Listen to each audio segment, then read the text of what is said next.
posted here before a few years back. Since then, paranormal episodes in my life have not completely stopped, but I have not kept a journal or written about it. Today, I want to talk about what has been happening for the last 4 years, but first, a brief story of my neighborhood. I now live in Woodland Heights, the Bronx Woodland, a population of about 7,000. It's an Irish middle-class neighborhood at the very north end of the borough of the Bronx in New York City. The place is very old, interesting, and rich in history.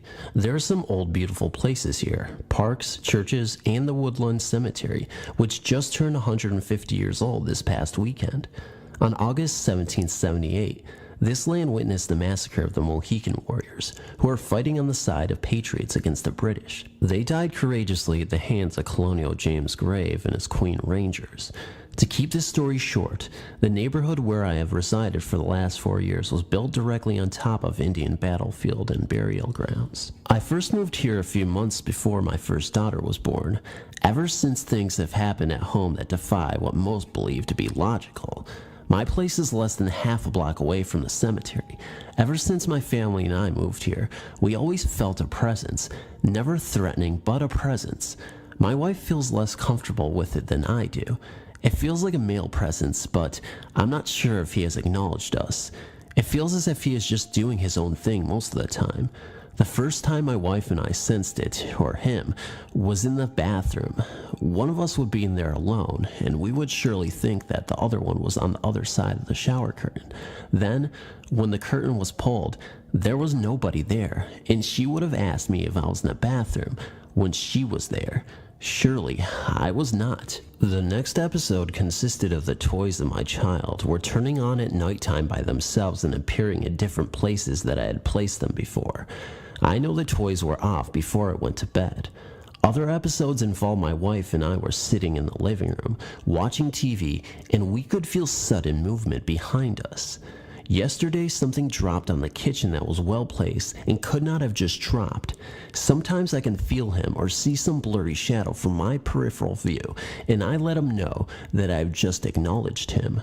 When my wife does feel him, she asks me, "Did you just feel that or see that?"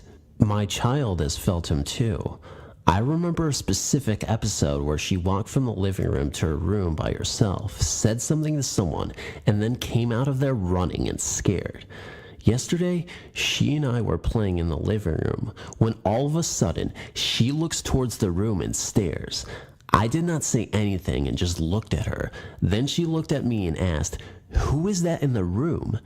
I told my wife this, and she told me that this happened to her in the past too, when the two of them were at home.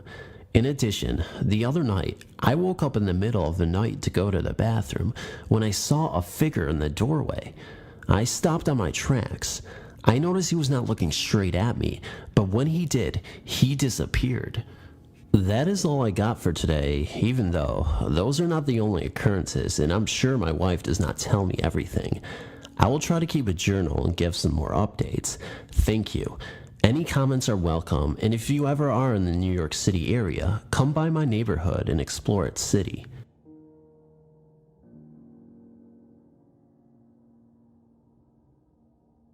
I wrote about this briefly in a prior article in 2001.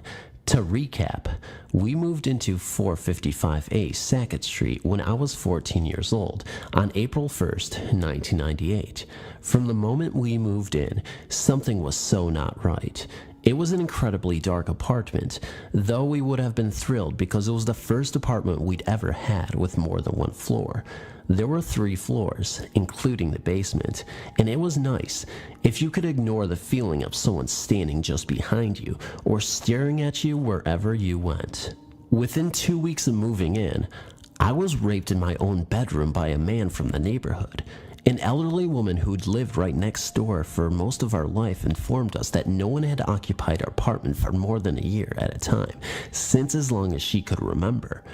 She also related that terrible tragedies befell of all said people, with only a few weeks of moving in, continuing through the day they moved out. Though we all had eerie feelings in the apartment, we had not noticed anything too weird. The apartment was very uninviting, cold, and damp. We tried to decorate it, warm it up a little, but nothing helped. Another thing was that no matter what we did, we could never get a phone installed. We had the phone company over about 4 times to fix the wires, but no matter what they did, we would absolutely get nothing, not even static, so we were pretty isolated. The entire time we were there, weird happenings continued. The ceiling above my brother's bed collapsed. The only reason he wasn't hurt is because he got to use the bathroom. A fire started in my room. The fire department never determined why. If my friend hadn't stopped by and rang my bell, I would have continued sleeping. Within 5 minutes of answering the bell, my neighbor came out screaming that my room was on fire. I ran up and the entire back wall was in flames. I tried to put it out with a blanket, and unbeknownst to me, the door had closed behind me.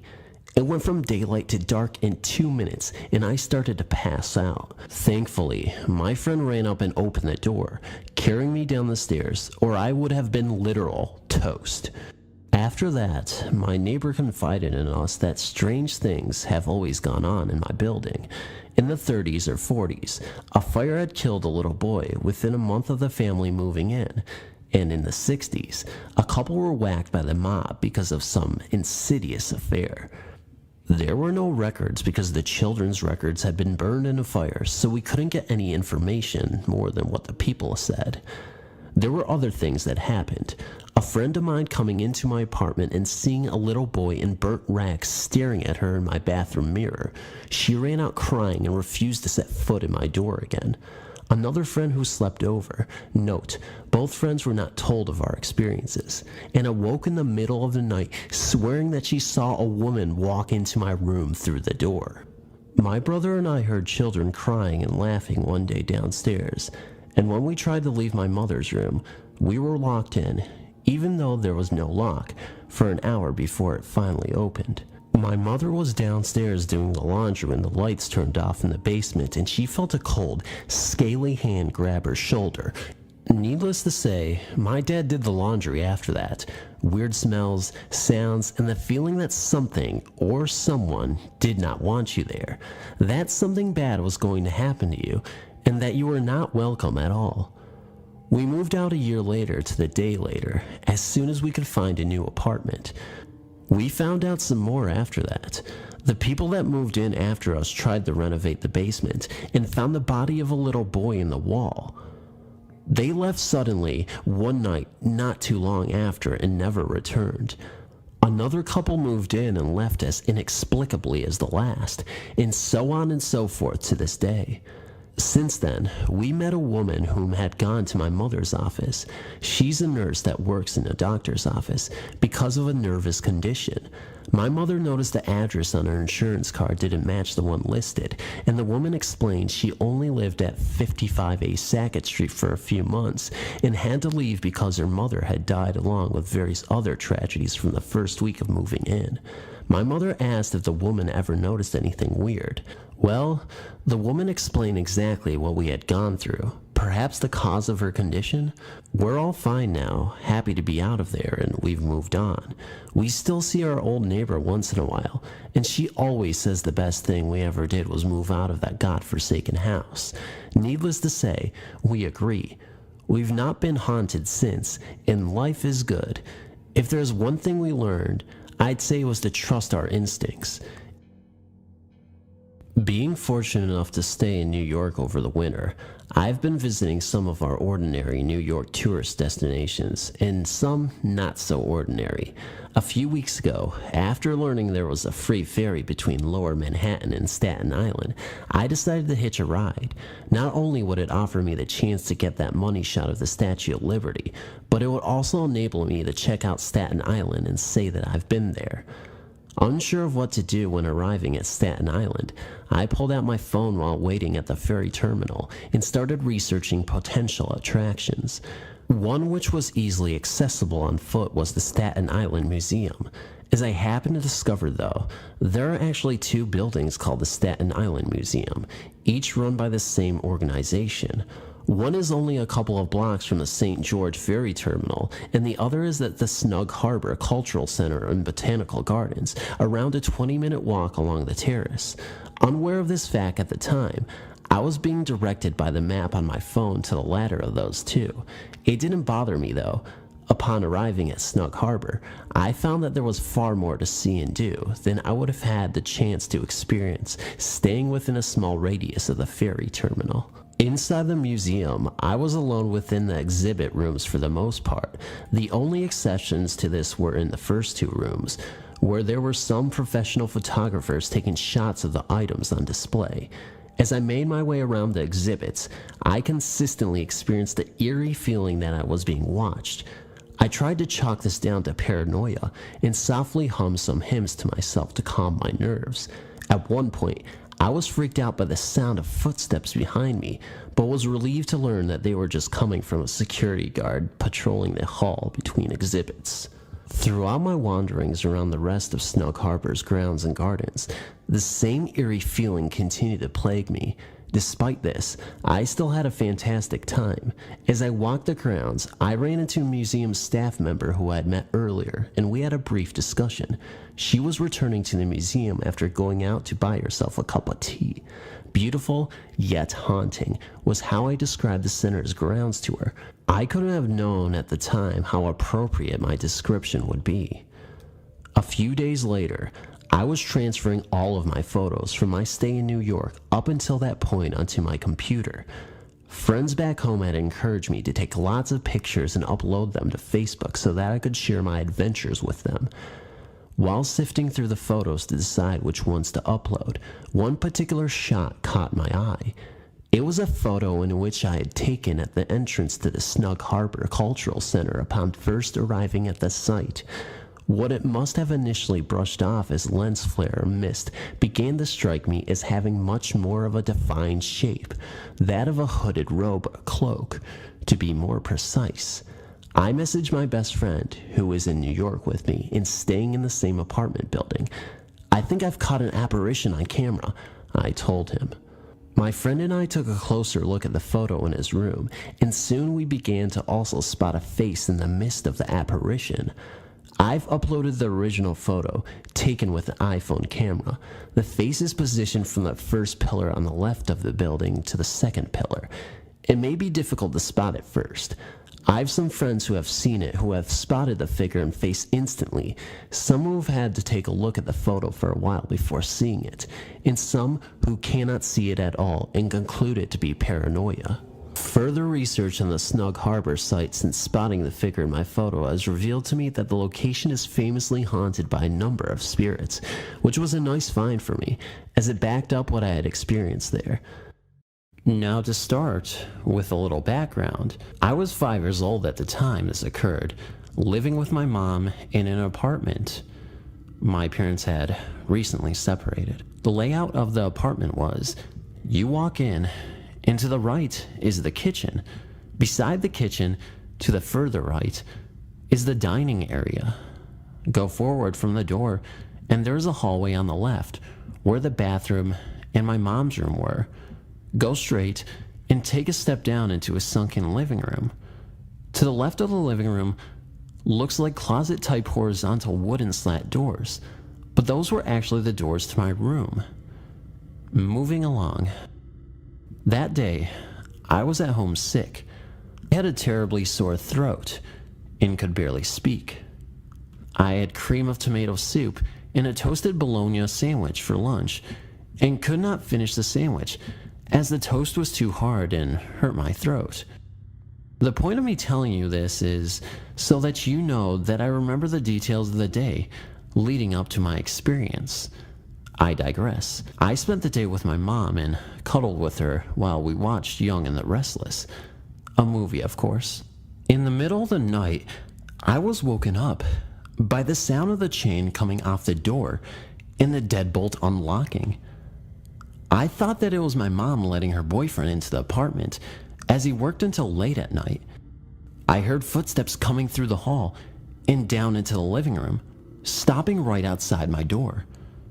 At that point, I was terrified.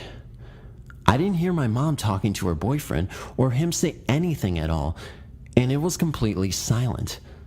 The wooden slats in my door shifted and opened, and I saw a 6-foot cartoon clown standing outside the door, looking in at me.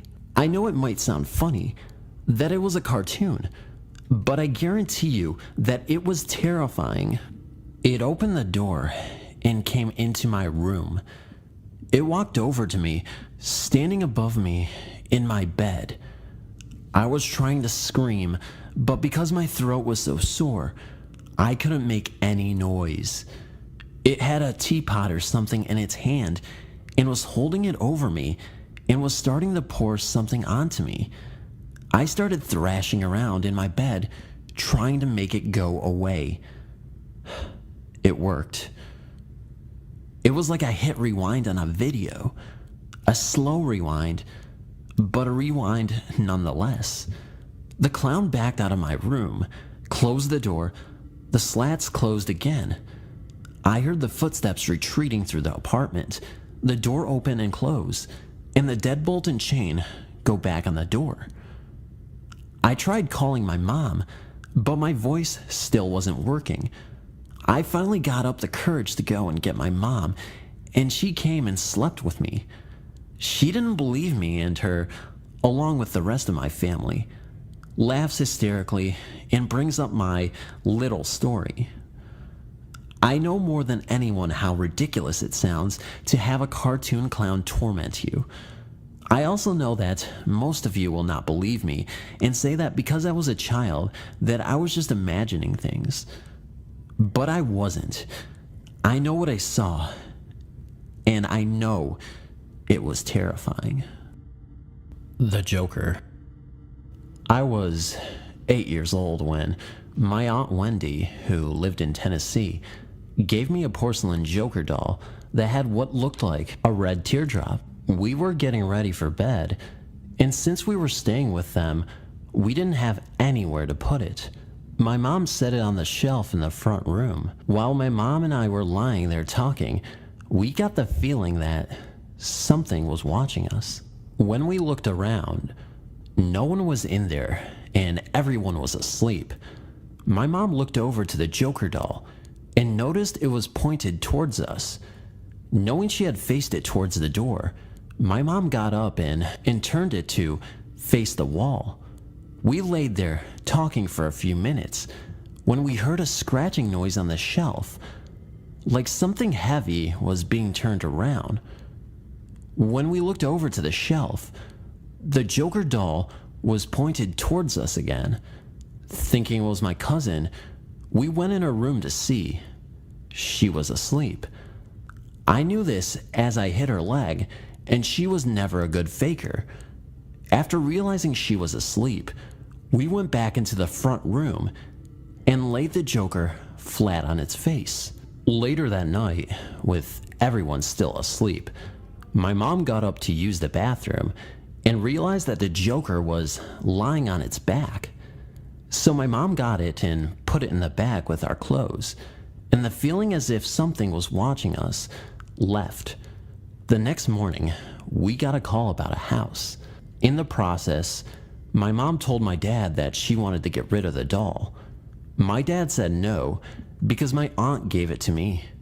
We were unloading some stuff, and my mom put the Joker doll in her hallway closet, hoping my dad wouldn't find it. Much to our dislike, my dad watched my mom put it there. My dad brought it in my bedroom and put it on my dresser. He said, "This is where I want it to stay." The feeling of being watched returned. I was lying there and glanced at my dresser to the Joker doll and noticed it had an evil smile on its face. I hollered for my mom, and when she came in, she noticed it too, so she put it in my drawer. The next morning, we were telling my dad about what happened. He was not believing in that stuff, told us to shut up, and that we were making it up.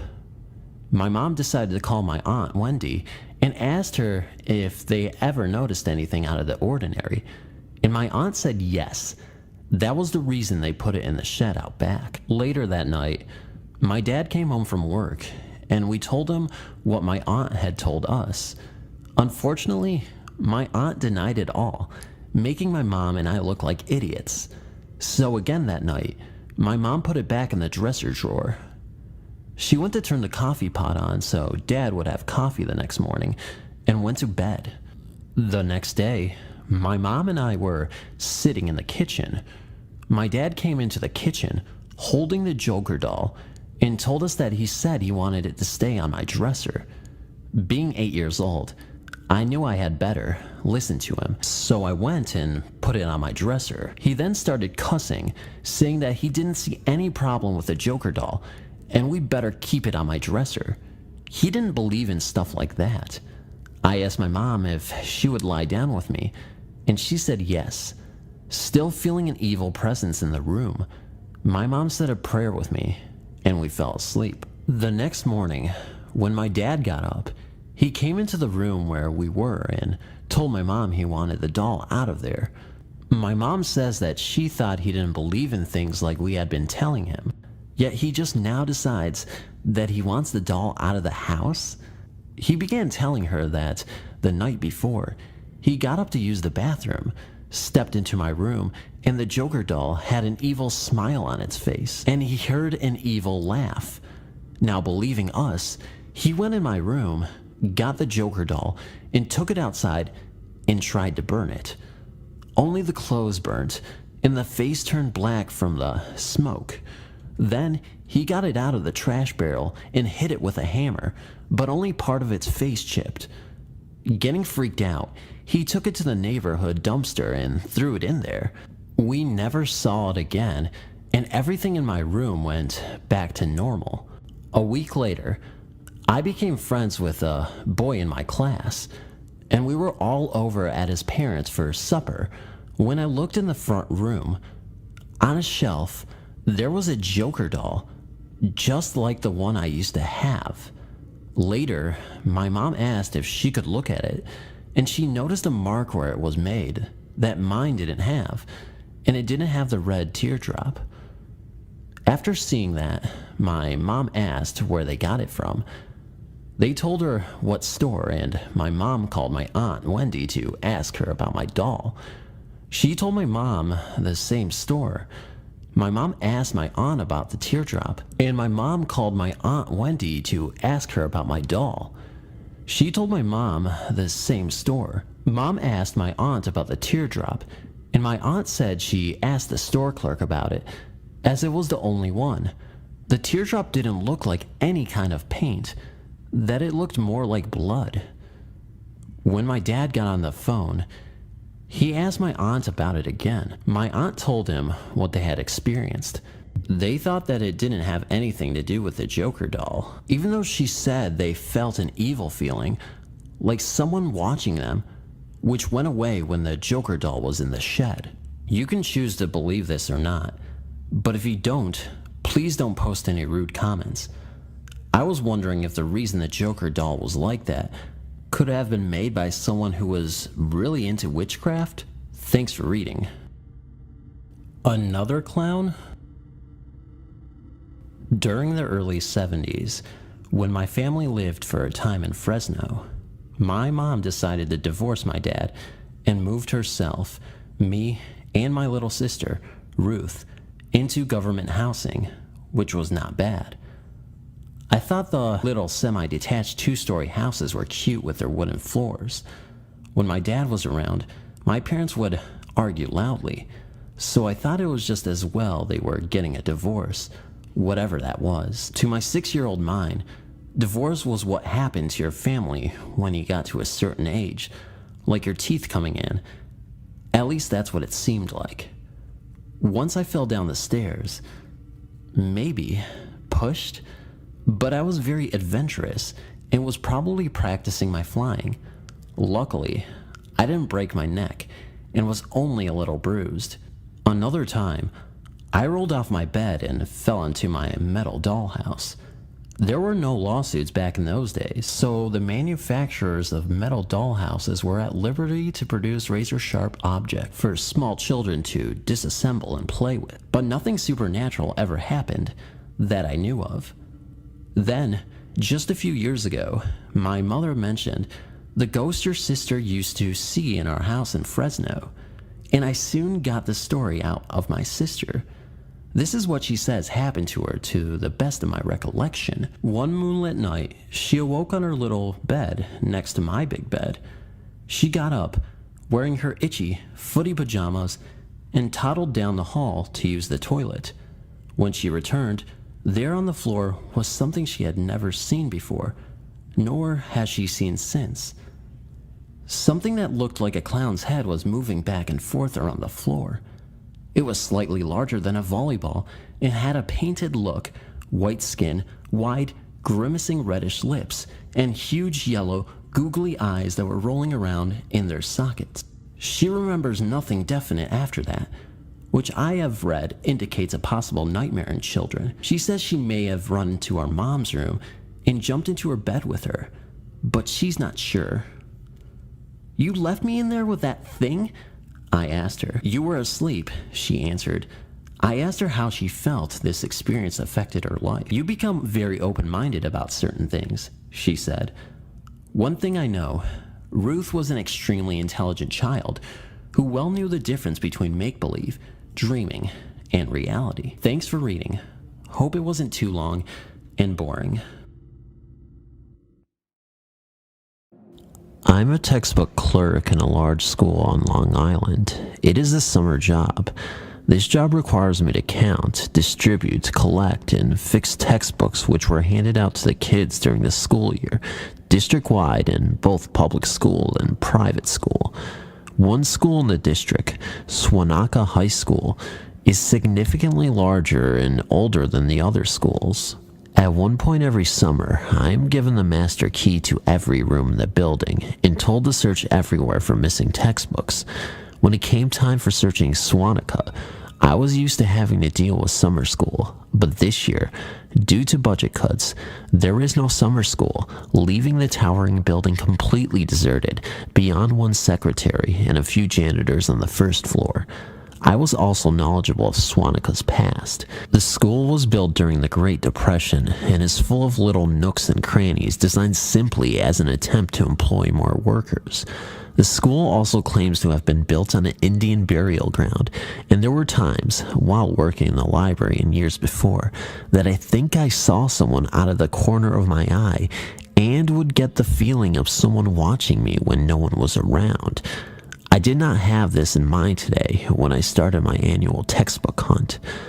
The school is horseshoe-shaped, with a large clock tower on top of the third floor that I have never traveled to. I walked into the front and attempted to get into the library on the second floor while avoiding the janitors and having to explain who I was and why I was there. Surprisingly, all the lights above the first floor were turned off, and I had to use my cell phone as a flashlight to see the way. The library door was locked, but I found an entrance through a connecting classroom before finding the master key in the secretary's desk and starting with a cart to collect the books. I searched through every room on the second floor and proceeded into the old shaky elevator, which dated back to the 1940s, to head to the third floor.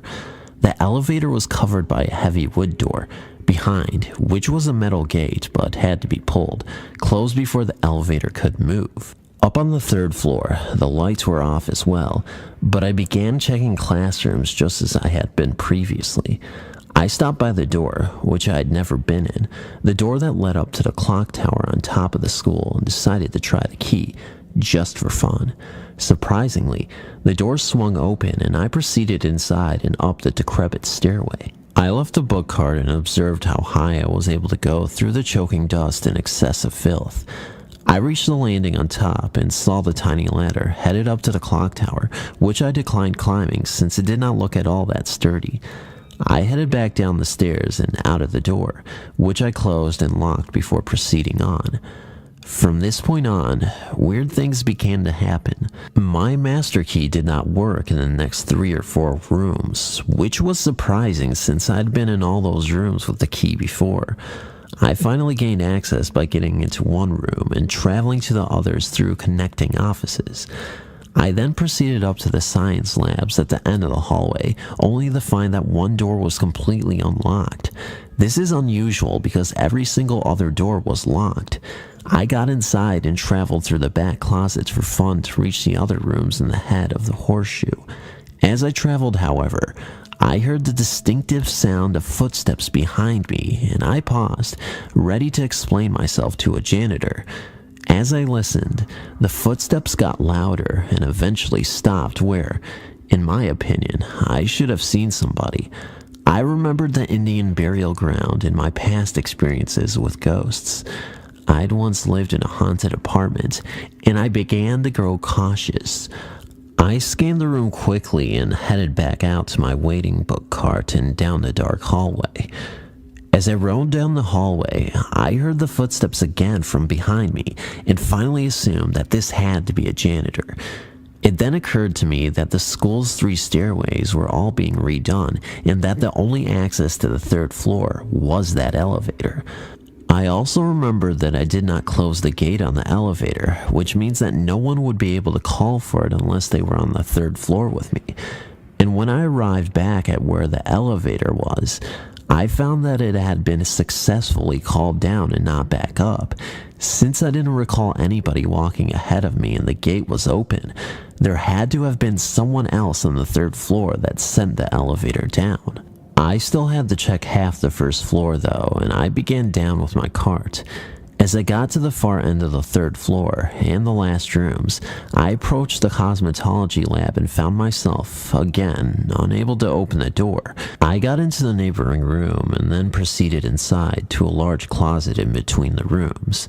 I saw a door in the distant back of the closet, which I knew connected to the other room, so I proceeded to move the heavy carts and cabinets around in pursuit of the door.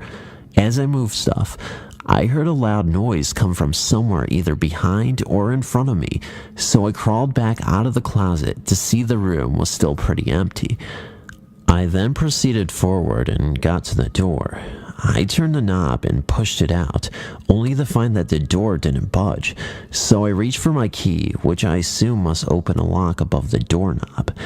After finding that there was no lock, I pushed the door open again and got it open about an inch before it was slammed back closed.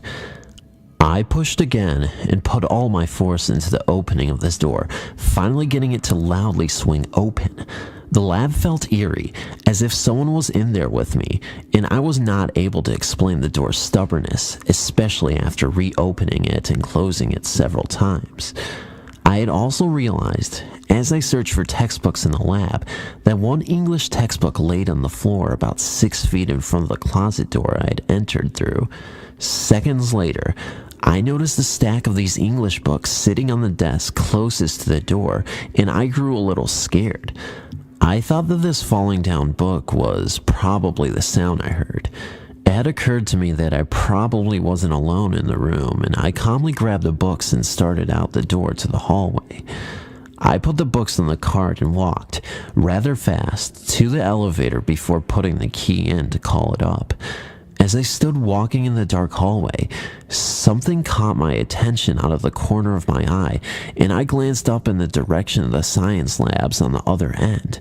I thought my eyes were playing a trick on me. It appeared that the door to the tower was wide open, at least for that second in time, and as I stood there waiting, it had also occurred to me that I'd be stuck on the 3rd floor if the last person to use the elevator left the gate open, like I did. This would be likely also because no one knew I was around. I stared into the distance at what looked like an open door and thought, just as the elevator arrived. I pulled open the heavy wooden door and slid the gate to the right when suddenly a loud slamming noise echoed through the hallway. This time I knew my eyes weren't playing a trick on me. The door I thought was wide open was, and it had just been slammed closed, as now what I saw in the distance was clearly the closed door. I quickly rolled my cart onto the elevator, jumped in, pulled the gate closed, and hit the button for the 2nd floor. Whatever was behind me in the hallway and or holding the door closed, I assumed was probably invited when I opened the door for the tower. Soon after, I called my boss and told her about the event, and she was shocked, saying, if that was me, I would have left the second I heard footsteps. I then spoke to my coworker who had done this school with me the previous year. When I told him about getting into the tower room, he replied, the master key doesn't open that lock. I tried. You can't even get a key in that lock. He then went on to say that it was painted shut even. But whatever or not he's telling the truth is beyond me, since I am 100% positive that I was in that room today. Thank you for reading my long story. Hope you enjoyed it. This is quite a story, so bear with me if I make a few mistakes or become a bit vague. I went on a ghost hunting expedition with a friend who I've previously mentioned in other stories. He is a great believer in the supernatural. I took some convincing to get to come along, as I don't enjoy getting scared out of my wits. But as I've said before, I seem to be able to see or feel things other people can't. My friend seems to think I'm psychic, but I hope I'm not, because it's a pretty scary gift to have, honestly. Anyway, I was convinced to come along to a night vigil my friend was conducting. We went to Warwick Castle, which is near to where we live, and we pitched up for the night in the supposed ghost tower. Note for the future, I was wearing a gray t-shirt with a picture of the Muppet animal. A lot of things happened to us in that tower. There were 5 of us in total, including my friend and me. I hated every minute in that tower. We heard noises, shouting, scratching, saw light anomalies, and felt temperature changes. But around 3 o'clock, I was left on my own to see if I could contact anyone who was there. I did. A girl. I didn't intentionally ask her to come to me, but she sort of just appeared. She was dressed in period clothing of around the 20th century. She can't have been much younger than me, about 14 years old, but she scared me. She felt angry, like something bad had happened in her life. She disappeared and we ended the vigil for the night. We got a taxi and went home. I kept asking the cabbie to turn up the heating because I was freezing and felt uncomfortable for the whole journey. I got back at about 4 in the morning. Needless to say, I slept like a baby. I'd only been sleeping an hour when I felt someone sit on my legs. I thought it was my brother messing around and I told him to get off. But when I looked up at the person, it wasn't my brother. It was the girl from the ghost tower. She looked at me intensely for a few minutes, and I just stared back at her in pure horror. She had followed me from the castle, but then before my eyes, her face seemed to morph into the face of an animal, the face of the t-shirt I'd worn that night. I was so frightened. Then she just disappeared, just like that. She vanished, and I haven't seen her since that night. This was at least 2 months ago. Just thought I'd share it with you though, seeing as I promised to. Thanks for reading. This experience is very recent, and most details of the spirit's appearances were unfamiliar to me, making description difficult. I attend Garin Tower, which is situated outside Carlow on the coast road on the way to Lorne. The building is a large mansion built in the style of a typical medieval castle, which had come back into fashion in the late 1800s. The owner of the castle was named Frances Anne Vane. When she died, it was then passed on to her son, who had no love for the building and neglected it. At the event of his death, it was passed on to Vane's grandson, Winston Churchill. Being the Prime Minister, he had no time for the castle, so it was donated to the British tourist industry, which transformed it into a hotel. It was then devastated by fire and was later turned into a school, which it is today. In its long history, many tragic deaths have occurred, including students who've thrown themselves off the high cliffs over the seas which the castle overlooks. I'm a student attending the school, and this was the week of the end of term examinations. Our exam center was situated in the old castle, as it is named now, since there are modern school buildings attached to the original structure. I was presently seated, furiously attempting an English examination on the 9th of June at approximately 11 o'clock, when the oddest thing occurred. A strange hovering face appeared over the shoulder of one of the teachers and presently moved at apparently random motions around the room. I was astonished that only I could see the face. It then began to approach me and then disappeared into thin air. After the exam had concluded, we left and I saw no more of it. At lunchtime of the 14th of June, I was sitting with my two friends in the old garden of the castle when a woman walked with an odd spring to her step. She was wearing odd clothes, a white gown-like thing with a strange monet and all manner of strange old-fashioned garments. She walked straight through a group of boys who did not see her but looked over their shoulders at something they felt but did not see. She too vanished as she neared us. I researched any sightings of white woman ghosts in Guerin Tower, but found none, but I was sure I saw one. The final specter, which calls my school his home, is a well-known figure, commonly known as the Black Butler, since his surname was Black and his occupation was butler to the patrons of Guerin Tower Hotel in the early 1900s. When the fire started, he was confined to his tower quarters and he was forced to jump out the window for his life. He later died of his injuries from the fall. There are many variations of the story. Nobody's quite certain if that is how or where he died. I was doing a geography exam. Since it was such a small class, they sent us to the drawing room, an outstandingly beautiful place and a well-known hangout of our subject spirit. I began the exam, and the typical exam time hush ensued. I was concentrating to the best of my ability when something caught my eye, moving in the corner of our room.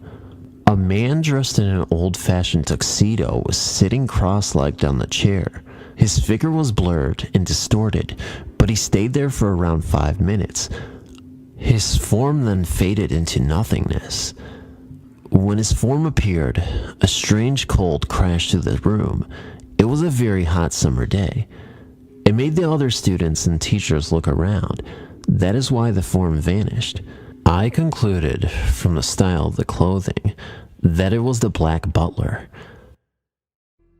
I've been a reader of the Shadowlands for quite a while. This is a story that my people of the Cascadena First Nation in the southeastern part of the Yukon experienced. They experience spirits that can imitate people, animals, and even vehicles sometimes. These are called Frozen Voice, or Gitsi in the Casca language. As I was growing up, I've heard many stories concerning the Frozen Voice. These spirits can imitate a person that you know, or an animal, and even machinery. Well, the interesting part is a person could not see these spirits, but animals can. This story was a while back, and thinking about it again sends shivers up my spine. Well, my cousin was traveling to Watson Lake from Ross River, and their vehicle broke down late at night, so they decided to stay at this abandoned cabin nearby. As they were getting ready to sleep, they could hear voices inside the cabin, which sounded like a dog walking around with long nails. It also sounded like it was bumping into things, like a pop can in the darkness within the cabin. My cousins quickly turned on the flashlight to scan around the room, hoping to find what was causing the noise. Yet, he could not see what was happening, but the noise continued. My cousin's father knew about what was going on and told him to just ignore it. The spirits can sense fear and will get even worse. That's how my cousin was feeling and getting more scared, and that is when they started to hear noises going up and down the stovepipe, like a squirrel. The scary thing was that the stove was going at the time, and you could see the redness from the fire inside. My cousin's father knew that his son was getting freaked out by this, and tried his best to calm him down, but it wasn't doing him any good. Later in the night, the Frozen Voice was in full force as it was feeding off of my cousin's fear. Then all of a sudden, it stops for about 20 minutes or so. Then without any warning, my cousin and his father heard something that they weren't ready for. A loud cry of a newborn baby underneath their cot. That is when they had enough and left the cabin without looking back. My grandfather said a long time ago, they used to kill people and said that they could see a person get torn to pieces in front of them. But this was a long time ago, when Sagigi, a good person, was a person with good medicine that made them stop. To this day, there are many places that these spirits reside. I was told to never speak of this spirit, because if a person talks about it, it will come and bother you as well, and not to make loud noises in the wilderness as well. If you are interested in this story, I've many other stories that I would be gladly to tell.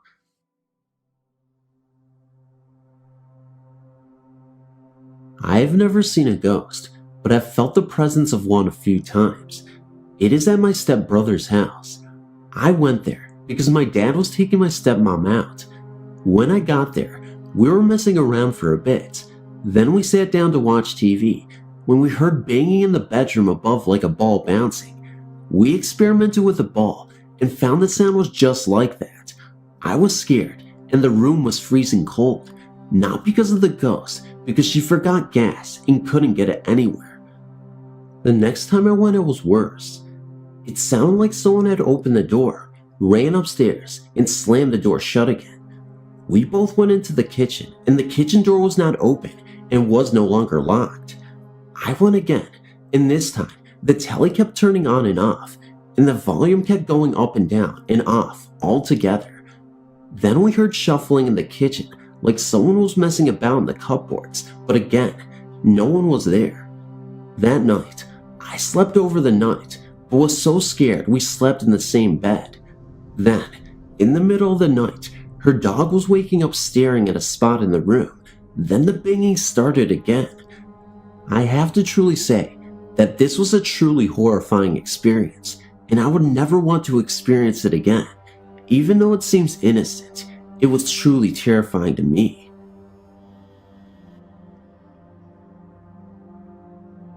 Me and a group of friends went to a small college up in the mountains of Pennsylvania called Manfields University. At night, there was nothing to do, so we would sometimes drive a half hour or so to random graveyards in the middle of nowhere. One night, we drove up to a graveyard, which I think is west of Mansfield. We had been to that graveyard before, so we were familiar with the surroundings and the sounds and phenomena that could take place there. That night, there were a bunch of people who just went along because they were bored, and my friend Dan and Dave, the leaders of the group, believed in ghosts, but didn't really get scared about anything. Dave had an EMF detector. We were out in the middle of nowhere, and that night, there were no EMF alerts from it at all. Some of the people we were with, mainly one girl, was very disrespectful, and while we were there, the EMF detector started going off with strong readings, and right about that time, we heard a growl, or shaking, or both, coming from the graveyard. Needless to say, the people that usually weren't scared ran to the cars along with me and my girlfriend, and we drove away as fast as we could. It turned out later that we found out that the disrespectful girl couldn't hold her bladder and went to the bathroom in the graveyard. I think the spirits didn't like that, and that's why it happened. It was the freakiest night of our lives. We went back to that cemetery again, and nothing happened because unlike that girl, we're always respectful of the spirits.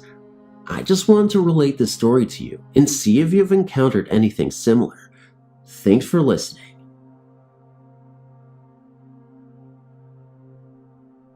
I was raised by my grandparents in a very small town north of Marshall, Texas. At the time of my grandmother's death, I was engaged to a man that I'd been dating for a few years. Obviously, she had known him. In October 1999, 2.5 years after her death, my fiancé and I split up, and I started dating another man. He moved in with me in the house I grew up in with my grandparents. About a month into the relationship, he was sitting in our living room watching television. He saw me walk by the doorway into the kitchen and asked me to get him a drink.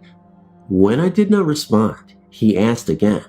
Once again, with no response, he got up to see why I was ignoring him. To his surprise, the kitchen was completely empty. He figured I left the room without him noticing. He came to the bedroom where I was folding laundry and asked why I didn't answer him when he was talking to me earlier. I told him that I had been in the bedroom the entire time and had no clue as to what he was referring to. He asked if I had changed clothes as well. When I said no, he became a little edgy. He told me he saw me walk by him to the kitchen. Then I said I was wearing a green t-shirt and white shorts. He also thought my hair was pulled back because it seemed short. What he was describing to me was how my grandmother usually dressed when she was alive. She had short hair, and she always sat at the kitchen table to read while my grandfather watched television in the living room. I told him this, and he got a little nervous. About a week later, He was coming out of the bathroom and heard his name being called from what used to be my grandmother's bedroom. I only used this room as storage.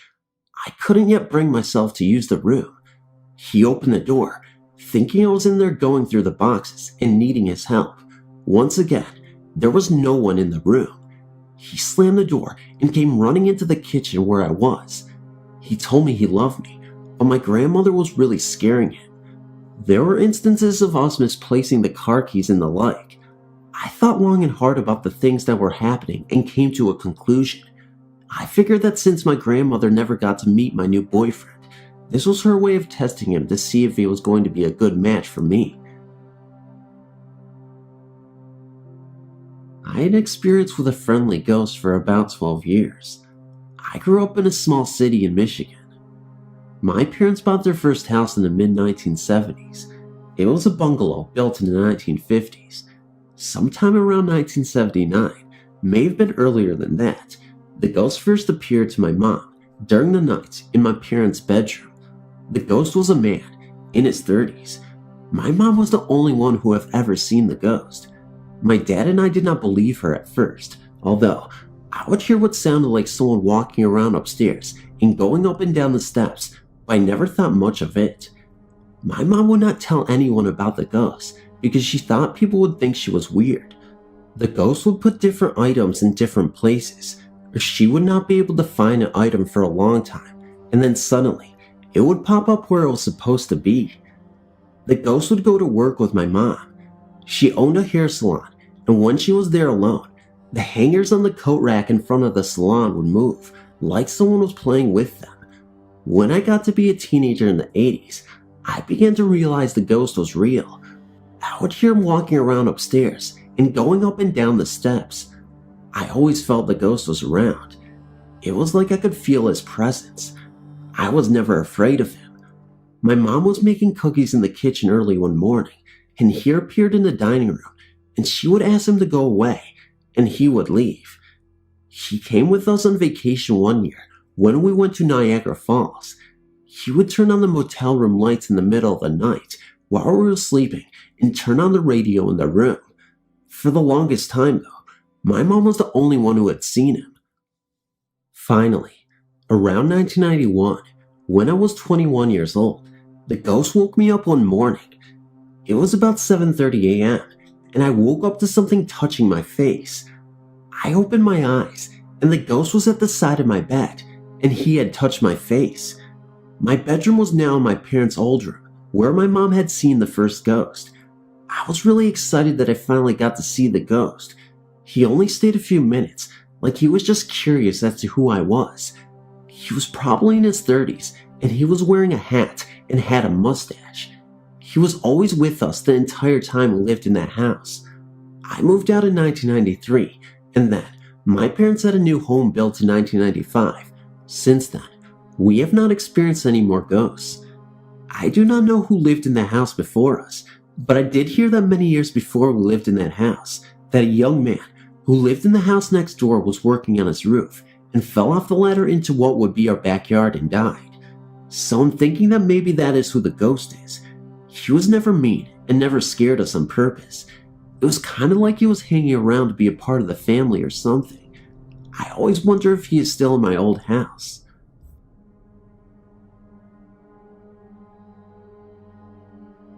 My parents bought some underdeveloped land in the country, in southern Texas in the mid-1970s, and built a 3-story house, 2 above ground, 1 below. Not far away from the land is a small cemetery. It contained a few infants and 1 older person's headstones. I guess I'm the first to experience our friendly ghost. While up late at night reading, I heard some cabinets in the kitchen right down the hall open and close, but couldn't see the kitchen light on under my door. I immediately got up and went into the kitchen and turned on the light. No one was there, and after talking to my family the next day, no one had gotten up in the middle of the night. My parents' room was above mine, so I always heard when they walked across the room and down the stairs, and my brother's room was right across the hall. I'd have run into one of them when they had been up. My family started teasing me about hearing things. My next experience was when I was home alone. I was in the living room reading. The couch was against the wall with the stairwell going up. All of a sudden, I heard steps coming down the stairs. I was so terrified. I slowly looked up, expecting to see a hand on the handrail. Getting up my nerve, I walked up to the front of the stairs, and no one was there. My father claimed for years that I was just hearing the walls creak. I'd lived in the house for a long enough time to tell the difference in wall creaking and stair walking. My family continued to tease me until the day of my brother's experience. They were alone in the house, downstairs playing pool. They heard the front door open and close, and heard someone walking into the kitchen above them. They hollered at my dad, whom they thought it was. When he didn't respond, they looked at each other and walked upstairs to the first floor. The front door was still locked, and there was no one in the house. Since that time, my mother has heard several things. My father has heard a gonging in the house, something you just don't hear out there in many instances. My parents have both felt someone kneeling on the foot of their bed while they were in bed and not asleep. When the light was turned on, no one was there. Now they don't tease me anymore. We just joke about Casper, our friendly ghost. We've never seen him or her, but we have heard plenty of noises he or she makes. Anytime I'm visiting now and am there alone, I always walk in with a greeting. Hello, Casper. I'm home. As the home was built by my parents, and we don't really know the history of the land, we've no idea who it could be.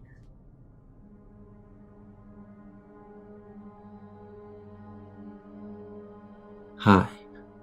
I have an experience I would like to share, and perhaps get some answers to my questions.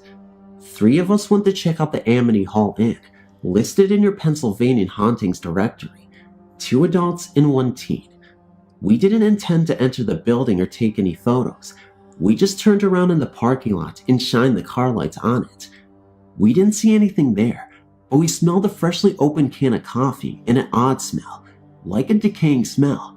We were only there for about 5 to 10 minutes and left. We proceeded back on the highway to Lewingstown, Pennsylvania. About 3 to 5 minutes after leaving the inn, we saw a bright light flash in the passenger side of the window, but there was no cars on the highway at that time.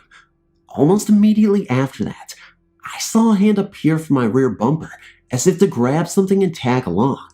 I was startled and then saw an old man's face floating in my back seat. I was crying and closed my eyes in hopes it would all go away. I calmed down and we drove a little more. Another bright light directly in front of us zoomed up and flew over the top of the car. We heard something let loose from the car and sounded like a large rock hit the bottom rear end. We continued driving and felt like our hair was full of static, like after a balloon is rubbed on your head. There were tingly sensations all around. It lasted almost the whole trip home. We pulled in at our local 24-hour grocery store and checked out the rear end and passenger side of the car. My hubcap looked like someone put an auto-body grinder against it. We found some scratches on the paint and a small handprint on the rear passenger window. The handprint was made from the outside, so it was not made by the teen in the car because no one of us got out of the car until we got to the supermarket. I've had many ghostly experiences, like ghosts following you house to house, but never one that tagged along on a moving car.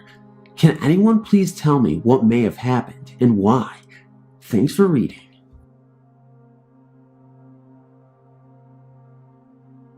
Hello. I believe I've been sensitive to ghosts since I was a child. I grew up in a rather odd family. Seances, tarot card readings, tales of the afterlife, etc. I was taught to believe what I saw and felt. So here is a story that truly occurred back in 1988 in Riverside County, California. I was living in a domestic violence shelter in an old home built about 1880. One night, all of us women were watching movies downstairs, and the restroom downstairs was busy, so I went upstairs in the dark to use the other restroom. Well, there at the top of the stairs was a latching gate that was to remain locked at all times because of the small children. Well, I unlatched the gate and ran to the restroom and proceeded to park myself on the toilet with the bathroom door open onto the landing. As I was sitting there, looking into the landing and hallway, I saw the figure of an elderly woman in period clothes from the 1800s, walk over and latch the gate that I had just left undone. I was intrigued and remained calm, just watching. She then turned to me and smiled, then just disappeared. So I went downstairs. I asked the counselor if I could have a moment of her time, and I relayed what I had just seen to her. She said that yes, the house was haunted by an elderly couple whom they believed to be the original builders and owners of the home. She said that yes, she hoped I would keep this to myself. She did not want the others to be frightened, but she said that many people had seen the ghosts, and they all felt they were benign and only watching out for the children. The other thing that occurred here was that my 3-year-old son began talking and playing with someone I could not see, but to him, this child was very real. My son would sit out in the backyard apparently talking to himself, entertaining himself. The counselors even remarked how well he played by himself for his age, but upon closer examination and observation and listening, I began to think he could see something. So I asked him on one day, who was he talking to? And he said, my friend. I said, where is your friend? And my son said, you can't see him? He's right there. So I proceeded to ask my son other questions, and he was adamant his friend was there. So, this leads to a question that I have. Once we moved into our own apartment, my son insisted that his friend had come with us. He had me set a place at the table for him, and he was always talking to someone. Is it possible that this little ghost followed us to our new home? This took place about 1.5 years, then he was just gone. To this day, my son, who is 20 years old now and in the army, he still tells me his friend was real, at least to him. I just wanted to share this, maybe get a little feedback. In June 2000, my husband and I moved into the Treehouse Apartments in Conroe. I was 4 months pregnant with our first child and really excited to move into a 2-bedroom place. We had the time of our lives decorating the nursery. I started noticing strange things about 3 weeks after we moved in. I was taking my afternoon nap while my husband was at work when I suddenly awoke to find a child calling for mom. The sound was coming from the nursery. I opened the door to find nothing out of the ordinary and just dismissed it as our downstairs neighbors. The thing was, it happened at 1 p.m. The children downstairs were still in school. We had a kitten at the time, and he acted as cats do. After that incident, he began to act very strange.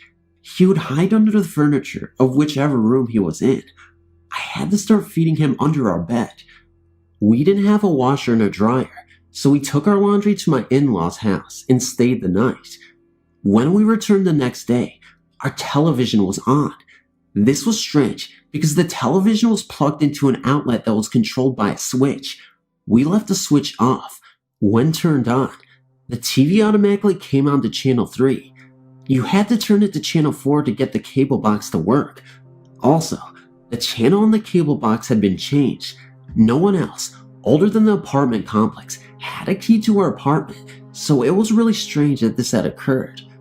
We never saw anything like a ghost in the apartment. It was just those 2 incidents. After that, I had to put the litter box under our bed as well. My poor kitty would not leave the security of under the bed. One night, while we were sleeping, my cat jumped up onto the bed with us, yowling loudly. We could not get him calm, and he refused to come out from under the covers. We moved by the end of the week. I've had a few encounters with what I considered to be ghosts, but this was by far the scariest. In June 2001, my husband, son, and I moved into Bay Harbor Apartments in Baytown. The week before we came, there was a shootout between the police and a resident, and that apartment was still boarded up and had many visible bullet holes in it. Our apartment was a few buildings over, closer to the back of the complex. A couple of months after we moved in, we started noticing things in our son's room. He was 1 at the time and still slept in a crib. The crib still had a mobile and a toy that played songs and lit up when he rolled the bar at the bottom of it. John and I were up watching TV one night when we heard the toy start playing. We went in to see if the son was awake, and he was sound asleep. We just shrugged it off and went to bed. This same thing happened the very next night, and again, he was asleep. We decided to put his crib in our room. It didn't happen again. We eventually took the crib down and put him in a toddler bed. We put him down for the night and had left our door open to hear him if he woke up or was getting into anything. I suddenly had an irresistible urge to check on him. I did not hear any sound coming from our room, but there was a weird odor in the air. As I came around the corner into the doorway, I saw my son standing against the wall. We had a very heavy lamp on the right side table between our beds. The lamp was laying in the middle of the toddler bed on its side. The bulb had burned through the shade and was beginning to burn the top sheet of my son's covers. There was no possible way the lamp had fallen or been knocked over and landed in that way on his bed. It was equally as impossible for him to have picked it up and put it there himself. I removed the lamp from the room, and our son began sleeping in bed with us. I had his old room set up as a playroom, and he would stay in there all day long. One morning, he fell asleep on the couch, and I left him there for his nap. I was making my rounds in the apartment, doing my daily cleaning. When I finished his playroom, I shut the door behind me. There was no person or animal in that room when I left. My son's great-grandfather bought him a toy that had a motion sensor in it. When it was activated, the toy would whistle and say, "I love you." As I was in the kitchen washing dishes, I heard it go off. Thinking my son was awake, I opened the bedroom door. I saw nothing. I shut the door again and went to check on my son. He was still asleep on the couch. During the course of his 1-hour nap, the toy continuously went off. I went into the room, grabbed the toy, and changed the batteries. I thought this would solve the problem. It did not. I finally took the batteries out and removed the box entirely so that there would be no way it would come to life again. The majority of toys that he played with were moved into the living room. No one ever really went into that room again. I remember what happened before we moved in, and I went to ask the management if anything similar had occurred in our apartment. I was told that management had recently changed, and the current people had no record of anything happening there. We stayed until our leave was up, and then we got the heck out of Dodge, our lease ending permanently after that. Hello. I thought this experience was worth sharing, as it freaked the hell out of me and a few people I've shared it with. I was 19 at the time, and me and my best friend Sally had just moved into a flat in an old, dilapidated building block of flats. The flat was a bit run down, but we were really excited about redoing it, and we were so happy to have a place of our own at last. It was the middle of July, so we weren't thinking of school yet. Sally was working at her day job at the local department store. I was alone relaxing with a cup of coffee in front of the TV in my bedroom. Despite the hot day outside, I found myself shivering. An intense cold air had filled the room. Suddenly, the end of my bed sank as if someone had sat down beside me. I was really freaked out and ran for the main room. It was warm again, and I was filled with relief. I didn't tell Sally because I didn't want to sound stupid. This happened at least a dozen times in the next week. I was so sick of it, I even thought about calling an exorcist, but I knew that I didn't have much to tell him. One night, I woke up to find an old man sitting on the bottom of my bed, looking at me. I tried to scream, but nothing came out. Eventually, he disappeared. This happened several nights in a row. I was so freaked out, I knew that there was only one man for the job, the retired priest that lived down the road. The next evening, when Sally was out, I called the priest and he arrived at once. He entered my room and immediately detected an entity. He lit a circle of candles and placed them on the floor. He called on the spirits, and I suddenly realized I did not want to witness the exorcism. I waited in the living room until about 15 minutes later. I heard the priest giggling and talking softly. I didn't know what to do, so I waited until about 10 minutes later when the priest emerged. He said it's going to take a lot longer than expected, and that he will return this time next week. This went on for the next 2 months, until I finally asked the priest what was going on. I demanded to know. I've been afraid to sleep for the past 8 weeks, for God's sakes. He finally expressed and told me he had been having an intimate relationship with my ghost. I couldn't believe it. I told him I wanted him and the ghost out, now. He reluctantly agreed and entered my room. He spoke gently and said, "Come on now, Albert, it's time to go. By the way, I've got a spacious bedroom and a double bed." I couldn't believe what I was hearing. The priest turned to me and said, "Okay, he has agreed to leave with me. Sorry for your trouble." As the priest bent down to pick up his candles, as he was doing that, I noticed the most disturbing thing that I ever seen in a paranormal event ever. His voice changed to really dark, deep, and sinister, and he said, "I will be leaving myself out of this place soon, and I'm taking my friend with me." I then froze. I didn't know what to believe, or even if that was coming out of his voice. I said, "What did you just say?" And he returned to normal. To this day, I can't really explain what that voice was, or if it was the entity that possessed him, but I know that was really strange, and he acted like as if it was nothing after that, like nothing ever happened. The story I'm writing to you involves myself and many other people as witnesses. There were many events that took place in the same old brick farmhouse outside of Black Earth, Wisconsin. The first story is one that I will never forget. It was late in the evening on a summer night. My friends and I were playing a game in the old farmhouse. Beth, the girl who was living in the house at the time, decided to go to bed. She went upstairs alone, and the rest of us just sat around talking. Moments later, I heard the most blood-curdling scream ever, and immediately after the scream, the wind chime inside the house chimed. Bridget, another friend, ran up to see what was wrong. They both came back downstairs, and Beth told us what happened. She told us that she was laying in bed, and she saw the shadow of a man in her doorway. She called out John, that is her brother's name, who also lived in the house, and there was no response. She said that she thought it was her brother and turned over to go to sleep. Then, what happened next gave chills down my spine, and I felt very uncomfortable. Beth said that she felt someone crawl into bed with her and she was frozen. When she reached over, she said she could feel someone laying next to her.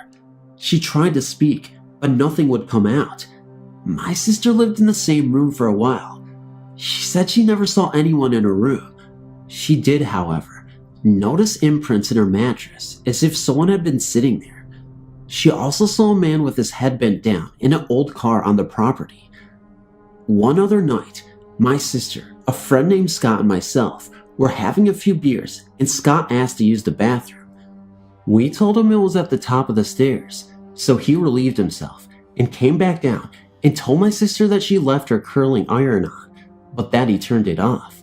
A little later, my sister went to use the bathroom and returned and said that Scott must have not turned off the curling iron because it was on when she went in there. We didn't think much of it, but when my sister went to the bathroom again, it was turned back on. No one else was in the bathroom between her visits, and no one else was in the house. In May 2001, I got a job working as a dispatcher for a cab company. Adjacent to our office was this garage, and it was 10,000 square feet. This company also had charter buses. When I first started working there, the owner told me I might hear weird noises.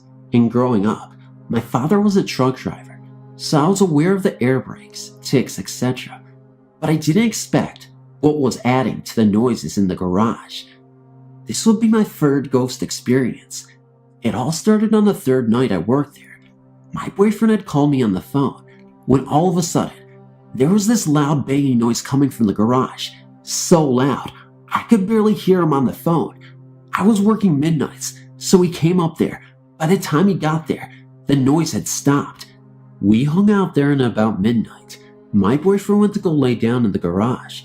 There was a front bed just outside the office door. He was out there about 2 hours. Then he came into the office in a tad bit of a hurry and sat down. The look on his face was a Kodak moment. He asked if I had just tried to wake him up, and I told him no. He said he was lying there and someone kept saying hello. Then he said he sat up to put his shoes on, and the voice was right up in his face and sternly said hello. Also at that time, a driver had called me and asked if he had jumper cables. I asked my boyfriend to go look. He wouldn't go out into the garage till I went in and turned on the lights. Then he told me what happened, and I was just like, wow, too cool. Then in the days after this, I started experiencing my own little visits from now who we called Casper. It was weird. I could get out in the garage and sit by myself. I could actually feel the energy moving, like it's sweeping around the room. Then he would go and knock on things. His best one was turning on the air compressor. It was unplugged. Then one day Casper must have gotten upset about something. He started being on the garage overhead doors, and my boyfriend and my son and myself were in there. Between the two overhead doors was a regular door. When the beating started, my boyfriend went out the regular door because he really thought someone was out there, and he opened the door and no one was there, but the beating continued. After that, I was working one night, and one of the bus drivers came in. We were sitting in there talking and watching TV. Then all of a sudden, the channel changed. The driver asked why I changed it, and I said I didn't. The remote was next to the TV. I got up and changed the channel back. A few minutes later, it was changed once again. This went on for an hour. That's when the driver told me that he believed there was a ghost. I was convinced already. Me and my boyfriend used to sleep in the garage when things got quiet.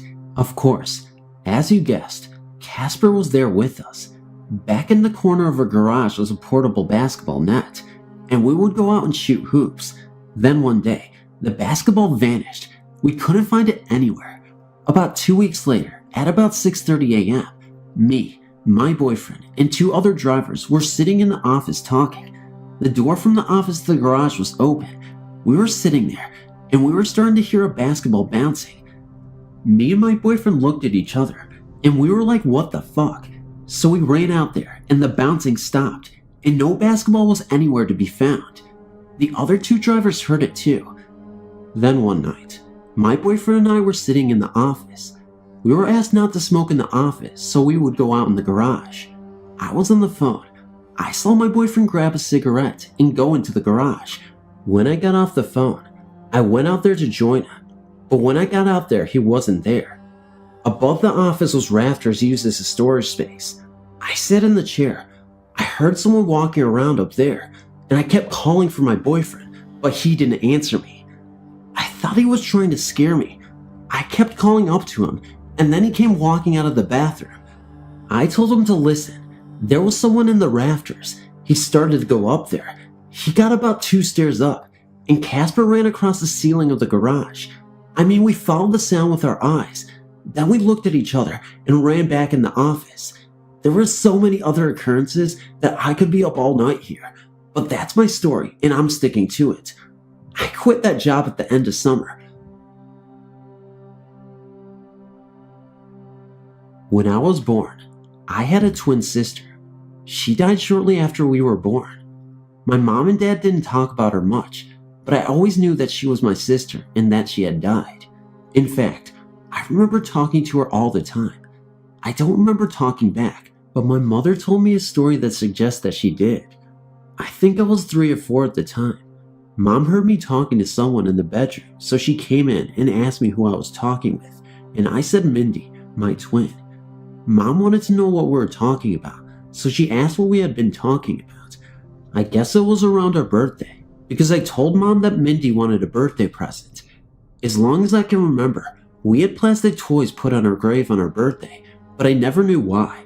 When Mom told me the story, it explained quite a bit. Just over 2 years ago, my darling dad died from 2 cancers. When he finally died, my sister, mother, and I were there holding him as he left his life. The hospital window was filled with sunlight. The radio was playing a classical piece, and my father died the way he should, with family holding him close and not leaving him to die in the sterile hospital environment where most die unseen and alone. Dad was a Roman Catholic, but one who had lost his faith and truly believed that after death there was nothing. My family of 3 had spent 4 days and nights in Southend Hospital, Essex, England, hearing the rasping breathing and waiting for my dad to go. When we finally returned to my mother's house, we were, naturally, talking of what had occurred.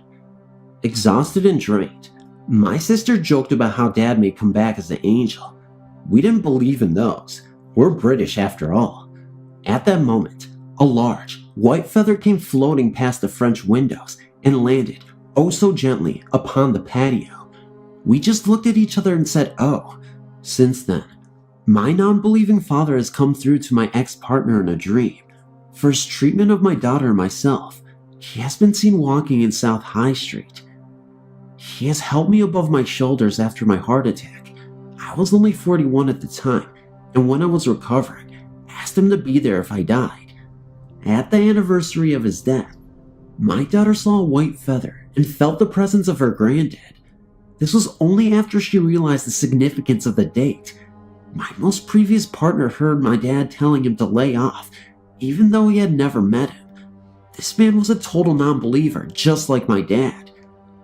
As a woman who has the shadow of the Grim Reaper's blade above her head, it has strengthened my belief that there is life after death. That when I do have that massive heart attack and leave this earth, there will be someone waiting for me. I might be in trouble with my dad, but at least it will pass the time to be lectured and hugged while I make my way to the next place. Thank you for reading. This is a story related to me via my father. He told me yesterday, as we were speaking of ghosts. Dad said he was walking home one fall evening while he was in high school, in the late 1950s. He had been in downtown Portsmouth lollygagging around with some friends. It was now time to go home for dinner. If anyone is familiar with Portsmouth, New Hampshire, they know it is rich in history and an old port town, hence the name. There is an alley that cuts behind the school, and it passes by the South Mill Pond. He was halfway down the alley when he saw a bright light coming out of the sky. He had no idea what it was. This was back in the day where schools were building bomb shelters and kids were scared of some sort of disaster. The light got brighter and brighter. As it came closer to him, it was speaking to him. Dad listened to it and was mesmerized. He said it looked like an angel, but not anything like you would assume it to be. It spoke to him for quite some time. He doesn't recall how long he was there. The concept of time ceased to exist, and it left in the same manner as it came. He continued home and told his mother. She told him it must be his guardian angel. To this day, he can't remember what it said or what it really looked like. He had such a glimmer in his eye as he told me. He was smiling like he hadn't told me the whole story. In the years after that event, my father has cheated death at least 5 times, the last time being this past year. He should have died, but he didn't. I wonder if the angel guided him through all of the obstacles he has faced. If it did, I'm glad, and I do believe. Thanks for reading. One night, I was hanging out with my friends in an apartment in the small town I lived in. 3 people lived there, a married couple and one of their friends who was a young teenager. I would hang out and stay overnight there frequently, as there was not much to do in such a small town. This night was just like any other, or so it seemed at first. We were just hanging out, talking and laughing about whatever came up. Soon it was late, and the young girl decided to go to bed while the rest of us were going to stay up longer. She walked down the hallway and entered her bedroom and screamed. We immediately jumped up and ran to her bedroom. She was looking down at the floor with an expression of terror on her face. She was staring at a medium-sized porcelain angel that was lying broken in 3 pieces on the floor. She kept this angel on the top of her Bible on a nightstand. Both the Bible and angel were on the floor. A broken angel is nothing to scream in terror over, and at first I was confused, but she picked it up, and streaming from the eyes was what looked like fresh blood. Immediately, I assumed that she was pulling some prank on us. An angel crying tears of blood sounded so generic to me, so unimaginative, that I thought for sure she was trying to get some negative attention. I took the angel pieces from her and said, yeah, right. She swore that she had nothing to do with the broken angel and its tears of blood. I gave her a scrumptious look, then looked closely at the angel's face. The blood looked like fresh nail polish, and I still did not believe that she had nothing to do with it. Knowing that nail polish smells strongly of chemicals, I put my nose close to the angel's face and smelled it. I could not detect a familiar nail polish smell, but I was still very doubtful. I noticed that the blood was running perfectly from the base of the eye, that it followed the contour of the round eye, and that none appeared on the eye itself. It was then that I started to think twice about what was happening. I knew that this girl had not left my sight for at least an hour and a half before she entered her bedroom and promptly screamed. Knowing that applying nail polish in such a way that it would not get on the eye itself, and then to make it run down the face in such a short time, a matter of seconds, was nearly impossible. As I held the angel in my hands, I grilled the girl about what she had seen when she entered the room. She said that she walked in to see it broken and the blood just beginning to run. I asked her several times if she was faking us out, and that a joke like that would not be funny at all. She was clearly shaken and refused to touch the angel again. After asking her many questions, I looked at the angel again. To my complete shock, the bright red had turned darker with a slightly rough surface. I touched it, and it was dry. Nail polish stays smooth and bright even after it dries. This unnerved me, and I scraped the blood with my fingernail and flaked it off. I've seen coagulated blood before many times, and this red stuff was just like it. I gave the girl a look of seriousness as my mind started to swim. We spoke a bit longer, and she said she would like to be alone. I decided to place the angel on top of the entertainment center in the front room. The married couple were standing in the hallway watching me place the angel on the entertainment center. They were extremely doubtful too, even more so than I, because I believe I had made some logical deductions that they had not. I placed the angel gently on top of the center and began to walk towards the married couple. Now, I placed these pieces about a foot from the edge of the entertainment center. This I know, I did it purposely. About halfway to the married couple, I watched their faces turn to an expression of pure astonishment. They pointed behind me, and I looked back at the center. The angel pieces lay on the carpet in front of the entertainment center. I stood staring at the pieces in complete disbelief. The couple approached me and said that they did not see the pieces actually move from the center, but they saw them bounce on the carpet as I walked away. As we stood there, we all got a very eerie feeling that we were not alone. I sat on the couch and got a feeling of malevolence. I sat quietly and felt the presence of a very angry man in the room who was trying to scare me. I spoke out loud and told him I knew what he was up to and that it would not work with me and that he should leave.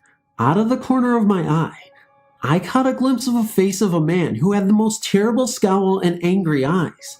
I believe he was truly upset that I was not going to allow him to have that effect on me. The feeling of the room returned to normal, and I relaxed. I went back to the girl's room and told her what had just happened. She was crying and said that ever since she had been going out with this certain young man, who was very controlling and had lots of bottled emotions, a spirit of an angry man had been following her around. I suggested that she leave this boy and pray for the spirit to leave her alone.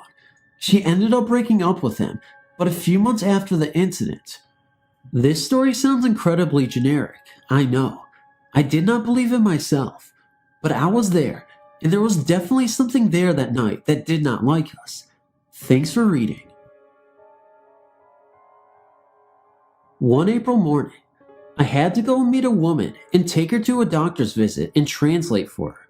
We were to meet in front of the translating office. When I turned onto the street of the business, I noticed a minivan with two adults and a child in the middle of both adults, and I parked and approached the couple to ask if she was the woman that I had to go and help translate. The child and husband just looked at me and smiled as I spoke to this woman, and the child was just all jumpy and playful and all smiles.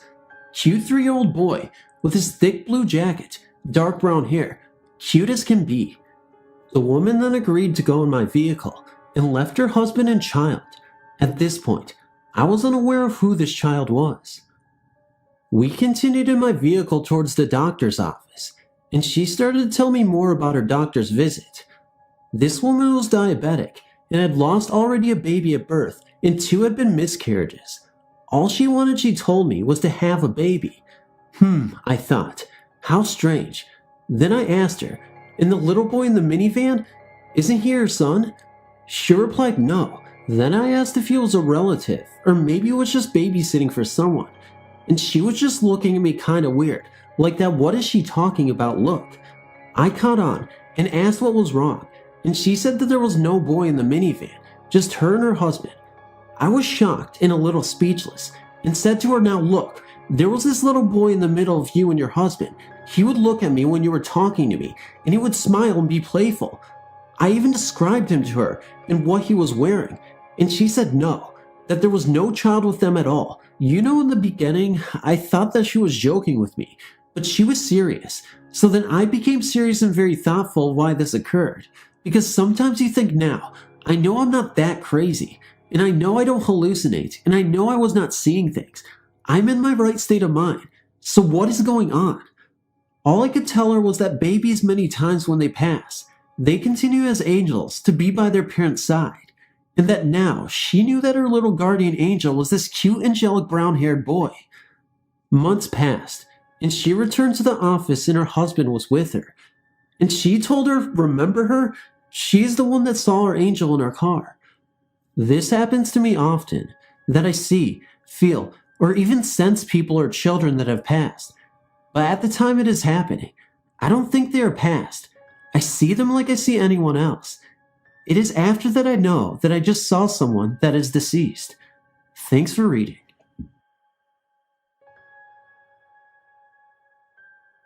Call me crazy, but as a teen, my friends and I loved exploring abandoned properties. There was a house just outside of town about a half-mile off of the city that intrigued me since childhood, and I had to go see it. One afternoon, two of my friends agreed that it would be a great place to check out, so we loaded up and went. It was a typical creepy old farmhouse type place, made of wood that had begun to rot decades ago, dirty, mostly broken windows, rickety porches, 2 stories high, plus an attic. Getting in was no problem. The doors were gone, so we just walked in. There was evidence of other people having been there, as the room we concluded to be, the living room, was full of empty beer cans and potato bag chips. Uninterested in these findings, we made our way into the kitchen. It was broad daylight outside, but this house was pretty dark inside, adding to the intrigue and creepiness. The kitchen was a wreck. It seemed as though the mice had taken full advantage of whatever had been left there, so on to the dining room. Finally, we saw a set of stairs, the first ones we had seen so far, and up we went. On the 3rd step from the top, I set my soda can down so we'd be able to remember that's where we came up.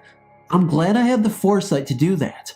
We meandered to the top floor, and found that it was much brighter and warmer up there. Probably because it wasn't under the cover of the low tree branches as the downstairs had been.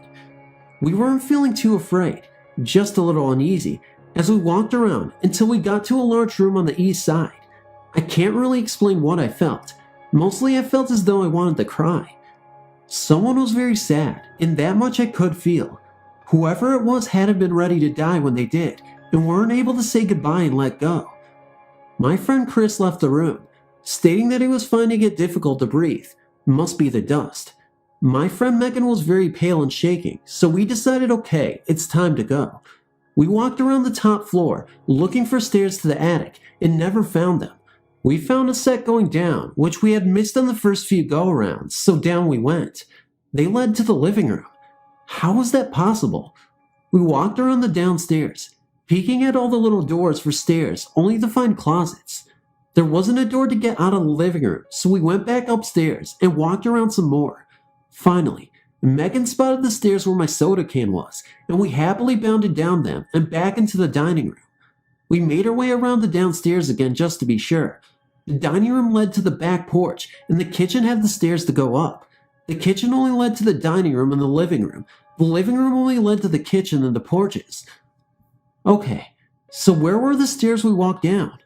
This was the same room because the mess on the floor was the same, and the mantle above the fireplace was the same. So what was the deal here? We went back upstairs, and Megan stayed at the top of the stairs, while Chris and I walked around again in search of the mystery steps we had gone down. We never found them. As Chris and I were walking back towards Megan, I heard someone in the large bedroom that made me feel very sad. It sounded like a soft crying, and I felt very bad. I felt that we intruded into this person's life, and it was time we left, so we did.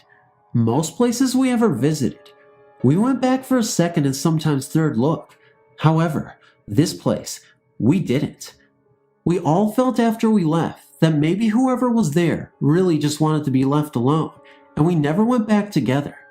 The oddest thing is that on Easter Day of the following year, I had this unstoppable urge to go to the house and leave flowers on the porch. I got some daffodils and headed out there, only to find my friends Chris and Megan also had come to bring flowers. We all had that urge, and we all headed out there without the others knowing with a big bouquet of fresh daffodils. Something there touched each of us, and I will forever feel a connection to that house in the woods, and whoever that is who lives there in the large room on the east side of the upper floor who seems to like daffodils. Thanks for reading. First, I need to give you some background history. I can see auras. If you don't know what that is, it's the energy a body gives off. There are different colors, and those colors have meanings such as blue and green is relaxed. I started to see auras around the same time I had my experience. I was in 8th grade, at church, the first time I saw an aura. I can't see them as well now. It's been 6 years since I started, and my ability has faded from lack of use. My experience happened the same year, 8th grade, in French class. My teacher was working on the overhead, so she had all the lights off. I was sitting in the back of the class. French didn't excite me much, so I was not really paying attention to what she was saying. Instead, I was playing with the light around her. This is rather hard to explain. Her body was reflecting light from the overhead. I think I could see this because I could see auras. Anyway, I would stare at the light around her and move it to the dark beside her. Kind of like when you would stare at a bright light for a while, and then when you would look away, you still see the light. Well, I could see the outline of her body, and then it would just fade away. I would then look back at my teacher and do this all over again. The point being, I was technically staring at nothing for a while. It was after doing this a couple of times that I noticed something else. It was a thin, blue outline of a person standing opposite my teacher, watching what she was writing on the overhead. I was looking at its side profile, and I could see a perfect outline of a nose, mouth, etc. I could only see it from the waist up because the desks were blocking the rest of my view. I froze when I noticed this thing. I couldn't stop staring. I thought I must be seeing things. When it turned towards me and started to approach me, it didn't walk, but came towards me in a flashing motion, like a strobe light was on. I freaked, all my muscles tensed, and I wanted to bolt, but was too frozen. That's when it stopped approaching me and just laughed at me. This is when it starts to get really weird. The laughter was inside my head, and I know it was not mine. It was cold and evil, and I was about to start crying. The rest of the class, it just watched my teacher and was smiling over my fear.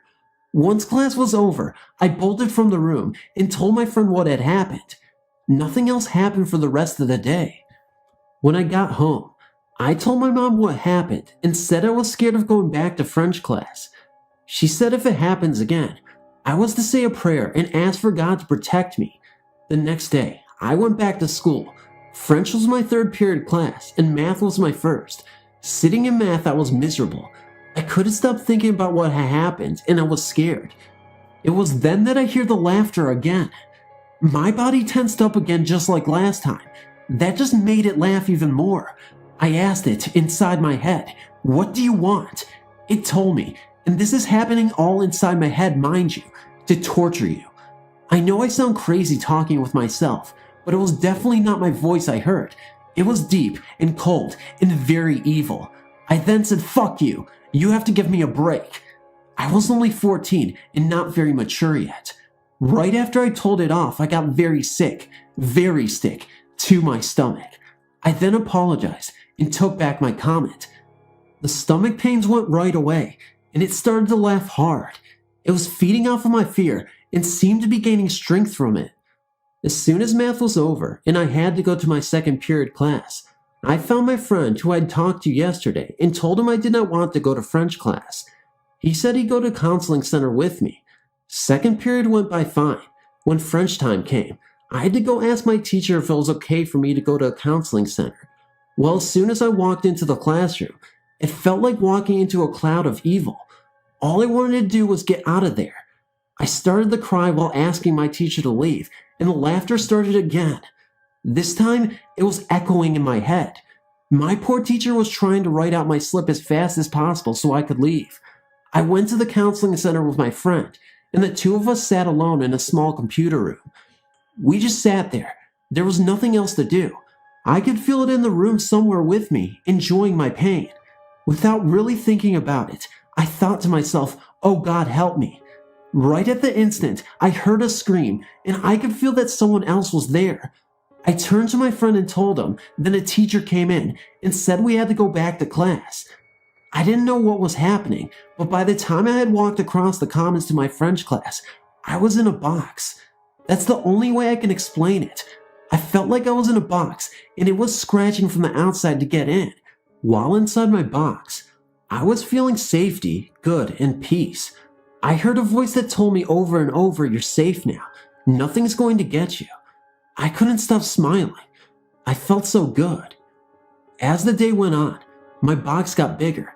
It grew to the size of the school, and then so big, I couldn't even feel its boundaries, but I knew I was still inside. I talked with the spirit for 2 days. It told me I would always be safe, and it was a messenger from God. I believe it was my guardian angel. Look, I know this story sounds crazy, and I've tried my best to believe I had an overactive imagination, but it was too real to not be true. The voices, the things happening around my classroom, things that are happening in general. I just couldn't fathom what was going on, and I know it's disbelievable, like I said, but still, in my head, I know it was real. In 1957, my father and his best friend were killed in a hunting accident. I was only 7 years old. I remember his funeral, and the many people who came to pay their respects. That night I went to bed at the usual time, and was awakened by something. I glanced at the foot of my bed where a large chair was, and saw a ghostly figure of a man sitting in this chair. At first I was afraid, but the longer I stared at this figure, I realized it was my father. He made no movements, but merely sat in this chair. After a couple of minutes, I decided to communicate with my father, so I sat up in bed and proceeded to crawl down towards the foot of the bed. Before I could even reach the foot of the bed, my father's image faded away. It was then that I felt afraid and climbed in bed with my mother, though I didn't tell her about seeing my father until several days later. All I know is that this wasn't a dream, and that I was very thankful to have this opportunity. I don't think my mother has ever believed me about this, but it doesn't matter, because this will always stay in my mind. Thank you for letting me tell my story. This happened at South Bay Elementary School. Many sightings of a little boy wandering in the recreation area at night is seen. He's usually seen walking around the area where the old firehouse burned down, around the late 1800s. Also, numerous times, an old man that looks poor is seen wandering. Being that we live on Long Island and pride ourselves in ghost hunting, myself and a group of my friends decided to visit the so-called haunted elementary school. After getting lost on our way there, we found the school at about 4 a.m. Friday night, with the help of our cousin, who went to the school there when she was younger and is too creeped out to go there by the playground.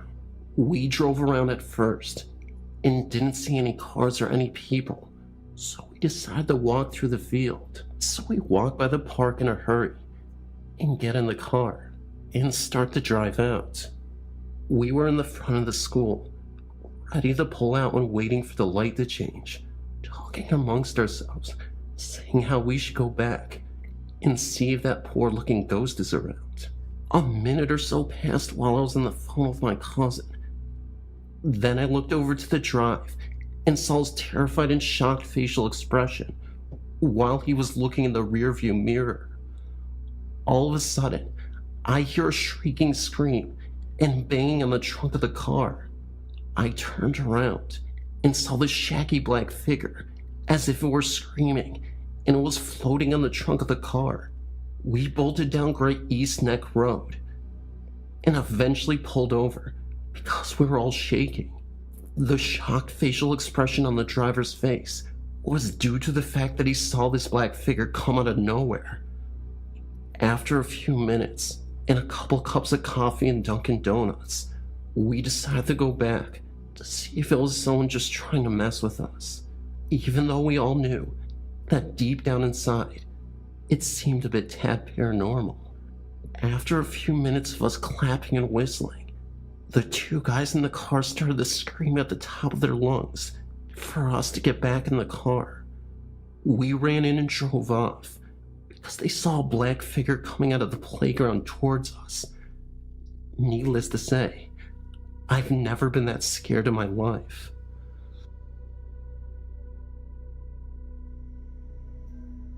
When I was about 16 years old, my dad used to take me to a dirt road right across from the cemetery in Boston to let me learn how to drive his car. I was really close with my dad, and it was the best place to learn how to drive because there wasn't anyone ever on the main road. Obviously, since it was a dirt road off the beaten path. This was a tough time for me because my dad never told me he was terminally ill and was very close to passing away soon. Yet 4 years later, after finally getting my license, I was in the middle of planning a long road trip with my dad. We were getting ready to drive to the Grand Canyon, just me and him. I remember speaking to him on the phone while I was at work, and that was the last time I ever spoke with him. I can remember coming home from school, not even an hour later after speaking, and came home to where an ambulance was sitting. A couple of weeks later, my dad passed away in the hospital, and I was crushed. I took a long drive to clear my mind. I didn't know where I was going. All I knew was that I just wanted to be in the car. Tears were streaming down my face. I then saw a small chapel that was open and decided to go in and sit down at the pews. I remember praying to God, demanding why I had to take my dad so soon, and even cursing the trip. I gathered myself, left the chapel, and then got back into my car. I ended up driving back to that dirt road where my dad once had took me, across from the cemetery. For whatever reason, I pulled over to the side of the road. It was now the middle of the night, just after 10 p.m. My headlights were shining in front of me, and that's when I saw a figure of an old man coming closer and closer to me in the road. At that point, I was genuinely wondering why anybody would be on this dirt road, since it's away from homes and there's nothing but trees surrounding it, and that cemetery across from it. Without taking any chances, I drove off in the other direction so I could avoid that old guy. As I was driving past the cemetery, I looked for a brief moment at the entrance, and I kid you not, that same man from the dirt road was standing right there at the entrance. So naturally I drove off and got as far away from that area as possible. That was a very odd occurrence, because even though the cemetery is pretty close, you still have to go through all the trees to end up at the entrance. On top of that, this was an elderly man. How in the world could he beat my car in a race and be at the cemetery in 2 minutes? It would have to take you 10 minutes of walking through the woods to even get to the cemetery. By the way, this wasn't my dad, and I know I was going through a rough period at the time, but that figure I saw was solid and real. The crazy part was, my mom said a few days later, she saw that same old man in the same spot in the dirt road a couple weeks later, coming home from a late night shift. My mom is more braver than I am, and instead of driving away from the man, she drove closer to it, or at least tried. As she was driving closer, the man seemed to walk into the woods and just disappear. I don't know what to make of this. I would like to think it was my dad, somehow, but it didn't give me good vibes. And my dad didn't look frail and old like that. If anyone has any idea what this was, let me know. It seemed to have been tied to me and my mom, or the family in general. So my haunting started when I was about 13. I had this strange dream one night. It started with a lady walking around our cul-de-sac. She was wearing all black, and it looked like she was sick because she was blowing her nose. Now that I look back, I wonder if maybe she was crying.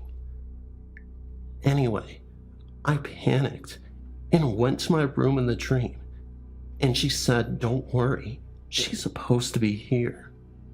The dream continued with me just standing staring out my window and watching the lady. Then another lady dressed in all white with brown hair walked by. It looked like she was wearing a nightgown. I woke up right after that. Now, every time I'm on my computer, which is located just across from that same window, I can see that same lady in the white walk by. For a while it frightened me, because I did not know if it was actually the lady, or just my imagination. I'm used to it now. Lately, if I'm up too late, I'll be playing on the computer, and I'll hear a bang. Now, my family's always asleep by 10-ish, and the possibility of them making the noise is rare. The best memory of the bangs I have is actually during the day. It was summer, so my parents weren't home, and me and my sister were cleaning for company coming in. I was walking past that same window, and I heard a bump coming from a bookshelf. The bookshelf is in a corner, and it is pushed and completely against the wall, so it couldn't have been my sister trying to scare me. So I ignored it and went on with my life. I tried to do research on my house and what it was built on, maybe a graveyard or an old Indian preserve, but I've had no luck yet. I haven't heard from her in a while, but sometimes at night, I still hear bangs and I get weird feelings, and that makes me run to my room.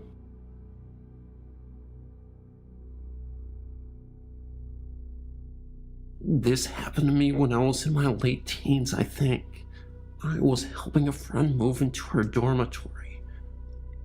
We were outside when I locked eyes with a very handsome blue-eyed guy, also helping a friend move in. We were unable to stop looking at each other throughout the entire move. We were both very instantly attracted to each other, and we both knew it, although neither of us approached the other. Later in the day, as I was sitting alone in my girlfriend's room, I got the sudden urge to get up and open the door. I did, and directly across the room in the next door was Nick, just standing there and looking at me.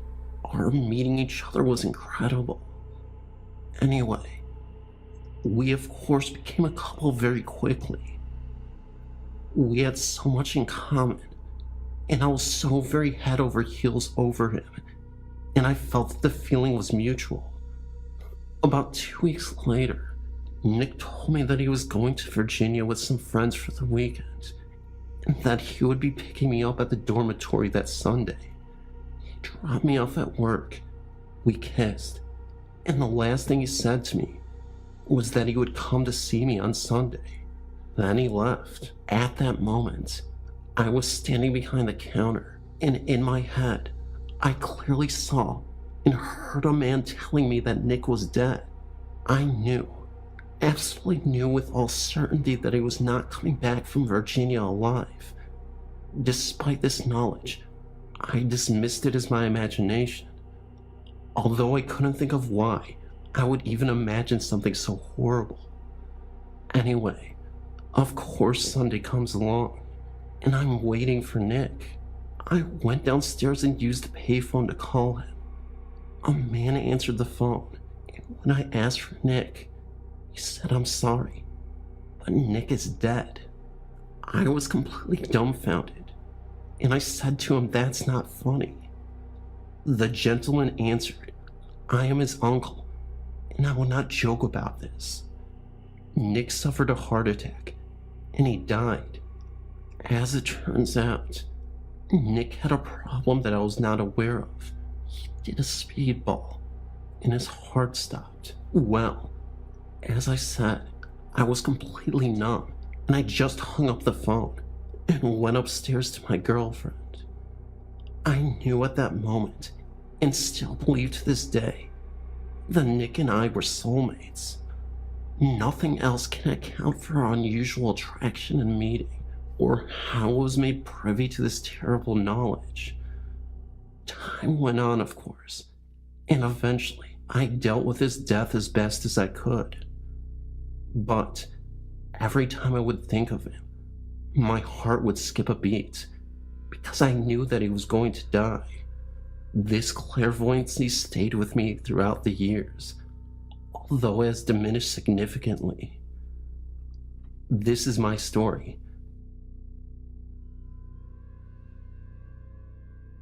Well, I have a few stories for you. The first ghostly thing I've ever seen was one day with my friends. We were hanging out in the cemetery after dark, just trying to have a good time and see if we can find anything weird. Well, we were sitting on the far right-hand side of the cemetery, facing south from D Street. We noticed that this tree we were sitting by had a strange-looking face on it. It was weird, but the light of the moon on the tree showed an old-looking face. It was large and looked undeniably like a face. It freaked us out a bit, and I've never seen anything that looks so much like a face show up like that did that night. No, it was a full moon when that happened. Another thing that happened to me and another friend one night. We were walking down the cemetery through the loop. As we're coming up on the corner, I recalled a time when my Wiccan friend requested some dirt from a grave for her spells and stuff. Well, a few months back, I had kicked some dirt up from the grave for her and bottled it up. Not much, of course, but enough to make a 3-inch groove in the dirt right next to the tombstone. Well, I was telling my friend about it, and I showed him the groove that was right next to the stone. I put my foot into the groove first to find it to show my friend. Then my friend put his foot into the groove to see what I was talking about. Well, we began to walk some more. Then I heard this noise. I stopped and told him to listen. It was like a howling noise almost. It was really hollow, but high at the same time. Sort of like when you blow into a glass bottle, but different. A noise I never heard before. There was no way it could have been anything in the surrounding area, because it was 3 in the morning, and no one was out. Then I got this cold chill running through my body. It was a warm night, since it was August, and it was near 94 degrees that day. And out of nowhere, it gets cold. I felt goosebumps run through my body. My friend had felt it too. The noise was getting louder, and the chill was just so strange. We began to freak out, and after a few minutes, we decided to take a run for it. I think I may have disturbed something with the dirt I removed, but it happened shortly after I showed my friend the groove. It was the most realistic ghost experience I have ever encountered. I've been in there numerous of times, and there's always a feeling of presence when you enter. But yeah, that's the 2 most prominent encounters I had, and I thought that it may be of interest to you. Before I was invited to join my friend's ghost hunting group, they had told me about a house on Double Church Road. It got its name from the fact that there are only 2 churches along that road. They didn't tell me much, because they wanted to see if I'd experienced what they had. A week before I went there with them, I was having dreams of the home. I'd never seen it before. Something would give me a sense of being lured there in my dreams. It bothered me so bad that I spoke to my church minister about it. He told me simply not to go there, but I didn't listen. We went to the house, which was abandoned. Somebody owned it, but never fixed it up. What frightened me was the fact that it was exactly as I'd seen it in my dream. Many things have happened over the course of several visits. My friends have recounted stories of seeing a glowing white panther-like creature near the front porch steps. There was an old windmill there that would actually answer yes or no questions. It would creak once for yes and twice for no. We don't understand how it happened, but there was no wind or outside factors that we could perceive that would cause this. A friend of mine went there one night on Halloween with the group. He put his left foot on the porch and suddenly couldn't move. The most horrible thing is what I perceive to be a demon. I've seen a hulking creature about 6 to 7 feet tall, hunched over, that looked kind of like a gargoyle with horns coming out of its head. I am not the only one to have seen it either. 2 of my friends have seen it, without any of us ever seeing anything about it before. The description is always the same too.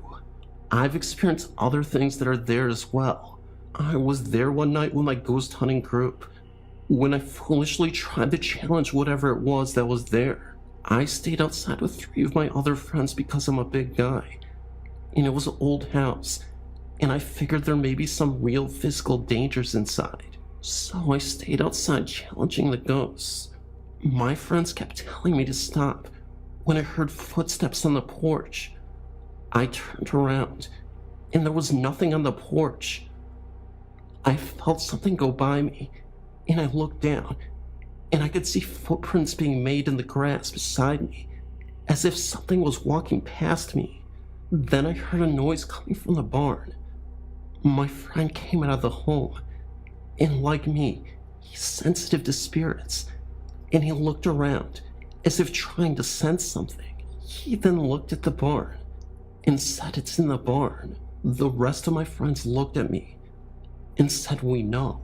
We then headed down to the barn. As we were walking to the barn, we heard what sounded like 2 horses in a carriage actually go through us on the small road to the barn.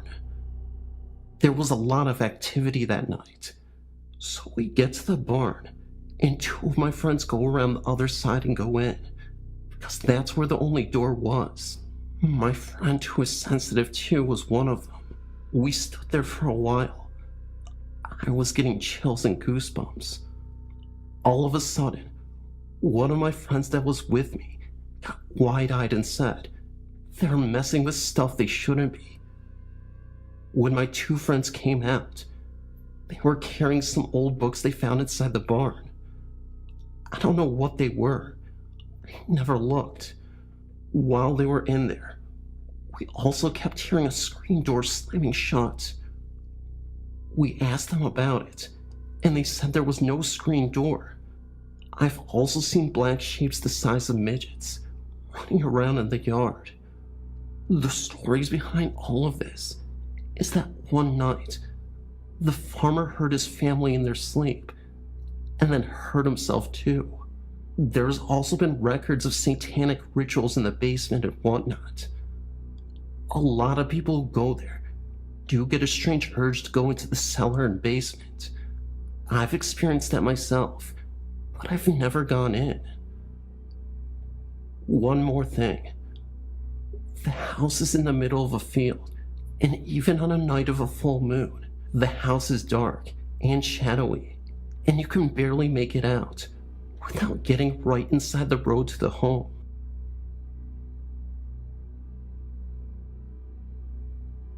A couple of years ago, I went ghost hunting on a regular basis.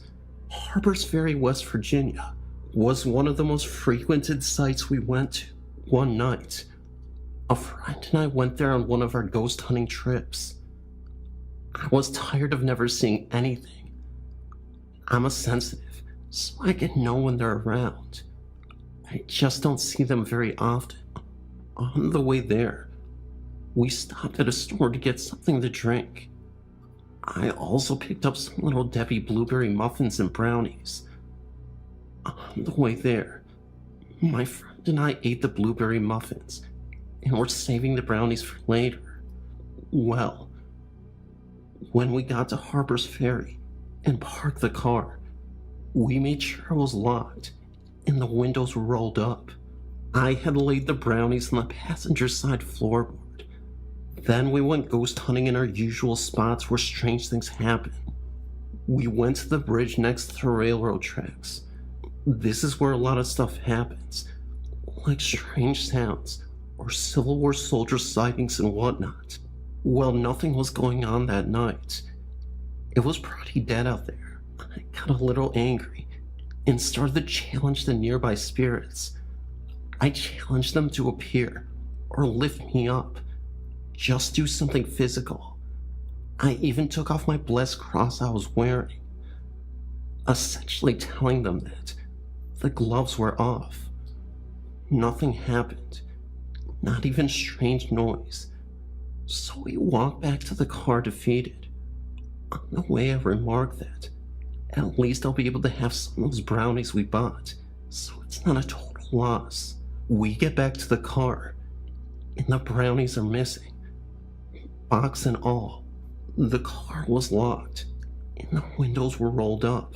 We made sure there was no way to get into the car from the outside. We even checked to see if the windows or the locks had been tampered with. Nothing. We checked under the seats in the front and the back seats. We checked everywhere inside the car. We even checked the trunk for some odd reason. Nothing. They had completely vanished. Not even the box or the wrappers from the muffin box were even inside the car. I was so mad. I guess I should be careful what I wish for.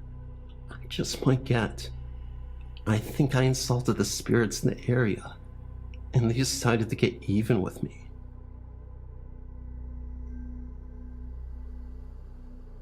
This is a very short story that I think is still worth sharing. It gives me goosebumps every time I think of it. I lived in this building for many years. 3 different tenants lived in unit number 19. Oftentimes, a cold presence is felt, and an image appears in the bathroom mirror of someone, possibly a woman, Native American with long hair. Unit number 6, in which I lived in, on a number of occasions, I had felt someone sit on the bed during the night. You could see a depression on the bed where the spirit had been sitting. In addition, on numerous occasions, in all 3 units, there were happenings of cabinets opening and drawers being left open.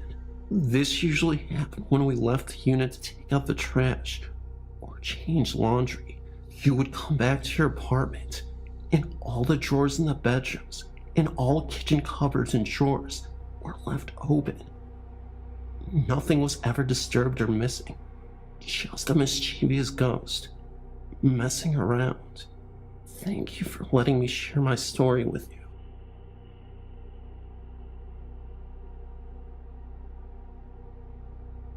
My wife and I used to live in Pasadena, Texas. We had bought a house back in 1996, and it was built in 1951. The first encounter I had was on a windy night. My wife was taking a shower, and I was watching TV. The back door opened slowly, almost all the way. Then it closed by itself. I figured it was the wind making it open and close, so I got up and locked the door. I almost dropped my keys when I realized the deadbolt was already set. I told my wife about it, and she laughed and said I must have dozed off on the couch and dreamt it. Then, not long after that, my wife said she heard someone walking through the home. She thought it was her daughter, since she's prone to sleepwalking. She went to her room and realized that it couldn't have been her daughter. There was not enough time for her to have been walking around, then have gotten back in bed, and then pulled the covers around her. My wife has also heard the microwave bell go off in the middle of the night, when all of us were asleep. We have a pair of pewter lamps in the end tables of our couch. They are a 2-bulb system, with pull chains for each bulb. At least once a week, we would be sitting watching TV or reading, when all of a sudden, a chain on one of the lamps would start banging the side of the lamp. Since they were pewter, it was loud. The ghost never tried to harm us, so we think it was a child playing with us. Thank you for letting me write to you. This will be the second story that I've sent you. My mom told me this story and said that she was about 10 or 11 during the time of this experience. She said she was sleeping in her bed one night, and she woke up at about 1 in the morning. She looked up and saw a white shadow floating next to her bed that had big eyes. She said its head looked a little swollen, and it looked like it was trying to say something. Got really scared, and tried to scream to wake her mom. She was so scared that she couldn't even make a noise. She never told her mom about it because she was so afraid that her brothers would tease her. But a week later, she said she heard her brother, my Uncle Kevin, say that he saw a white figure with a swollen head.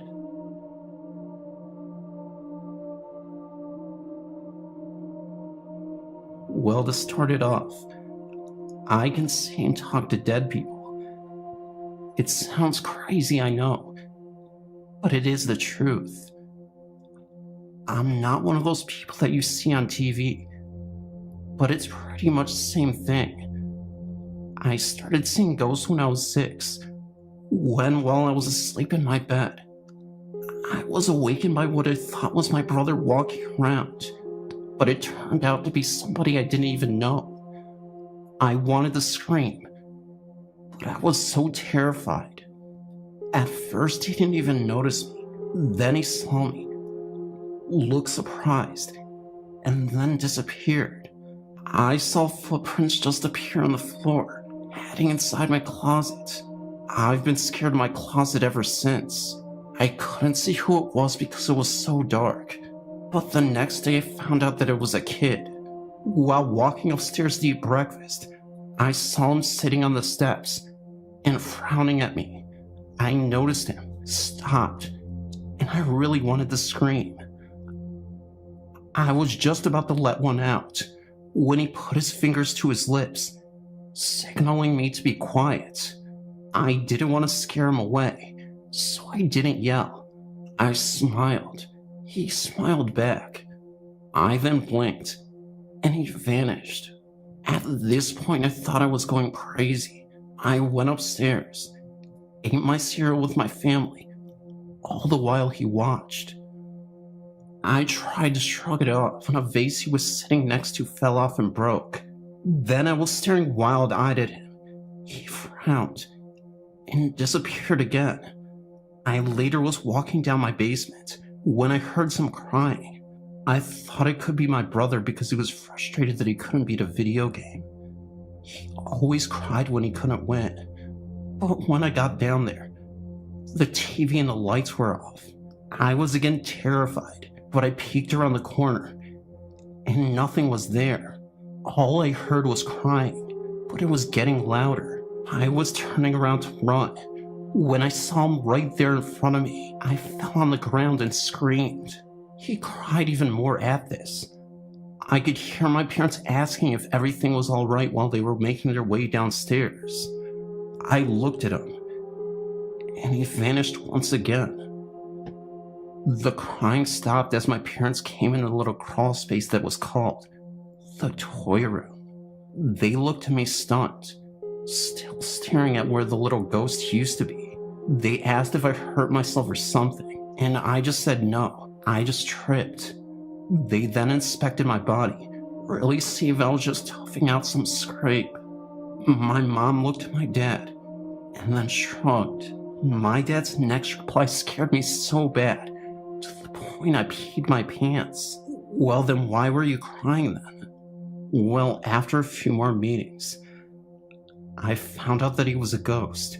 Yes, I didn't know before. After a while, we became friends, but he never spoke, just helped us out and played with our toys. Like once, before we even went to our grandparents' house, we had to clean the basement. It took hours, but we finally did it. Then we went to my grandma's. When we came home, my brother and I went to the basement and we played video games. It was a mess. We groaned and I screamed, "Sam!" We named him Little Black Sambo because of his color. Not to be racist, for those of you who are easily offended. While my brother went to the bathroom, he appeared, at first smiling, but then frowned. Seeing how distressed I was, I looked him straight in the eye and said, "Help us clean, or clean it yourself." I stormed upstairs to get my mom so she could help us. We were just heading downstairs when I heard my brother scream. I ran out to figure out what Sam had done.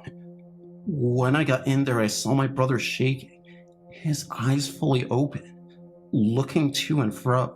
I looked into the room and gasped myself. It was perfectly clean. My mom got down there and said, "What mess." It was 6 years that I had known him. He was mine and the family's best friend. It was almost as if he was a part of the family. My life was going good. I was starting 7th grade. I had lots of friends.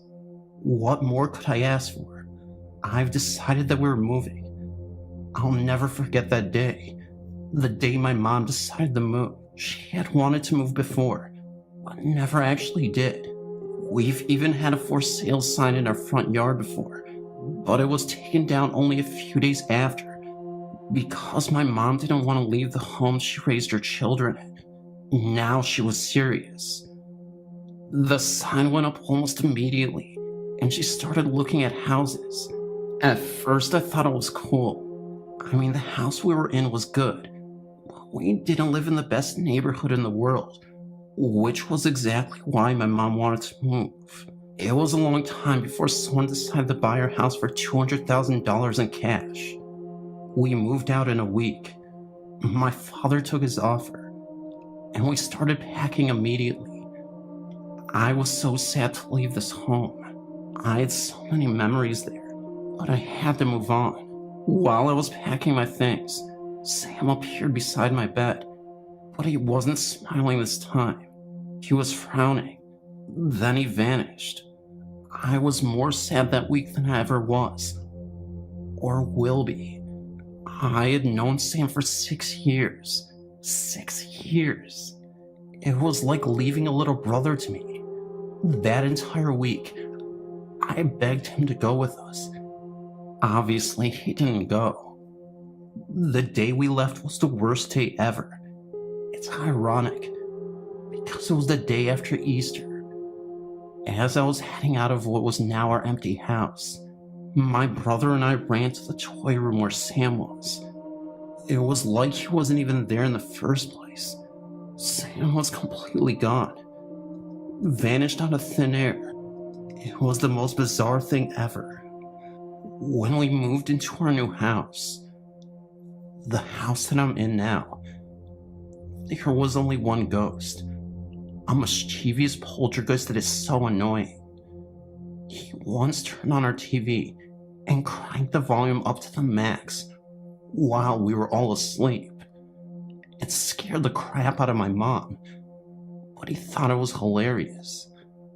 There have been good things as well as bad things, though. About a year ago, my brother's best friend died in a car accident. Our family, especially my brother, were so distraught. My brother and I stayed up late the night he died and watched Monty Python to cheer us up. Then, I noticed somebody walking around our kitchen, grinning with the biggest smile I'd ever seen. I thought I was the poltergeist, so I told him to go away. My brother said, I don't think it's the poltergeist. I stared at him and asked him how he knew. I don't know, he said, but I really don't think it's him. He told me to describe him. Well, I said, he's wearing blue jeans, a white t-shirt, and he has the biggest smile I've ever seen. Jason stood up. Jason, is that you? It turned out that the ghost was my brother's best friend, Jason, that died in a car crash. We stopped the movie and talked for hours.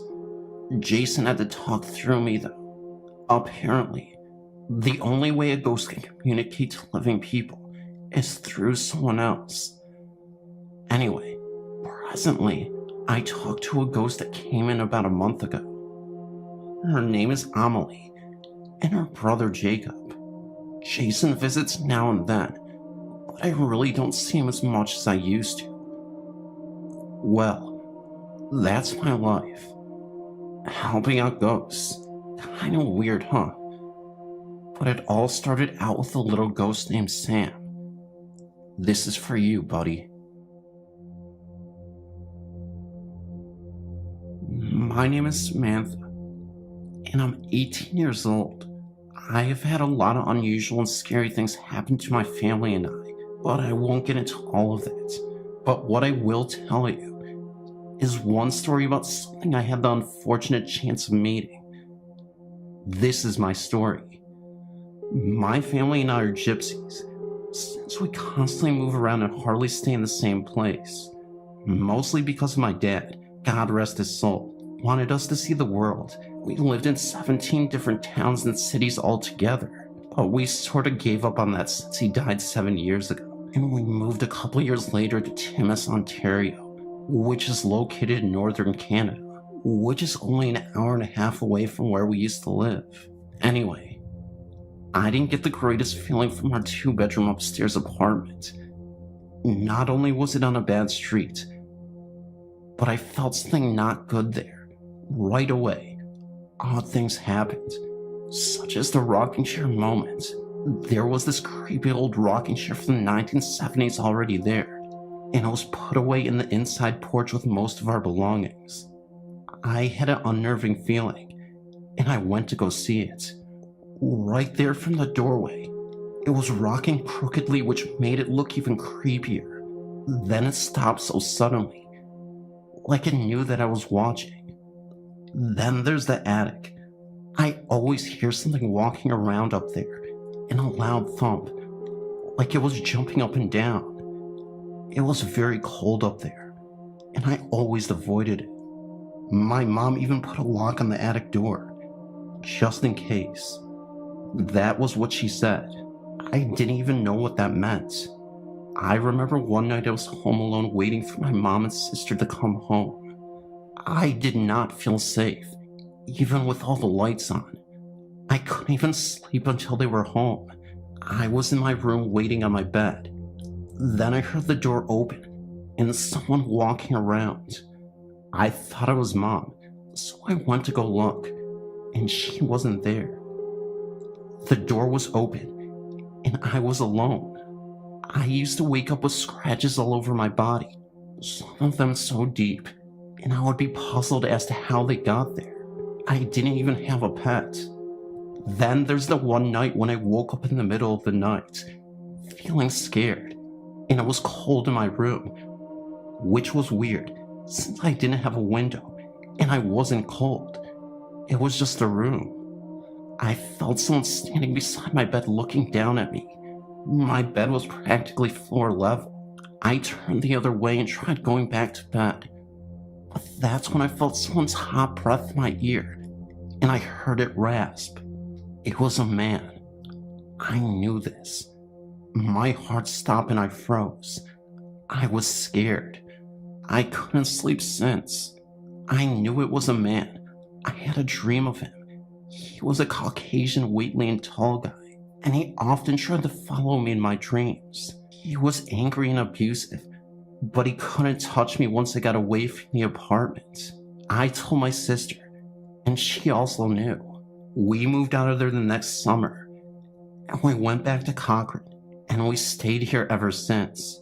We've had other spirits, but we didn't care. We were back to something familiar, and that was okay.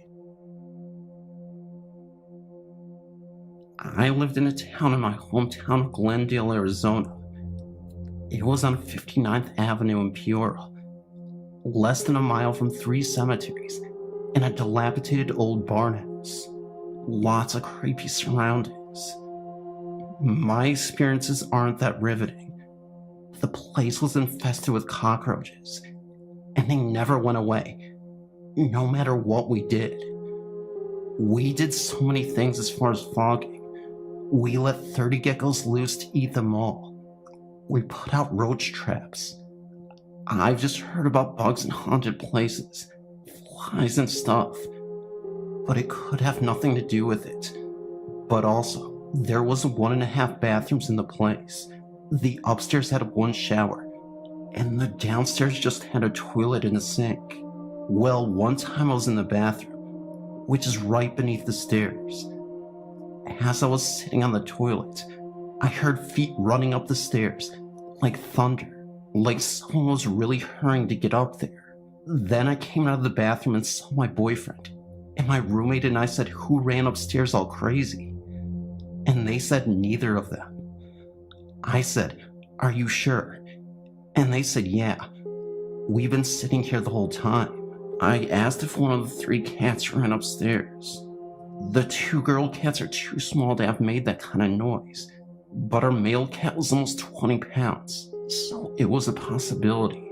But he was sitting beside my roommate. Also, the light used to turn on by itself, and in my boyfriend and my bedroom, the lock was on the outside, and it was a keyhole, as if somebody was locking someone in the room from the outside. One of our female cats went crazy and started to growl at us and attack my roommate. My dog was always barking at things when there was nothing for him to bark at. Very scary. Thank God I don't live there anymore. After sharing some particularly creepy paranormal experiences amongst ourselves, my brother, sister, and my sister's boyfriend and I decided to check out a couple of the places in the haunted places list that just happen to be located here in scenic Muskogee, Oklahoma. While searching for the address of 2119 Akoogie, we wound up on a street by the name of Callahan. A set of train tracks run across the road, and bells and crossing lights are in place to warn about oncoming trains. At around 2 a.m. in the morning, we started down the road. When we started, the warning lights were flashing, but they went off shortly, and we assumed a train had passed. But when we were coming up on the tracks, they began flashing again, and this time, the balls went off too. Our driver, my sister, slammed on the brakes, and we all started looking for the train. There wasn't one in sight. Lights went off for a few seconds later, so we just sat and waited, unsure of whether or not to continue across the tracks. Then the lights went off again. My sister sped in reverse to get away from the tracks. She was so freaked out. Her boyfriend finally talked her into going across the tracks, and when he did, my brother and I, felt extremely panicked. After that, we finally found her address, which is now an abandoned parking lot. The story says that you're supposed to hear 2 men talking in the backseat. What happened was that my left eardrum started hurting very badly, and I just got an overwhelming sense that something bad had happened. As we're pulling out of the parking lot, 2 lights went out. One right on the corner which the parking lot was on, and one diagonally across the street. We went through the parking lot once more, and once again my left ear started hurting. My brother said that his ears started ringing for about a second and stopped, and my sister's boyfriend said that he felt like he was on an airplane because his ears suddenly became stuffy. You probably won't think much of this, but it really freaked out my friend. Just read it before you judge it. It started with my friend's mom. His mom used to be a cleaner, you see, and she and her friend were cleaning this house when something happened. First, his mom and her friend were cleaning upstairs. They could always smell something really horrid downstairs, but whenever they went down, there was nothing there. This happened quite a few times. Then one day, my friend's mom was cleaning the wall when she felt something push her really hard on her shoulder. She was then off with shock. Her friend who cleaned with her didn't think it was true, but the next day it appeared to her as well. When my mom's friend was better, her and her friend went to the house next door, which was haunted, and they told the woman who lived there. This one, called Vanessa, went into the house, and as soon as she stepped upstairs, the smell stopped. It was almost as if she scared the ghost or thing off. I don't know what you think of this story, but I can guarantee you one thing. It is 100% real. I've been reading stories on your website for a few years now, and I figure I might as well share some of the experiences which have occurred to me and members of my family, as well as friends. My grandparents have lived in their home for about 45 years now, and she often looks after family and friends when they are ill. My great-grandmother and my great-uncle have both passed away in their home, one in 1979 and the other in 1993. My mother especially can always feel my great-grandmother's presence in the basement, where my grandparents had stored their rocking chair, which has been there since she was staying at their home, and is still there today. You just get an overwhelming feeling that there's someone sitting on the chair, although it has never scared any of us. When my two sisters and I were younger, we spent every weekend and a few weeks each summer at my grandparents' place. One time, my older sister and I had been chatting about the house being haunted, and my grandfather got very upset about that. My sister made the comment that she wished that the ghost would prove they were in fact there. We left to go grocery shopping, and when we returned approximately 2 hours later, there were 2 cups out of the cupboard. We had put all the dishes away before going, and the way they were situated on the floor, it was apparent they had fallen. One was a plastic cup which ended up being fine, and the other one was glass which had broken. In fact, there were pieces of glass embedded in the floor through the carpet. We knew that they couldn't have fallen on their own because the cupboards were all closed, and my grandmother stacks her mugs and glasses in stacks of 4 or 5. So there was absolutely no way to explain how 2 fell, and the cupboard doors were shutting behind them. There was nobody who could have done it. My parents do not have the keys to enter my grandparents' place, and my uncle was in Buffalo, New York, and we live in Ottawa, Ontario. My father thinks that my sister got her wish, and she has never made a request like that again. We have no idea how to go about checking the history of our house, but we do believe that our property was once connected to our neighbors. My older sister woke up one night, a few months after we moved in. When she opened her eyes, she saw a boy. She said he looked to be about 10 and was standing in the center of the room. He was wearing a baseball cap and a t-shirt. The way she described it is that he looked real. He wasn't transparent and there was no glow about him. He just looked at him. And she rubbed her eyes because she couldn't believe what she had seen, then rolled over the face away from him and went to sleep. My mother was telling our neighbor about what my sister saw, and the neighbor commented that it sounded like her ghost. Her husband had seen a little boy he described the same as my sister in their attic the day they moved in. Our ghost doesn't bother anyone often, and my big sister is the only one who has ever seen him. We can all feel his presence when he is around. We have a sunroom which had been a garage that the previous owners had converted, which we use as a bedroom. The only place a bed can fit properly to allow people to walk around the room is to place it under the window. So you are literally right at the same height as the windowsill. That room gets very hot during the summer and stays very cold in the winter. We can never get the temperature right, which is a duct problem. The window pretty much stays open throughout the summer, so anyone there can feel if there's wind coming in or not. Anyway, my younger sister, it's her bedroom, has been woken up with the sound of the gate opening and slamming shut on the front porch on a windless night. This doesn't happen very often in our living room and dining room area, which we use as a computer room. Has older windows with the sliding locks on both sides that have to be pressed in to open or close the windows. My younger sister and my mother were in the living room one day when it started to rain. Mom told my sister to help her close the windows so no rain gets inside. When they both heard the windows in the computer room start closing, and when they went to get a better look, sure enough, both windows were closed. We live in a bungalow, and there are no walls separating the rooms, only an archway, so they couldn't see the windows. However, they definitely would have seen if anyone had been in the room. I used to work 6 days a week, starting at 5:30 a.m., with Saturdays being a starter shift, so I would usually leave at about 9 or 10 a.m. I would go home and take a nap most Saturdays. My bedroom is in the basement, which is separated into 2 rooms, a rec room and laundry area.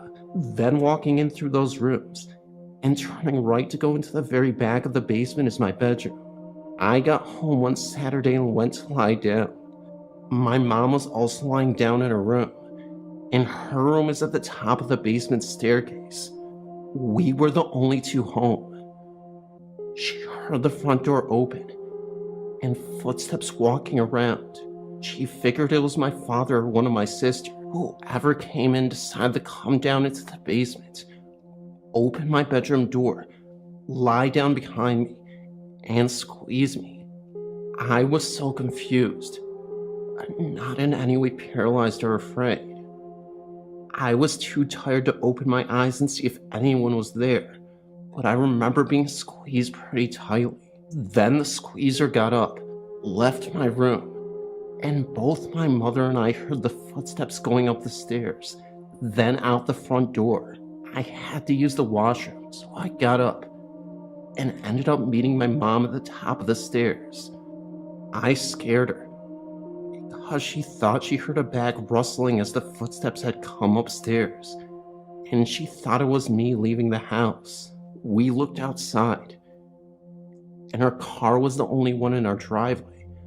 No one else had come home at all, so we had no idea who it could have been, or why it would have wanted to hug or squeeze me. My sister had gotten a helium-filled balloon for her birthday one year, and it was just hanging in the corner on the ceiling in our computer room. I was awake one night surfing the net when I got the distinct impression that something was right behind me. So then I turned around and came face to face with her balloon. It really freaked me out because it had been floating on the ceiling, and it had to lower to the height of a person sitting and cross the room, where it floated just level with my head. I popped the balloon that night. My sister has heard dishes being thrown into the sink at night when she got home from work, and one night saw the shadow of a person looking out into the living room window when she got home. She walked into the house and discovered everyone sleeping in their bedroom, so she doesn't have a clue as to who had been in the window. She called her boyfriend to come and get her because she didn't want to be the only one awake that night. I apologize for the length of this email. As I've mentioned, it is not the most active of hauntings. In fact, no one has really felt uncomfortable before in our home. I still have years of experiences to tell you about. Maybe I'll email again sometime.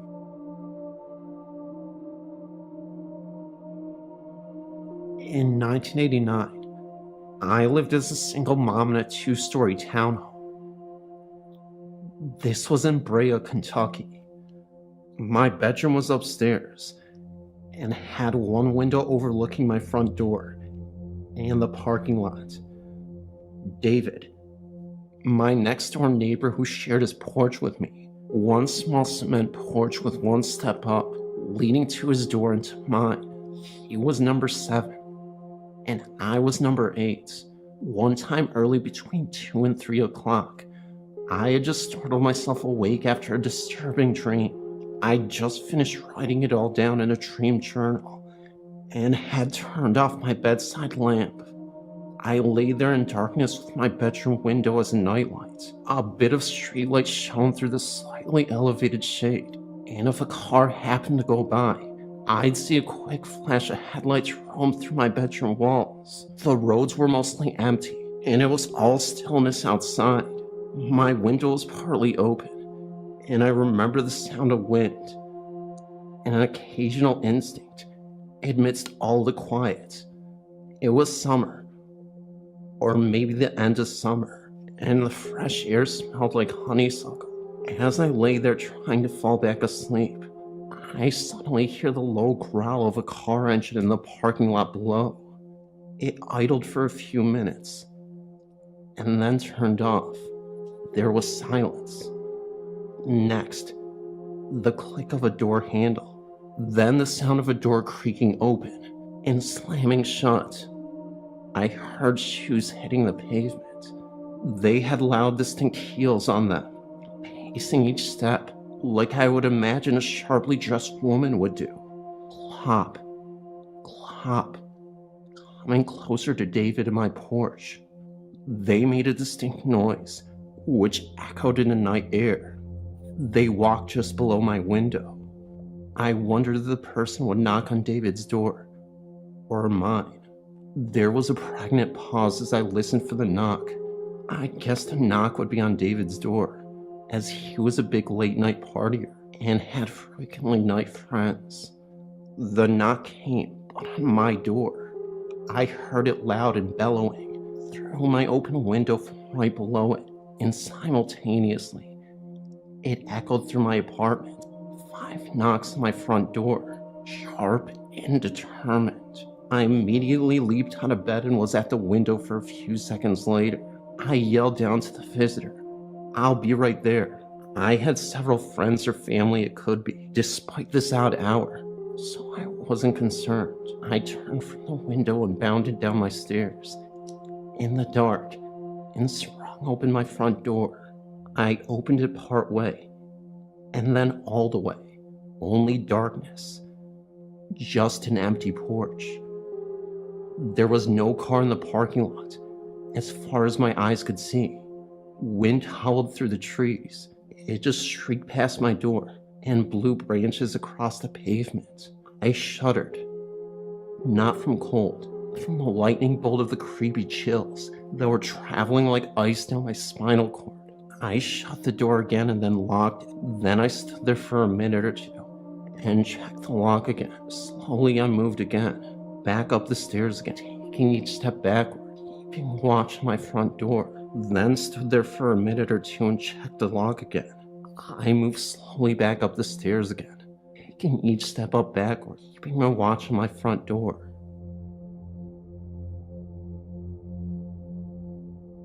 About 4 years ago, when I lived with my mother and her boyfriend in an apartment, I was sleeping on the love seat in the living room, and I had a stack of pillows and blankets close to my head.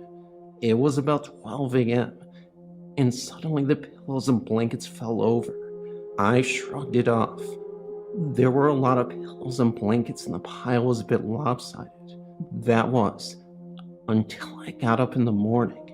When I woke up, I saw that the pillows and blankets had been made into a little pallet on the floor next to me. Also, in that apartment, it was about 10 p.m. I was trying to get some sleep, and I saw a lady in one of those button-up high-collared dresses from a long time ago. I was a little bit freaked, but when I saw her, I was so scared, but kinda happy to see her anyway. Also, about 2 years ago, I was living in a home with my father and my stepmother, and I was walking to my room, and that's when I saw a blonde lady laying on our couch. She was wearing a long light blue dress. At first I thought it might have been my stepmother. Then I realized that she didn't have a light long blue dress.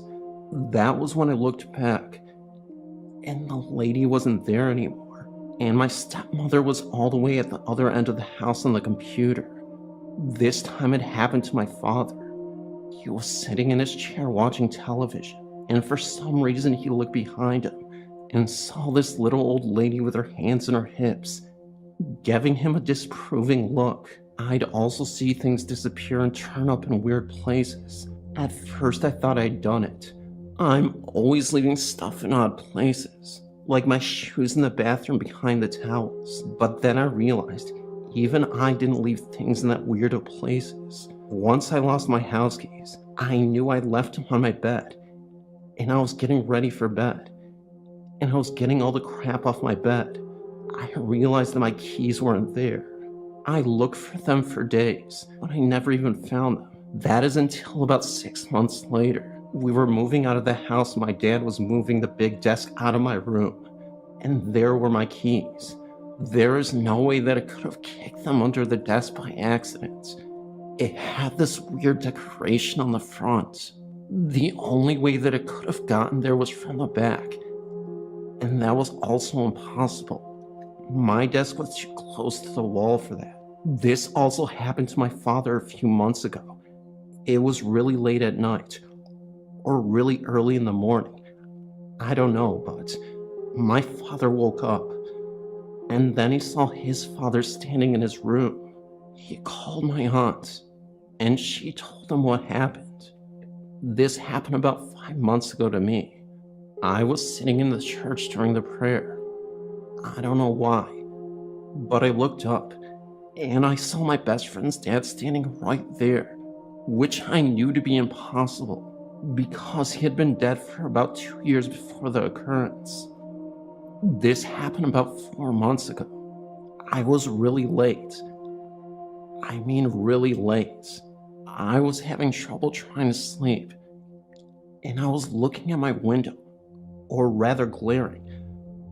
But yeah, I was glaring at my window, and I looked at the end of the bed and saw this weird demon-looking creature. Anyways, I totally freaked. I mean, you don't see these weird little creatures every day, you know. Well, ever since I've seen this thing, my favorite clothes have been disappearing. At first I thought they might have been under my bed or in my closet, but they're not. There's nothing under my bed, and I've been through my closet twice. Do you know what that little freaky creature might have been? About 3 months ago, I was at my friend's, and they have crosses everywhere. I mean everywhere. The reason being is that they have problems. These weird glowing like orb ghost things. Well, my friend and her sister and I were sitting on her bed. We were just talking about Stephen King movies, and then I say, "Have you seen It?" And then we hear a creepy voice that says yes. We freaked out. We all jumped into the middle of the bed and didn't move for a long time. Well, the glowing orbs or thingies that we mentioned are supposed to be ghosts, I suppose. Because, a lot of people have died in that house. My friend was up late one night, watching TV, and she looks out her window, and she sees 3 glowing heads. Well, one day, I had come home with her after school, so she could give me a ride to church.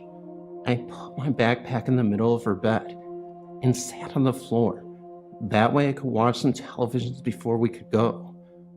That's when she was on the other side of the room, by the window, where she saw the glowing heads. And all of a sudden, my backpack flies off the bed and into her closet.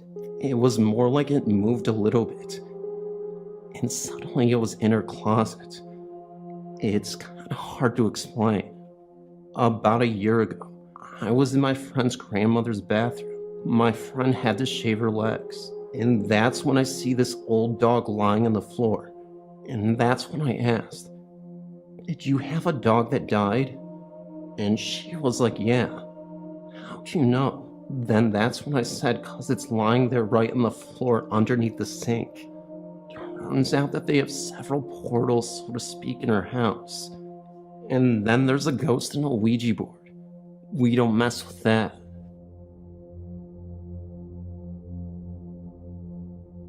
While I was stationed in Germany, I got married to my wife in Denmark. We stayed in a little nice hotel that was built in the 1400s. We stayed a total of 3 nights and never had a problem until the last night. Late in the last night, I was lying in bed with my new wife. We were both facing a wall away from the door. I said something along the lines of, "I'll always keep you safe." And at that moment, an overwhelming fear came over me. At the same time, my wife said, "Why did you just say that?" It had no real reason. But she described to me that she was feeling the same thing I was. And we were able to determine that the source of our unexplained fear was coming from the doorway right behind us. Neither I nor my wife wanted to turn to see if anything was there. When I finally mustered up the courage to look, I was convinced that I was going to be looking directly into the eyes of the devil. But nothing was there. And shortly after the fear subsided, I have jumped out of planes and been to combat twice, but I never felt as scared as I was that night. I wouldn't say that my story is a haunting, just a presence that I feel every day. My grandmother died in January 2003. At that time, my daughter was only 14 months old. My grandma just lived and breathed her grandchildren. We always used to say that the love was so strong that she would probably come back and see them. Well, I think that is exactly what is happening in my house. I've never seen her, but I feel her presence. My daughter, I would think, would not remember my grandma because she was so young. It's been over a year now since her death, and my daughter is now 2.5 years old. She constantly talks about Gigi visiting her in her room. Gigi meant great-grandma, and that's what all the kids called her. She tells me things that she wouldn't know. She sees pictures and knows exactly who she is. She tells us that Gigi visits her in her room at night with a flashlight, or she will say, "Tell Gigi to stop waving at me." Last night, as I was tucking her in bed, she looked at me and said, "Shh." I said, "Why?" She responded that Gigi was standing right there. I casually just said, "Oh yeah?" And she again responded, "Yes, she is right there and she is waving at me with a ladybug in her hand." And she proceeds to tell me that Gigi plays with her and her toys all the time.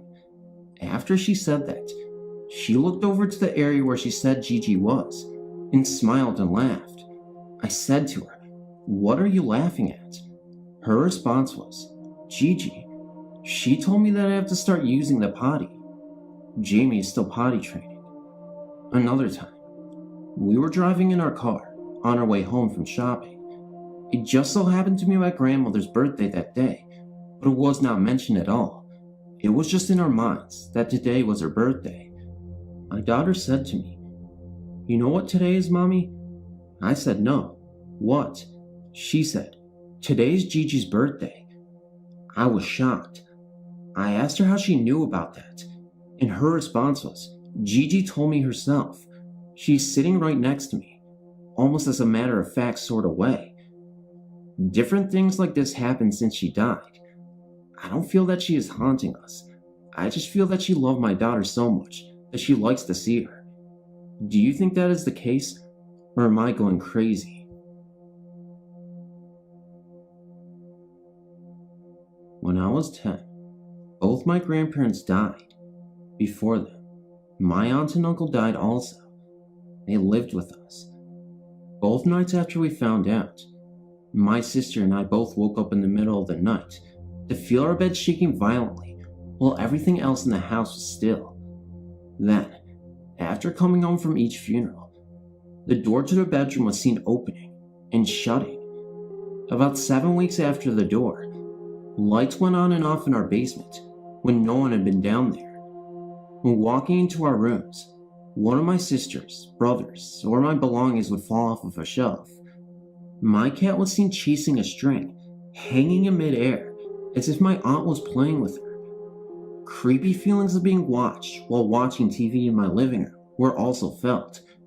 When outside, you could hear your name being called softly in a little girl's voice, then childish laughing. Random cold spots can be felt around my house, even near heating vents while the heat is on. Computers randomly turning on, and so do faucets, lights, TVs, and radios. Sometimes footsteps can be heard in my house, hurrying up and down the halls.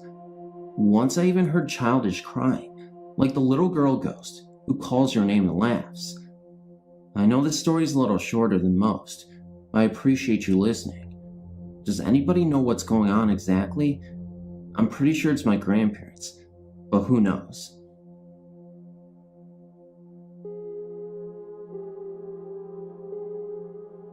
This is something that happened in an old farmhouse my mother lived in quite a few years ago, in a little farm town in Ohio.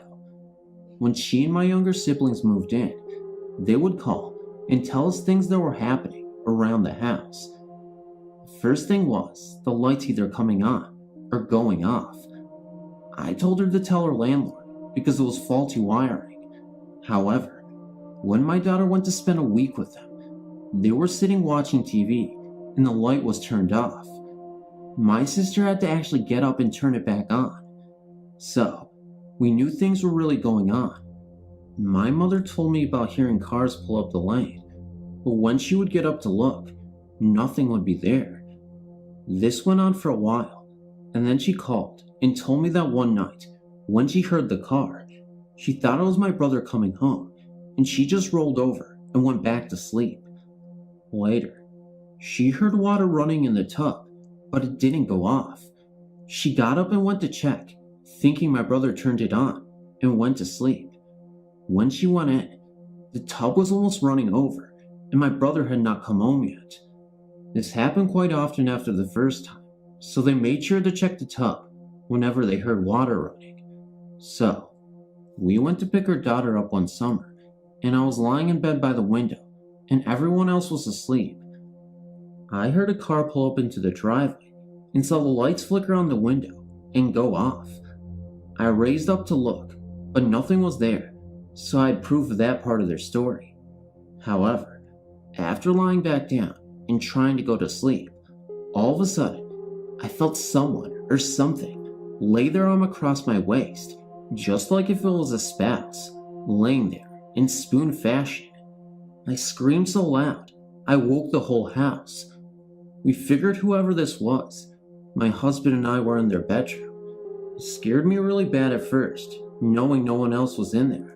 But after the initial shock, I was not afraid because I did not feel threatened by their presence. These things went on until my family moved out. And that's the end of the story. Hope you enjoyed. As a teenager, I lived in Emory, Texas, in Rains County, and had a very strange experience when we first moved there. Our first residence was in an apartment building that had at one time been the Rains Cole School. When the new school was built, the old one was abandoned until someone bought it and decided to turn it into apartments. During the renovations, a group of local children were in the old school gymnasium, playing in what used to be a storage building to hold the chemicals and supplies being used in the work and repairs. Apparently, there was a large drum of flammable liquid in storage there, reportedly paint there, that was ignited by the children playing with a lighter or matches. In the ensuing explosion and fire, one of the boys was killed and the others injured to varying degrees. The gymnasium was destroyed, but this building was connected to the part of the school that was being turned into apartments. The renovations were completed and the apartments were ready to be occupied, hence my family enters the picture. We were the first occupants of apartment 12. The first night we were in the apartment, we heard a lot of movement in the attic area, which my mother put off as some type of animal being up there, even though it sounded awfully loud to be a small animal to me. The next day, I was talking to my next door neighbor's son and asked him if they heard anything in the attic the night before. He said he had heard something every night since they had moved in, and said his parents too had tried to explain it away in something simple. We talked to some other people in the building and found out that a lot of them had heard the same thing. We also found out that the ceiling directly over the apartments were a drop ceiling, so that it would be easier to keep the apartments cooler in the summertime and warmer in the winter. This was very distressing to me, because that would make it impossible for someone to be walking on this, but to us, it sounded like heavy footprints directly overhead. But that is in the end. After about a week, we kept noticing little things, like objects apparently being moved forward from the places they were being left. The strangest occurrence to me was a music box belonging to my mother that had a baseball on it and played Take Me Out to the Ball Game. Somehow kept moving off the shelf it sat on and onto the living room table, sides being moved around. We will wake up in the middle of the night to the sound of it playing in the living room. My mother kept blaming my little brother and me for this until she was home one night alone and woke up to the sound of the music box playing by itself and sitting on the coffee table, even though she knew that it was on its shelf when she went to bed that night. We finally got used to this happening on a regular basis and even started joking around with each other when we couldn't find something by saying the ghost must have moved it, even though to my brother and me it was still a little creepy. Finally, Christmas time rolled around and the fun really began. We put up our Christmas tree on Thanksgiving Day, right after dinner, as is our family custom, and took great care in placing the ornaments, as many of them were handmade ornaments from our mother, dating back to the time we were born. The next day, we were up bright and early to head out for our other family tradition, a day after Thanksgiving shopping spree, which was always an all-day affair for us. When we returned that evening, we unloaded the car and were dividing up tape, wrapping papers and bows to go into our rooms and start wrapping gifts, when we noticed that all of the ornaments on the tree were completely rearranged for how they had been when we left that morning. We then moved them back to where we wanted them and went on our way, wrapping presents, and didn't give it a whole lot of thought. After we finished this, we placed our gifts under the tree, made hot chocolate, and listened to Christmas music. The next morning we woke up, only to discover that the ornaments had once again been rearranged. And not only that, but the gifts under the tree had also been moved around by someone during the night, and the music box was once again sitting on the table in front of the couch. We were all pretty well freaked out, but resigned to the fact that no matter what, our guests had a definite opinion on how things should be, and we were fighting a losing battle. During this time, I somehow began to develop an attachment to our guest and started thinking of them as a member of the family. This was the young boy who had been killed during the fire when the renovations were being done and he was lonely and looking for a friend. I even started asking our friend where things were when I couldn't find them, and it was almost like something would tell me where to find them.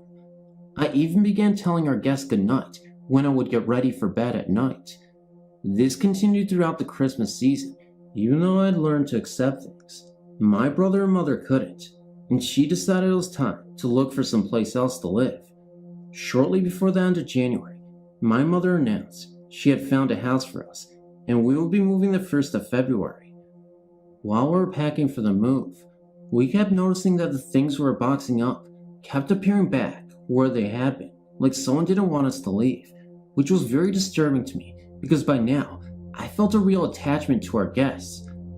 One of the saddest moments of my life was when I closed that apartment door for the last time because I felt like I was leaving something or someone very important behind.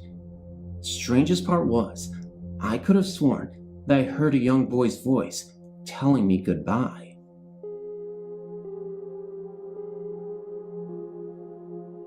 I've been a fan of your website for a couple of months, and I connected with some of the stories that have been listed, although I felt some of them were far-fetched. I've always been drawn to ghost stories and understanding the paranormal, even considering taking college courses in paranormal studies. I never really thought about why I was so drawn to it, till my older brother and I were talking about all the different houses we lived in. Throughout my life, half of the houses, maybe more that I've lived in, have been haunted. Ever since I can remember, there was always something going on in my house, whatever house we were in at the time. One of the first houses I lived in The first I can remember. The previous owner's grandmother passed away in the house and decided to stay. Most of the haunting, from what I remember, I was maybe 3 or 4 years old at the time, was centered in my older sister's bedroom, but the grandmotherly ghost liked my closet too. I figure she liked it because my sister's closet and mine shared the same wall. I was often tucked in by her too. My memories are hazy, but I don't ever remember any harm or maliciousness coming from her. 9 years later, the worst haunted house we lived in, well, that one had a reputation of being spooky. It sat on a double lot, full of plants and grass, overgrown and neglected. Many of the neighbors' reactions to us moving in were, "Oh my god, you're moving in there?"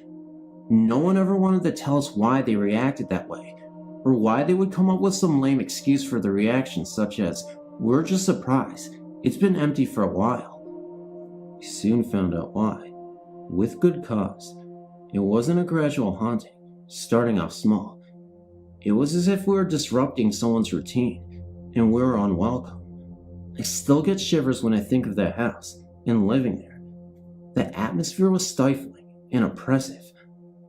I was so frightened, I couldn't get a handle if the spirit was male or female, but looking back, I think it was male. He liked playing with electricity, flickering the lights, and sometimes turning them off completely, leaving us in the dark until he found it to his benefit to turn them back on. My brother and I were usually the only ones to experience these things, while our parents continued to be skeptical. They preferred to ignore the unexplainable and hired an electrician to check out the breaker panel. Nothing was found, no surprise to my brother and me. I was stressed, trying to stay out of the house as much as possible, getting by however I could. Then I had the nightmare. To give you a little background on this, at the time, I had a Winnie the Pooh giant stuffed bear that I had since I was 3. In my dream, he grew claws and teeth and flew through the air, chasing us from the house. We needed to get away from that place. That was the message in the dream, loud and clear. Waking up from the dream, I looked across my bedroom to see my Pooh Bear looking at me. I could have sworn I had put him in the back of my closet. That was enough for me. I ran to my brother's room and dived in his bed. I sobbed and begged him to let me sleep with him, and he held me and calmed me down. Soon after that, my father lost his job, and we lost the house. Thank God for miracles in disguise. A few years after that, we lived in a house where the owner died in my bedroom. The haunting was slow and gradual, and it was my first experience with night terrors. I wrote it off as being stress, and at this time, I was a little more well-read on the subject. I knew that being a teenager, I was more susceptible to poltergeist and high-anxiety paranormal activity. But then, my brother experienced the presence too. We were laying in my bed, talking, and this thing came through my window, traveled between us, and circled the room, exiting where it came. I say thing because it was invisible, but we felt it, heard the energy in the form of a high-pitched ringing. I felt more relieved I wasn't alone, or crazy. Since then, I've experienced many more spirits, night terrors, and deja vu experiences. I seem to be sensitive to these things. I would appreciate any and all feedback.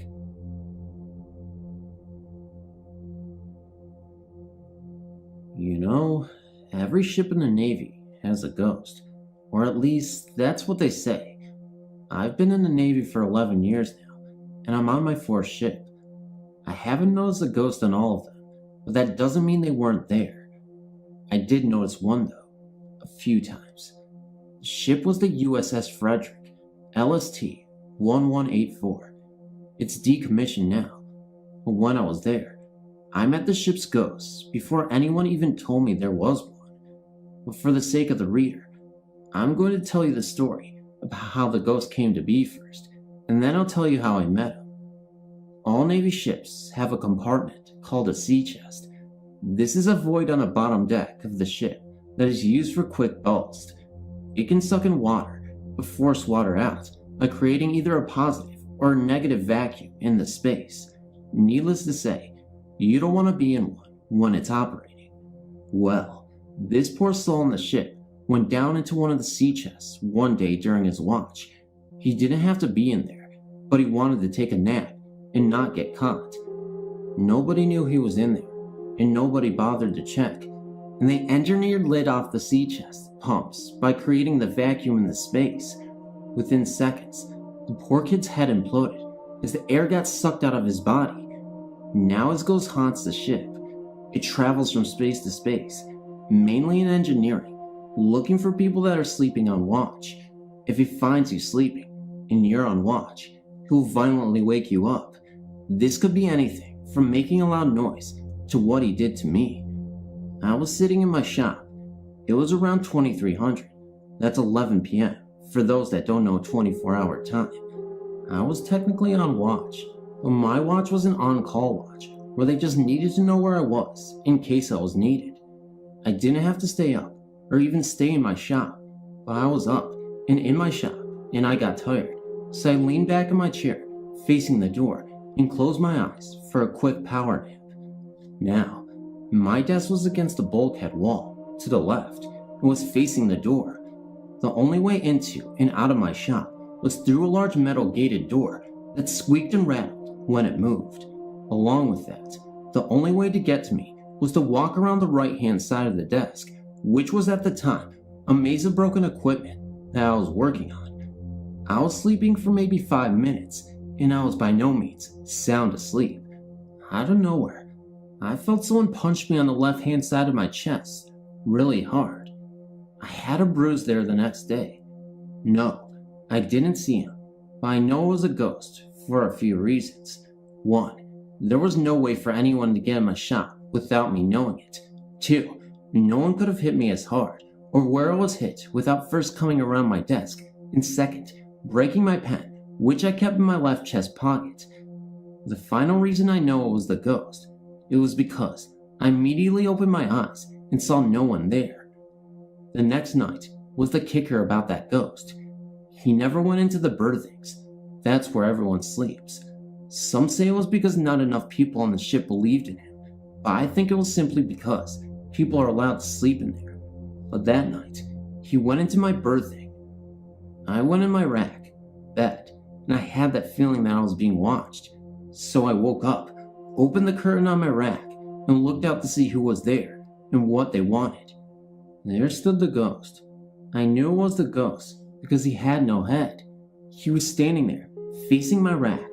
When he noticed me looking at him, he gave me a small bow, which I took as he was sorry about the night before. He hadn't known that I wasn't sleeping on watch. The incident that I'm about to relay occurred many years ago, around 1969 or so, in the presence of myself, a friend, and several other people who were on the street at the time. It was a hot summer night in New York City, at about 9 p.m. or so. It was hot enough out that even the elderly Ukrainian women who live on East 10th Street were still outside by their stoops on their lawn chairs, as it was still too hot to go indoors. My friend and I were passing by the old Russian-Turkish bathhouse on our way to my apartment after having had dinner in the village. Communal steam baths were a tradition back in turn of the century Russia. Some of the old white Russians who fled Russia after the 1917 revolution settled in the north end of the Lower East Side and brought the tradition of the steam baths with them. Suddenly, as we were walking by the long, high stoop of the bathhouse, we almost ran into a screaming black man at the foot of the stairs. He looked real in every detail, except for 2 things. He glowed purple and seemed to be composed of pixels, as a television image would be. He was screaming and cursing at someone at the top of the bathhouse stoop and kept looking back while screaming as he ran across the street towards the little group of elderly Ukrainian women who also let out a scream themselves. He ran about 15 yards east down the block, and just as suddenly as he appeared, disappeared into thin air. My friend and I looked at each other and exclaimed in unison, "That guy was purple." The Ukrainian women were laughing and chatting nervously at this point, and nobody could figure out where this guy could have gone. About a year later, I was in an old Bertino's bookstore when a small volume of prose and photographs caught my eye. The title of the book was 10th Street by Bill Benson, published in 1968 by Grossman Publishers. On one of its pages, the book describes three old women sitting in their chairs one summer evening on 10th Street between First Avenue and Avenue A. It goes on to say, one summer evening, there was a loud altercation directly across the street in the doorway of the Russian Turkish baths. Suddenly, one man picked up a chair and brought it down with tremendous force on the head of another man. The latter toppled and rolled down a dozen steps to the foot of the stoop, where he lay dead on the sidewalk in a great puddle of blood. The ladies all observed this with very little dismay, and long before the corpse was lugged away, they had returned to their evening chat. I lived on 10th Street for many years after 1969, but never again did I encounter this man, purple with rage, on this street again.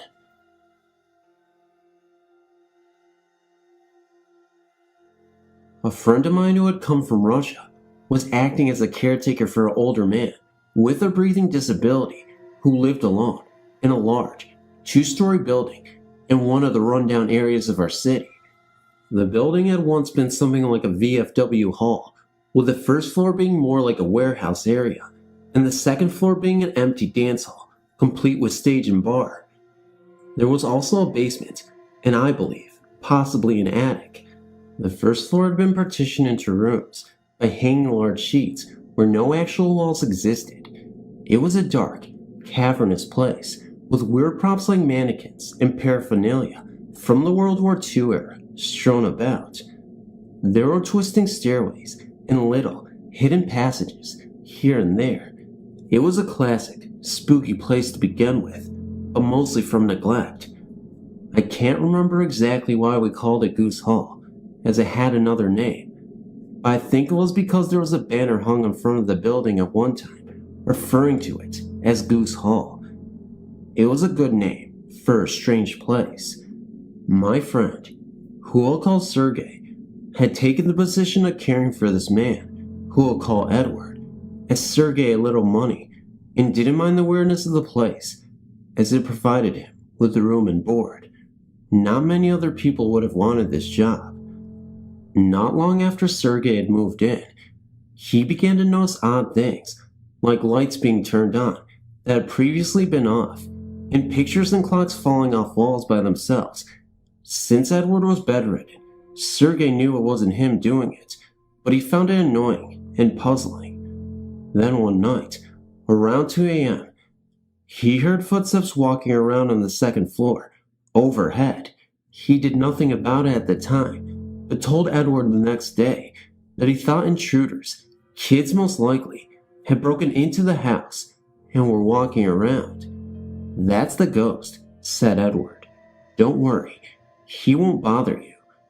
Edward went on to explain that the ghost had always been there and did odd things like move stuff around or turn lights on and off. He further explained that the footsteps Sergey heard were also the ghost doing, and that sometimes the ghost also made sounds like boxes and cartons being pushed over on the second floor, even though the second floor was empty. This usually happened around 2 a.m. in the morning. Sergey, being an intelligent and educated man, believed nothing of this. He was convinced that it was teenagers breaking in and hanging out for kicks. He was determined to trap and confront them. Edward told him he was wasting his time and not to worry about it. For my part, I'd visited Sergey and Edward in this building, which was about a 30-minute drive from my house, and listened to his story intently, as I had witnessed phenomena before in my life and was hoping to see something manifest. However, in the times I visited, day or night, nothing ever happened. Sergey, however, as he was living there, frequently witnessed or heard some odd things, which he was still convinced was someone pulling a prank. Then one day, I went to visit and found Sergey in an agitated state.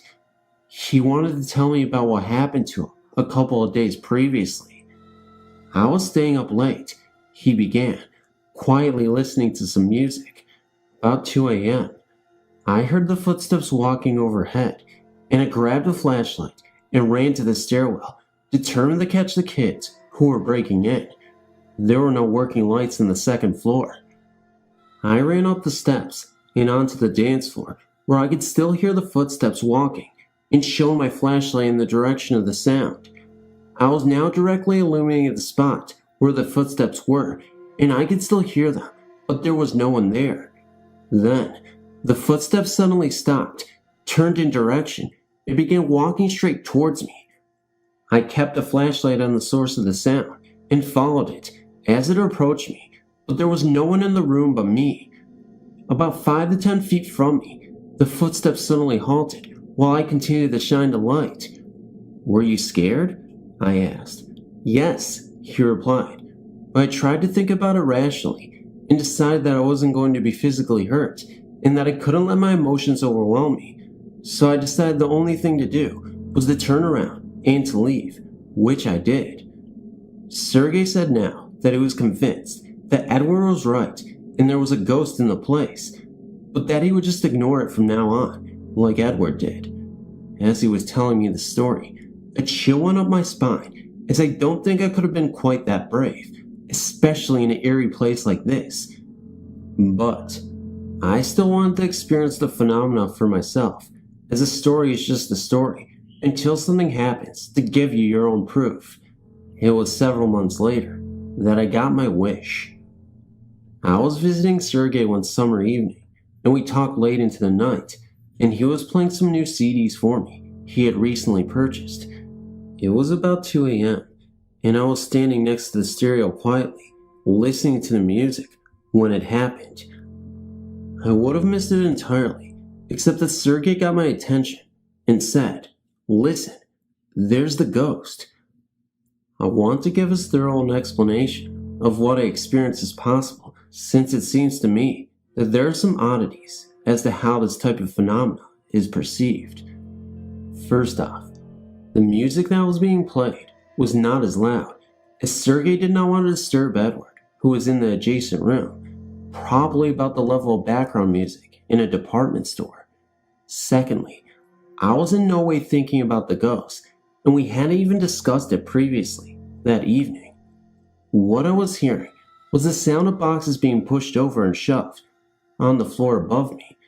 The entire manifestation lasted perhaps 10 to 15 seconds. What is hard to describe, and perhaps part of the reason I almost missed this, is that the sound seemed to be coming in some way from inside my head, rather than externally through my ears, and yet Sergey was hearing exactly the same thing as I was. It was like tuning into a different world, much the same way that you can imagine a conversation you have had with someone in recollection and hear the words being spoken inside your head, only in this case, it was much more amplified, and the recollection was being controlled by someone else.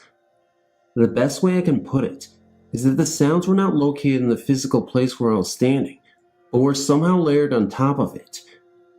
There was also kind of an odd purity to the sounds I was hearing, as if they had been recorded on tape, enhanced, and a little reverb added.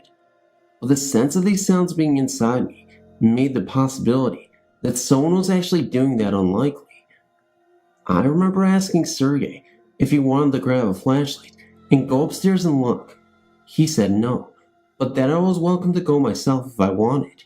I declined, and that was that. The rather dramatic postscript to this recounting is that the phenomena continued on and off for the entire time that Sergey lived there, and he basically ignored it and lived with it. Then one evening, he heard a loud bang in the next room and went over to investigate, only to find that Edward had put a gun in his mouth and blown his brains out against the wall, leaving a note behind, apologizing, saying that he just couldn't take living in this condition anymore. The police, of course, immediately put Sergey through the ringer for hours until they were convinced he had nothing to do with it.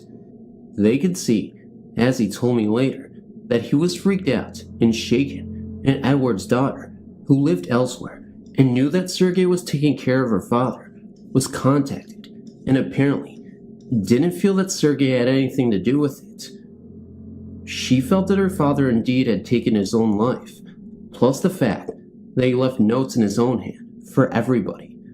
Edward's daughter allowed Sergei to stay for a few months in the building until he finally moved out. After Edward's death, all the manifestations in the house ceased immediately. I'd like to think that Edward finally evicted his nosy and pesky tenant once he was finally able to do it, so that Sergei wouldn't have to be in a haunted place. After all, that place had already given him enough bad memories. A final note on the story.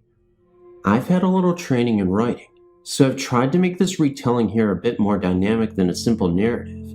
However, nothing has been fictionalized except the names and the conversations as reported, as I recall them from memory. These incidents are all true and dynamic as they are.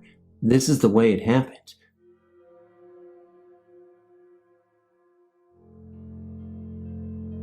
I have twin brothers called Chris and Gareth. They have bunk beds, and Chris sleeps on the top. On some nights, Chris will suddenly wake up for no reason, and while he's awake, he says he sees a body emerge from the ceiling. The body, which he can't see the whole of, will float down and lie on top of him. He can't make out facial features or any other features to the body. It's like a slightly shining image, but he can definitely see it. Then, the image will whisper to him, but he can't hear it. It's like if I spoke to him. It's like the floater, I think that's what we call him, is in him, passing the message mentally, like he already knows this information. The first time this happened, Chris was physically sick. The bed starts to rock slightly and gets fiercer and fiercer. This wakes his brother, and Gareth wakes because of the moving bed. Gareth jumps out of the bed, quite scared. He stands back and sees Chris lying as stiff as a board, staring up at the ceiling. Gareth runs down the stairs to drink some water. When he comes back up, Chris is asleep, as if nothing had happened, so Gareth does the same. The next day, Gareth tells me what happened when I came around to visit. I ask Chris, and he doesn't remember much except the body, the whisperings, and how he felt paralyzed. Later, when Gareth told Chris about the shaking, Chris did not believe him. I think it was because he was scared and didn't want it to be true. Well, we tell our mother about this, but she said it was just a dream and doesn't seem too worried about it. After so many times this has happened, I started to get worried about my brothers. It hasn't affected neither of them seriously, but it still plays on my mind, as I've done research and found out some information I wish I never looked up. This is a true story, which deeply disturbs us all. Thanks for reading.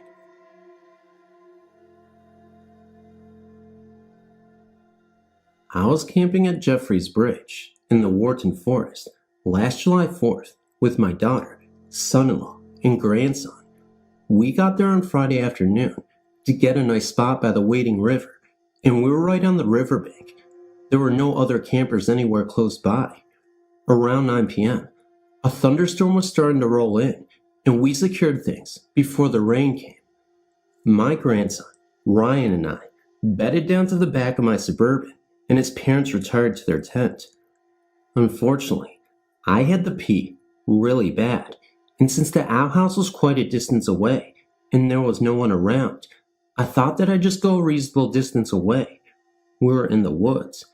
It was pitch dark, but the lightning was flashing pretty regularly, and it skewed about 10 paces with each flash, until I figured I was far enough. As I was in the process of relieving myself, the lightning flashed again, and to my great embarrassment, a woman was walking across my front, and 12 feet away. Even though it was only an instant, I got a strong image of this slender woman, dressed in a long dress, with long sleeves, and some sort of bonnet or bandana, with her hair in a bun, and pulled back. She was moving fast in the direction of the river. Then it was dark, and being embarrassed, I turned back towards the light of the truck, and as I moved back, I started thinking, where did she even come from? There was literally no one even remotely close. Where was she going? In about 10 seconds, she'd be knee-deep in the river.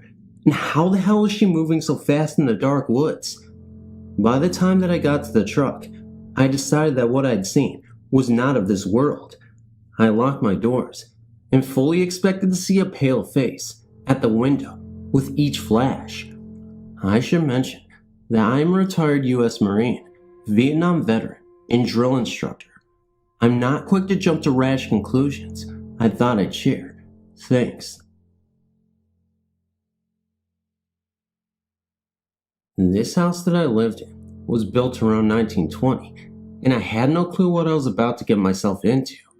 From the day I set foot in my room, I felt utterly depressed. Maybe it was the heat. Maybe it was the fact that nobody had slept or lived in that room before me, so it did not make me feel very welcomed. Or maybe it was my ghost. There were 2 rooms still upstairs, mine and my best friend's Carrie. Anyway, the first 3 nights, while trying to fall asleep, I would feel as if someone was staring at me from one particular corner of the room. Of course, I kept looking over there, expecting to see something, anything, but there was nothing.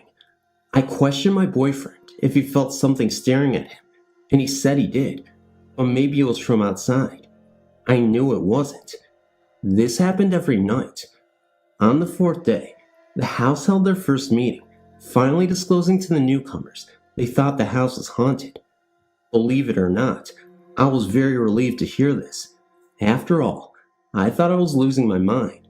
For the next 3 months, I refused to sleep in my room. I would sleep in Carrie's room. She had a twin bed we both squeezed onto. There was AC.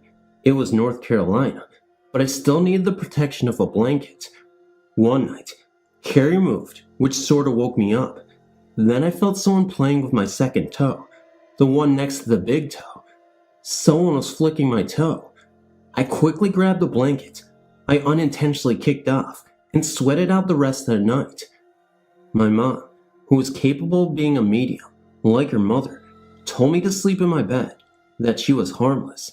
She said the girl stayed in the attic space between Carrie's and my bedroom, and the reason I felt so depressed was because she was, but that she was not malicious. Well, that was all well and good, but we had a man too.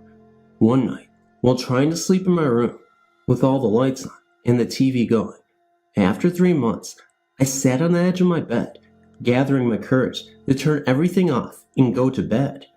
All of a sudden, footsteps plain as day walked across my room. I knew it was the male trying to freak me out, but I left and went into Carrie's room anyway. Carrie had the sighting of the girl, not me. Carrie was in her room getting ready for class. Everyone in the house was already gone. She heard someone coming up the stairs. Of course, she thought it was me. When she turned the corner, expecting to see me, she saw a female standing in front of my door instead.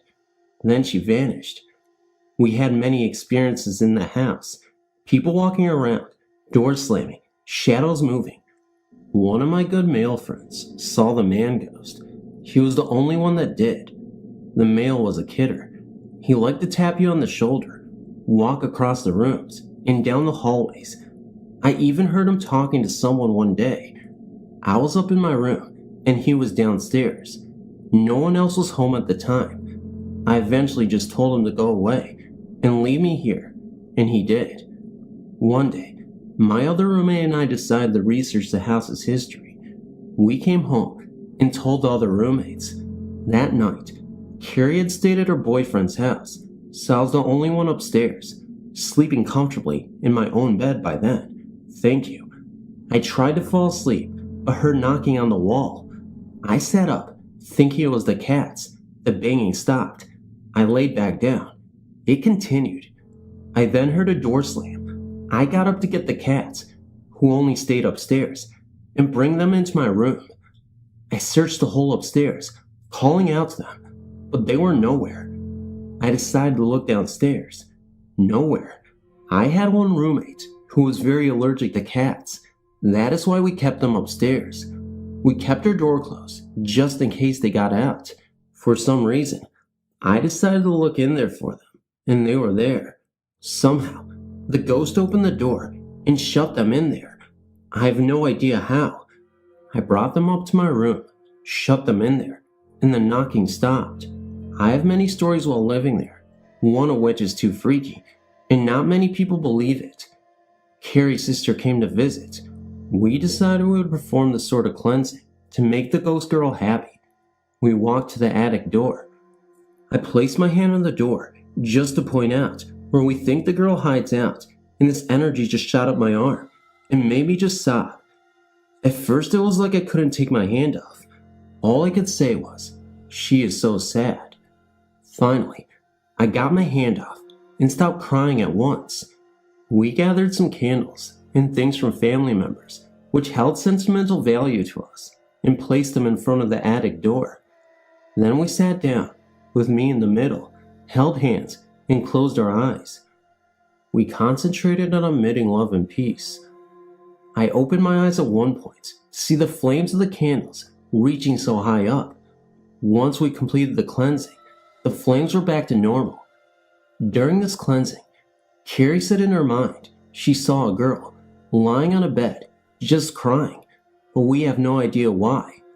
Well, we tried to make her happy, and I didn't feel as depressed after that, but she became a little more active.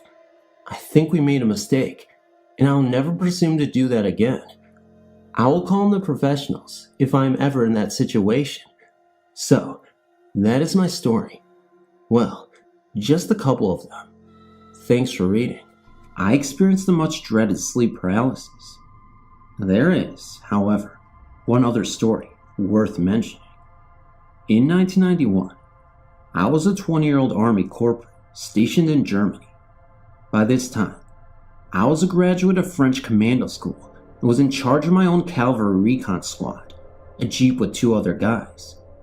One chilly winter night, my unit was deployed somewhere in southwestern Germany in the wilderness during field exercises. We were literally in the middle of nowhere. Me and my crew spent half the night slinking through the woods, doing the usual cavalry-style patrols. At around 2 a.m., we were told to stop the jeep and set up a listening post in a clump of trees. I decided to be the first watch of the night, while the other 2 guys got some sleep. After about 30 minutes of staring into black nothingness, I decided to get up and walk around a bit. With a weapon in hand and a radio on my back, I began to prowl around the area. Yes, it was unbelievably dark, but at least this was keeping me occupied. Suddenly, a very average night turned into a encounter I will never forget. After several minutes of walking, I suddenly realized how quiet the night was. Not a sound to be heard from an animal or even an insect. Thinking this was a bit strange, I walked a few more paces before realizing I was right in the middle of a very old deserted village. I pulled out my night vision goggles and noticed that the village consisted of about 7 or 8 old stone houses. Only the walls remained, as the old thatched roofs were long gone. Suddenly, I felt this dark, evil presence like a weight on my shoulders. I knew I was being watched by someone or something, and I knew that I was not welcome in this place. I slowly turned around and began walking back the way I came, with every footstep in the tall, dry grass sounding like a firecracker. It was very slow and painful walking out of this place. I consider myself a rational person, but was truly scared as I made the long walk back to the jeep. Needless to say, I spent the rest of the night inside the jeep. As you read the stories on the site, it may be hard to appreciate the feelings others have felt if they try to tell their tales. I promise you, the fear and sixth sense we have felt during these tales are the most important part of the story.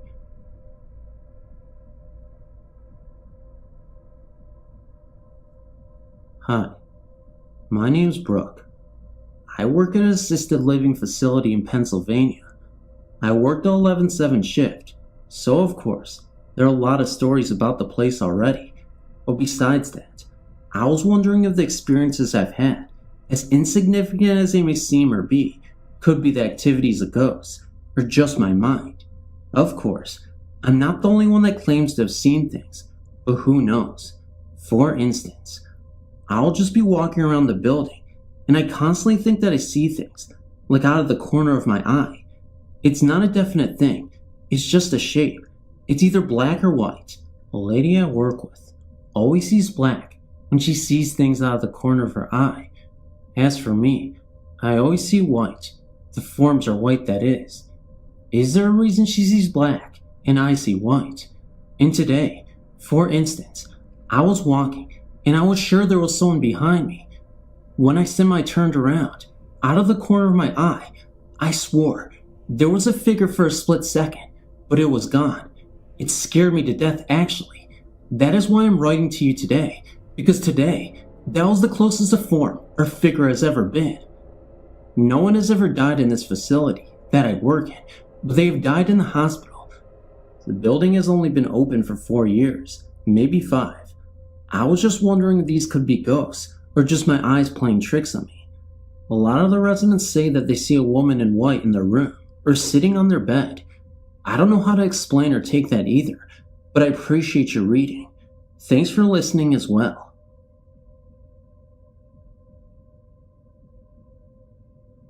The story I'm about to tell you happened to me directly and has forever changed my view on the supernatural.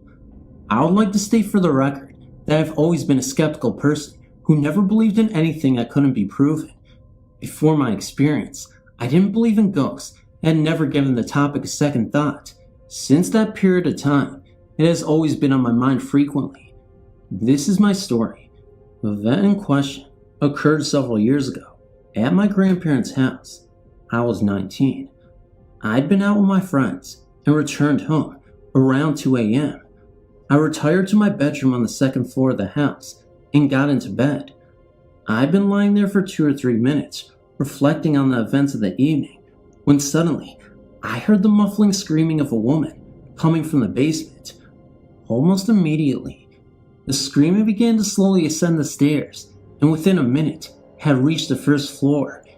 It continued to ascend the stairs, and 30 seconds later had reached the second floor and was right outside of my room. The screaming was very loud and was clearly that of a woman. My bedroom door was closed, and I could therefore see nothing. The screaming continued outside of my room for approximately 1 minute, and then slowly began to descend the stairs into the basement. When it reached the basement, the screaming ceased, and the house was silent. That is the end of my story. I feel that in order for me to give an objective account of this occurrence, it is important that I detail my own actions and opinions. When I first heard the noise, I recognized that it was coming from the basement, and although it sounded like a woman screaming, I immediately disregarded this as being ridiculous. I started to try and rationalize what I was hearing. However, my analysis ended rather abruptly when I realized that the noise was getting closer. By the time I reached the first floor, it had become quite loud, and being unable to think of any rational explanation for such a noise, I became convinced that the ghost of a woman was ascending the stairs of my grandparents' house. I became completely terrified and quickly sat up in bed, both so that I could hear better and so that I could run, if necessary. When it reached the second floor and was outside my room, every hair in my body was standing on end, and my hands were literally shaking with fear. I was too scared to move, and for that reason, remained stationary until it returned to the basement and the noise subsided. I stayed where I was for several minutes, waiting for the noise to return. When it didn't, I got up, turned on my light, and sat back down on my bed. Being wide awake and in no mood to sleep, I spent the next couple of hours lying in my bed, listening and thinking about what had happened. Eventually I fell asleep, and the next morning, when I woke up, my light was still on, and I was completely convinced that I had heard a ghost. I spent the entire day gathering information and trying to figure out what I had heard. The only other people in the house were my grandparents. My grandmother is a sound sleeper, and my grandfather is hard of hearing. They heard nothing. They bought the house in 1966 and sold it in 2000. During that time, they never heard anything that even remotely resembles what I described. My mother lived in the house for several years in her late teens and never heard anything either. I myself lived in the house on and off for years and never heard anything before, and have not heard anything since. I considered that maybe the pipes or something else in the house made the noise, although I don't think any pipe on earth could have made the noise I heard. I dismissed this theory anyways, because if the house did make odd noises, someone would have heard them in the past 30 years. I also dismissed the wind, because I've spent many windy nights in the house and heard absolutely nothing. In the end, I came to the conclusion that there was no earthly explanation for what I heard, and that what I experienced must have been supernatural. It sounds crazy saying that, but I know what I heard. I will never forget it. I'm sure it was a ghost. In conclusion, I would just like to state that all of my friends think I was asleep and that the whole thing was a dream. I would like to touch on this briefly. The first thing I would like to say is that I know I was not asleep. Here's my case. I've been in bed for 2 or 3 minutes, less than 5 for sure, and was laying on my back thinking. I've always had a difficult time falling asleep. It usually takes me 20 to 30 minutes, and I've never been able to sleep on my back. At the time, I was making no attempt to sleep, but was lying there, thinking. Secondly, no matter how real a dream seems, you always wake up afterwards, and that's how you know you were dreaming. I don't think it's possible to remember a dream without waking up and realize you are dreaming. If it is, it's never happened to me. If it had been a dream, I would have woken up and said, wow, that one was weird. That never happened. I was awake. Thirdly, I turned the light on after the occurrence, and it was still on when I woke up in the morning. I know for a fact that I was awake. That is my story, and I swear to you that every word of it is the truth. I don't know if you will believe me. No one else will, but I swear it's the truth. I am 17 years old. In the past 7 years, I'd lived in 3 different houses, and every one of them had a ghost. The first one we lived in was from 94 to 96. The occurrence that spooked me there happened in my parents' room. A week before anything weird happened, a bunch of knickknacks fell off of my mother's headboard. So, she put it back and pushed it away from the edge. On Easter morning of 95, I was with my brother, sister, and dad, watching TV in the living room. About 20 feet away from my parents' bedroom door, I heard a bang, and my mom came running out of her room. She really wanted to know who was pounding. Apparently, when I heard the bang, all the stuff had fallen off her headboard and kind of flew off this time. Not only that, but this Oreo tin can she had looked like it had been stepped on. After that, our next door neighbor told us that she had seen this old man that lived here before us in the backyard on the day he died in the hospital. Now, the living room looked into a hallway. In the hallway, you could see into my brother's room, and my parents' was right next door. The living room had a clear view of my parents' room. One night, my dad fell asleep in the living room. He was sleeping, facing the hallway. He suddenly woke up and looked into his room. He saw this cloud of smoke billowing in the hallway, moving towards his room. He jumped up and yelled fire. When he yelled, my brother woke up and saw this. The cloud settled in the hallway and disappeared. I know this was not any kind of imagination, because my brother and my dad are very logical and analytical people, and they both witnessed this. In the next house, it was never anything really. The only occurrence that happened was the night one of our cats died. The cat house was in the corner of my room, and I had a nightlight next to the cat house. I looked up to the top cat house, and I saw the shadow of our dead cat. The cat loved sleeping on the top every night, and this night was no exception. The third house is the house we have lived in for the past 3 years. I believe it all started with the woman.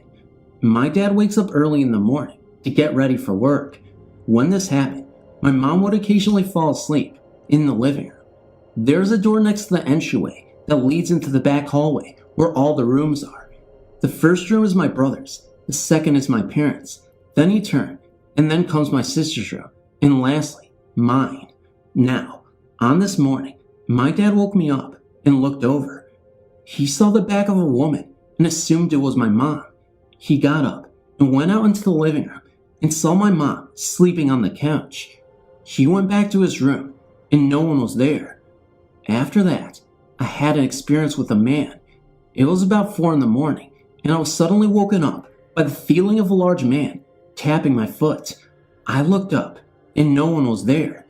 I have this ticker stuffed animal that I got for my birthday from my sister. At the time of my next story, my large dog slept in my room with me. He would sleep up against the door, so I couldn't sleepwalk and open it without waking up. I woke up one morning, and my ticker was nowhere, so I figured it rolled under the bed. I opened my door, and it was laying outside of my door.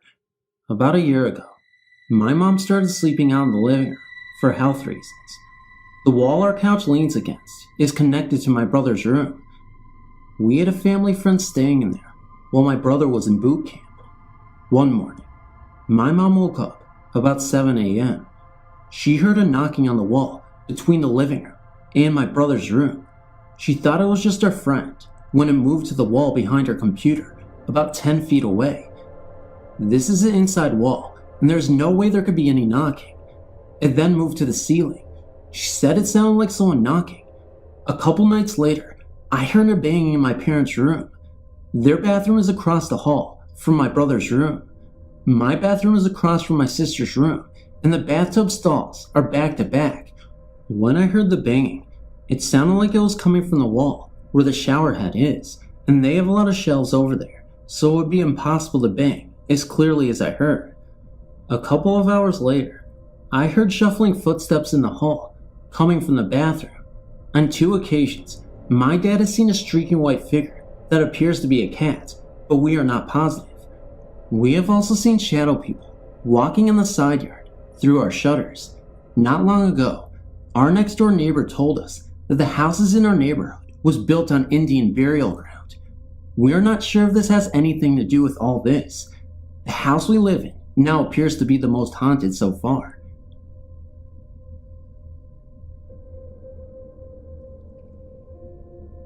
I'm 17 years old, and I used to live in an old house made in 1921 in Haverhill, Massachusetts that I know is haunted. One day, when I was 10, I was in my upstairs bedroom with my 2 sisters coloring. I think that's when it started. We were home alone when we heard the closet at the end of the stairs slide open. Then we heard it slide back. The sliding doors of the closet always made a loud rumbling noise when it was open. When we heard it that day, we didn't get scared at first because we thought my mom had gotten home from work, so we ran downstairs to greet her to find that nobody was home. We looked around and then looked outside to see if the car was in the driveway, but we were alone, or so we thought. We ran back upstairs to our room and grabbed shoes and hangers for the so-called protection. Then all of a sudden, we heard footsteps racing up the stairs, then back down. We never saw anything actually reach the top of the stairs, but they ran up and down repeatedly, about 10 times, then it stopped. We were so scared, we just sat there crying, waiting to hear more, but nothing else happened. Then, when I was 15, I was taking care of a dog, and when I brought it to the foot of the stairs, he froze and just stared at the top. I didn't think much about it, so I picked him up and brought him up the stairs to my room and closed the door. The dog then began crying, and he seemed to be getting nervous and uneasy, and he started scratching at the door. When I opened the door to let him out, he ran down the steps so fast that by the time I got out the door, he was gone. After that, many more things started to happen. I woke one morning to hear something or someone dragging themselves on the rug next to my bed. I was so frozen with fear that I didn't even look to see what it was. The cabinets in our kitchen would open and slam shut by themselves. I could also hear the silverware jiggling and slamming inside the drawers. There are even moments where the computer keyboard would also type by itself. I've also had my foot slapped and have felt something sit on me while I was laying in my bed. There are also too many noises and weird things to explain, and also creepy dreams. So I'm glad to be out of that house. Well, I would like to know if the house has some kind of history or if anybody died there. Last year, after we moved out of that house, our cousins were sleeping over and we were talking about our old house. One of my cousins, who slept over our house a lot, asked why our dad always walked up to our room and why he did it over and over without ever coming into our room. We told him about the day we heard the racing footsteps running up the stairs, and she got so freaked out. My other cousin also said she hated sleeping in our room because she always heard those same footsteps coming up the stairs but never making it to the top before it ran back down again. Now in our present house in Orlando, Florida, weird things have suddenly begun to happen. Noises, shadowy figures, and also short wide figures have appeared. I always seem to see something in the corner of my eye. When I turn my head to look, there is nothing there, and my sister felt somebody whistle and blow in her ear. Well, that's all I have for you for today. I hope you enjoyed this. Thank you for reading.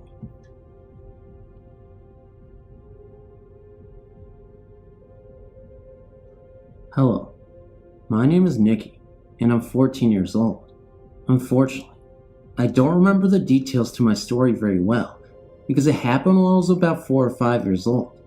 But anyway, my family lived in a large house that was actually quite old. One night, I was asleep in my bedroom upstairs, and I awoke in the middle of the night. I went straight across the hall to my brother's room and asked him to come downstairs with me because I was scared and wanted to sleep with Mom and Dad. He asked me why I was so scared, and I said I didn't know. So he came down with me. We started down the stairs, and I froze at the sight of what I saw. There was a little boy at the end of the stairs. Now, this could have been my younger brother, but my brother was just a few months old. This little boy had brown hair and was just sitting at the bottom of the stairs. I wasn't scared, so we kept walking. We got into my parents' room, and I was getting ready to climb in their bed, and all the lights in the house came on at once. My dad woke up and checked the circuit breaker, but nothing was wrong, so he went through the house and shut off all the lights. Well, the next night, I saw the same little boy, and the same thing happened again. This activity continued for a few more days, and my parents checked out some information by the guy that lived there before. He said a little boy around the age of 5 died because he was very sick. He died in the middle of the night in his sleep, and a few hours before he went to sleep, he turned all the lights in the house on because he was afraid of the dark.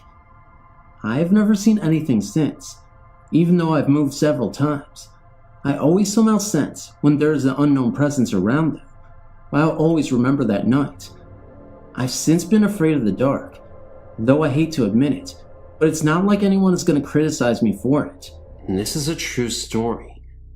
This happened to me when I was 8 years old. I'm now 28, with 3 kids of my own.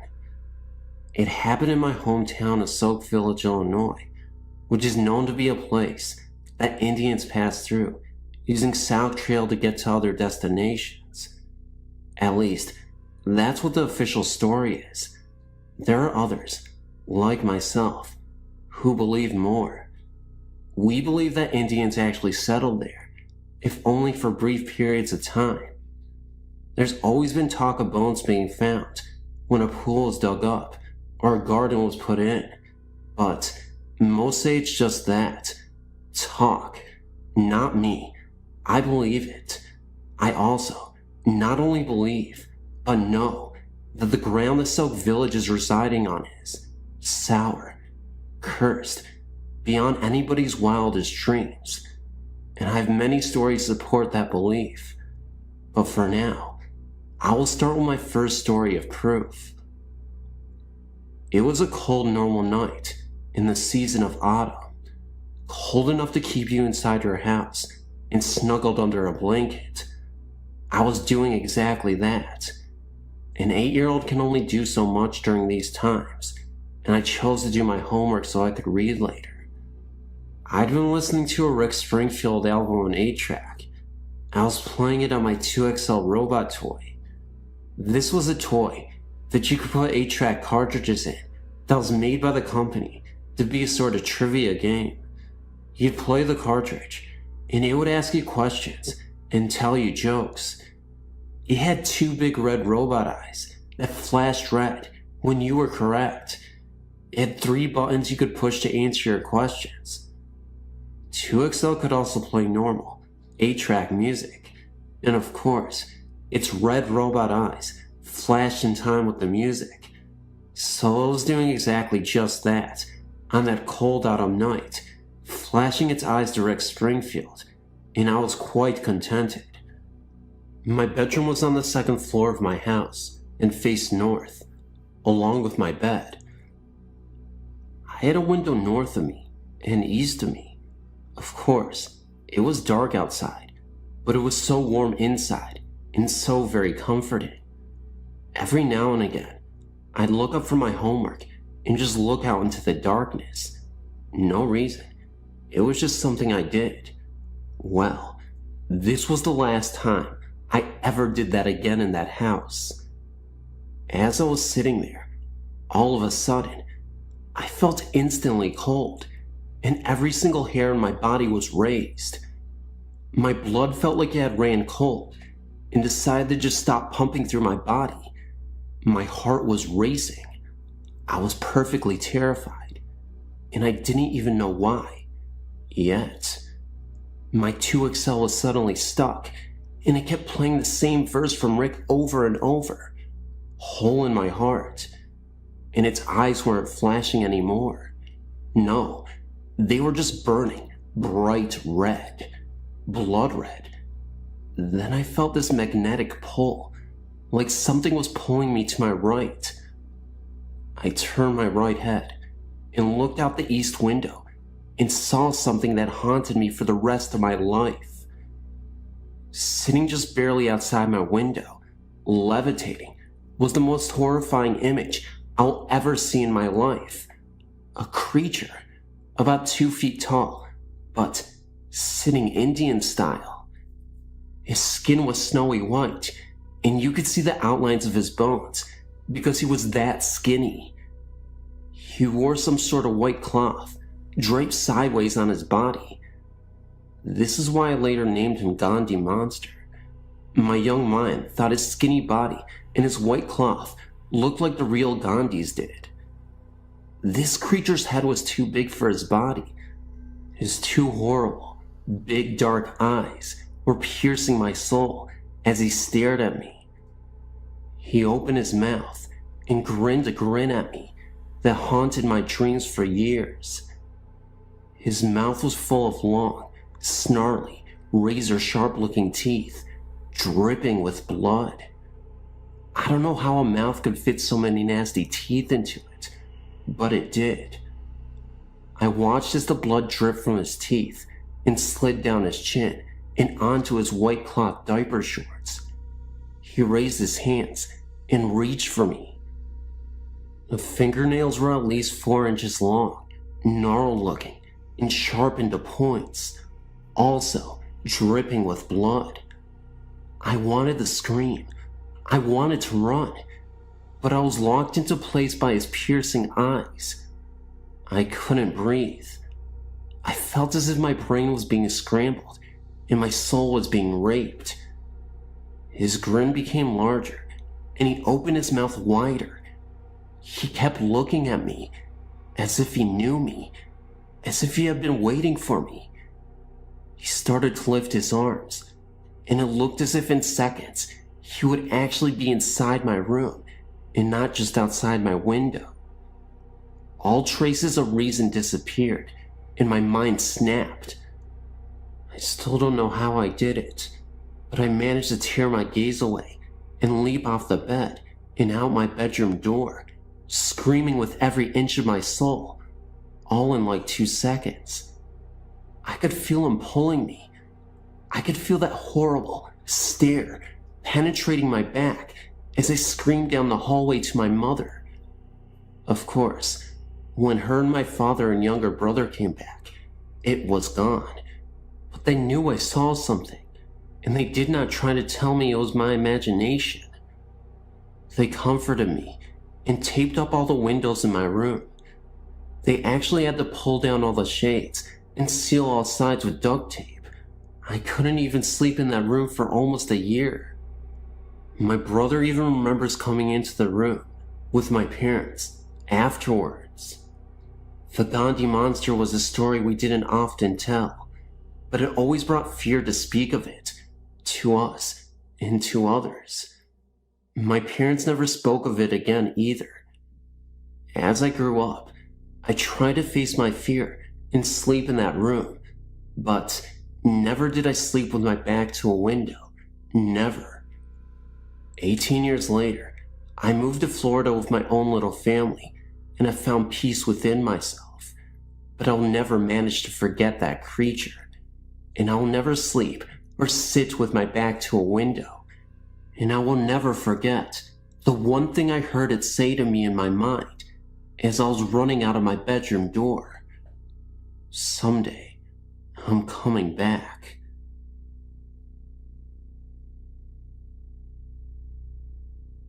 Hey, I'm in my mid-teens, and I've experienced ghostly encounters. The one that really freaked me out was when me and my family moved to Scotland. For a few months, we lived in chalets. Me and my older sister shared one on our own. A few weeks after we moved in, we began to feel uncomfortable and felt as if we were being watched there, and there was also a threatening atmosphere. We told our parents, and they said it was just because we were next to the graveyard. A few weeks later, I was lying in my bed with the door open when a tall, dark figure stood, leaning over me. I didn't think at that particular moment, but it wasn't until my sister asked me if I felt somebody was in my room the previous night. We started to talk, and she too felt as if somebody tall was leaning over her. I then started to sleep in my sister's room, and the figure didn't return, so I moved back into my own room. But then again, the figure returned this time. It was kneeling beside me. The next morning I told my sister, and again, she felt the presence of a tall man. Our dad told us that the large house next to us was where the Vikers used to stay until the house was sold. One night, my mom came in, and she was holding 2 necklaces with crosses on it. Me and my sister aren't religious, so her mom thought it had something to do with that. So we went to bed, holding the crosses. That night, it was very uncomfortable in both rooms. After that, we haven't felt the presence of the tall man. The figure that visited did so on a few occasions. Each time, it felt as though it was getting closer and more angry. When the crosses were given to us that night, the figure seemed very angry. Its face was literally pressed into mine, and it felt as if he was gritting his teeth at me. My sister also had this very uncomfortable, menacing figure who was pressed into her face. All you could do was hide under the guilt, closing your eyes really tight, and hope you'd fall asleep quick.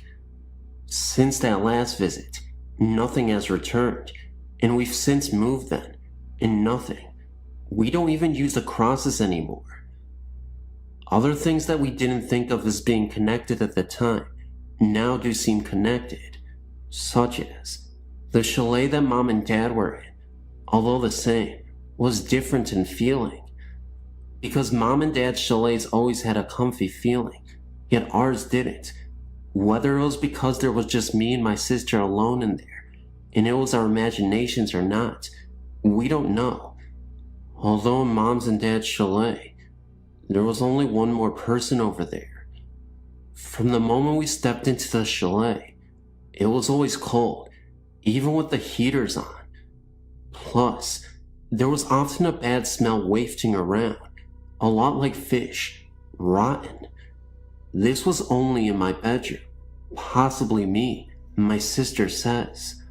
Also in my room, there was a strange noise of scratching, as if someone was sketching or writing. This noise accompanied the presence of another figure, smaller in stature and of the female sex. My sister also felt the smaller presence, but not the noise. She only came once, very different, not menacing, quiet in nature, and much older. She was almost a comfort, but it's still not nice to be watched over at night by ghostly figures. It's strange, because we didn't actually see anything, yet you get so much from these feelings, the sex, age, angry, happy, etc. Plus, we get almost exactly the same feelings. But is it just our imagination? Are we certifiably insane? Are we demented? No, we definitely feel we had a visitor. Previous to this experience, my sister had not really believed in it, ghostly visits and such. But now, I think she has had a change of mind. Me, myself, I've always believed. My mom's granddad often visits, a kind presence, bringing good luck, such as when she was having problems. He visits to let us know everything will be okay. He often visited when we were babies, watching over our cots. Our dad also saw what appeared to be him. Whenever he visits, we know him by the distinct smell of putty. He used to repair windows. So really, we are used to the visits, although my sister had never experienced any until now. Unfortunately, it wasn't a happy experience, one not to forget.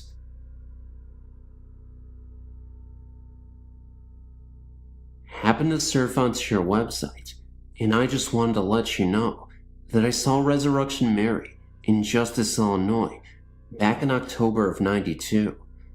After getting off of work at 3 a.m. from a chemical plant, Whitco Corporation, near 51st and Central in Chicago, I was driving by that particular cemetery at about 3:30 a.m. on my way home from work. Driving by, but initially not thinking much of this sight, as there was a nightclub with women of ill repute nearby. I saw a woman in a light blue or white palm dress standing by the trunk of what looked like a black park limousine at the front SW Cemetery driveway off Archer Avenue to the cemetery. I slowed down quite a bit to get a better look at the odd sight, but then drove off. I thought it was probably a prostitute with her John. However, looking back at my mirror, maybe a second later, the woman and the limo were gone. Let me reassure you that there was no way that I would have missed the limo driving off in that second that it took me to look back in the mirror. They weren't on the road or in the cemetery because I looked for taillights. The cemetery gates are pretty large, and it would have taken a great effort and time to open both of the cemetery gates for the car to get through. I did not think much of the incident until a few days later. I was talking with some of my employees that lived in the area near the cemetery. Two of my employees mentioned that I'd probably seen the ghost called Resurrection Mary. I didn't much believe in ghosts until that incident, and I'm still somewhat skeptical, but I cannot fully explain what I saw that night. That incident is still vivid in my memory, and kinda creepy to think about it, to this day.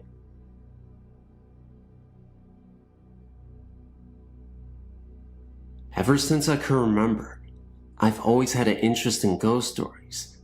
That is why I'm writing you this letter. No, I don't have a ghost in my house. A friend of mine told me about this place at least 10 months ago. I was so amazed at this story, I asked if he would take me to this place. No one really ever goes there. I guess because it's so creepy and dark looking at night, but during the day, it is okay. Nothing strange happens. Well, first, before I tell you more about this place, let me tell you the story of why it is so unusual. The city is called Lake Forest, California, and they call it Canyon Creek, I guess, because it is nothing but canyon and wide open spaces of nothing but rocks and wildlife. The story goes back 30 years ago, of a lady who was in her 40s. Nobody knew what her name was. She lived alone with her two Great Dane dogs. She was very rich and owned all of the canyon, which is like miles and miles of land. This lady never married and had no children. It was just her dogs and herself. She lived in this trailer park home, and it was not a pretty house by any stretch of the imagination. Well, about 6 years later, the story goes that a police officer got a call about the lady and her dogs. The officer went to the lady's home and knocked at the door, and no one answered. The officer ended up breaking down the door, and what he found next was horrifying. It is said that the officer found the lady dead. Nothing was left but her decaying body, and her bones were visible. Worst of all, laying right next to her were her dogs. They had both died as well. Now, on to the paranormal part. People who have never been to this place don't know what to expect if they come into this place. It's unpredictable. Sometimes, when you go back to the area where she passed, you'll notice paranormal phenomena. Other times, you won't. A man was driving alone on the canyon by himself one night, and the story goes that he saw the presence of the lady standing at the side of the road with her 2 dogs. The man did not stop at all to give the lady a ride. He just kept going. This other story was told by my friend. My friend told me that his ex-girlfriend and her boyfriend went up there one night to check it out. They stopped where the lady's house was. They were only there about 15 minutes away when they were just talking and listening to music. Then, all of a sudden, they heard a knock on the side door of the driver's seat. They both turned to look, and they saw the lady standing there, knocking on the window. She was dressed in all white and covered in blood. They also saw the dogs nearby as well, far off into the distance, appearing as silhouettes. They sat there in shock for 3 minutes, horrified by what they just saw. For some reason, the lady was still knocking at the driver's side of the window, but in reality, it was really not that long. They both said that she must have been there about 40 seconds. After that, my friend said they never returned back there. That was not the only story that happened to anyone. There are far more. What I would like to know is who is this lady and why is she doing this? There's something more to why she has to haunt people who have done nothing to her. Maybe it is because she does not want anyone on her land that she loves so much. What could it be? Here's my email address. If you have any questions, please feel free to get a hold of me. I would like at least some kind of feedback on this story. Please, I beg you. I'm so confused and I'm scared. Please let me know what is going on. I find this intriguing. When I was 12, my family moved to a newer house about 10 miles away from where I grew up. The house was 7 years old, and no one had ever died there. From the start, I would hear footsteps in the carpeting, and I always felt that I was being watched, especially when I played her piano. That was the extent of my experiences until I was in my early 20s. One evening, my sister and I were sitting in the den talking. It was spring, and the temperature was perfect, so all the windows were closed, and the air was off. Suddenly, in the back of the room, where there were a lot of plants sitting together, one plant in the middle started shaking furiously. My sister and I looked at each other and went into the other room. A few weeks later, my mother and I were sitting alone in the house when it sounded like someone very roughly raked their fingernails down a couch in the back of the room, which was in sight. And again, a plant that was sitting at the end of the couch started shaking ferociously. My mother just would not admit that we were being visited, even though she'd witnessed it firsthand. The last time anything paranormal happened was on a Friday afternoon.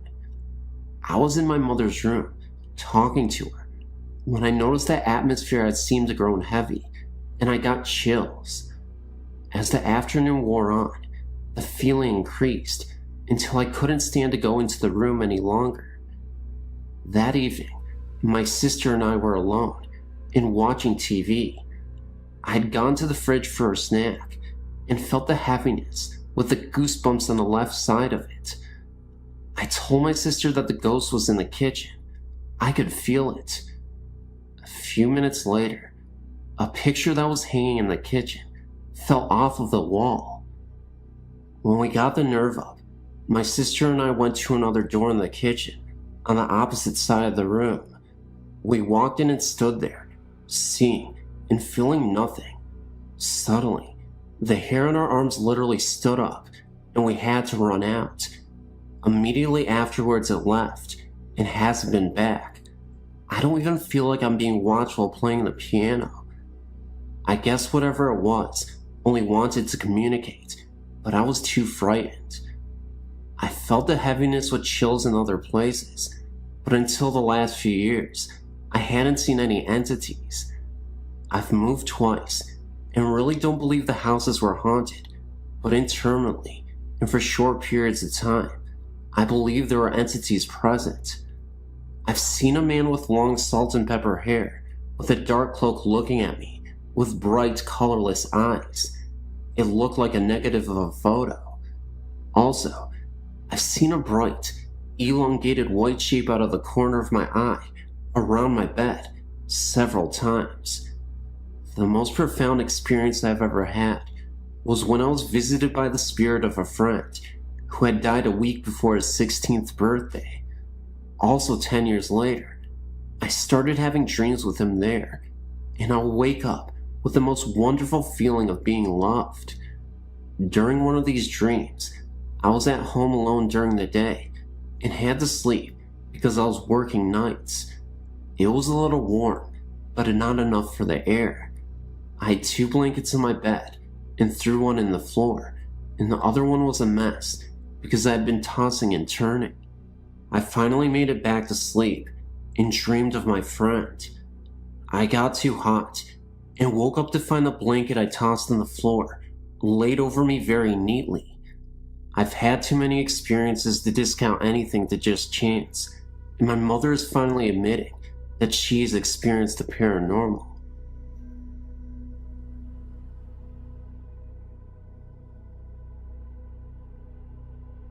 I live in Tucson, Arizona. Shortly north of the city lies Mount Lemmon. This peak is a great forested 7,000-foot getaway from the desert city. I had my brother and 2 friends over at my place at about 1 a.m. a few months ago, and after a few hours of boredom, we decided to go to Mount Lemmon and enjoy some nice, cool night air. I would often take the 45-minute trip to wind down and watch the stars, so this is a very familiar place. The trip started off very normal. Our first stop was without occurrences. The next stop, I became mildly aware of a presence. This is nothing new to me, however, so I ignored it. By the third stop, we got out again. My brother and our friend Steve stayed in the car, and my friend Thea and I went for a walk. After a short discussion about friend trouble, she interrupted and said she kept seeing a shadowed figure from the top of a nearby peak. I told her that something was watching us, but not to worry, because I didn't sense hostility. We started the walk back and kept hearing the sound of scattered gravel and an extra set of footsteps on the other side of me. This was at first amusing, because we knew at this time we had gained a friend that was not from around here. By the time we got to the car, Thea panicked, and when we got in, my brother and Steve spoke of the shadowy figures they saw. We smiled, started the car, and drove down the mountain. As we spoke about what we saw and what we felt, it was decided that we would stop again. We pulled off at a scenic view of a canyon area where we found a newer Ford Bronco with the engine running, the dome light on, and no one in or around the vehicle. This was unsettling, but could surely be explained, no matter how far-fetched the explanation. We stayed here for about 10 minutes. After the first couple of minutes, my brother and I simultaneously noticed a large dark mass above the peak where we were being watched earlier. Thea saw the figures on the top of the peak. I could see the mass disappear, as if moving down the mountain towards us. Thea said the figures were walking down the mountainside. No one was scared at this point. We're all very amused. When I could no longer see the mass, I was only able to see it above the mountain because the sky posed as a backdrop. We all got a wave of panic. Gravel started swirling around everywhere, and Thea and Jason ran for the car. I was stunned, so I was the last to get there. Jason entered the car from the other side, but his heavy trench coat was flipped over his head as he opened the door. We started the car and sped down the mountain. We spoke with Steve about what we saw, and he said he saw the same shadow figures that Thea had seen. We pulled over one last time without getting out of the car to show Steve the black mass that was causing all of the commotion. We then kept driving until we reached the city again. The whole way down, seeing cars pulled to the side, some with dome lights on, never with anyone in or around them. This is very odd for 3 a.m. on a Thursday morning. Furthermore, vehicles are not allowed to park on the road after 10 p.m. The next night, Thea and I returned. We never got out of the car this time. However, every time we cut the engine in all power, we hear scratching underneath the car, and eventually it would start to rock. We pulled over 4 times, and this happened every time. Finally, the 5th time, we decided to get out of the car before that happened, so we would have enough guts to see what else would happen. Once again, we didn't make it. We opened the doors and pointed our flashlights outside, and as soon as we did, gravel started swirling around louder than before. There was no wind, and we watched it jump around as if someone was kicking it right in front of us. After this trip, it turned out that the brakes in front of the left of the car, where we heard the scratching from where the car was off, were worn down badly. However, the rest of the brakes were completely fine. We stumped the mechanic, but once again, this is something that may be explained. I just don't know how. I'm planning a return trip, well equipped now. I'll bring a camera, several flashlights, and a video recorder. Depending on the outcome of this trip, I will forward any eventful messages to your site. I'm stuck wondering 2 things now.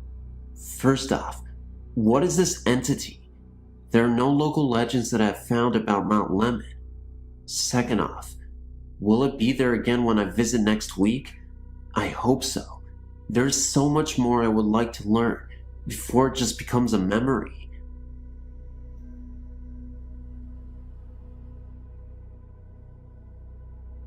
I was stationed at Ford Island, Pearl Harbor, Hawaii, in the early 1980s. I was a corpsman assigned to the hospital there, which at the time was only an aid station, kept there because of the brig on the other side of the island. I spent many nights in the large hospital, alone. They only used a small area in the ER. All throughout the night, you could hear people moving around, and doors opening and windows closing. I would walk around looking for the source of the sounds, but no one else was there. Many people died there December 7th, and many years after that. More than one night, I woke up thinking someone was watching me, and a few nights, I was awakened by the sound of the ER doors closing by themselves.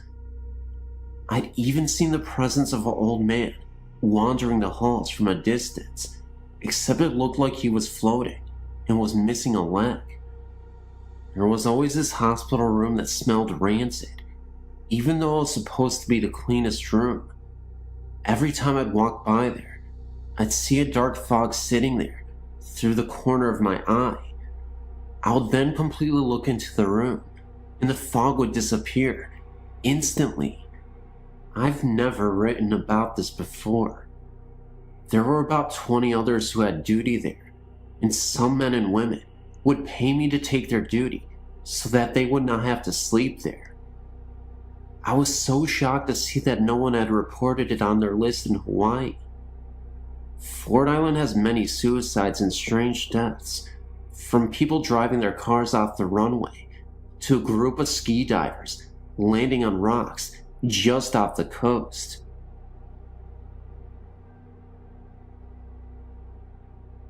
My husband and I took our 2 children to Florida to visit his parents this past Christmas.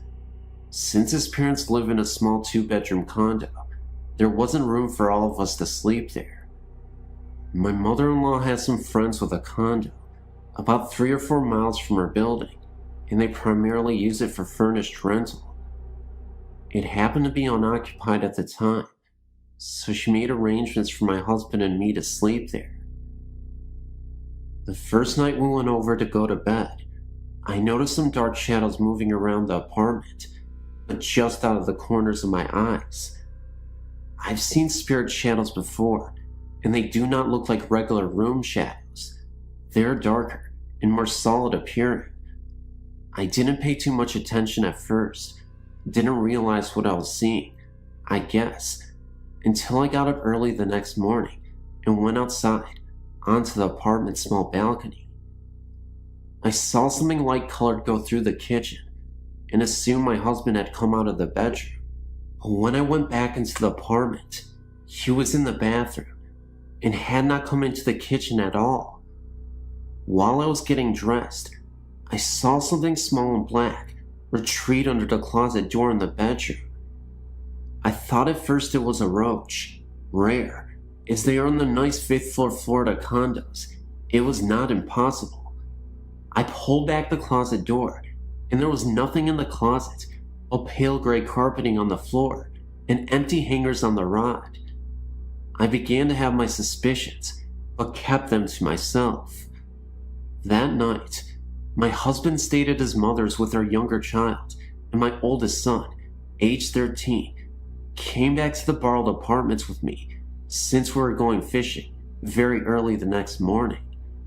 He put his stuff down in the smaller bedroom, then came out in the hallway and asked me who else was in the apartment. I said we were alone. Why did he ask? He told me he had just seen something go through his bedroom. Well, that clinched it for me, but I kind of brushed it off, not wanting to scare him. I did leave my light on all night though. I saw the dark shadows up near the top of the bedroom door several times.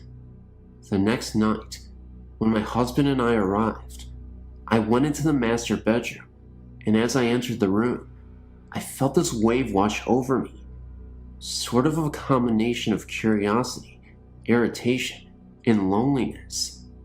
Who are you? Why are you here? And where have you been? I decided I did not feel up to trying to communicate with this entity on its terms. Not that I've been very successful with that anyway. So I sat on the bed and spoke aloud and told it I was just visiting with permission from the owners. I promised to clean up everything before I left. For some reason, I had the feeling that my travel clutter was making it upset, and in return, please, it would not scare me by materializing unexpectedly. After the evening, the place just felt empty. I didn't see the shadows anymore, and had the feeling that whoever it was had vacated or was just trying to stay out of the way. I guess we reached some sort of compromise. I told my husband that I thought there was a ghost in the apartment, and while he scoffed and told me I was crazy, I noticed he spent the remaining 3 nights at his mother's and sent our son back with me. No one has died in that apartment that I know of, but it's in a large building full of retirees, and I'm not sure many residents have passed on over the 30-year life of the building. Maybe someone was just wandering around. I will never know.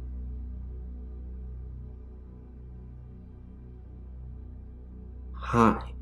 I've sent info before, but I'm using a friend's computer today since the battery in my car is dead. Nothing to do with ghosts, I don't think, Anyway, having read about people seeing black figures, I thought I would add my 2 cents. The first time, I was 16, living with my grandparents in LA, who were out of town at the time. I wasn't drinking, just alone, when I left my bedroom and crossed the hall into the kitchen. That's when a figure stepped out in front of me. It was the strangest figure I'd ever seen. He appeared as a hairy ghost of some sort. His arms, face, and legs were completely covered in fur, but he still looked humanoid. It's a little difficult to explain, but it kind of looked like that famous Bigfoot photo and footage from 1967, except the presence was still a dark silhouette. Not dark enough that you couldn't see the fur, but still dark. It was creepy. I got a baseball bat and turned on all the lights in the house and even called a friend. Nothing else. Then, just less than 2 years ago, I'd since moved to Corrales, New Mexico. I was living with another woman. I got up in the middle of the night to use the restroom. As I came out, through the door, there was another shadow being right in front of me. I saw its head and shoulders, and it was taller than me. I put my hands up as if to gesture, excuse me, or not, to run it over. Since then, here in Corrales, I felt things in the corners, running around the room, and such. I bought my own house in July 1999, and my dog barked incredibly at one particular corner. My roommate at the time immediately burned sage, and he stopped. What are these things? I've not seen anything in my place, and the dogs haven't acted weird since. Any ideas? Someone did say that I might have been dimension jumping. Have you heard of this?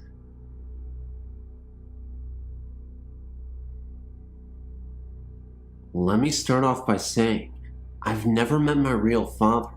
He died when I was a baby. Anyhow, I've always known about my deceased father. His name was Jerry. Now, no one in my family talks about my deceased dad, and we don't know anyone by the name of Jerry. One day, when I was between the ages of 8 to 9, my cousin and my mother and myself were downstairs, and we were in the basement singing. The phone began to ring, and even though we had a phone in the basement, I went upstairs, one flight, to our library to answer the phone, so as to not disturb my mother's song. When I answered the phone, I noticed immediately the static on the line, and I knew it wasn't our phone, so I asked the caller to speak louder. Now, from here on out, it gets weirder. The caller asked to speak to REC, my mom's nickname. I then asked who was calling, and the caller replied Jerry. I immediately knew my mother knew of no other Jerry, so I repeated the name, and the caller acknowledged that that was his name. I tell him to hold on. I run down the stairs to where my mother and cousin were, and tell my mother to pick up the phone, that she had a phone call, and that the caller's name was Jerry. My cousin looked up shocked, as did my mother, and simultaneously said Jerry. This is all happening within a minute or so. So my mother picks up the phone and answers the call, only there is no one on the line now. I run back upstairs to the library to hang up the phone, and I go back to the basement, and both my mother and my cousin are trying to figure out if I got the name right. I assure them I did, and then I tell them about the connection and the static. We all just kind of dismissed the call. Only later when I started thinking about it, did I realize that my father never knew me and died very tragically when he was struck by a car. I think he wanted to hear my voice and hear my mother's voice. What I didn't tell my mother or my cousin is that the caller addressed me by my name. I never told the caller my name, but he knew my name. to Maya. My ex-boyfriend lived in a very old part of town, in a house that was built in the 1800s. At one time, the home had been a stately and elegant one, with a long and gracefully curving stair as the focal point upon the entrance into the foyer. Through time, and with the coming of rough economic periods, the home grew into disrepair and was eventually sectioned off into a two-family home. One side housed a family of bikers, whose moonshine sent many a folk into orbit. We didn't have any moonshine the night this happened. And then the other lived my boyfriend and his roommate. One night, myself, my boyfriend Nick, Nick's friend Dave, and my friend Stacy, who was dating Dave at the time, were at the house. We were descending the grand staircase I mentioned earlier, on our way out to enjoy our Saturday night. All was dark, except for the soft lighting coming from the kitchen, which was illuminating the front doorway. On the front door, we saw the unmistakable silhouette of a woman in a long old-fashioned hoop skirt, like women wore in the 1800s. She scared the wits out of me and Stacy, and we both refused to go any further down the stairs until the rest of the lights were put on. Chickens, aren't we? Although Nick and Dave were in a position to see the woman's shadow, for some strange reason, they were unable to see her. Maybe she only liked women, but I know this for a fact. The next moment we actually saw the woman. It looked as if we saw her with her eyes gouged out, and she was running towards us, flying down the hallway. It was actually pretty creepy, but it happened in the corner of my eye, so I don't know if I was hallucinating or I actually saw her full steam ahead, but it definitely creeped me out. Another moment. My friend Stacy was upstairs, and the door was completely wide open, the bathroom door that is, and she saw that same woman in Victorian-era clothes just laying in the bathtub with, again, her eyes gouged out. I honestly don't understand what happened to this woman. At first I thought it was pretty innocuous, but now I understand. She must have been murdered. There's no other explanation I had than that. Thanks for reading, and I hope you enjoyed the story.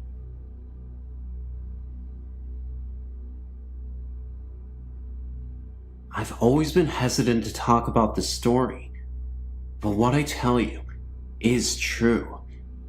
In 1992, when I was separated from my wife for the first time, I was living at Old Farm in an apartment. One Saturday night, when my kids were off to their grandmother's and my girlfriend, who was a teacher, had an event to attend, I found myself in my apartment, all alone.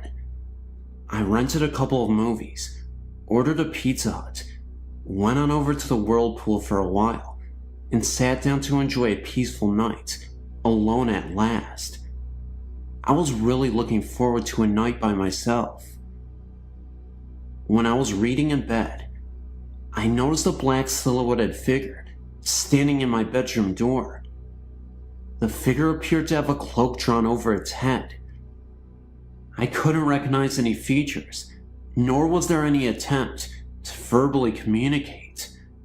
I was wide awake, and I was terrified. My heart was racing, and I kept pulling the covers over my head. It seemed like every second was one of terror. The figure stood in my doorway, well into the morning hours, and I knew my eyes were as big as they could get. When the silhouette disappeared, I was covered with sweat. My hair was wringing wet. I rushed out to the front room because I really couldn't believe it had left me. No, the only thing I had to drink was a Diet Coke with popcorn. I'm not a big drinker. After the ordeal, I quickly showered and raced off to go hiking. I can honestly tell you that no communication with the figure was made. When I would ask who you are, there was no response, This went on all night, until by the grace of God, it went away.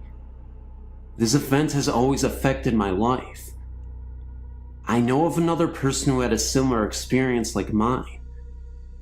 Can you tell me what was standing in my door, why there was no communication, and why me? Have you ever had any stories like this reported to you?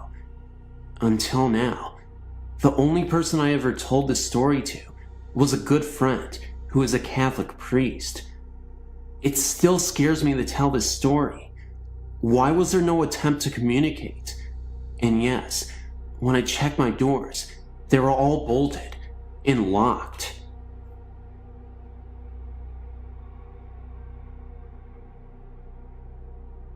My father loved the state of Maine.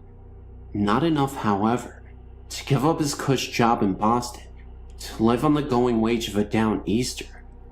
So every summer, from the mid-50s until I reached high school, we would vacation on the scenic Maine coast. Very seldom will we stay in the same place twice. Usually, it was some remote cottage located on the outskirts of some tiny coastal town. A 2-week ordeal was in store for me, with no TV or friends to speak of. To keep me sane, my mother would buy me comic books and play board games with me, long into the night. We'd been at this cottage now for about 10 days, and I was counting the hours until we would leave. It was a chilly August night, and dear old Dad had a few too many and drifted off to bed. Our terrier, Joe, was snoozing on the carpet in front of the fireplace, and through the big picture window, the surf was something out of a South Pacific movie. The waves were gently breaking on the rocky shore, not 20 yards from the cottage. The only sound was the reverie coming from a cruise ship that was passing off the point. In summary, the night was calm. Suddenly, Joe jumped to his feet with his hackles up and growled at the door. I yelled at the dog to be quiet as he interrupted me over a card game. In an instant, the front door blew open, and with a bang, it hit the interior wall.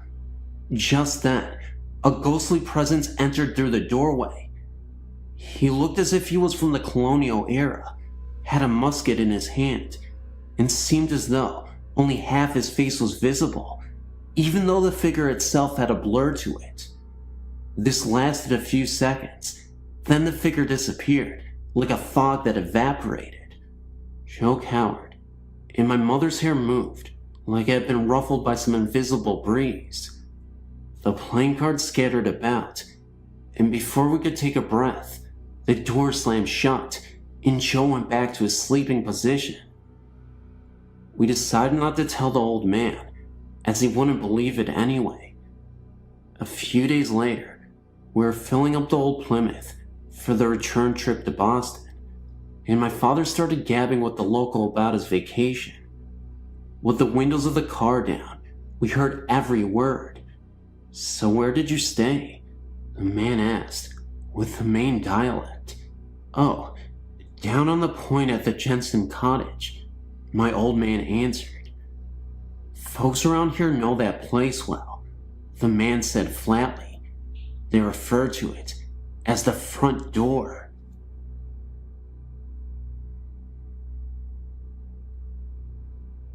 My name is John.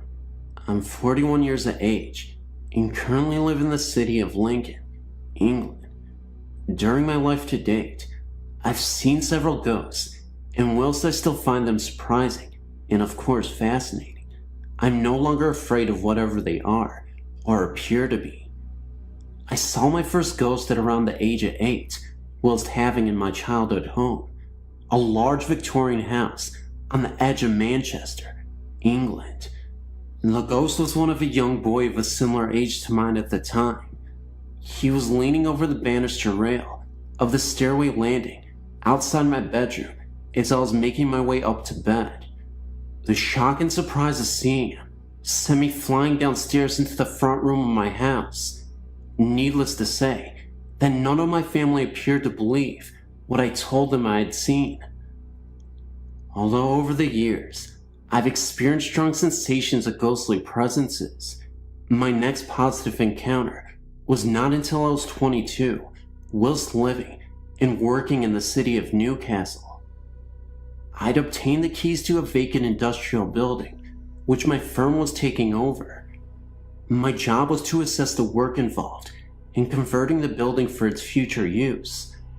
I'd locked myself in the building and was therefore sure that no other person was on the premises, and was proceeding up some steep and narrow stairs when I felt a hand touch me on the top of my head and give my hair a friendly ruffle, rather like an affectionate parent may give their child.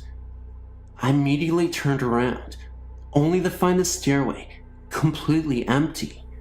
Surprised, but not afraid this time, I continued my inspection of the building.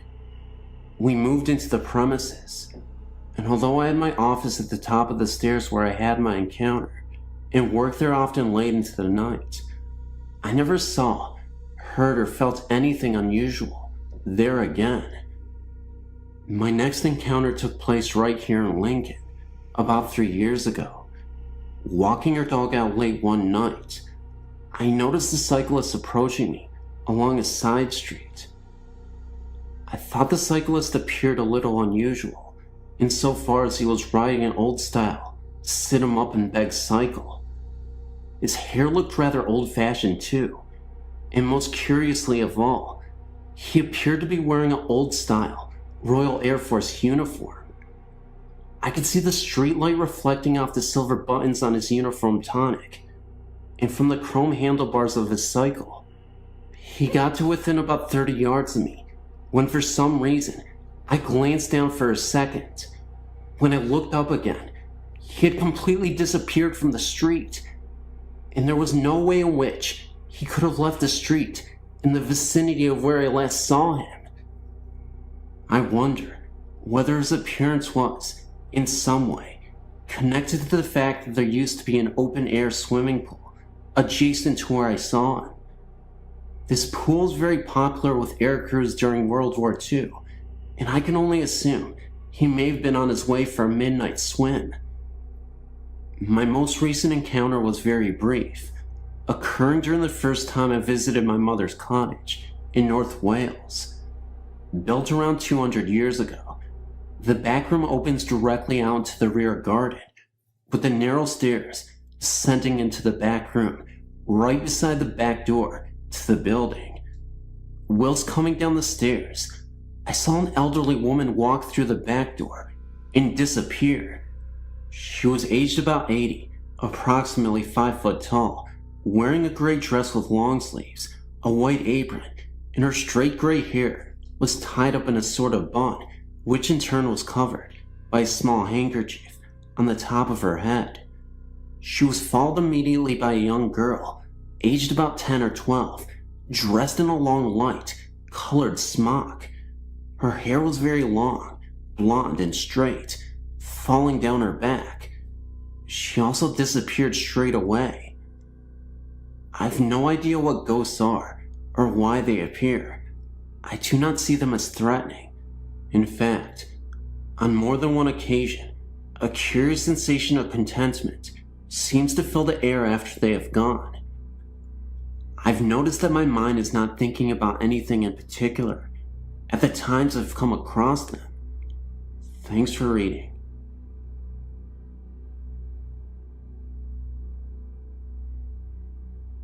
I grew up in Western New York and knew the local legends of ghosts. The Rochester Durant White Lady, for example. I never really put much faith in them. I never had an experience until I left New York. In October of '99, I was transferred to Elmira, Ohio. After a few weeks, I was asked to work in Sandusky. I accepted the promotion, but having just settled into a new apartment, I decided to commute rather than move again. Halfway between Elmira and Sandusky, there was a rest stop on I-90, Route 2, just outside Vermilion. I would stop sometimes on the way home for a bathroom break or rest a bit. It's a funny design. You drive around and park in back of the building, between the building and wooden walking trails. I usually got off work after about 11 p.m., but it was usually pretty busy, so I never gave much thought to stopping there late at night. One night, in March of this year, I'd stopped for a bathroom break. I noticed that there was only a few cars in the lot. It was a warm spring night. I wondered why more people weren't out. As I returned to my car, I had this urge to walk into the wooded area. A stupid thing to do, as it would be easy for a human assailant to hide on the trails.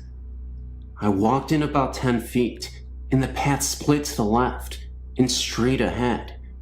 I walked a little further straight ahead and felt something in there with me.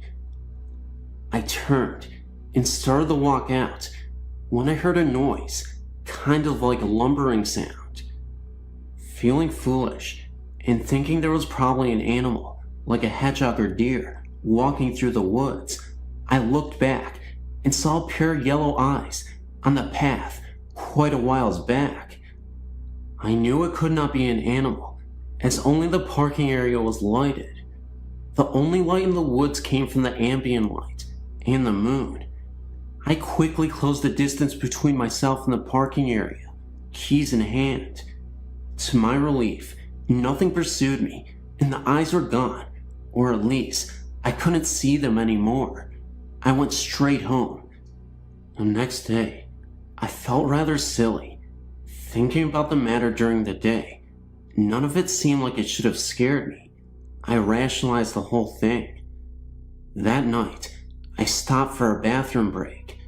Feeling brave, I decided to once again check out the woods and dispel my fear once and for all.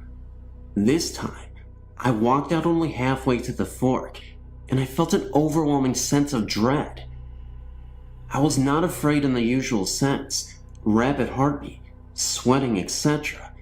I just had this feeling of not being able to walk any deeper into the woods. It was like the air got heavier the further I walked. As I walked out of the woods, the feeling went away, just as it had come. I decided to come back on my day off and investigate during the day. I'd never been in the day, and I didn't know where the trails led or what was in the woods that attracted people to them. I returned a few days later with my jogging shoes, ready to explore. The trails wrapped around to each other and only totaled a mile loop. There was a ledge, a cliff area, but it was fenced off, and there was no way to get down, but I could see a stream in the distance. I didn't feel anything strange at all. Nonetheless, I made it a point not to stop there after dark. A few months later, I was transferred to Newcastle, Pennsylvania, which leads me to my next story. But we are still looking into it, and it's AM now, so I need some sleep.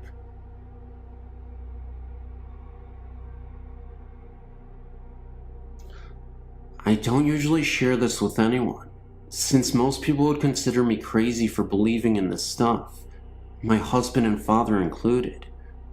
When I was about 2 years old, back in 1973, I have very vivid memories about my childhood, and my mother confirms my memories.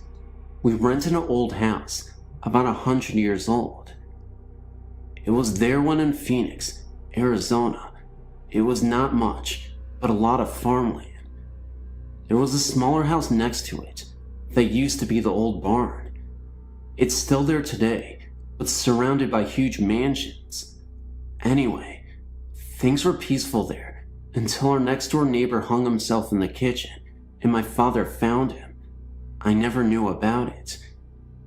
But about 3 months after, things began to happen. My mother was having an argument with my father one morning before getting out of bed. She got really mad and got up and went to the kitchen. She saw a man sitting at the table with his head in his hands on the table so that she couldn't see his face. She turned around and went back to bed, not saying a word to my dad. Later, I began to see a hand floating in my room and would hear it talk to me. I called it, and this is kind of weird, bugs, but now I think it could have been about avid bugs or something about that. As a child that young, it was difficult to express myself with words yet. I didn't have the word for ghost and would be spanked by my father for crying at night when this thing would appear and talk to me. One time, I was sitting on the potty with my mom there to supervise. I couldn't get off the toilet, like something was holding me down. My mother was pulling me by the arms to try to get me off, but couldn't. Finally, it let go. Sometimes, the door was slammed shut and locked with me on the other side, and I couldn't get out. Only the lock on the other door didn't work anymore. No matter how hard my mother would pull, the door would not open. Then all of a sudden, it would feel as if nothing happened. At night, you could hear scratching noises under the wood floor in the master bedroom. Dad said it was just animals. He crawled under the house, but didn't find anything. He never believes in this stuff. At night, when I would go to bed, always fussed about not wanting to go because I was scared. Before falling asleep, I felt something was trying to pull me through the wall. Sometimes, I felt like I was floating, like in another dimension or something. My mother finally had enough and made my dad find a new house to buy. We moved, and nothing quite as dramatic as that ever happened to me again. The new house had its little incidents, but that's another story. My parents are still alive in the house, and they bought it 27 years ago. First of all, let me explain. I'm from England. I'm a 26-year-old male living in Cambridge. I was born in Yorkshire, North England. Just up the road from where I lived was a place called Oakwell Hall, located in an area called Berkenshaw. Oakwell Hall is a fairly small house compared to some in the UK, but it certainly has local character. Many a day away from school would be spent wandering around the grounds. Local legend has it that the hall was once inhabited by a great local family named the Bats, hence the local town of Batley, and that one of the sons of the family, a womanizer and gambler of no small repute, found himself in a duel fought on the local moors. The servants all knew of this, and so were relieved. The sounds of his horse were heard, re-entering the stables. They were even more relieved when the son was seen walking through the hall, up the stairs, and to his bedchamber. They then made a rather spooky discovery when they noticed a bloody footprint on the staircase. Thinking their master was injured in the duel, they entered his chambers to see if they could help him. He was not there. The bed had not been disturbed. There was no horse in the stable. News was later conveyed that the son had died in the duel, and every Christmas Eve, the same bloody footprint can be seen on the staircase. This is not what I saw. I was 8 years old, and it was the school holidays. Two friends, Stephen and Stuart and myself, were walking through the garden when Stuart noticed one of the windows was blacked out. We noticed it as the sun was behind the house and so should have been shining pretty much through the hall and out the other side. Thinking that there may be something going on, there are occasionally demonstrations in the hall. We entered the building and up the stairs. As we got to the top of the stairs, Stephen remarked he felt a bit funny, and I suddenly felt cold. The next thing we saw was a black blob about a half a meter off the floor and about 1.5 meters tall float out of one door and into another. Stuart asked if anyone else had seen it, and we all said we had. Stuart then started to walk down the corridor, very slowly, while Stephen and I stayed at the top of the stairs and were quite scared. Stuart looked around the corner and then ran back to us. We were so scared at this point that we just ran out and down the drive to the gate. Stuart told me later that he saw a figure about 6 foot tall that seemed to be made of shadows. He was dressed in a long coat and wore what looked like a top hat. He seemed to be looking for something, and then it became aware of him. He told me much later, about 10 years later, that it looked over its shoulder at him, and rather than a pair of eyes, it had a single red slit that seemed to pulse. I've been back to the hall since, and seen nothing out of the ordinary. However, I felt very uneasy about certain rooms. Oh well, there you go.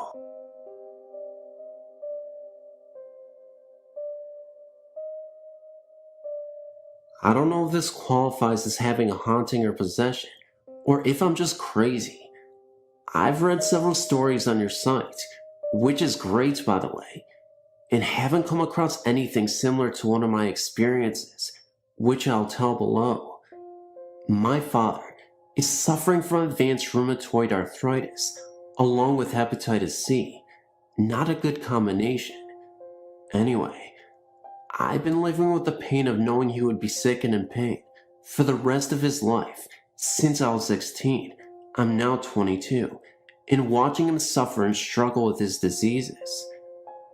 Because of this, I've become increasingly interested in whether or not there is another phase of existence after we leave this world. I've been asking, both mentally and out loud, for some type of proof of this, mostly for my own comfort. Anyway, I've recently been hearing noises that sound like a lot of people talking at once in my house when I'm home alone. It doesn't bother me or scare me, and it's so faint that it could be my imagination. Along with this, I've heard walking on my ceiling. My rooms are in the finished basement, and thinking my fiance was home, went upstairs to greet him, only to find myself still alone in this very house. Since I've been asking for proof, I wonder if it's only my imagination, but this next part was scary. I heard the voices. Sounds like a crowd of people all talking at once, but this time, I wasn't hearing them externally, with my ears, but originating from inside my head. I had this weird feeling that they were all talking directly to me, rather than just overhearing things like the other occasions. Anyway, the voices in my head just kept getting louder and louder, and all of a sudden, I was laughing uncontrollably for no reason. Probably doesn't sound too scary to you, but the whole time I was laughing, about 5 minutes, I was having thoughts like, why am I laughing? Why can't I stop laughing? There's nothing funny about this, and such. I was scared and physically willed myself to stop laughing, which didn't work. The voices started fading after about 5 minutes, and my laughing reduced to giggles, and then to shocked silence. I've never told anyone about these things. I even think I sound crazy. And no, I was not on any mind-altering substances at the time this happened. Has the voices, laughing thing happened to anyone else out there? Or am I just crazy? If this has happened to someone out there, please email me.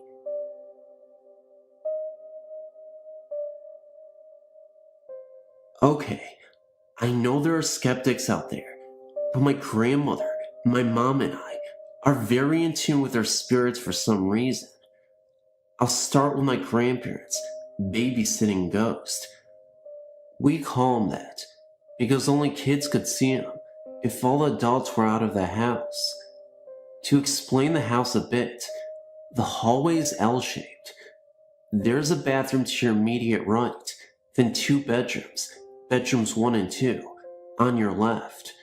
When you turn the corner, there's a bedroom, number 3 on your left, another bathroom on your right, and the last bedroom, number 4, at the end of the hall. My mom's dad was at work, and her mom and all my mom's brothers and sisters were outside talking to friends and such. My mom was just sitting and watching TV. As my mom was watching TV, she saw something moving out of the corner of her eye and looked down the hallway from the living room. There was a very tiny old man sitting in a rocking chair, reading a book and looking up at her from time to time. She said he just smiled at her and kept rocking and reading. When the adults came back into the house, he disappeared. 2 of my cousins have seen him also. The one thing that totally freaked us out was after my mom and I moved in with my grandparents. My Uncle Kay had died in the first bedroom about a year before. He was really into drinking and drugs, so one night his heart, liver, and kidneys just failed on him. He was the practical joker of the family. Anyhow, my mom and I came home one night. My grandparents were out. We both had to use the bathroom really bad, so my mom ran to the first one, and I went to the second one at the end of the hallway. All of a sudden, I heard my mom yell, "Hey!" I was about to open the door to ask why she was yelling, when I saw a hand open the bathroom door. I hurried up and finished my business and ran to my mom and asked her what happened. Why did she open the door to the bathroom and not tell me what she needed? Then I realized she was still in the bathroom. She said she saw a hand opening her bathroom door. I told her I saw the same thing. We're the only people in this house, and this happened on the opposite ends of the house. She just looked up at the ceiling and said, "Kay, stop scaring us. We don't want to play with you right now. Your jokes aren't funny." We heard the most evil laugh we could imagine. At that point, we looked at each other and ran out of the house. When we came back, my grandparents were home, and we sat my grandma down and told her what happened. She had to have the house blessed 3 times before the spirits went away.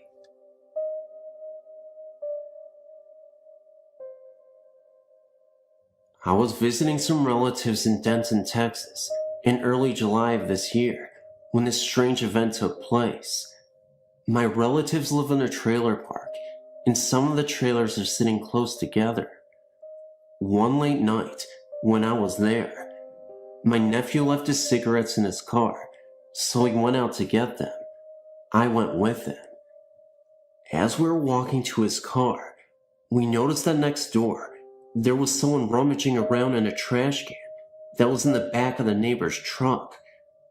We thought nothing of it, thinking it was just one of the neighbors looking for something they threw away.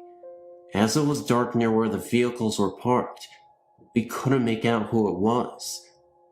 Well, my nephew got his cigarettes out of his car, and we were walking to the front of his trailer, where there is a bench you can sit on.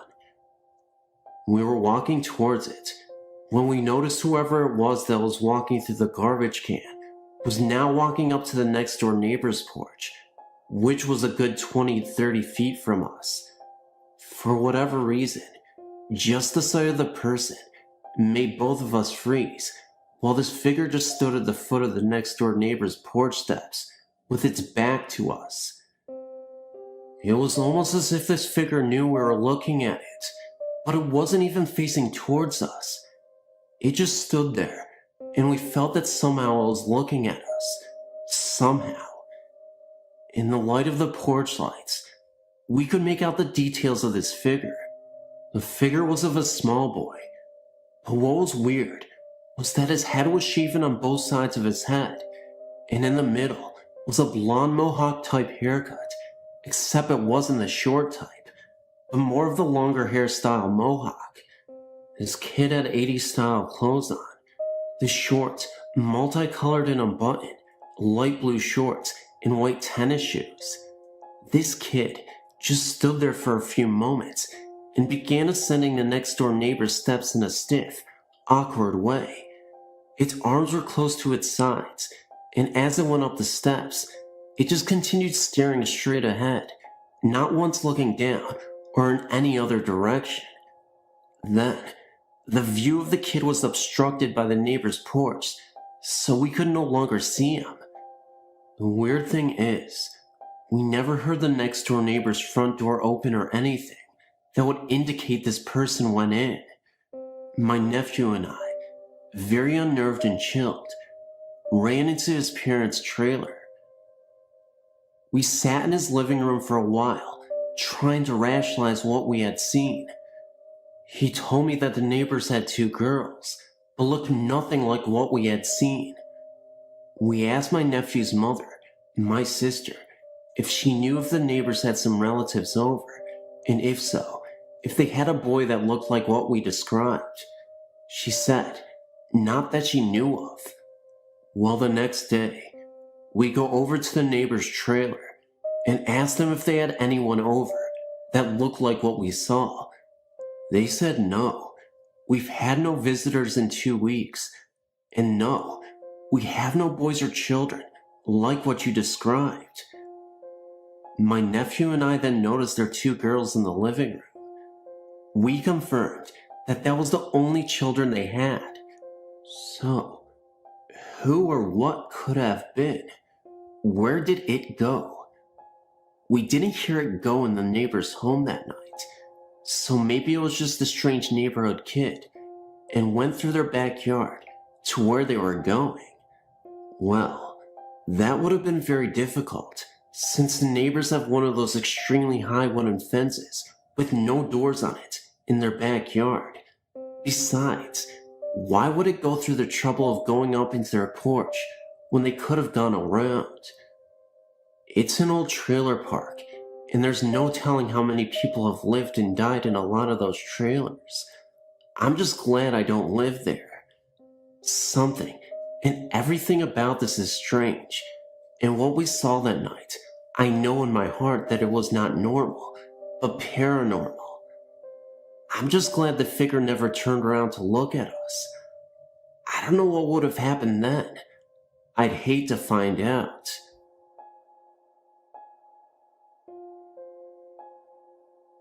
My name is Paul, and I live in Canada, in the province of Nova Scotia, in a small city called Sydney. This small city was at one time an industrial center with coal mines and a large steel plant that employed thousands. This area's past employment promises has drawn in many foreigners to settle here, and we have a rich history of superstitions and beliefs. I should say that I'm not exactly a believer in ghosts, although I have an open mind to the idea that there may be something to it at all. Anyway, on with my story. I think I was 17 or 18 when this happened, which was around 1987. I was working for my local McDonald's restaurant and was working until 2 a.m. It was shortly after midnight when I took a break and called my girlfriend to say goodnight. As we talked, she stopped to see if someone had come down the stairs from the second level of her parents' home because she thought she had heard footsteps. She checked the stairs twice, but nobody was there. The conversation turned to the fact that at times, she would hear sounds in the house as though someone was walking the stairs. Our topic then returned to the normal teenage babble until she happened to look into the adjacent room. She thought she saw someone sitting at the end of the sofa. She put the phone down momentarily while she turned on the light in the darkened room. It was only a sweater and a jacket laid over the backrest of the sofa, so we resumed our conversation once again. I can tell you that she had no thoughts of anything paranormal. She was thinking that maybe someone else was home other than her sleeping parents, as she had a number of older brothers still living at home. I can remember that as we talked, She stopped dead in mid-sentence and started to weep. I was wondering what was wrong, thinking that I had said something to upset her. When I got her to speak, she told me that there was someone there, standing in the doorway of the room where she had just been. She sobbed that she was trying to sit very still in the hopes that this apparition would not see her and just go away. I tried to talk to her and settle her down, not quite sure if this was a joke or not. I think that the figure stood in this position for at least 5 minutes. Then, just when my terrified girlfriend calmed down a little, the figure moved into the hallway and assumed a sitting position, legs crossed. I again had to try and calm her down by talking to her and asking her to describe what she was seeing. The figure, she said, appeared to be a boy of about 8 or 10 years old. He was wearing a modern-looking winter jacket and a winter hat. She said that although the facial features were not plain, the eyes could be clearly seen and were blue. The hands and feet area of the figure faded out of sight. This boy sat on the floor, not 10 feet from her, and looked right at her. Another minute or two passed, and then my girlfriend started weeping again. I remember her whispering, "Oh, Paul, it's a girl." She told me that the figure had reached up and pulled a hat off its head, and long blonde hair flowed from under it. The figure sat and stared in my girlfriend's direction a few minutes more, and then appeared to stand up and go back into the room where it came and disappeared. My girlfriend stayed on the phone just long enough to be sure it was gone. Then she hung up with me and ran for her parents' bedroom. That was the end of the experience, and had lasted about 15 minutes. She asked her parents the next day if they could think of who this may have been. They had no ideas and probably didn't believe her. I wasn't quite sure if I believed her either, and I kept asking her if she was playing a joke on me. She insisted she saw what she saw, and she wasn't comfortable talking about it for fear that it may reappear. I'm now married to my girlfriend, and she still swears every word of this is true. She still doesn't like to talk about it. No one has ever seen a ghost in that house before, or since, that I'm aware of. My wife over the years has gotten spooked, and came running to me saying that she felt uneasy, and was afraid she was back, but she hasn't been. I don't know if you respond to these letters or not, but if you do, write me a note to tell me what you think. Thank you for reading. I've always been interested in the supernatural, and am convinced that ghosts do exist. Unfortunately, I've never seen nor felt one. I am, however, overly curious and try on occasion to find one. I have a friend that often accompanies me, but sometimes she gets too afraid to press on. She can feel their presence and bows out. I think she can feel them. And if she perceives them as evil, well, she just quits. She has a gift that I can only wish I had. I, on the other hand, don't possess that gift, and as a result, am fearless. I suppose I ought to get on with my stories. Again, I've never seen a ghost, but listen to this. My curiosity in the supernatural goes years back. When I was younger, I attended a university in southern Illinois. I had a friend named Tanya, whose parents lived in a supposedly haunted house. They claimed that a ghost lived in the attic of their home. I don't remember the spirit's name at this time, but I do remember that they claimed that she liked to play with the hangers in the attic, and that they could hear her slamming doors and climbing to the stairs to the attic at night. There were other farther-fetched claims as well, but they said that whenever something strange happened, they would always have the association of the smell of lilacs. It was, apparently, the popular perfume of the time when this girl passed. No explanation was given as to the events of her passing. Anyway, I was invited to sleep in the attic of their home one night. I was apprehensive at first, to be able to relax enough to sleep, but in time, I started to drift away.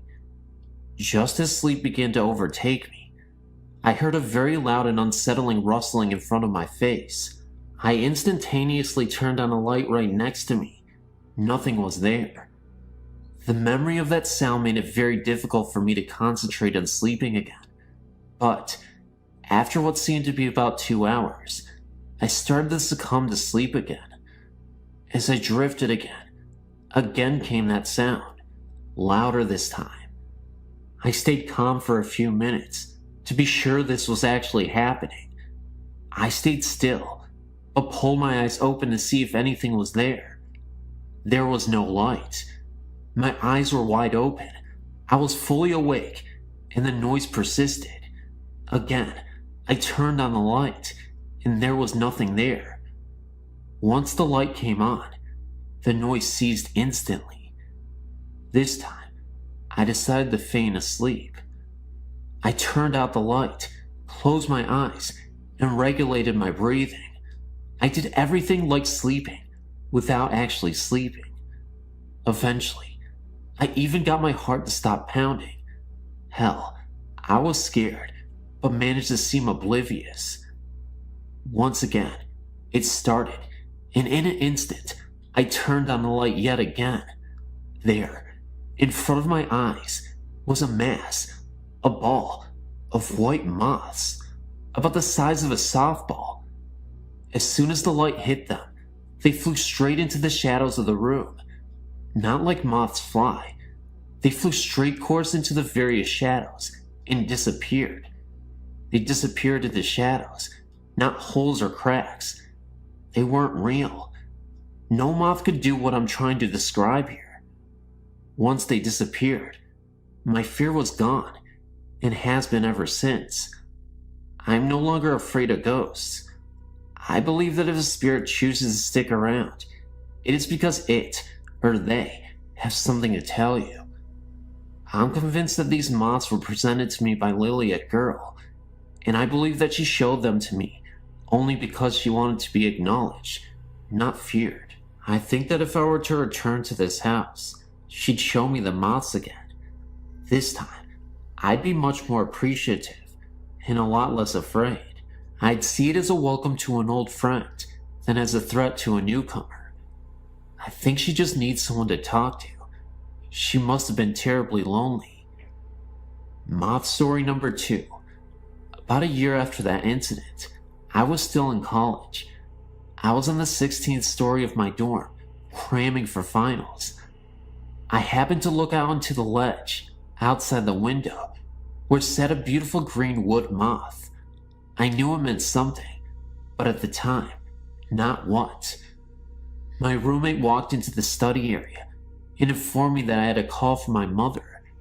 I went into my room and answered the phone by saying, "Is Gran dead?" My mom was speechless for a time. Then she said, "How did you know?" I didn't answer.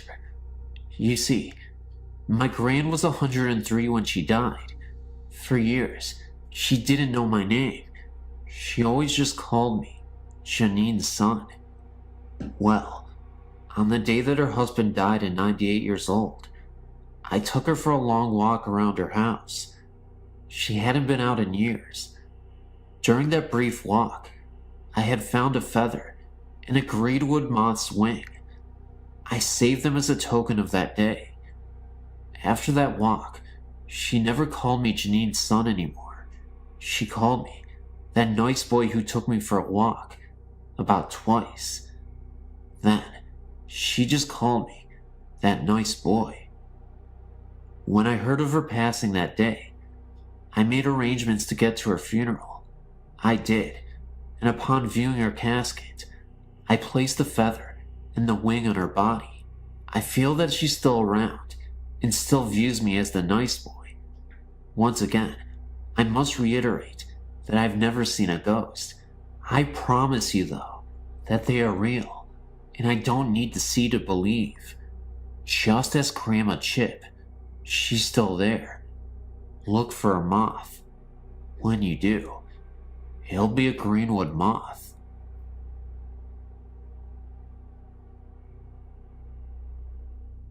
This is what I like to call motion pictures on the wall. The first time it happened was when I was about 6 years old. I had woken up in the middle of the night and crept into bed with my parents. I still couldn't sleep, and when I rolled over towards the wall, it appeared that someone was showing a movie on it. Hard to explain, but it was a dim, full-color, silent motion picture, like a living painting, of a man dressed like Henry VIII, talking to a woman being helped into a wide hoop frame that went under her dress. That was it. Then it ended. Totally harmless, but still, how the heck did it get there? I told my mom about it in the morning. I had tried to wake her up and Dad, but they were sound asleep. She said I was just hallucinating because I was so tired, but was still amazed at my description of the hoop skirt and undergarment, as I've never seen one before. Okay, fast forward 3 more years. My brother and I were staying with our folks at our grandparents' house. We kids begged to sleep in the dining room under the huge table, so we could pretend it was a fort. Again, in the middle of the night, I awoke to find a huge silent motion picture on the wall. This time, I was able to wake my brother up, and together we watched it. He stood up and looked out the window to see if someone was doing it from the outside. No, nothing. No source of light or anything. In fact, the shadow of his head didn't even show on the wall. It completely disappeared for a second. But then, I heard a noise coming from the hallway in the house. A really frightening, disturbing wailing. It was the scariest sound that I have ever heard in my life, like someone being butchered to death. Then, into the dining room came a black shadow. We only saw this shadow for about 40 seconds before it ultimately dissipated. I swear to God, the shadow looked as if it was wearing a top hat, and it was running around before ultimately dissipating, like I said. I don't know how this happened, but even my friend saw this at the time, and we were in the dining room like I said, but there's nothing to explain this away. Maybe it was connected to the silent motion picture I saw on the wall. In fact, I can almost guarantee the motion picture on the wall was actually a family of ghosts. Actually, it was a family of ghosts that were shadow people. That's what I truly believe. Of course, I'm guessing that this family of shadow people must have been a part of a huge tragedy, because it's apparent that something caused the scream to happen. Whatever the case it was, it didn't matter now. It turned into something harmless, and then became ruthlessly scary. I hope I never find out what exactly happened in the house. I'm not willing to face it.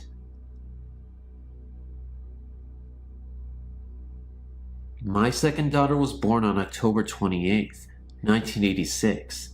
She died of a sudden infant death syndrome 6 weeks later. She often lets us know she is still around by playing pranks and sometimes allows other family members to see her. When the movie Pocahontas came out, my oldest daughter loved it. We bought her a Pocahontas talking bank. If you haven't seen the type of bank I mean, it is one with Pocahontas and Grandmother Willow. If you drop a coin in it, Grandmother Willow starts talking. It has a button you can push for the same result. For about 3 months, this bank would start talking when no one was in the room with it. We kept the bank on a shelf in the bathroom above the sink. One morning, I was standing in front of the mirror shaving. The bank was 2 feet in front of me. But when the bank started talking, well, I don't often cut myself shaving, but this time, another time my wife had washed her favorite shirt. It was loose-fitting and lightweight, perfect for working in her garden. She washed it, and I know I took it from the washer and put it in the dryer. When we took the load of clothes out of the dryer, the shirt was nowhere to be found. 3 months later, we found it in a small cabinet in our bedroom. We only use the cabinet for storing small things and rarely open it. I can't remember what I was looking for, but I opened the cabinet and there was the shirt, neatly folded. There was another time when my wife bought me some material to make me a couple of shirts. She brought it home and folded it and put it away in her sewing trunk to work on later. A week later, she opened her sewing trunk to begin the work, and the material was gone. 6 months later, we had forgotten about the material, and my wife was going to sew another project. She opened her trunk, and there was the material, replaced once again by my second daughter. My youngest daughter, now 11 years old, often sees her sister either in the house or out in the yard.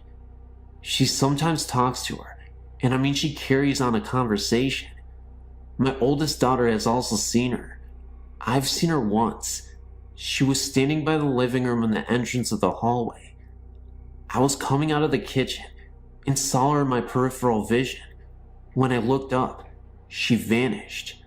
I can say that those on the other side do not stay children forever. My second daughter, who we lost when she was a baby, now appears to us as a lovely 16-year-old.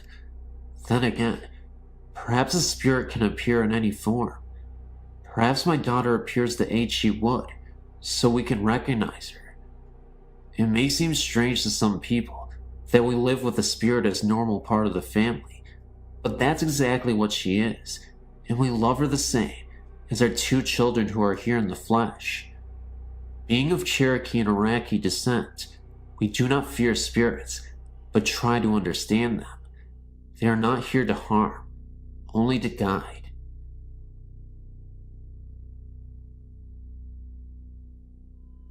My great-grandfather was a self-proclaimed ghost hunter. I've heard many stories growing up from my grandfather of his exploits in the field. Now, he wasn't the whole mystical crystals and holy water type. His theory on ghosts was one shared by many. They are here for something. Either a lost item from their past, or a deed left undone. The way he went about the hunt was fairly simple-minded. He would follow tales of haunted houses, graveyards, bridges, whatever, and research them as well as he could, and try to figure out what the ghost wanted, and give it to them. At the time in history when he was doing this, many people were offering rewards for someone to step in a haunted house for a night, so he would move in and spend however much time it took. Not all of the stories my grandfather told were successes, but one I remember vividly was. I will tell it to you now, and then I'll relate my own experience. Back in the 1800s, my great-grandfather was a ghost hunter. He mainly did it for the reward money offered to sleep in haunted houses at first, but a growing need to help soon took over. One such place was a farmhouse on the Oklahoma prairie, where a woman in white, I know, stereotypical ghost story, would be seen walking down the staircase and out onto the front porch. It was one of those old wraparound types that goes all the way around the house. Once on the front porch, she would pace the length of the front of the house a few times and then disappear. Other times the woman would be crying, but you could never pin down the sound.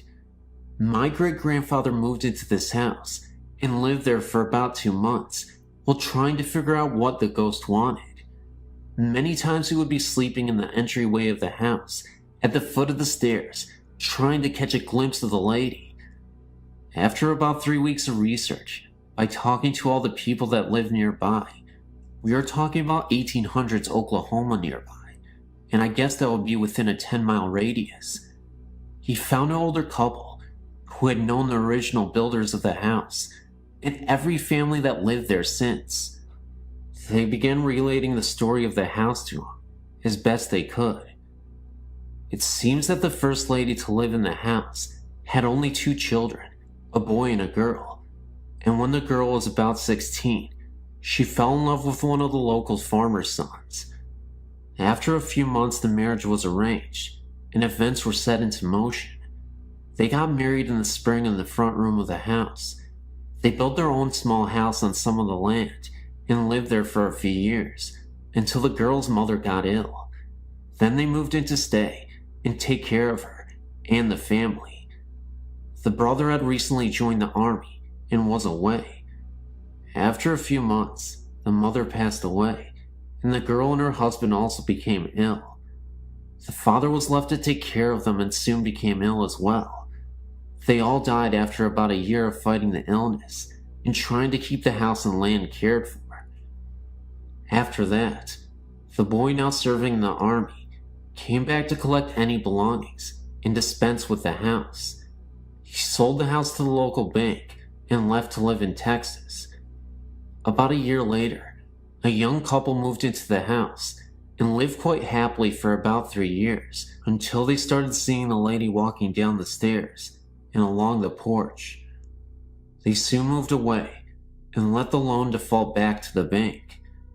A few other families had lived in the house, but all moved out soon after, and the bank was stuck with this house. Finally, the owner of the bank decided to offer a reward for anyone to sleep in the house to prove it wasn't haunted. Well, empowered with this knowledge, my great-grandfather went back to the house and set watch for the ghost.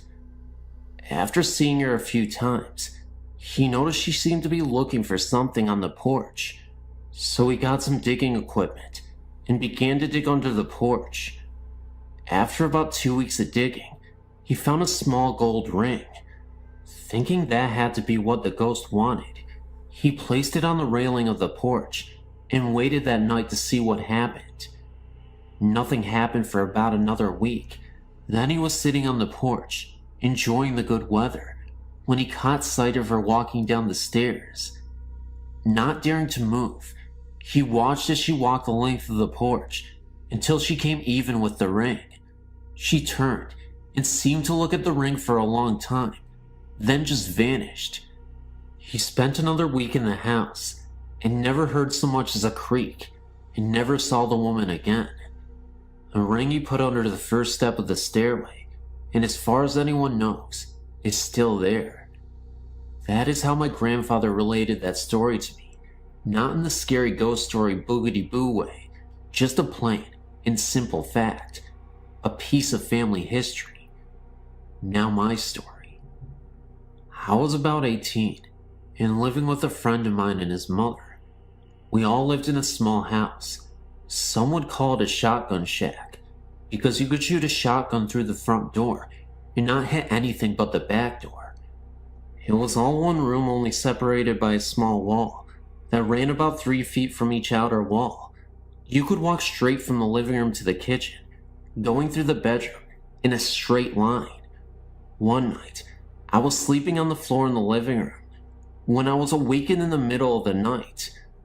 I don't know if it was a sound that woke me or just a bad feeling, but when I woke up, I happened to be turned so that I looked straight into the bedroom.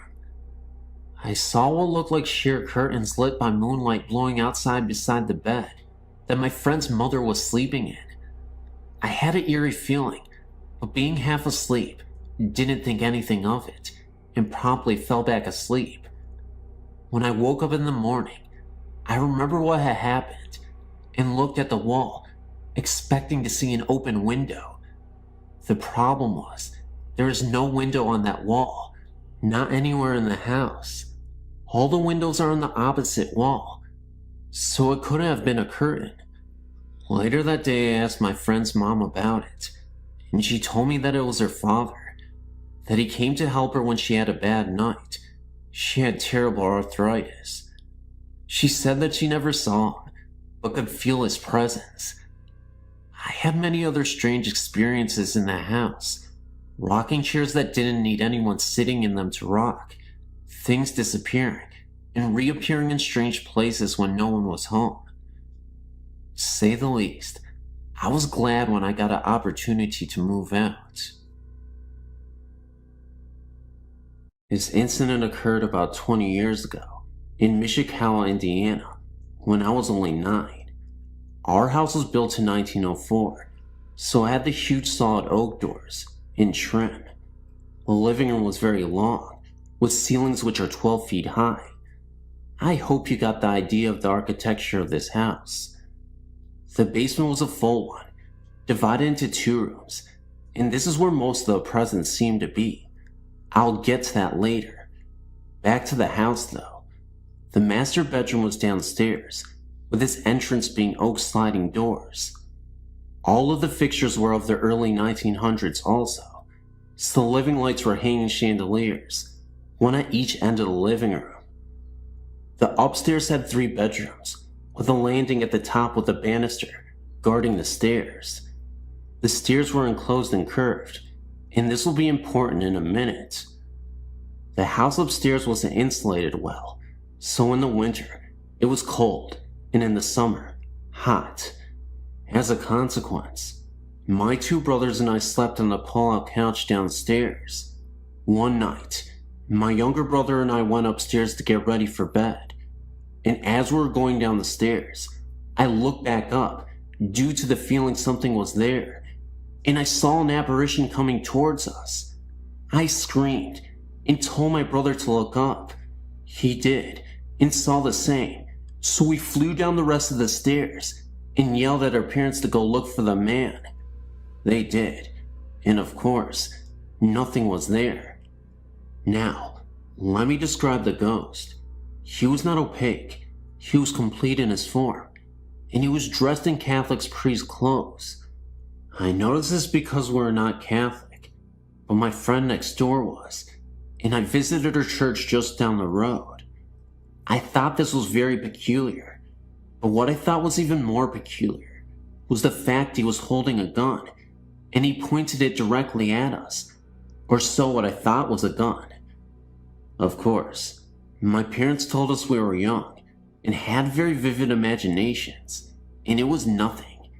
Years later, however, my mother confessed that she knew the house was haunted, and also because when she was the only one home, she would hear something walking up the stairs and on the stairs. We always had German shepherds, and our dog would growl at the ceiling and would never go in the basement. Now, onto the basement. I knew there was a presence here in the back room where the water heater was, because it was much colder, and felt wrong. It felt evil and bad, and didn't want anyone there, because it felt you, and you just had to leave immediately. I want to say that the upstairs didn't have this feeling to it, even though this is where we saw the man. I'm not sure of the history of this house, and soon after this incident, we moved to Florida on my dad's company transfer. I just want to give my opinion on this. After researching different types of hauntings, I feel that this was a replay of some kind, and I was a witness to it. I do feel that there might have been more than one presence, because the evil in the basement was different than the other, and the one in the basement didn't want anyone there. He did other things to give us this feeling. Mostly, the noises were harmless and no bother to us, but it was the basement that we avoided for whatever reason. I would love to hear what you all think of this, and the type of haunting you feel it is.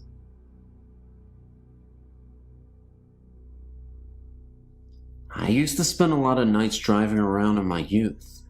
I was young and reckless, and had no clear direction in life, so I'd often find myself aimlessly driving, late at night.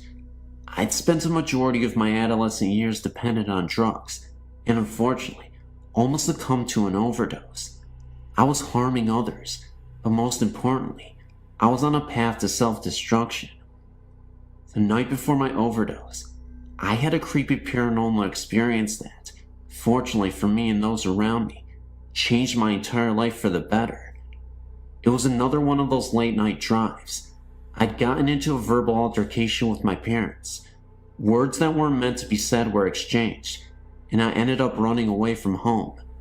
I took the keys and headed out driving for hours until I ended up in an unfamiliar town. I was starting to get a little exhausted, was 6 hours away from home and was running low on gas. What happened next will always be embedded into my subconscious for the rest of my life. I pulled up to a gas station in the middle of nowhere. Now, like I said, this area was completely isolated from the rest of the world. It had a last house on the left kind of feel. Until I ended up at the gas station, I'd driven past miles and miles of just cornfields and farmland. Woods all around, nobody in sight. I ended up walking to the gas station and bought myself a pack of cigarettes from the station attendant. He noticed I looked a little confused and asked if I was lost. I said yeah, I was. This was before GPS and cell phones, and I didn't have a map with me. He told me there was a bridge in the distance that was visible from the gas station less than a mile or so away, but said if I crossed it, I could pass another town nearby and find a highway that could take me back home. I thanked him, pumped my gas, and went driving towards the bridge. As I started to make my way through this road, and on my way through the bridge, rain started to pour down, and I could barely see through my windshield. It had rained so much that it almost obscured my vision, and there was no source of light anywhere along the dirt road I was traveling on, except for my headlights. The guy at the gas station told me the bridge was very close by, and even though I could see it in the distance before it started raining hard, it felt like it had been forever before I could see it. Just then, I finally came across the bridge, despite the downpour. This is the part that really startled me. I was driving across the bridge, absolutely nobody in sight, no other cars. It was late at night, 3 a.m., and nothing but trees and bushes scattered around the bridge. I kept driving across this long bridge, and that's when my headlights shined onto this small child who suddenly appeared within my field of vision. All I could remember was that his eyes were glowing, almost like an animal in the night. I was unable to stop in time, and I thought I had hit him. I immediately panicked, stopped the car in the pouring rain, got out to check to see if he was okay, and the kid was nowhere to be found. It confused the hell out of me, because again, what kid would be playing around in the middle of the night, in the middle of nowhere, and in the pouring rain? I didn't even hear a thud, or any noise besides the sound of the rain falling down on my car. At the moment of impact, I looked under the car. It was as if this child didn't even exist. I remember distinctly that the boy was wearing overalls and a hat. It looked like a completely real boy. There was no mistaking that this was a human.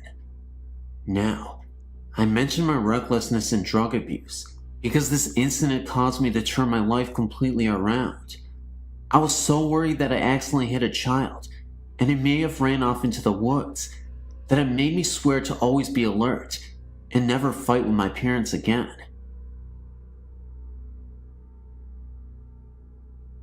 This happened when my brother was around 5 years old. It was around 2 a.m., and he went into my parents' room to get in bed with my mom. My mom's bed was right by one of the bathroom doors.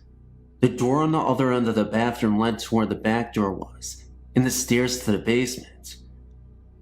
He got in bed and was facing the bathroom. He got scared and woke up my mom and asked who the little girl in the bathroom was. He said he had never seen her before. He told my mom that she was just standing there, staring at him. My mom said the way he was talking, like there was really someone there, it really scared her. She said she just rolled over and shut her eyes. She was too scared to even look. I don't think a 5-year-old imagines things like that. While we were in the same house, my mom's cousin was hunting in the mountains and accidentally fell on his gun and killed himself. The family thinks he came back to say bye because it was such a sudden death. A few days after he died, when we were all in bed, a light in the hallway bathroom would click on and off. It was an older house, so the switch made a really loud click when he turned it on and off. My mom would be sitting on the couch late at night, with her back facing the hallway. You can sometimes feel when someone is behind you, and she said she heard me breathing hard and walking up the hallway. She called my name and turned around, and no one was there. At the same time, at her cousin's parents' and sister's house, similar things were happening. His old toys from when he was younger were stored in the basement of his parents' house. One night his electric train turned on. It was going around the track. No one knew this was happening to other family members until my mom called his parents and told them what was happening to her. The next day they went somewhere and tried to contact them. They all said they loved him and it was time for him to move on. They think he was trying to contact the family because he died suddenly. After they talked to him, everything stopped.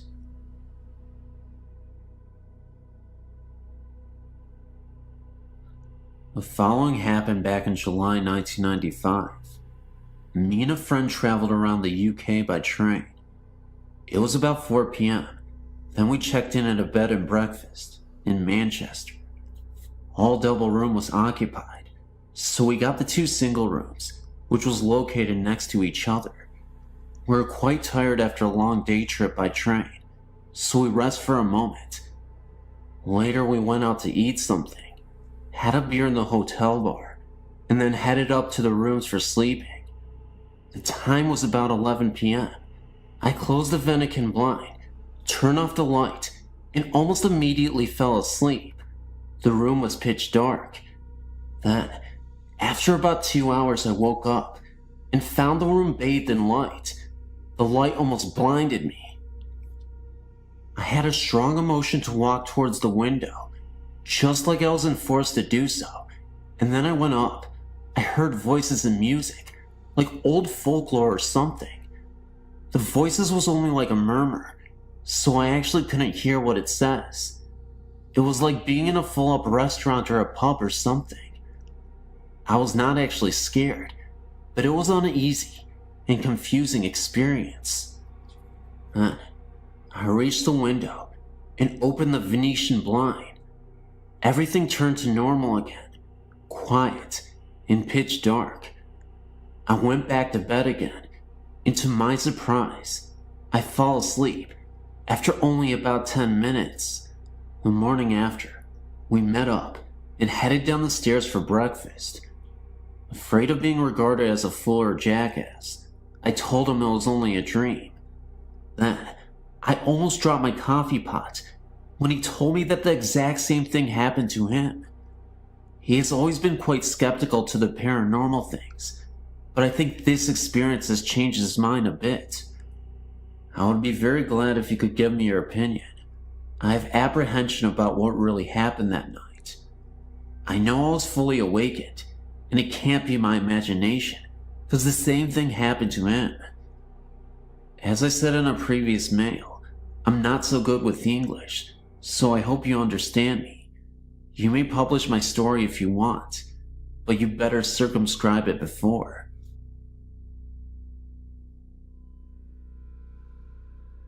Hi there, my name's Joe.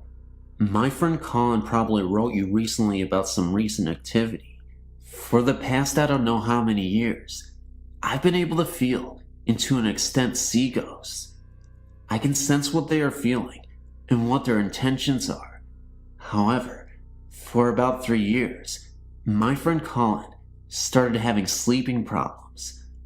I already knew his house was haunted, but what was haunting it was the spirit of what I think is a 5-year-old child. For Christmas the year before, a friend of ours that lived in Thailand sent us all gifts. However, Colin was the one that received a house that you would leave tokens and gifts in to help ward off evil spirits.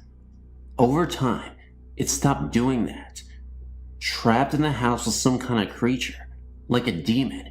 It was huge, dark, and very menacing. I still don't know how to use all of my abilities very well, but at the time, I sure as hell didn't, but I attempted this anyway. We attempted to destroy the house, and everything in it. It took 45 minutes just to get it to catch fire. During this 45 minutes, I was attempting to immobilize the creature inside the house. After 45 minutes, I was able to trap it, by pure luck. After I trapped it, I was able to see what was being stored in the house. It was a large field, fire everywhere, dead bodies on fire, blood everywhere. It reminded me of what hell would look like when described to you as a child. After that, I was drained. I couldn't do much of anything. I thought I lost all my abilities, but after 2 months they started coming back, very slowly. I knew this only because I was able to see the ghost in Colin's house again. While I was living in Korea, I encountered a few spirits, but they were by chance and left over from the war. That was when I knew my abilities were back to full, but I wanted to learn how to better use them, and I'm not having any luck. Well, to end the story on a bad note, last week my friend Jess asked about any ghost encounter any of us have had, so Colin and I talked about this one. So Jess got curious and wanted to see where it happened. Reluctantly, we took him there. Surprisingly enough, development has been going on in the area for the last 5 years, but at the spot where we destroyed the house, nothing is built. We went to the spot, and I was able to feel it out from residue from when we first destroyed it, but after a few minutes, it wasn't just that. The feeling I was getting became stronger until it made me sick. I almost passed out, and I doubled over dry heaving. It turns out it was still trapped there until that night. Somehow, it got loose. I don't know how or why, but now I have to get rid of it for good. And I don't know how.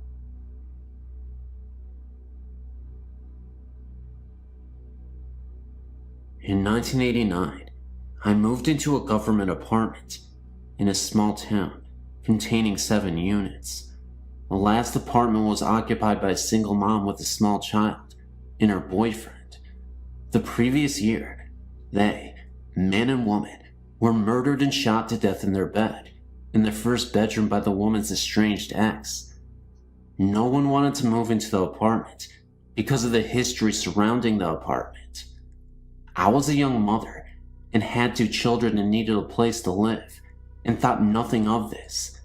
In time, I was told of the strange happenings of the place and chalked it up to superstition or small-minded people with too much time on their hands. Things were pretty quiet for me and my little ones for the first few months. Then small things started to occur. Light over the sink area in my kitchen will mysteriously come on in the middle of the night. Being the only adult in the house, and the only person who would actually reach the switch, this had me worried that I had an electrical short or something, and promptly had it checked out. Nothing. Perfectly normal. Kitchen cabinet doors would be halfway open in the mornings when I awoke. I scolded my oldest daughter, 7 years at the time, for climbing the counters and getting snacks out, and she told me that she was asleep and she didn't do it. My youngest daughter, 2 years old at the time, was starting to make a habit of getting up in the middle of the night and getting into bed with me. Very unusual for her. She's a hard sleeper. At one point, I was having trouble sleeping, so much so, to the point I went to a doctor and got sleeping medication, all to no avail. I always woke up at 3 a.m. and had a difficult time getting back to sleep. Nothing worked, until I rearranged my bedroom furniture and moved my bed from one end of the room to the other.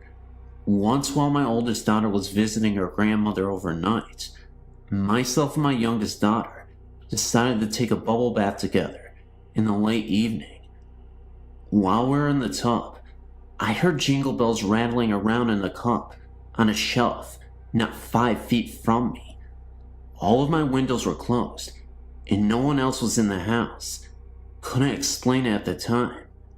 After 3 years, I chose to move in with a man to a better neighborhood. My landlord chose that time to tell me the complete history of my apartment. He showed me the newspaper articles on what happened, and after reading all of them, I understood all.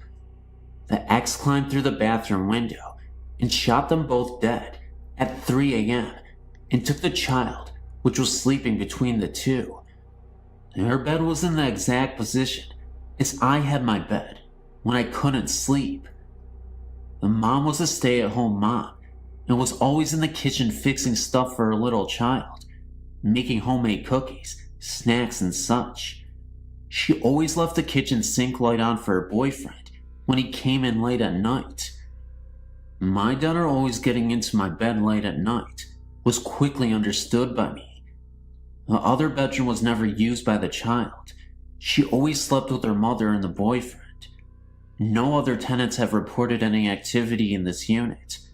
Of course, they didn't have a smaller female children either. Time will tell if this ghost will ever find peace or her final rest. Before moving out, the last night there, I made my peace with her and told her I understood why she did the things she did. I understand she wasn't trying to scare me or my little girls, and I wished her peace. One afternoon of 1995 or 96, I was dusting our bedroom, the master bedroom, in our apartment. Right beside our bedroom was a small hallway leading up to the bathroom into the other bedroom. I remember being in a very good mood. I'd been doing a few changes in the decoration of the bedroom and was now dusting. I was happy with the results, and as I was dusting, I was talking about the changes with my husband, or what I thought was my husband, standing in the hallway. All smiling and happy, I started to tell him, or what I thought was him, "Hey Frankie, look at what I've just done. Isn't that nice?" I advanced in the hallway to bring him in the bedroom, and as I neared him, he disappeared. I nearly jumped. Now, as I was dusting, I happened to turn my head towards the hallway, which was on my right, and there stood a man who very much looked like my husband and who was dressed in modern clothes, a short and a t-shirt. When I saw him, I was sure he was my husband. That is when I started talking to him, and as I was cheerily and happily explaining the changes to him, he had this most beautiful smile of encouragement. He seemed to be happy for me. What a surprise when I realized that I had been speaking to someone or something else than my husband, and when I saw it, it disappeared. It is when this being disappeared that I realized that my husband was lying on the couch and watching TV. He was very surprised when I told him what happened.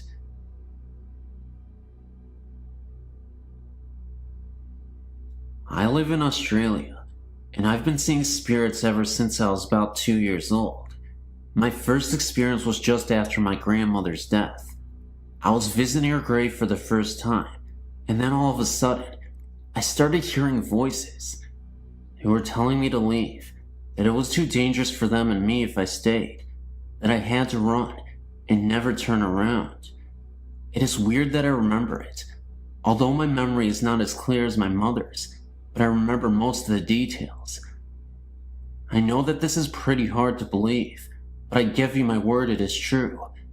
Although I think about it now and realize that I wasn't scared, at the time I knew that I had to leave, so I told my mom and dad, and we left. My dad didn't believe me, but my mom did. Since then, I've had many experiences with spirits, all of which have been good, except for one. This happened when I was 15. I'd been roped into a swimming carnival, and I can't swim too good, so I was practicing in my pool. The pool is down the very back, and you can't see the house from the pool, as it is behind a shed. I've often seen spirits down the back, but it has never worried me. It was getting late, and I've been swimming for a while, so stopped for a break.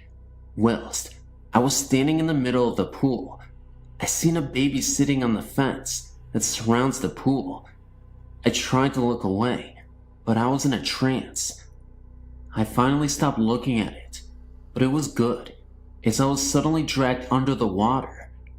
I struggled for about 2 minutes before it would let go.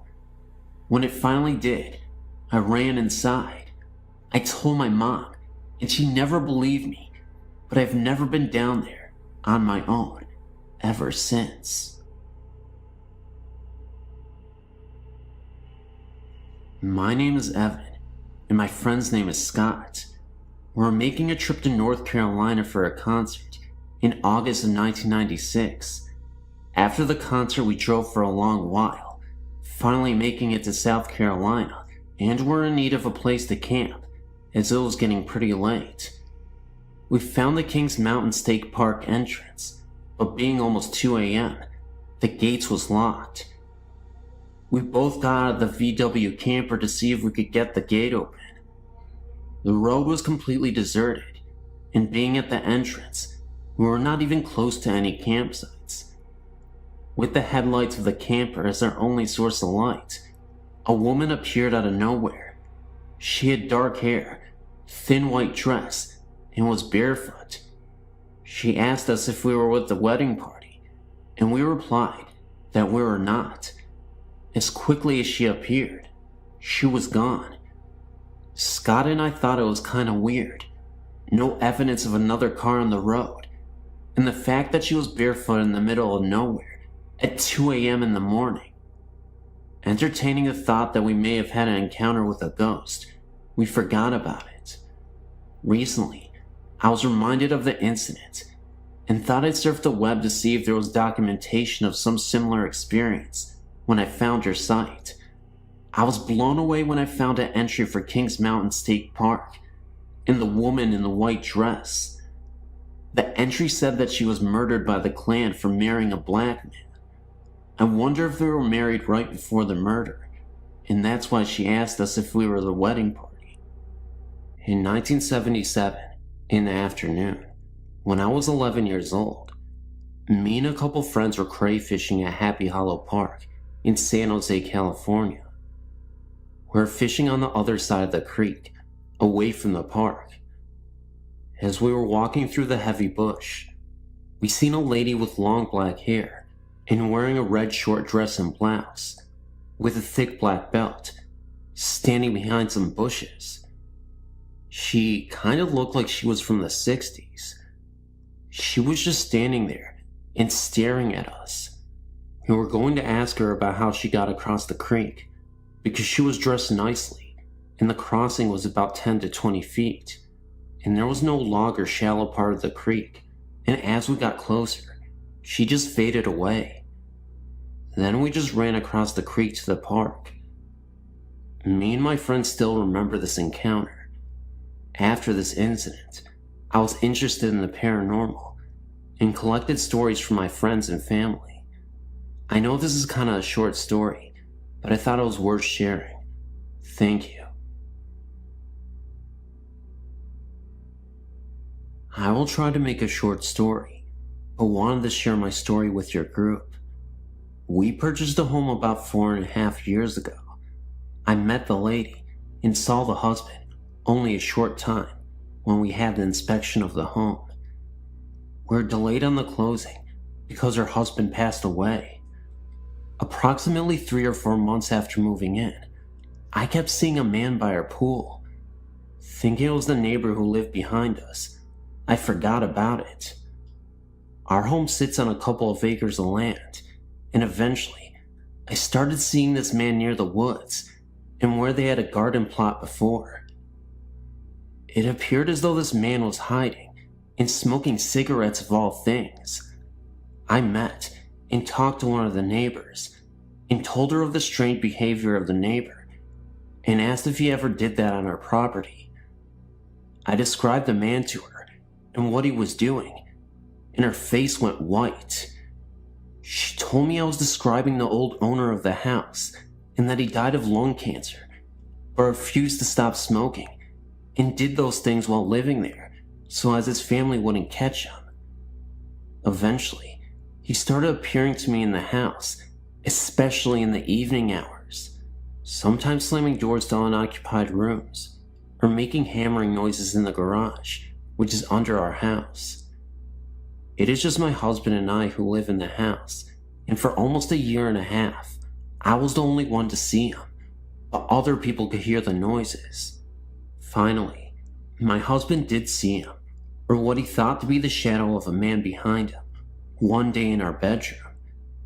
As time went on, he became more and more active until I started to be afraid to be in the house by myself. He was beginning to be active, even during the daytime. I don't know if active is the right words to describe this, so I apologize if I am wrong. I finally was able to track down the previous owners and tell them what was going on. These people were wonderful and believed everything I was trying to tell them because of the things I was able to tell them about Dave that I couldn't have possibly known. They contacted us and agreed to come over to our house. They went through the whole house and talked to Dave as if he was there and telling him he had died. They told him we were the owners of the house now, and he no longer lived there, and he had to leave. Now, I'm surely not a ghost expert, but I do know that after that night, I've never seen or heard from him again. Did this man cross over as I heard shows talk about? Luckily, I have wonderful friends, and they believe me, even though if I hadn't been there, I might have not. Thank you for listening to my story, even though you've probably heard stories like this quite often. Your website is great. I enjoyed visiting.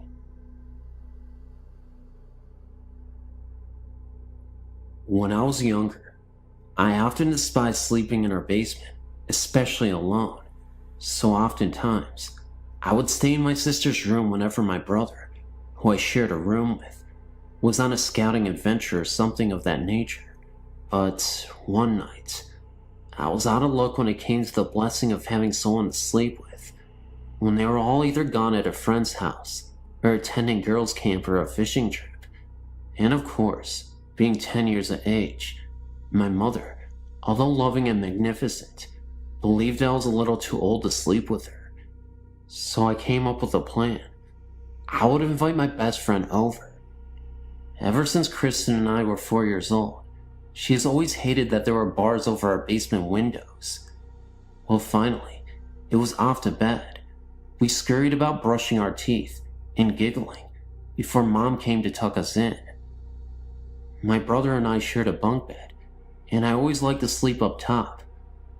I felt safer with the concoct idea that any monsters would have to eat whoever's on the bottom bunk before they could get to me. Therefore, I could easily get away. Hope you followed it. Anyways, back to the story. So we were laying there and talking, and slowly drifted off to sleep, when I was suddenly awakened by a strange noise outside of the barred window. I glanced over to see what appeared to be a woman in white, staring with no expression at all at Kristen and I from outside the window. My heart began to race. I'd never seen her before. She has dark brown hair that seemed to be ratted, and a long-stained, torn and tattered dress. She looked so pale, and like I said, she was merely staring with no expression. I was officially freaked out. I thought I should calm down. It's my imagination running wildly, because I'm not with anybody or anyone. So I closed my eyes, praying that when I opened them again, she would be gone. So then I opened them, and she was still there. This time, she reached out her hands to me, as though she wanted to hold me. I screamed, and then noticed she wasn't looking at me anymore, merely placing her focus on Kristen. Then I saw Kristen get up. She started walking towards the window. I called her name and said, "What are you thinking?" Kristen ignored me and continued walking. She crawled up on top of her toy box and began to unlatch the window. I screamed for her to stop. She seemed as though she was in a trance or daze and couldn't even hear me. I struggled between staying in bed and not moving, or getting up and latching the window and saving Kristen. My heart was racing. I felt nauseated.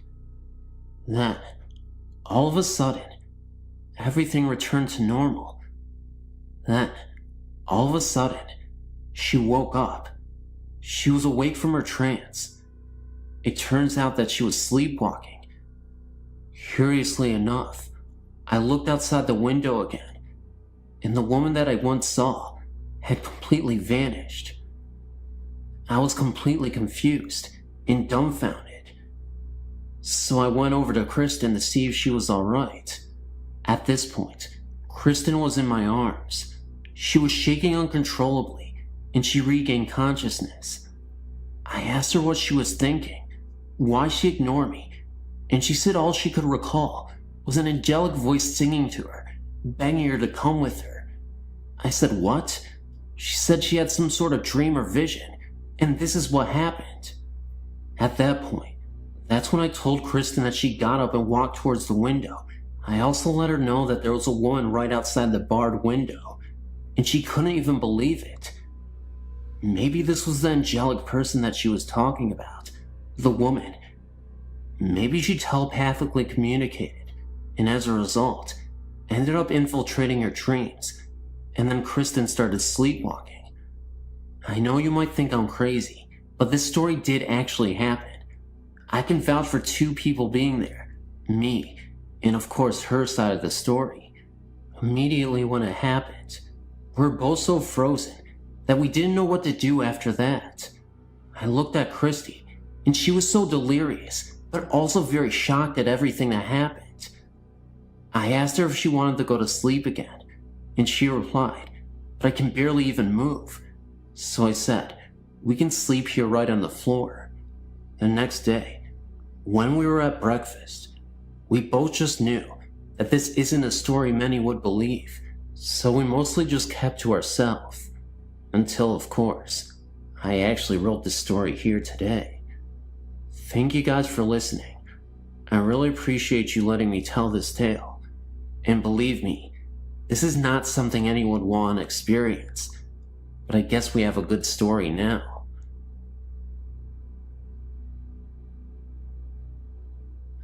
So impressed and comforted by your sight, I had an experience at the Sourdough Inn in Seward, Alaska 2 years ago that I've never shared with people anymore because they don't believe me, and felt inspired to write after reading on your site. The hotel was a brothel at the turn of the century, and the innkeeper will happily tell you that the upper rooms are haunted by the spirits of the girls who lived there. The most prevalent is the lady in white, who was the madam. I may be remembering the name wrong, but there are a few rooms downstairs in the basement as well, and that is where I had my encounter. My friend, Ollie, and I decided to stay there because of the legends, and had spent 2 nights upstairs without a peep. Our last night was in the basement. I had a little head cold and sniffles, and the innkeeper advised us to keep the windows closed due to a nasty draft. After securing the windows shut, we went to bed. About 2 hours into a fitful sleep, I was awakened by the window creaking open. I thought it was odd, since we had latched it. The window being to my left, I was staring at it when I realized there was a woman in white standing next to my bed. This is typically where people stop believing me. She noticed me notice her and reached out to feel my forehead. She was also holding what looked like a towel in her right hand and was smiling in the most comforting way. I couldn't help it though. I reached out and shook Ollie awake, looked back, and she was still there. Ollie fumbled to focus, and then I screamed like I've never screamed before in my life. I think she was just checking and making sure I was okay. And here's the interesting thing too. When we finally woke up and got our bearings, we realized the room was way too hot and even smelled a little funny. We had left our propane lantern on. I think that's why she opened the window. I feel better. It is a beautiful, magical place to stay. If I ever return, I've every intention. There was no malice in her visit. I only hope I cannot scream at her if I ever see her again.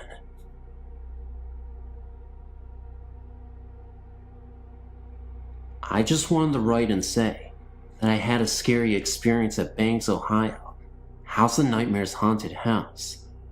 Well, I was on the volunteer fire department for Centerburg, and we went there to work and to inspect the house.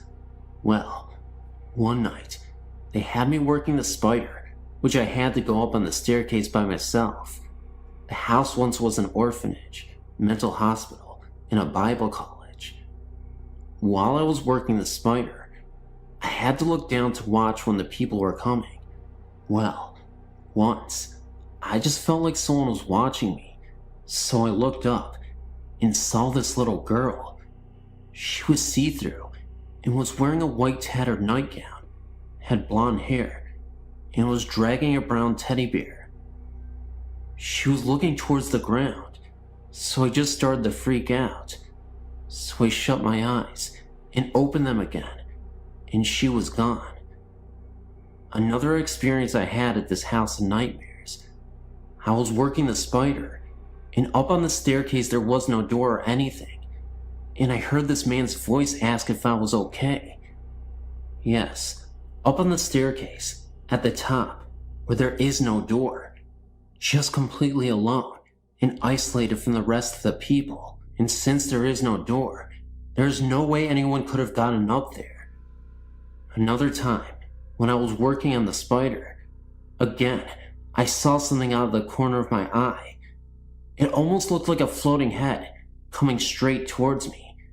Because I was looking at it in the corner of my eye, I couldn't get a clear look of what it looked like. But it could have been an orb as well. I'm not sure though, but I had a feeling that it was a head. Anyway, thanks for allowing me to share my story. I know it sounds kinda weird, but all of these events are true.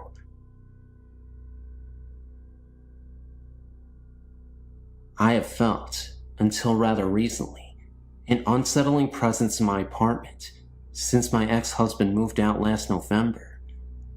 It was almost as if the dwelling itself warned me away from crossing into particular rooms or areas of the apartment. There had been times when I could not sleep in my own bedroom because it was located near the rear of the apartment. I was afraid to go past the middle hallway. One night, I came up to get a jacket while my boyfriend was waiting outside for me, in the car. I got as far as 1 foot in the doorway and felt the overwhelming presence, in some sense telling me to turn around and get out now. I forgot about the jacket and ran back downstairs and outside. I hadn't had one of those experiences in some time until my best friend came over to do an in-depth tarot card reading. She relies upon the power of her spirits and her Lord Phoenix. She's a Phoenix witch, which she explains to me as someone who has crossed over, was offered a second chance at life, or with the cost of helping less fortunate souls find their way back to heaven. My boyfriend was there at the time as well. When she was about finished with her reading, I happened to glance over by my computer in the dining room and saw a small, round, blurry ball floating past the computer and disappearing before it reached my living room where we were doing the reading. I thought my eyes were playing tricks on me. I had to use the bathroom, which was located near the bedroom. As I went to get up and glance in that direction of the apartment, I had the overwhelming feeling to stay back away from there again. I asked her what was over there, and she went into the middle hallway with the candle. She came back with an angry expression, saying that the thing called her an abomination. She felt it referred to her being brought back and given a second chance at life. She felt the presence was jealous and hurt. She called me over to join her in the exorcism of the spirit. When she asked it repeatedly to leave, we both heard it in a strong, emphatic male voice say, "No." I was so scared. What scared me even more was that my boyfriend declared out of the blue, "Someone died in your bathroom." What? Yes, someone died in your shower. I knew about it since the first time I showered here. I decided it was not wise to sleep alone in my place that night, so as I went into my bedroom with both friends to pack, we noticed that things in my room had been disturbed and moved around. When we moved into my bathroom to get my toiletries, my boyfriend proceeded to tell me how the person died, slipped and fell in the shower, broken neck. I couldn't take it anymore and left that night. That was the last time I had my best friend to do any readings here without her spirit protection.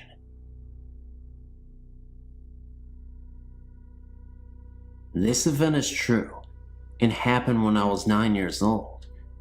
It was the night of November 12th, my birthday. Me and my friends were walking back from the bowling alley to my house for a sleepover. The bowling alley was only 10 minutes away. Anyway, on the way back, my friend Matt dared me to go to the middle of the woods without my flashlight. I went in and came out 10 minutes later. All my friends had terrified looks on their faces. "What?" I asked. Matt pointed behind me. When I turned around, a 5-foot-tall woman in a white dress with black hair was standing there. She looked really mad. We ran as fast as we could.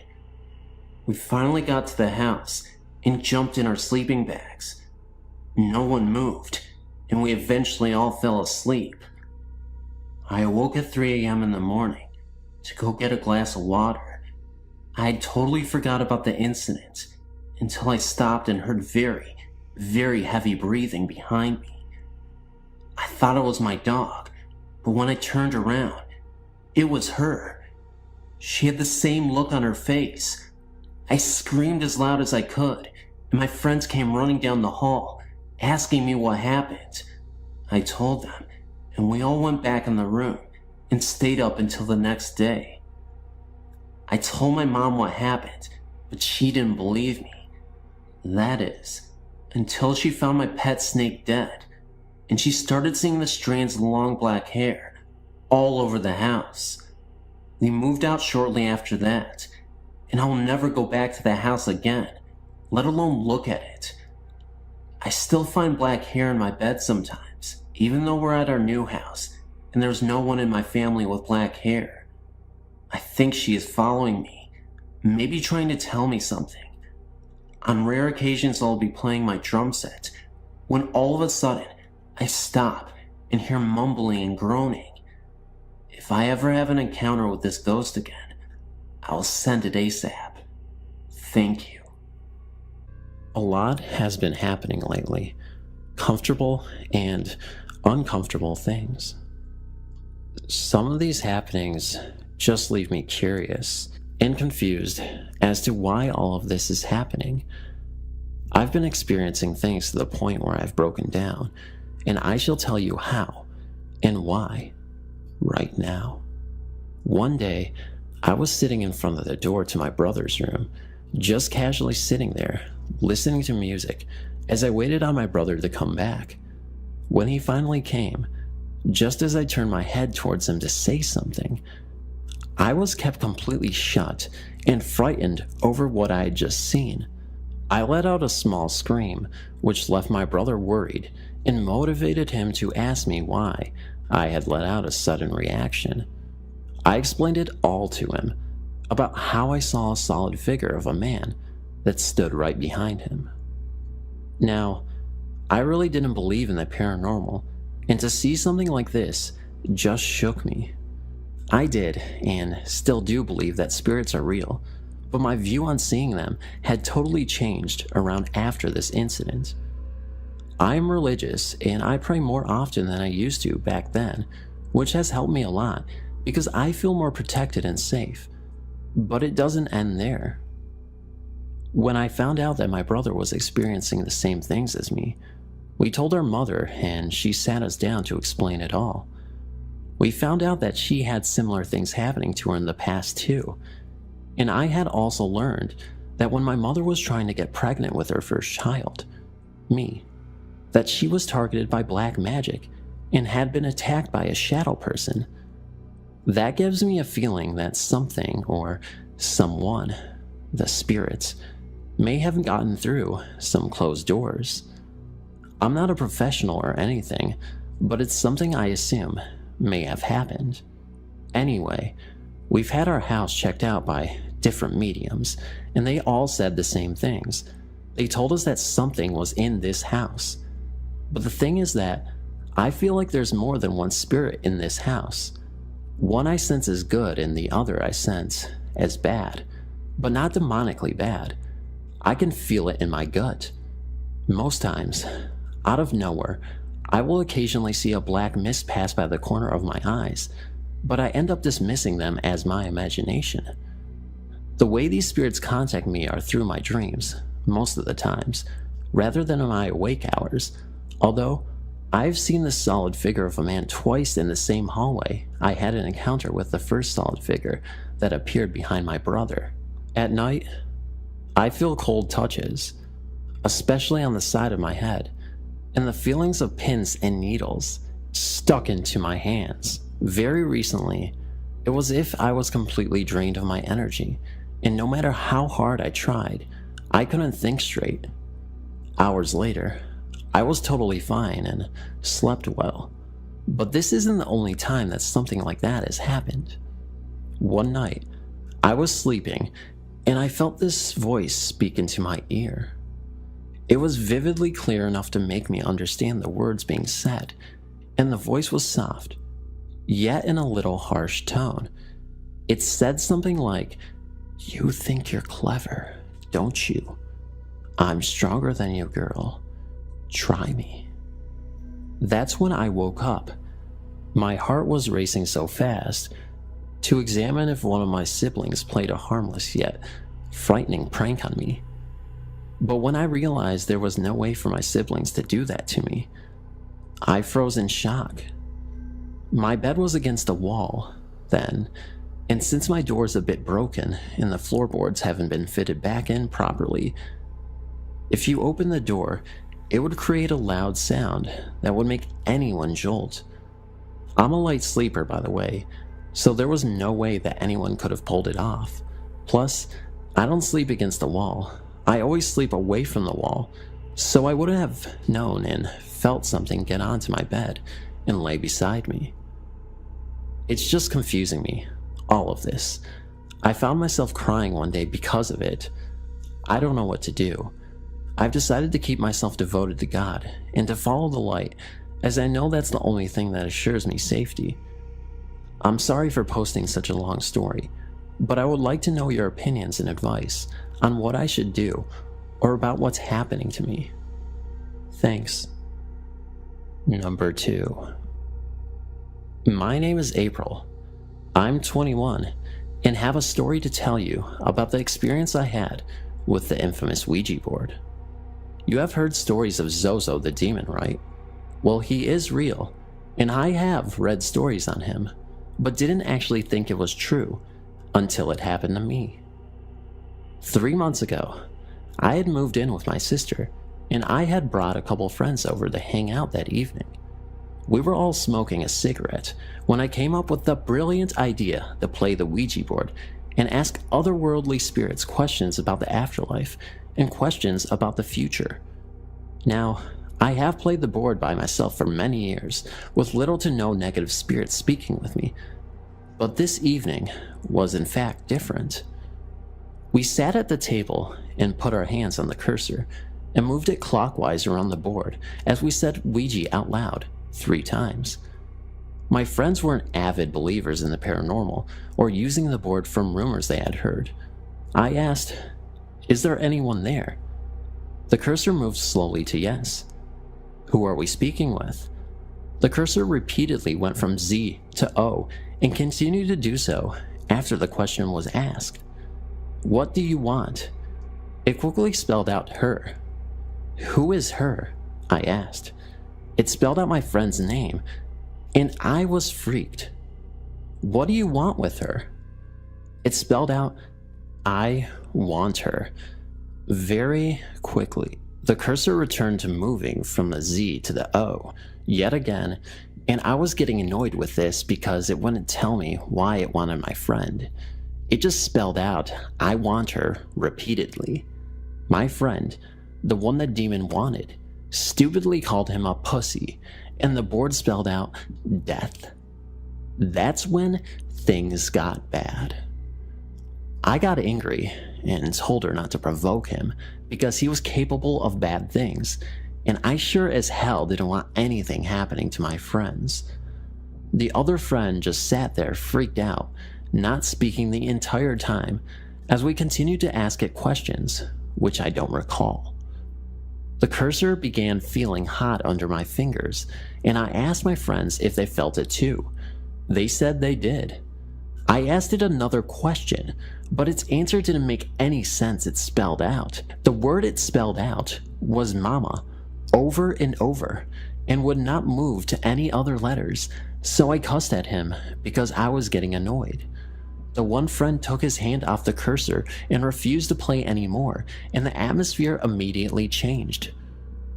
I could feel Zozo in the room now, and the air was heavy, and I began to get scared. All of a sudden, I didn't feel like myself. I felt if something was inside me. I felt the most intense hatred I've ever felt before. I began to laugh hysterically and then cry like I had no control over my emotions. My mood then turned to hatred again, and I turned to look at my friend, the one the demon wanted, with the most evil smile. I felt it inside. It wasn't me smiling. It was the demon. We all stopped playing the board after that, but the heavy feeling in the air and its presence remained. It took a bit before everything felt normal again that night, and I felt like myself, but when it did, I was certainly relieved. I feared for my friends' safety that night, but fortunately, none of them experienced anything after leaving. My advice: do not mess with the Ouija board. Evil presence in the flat. Since moving out of the flat, when I was going through my divorce, I've made a point of not going back in there unless it was really necessary. When we had tenants renting the place, I had no need really, but the tenants left, and my mom decided to move in there. Suddenly, I had to go there quite often. The atmosphere in the place was always thick to me. It was like the air was harder to breathe.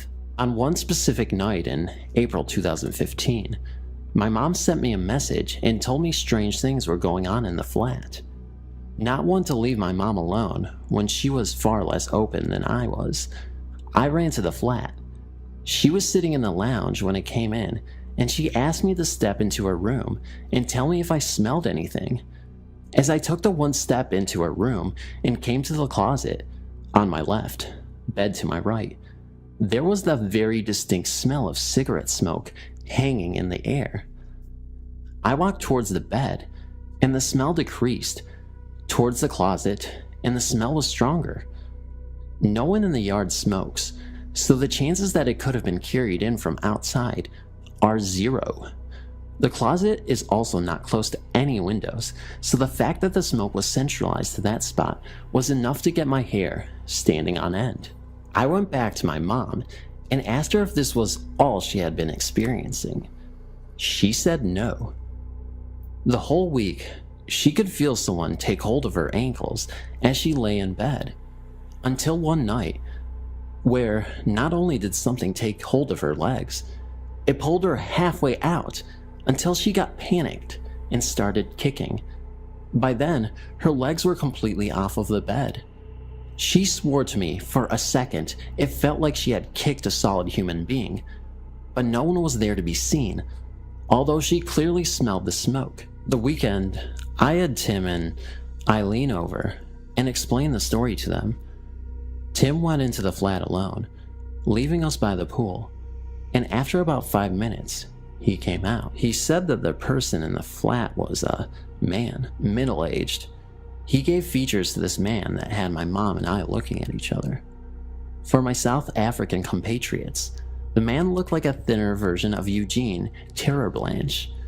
I asked Tim if he could see the man's right arm, and Tim told me that the man made an effort of staying in silhouette. I went into Adam's room and fetched my mom's wedding album. I found a picture of my paternal grandfather and showed it to Tim. Tim nodded, The man in the flat was my mom's father, Johnny.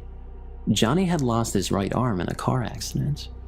Considering he had been instrumental in the abuse I suffered in the flat, not to mention that he was responsible for the death of my gran when she was 32 years old. My mom was 5 at the time. Neither my mom nor I were very happy about the fact that he was in our home. My mom told me to take every picture of him out of the album. She took the pictures, gave them to Tim, and told him to burn them. After he had destroyed every picture, Tim told us what he needed to cleanse the flat, and he went in alone. He was busy for close to 2 hours. By then, it was late afternoon. As night came around, my mom went into the flat. For some odd reason, the main switch of the electricity was off.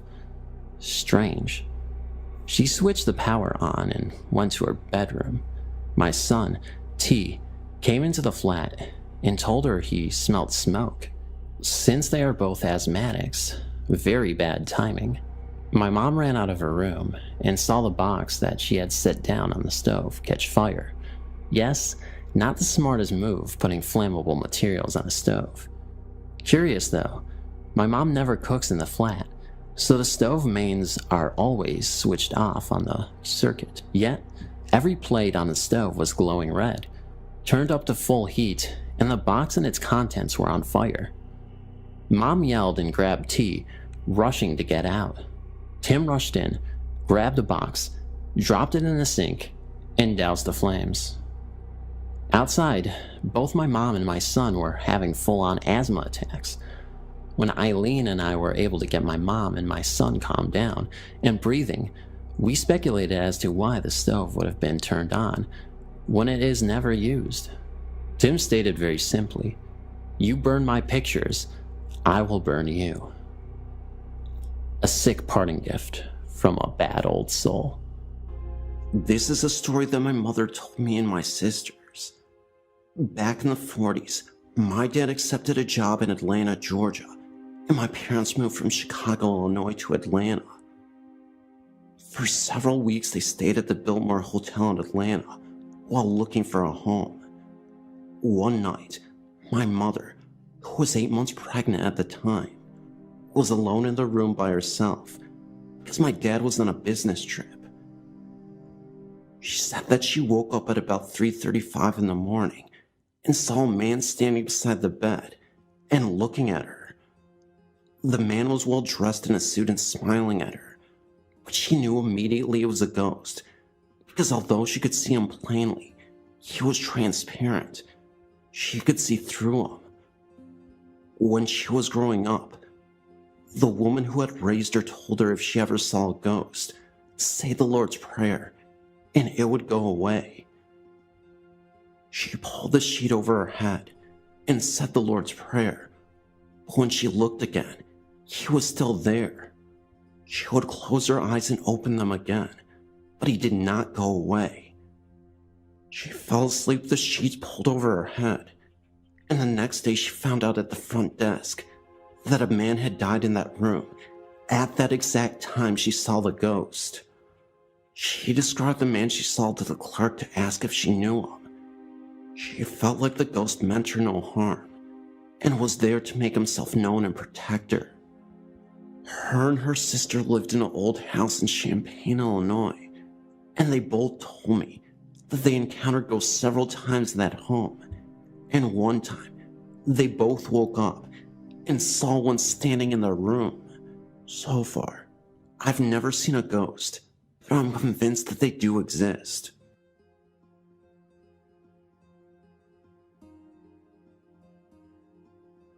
I've worked as a registered nurse at Henry Male Hospital for many years. There are so many reportings there that I'm not sure I can list them all, but here are a few. The TCU, Transitional Care Unit, is probably the most haunted unit. It serves patients who are not acutely ill, but are also not quite well enough to return home. So consequently, a lot of our elderly patients have spent a great deal of time there, including one that never quite made it home and died on the unit. There have been reports of a walker moving by itself down the hall at night. One room in particular, don't know the numbers, I didn't work there regularly, has a reputation for the call light repeatedly going off at night when it is empty of patients.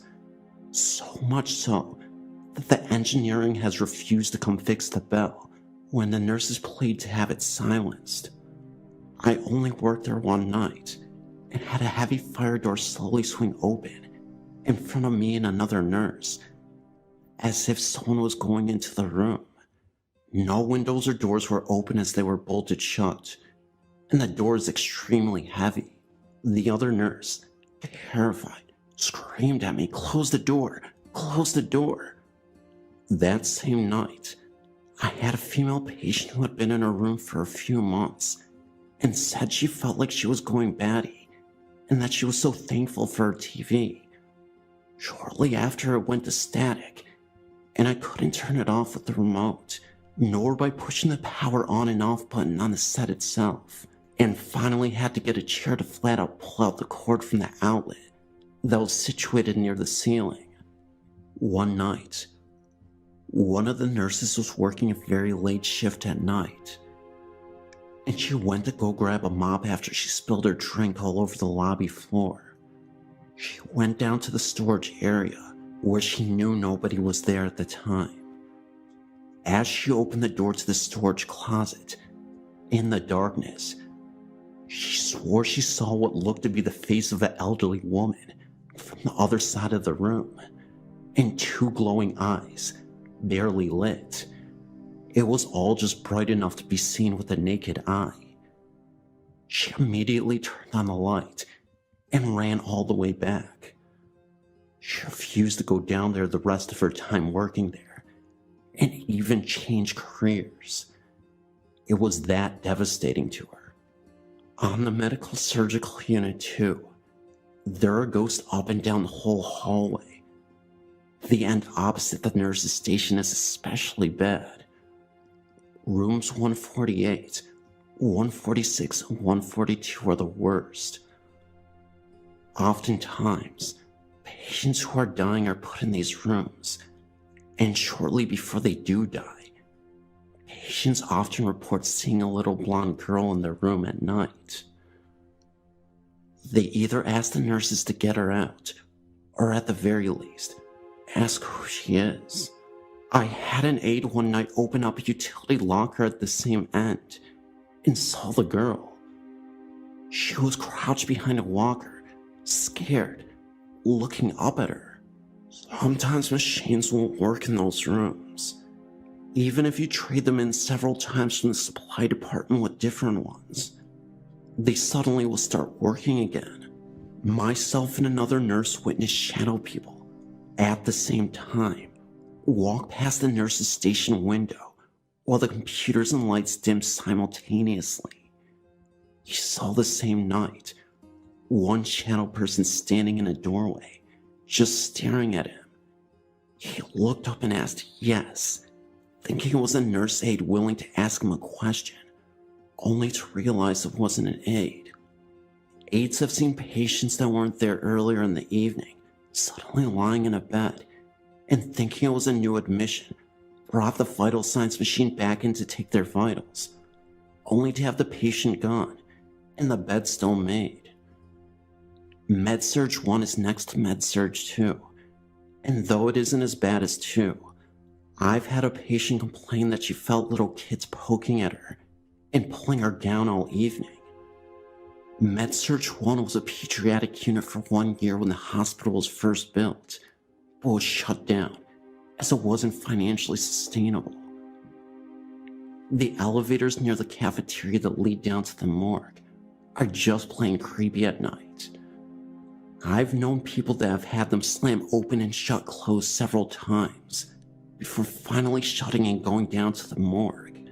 I personally would have had them open for me almost 100% of the time if I was pushing a gurney and didn't have a free hand to hit the button, saying thanks to stay on whatever's good side. Besides, it is kinda nice, except for the creepy part. These are only a few of the stories off the top of my head. I myself have only worked on a few of the units, so I'm sure there are many more. I made a dark joke one day to one of the old-time doctors that the hospital was built in an old Indian burial ground, as it has so much activity there. And he responded that indeed it is. Who knows if he is right, but all of Santa Clarita is that Indian tribe situated throughout the valley for thousands of years. In fact, we were one of the main trading hubs, if not the main trading hub, from tribes spanning down into Mexico, all the way up to Canada. I can't validate the Indian burial ground part, but the stories I related to you here, I either experienced myself or spoke with the Asian person firsthand, who had just experienced something themselves, except for TCU. But there again, I used first-hand accounts.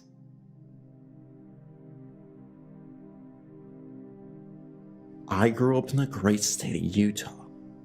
As many know, this state has a rich and glorified history of Native Americans who have lived on the North American soil for generations. I'm going to tell you about my experiences with a ghostly apparition, a series of unusual chants I heard while camping at the famous Uneta National Forest, and even a ghost dog. The climate of Utah is more diverse than you would think. We have areas of lush vegetation, forests, and other greener parts of the state in the north, and in the south, we have dry, barren deserts. This first story is about what my grandfather witnessed when he was driving late at night on the road. This was in St. George, Utah. My grandfather was always a very straight-laced person, never drank, never smoked, always got enough sleep, and had a good head on his shoulders. The reason why I'm mentioning this is to explain what he saw that night. He was driving late at night, where there were barely any cars on the road. In fact, it seemed like he was the only one driving on this road. It was pitch black, and the only visibility he had was from his headlights that shine across the road. He had been driving on the same road for about 15 minutes, a road that was completely isolated in the middle of nowhere.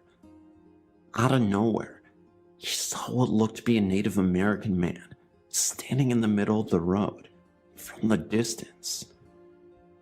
He slowed down immediately after he saw this, fearing he would hit the man. As he got closer, the Native American man disappeared. Now, he knew it wasn't his imagination. The man looked real to him, at least from afar. His mind wasn't playing tricks on him, and he swore to this day he wasn't tired. He knew what he saw. My grandfather was so floored by the whole event, he had to pause for a second and pull off to the side of the road. Where he stopped was where he saw the man. There was absolutely nothing, and no one there. No homes in the area, just desert, and a long winding road at night. There was no way he could explain it. This was also in the 1960s, and St. George was way smaller than it is now, a population around 5,000. My grandpa is still alive, in his 90s, and he hasn't given up on the authenticity of his story. He swears he saw a real ghost, and I'm convinced he will take his story to his grave. As for my experience, my family went camping in the Uneta National Forest, where we set up a tent deep in the woods. I remember it was a fantastic time, just me, my dad, and my brother. We heard nothing but the sounds of nature, and were truly enjoying our time alone from civilization. It was getting later in the night, and so we set up a campfire. It might have been around 11 p.m. at night, when my brother, my dad, and I all heard what sounded like a ghostly chant, almost sounding like a group of Native Americans. It sounded almost as if the chants were as low as gorillas chanting to us, which was unusual because gorillas definitely don't live in Utah, and I couldn't think of an animal that could make such a deep voice. And not only that, but multiple voices chanting at once. What made it so eerie was that it wasn't frantic. The chants had a peacefulness to it. But of course, we were all freaked out. It was definitely not a comforting chant, but it wasn't boisterous. So anyway, my dad told me and my brother to get into the tent to sleep at night, because my dad was genuinely concerned that maybe there were dangerous people out there trying to scare us. The chants only lasted for about a minute, and it eventually went dead silent, and we never heard it again. I think my dad must have waited outside the tent with the campfire for an hour or two, just to make sure everything was okay. He eventually went back into the tent himself. However, that night of bizarre events were far from being over. As we were sleeping, my dad said that he was awakened by the sound of rustling leaves. He woke up and noticed from the inside of his tent a shadow on the other side, as in when you are in a tent and you see someone or something shadow move by. He immediately jumped out of the tent to investigate, but there was nobody there. He thought nothing of it, and then went back to bed.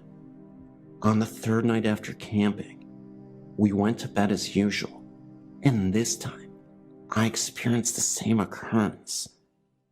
Instead of it being a shadow of what my dad thought was a person, it seemed to be of a creature. My guess was a dog, because the shadow shape looked to be of that.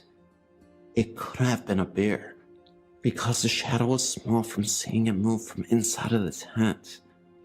I immediately woke my dad up, and he went out, and again, nothing. Not sure what to make of all these events, but I'm certain there's more than meets the eye. I had a strange thing happen to me once when I was in the Philippines visiting family. The home I stayed in was part of a group of 3 homes around a central courtyard and a shared restroom and shower facility with the other 2 houses. My family showed me around the place the day I arrived, and then told me to be careful when going outside at night because there was a ghost that haunted the area. My reaction, of course, was yeah, right, because I just knew they were messing with me.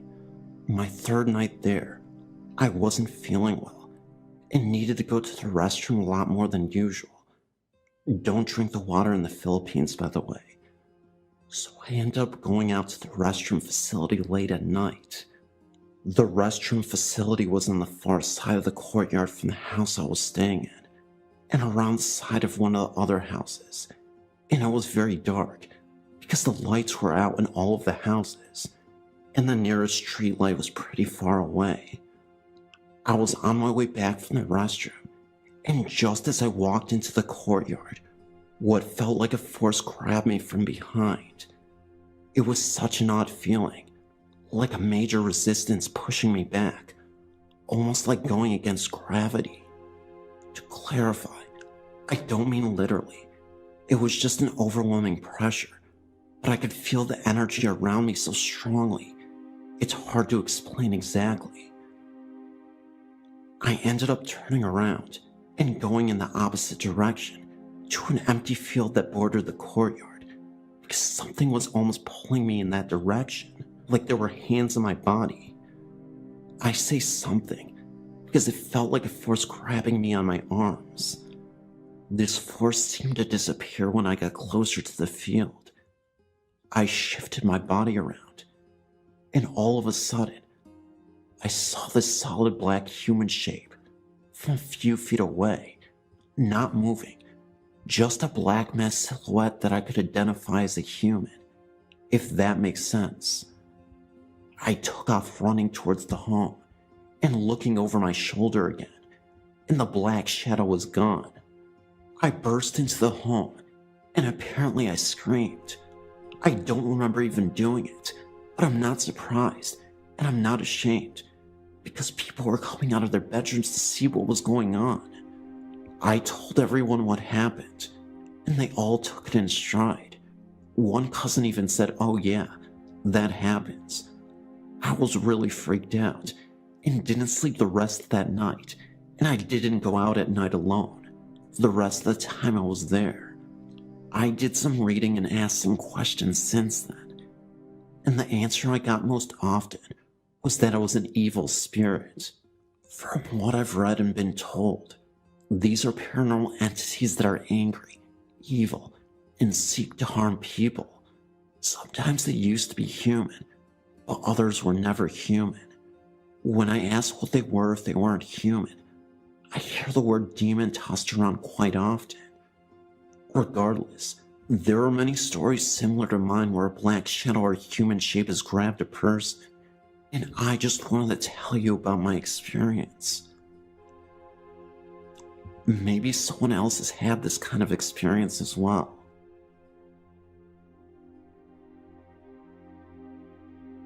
I grew up in a hip stone roof farmhouse that used to belong to my grandparents. We lived in a German-American neighborhood, and many farmhouses had a quaint old country sensibility, with the main living space a flight of stairs up from the entrance. Like many older homes, ours was large in size, but broken up into small rooms. One such room was my grandmother's old pantry, just off the kitchen. My parents had turned half of it into a small home office, with a desk for the telephone, back in the day of one telephone per household, next to a window that looked out into our backyard. When I was very small, I used to enjoy looking out of our windows at night, making wishes on stars, watching sparkling waves of snow fall through the glow of our yard light, waiting for my dad to come in from his evening milking chores in the barn, occasionally finding surprises, like the summer evening that a huge green Luna moth came to rest on the window of the door. This small, close telephone room frightened me, but I enjoyed the backyard evening view, so I'd bravely venture into the room, crawl up into the chair next to the window, and look outside.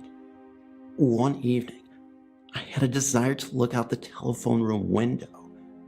As usual, I was somewhat apprehensive about entering the little room. My curiosity overcame my anxiety. I took a deep breath and prepared to step over the threshold from the warm light of the kitchen into the darkness. As I did, I looked into the window, and there I saw, staring right back at me, the wizened face of an old man, hovering in midair. He was partially bald and had a long handlebar mustache, and he had a furious, even hateful expression. I remember screaming in terror and running outside into the arms of my perplexed mother, crying that a scary old man was floating outside. I remember my mother wondering if I'd seen a frightening program on television and had let my imagination run away with me. I was understandably afraid to venture into that room for a while. The fear and the memory of that night faded away. To the extent that I remembered my experience at all, I tended to explain it in terms of a vivid imagination, and I never had another experience like that in that room. Many years later, when I was a teen, I was sitting at the dinner table with my parents as they were reminiscing about their childhoods, their earliest memories. My father said that one of his earliest memories was of his father's original home, a small wooden home that once stood a short distance away from our farmhouse. He said that he remembered his grandfather dying and being laid out in the parlor of that little home, as was a common occurrence in that rural neighborhood, even in the 20s. "What do you remember about your grandfather?" my mother asked. "He was an old man, mean and strict. We kids were afraid of him. He didn't have a lot of hair, but he did have one of those old-fashioned handlebar mustaches," Dad replied. I felt the hair rise in the back of my neck as I suddenly remembered that vision of my early childhood.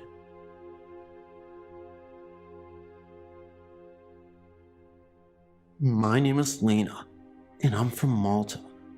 I was looking at your site because I have a ghost story I wanted to share with you. About 8 years ago, I was living with my ex-boyfriend, who had recently changed the house at the time. The home was about 50 years old, and as we were fast asleep, maybe it was between 2:30 and 3 in the morning, I began to slightly wake up, because although I was not fully awake in my head, I was hearing some noises like I had a metal bucket in my yard, which was near the bedroom, like someone was dragging it.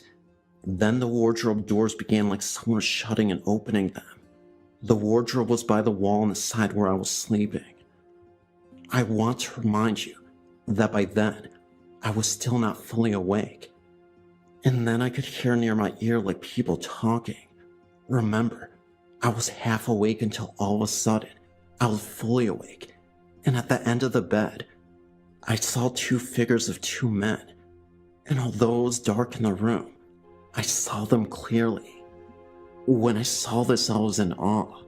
And I rose on my ankles. And these two figures, as I already told you, were of two men. One was young, and the other was older. And they were wearing white robes, and on their heads they had these white turbans, and they had no feet. They half turned and looked at me, and then they went forward like in a slow motion, and began to fade, until they vanished through the wall. I was not frightened at all. I swear that I was fully awake when I saw them, and in the morning, I told my ex-boyfriend, who did not see nothing, because only me they had woken up, and he didn't believe me, but I know for sure that it happened. To this day, I don't know who they were.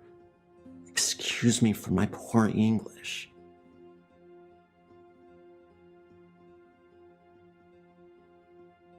Throughout the years, I've had many experiences with things I've never been able to explain. I'll share some of them here. This is the first one I have a memory of. When I was very small, about 5 years old, we lived with my grandmother while our house was being built. I always felt warm and protected in that home. I never was afraid. Even though my room was at the top of very narrow stairs and was under the eaves of the attic, I never feared anything in that room.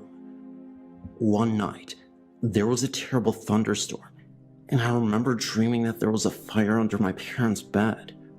I woke up screaming and ran into their room. I kept telling my father that there was a fire under the bed. They did their best to explain that it was only a nightmare, and that there was no fire. My father even got out of bed, pulled up the covers, looked under the bed, and promised that there was no fire. I eventually fell back to sleep in the bed with them. An hour or so later, I had the dream again, but the fire was bigger. I started screaming again and woke my parents. This time, however, there was the distinct smell of burning wiring, and indeed, the floorboards under the bed had started to smolder. Luckily for all of us, my father was able to shut off the electricity and stop the fire before it truly started. The only damage was replacing some wiring and a few floorboards. From that point on, though, my parents always listened to me when I had an unusual dream or saw something out of the ordinary. This, though, was the scariest thing my parents witnessed when I just turned 5 years old.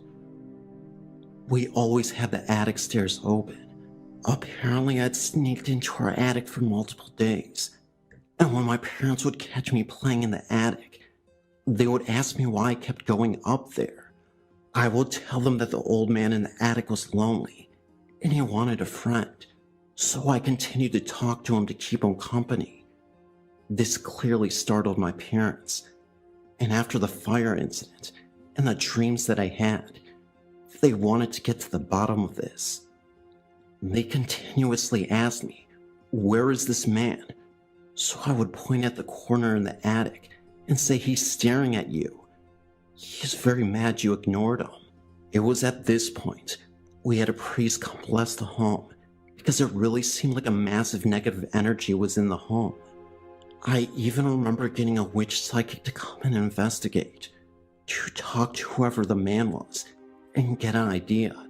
So we did get a spirit session, and she talked with the spirits. The psychic said she felt a man named Jim was burned to death in this home. With what I said about having dreams of the home burning, it was a man in his early 60s. So we got a spirit box, and the psychic asked if Jim was there. He confirmed and said fire truck 4 or 5 times, then smoke, and I was smoked. The psychic then asked the spirit if it died a bad death, and the spirit box said, "Are you kidding?" She asked again.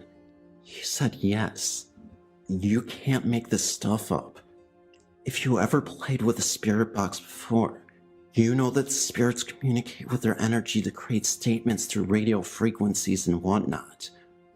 What we were able to discern was that there was probably a fire in this home, and that this old man was caught in it. We don't know much aside from that, but this whole experience was spooky. This was back in 2009. I've been a fan of your website for years. I love to read the new and upcoming stories that have been published to your page, as well as the old ones. I used to not really believe in ghosts, like many, until I began encountering them myself. My first experience was when I was right out of high school, and I was working at a bed and breakfast. I sent in that story when it happened. I've since graduated from college and am now teaching in a quaint town called Woolmarket in Mississippi. The school has been registered as being the oldest in Mississippi, as well as one of the oldest in the United States. In the 1800s, the community was the center of the wool trade, hence the name Woolmarket. Eventually, a school was built in 1910 by the people of the community to help educate their children. It still stands and currently has about 300 students post-Hurricane Katrina. Well, 300 students we can actually see. We are not sure how many attend after hours. The faculty and staff just know it is more than one. This is my second year teaching, and I absolutely love it. The faculty are close, and some of us even stay after school on Wednesdays to do lesson plans together.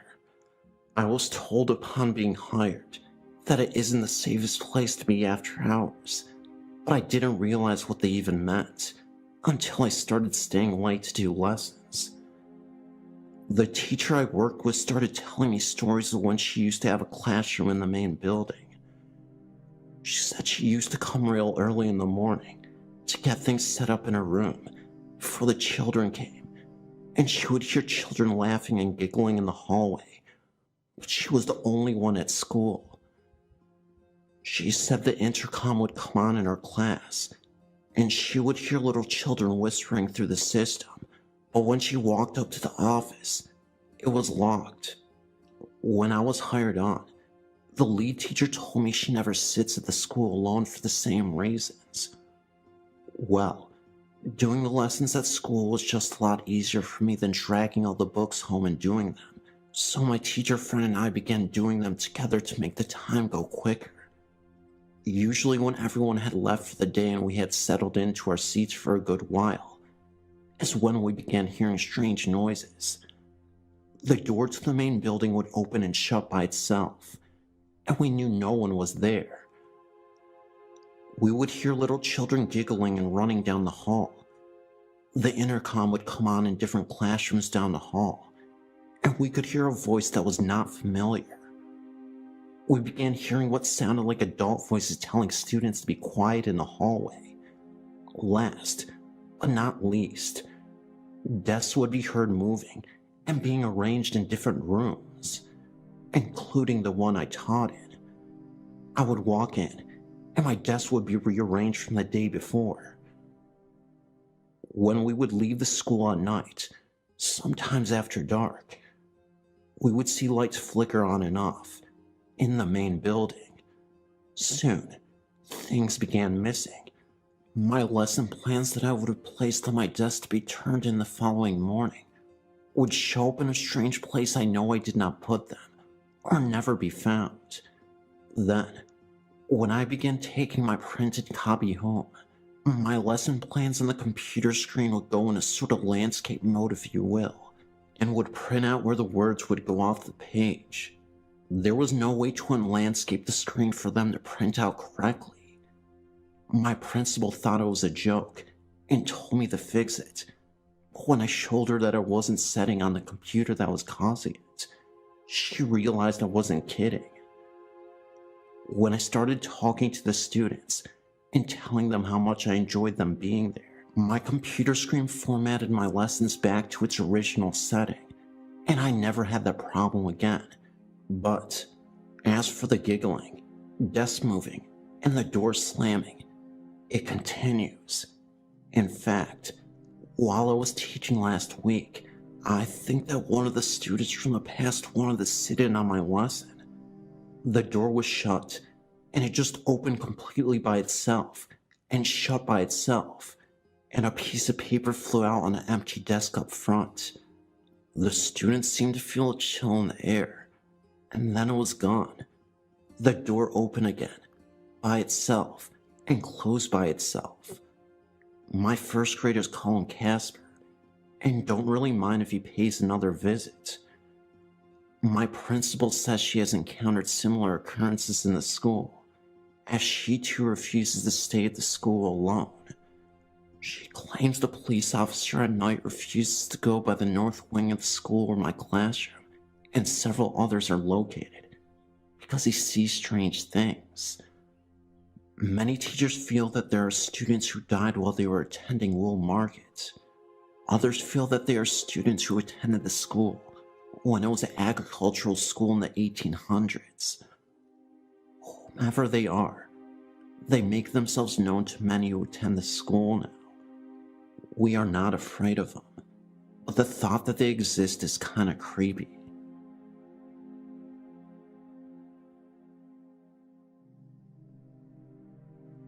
After renting a house in Longview, Washington, my grandmother informed me that their very close friends owned the house before I was born, and that they went there quite often.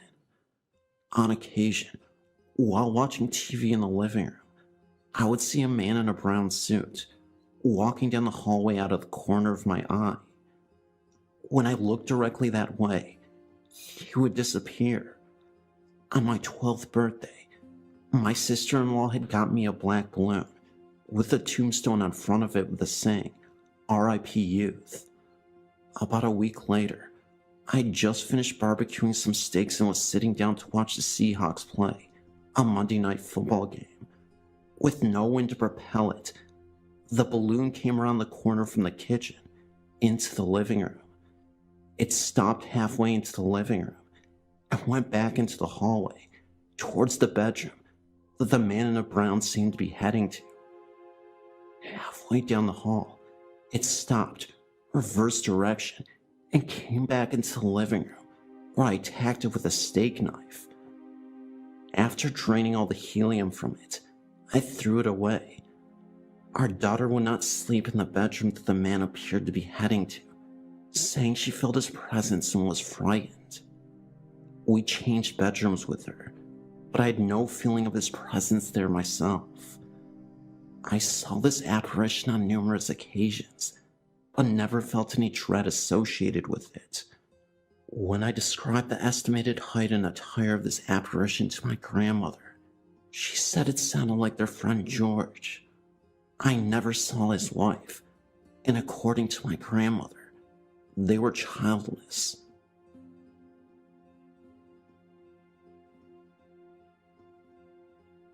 When I was about 13 or 14 years old, I witnessed something that I'll never forget to this day. Every night before I went to bed, my dad always left the bathroom light on so that he wouldn't trip or stumble on anything trying to get to the bathroom in the middle of the night. I knew that the bathroom light was on before I closed my eyes. Usually, if my dad forgot to turn it on, I would do it myself. The light from the bathroom always shined directly into my room, and I would have my door cracked open so that the light would not be directly in my face. I'm not sure what time it was when I woke up, but all I know is that every light in the house is off, including the bathroom, and my door was open all the way.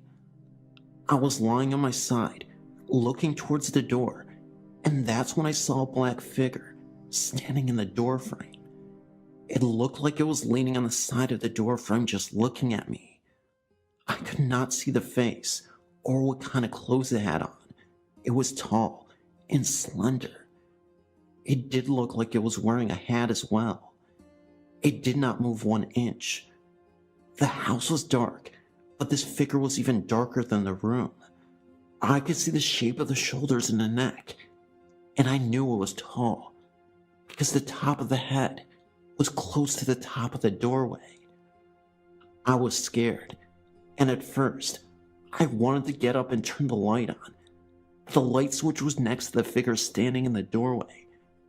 So I thought I'd see if maybe it was my dad or my brother playing a joke on me and call out their name. But there was no answer. I knew that it couldn't have been them because my dad and my brother are not walking around the house in the dark. They are pretty jumpy when it comes to haunted houses and going into dark rooms. Instantly, I had the uncomfortable and frightened feeling inside of me, and I laid down in my bed, then threw the covers over my head. I began to pray to myself like my mom had taught me. I waited about 10 minutes, then took the blankets off my head. It was gone. I jumped out of bed and ran to turn the light on. Then I looked down the hallway and in the bathroom.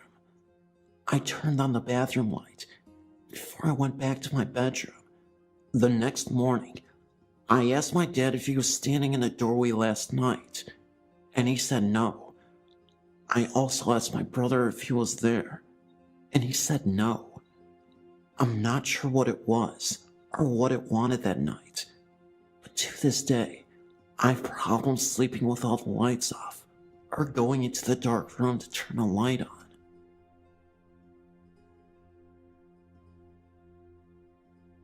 I have many stories from my childhood encounters with the supernatural, which I might share at a later date, but for now, I would like to tell you of my current home and the spirit which resides in it. The home used to belong to an older couple, who, as I've been told by neighbors, were pretty much forgotten about by their own grown-up children. They had both passed away of old age, and of course, the home and almost all of their belongings went up for sale. My husband purchased the home, and we moved in. Since the birth of our children, now 6 and 4, the kids and I have come to find out there was another person living in the home as well. It started when I was pregnant with my son. I would awake at night to find my daughter sitting up in bed, playing with a toy that I knew she didn't have in her crib when I laid her down for the night. I assumed my husband was giving her these toys off the floor when he would get home from working second shift. I asked him about it, and he assured me he was not even walking into her room, let alone giving her toys in the middle of the night.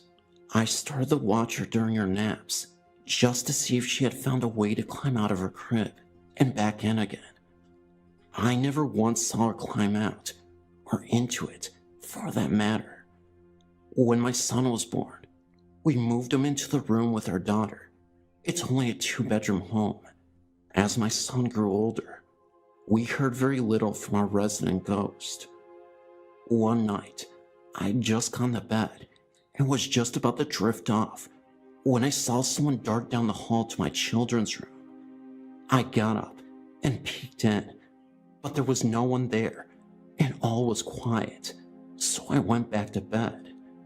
I laid back down under the covers and closed my eyes, and right next to my ear, I hear an older woman's voice rather loudly say, "I can't breathe." For some reason, I thought of my son in that moment. Well, I jumped to my feet and ran to the kids' room. My son was breathing, but it was very struggled. I called my neighbor to come sit with my daughter, and called my husband at work while en route to the emergency room. It turns out that my son had allergies to eggs, which I had never realized, and I had made omelets that evening for dinner. Since then, the visits to my kids are almost nightly. They love to hear me tell stories about the ghost we have come to call Granny Ghost. When they go to bed at night, they say their prayers, and thought prayers. They ask for Granny Ghost to watch over them and keep them safe always. I must admit, I hope she stays around too. My son may not be here today if it wasn't for her. She's welcome to stay with us as long as she likes.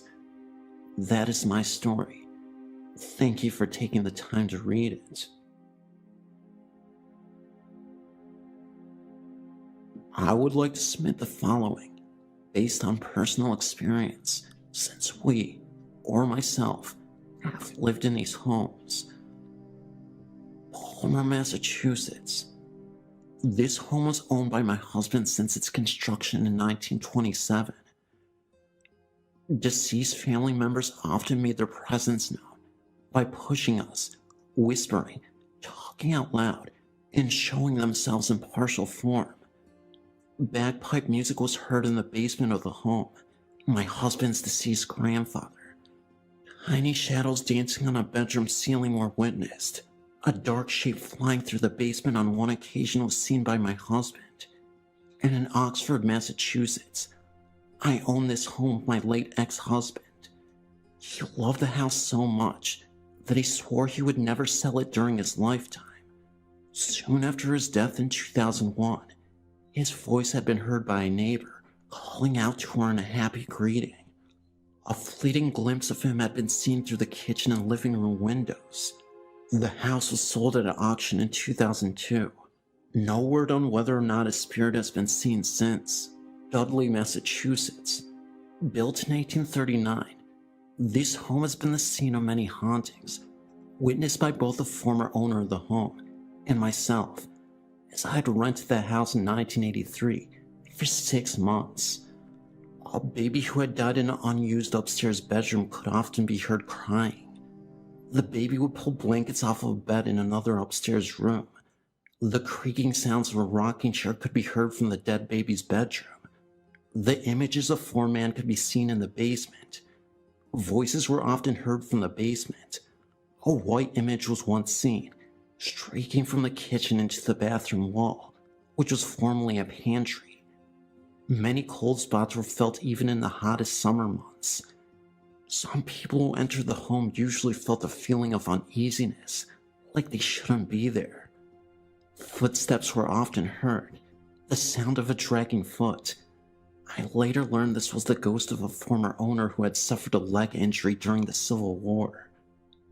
The home was sold in the summer of 1983 to owners who claimed they've never experienced any hauntings, but the house mysteriously went up for sale months after they had purchased it. Springfield, Massachusetts. My husband lived in this opulent home as a child in the 1960s.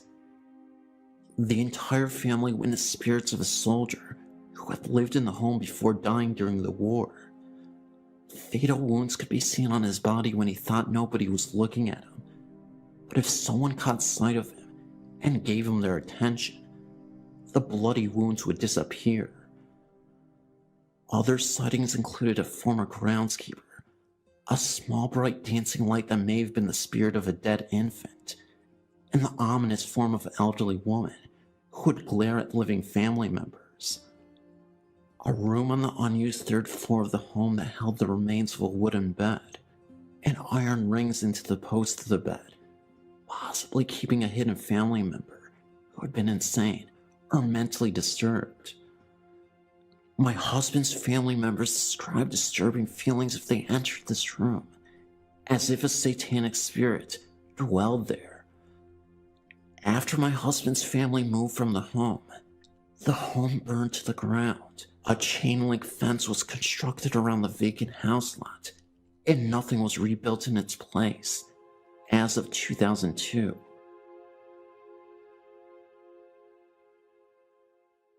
I actually just remembered a story. I guess I blocked it out because it scared me, and it was so long ago, and I've added a couple of legends from around here. When I was in middle school, I would stay with my friend a lot. She was all into ghosts, witchcraft, and all that. She lived in the country, way out. One night she told me a story about an old house up in the mountains, that a family used to live there, and one day, their children, boy and girl, were left unattended. The girl had an apple and a sharp knife, so she could cut it. They began running around, and the little girl flipped over the couch, and well, you can come to the conclusion it wasn't good. She fell on a knife and bled to death on the couch. My friend told me the couch was up there still, and what she had experienced on trips up there. Well, being that it was so late there was no way I was walking up a dirt road on a mountain up to a haunted house. So the next day we started walking up there. We passed an old barn that was just spooky. You know how you can just look at a house or structure and get a bad feeling from it? So we continued up to the house, but we never made it in. As soon as the house came into view, I saw something in the upstairs window. I just brushed it off though, because I never experienced anything. We got up to the porch and could hear children laughing, and as soon as you got to the door, the laughter stopped, and a little girl's voice said, "Mommy." After that, I took the hint and took off running, leaving my friend behind.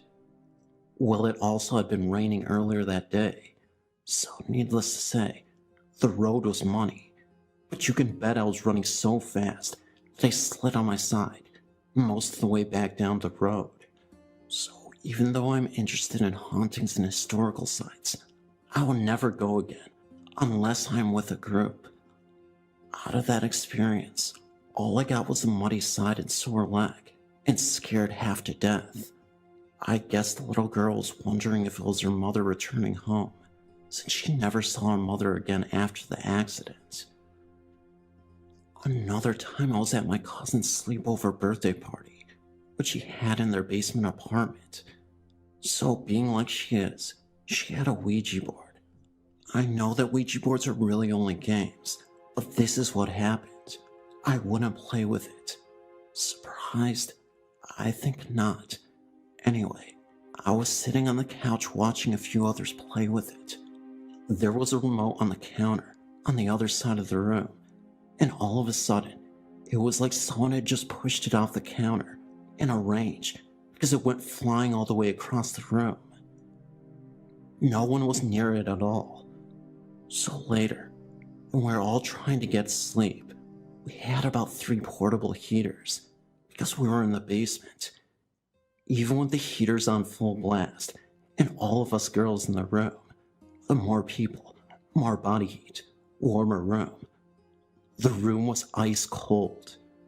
So needless to say, I didn't get any sleep because it was too cold for comfort. There are only a couple of haunted places around here. There's a tunnel to nowhere. When the construction workers were working on it, it collapsed and killed many. If you go at night, and you have the nerve to go into the tunnel, pitch black, can't even see your hand in front of you. As you go deeper into the tunnel, if you have a flashlight, count on it going out, and also count on your breathing getting harder too, as you go further. Sure, there are explanations, but this is the story behind it that makes you want to believe it's something else. Then, there's Helen's Bridge. I'm not sure of the true story behind Helen, but all of the ones that I've heard can be summed up like this. Something happened to Helen's baby. She jumped off the unfinished bridge to her sad ending. If you venture onto the bridge, which is closed to the public now, you have to walk quite a way. If you walk towards the edge of the bridge and say, "Helen, I got your baby," she appears and tries to harm you if you're dumb enough to stick around. Another thing I experienced really did give me the creeps. Me and a bunch of friends were just out for a ride. They told me about the cemetery that is haunted. If you go through it at night, your car supposedly turns around and cuts off. Me being the chicken I am, I said forget that. Well, they tricked me. They took me into the cemetery another way. As soon as I realized it was the cemetery, I started freaking out and put the car into reverse before I ventured further into the cemetery. Even though I put the car in reverse, when I pushed on the gas, I wouldn't move. It had been put into neutral. So I tried again.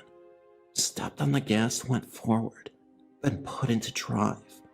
Well then, I tried once more, and it went right back into neutral. No one was pushing the gear shift. None of them even know how to drive a stick.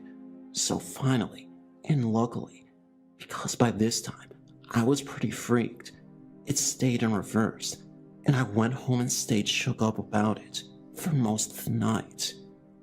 Even though I didn't see anything, something was trying to force me to enter.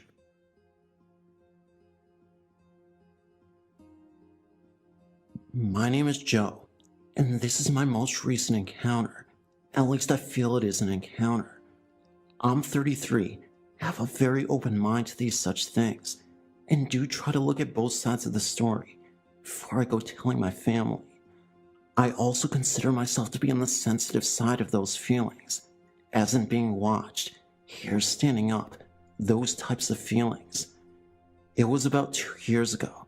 My ex-girlfriend and I just rented a new place in Malden, Massachusetts. It was very nice and not too old looking. 2 floors and a done-over attic with 2 bedrooms up there. There was a very nicely done master bedroom directly under one of the rooms. That room had a storage space not finished. The creepy event started on the night that our new furniture was delivered. I was meeting the delivery guys. I received the new goods and proceeded to start putting together the dining room table and was alone that night. Suddenly, and I do stress suddenly, I got this eerie feeling I was being watched. A feeling that was full of dread and despair. It was ridiculously unnerving. I did have the radio on, so it wasn't dead silent, but that didn't matter. I tried to shake it off by singing, just so I could get my mind off of that feeling. Trying to comfort myself by saying that it's just because you're in a different place. You haven't got comfortable in your new surroundings yet. It wasn't working. Those feelings were getting stronger.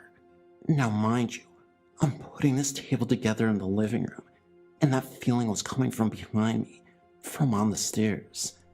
It's as if someone sits on the stairs and pokes their head through the dowels, sort of like they're in jail. As hard as it was, that feeling wasn't going away. So what did I do? I got up off my knees, looked at my watch, and repeatedly told myself, it's getting late. I said that's enough for tonight. Trying to kid myself, and left pretty quickly. I didn't say anything to my girlfriend about this since I just thought it was me. So I'm a night owl, and I love watching the TV late into the night. My girlfriend is dead asleep and is next to me in bed. It's around 1:30 a.m. when I start hearing a banging. Not banging like a pounding, but a banging, like stomping noises. These sounds were coming from my daughter's room above us, and she was staying at her grandmother's house that night. I mute the TV and cock my head to focus my hearing, and then it stops. I quickly dismiss it and then unmute the TV. No sooner I do that, that stomping comes back again. Now I'm getting a little nervous, because in the other room up there is her son. He's 5 and fell asleep hours ago. I shut the TV off, put a pillow over my head, and go to sleep, all the while wondering what the heck that was. But it did stop, and nothing else happened that night. Now mind you, this was only a couple span of days, 1 weeknight. And oh, by the way, we had a mini chihuahua. I was going in the basement to do laundry and the basement wasn't finished, but it was still nice and had small box windows at about the outside grass level. and the dog was following me. At about the time I got to the third step down, I noticed he was still at the threshold of the entranceway, refusing to come down. I called, and I said, "Come on." He whined and fled back upstairs. I started to do the laundry, and it starts again. Hairs on my neck stand straight up. Goosebumps start appearing on my arms, and the feeling of not being alone floods my body. My fight or flight alarms are going off, and my nerves are starting to get shaky at best. It's not like it felt like a presence was right behind me. It was more towards the other side of the room, as if something was just hanging around. Being curious, I finished putting the laundry in the washing machine and started to go upstairs. I then start getting a sense of relief. Now this could be my own mind playing tricks on me. But as I got to the top step, I felt it again, but this time, it was like it was watching me from the bottom step, just looking up at me as I left. When I got through the door, I felt fine, and nothing really else happened the rest of the night. Up until now, this whole experience was a little unsettling, but nothing major. One night, however, at about 2 or so in the morning, I was playing a computer game. My ex was asleep once again. The computer room was small, about 6 by 6 feet, and it had a doorway, but no door. The computer faces the back wall, so when you sit by the computer, your back is to the very short hallway and stairs. So if you turn around, you can see both very easily. Anyway, I'm playing and feeling comfortable when all of a sudden, the stairs creak. I thought it was just the stairs being stairs, making settling noises and the like, and then again I hear one more creak. Now, the daughter, and she was home this time, was known for trying to sneak down the stairs at night and watch TV. This second time I thought it was her and I turned around, but no one was there. You hear one creak, you can easily dismiss it, but two? That's when the nervous thoughts start to creep in. Suddenly, they stop. No more creaks as I started to relax and continue to play. All of a sudden the room, even though small, had an open air about it. So if you sit at the computer, you could just feel that there was no door, and hence open. I felt as if there was someone standing in the doorway and making me feel closed in, casually standing there and watching me. I could feel eyes upon me. I didn't dare myself to turn around, so I look in the moment. Nothing. The thing was, it must have gotten closer, because very quickly, the hair stood up again. I started getting chills, and I felt a cold and tingling sensation. I then felt as if there was slight pressure on my right shoulder, as if a hand was being placed on it. Very subtle and slight coldness. It felt very much like someone was behind me and looking over my shoulder.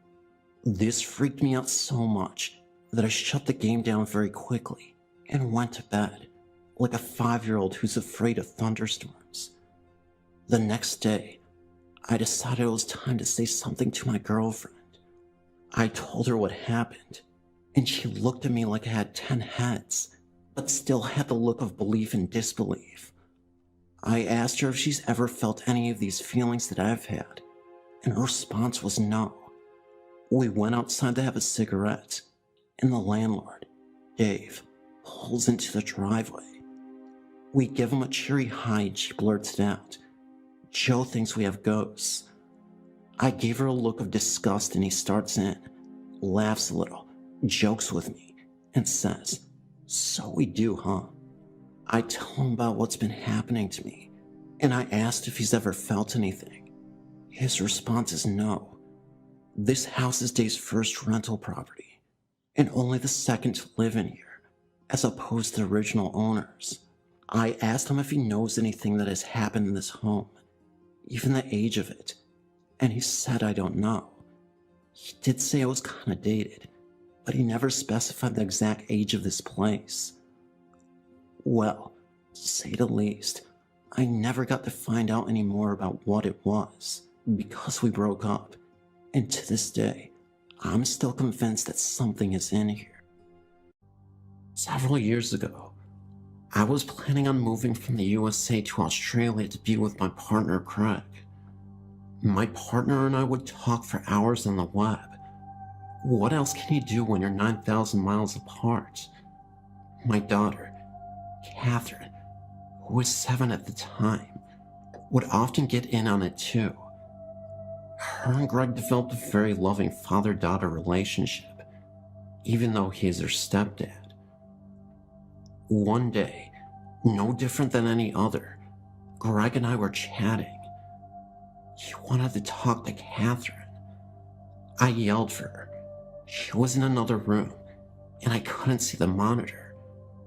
She came running and stopped dead inside the doorway. She could not see the monitor, and started wigging out, demanding that Greg shut his bedroom door, which was clearly visible behind him.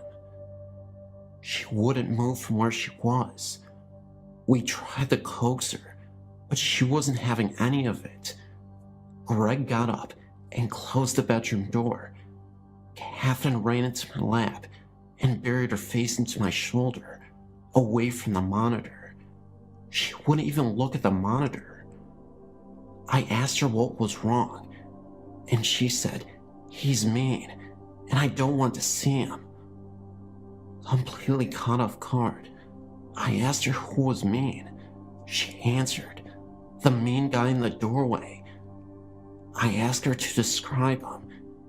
She said he was tall, had red hair, blue eyes, and wore a dressy shirt. Deeper voice than Greg's. Oh, and by the way, Greg's voice is already pretty deep enough as it is. I tried to get more information out of her. That was all she had, or what she wanted to tell me anyway. I relayed what she had told me to Greg, and he just didn't get it.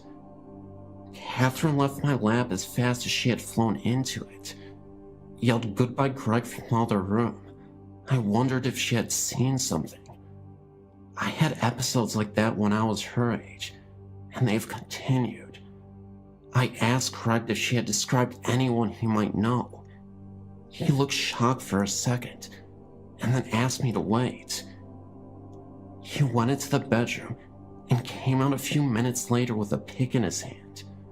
He looked at me, held up the pick, and said, "Wonder if this is who she saw." I asked who it was, and he said it was his grandfather Bill, who passed away in '92. It was 2007. Now get this. The pick was exactly the description Catherine had given. He was tall, red-haired, blue-eyed, had a dressy shirt in the pic. I asked Greg how he talked, and he said that Bill was old-school Aussie. His voice was deeper than most, and with the accent, it was even harder for Greg to understand him. I excused myself, and went and told Catherine who we thought it was. As soon as I said the name Bill, she smiled. She said, "I thought that was his name. That was the only thing I could almost understand." She seemed more at ease after learning it was his name. Greg, on the other hand, didn't know what to make of it.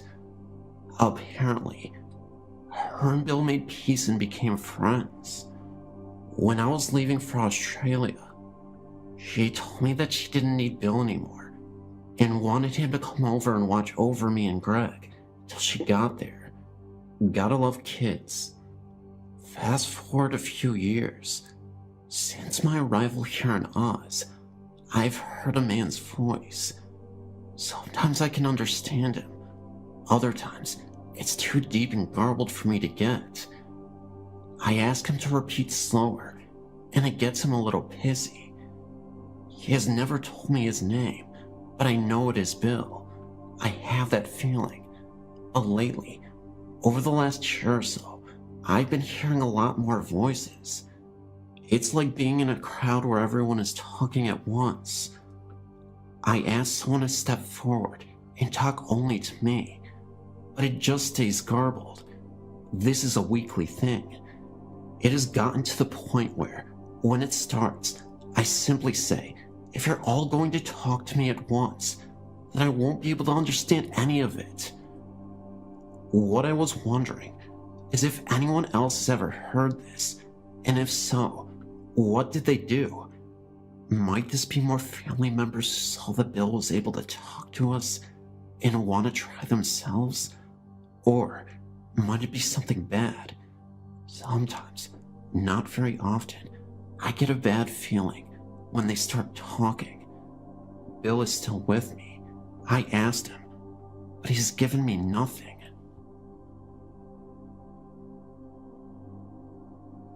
I lived in Chicago up until I was 18 and had graduated high school. My grandfather lived in the house, and we lived on the first floor in the third flat apartment building we owned next door. We had the basement that was connected to the first floor apartment as well. The basement had 3 main rooms. The front room that led outside held a half bath, a washer, dryer, and 2 storage closets. This is where we kept our bikes and skates and stuff.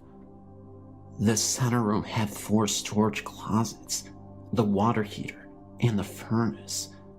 This was the room that held all my dad's and grandpa's tools. The back room that led to our upstairs apartment was where we had the deep freezer, old clothes, camping gears, old toys, etc. The center room was awful. Just looking at it, you felt like you were being stared down. Something was sending very angry energy out from that room. If you were in that room, it was just overwhelming and overpowering. It felt as if something was going to grab you and actually hurt you. None of us were hurt, but it always felt like it could happen at any time. My sister believed it to be female. I believed it to be male. This makes me think that it could have been a demon and was just appearing female to her and male to me. The stairs from the basement led to my brother's room. The stairs and the door were extremely creepy. We always kept it locked and bolted, but that didn't do much. It always seemed like someone was going to come bursting through the doors at any time. In the bedroom I shared with my sister, we have both seen strange things.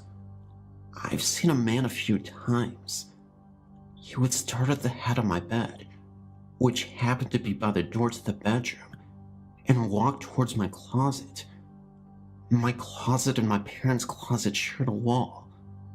From there, he would kind of nod his head and then disappear. I could tell he was wearing overalls, work boots, and had gloves in his back pocket.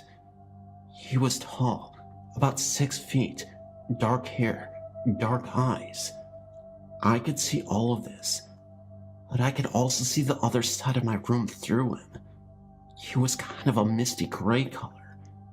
I saw him first when I was 5, then again when I was 8, and the last time when I was 14. When I was 12, I felt a pulling on my blanket. At this time, we didn't have any pets that would roam loose, and there was no way for them to get out or even reach my blanket. I feel my blanket being pulled. I kinda grumble and try to pull it back up, but I can't. So I look at the foot of my bed, and there was a boy sitting there, grinning at me, gripping my blanket. I tell him, "You let go. I'm not scared of you. Go away." And he disappears. I pull my blanket back up and go to sleep. Then we just had weird things happen. Bread would slide across the counter. Things would be moved from one end of the bar to the other. Things would go missing for a few days. These types of things not only happen in our apartment, but in the upper 2 levels that we rented out.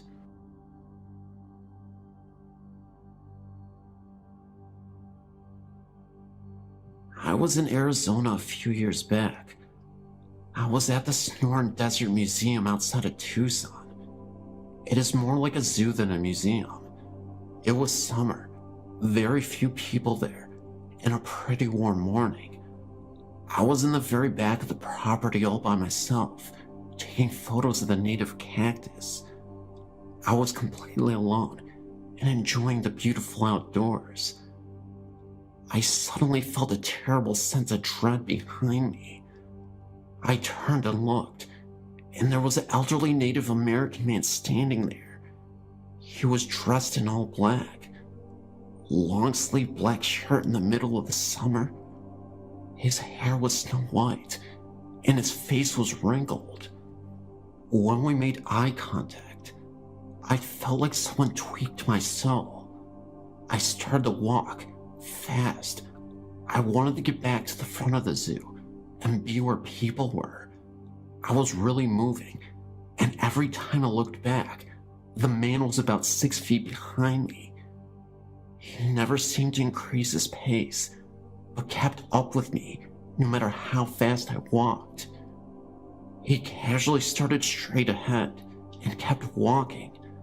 I made it up to the front and walked into the gift shop. He stayed with me the whole time. I decided to get the heck out of there. I hurried to the parking lot. All I wanted was to get into the car and get away. He was still behind me. When I reached my car, a coyote was standing by the trunk. I made eye contact with that animal. I can't describe it. It sounds nuts. But that coyote gestured towards the exit with his head. Of course, he didn't speak to me, nor did I hear a voice, but I just knew that the coyote would watch over me while I drove away. As I was about to get into the car, I turned back to look, and the coyote and the man were gone. I never went back. Every time I think of this, I feel as if I escaped something terrible. It's so strange, but it's like the coyote knew me, and I knew him. Thoughts, anyone? I don't take drugs, wasn't drinking, or overheated. I swear this happened. I know it sounds unbelievable, but it did. This happened in the summer, and at the time, my horse was living on an old farm not far from the sea. The farm was from 1925, with the original stables and barn. Anyway, on this day, it was only me and my horse there, and I had him standing outside while I was tacking up, since the weather was nice. Where he stood, he had the back entrance to the stables on the right side, and straight in front was the door to the barn. You had to go through the barn to get out. Everything was fine at first. Then, I got this feeling like I was being watched from inside the stable. I looked inside, thinking that maybe one of the other girls who had their horses there had come. But it was empty. I shrugged it off and continued grooming. Then, I noticed my horse had his attention towards the stables. I walked up to the door and looked inside, but again, there was no one. I got my saddle and stuff and started tacking up, and then my horse suddenly tensed up. He stood completely still, his ears forward, and all his attention on the entrance to the barn. I looked over, thinking it was a cat or something, but what I saw made the hairs on my neck stand up. In the barn stood a tractor. Behind this, I could see a dark figure. It didn't really look like a man. It was more, I don't know, liquid sort of. It stood on the one side of the tractor, hardly hidden, and I could swear that it was staring back at us. It moved backward towards the back of the tractor and just vanished. Well, I hurried up with my Sadie, grabbed my helmet, and though I really didn't want to, I walked my horse towards the barn. Let me tell you, it was no easy task getting him to go inside, and when I got him inside, He refused to go anywhere near the tractor and almost ran out the other side, pulling me alongside with him.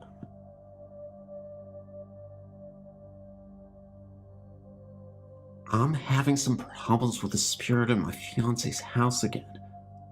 For the past few months, the house has been dormant, and so we didn't worry much about what was going on in the home.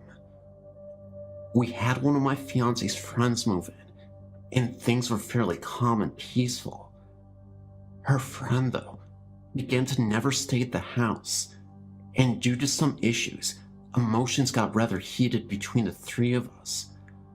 2 days ago, her friend moved back after a fight, and activity has escalated in the home since then. Yesterday, I got an overwhelming sense of fear and dread while at the house, and I had an overwhelming headache come over myself. I began packing up my things and told my fiancée to pack her things because we needed to stay a few days at my house. She became overwhelmingly tired and had a headache, much like mine, and passed out. When she woke up, she wasn't herself, but quickly came back out of it. Then, I went to the bathroom, and when I looked into the mirrors from the corner of my eye, I saw something I couldn't explain. The thing was, though, it looked inhuman and comprised of only bones, I think, and it seemed to be wanting out of the mirror. I ran back, and my fiancée was packing and taking her time out, humming to the tune of an old music box that used to be in her friend's room. She started to have a play fight with me and threw a shirt at me, then casually kicked the door shut. The next thing I know, she screams and I kick the door open. She said I'd been standing in the mirror after I'd left the room. She seemed fine at the moment, and so I just watched over her as she kept packing. She began stalling again, though, and I told her we needed to get going, or we'd be late for dinner. She then told me that she didn't want to. She liked the house and wanted to stay there.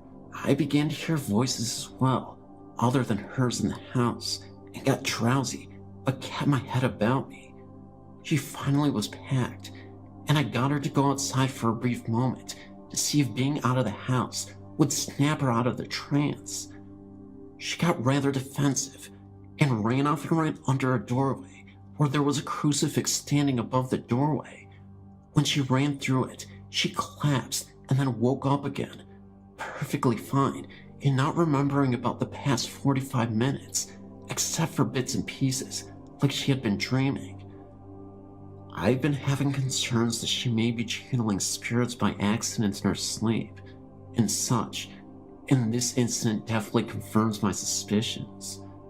I'm psychologically drained from the mental strength it took the two of us to get out of the home. We're going back to the house in about 4 or 5 days, and figure it should be fine. Whatever this entity is, it fed strongly off the negative emotions that had built up in this house.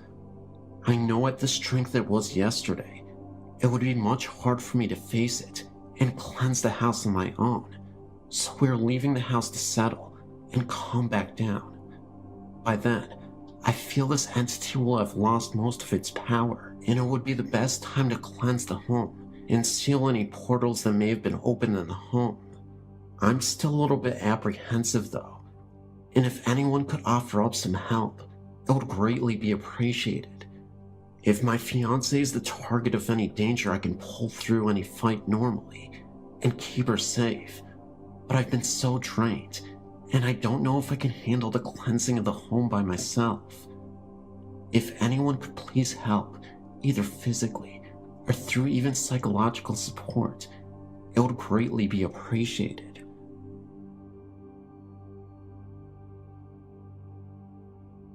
Hey there, I live in Akron, Ohio. About a year ago, I moved into my ex's house since it was nice, and well, we were in love. I lived there for about 6 months before she broke it off and decided to live in Ireland. I've been heartbroken for a long time, but I do remember some extra stuff that happened in that home. It's on Spicer Street in Akron, Ohio. About a month after I moved in, the first thing I noticed was waking up with her, and every single clock in the house, including the computer clock, wristwatches, etc., would be turned around 40 minutes ahead than what they were supposed to be. This only happened once, and after I arrived at class, she called me to explain how each clock had changed overnight. Later, she told me that the previous tenants believed the house was haunted and refused to move back in. They were both girls, I was told. We began to notice other things too, such as their stuff would get moved if we left the kitchen. The television would turn on and off. Lights would turn on and off if we left the home. Fan would move and not move. TV would turn channels with the remote being on the TV. And certain spots in the house would be unusually cold. She was scared at times, but I typically wasn't. I just thought of it as having a little kid in the home. I wasn't really worried, and I was confident that I'd be able to protect her from that kind of stuff.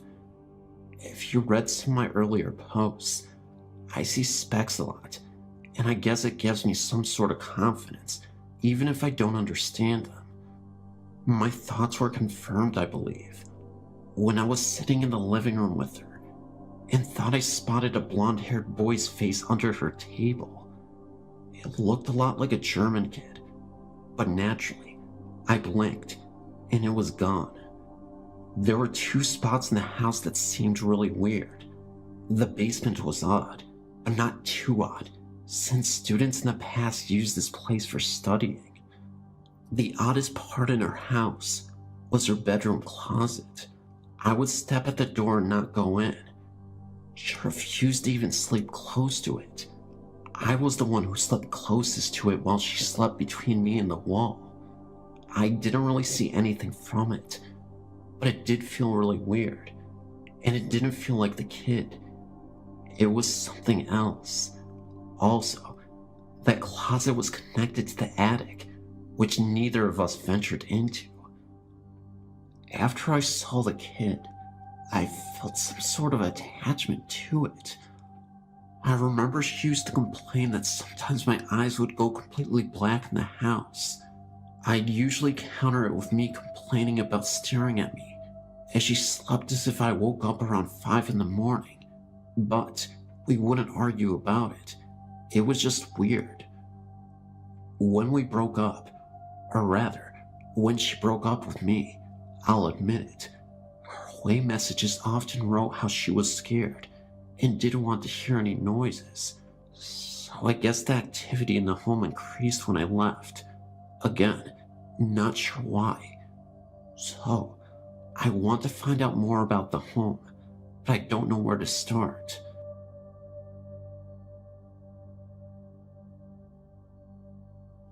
I've been lurking on here for about 2 years now, and well, I decided to finally post about my experiences with ghosts. Really only one ghost. It happened to be here in my house for a number of years throughout the 70s. The house had been built in 1970 on an old lot where an old man had lived on a shack and had died. Now, the spirit that had stayed on the property was one of a child, though. Maybe the old man had a kid and it died. Who knows? Anyway, all sorts of stuff that one would imagine a child would do happened. You know, things would get lost, stuff would move from one place to another, vases and sculptures would be on their place on tables, and when the family would come back, the sad items would be in pieces, smashed against the wall about 3 or 4 feet away.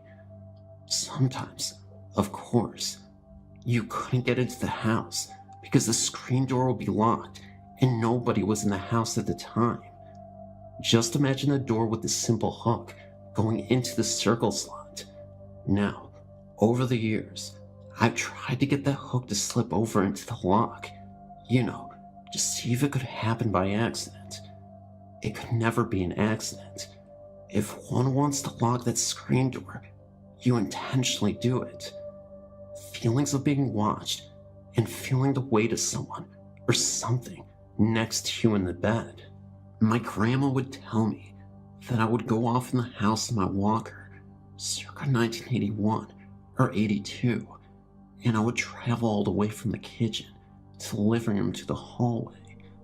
Now, when one enters the hallway, even in the daytime, if all the doors to the room are shut, it is pitch black.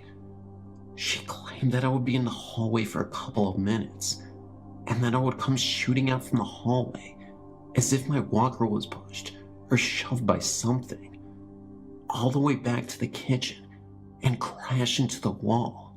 Now, it would take me a couple of minutes to get all the way to the hallway since I was a toddler, yet it wouldn't even take me a minute to come crashing into the wall of the kitchen.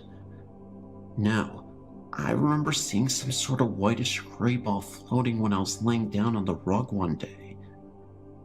This must have been 1982 or 83. I can still see that image in my brain to this day. My grandmother noticed me getting up and looking under the dining room table, and I started to shout, "Get out!" or in my way of talking back then, "Get out!" My grandma started yelling, "What's wrong? What's the matter?" I kept on shouting and punching and kicking at nothing, all the way towards the front doorway. And when I got to the door, I kept kicking the door, and then I stopped. By this time, my grandmother, who was rather slow due to weight, had gotten to the hallway that led to the front door and was asking me what was wrong. She told me that I had said that I didn't want it here, and I told it to get out. I think I had some sort of hold over it, as I was the only child born in the house. My uncle, who was only 12 at the time, had been born in an older house. I think the spirit was attracted by the fresh new life that was now in the home, much like the spirits in Poltergeist were attracted to the little girl. You know, they wanted some sort of that life force. I think that was the case with this. I got rid of it before it got too powerful, much later on. What do you think? I've lived in this house for the past 27 years. Nothing out of the ordinary has happened since those early years. I've always been sensitive to spirits being present. For as long as I can remember, there has always been someone there in the corner of my room at night, or creaking in the walls. My house was built during the Great Depression. My mom, grandfather, and great-grandfather, who built the house, have all lived here. I remember one night, I was 5 or 6, I think, and it was summer. I was in my backyard. It was pretty late, and I looked in the bushes and saw a face. Being the curious little kid that I was, I nudged a little closer. The face was weird looking, almost unhuman, and was a weird tint of green and almost transparent. As I drew closer, it just popped out of the bushes. I screamed and ran to the front porch where my mom, dad, and brother were. I never told anyone about that face. Eventually, that incident was drawn onto my head. I hadn't thought about it, and with other things going on, frankly, I just didn't care. Until one day, my second grade class was on a field trip to the Historical Society. One of the exhibits was of a small bedroom in the 1850s time. I was in the attic kind of bedroom with the ceiling slanted, and I went towards the bed, and for a few seconds, this person was lying on the bed. She looked up at me, and then she was gone. I was so frightened, I just ran out of the room and hid downstairs till my teacher and the rest of the class came down. There would be sightings every now and then, mostly in the basement.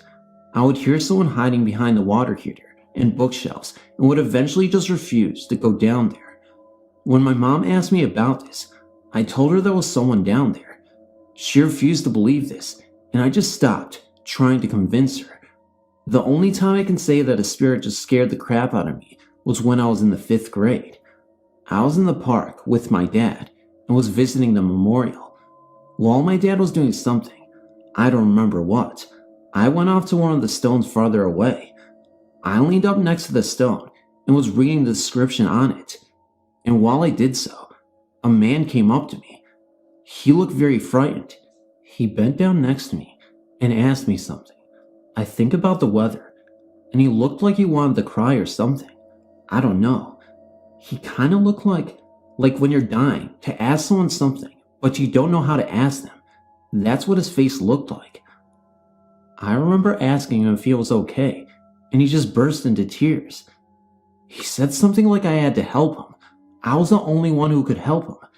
He looked so frantic and desperate that he was scary looking. I didn't know what else to do, so I just ran towards my dad shaking from head to foot. Looking back, I wish I could have helped him. I just didn't know how. I know there are some skeptics out there who'll go around saying it's all in your mind and it's playing tricks on you, or one of my mother's personal favorites, it's just your imagination.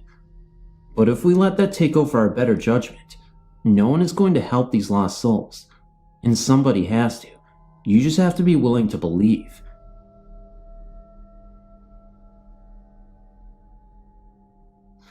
Hi, my name is Christine, and I was a student at Heidelberg College, which is located in Tiffin, Ohio, and far from any other places of civilization. As a freshman and sophomore, I lived in France Hall. France Hall is, and has always been, an all-girls dorm. Another fun fact about Heidelberg College is that it was one of the first colleges to allow women to attend. As a new resident of France Hall, I was told about our most famous ghost, Ellen. There were a few odd experiences. For example, the normal cold spots in the dungeon, aka the basement or laundry room, noises, and whatnot. During my sophomore year, I pledged into one of the oldest societies on campus. It was during my pledging process that I learned about the story of Ellen. Shortly after the Hesperian Society split into two new societies in 1913, a Glossian Society and the Palantheon, also known as Hughes and Phils. Ellen wanted to go through the pledging process. FYI, women had to place bids or asking permission to join a Greek organization. If the group does not believe a woman will benefit from the society, she can be rejected. Ellen was rushing Phi and would wear their colors every day before the bidding day. Sadly, Ellen was not invited into the Palantheon Society.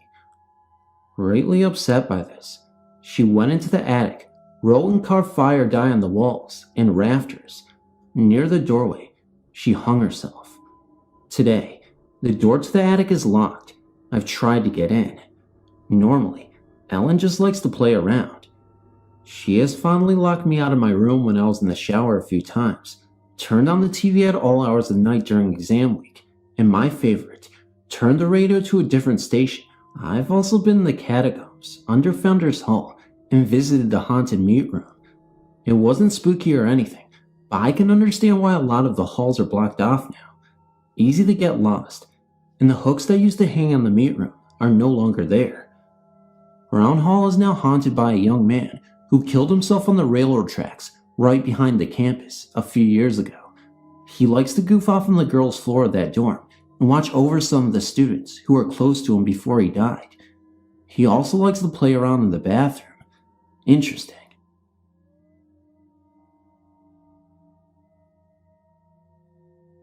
My boyfriend, we'll call him Steve, works at his family's farm that's been around for 124 years. So basically, it's been in the family for 5 generations. There have been a lot of changes, which is expected when you have a piece of property that's so old, but there are buildings that remain the same. These buildings, along with a creek that runs right by the property, I believe are not haunted, but replay things that happened long ago. Steve has seen these images and explained them to me. For instance, the milk house is an old building that still stands, but is now used as a workshop. At the right moment, you can watch Steve's great-grandfather working in the building. He passed away many years ago. Also, in the old part of the barn, he's seen helping hands or workers from the past walking around. They never even seem to notice that Steve is even there. These encounters seem pleasant, and if you knew they were past relatives, I can understand why you might be glad to see them. But the experience I had was not pleasant, and I was definitely not glad to see it. Back in the 1920s, one of Steve's relatives had a 2-year-old girl. This poor little girl wandered away from the house, fell into the creek by the garden, and drowned. She wasn't discovered until the next morning. Her body had floated downstream. This story is important because it plays a part in my encounter. About a year ago, I decided to take the rowboat out into the creek. I have a little girl, 2 years old at the time, whom I left in the care of Steve since we didn't have a life jacket for her. This was my first time in the boat, and I was excited about seeing Mother Nature since the landscape was beautiful around the area. I must have been on the water for only 15 minutes before I heard a loud splash close to the bank. I looked to my right, but didn't see anything, not even ripples in the water, indicating that something had fallen in. This made me extremely curious, so I decided to row the boat closer to the bank. Now, the bank is about a foot above the water level, and the water is roughly about 3 feet deep. Before I could even grab a hold of the oars, I saw what I thought was my daughter, since she was small and had brown hair, splashing around in the water and swinging her arms desperately back and forth as if trying to hold on to something. What I didn't realize at the time was that there was absolutely no sound of the splashing. Being deathly scared for my daughter's life, I didn't think about it. I jumped into the water and began swimming desperately towards the bank. I can't even begin to explain how I felt. All I can say is that I was more determined than ever to reach her. I remember stopping once my feet could touch the bottom and searching for her, and to my horror, I didn't see her anywhere. The creek was a brown color, and so I couldn't see the bottom. I was diving down and grabbing anything I could find to see if it was her. I was seriously hysterical at this point in time. I kept saying, "No, no God, please no," and shouting my daughter's name. Now, Steve, along with my daughter, heard me splashing into the water and then heard me calling to my daughter. He could see the empty boat a little ways down the creek and started running to find out what was wrong. Also, Steve's grandmother was in the kitchen, which is located just behind the bush of the bank where I was at, and heard me as well. She too got up and headed towards me to investigate. I remember hearing her asking me what was wrong. To that I just kept repeating that my daughter was in the water and asking where she was. I believe I was on the verge of fainting until I saw Steve holding my daughter on the bank. Then confusion kicked in. I was so thrilled to see my daughter, but at the same time, dumbfounded about it. He helped me onto the bank, and I held my daughter like there was no tomorrow. While I was doing that, Steve's grandmother was explaining to him what she heard and saw. I had them both confused as well. I told him what I saw, and Steve slid into the water and began to look around, but said he didn't see or feel anything. His grandmother was silent while this was going on, but then spoke up with this grief-stricken look on her face. She said, "Oh my, it must have been Harriet." Both Steve and his grandmother hung their heads, but I was still clueless since I had never heard the story before. That's when she explained to me what happened all those years ago. Slowly, it all started to make sense. Why I hadn't seen the ripples in the water, why I didn't hear the splashing, why in seconds it took me to get to her and she had vanished. Since that day, I've never gone near that part of the bank, and I make sure my children do the same. I have a son as well. It's horrifying what I'd seen and went through, and I pray that no one has to go through that. My brother's story, I'll keep short. My brother David is a semi-truck driver. He runs his rounds all week long and comes home for the weekends. As some of you may know, there are times when you're driving long into the night. On one particular night, David was driving down a road, heading back towards the interstate with a buddy of his in his truck.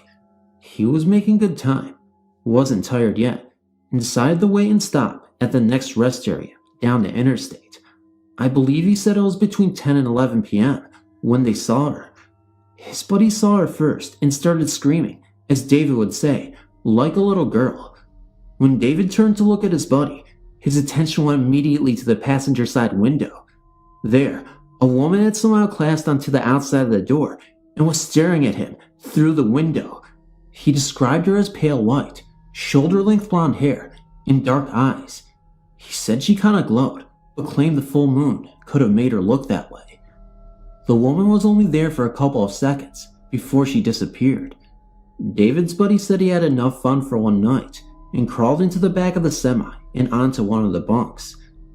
A few weeks later, during daylight hours, my brother found himself on that same road and stopped at a local truck stop to eat. There were other truck drivers there, and out of the blue he asked, "I know you're all gonna think I'm crazy, but have any of you seen a woman on the side of your truck?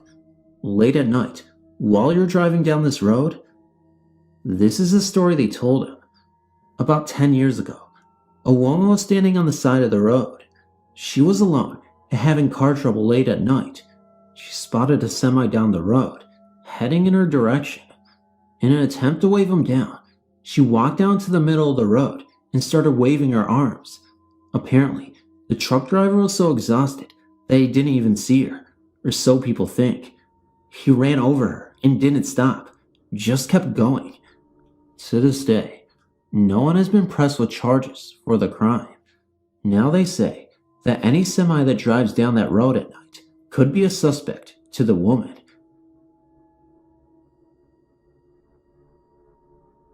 My name's Jody. I'm 20 years old, from Australia, and have been reading the stories on your site for years. I just thought, what the heck, I'll get into one of my own. This isn't that much of a scary story. It just freaked me out a bit. This happened back when I was 17. I was dating this guy. We will call him Steve. One night, me, Steve and my sister, and one of his mates all went out on a double date. It was about 11 when we ended back at Steve's house. Me and my sister decided to bunk down there for the night as I was too tired to drive home. I was the first to turn in as I had work the next day, and the boys and my sister decided to stay out in the back patio for a while. I was in Steve's room, and I must have dozed off, when all of a sudden I woke up, but I couldn't even open my eyes. I tried to open my mouth, but I couldn't. At this point, I was literally crapping myself. I didn't know what to do, so I started to panic. Then, all of a sudden, I started feeling really sick, then had a mental picture of a man in the doorway. I may have just had a bad dream, but I am almost certain that it was real. I told my sister what had happened on the way home, and she told me that she had the same eerie feeling the second that she walked into the house. Thanks for reading. My name is Virginia East, and I'm now 20 years old and live in Freedom, Indiana.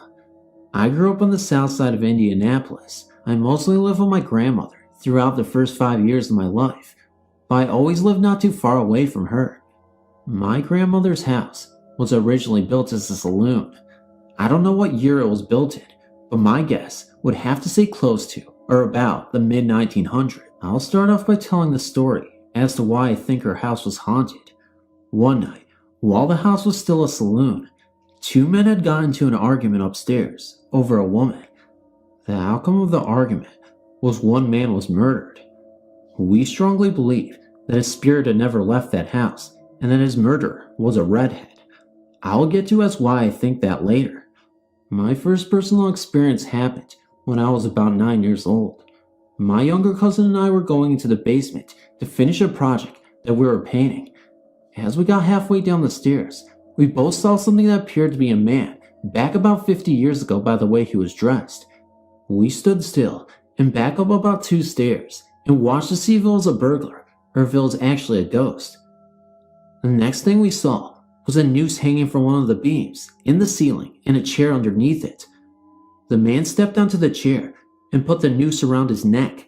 When he kicked the chair out from underneath him, he disappeared into thin air. My grandmother had several experiences in this house.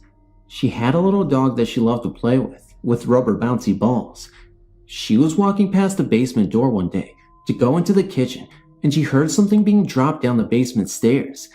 She opened the door to find a little boy bouncing a little blue rubber ball down the stairs. The young boy looked back at her and disappeared. She went to the bottom of the stairs to retrieve the ball and put it in the cabinet. The next day, she heard something else being dropped down the stairs, but this time, it was a more solid sound.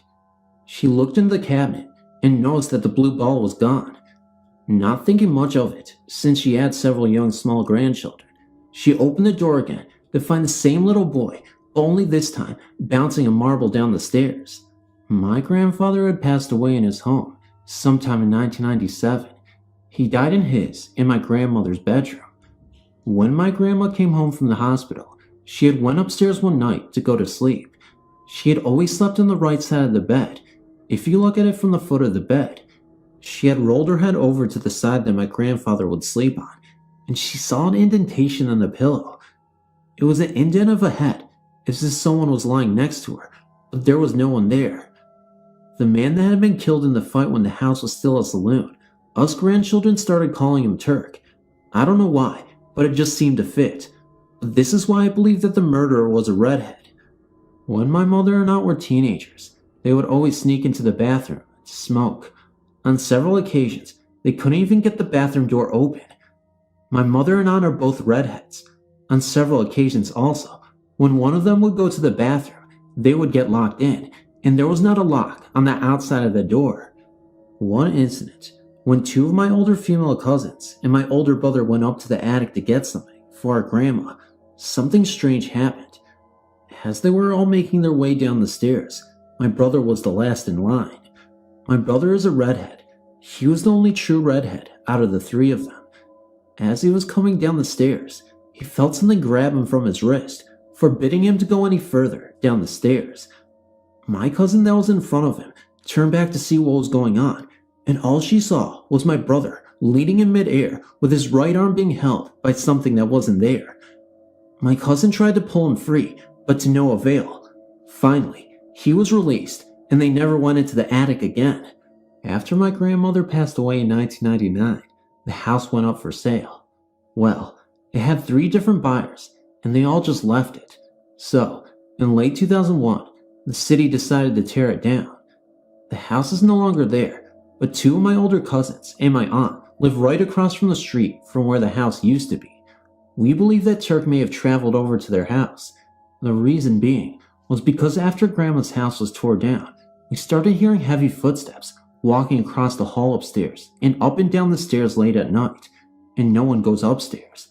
At this point, the upstairs was still blocked off. Thank you for letting me share my experiences, and I hope you really enjoyed this. If I have any more experiences that might show up in the future, I'll let you know so you can all get a taste of Turk again, the paranormal entity that haunted my grandma. The fireplace. This is the first paranormal experience that I ever had. It took place at my grandma's house, and I was 7 years old.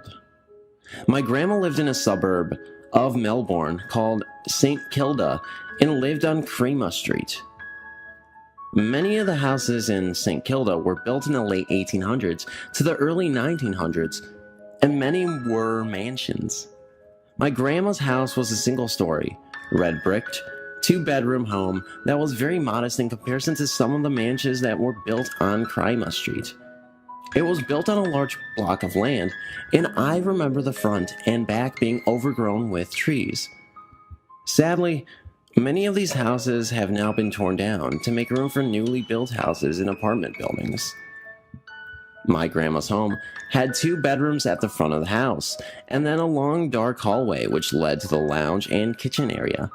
The laundry and bathroom facilities were located outside, which was not unusual for houses built in this era. The main bedroom, which was my grandma's, had a huge fireplace in it. No central heating back in the day when the houses were built. The house was always cold, mainly due to the fact that it was surrounded by trees. It was a great cool house to be in during the hot summer, but it would get extremely cold in the wintertime. There was a gas heater at the front of the house, which would warm up the lounge and kitchen area, but bedrooms would always stay cold. As my grandma was getting old and suffered from bad asthma, my dad used to worry a lot in the winter that she would get too cold in the wintertime at night in her bedroom. My grandma absolutely refused to use the fireplace as she was scared of having an accident and being burnt or setting the house on fire. Many times when we visit her, I can remember my dad constantly offering to light a small fire in the fireplace, telling my grandma that he would extinguish it before we left, just so she could have a bit of warmth in her room at night. But she flatly refused, and would be very adamant that she did not want to ever use the fireplace. I remember it was a Saturday night, and my dad and I had stayed for dinner. I was sitting on the floor in front of the TV, and I was watching The Muppet Show. I must have fallen asleep, and my dad took me to my grandma's room and put me in her bed. He left the door open and switched on a lamp next to the bed.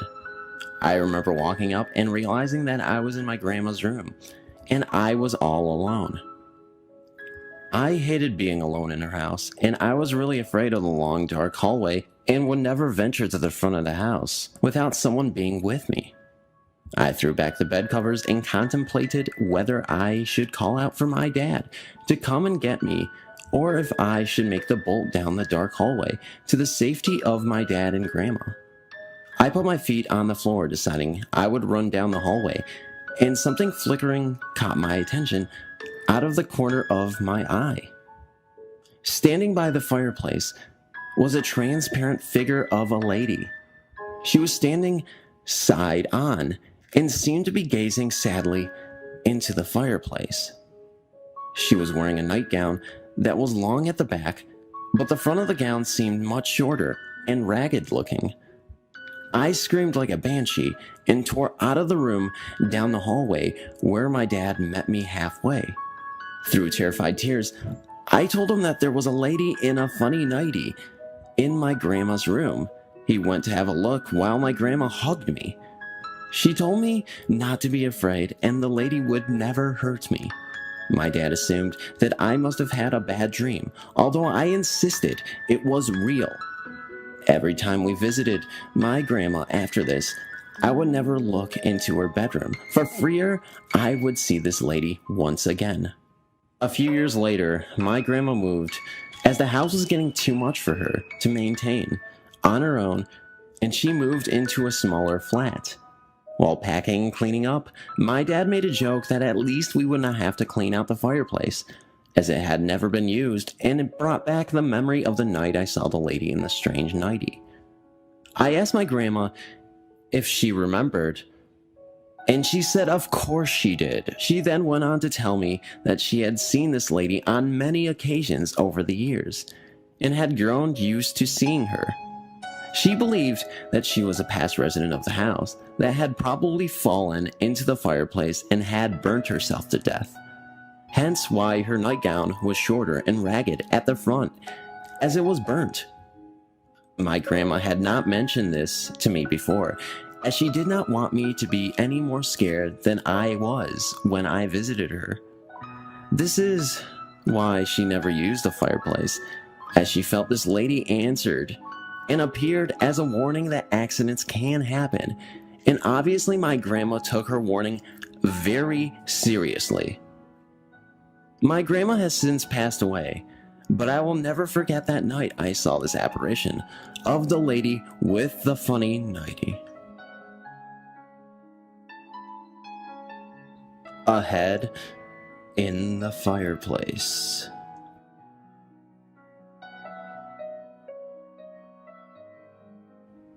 I've lived in the same house all my life. I'm 16 in a few weeks.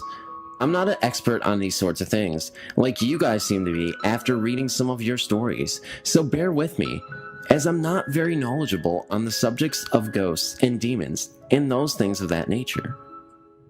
My house is pretty old, about 80 years old, my mom says. My Grams believes in this sort of thing, but the rest of my family is pretty skeptical, so we will rarely discuss it. The first thing I remember happening to me is when I was about 6. I had chickenpox, and I couldn't sleep because they were so itchy, and my mom let me stay up late. It was about midnight, and I was watching Jurassic Park. I was alone, but my mom was in the next room, if I needed her. We have this big old-fashioned fireplace, but we rarely light it, and it wasn't lit on this night. There was a funny bit in the movie, and I giggled, and I heard a laugh, really quietly, but pretty gruff like a man's. I turned around and saw a man's head in the fireplace. It disappeared quickly, but I was convinced of it. I wasn't frightened at all and just carried on watching the film. See, I have no idea how that head even materialized. I know there was an old lady who previously lived there. She was a librarian. She knew my mom, and my mom had lived on the street all her life. The lady moved out and went to live with her relatives. That was about 25 years ago, so I'm assuming she's not alive, and she was very old when she left. So I'm thinking she might have had a husband, and I guess if I were to explain the fireplace incident, it might have been her husband in the fireplace. I know this is a short story, but there were other events that occurred that I will explain in a different post. So does anybody know what happened or can explain anything about the man in the fireplace? I'm still at a loss for words. I don't know what to say about that. As I said, I'm new to this whole experience and I don't know much about paranormal activity. Thank you though.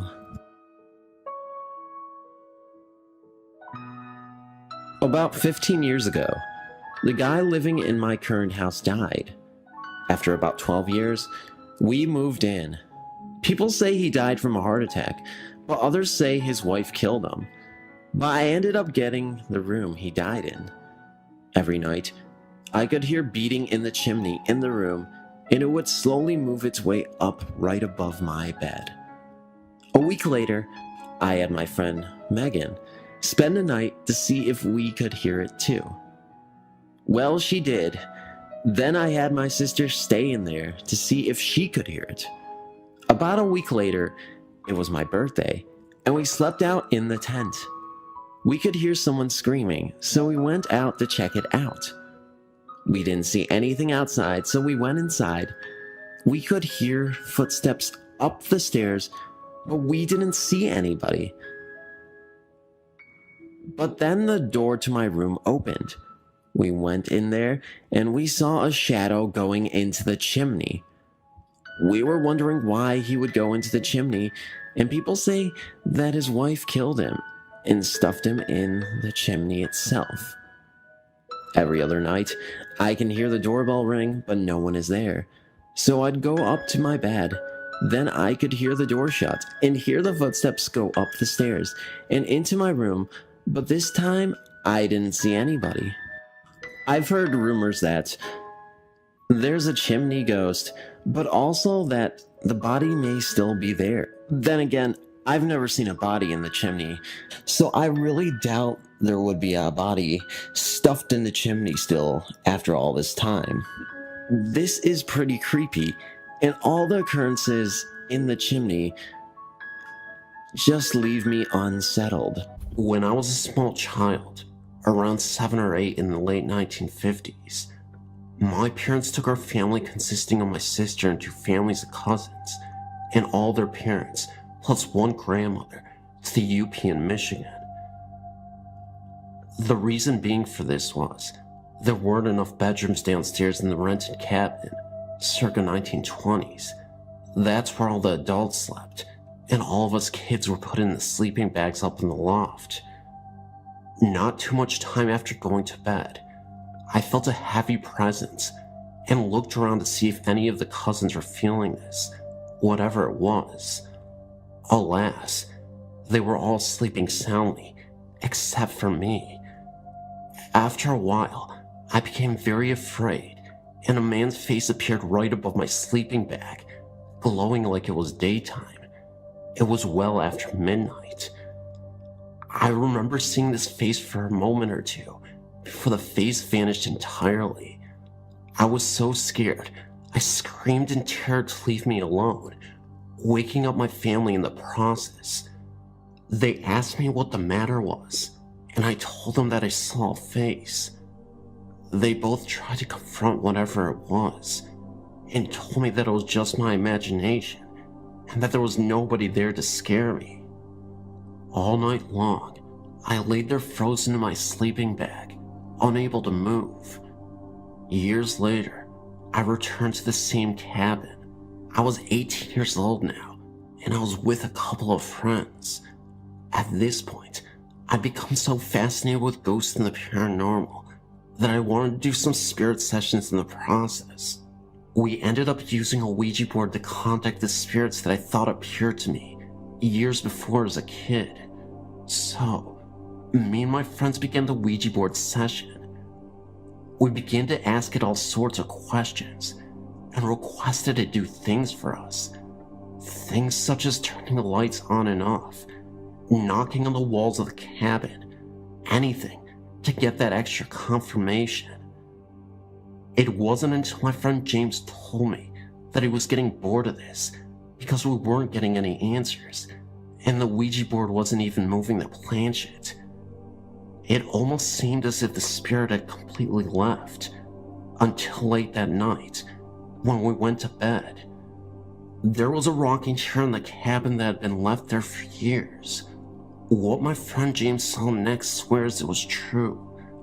I'd fallen asleep, and James had woken up to take a smoke break out on the front porch.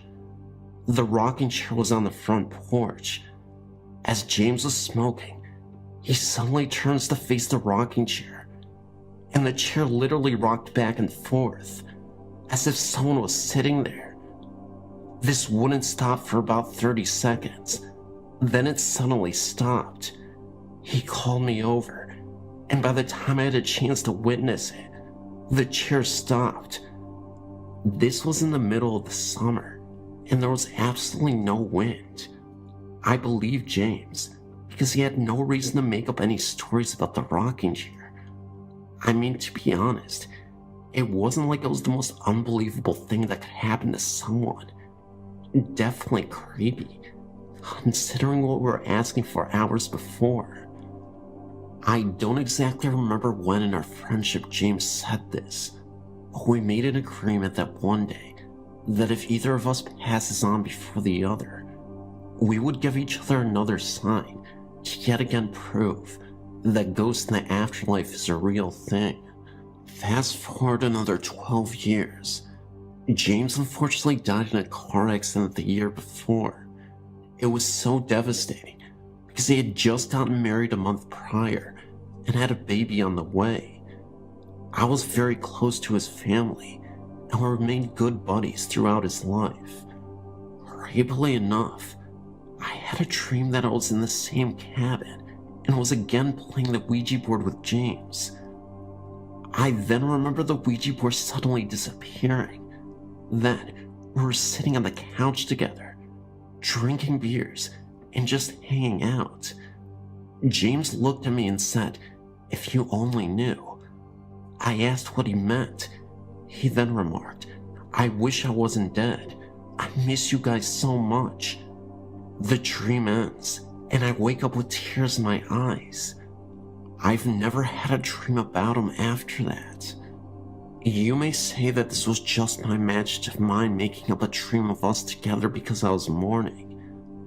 However, I took it as a sign that maybe James was telling me he was still around. This was the only sign I had gotten from him, as in the waking world, I've never had any. I've also been back to that same cabin for many years after, and I never saw the rocking chair move or that face ever again. Weird.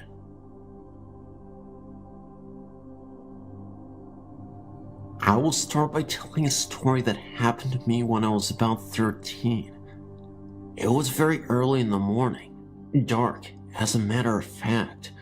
I was half asleep on the couch in my living room, just about to wake up. In the hallway from the kitchen, I heard a growl, then a scratching sound. This scratching turned into a tapping, like how a dog runs on a hard floor. This sound seemed to rush from the hallway closer to me, when all of a sudden, I feel something hit me as I try to wake up. What happened next can be explained as sleep paralysis, but instead of just the feeling of being pushed down, I felt as if my chest was being torn open and my sides were ripped apart. The growling was still present, along with my whimpered voice trying to let out a scream. After I tried to put up a fight with whatever it was, a hallucination or some other being, I jumped back awake with tears dripping. My chest felt that pain for that entire day. The reason why I told this story, even though I'm not sure if it was a hallucination or not, is that it closely relates to another experience that happened not too long ago, almost a week actually.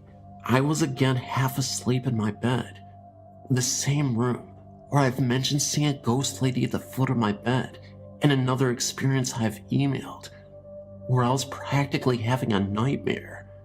It was a strange nightmare where there were faceless beings surrounding me, ripping my body apart. It's a dream, so it's very hard to explain in words. Well, usually in nightmares, you widely awaken in fear before you go back to sleep. The most disturbing thing about this is, after I became widely awake, these same apparitions were still in my room, surrounding me, muttering and growling. I then closed my eyes, fell back on my pillow, and I let out a cry. I woke my mom up. She rushed in to see what was wrong, and she saw me laying there with my eyes wide open on my pale face. I felt sick for a week since that day. I thought hard about this occurrence when I realized that the sounds and feelings I've sensed from the first story were present in what happened in the second one.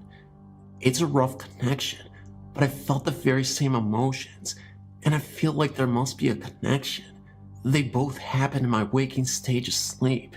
The spirits, as I think they are, rush and attack towards the inside of the chest and are disturbingly similar. In any case, it's something I really want to look into. I've had plenty of people spend the night here, in the living room mostly, and hear strange noises coming from that branch of the house. My room, the hallway, and the kitchen are all in the same branch of the house, which is the newer addition to the old schoolhouse building. Some of my friends who have been here late at night have felt a strange presence from that hallway too. I know I felt it as a child. I remember trying to avoid that hallway for my life.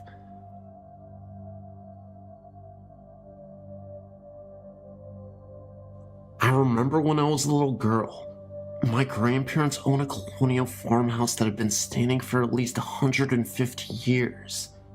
My grandmother thought the house may have been used for the Underground Railroad, because it had a few little doors and rooms off some of the closets in the bedrooms and in the basement. I wasn't allowed to go into them because they didn't have electricity, and my grandmother was afraid that I would hurt myself. Members of my family said that I wouldn't want to go in them anyway, because there were ghosts in there. Of course, I didn't believe them. I thought they were just telling me this to scare me, as any 7-year-old would. But that was all going to change one night, when I spent the night there one night. I was staying in their guest room, which had one of those little rooms off the closet. The little room was probably for extra storage, or maybe a staircase, because the back was all boarded up. And late that night, I woke up because I thought I was being watched. I looked up and noticed that the closet door was open and a small figure was standing there, glowing bluish. I screamed and ran into my grandmother's room and wouldn't go back into that room. I never saw that figure again, but I did see another ghost of an elderly farmer on the property. I was 9 this time and playing in the barn. I was upstairs in the hayloft, burrowing around in the hay. Again, like I wasn't supposed to be. Again, I had that same feeling of being watched.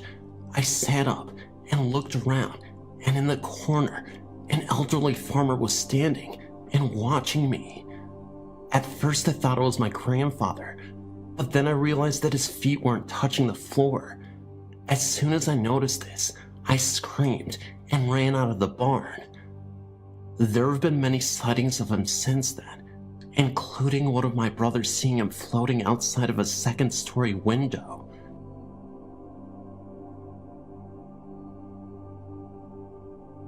This is an experience I've had repeatedly over the course of several years when I'm in bed for the night, just falling asleep. Still, to this day, it tries to return, but I've found ways to avoid it or fight it because it scares the heck out of me. It's almost as if it were a dream, but I'm not actually asleep when it happens. I feel as if it is when I'm on the verge of sleep, but still almost awake, like just before your mind actually lets go and sleeps. There's a place in between, and it only lasts a second, but that's when this thing happens to me. I can only speak for myself. I don't know of anyone else who has experienced this, but I've heard stories. Also, whenever I remember this, it is always in slow motion. I feel as if it is something coming at me from behind always towards my back. It's like a shadow, and it tries to suck me deeper into sleep. And if I don't fight it with all my might, I truly believe I'll never wake up again. While this is happening, I'm frozen and cannot move, yet I'm aware of my room. I'm aware of things around me and what is happening. I can even hear my TV. I can scream in my mind and barely hear it all come out of my own mouth. It takes all my might and effort to open my eyes. But once I get my eyes open, I can focus on things in my room, like my dresser or door, anything, and come out of it.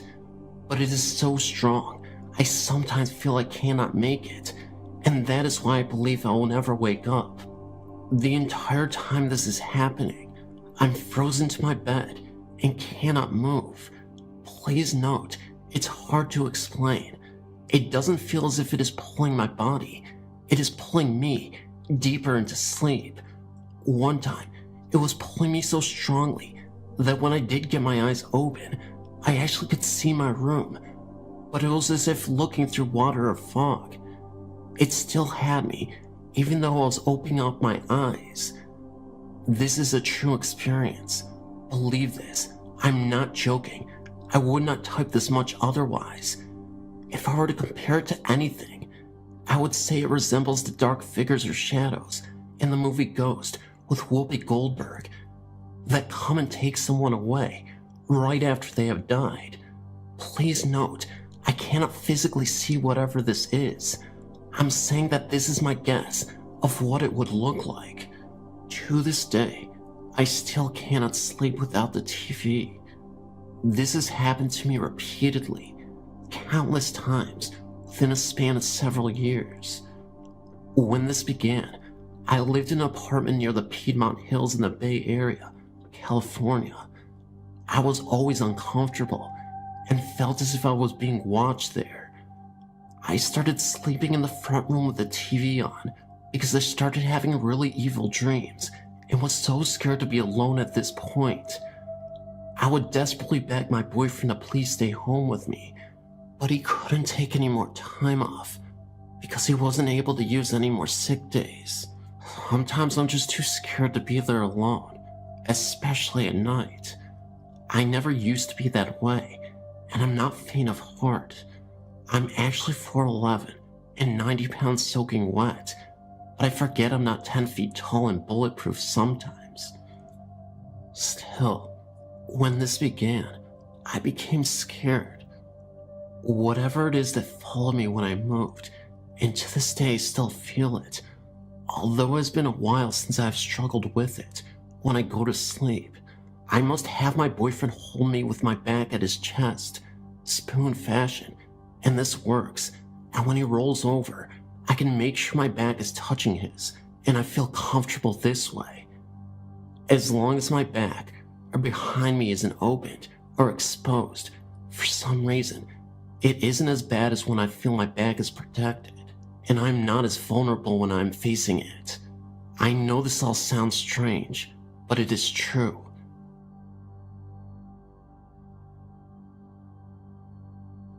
I work in a nursing home, third shift. For the last year, I've been transferred to the first floor. I, among others, have seen some pretty weird stuff. It starts like this. About 6 months ago, I started seeing off-the-wall things while all of us were at the nursing station. There are only 4 employees on third shift first floor. People coming out of the dining room, not in wheelchairs, but walking upright and pretty darn fast. A person down one hall walking out of one room and into the next on the same side of the hall. Both rooms have non-ambulatory residents. Water turning on in one's room's bathroom. One resident that passed away about 4 months ago can still be heard laughing. I've never heard this personally, but others have. An entity that always runs in the same direction at lightning speed with arms flailing. I'm talking 28 days later style. Only 2 of us have seen this.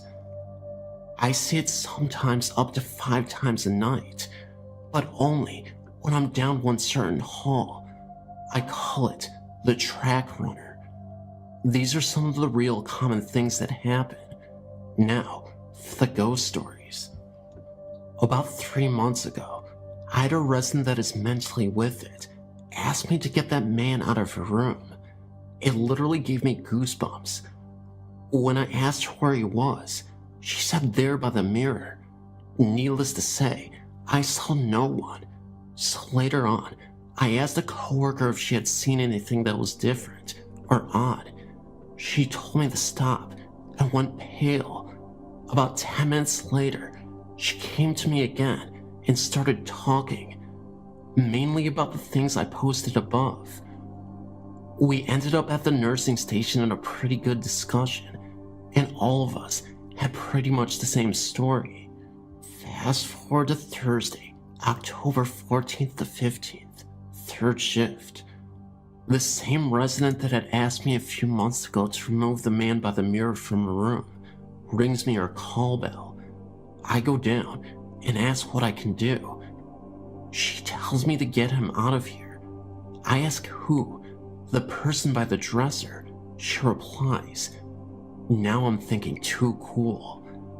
I step out in the hall and get another coworker and have her wait outside the door out of sight. As I return to the room, she's now asking me, why is my husband with that stranger? My husband is dead, and I don't know that other person. I ask her where they are, and she tells me, don't act that way with me. I'm not crazy. I know what I see. Then proceeds to get verbally abusive with me. The other coworker comes in at this point after hearing what went on, and the resident goes through the same routine about her husband and the stranger with him. So we get the change nurse. Same routine. 3. About an hour later, another resident rings her call bell. At this point, 2 of us go down together, different hall. This resident is bugging us to get her out of bed. Her words, I don't want to be in bed with him. He's not my husband, and I don't know him. She was definitely shook up, so we transferred her to her chair and brought her out to the nursing station with us. While we were getting her some coffee and graham crackers, another bell rings. Again, different hall. The charge nurse got that one. She comes back out and stated that the resident said the man by her TV told her she wasn't going to be here much longer, and she insisted that he was still there, although the charge nurse couldn't see him, even after turning the lights on. Number 5. The first lady that saw her husband, and stranger rings again. So 3 of us went down and left one aide to watch the halls answer and answer call lights. This time, 2 of us stay in the hall, and only the charge nurse went in. The residents started talking about possession and demons, very detailed and very scary, to say the least. I figured with all the weird stuff happening at work and all, I would share what I've been experiencing with my coworkers as of late. I've had other uncanny things in my life at other places, but nothing with this much activity. There's so many other people that either agree with me or describe what I've seen to me first without me asking. I have a confession to make. I'm not an ordinary person. I don't mean that I've exhibited quirky behavior in the past and I'm simply unorthodox. But I have this uncanny ability to sense things. Whether these energies that I've learned to embrace are malevolent or benevolent, I can't say, as I'm unable to clearly make the distinction. But I tend to attract unusual energies, which permeate all around me. If you happen to come in close contact with me, you may be susceptible to these energies as well. I could say that there's a supernatural component to this, but because my mind has relentlessly wreaked havoc on me, I can't say for certain what is going on. Sometimes I see things, shadows, hearing strange noises, knocks on the walls, a faint whisper in my ear, reinforcing the idea that something otherworldly resides inside these walls. All the while I'm sitting in the kitchen of my old Victorian home, and I'm the only one who lives here. I can honestly say that I don't know what is happening, but I have nowhere else to turn to. There's the cellar that I'm terrified to go into. I've literally haven't stepped foot down there since I moved in. But it's like I can telepathically hear the growls and moans coming from that dark space that I refuse to enter. I've always wanted to know if the source of all these energies came from that cellar. The thing is, I've no pets, no estranged relationships. Nobody ever sets foot in my home. I had a wife once, but she's been gone for what seems like a millennium. I don't remember what it's like to interact with anybody. I'm virtually imprisoned. I work from home. So, I became a recluse. I don't go out much these days, for fear of inadvertently transferring these energies to those who come in contact with me. Isolation is unconscionable. The fear of going insane inside my mind constantly lingers in the foreground. The helplessness of not being able to do anything about it still traps me internally. I'm mentally paralyzed. And then I have these unusual nightmares. My doctor tells me they are night terrors. So I'm laying in my bed, and the shadow opens the door. It doesn't do anything, but simply stands in the doorframe. I don't know what it wants, but I can only make out its eyes, glowing brighter than the sun. The rest the outline, a silhouette. I sweat.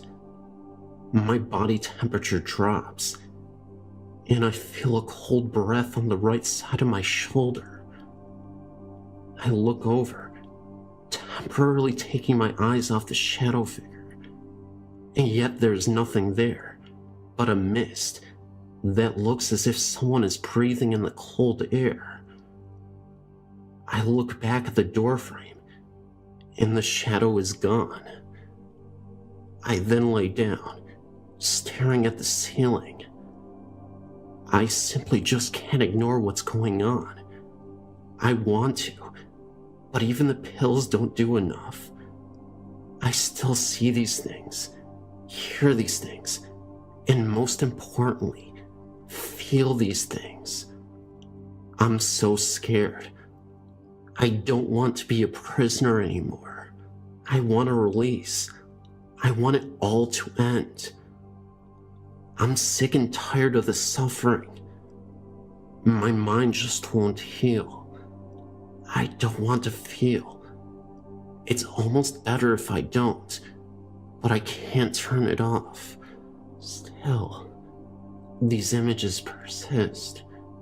In another moment, I can clearly see this elderly woman silently screaming at me. I can feel the terrible darkness emitting from her. And when she opens her mouth, there is nothing but darkness. Almost as if it is a black hole. No sound, just the mouth opening. The woman with her old tattered clothing, not from this time period, definitely not present. Victorian times, with a black dress from that era, long black hair, matted and uncombed. This being was just standing there. I ask it what it wants from me, but it remains silently screaming for a few seconds. I blink my eyes as hard as anybody could. The figure simply won't disappear. I see a single cockroach move out of her mouth. I had to have dreamt this. This night terror felt so real. It consumes me. I can't get it out of my head. I go back and forth thinking this has got to just be a hallucination. But the more I think about these events, the way they truly never disappear, it makes me believe there's an entity in this house that I can't ignore. They are communicating to me through my dreams and through some of my hallucinations that I've had as well. The therapists, the doctors, they all tell me that I've got some psychosis. Trauma from my youth remains unsolved. These walls inside this old home has so much history engraved into it. Tell me that spirits don't exist, and I can't prove it to you. I can only tell you about my experiences and how sensitive I am to the other side. Then I think to myself, why are we so arrogant about this other side? Why do we dismiss what we do not understand? Maybe I'm just crazy. Or maybe the world wants to shield us from the fact that these beings live among us. If you truly open up your eyes and begin to understand that there's nothing that the world can't see, then you can believe. Several years ago, I was planning on moving from the USA to Australia to be with my partner, Craig. My partner and I would talk for hours on the web. What else can you do when you're 9,000 miles apart? My daughter, Catherine, who was 7 at the time, would often get in on it too. Her and Greg developed a very loving father-daughter relationship, even though he is her stepdad. One day, no different than any other, Greg and I were chatting. He wanted to talk to Catherine. I yelled for her. She was in another room, and I couldn't see the monitor. She came running and stopped dead inside the doorway. She could not see the monitor, and started wigging out, demanding that Greg shut his bedroom door, which was clearly visible behind him. She wouldn't move from where she was. We tried to coax her, but she wasn't having any of it. Greg got up and closed the bedroom door. Catherine ran into my lap and buried her face into my shoulder, away from the monitor. She wouldn't even look at the monitor. I asked her what was wrong, and she said, "He's mean, and I don't want to see him." Completely caught off guard, I asked her who was mean. She answered, "The mean guy in the doorway." I asked her to describe him. She said he was tall, had red hair, blue eyes, and wore a dressy shirt. Deeper voice than Greg's. Oh, and by the way, Greg's voice is already pretty deep enough as it is. I tried to get more information out of her. That was all she had, or what she wanted to tell me anyway. I relayed what she had told me to Greg, and he just didn't get it. Catherine left my lap as fast as she had flown into it. yelled goodbye Greg from the other room. I wondered if she had seen something. I had episodes like that when I was her age, and they've continued. I asked Greg if she had described anyone he might know. He looked shocked for a second, and then asked me to wait. He went into the bedroom and came out a few minutes later with a pick in his hand. He looked at me, held up the pick, and said, "Wonder if this is who she saw." I asked who it was, and he said it was his grandfather Bill, who passed away in '92. It was 2007. Now get this. The pick was exactly the description Catherine had given. He was tall, red-haired, blue-eyed, had a dressy shirt in the pic. I asked Greg how he talked, and he said that Bill was old-school Aussie. His voice was deeper than most, and with the accent, it was even harder for Greg to understand him. I excused myself, and went and told Catherine who we thought it was. As soon as I said the name Bill, she smiled. She said, "I thought that was his name. That was the only thing I could almost understand." She seemed more at ease after learning it was his name. Greg, on the other hand, didn't know what to make of it.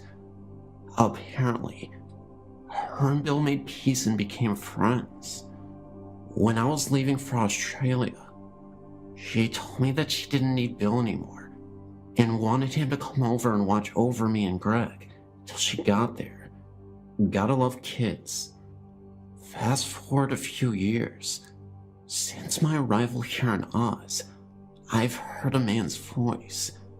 Sometimes I can understand him. Other times, it's too deep and garbled for me to get. I ask him to repeat slower, and it gets him a little pissy. He has never told me his name, but I know it is Bill. I have that feeling. But lately, over the last year or so, I've been hearing a lot more voices. It's like being in a crowd where everyone is talking at once. I ask someone to step forward and talk only to me, but it just stays garbled.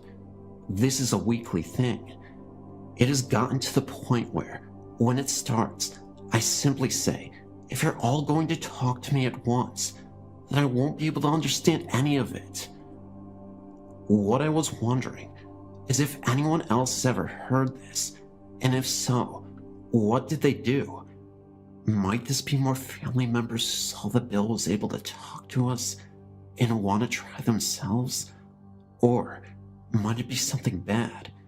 Sometimes, not very often, I get a bad feeling when they start talking. Bill is still with me. I asked him, but he's given me nothing.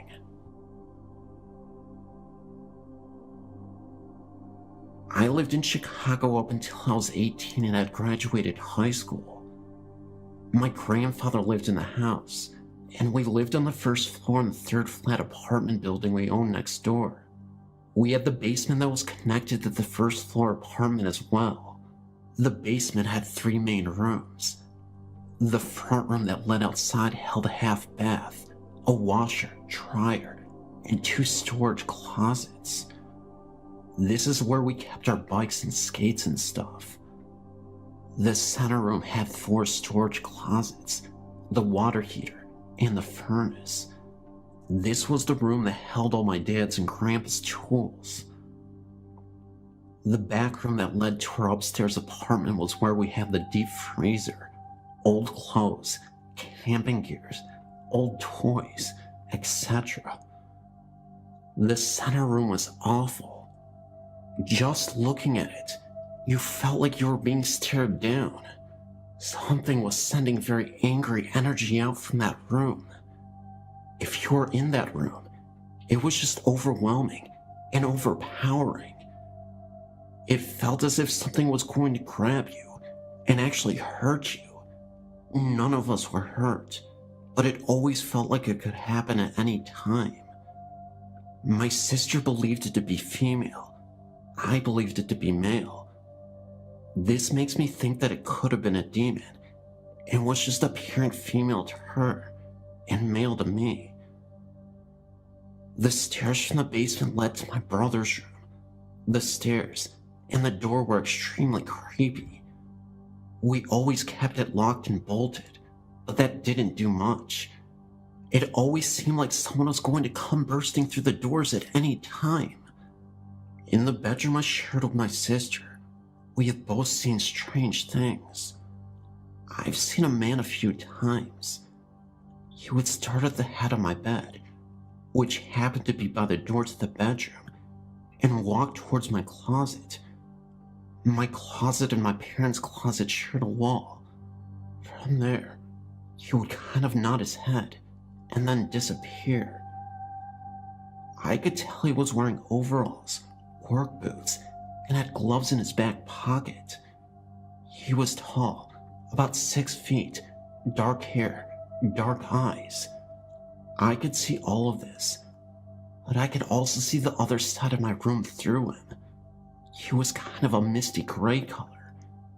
I saw him first when I was 5, then again when I was 8, and the last time when I was 14.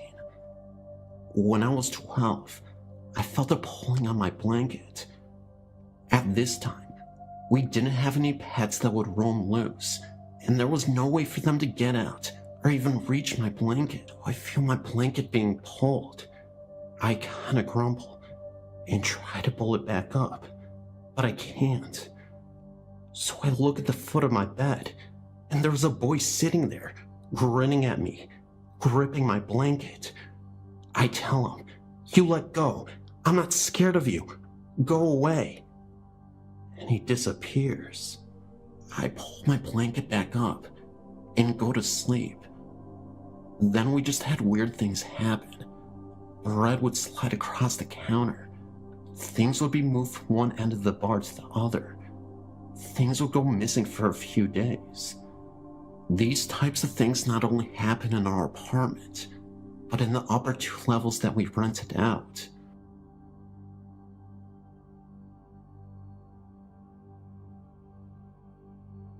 I was in Arizona a few years back. I was at the Sonoran Desert Museum outside of Tucson.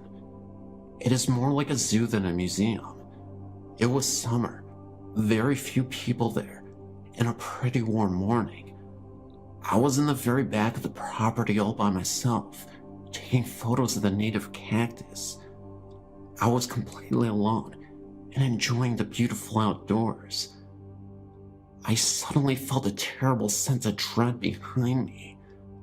I turned and looked, and there was an elderly Native American man standing there. He was dressed in all black, long-sleeved black shirt in the middle of the summer. His hair was snow white, and his face was wrinkled. When we made eye contact, I felt like someone tweaked my soul. I started to walk, fast. I wanted to get back to the front of the zoo and be where people were. I was really moving, and every time I looked back, the man was about 6 feet behind me. He never seemed to increase his pace, but kept up with me no matter how fast I walked. He casually started straight ahead and kept walking. I made it up to the front and walked into the gift shop. He stayed with me the whole time. I decided to get the heck out of there. I hurried to the parking lot. All I wanted was to get into the car and get away. He was still behind me. When I reached my car, a coyote was standing by the trunk. I made eye contact with that animal. I can't describe it. It sounds nuts. But that coyote gestured towards the exit with his head. Of course, he didn't speak to me, nor did I hear a voice, but I just knew that the coyote would watch over me while I drove away. As I was about to get into the car, I turned back to look, and the coyote and the man were gone. I never went back. Every time I think of this, I feel as if I escaped something terrible. It's so strange, but it's like the coyote knew me, and I knew him. Thoughts, anyone? I don't take drugs, wasn't drinking, or overheated. I swear this happened. I know it sounds unbelievable, but it did. This happened in the summer, and at the time, my horse was living on an old farm not far from the sea. The farm was from 1925, with the original stables and barn. Anyway, on this day, it was only me and my horse there, and I had him standing outside while I was tacking up, since the weather was nice. Where he stood, he had the back entrance to the stables on the right side, and straight in front was the door to the barn. You had to go through the barn to get out. Everything was fine at first. Then, I got this feeling like I was being watched from inside the stable. I looked inside, thinking that maybe one of the other girls who had their horses there had come. But it was empty. I shrugged it off and continued grooming. Then, I noticed my horse had his attention towards the stables. I walked up to the door and looked inside, but again, there was no one. I got my saddle and stuff and started tacking up, and then my horse suddenly tensed up. He stood completely still, his ears forward, and all his attention on the entrance to the barn. I looked over, thinking it was a cat or something, but what I saw made the hairs on my neck stand up. In the barn stood a tractor. Behind us, I could see a dark figure. It didn't really look like a man. It was more, I don't know, liquid sort of. It stood on the one side of the tractor, partly hidden, and I could swear that it was staring back at us. It moved backward towards the back of the tractor and just vanished. Well, I hurried up with my Sadie, grabbed my helmet, and though I really didn't want to, I walked my horse towards the barn. Let me tell you, it was no easy task getting him to go inside, and when I got him inside, he refused to go anywhere near the tractor and almost ran out the other side, pulling me alongside with him.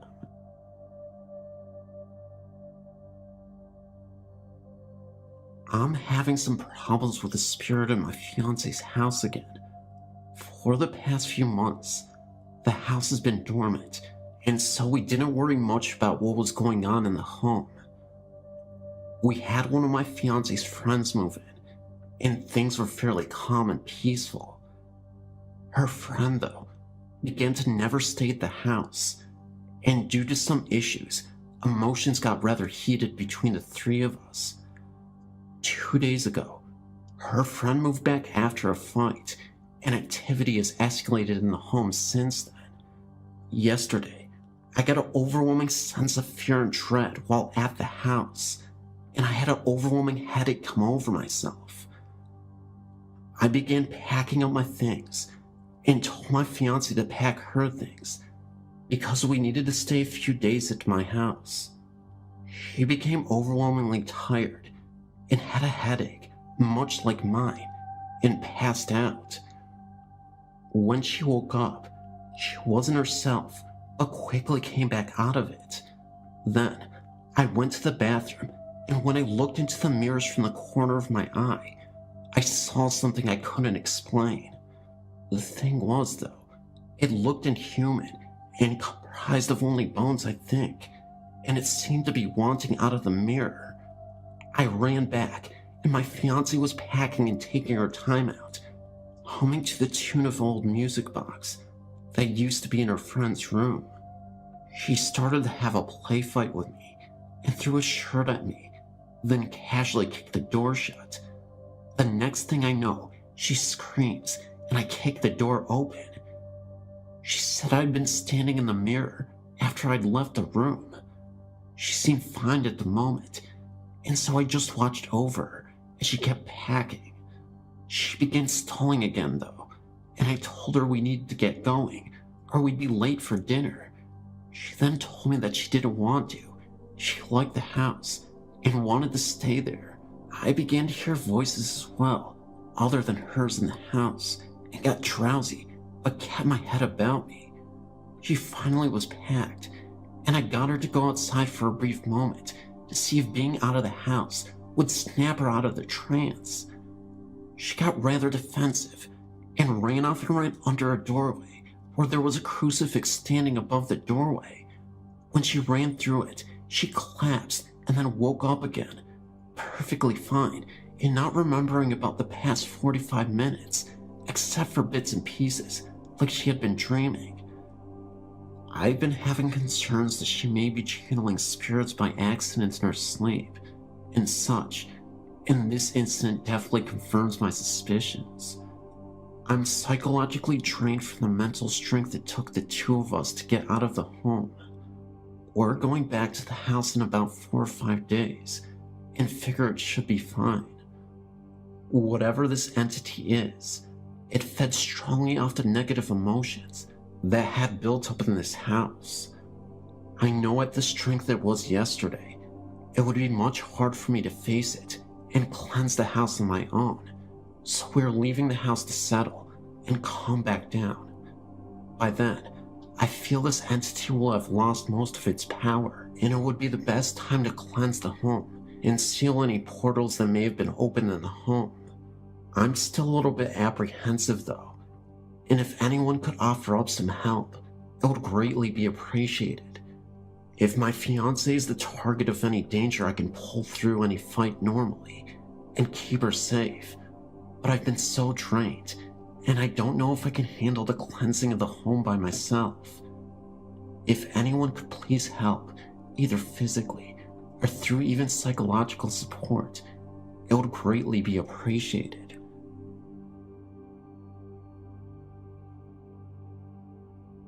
Hey there, I live in Akron, Ohio.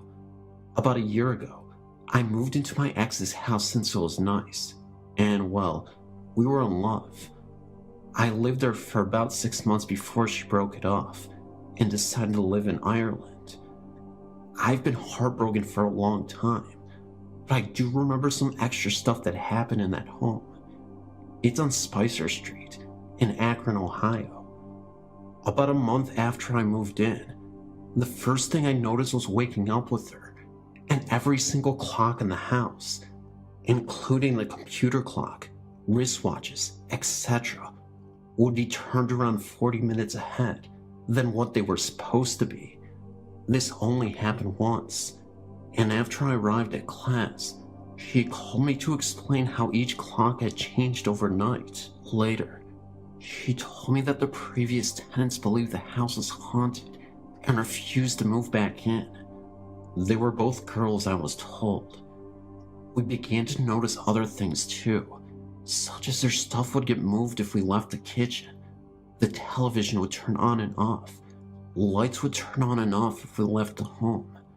Fan would move and not move. TV would turn channels with the remote being on the TV. And certain spots in the house would be unusually cold. She was scared at times, but I typically wasn't. I just thought of it as having a little kid in the home. I wasn't really worried, and I was confident that I'd be able to protect her from that kind of stuff. If you read some of my earlier posts, I see specks a lot, and I guess it gives me some sort of confidence, even if I don't understand them. My thoughts were confirmed, I believe, when I was sitting in the living room with her and thought I spotted a blonde-haired boy's face under her table. It looked a lot like a German kid, but naturally, I blinked and it was gone. There were 2 spots in the house that seemed really weird. The basement was odd, but not too odd, since students in the past used this place for studying. The oddest part in her house was her bedroom closet. I would step at the door and not go in. She refused to even sleep close to it. I was the one who slept closest to it while she slept between me and the wall. I didn't really see anything from it, but it did feel really weird, and it didn't feel like the kid. It was something else. Also, That closet was connected to the attic, which neither of us ventured into. After I saw the kid, I felt some sort of attachment to it. I remember she used to complain that sometimes my eyes would go completely black in the house. I'd usually counter it with me complaining about staring at me, as she slept as if I woke up around 5 in the morning. But we wouldn't argue about it. It was just weird.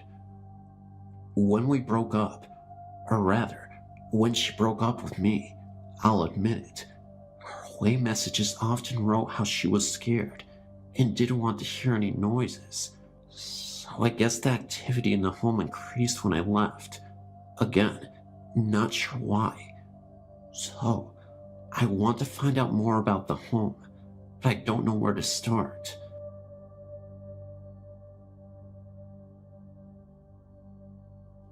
I've been lurking on here for about 2 years now, and well, I decided to finally post about my experiences with ghosts.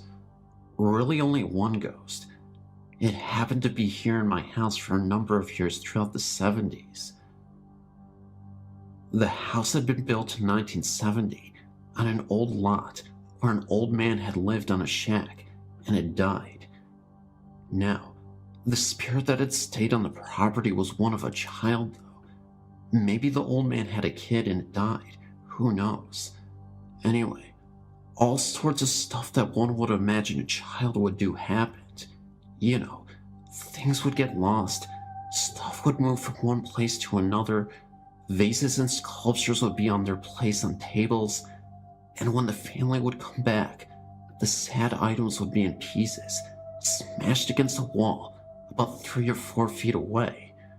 Sometimes, of course, you couldn't get into the house because the screen door would be locked and nobody was in the house at the time. Just imagine a door with a simple hook going into the circle slot. Now, over the years, I've tried to get that hook to slip over into the lock, you know, to see if it could happen by accident. It could never be an accident. If one wants to lock that screen door, you intentionally do it. Feelings of being watched and feeling the weight of someone or something next to you in the bed. My grandma would tell me that I would go off in the house in my walker, circa 1981 or 82, and I would travel all the way from the kitchen to the living room to the hallway. Now, when one enters the hallway, even in the daytime, if all the doors to the room are shut, it is pitch black. She claimed that I would be in the hallway for a couple of minutes, and that I would come shooting out from the hallway as if my walker was pushed or shoved by something, all the way back to the kitchen and crash into the wall. Now, it would take me a couple of minutes to get all the way to the hallway since I was a toddler, yet it wouldn't even take me a minute to come crashing into the wall of the kitchen. Now, I remember seeing some sort of whitish gray ball floating when I was laying down on the rug one day. This must have been 1982 or 83. I can still see that image in my brain to this day. My grandmother noticed me getting up and looking under the dining room table, and I started to shout, "Get out!" or in my way of talking back then, "Get out!" My grandma started yelling, "What's wrong? What's the matter?"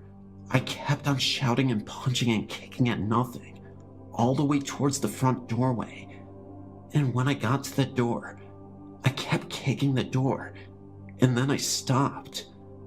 By this time, my grandmother, who was rather slow due to weight, had gotten to the hallway that led to the front door and was asking me what was wrong. She told me that I had said that I didn't want it here, and I told it to get out. I think I had some sort of hold over it, as I was the only child born in the house. My uncle, who was only 12 at the time, had been born in an older house. I think the spirit was attracted by the fresh new life that was now in the home, much like the spirits in Poltergeist were attracted to the little girl. You know, They wanted some sort of that life force. I think that was the case with this. I got rid of it before it got too powerful, much later on. What do you think? I've lived in this house for the past 27 years. Nothing out of the ordinary has happened since those early years. For a while now, my sister has lived in a house a few blocks away from my parents' house. I live with my parents. I would go over there to babysit my nephew when my sister had plans. Some nights I would sleep over there. Her house always had a creepy feeling to it, a thick feeling to the air. My sister had just had knee surgery and wasn't able to take care of her son, so I was spending the weekend over there. The first couple of nights were fine. I didn't mind at all. But the last night I stayed there, I was in the living room watching TV when I caught something out of the corner of my eye. It looked like a shadow. Before I say any more, I better tell you the layout of my sister's house. When you walk in, you go to the left and down a hallway. The open doorway to the left leads to the kitchen. The kitchen has another entry as well. The first door on the left is my sister's bedroom. The only door on the right is the bathroom, and the door at the other end of the hallway belongs to my eldest sister, when she's there, that is. On the other side of the kitchen is a set of French glass doors and let out into a game room, an add-on to the house. The doors are always kept closed and locked at night. The only people in the house that night were myself, my sister, the one on the mend, and her son. So anyway, I saw a shadow. At first I thought maybe it was my sister getting up to ask me to get her something. But the shadow simply vanished before I could get a closer look at it. I shrugged it off as me being tired. I lay down to go to sleep. I woke up a couple minutes later. It was around 5 in the morning. I didn't know what had woken me. I was sweating badly, and I felt like someone was sitting on my chest. I was propped up enough to see the French doors, which were across the room from the sofa. What I saw that night is engraved into my brain. There was an old woman outside the doors. She had her hands pressed against two of the glass panels and her face against another. Her mouth was open in a scream. I was scared beyond belief because I couldn't move, I couldn't speak, I couldn't do nothing but lay there. And then the door began rattling. The woman was shaking it. A shadow came out of the kitchen, and the woman vanished. The shadow vanished after that, and I could breathe again. I don't know what the shadow was, but it did make the woman go away. I like to think it was my guardian angel. Who knows? That's my story. Anyway, and yeah, it is true.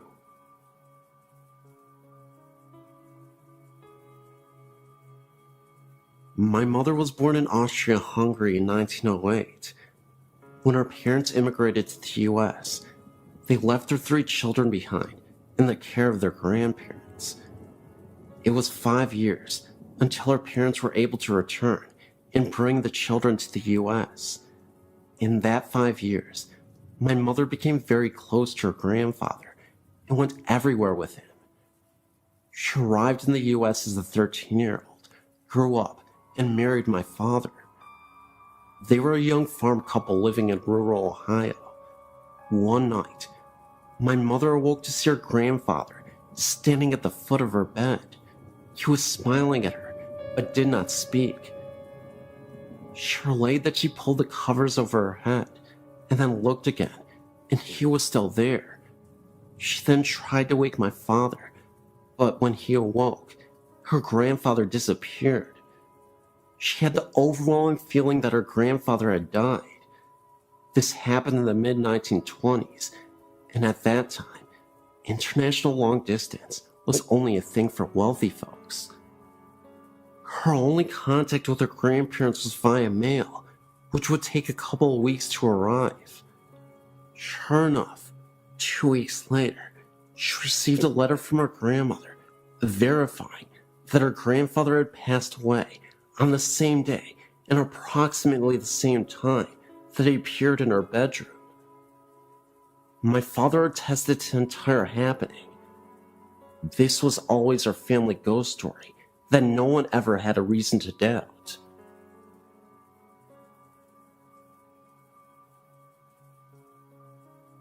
My parents live on a farm in Sugar Grove. My stepdad grew up here with his family as a child.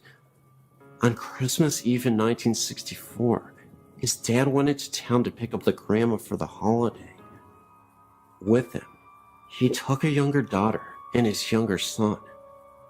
On the way home, there was a terrible accident, and everybody died except the daughter. Over the years, the farmhouse was used as rental property until my mom met her husband. They have lived here now for 6 years and have had many experiences with the spirits of this home. I, too, have had some of the same.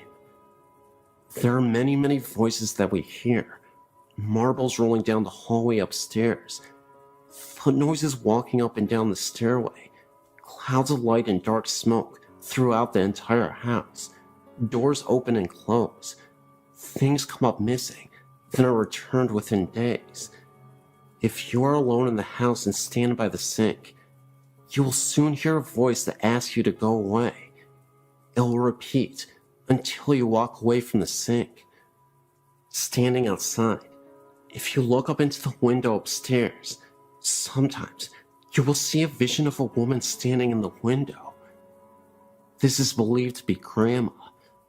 I have an 11-year-old daughter that has walked into the downstairs bathroom and ran out, stating there is a man standing at the bathroom sink.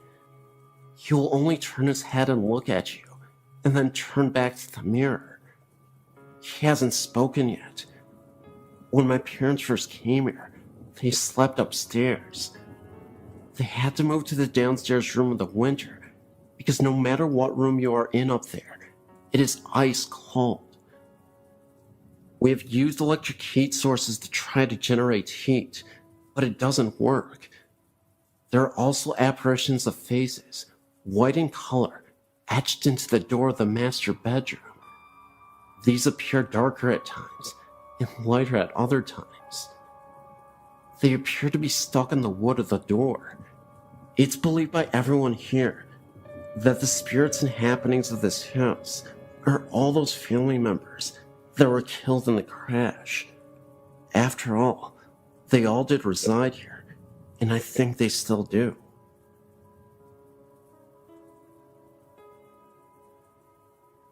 My mother passed away a little over 4 years ago. Since then, we have seen her, usually in dreams, and my father has actually seen her many times in her home. My mother had been sick with a congestive heart failure that took a turn for the worst for about 2 years. My dad cared for her day and night. Finally, the last trip to the hospital was supposed to be a routine trip to remove excess fluid. On the way to the hospital, my mother made a prophetic statement to him that she would not be coming home again. When she was given the diagnosis that no further help was available to her and she would be sent home with hospice, she refused and decided to die in the hospital instead of at home because my father had to continue to live there and she did not want him to find it hard to stay at their home. 9 days of excruciating pain from a failing liver and kidneys, and unable to get her breath, she succumbed to death only after the last of our immediate family visited her on that day. It was as if she had waited until she had seen her husband, children, grandchildren, and son-in-laws before she was ready to go. 10 minutes after the last visitor, she breathed her last. Oddly enough, the grandfather clock in my parents' home stopped on the exact time of her death. My father has refused to rewind it. After 60 years of marriage, my father has been so lost. For the first year, she appeared to him frequently with a smile on her face, and one time told him, "I love you deeply, and just want to make sure you are okay." She still appears to him, just not as frequently as the first year. Recently, my sister and father had found a picture she had painted and had it framed to give me for my birthday. My dad saw my mother the morning they gave me the gift and said she was holding a shopping bag with a wooden frame sticking out from it with a huge smile on her face. He said they communicated without talking, and he knew she was happy and proud I was getting the picture. I've seen my mother in dreams, but only one stands out as a possible contact with her. In my dream, I was looking through the picture window at my parents' home and saw her sitting in her chair with my father standing over her, talking and smiling, as if he was catching up on recent events. I went inside the house and she looked at me and smiled. I remember how peaceful she looked and so healthy. I remember saying, "Mama, how can this be? I saw you in the casket at the funeral home." She just smiled at me and said, "Well, sometimes these things just happened." I replied, "Well, I don't care how it happened. I'm glad to have you back. I've missed you." With that, I woke up.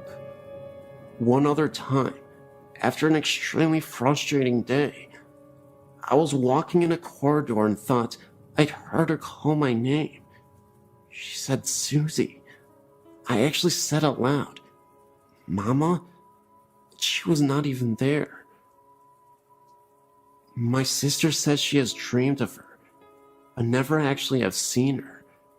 My son slept in my mom's bed about 6 months after her passing, and said sometimes in the night, he felt her sit down on the side of the bed. He knew it was her, because he could smell her perfume. My nephew recalled a dream he had the first Thanksgiving holiday after her passing. He said that in his dream, he walked out of his upstairs bedroom, and she was in the hallway. He said, "Let's go get some turkey, Granny." He said she replied, "Now, Mark, you know I can't go downstairs with you this year, but you know I'm here." My family feels that she is around us all the time. I know she is with my father the most, because he is terminally ill and misses her so terribly. I feel comforted knowing she is waiting for his time to cross over.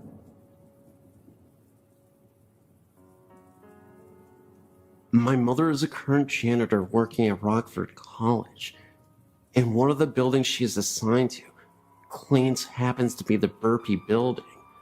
There, she and some of the other ladies that work with her have lunch in that specific building every work night. A while back, she told us that during her lunch break, she saw what was a female figure walk past the room they were in. She said she wore a blue dress and had blonde hair. The room has a mirror that faced the only door of the small area. She said, and I quote, "I glanced at the mirror, a habit of doing when you're in that room a lot, and saw this thin, transparent figure walk past the door. I thought it was one of the other girls that was walking by, but it wasn't until I realized that no one that night was wearing a blue dress or had dyed their hair blonde. I walked out to see if it was a trespasser, but saw no one in the hall. I called security and asked them if they allowed any blonde, blue-dressed girl in the property. They denied doing so, confirming my suspicions that it was possibly a ghost. This is just one of the stories that she has told us during the last 2 years of her encounters with the Burpee ghosts.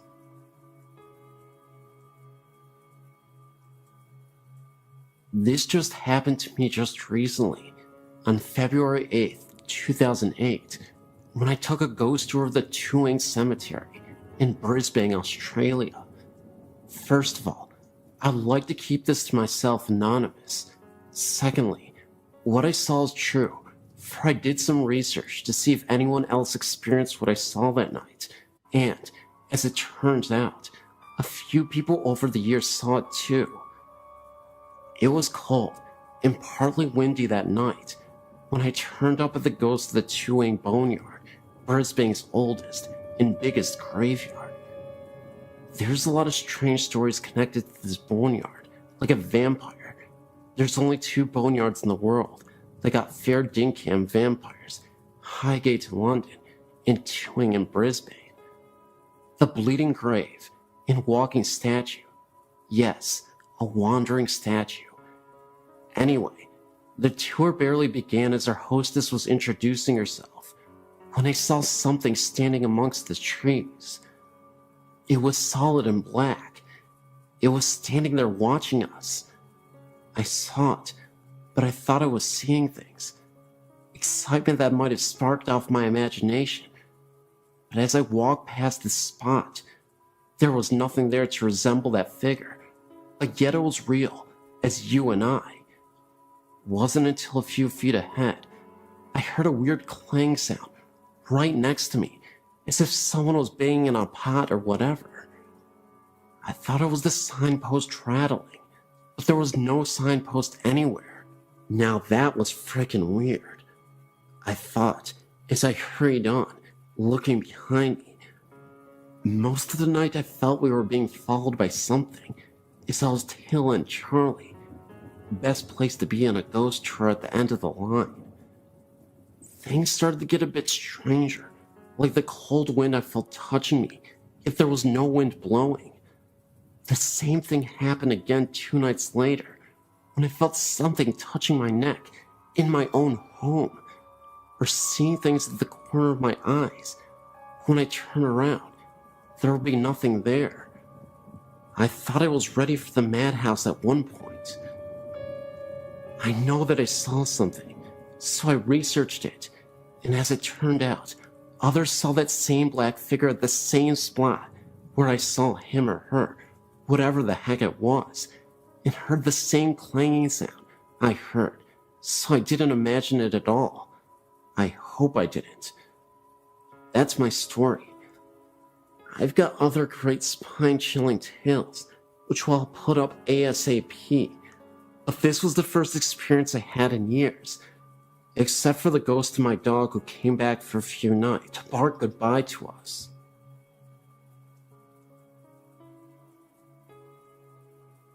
My name is Tina.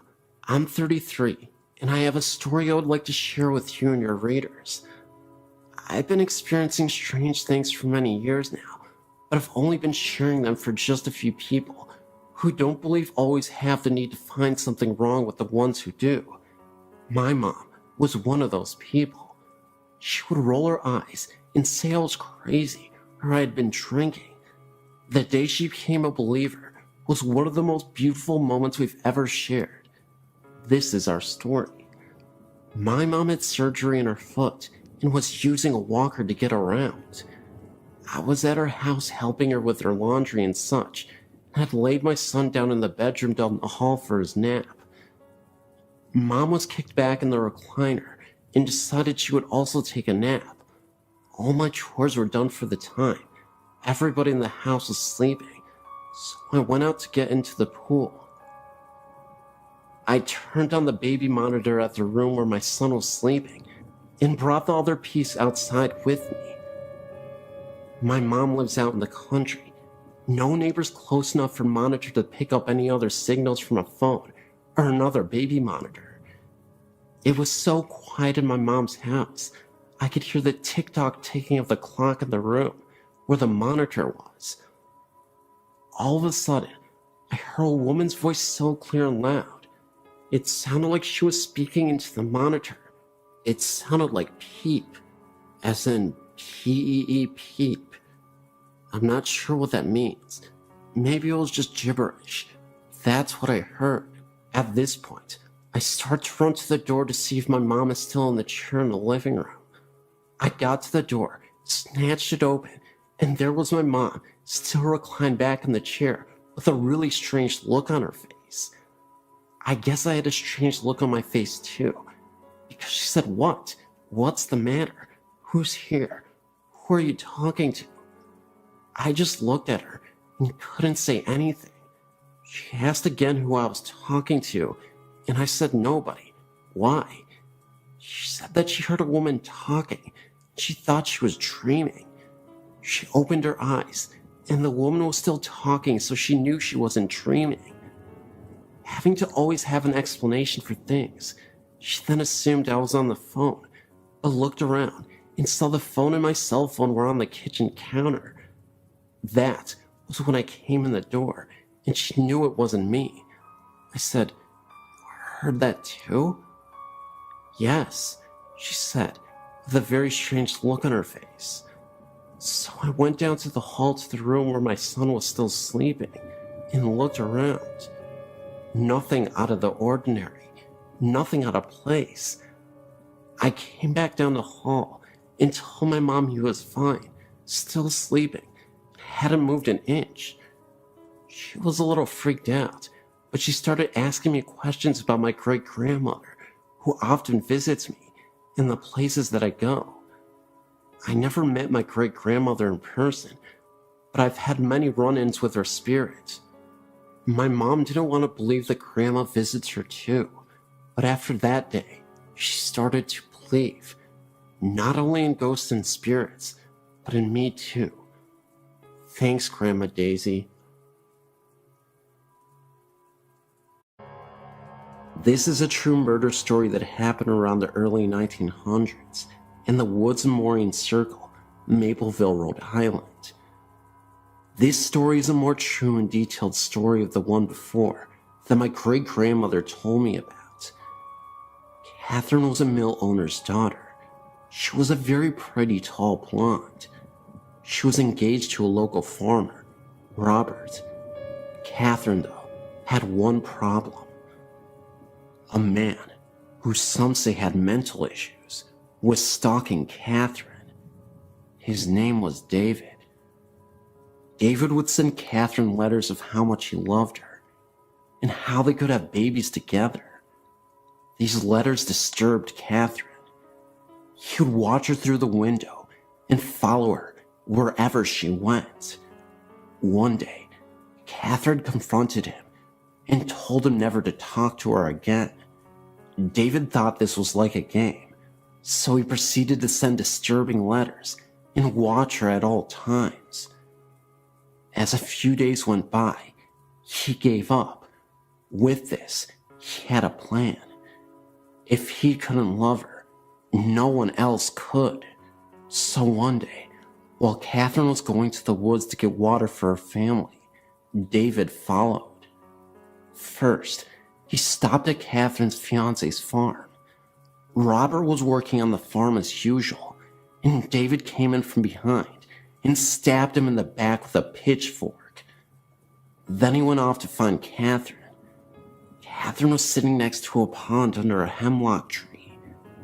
David pulled out his knife and stabbed her through the neck. She screamed in pain as David ripped open her body.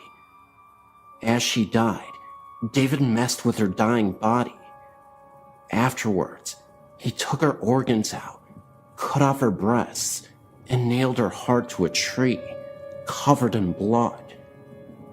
David went home and took a nap.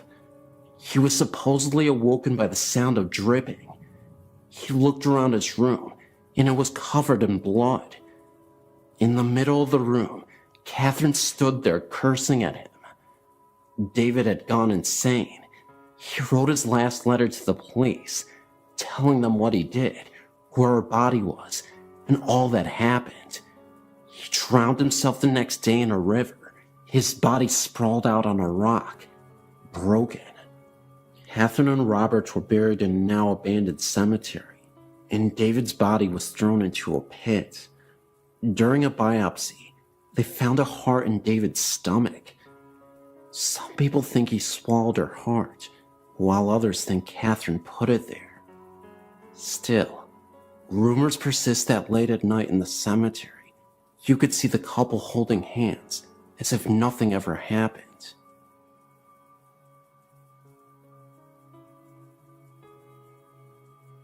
I believe I had a true experience with a shadow person. This is my story. It was maybe 11-ish at night. My boyfriend and myself were watching a movie. The lights were dim in the house. The house is more than 100 years old. From where I was seated, I could see the dining area, which was dark, and the kitchen doorway, which had a dimmed overhead light on, and the light was spilling into the dining room. I noticed a distinct shadow movement in the light from the kitchen, like someone or something walked past the light.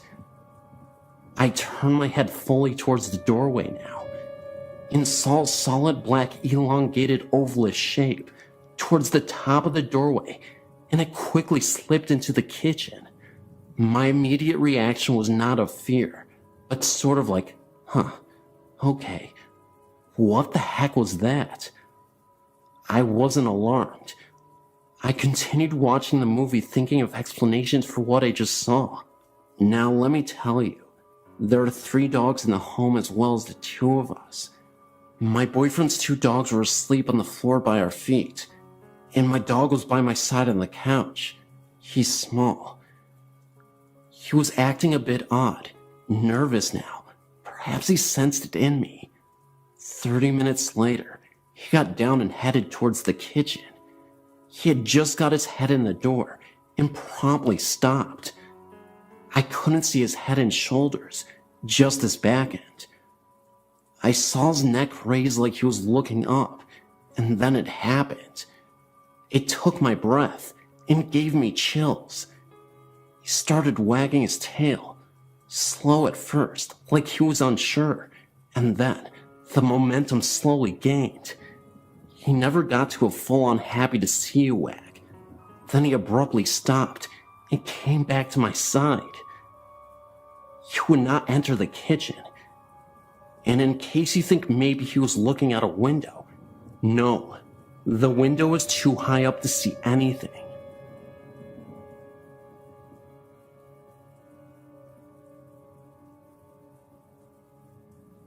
My name is Guy, and I would like to share my experience at Lambertville High School. I've been there numerous times. I live about 25 minutes away in Pennsylvania. My friends and I are ghost hunters, and Lambertville is a favorite spot of ours.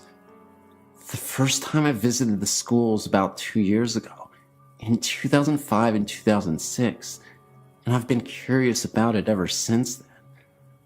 I've had many comments about history of this amazing site. I've been through some of the school, not all of it though, because the building is in poor shape. The first time we went, we didn't encounter anything out of the ordinary. Back then, we had no equipment except our eyes and ears and flashlights. We really didn't venture inside until the second trip, but that was during the day and also uneventful.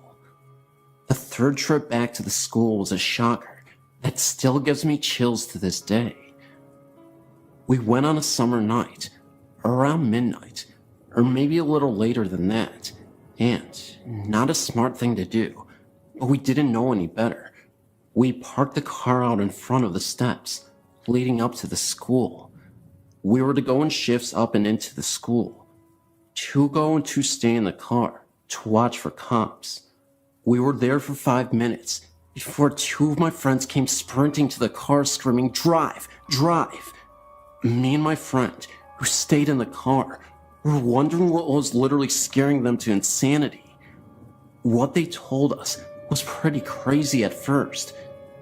They said that while they were walking up the steps to the school, they heard the sounds of little children, little girls, giggling and laughing.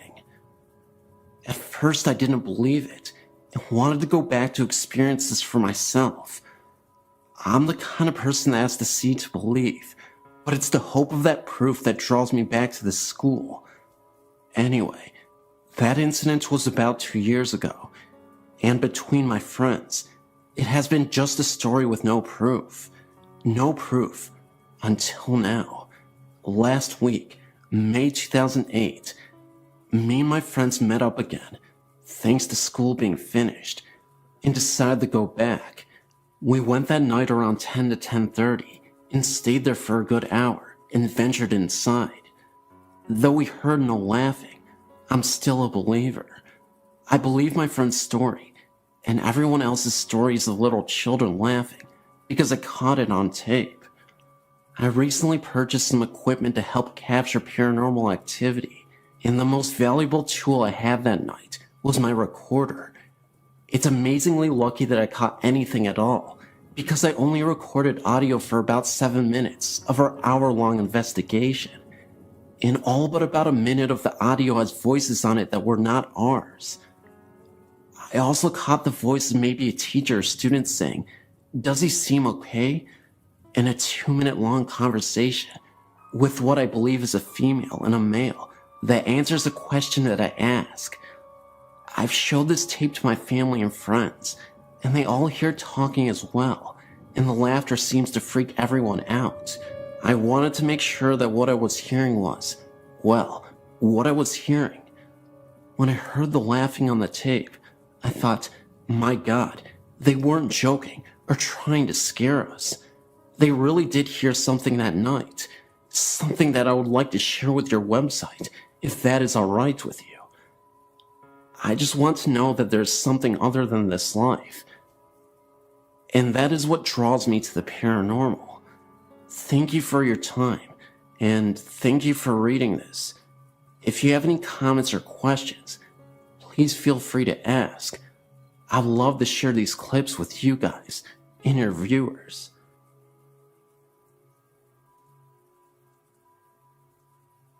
This is in reference to your listing for the Hearthstone Inn, Colorado Springs, Colorado. This place has much more than a little girl. As a housekeeper there in 1999, I was able to experience almost all of the hauntings. In the south building, 3rd floor, the little girl would appear regularly, as well as the man in brown in the main bedroom, also in the southwest corner of the floor. He was harmless and would usually disappear as soon as spotted. On the 3rd floor, I've never felt alone, would often hear the little girl and running and laughing. 2 of the 4 bedrooms on the 1st floor share a bedroom. I learned to prop the door open while cleaning, or I would be locked in. The first time I was locked in, I rattled the door and was screaming for the other housekeeper.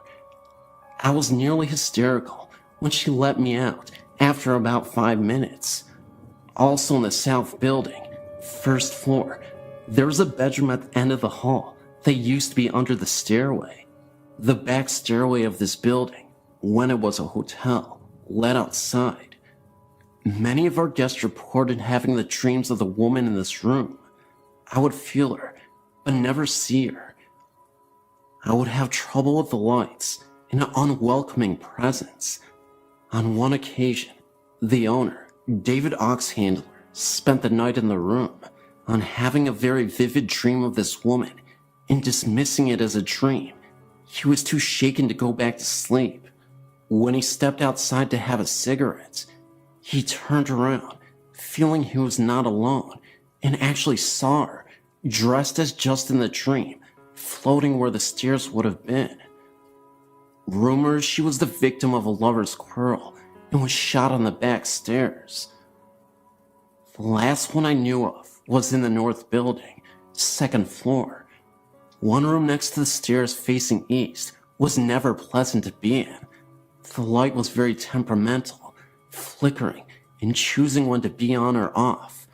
I would feel a presence on the floor, but really tried to ignore it until one day I was standing near the stairs with several heavy bundles of laundry to take downstairs, when I felt a pressure on the right side small of my back. Just a little shove, and I nearly went headfirst down the stairs, and not of my own volition. Last I hear, the Oxlanders were doing haunted history tours of their hotel. Shortly after, it has been sold to another local organization. Very much worth adding some info to your site, and thanks for the space.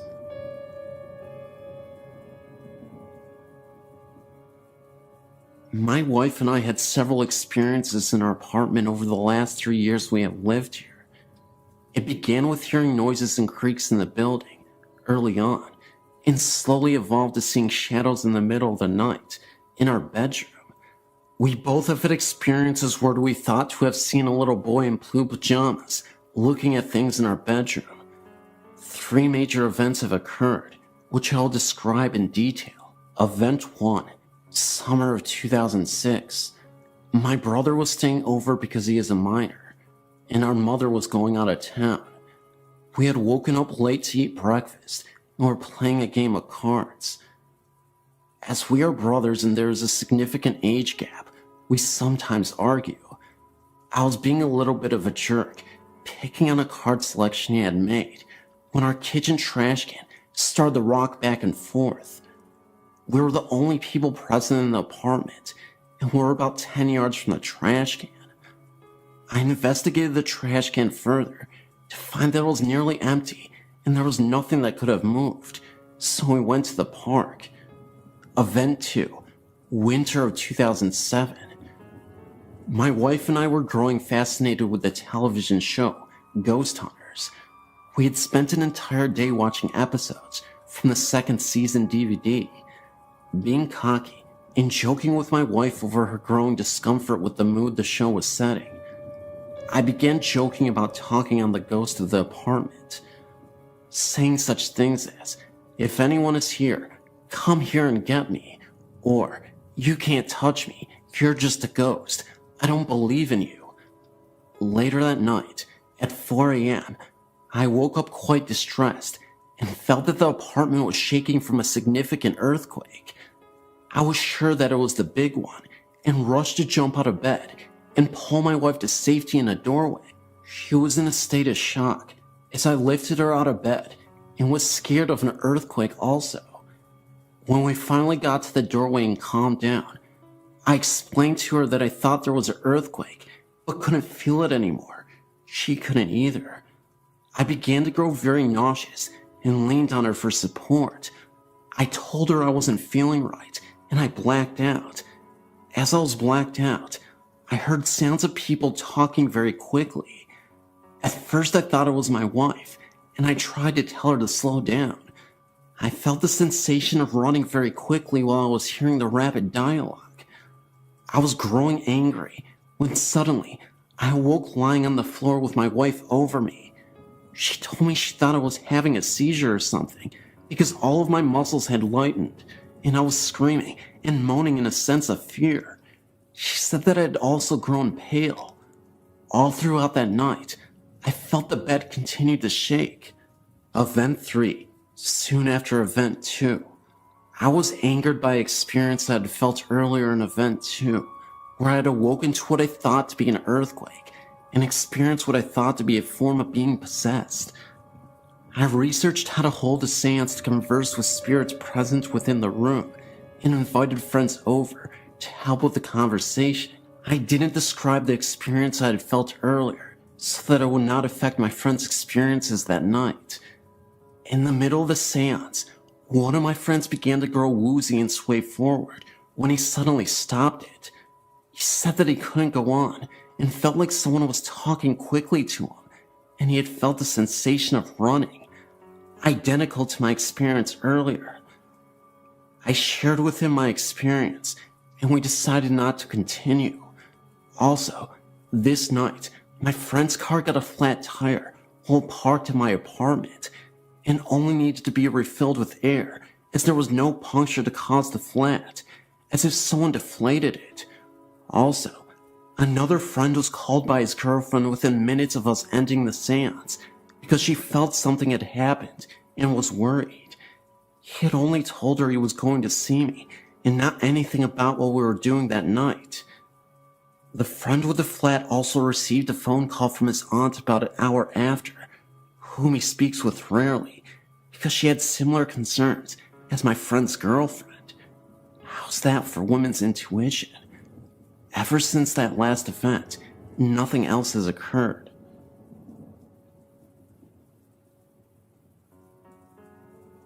This is a personal experience that to this day has left me shaken.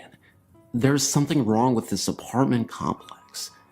My experience centered on the apartment we were in, but from other residents, I heard other tales that made me really not want to live there, and as soon as I could get out, my husband and I certainly did. Pond Trail Apartments located in South Lyon. There is a huge tree right directly in front of it. Apparitions have been seen in the little hallway between bathroom and bedroom. The panel in the hallway leading up to the crawl space had moved on its own. Personal experience was actually in the bathtub and the only one home when it happened. I'm all of 5 foot and that ceiling is a good 8 feet. There was no way for me to get up there. We figured that the only way to move that panel was to be up in the crawl space. Each crawl space is self-contained. EVPs have gotten into the apartment of a young woman with an accent saying, "Can't stay too long," and sleep. Both still have. If you leave the apartment door open while taking a shower, you get this feeling that you are being watched. Then look out. You see the retreating figure of what looks to be a young woman. I'd had this happen and thought I'd left my apartment door open, and it was a neighbor, and upon investigation, found my door deadbolt was locked. Numerous pictures of orbs and odd shadows have been captured in this apartment. All still have. Late at night, you can also hear someone walking past the apartment, and when you go to look, there is no one on the walkway.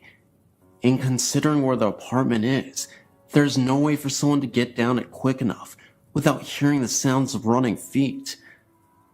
Have had an experience of having the front door hit several times while I was to peephole, and no one was there.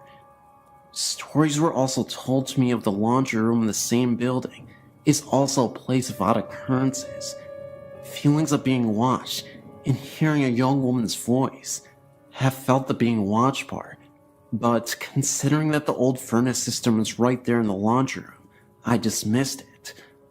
A lot of my family and husband's family refused to spend the night there just cause the place gave them the creeps, and this was prior to some of these events happening. I've tried to find out if there have been any deaths or murders or anything on that ground, and I came up with nothing. All I know is that the place was just, there was something wrong with it, and I wish I had never moved into it. The EVPs were caught when that building had few residents. I still have them, just have others listen to them from time to time to prove I wasn't crazy with what I heard. The pictures are numerous, and some still make the hair on my arm stand up because of the experiences with them. In October 2008, my friends Scott, Denny, and Steve and I decided we wanted to go ghost hunting. Scott was the only one who had experience with anything, and he had seen things and had things happen to him and other people in his past groups. We started off by going to Peace Church Cemetery and where the murderer Billy Cook is buried. We were equipped with a video camera, me, a digital camera, a digital voice recorder, a heavy-duty flashlight, Scott, and 2 smaller flashlights with the other 2 people. We walked around for a little bit as Scott instructed us to let our senses take hold of us and guide us as they please. If we got an impulse to do something, do it. We all had weird feelings, but eventually realized we weren't going to find anything here. We left, deciding to go somewhere that Scott had experienced before, the Waco Cemetery. Once we got there, we said our opening prayer and made our way out into the cemetery. Eventually, we split into 2 groups, me and Steve in one, Scott and Denny in the other. Steve told me to get a couple of specific things on video. He thought he had seen something he said was best described as a specter, with a head that shaped into a point and a cloaked black body. We walked around for a bit longer, and he told me he had seen it again. We walked towards the area he saw it, and didn't see anything. We met back up with Denny and Scott on the other side of the cemetery, and Scott started talking about the things that had happened to him here. He had been asking questions and talking in general, trying to pick up some EVP. He started talking about what he called the prankster that had slapped him in the face and possibly put scratches down his friend's back. We made our way back to the center of the cemetery where there were no graves, just a patch of grass. We stood around, and Steve told the other two about the specter he had seen and where he had seen it.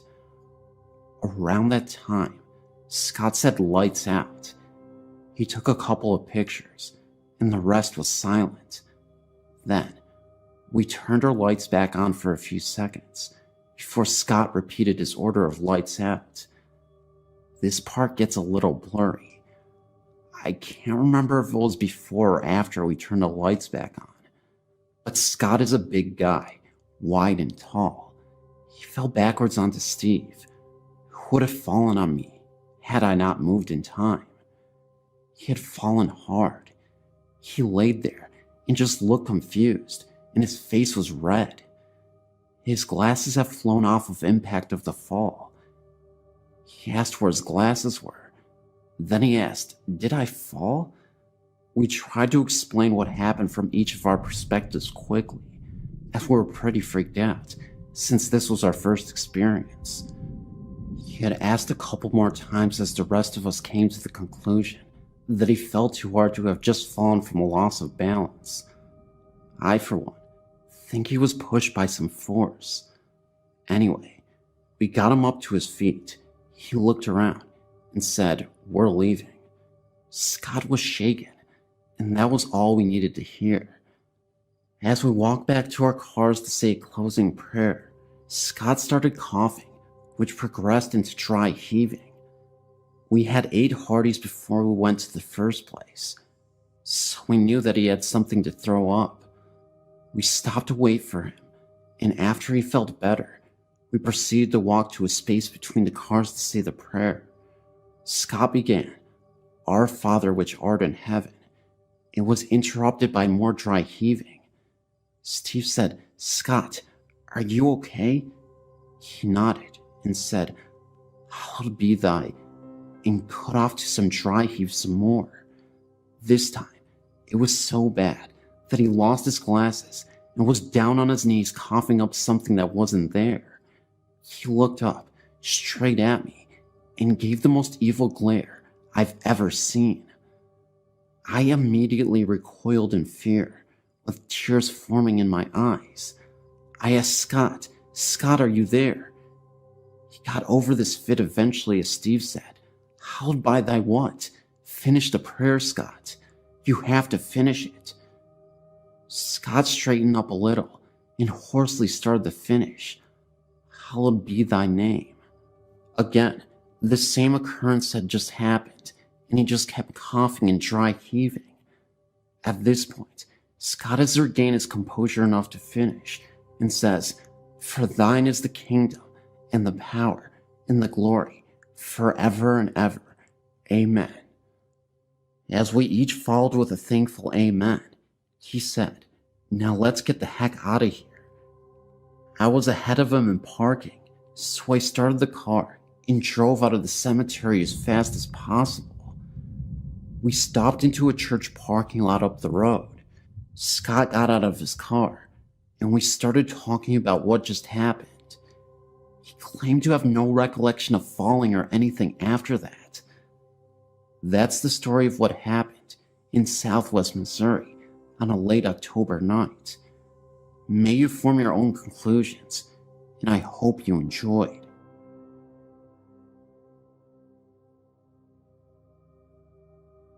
I've felt the presence of ghosts at some places I've been or lived at.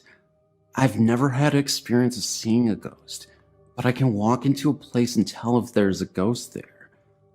I know if it's a male, female, or child. I've seen dark shadows, but not all have been black. Some are gray, like the color of a rat. One night, a very good friend of mine came over and we started watching a movie and eating pizza. I saw the dark outline of a male child peeking around the corner of the kitchen. I told my friend Dawn, who is very religious, and at first she didn't believe me.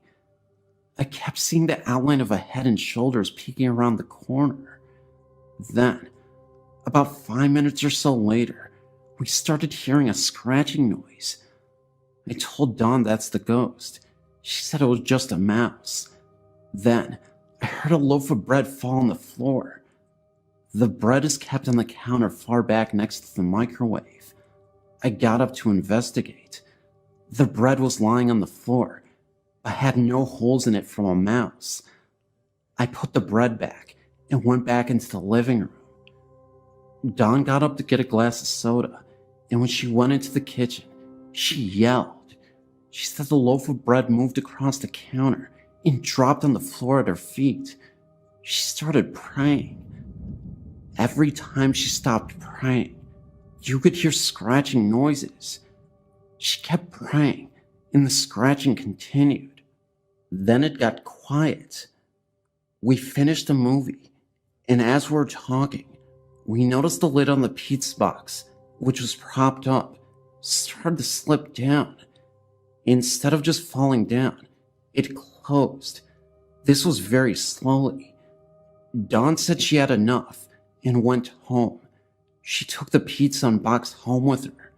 She called me later that night and said that the ghost followed her home because her bread was constantly sliding off the counter, and she actually saw the pizza lid open when it was closed in the box. She said she threw the bread and pizza box off her balcony and prayed really hard. She didn't have any more problems, and our bread stayed on our counters after that.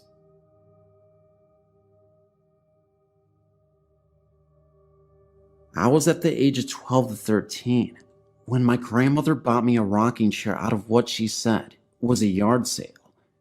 She claimed that they were very glad to get rid of it, and she never thought to ask why. She brought it home and sat it in my room with my dolls on it. It was an antique, so I was leery about anyone sitting in it. I never experienced any weird activities in it, but my brother at the age of 9 years was sitting in the living room where he could see it and claimed to have seen it rock 3 times. It scared him to the point where he just ran outside to my grandmother, crying and screaming. I was confused, and my grandmother told me to keep it closed and keep my door shut. Later, my aunt said she went into my room to get something, and she also seen it move. I was getting mad, thinking that there was something wrong with my chair, and hid it in my closet. The last person that had seen it move was my little cousin, due to us moving to another location. She agreed to keep it in her room, where she did not stay at the time, but went in and out of there when needed. She was doing her hair in a dresser mirror when she got a glimpse of the rocker moving. Then, to her surprise and fright, a little girl appeared. She said she was very beautiful in an older clothing. She screamed and ran from the room. It took her some time to calm down to tell what happened, and there I was, ready to get rid of it also. The one thing I did find out about the chair before giving it away was that it hated men.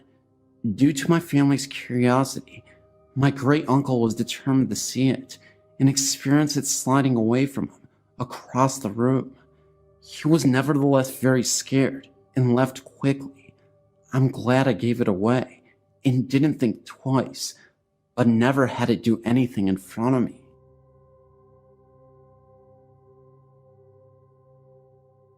I didn't experience this myself. It happened to my mother a couple months ago, and she told me about it after it happened. What happened was, a couple of months ago, my mom was prepping for a party in our kitchen at about 9:30 p.m. Me and my brother, who were about 11 at the time, were both at the house at the time. I was upstairs, and he was in the living room. My mom told me that she was washing dishes, and that she looked up at the window in front of her, and she saw someone walk by the hallway behind her. She immediately thought that it was me because of how tall the person was. She called out my name and told me to do something for her. After a couple of minutes, she came to look for my brother to ask where I had went. He looked at her like she was crazy and told her that I hadn't come downstairs for about an hour. She calmed me down noticeably scared because she thought someone was in the house, but we couldn't find anyone. This happened more than once to my mother, but more noticeable. She was washing clothes and had to walk through the kitchen and saw someone poke their head out from behind the counter. She of course thought that it was either me or my brother, but when she checked, she found no one. She called me immediately and told me what had happened, and now we believe that a ghost is in the house, but it doesn't show itself regularly. 2 other things that have happened since then. One happened a couple months after that. Me and my brother had a friend over, and he had gone to the bathroom on the 2nd story of the house. No one was up there at the time, but when he came down, he said that he had seen 2 red eyes down the hall near my parents' bedroom.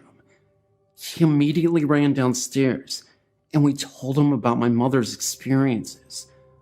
The other things that happen more frequently now is that our dog starts to growl at something in the hallway. She sleeps in our parents' room, and sometimes she will get up and walk around the room, and then she will stop in the doorway and growl at something in the hallway. But when we turn on the light, there will be nothing there. It has been a couple of months since anything worth reporting has happened, but we believe that it is a friendly ghost and nothing harmful will come of it.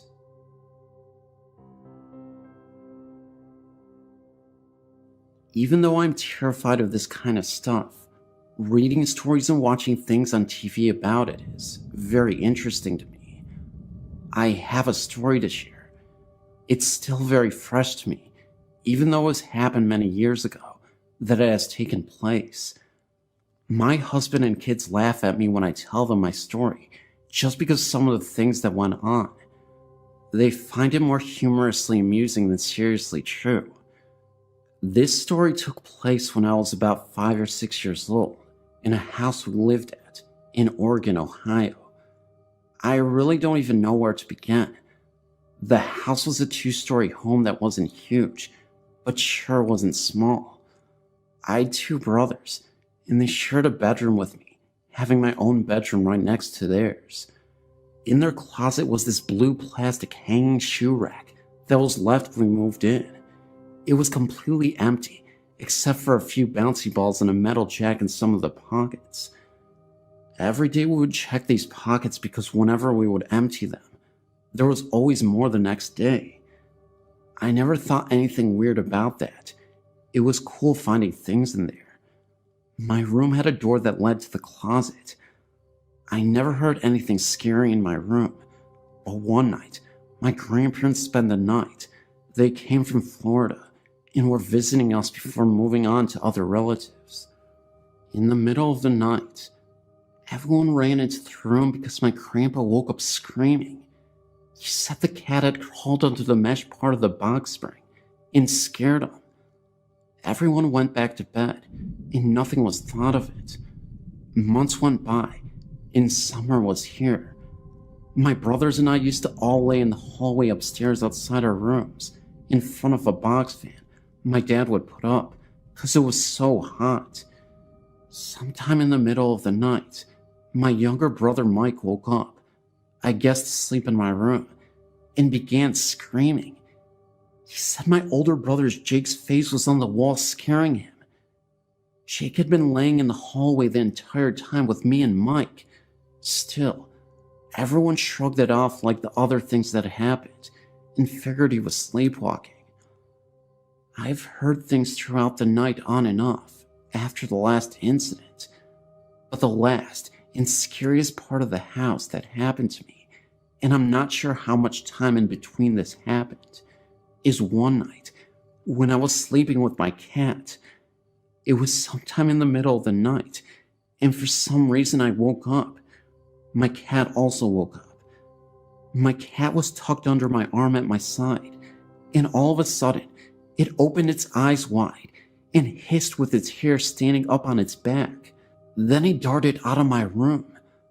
I didn't understand why the cat acted like this, and seconds later, at the end of my bed was this figure. It was definitely human, but was all white and misty. It had no features or limbs. The only feature I remember is seeing an O-like shaped mouth. It was just standing there, but then looked like it was moving slowly closer. I kicked my feet at it, and nothing happened. I just kicked right through it. I was scared to death and ran into my parents' room and slept there the rest of the night. I thought I heard sounds coming from the drawers in my dad's dresser the rest of the night, but never heard anything or seen anything since. My husband, like I said, finds this humorous, so last year, he bought some ball and jacks and placed them on my pillow and laughed. I would love to find out if anyone living in that house after or before me ever had any experiences like that. I always wondered why that thing would want to scare us like that.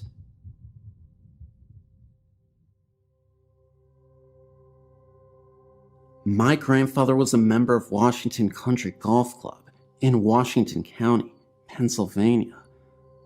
The golf club sits on top of a hill and used to be a very old farmhouse that dates back to the 1800s.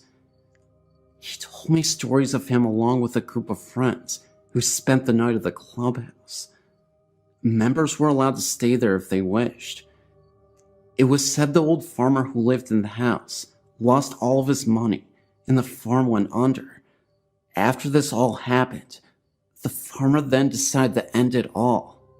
My grandfather said that during the late hours of night, you can hear footsteps walking back and forth upstairs. They went upstairs, and no one was to be found. Even in the ballroom, the lights would be seen turning off and on by themselves, as doors were being opened and closed as well.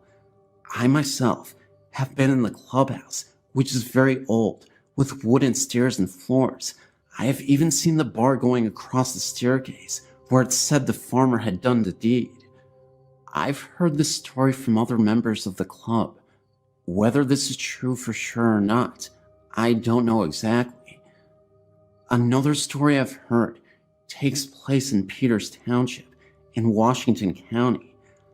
I've been told by an old football coach whose family lived in the town all their life, dating back to the 1700s, I believe. He tells a story of an old haunted railroad tunnel close to Hidden Valley Road in the area. It's said that many years ago, when the railroad was a busy place, a man was hooking up two boxcars. The boxcars then rolled together, hitting the man in between the two hookups. The man was cut in half from the two boxcars, and many people say that they have walked the tunnel holding hands across the tunnel very late in the night. They said they have seen a man walking at the other end of the tunnel with an old oil lamp in his hand, swinging back and forth. They even say that a train can be heard off in the distance, but no train even came. The story has been known as Boxcar Willie. I've heard this story from many different people in the past. I've seen the tunnel myself one night with two of my friends. We held hands going across the front of the tunnel. We all then saw a very small light at the end of the tunnel. Never went to check it out, but something was there. We all saw this light.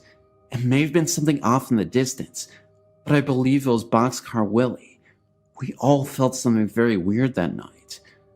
That's why I get the feeling something was out there. I'm a native of Hammond, which is very close to Maryville. I've been to Reeder Road many times, and actually know a different story of the road. The ones I saw on your site are new to me. My parents told me this story long ago, and although I've not experienced it for myself, I know others who claim to have. This may be more of a local story, but who knows? It's still something I'd like to share. Back in the 1950s, the road was often used by teens and young adults as a private makeout place. The story goes that a young lady and her boyfriend made a stop at the road. While they were parked, they heard a thumping on top of the car. They ignored it for a bit, but the girl started to become creeped out as the noise grew louder. The boyfriend decided he would get out and investigate. When he got out, the thumping stopped. After several minutes, the boyfriend had not returned, and the thumping started again. The girl panicked and got out of the car. She found her boyfriend bloodied and hung from a tree, and the thumping she was hearing was the sound of her boyfriend's feet hitting the top of the car as he hung there dead.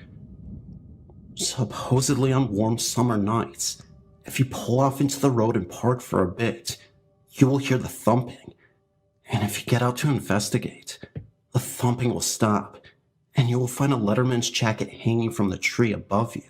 There is also an abandoned school out in Cedar Lake, where Hammond Baptist used to attend. The story goes that the pastor went crazy and removed some of the little ones from this world, if you know what I mean. I've personally have experienced strange happenings in the school, such as children's voices, windows that were shut on the way in open as we walked back out. Supposedly it's supposed to be the little ones trying to escape. From what I understand, a few years ago, part of the building caught fire inexplicably. I haven't been there in about 5 years. However, if you would like some directions to the place, it's a little tricky to get to, and I would be happy to share them with you if you are interested. Like I said, this is a story passed on to me by my parents, and others I know also know the story and claim to have witnessed it. I'm also aware of the satanic gatherings in the field, down the trail in the woods, usually occurring during the 2 equinoxes every year. This may explain some of the animal parts we found. Also, in this field, I've seen glowing orbs here and there, but never thought much of them since they were out far in the field. But you may be able to look into this more than I can. Oh, and the girl that jumped into the river and drowned, she is also part of this story, in Hammond, of course. She can be seen on Halloween night on Klein Avenue, hitchhiking to get to her wedding. Supposedly, if you pick her up, she thanks you for the ride and then disappears into the night.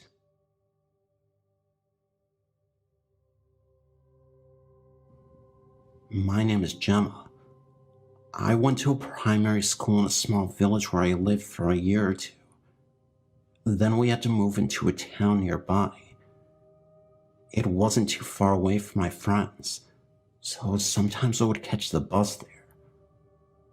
One day, I went up to see my friend Holly. She told me that my old deputy head teacher had just died. I don't know how old he was, but apparently he got murdered. That night, Holly asked me to stay at her house for the night, so I did. We were only about 10 at the time. Her parents were downstairs, and her 2 little brothers were both asleep. We were the only people awake upstairs. Holly went downstairs to get something to eat for me and her, and left me alone. I decided to play a trick on her. I turned all the lights off and hid under her bed in her room. I looked around. I was really scared, so I looked up and saw 2 eyes looking at me. They were glowing.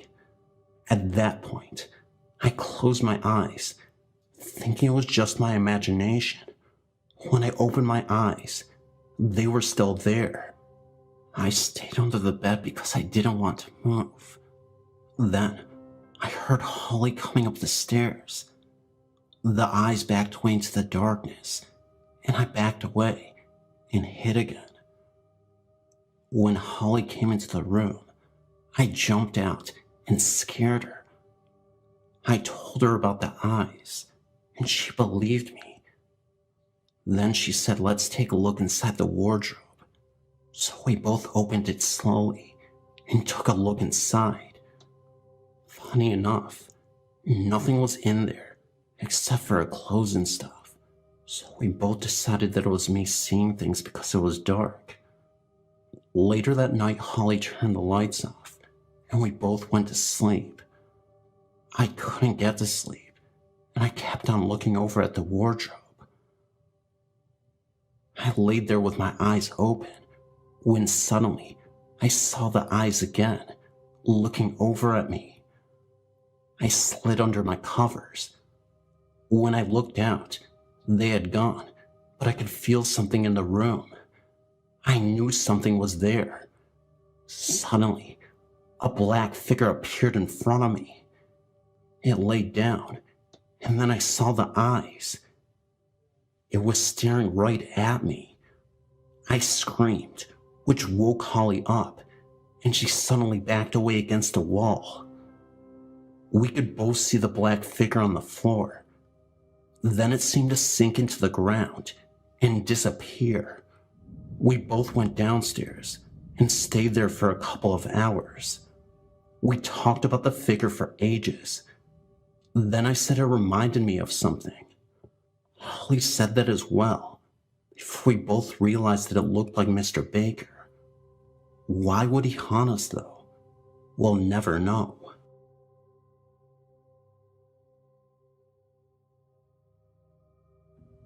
When I was younger, I had quite a few paranormal experiences, as did my mom.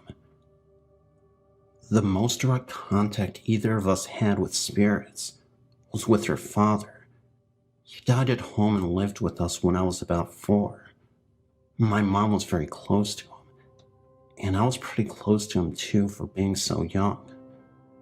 After he died, my mom would often be house cleaning and walk into his room where his old recliner sat and smell his unique scent, cigarette smoke mixed with cologne and whatnot. She never saw or heard him, but she would know he was there and would talk to him for a while. When I was 6, we moved out of the house he died in and into the house where my mom still lives. I never had the type of encounters my mom had with them, but I was lucky enough to see him once. First, I need to explain the setup of our house. The front and back doors are directly parallel to each other, and both have glass panes in them. The front door opens into the dining room, and you can walk straight through to the kitchen, and then to the back door. You can look from the front porch all the way into the backyard through the glass in these doors. When I was about 7, I was standing in the kitchen, looking out the window of the back door, and I could see the reflection of the front door in the glass. Suddenly, I saw my grandfather walk by the front door in the reflection, as though he was walking across the front porch. He smiled and waved at me. The whole thing only lasted a split second, but he was very deliberately contacting me. I believe he chose to do it in such an indirect way, so as to not frighten me. Maybe he was saying goodbye, since I was too young to understand when he actually died. What's really strange, though, is that I described him to my mom as looking younger than he did when he died. And when she showed me some pictures of him in his 40s, I told her that that's exactly how he appeared to me. She thinks he must have been happiest during that time of his life, and so chose to appear that way. I think it was a couple years after that when my mom had her final encounter with him. She was house cleaning again, when she smelled his familiar odor. She was in a hurry, and she told him, "I'm sorry, Dad, I can't really talk right now," and left the room. When she came back in, the scent was gone, and she just knew that was the last time she would hear from him. She feels guilty that she didn't stop to talk to him, but I think she just realized that she was ready to move on, and that's why he didn't contact her again. We do believe that he stuck around for a while after that, because he would often lose a piece of jewelry or something small, only to have it turn up right under our noses a few days later. I've had other experiences unrelated to my grandfather, but his was the only human spirit I ever actually saw. Not long after we moved into the new home, I had several experiences with feline spirits. I once saw the hind legs and tail of a cat disappearing into, not up, the top of the stairs from the landing. I know it could have been our own cat, because it was pure white, and our two cats were black. Another time, I was sitting at the kitchen table when I felt a cat rubbing against my legs. I reached down to pet it, but nothing was there, and when I looked under the table, there was no cat to be found. There were also a few incidents in my mom's house where electronics would do seemingly things on their own. The TV turned itself off at least twice that I can remember. Perhaps the weirdest instance was when I was in my bedroom listening to my stereo.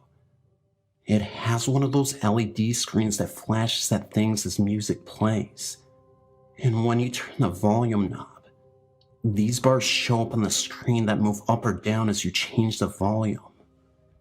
I was listening to music one day, and I had my back to the stereo. When I realized the volume was getting lower, I turned around, and the volume display came up on the screen, and the bars were going down like the knob was being turned. I turned the volume back up, and nothing else happened after that. This has gotten long, but I only have one more experience to share. At another sleepover with my best friend, we decided to leave a tape recorder with a blank tape in an empty room while we hung out in the living room and record whatever there was to hear. No one went in the room while I was recording, and the door was shut. When we played it back, we could very faintly hear ourselves in the living room for most of the tape, and nothing else. There was one spot on the tape where a high-pitched voice spoke in a loud, raspy whisper. It was obviously neither of us, because you could hear us in the background very softly behind it. We weren't sure what it said, but it sounded like "shine the light." It didn't make any sense, but it did creep us out. That was the only unexplained voice on the tape, which unfortunately I no longer have.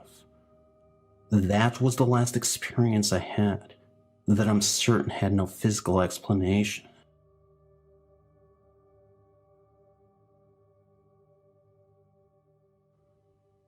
This is a story about ghosts that I think is worth sharing. It's a little bizarre and not very detailed, but I think it would capture your interest. When I was young, I always heard ghost stories revolving around these red coat ghosts. These were entities that would often appear in our house. The home I lived in used to house British soldiers from Napoleon's time, so essentially the late 1700s. I remember one particular incident. It was late at night, and that's when I started to hear strange noises in my room.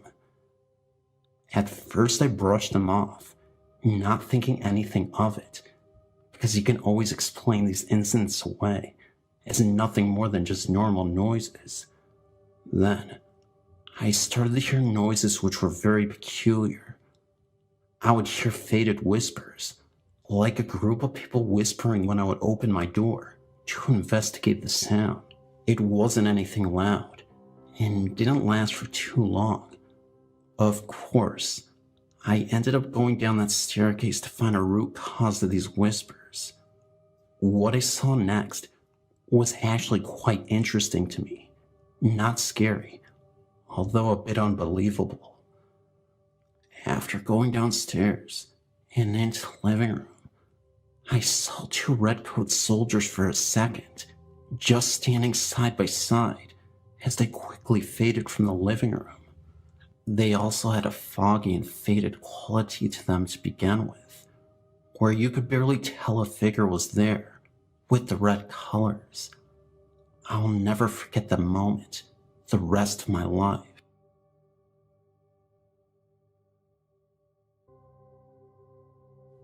Growing up in Lakeland, Florida, my parents purchased a repossessed mobile home. One of the bedroom doors had a deadbolt lock, but face of the child in the room could not get out. My elder sister had this room and reported a small girl about the age of 5 or 6 that would appear in a white nightgown carrying a teddy bear. She would sit at the end of my sister's bed and just cry. In the closet of the bedroom in the same home, there were stickers and drawings on the wall where it appeared someone was punished and made to sit in the closet. There were also fingernail scratches on the wall in the same closet. In the third children's room of the same home, there was brown carpeting with a lime green shape on the floor that was the same shape of a clothes iron. If an iron fell onto carpeting while it was hot, doesn't it make sense it would just burn the carpet hair instead of change the color to green? My aunt even had to come remove a spirit once that was following my little sister all the way to school and hiding behind things when she turned around to see who was following her. My little sister said it resembled a Grim Reaper type of shadow. In the same home, items would mysteriously be moved to another area. Things would then come up missing, then all of a sudden reappear one day.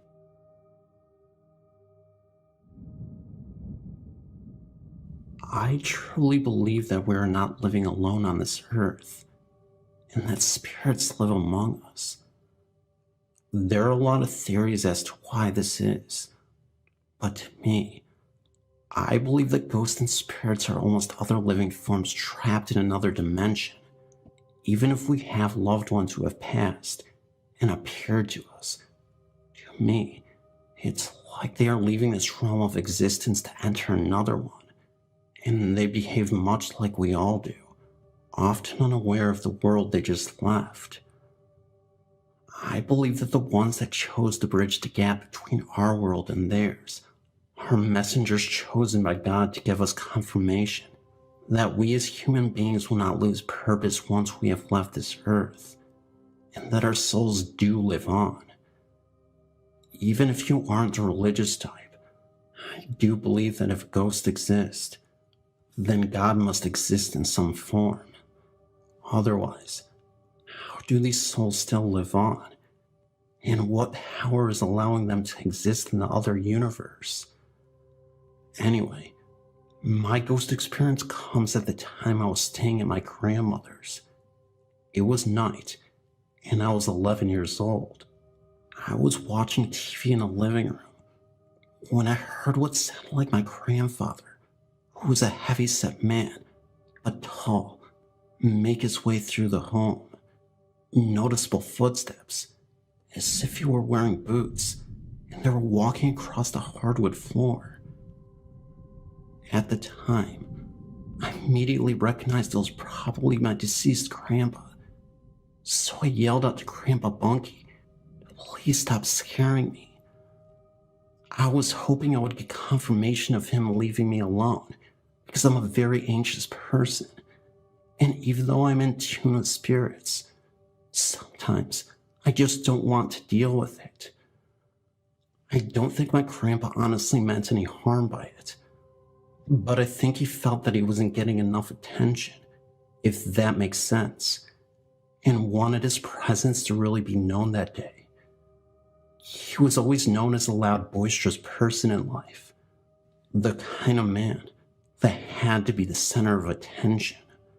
Then, out of the corner of my eye, I could have swore I saw the shadow of my grandfather materialize.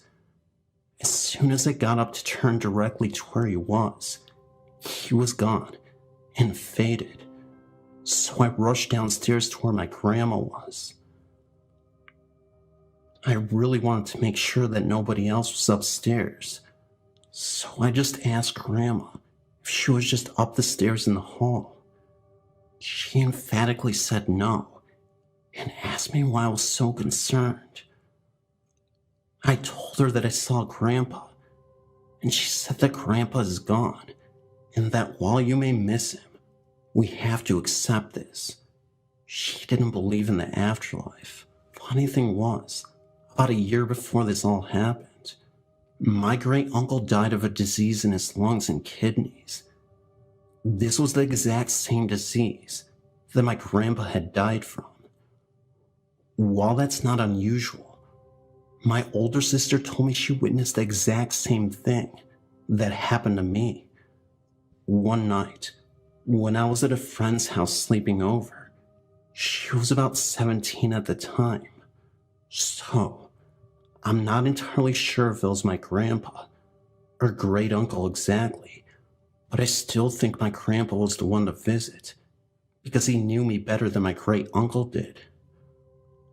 I also think that it had to be my grandpa because maybe he wanted my grandma to believe, but since she's closed off to this world because of her views, he was frustrated. Maybe he gave her signs and she ignored them. Are frustrated ghosts a thing? Anyway, hope you enjoyed my story.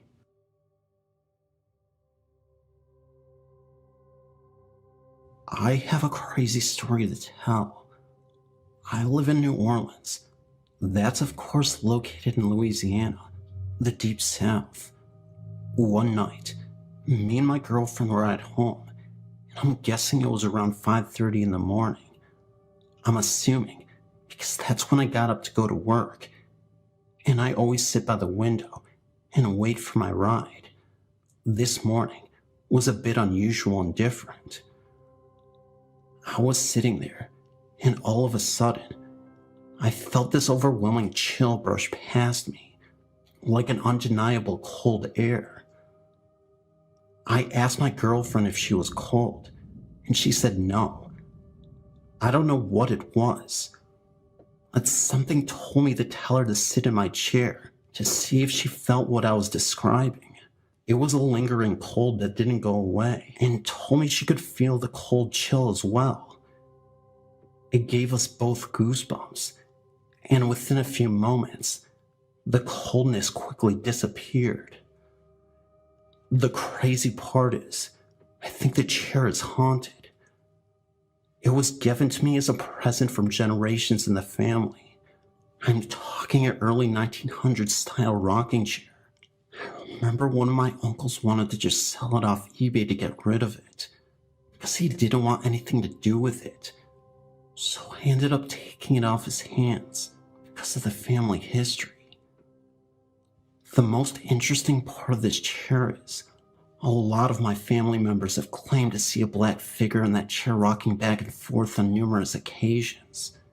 At times, it would be seen rocking on its own without anything being seen. I still have yet to witness anything like this, but ironically, a friend staying over our house actually did. It was later that night, and my girlfriend and I were in a separate room. Suddenly, my friend screams for us to come in because he just saw the rocking chair move on its own without any force. He didn't even know about the history of that chair and our family, so that made it even more terrifying, but intriguing in a way. My dad had stayed in our house once, and he said looking out the window, there's a tree outside our home, and late at night, he saw a faded man in overalls walk behind the tree and suddenly disappear. Again, none of these things have personally happened to me, but they seem to be happening to my family and friends. None of them are capable of lying. I don't see why anyone would anyway, since we're all older, mature adults, and we have no business lying for attention or any purpose really. Now, just because I said I didn't experience anything besides the coldness in the chair, doesn't mean my girlfriend hasn't. She told me one day when she was out on the front porch, where you could see the tree. It was evening. It was getting pretty dark, but not so dark you couldn't see anything. She too thought she saw a very dark shadow move around the tree and then disappear. She said it was the weirdest thing because it was like a fog, and you could easily see the contrast between the tree and this mysterious fog. I don't know if you've seen these type of videos before on YouTube where they show this type of stuff, but she said it was very similar to that. She's also seen the blinds from the window where the chair is positioned move from time to time without any explanation. Knocks on the walls, and sometimes her name is whispered into her ear. Again, these are her experiences, so I can't tell you if it's real based on what she said.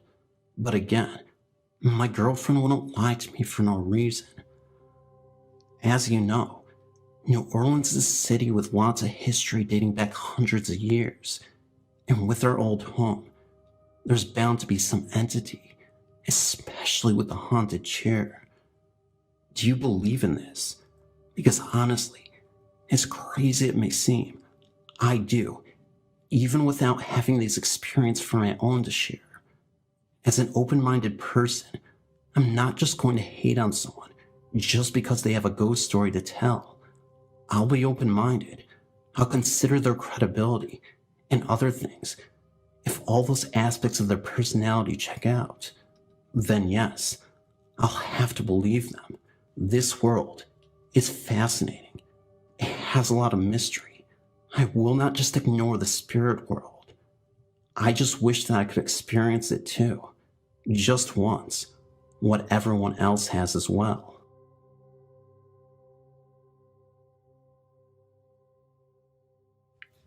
I used to live in the Theta Chi fraternity house as a brother. There were stories talking about the house had a fire in the attic and whole sorts of supernatural and paranormal happenings. I can confirm the fire in the attic was true, and strange things did happen too. Some even reported glowing eyes in the dark of the attic. However, one of the most common had to do with the lights. We had sensors installed to cut back on the brothers leaving the lights on. These sensors only react to the movement. These lights would go on and off all the time when nobody would be in the room. We would be several rooms away, far enough from the sensors that we wouldn't set them off, and they would suddenly go on and off. Also, there were times when we would be sleeping, and we would wake up to what sounded like a large social gathering downstairs. Several of us would go down there, thinking it was a group of brothers coming home from the bar, only to find the entire house empty, and no one would be around. Also, I used to work at Have a Nice Day Cafe, and the upstairs was indeed haunted. I would have to go up there every night to take down a banner that was thrown over the exterior of the building. To do this, I would have to go to the roof via the upstairs. It is full of rooms, completely empty. There was this long hallway that stretched the length of the building. There was only one light that sat at the end of the hallway. As you walked down the hall, you would get the feeling that you were being watched. Several bouncers have claimed to see a man up there. Apparently, before it was Have a Nice Day Cafe, it was called Industry, and one night, a barback intentionally left the world upstairs, using a broken beer bottle, and when the bouncers would make their rounds before closing, they would have to go up there to make sure no one snuck up there.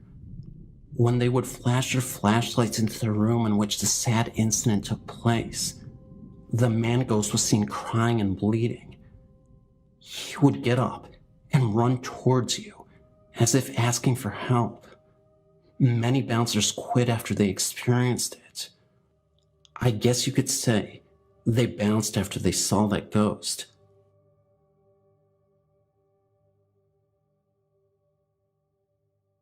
This is a true story of our family's experience at Theodore's Bridge in Wichita, Kansas. I grew up in Sagewitch, Kansas, a small town just north of the bridge's location. Since my family is American Indian, we always respected the legend and tales of the bridge. On May 12th, 1983, my own mother was killed in a car wreck within feet of the old bridge. The police couldn't explain what caused her to swerve sharply to the left. However, they agree that something must have been in the road right in front of her. What's odd is that no animal tracks were ever found, and it wasn't another car. I was young at the time, and awoke around midnight with a horrible dream. It had to do with being grossly removed from this life. Someone had chopped my head off with an axe. Later that morning, around 4:45 a.m., I was awakened again by someone pounding on my door. It was the police looking for me. Turns out, they found my driver's license in my mom's car. Thinking it was me who died, they came to inform my parents only to find me standing in the doorway. Several years later, I was helping my dad go through some papers and found my mom's death certificate. Only then did I find out that Mom was thrown through the windshield with her head coming right off. Throughout the years, as family members and friends have drove by, the sight strange things have happened to them. Their cars would quit working for just a few moments, or they see things, like my mom standing there, looking at them and smiling. If anyone would like to email me, I'd be more than happy to talk to you about all the strange things I've occasionally seen.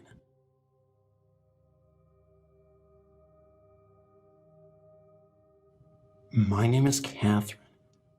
After the experiences me and my family have had, I know we have a ghost. It all started when I was 7. I couldn't get to sleep. I looked down from my bunk bed for a moment or two and saw, in my bedroom closet, which had no door, what seemed to be a little girl sitting in there, staring at me. She wore a white dress and was underneath either a white blanket or a duvet cover. Once me, my mom and my sister were watching a film in the dark, and suddenly, on the shelf, my picture was slammed down. One time my sister had said that she had seen the ghost. One night when we had our normal beds, she saw her walk from the closet to the end of the bed and just staring at her. Then she flew through the wall. The second time I saw her was when I was out in the kitchen. I saw her out the window, in the shadow window, smiling, but there would be 2 faces beside her this time. The scariest experience I've ever encountered was when I was watching TV. I was sitting down on one of the seats when I heard footsteps coming down the stairs. I got scared and turned off the TV to ask who was there. Then the door creaked open. Then there was a noise in the other seat, like someone was sitting down on it. I was so scared that I couldn't even move. Nothing else happened since then, but I know our house is haunted for sure. The girl just won't go away. Hi, my name is Kim. I'm 18 years old, and I have a few experiences I would like to share with you. Every summer, I used to go to my Nana's farm and help out. The last time I went was a few years ago. That was when I was 14, and something creepy happened that I've since tried to forget. I think it's about time I shared it with you all. It was a boiling hot July afternoon, and I was helping to clean out one of the barns. My Nana went on and on for about an hour, complaining that it was too hot for her liking, but I decided to stay to try and finish. About 10 minutes after my Nana left, I began to hear tiny pitter-patter of the feet in the hayloft. Thinking that it was just mice or something, I got on with my work. I began sweeping when I heard laughter and two voices, one of a boy and the other of a girl, talking in hushed whispers. I peered up the stairs, feeling slightly scared, and called again, but nobody replied. As I turned to get back to my work, the voice of the girl called up here. I was quite spooked.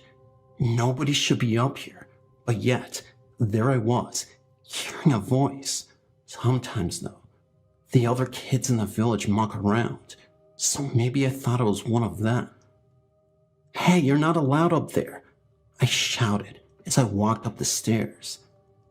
As I got up to the hayloft, I looked up to see two black shadows with hooks through their necks, almost hanging for a split second. This faded quickly. I completely freaked out and ran screaming to my Nana's house. My Nana later told me that two little people had died in that barn when they were playing around. My mom came to pick me up the next day, and as we drove away, I looked back at the barn and saw two little faces staring right back at me from the hayloft window. Needless to say, I never went back.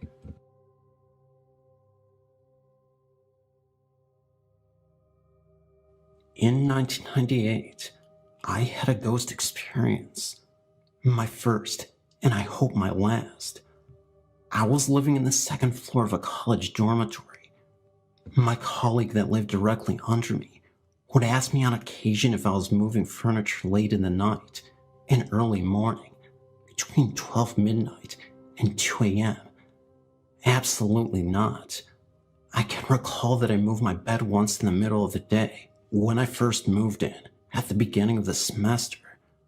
I thought maybe it was a ghost because it was common knowledge that our dormitory was an old TB hospital. The entire campus was located on an old military hospital site. Our cafeteria was where the morgue was, back in the Great First Conflict, or the Great Second Conflict. I never heard anything in my room. Then, early one Saturday morning, I got up and made myself coffee and left the dormitory on the second floor and headed down the old iron stairs.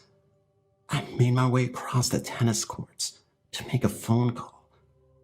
I could see my dormitory from where I stood. I dialed the number and was talking to a friend steadily watching the stairs to my dorm. That is, when I saw a smoky black figure flailing its arms around and staring straight at me. Then it went back into the locked closed doors of the second floor dorm. They lock behind each person that leaves, so I reported it to staff. That is when I started to hear many ghost stories from the Knights Guardsmen that patrolled the cafeteria and hallways. There are many dorm buildings on campus. Anyhow, I put it behind me and continued my life. Shortly after my brother died, due to a long illness, I returned to college, but got my own apartment and shared it with a friend. It would get so cold in there. Heat turned on all the way up and the fireplace on, yet it was 70 degrees outside. I was still grieving, so I withdrew from college and took my truck on a long drive across the country. In Nebraska while at a rest stop, my entire truck swarmed with flies. I'm very clean, and so wasn't my truck. I was eating, but still swarms of flies. I threw my food away and drove crying and screaming, trying to get them out of my truck. I stopped to wash my truck, then got a motel and shower. I returned 6 months later to my old apartment to ask around to see if the new renters had any problem. The lady that opened the door was really nice and said that she had to hire someone from another state to come and clear the ghost. She said that it was so bad that the person they hired had to have a partner come and help. She mentioned the freezing cold room temperatures, the feelings that someone was following her up the stairs, like I had. They said they do a certain ceremony and burn certain herbs to clear away the spirit, because she did minor ghost clearing work, but it was too much for her. She said that the people she hired said that the bowl they used to burn herbs caught fire. The flames reached the ceiling. It was the worst ghost cleansing they had to do in a long time. Then the lady did a ceremony over me, and the feeling that something hanging on my back just went away. Actually, I felt whatever it was kind of crawl up and out of me and move my spine involuntarily. I've never had a problem since.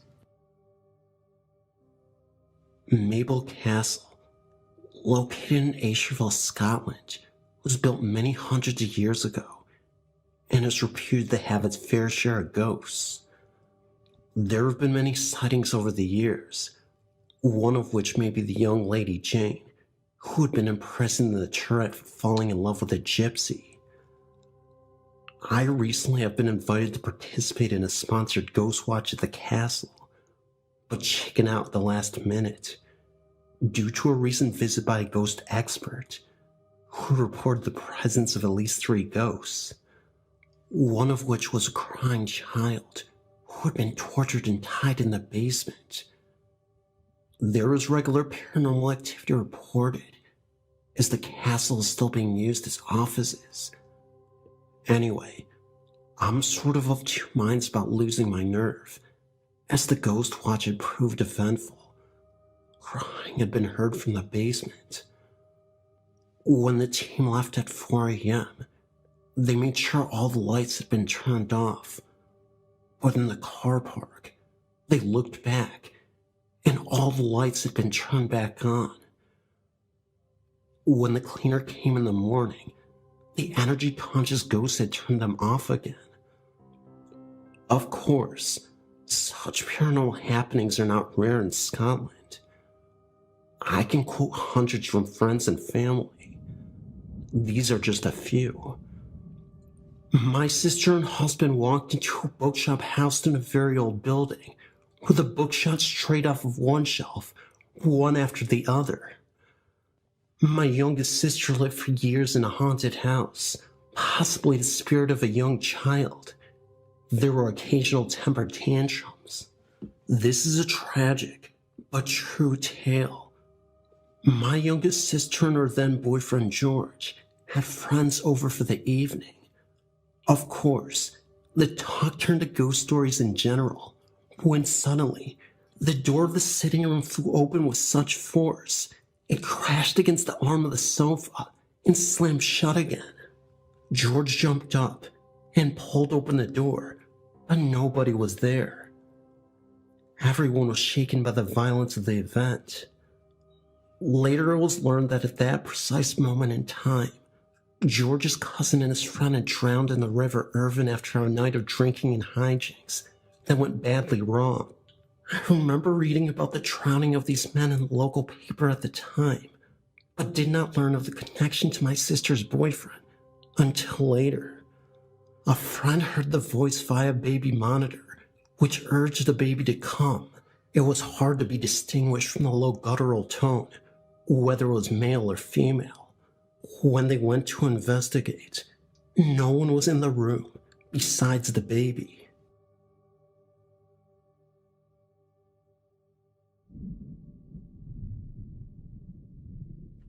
My name is Trisha, and I'm writing about one of the many few ghost experiences I've had in my life.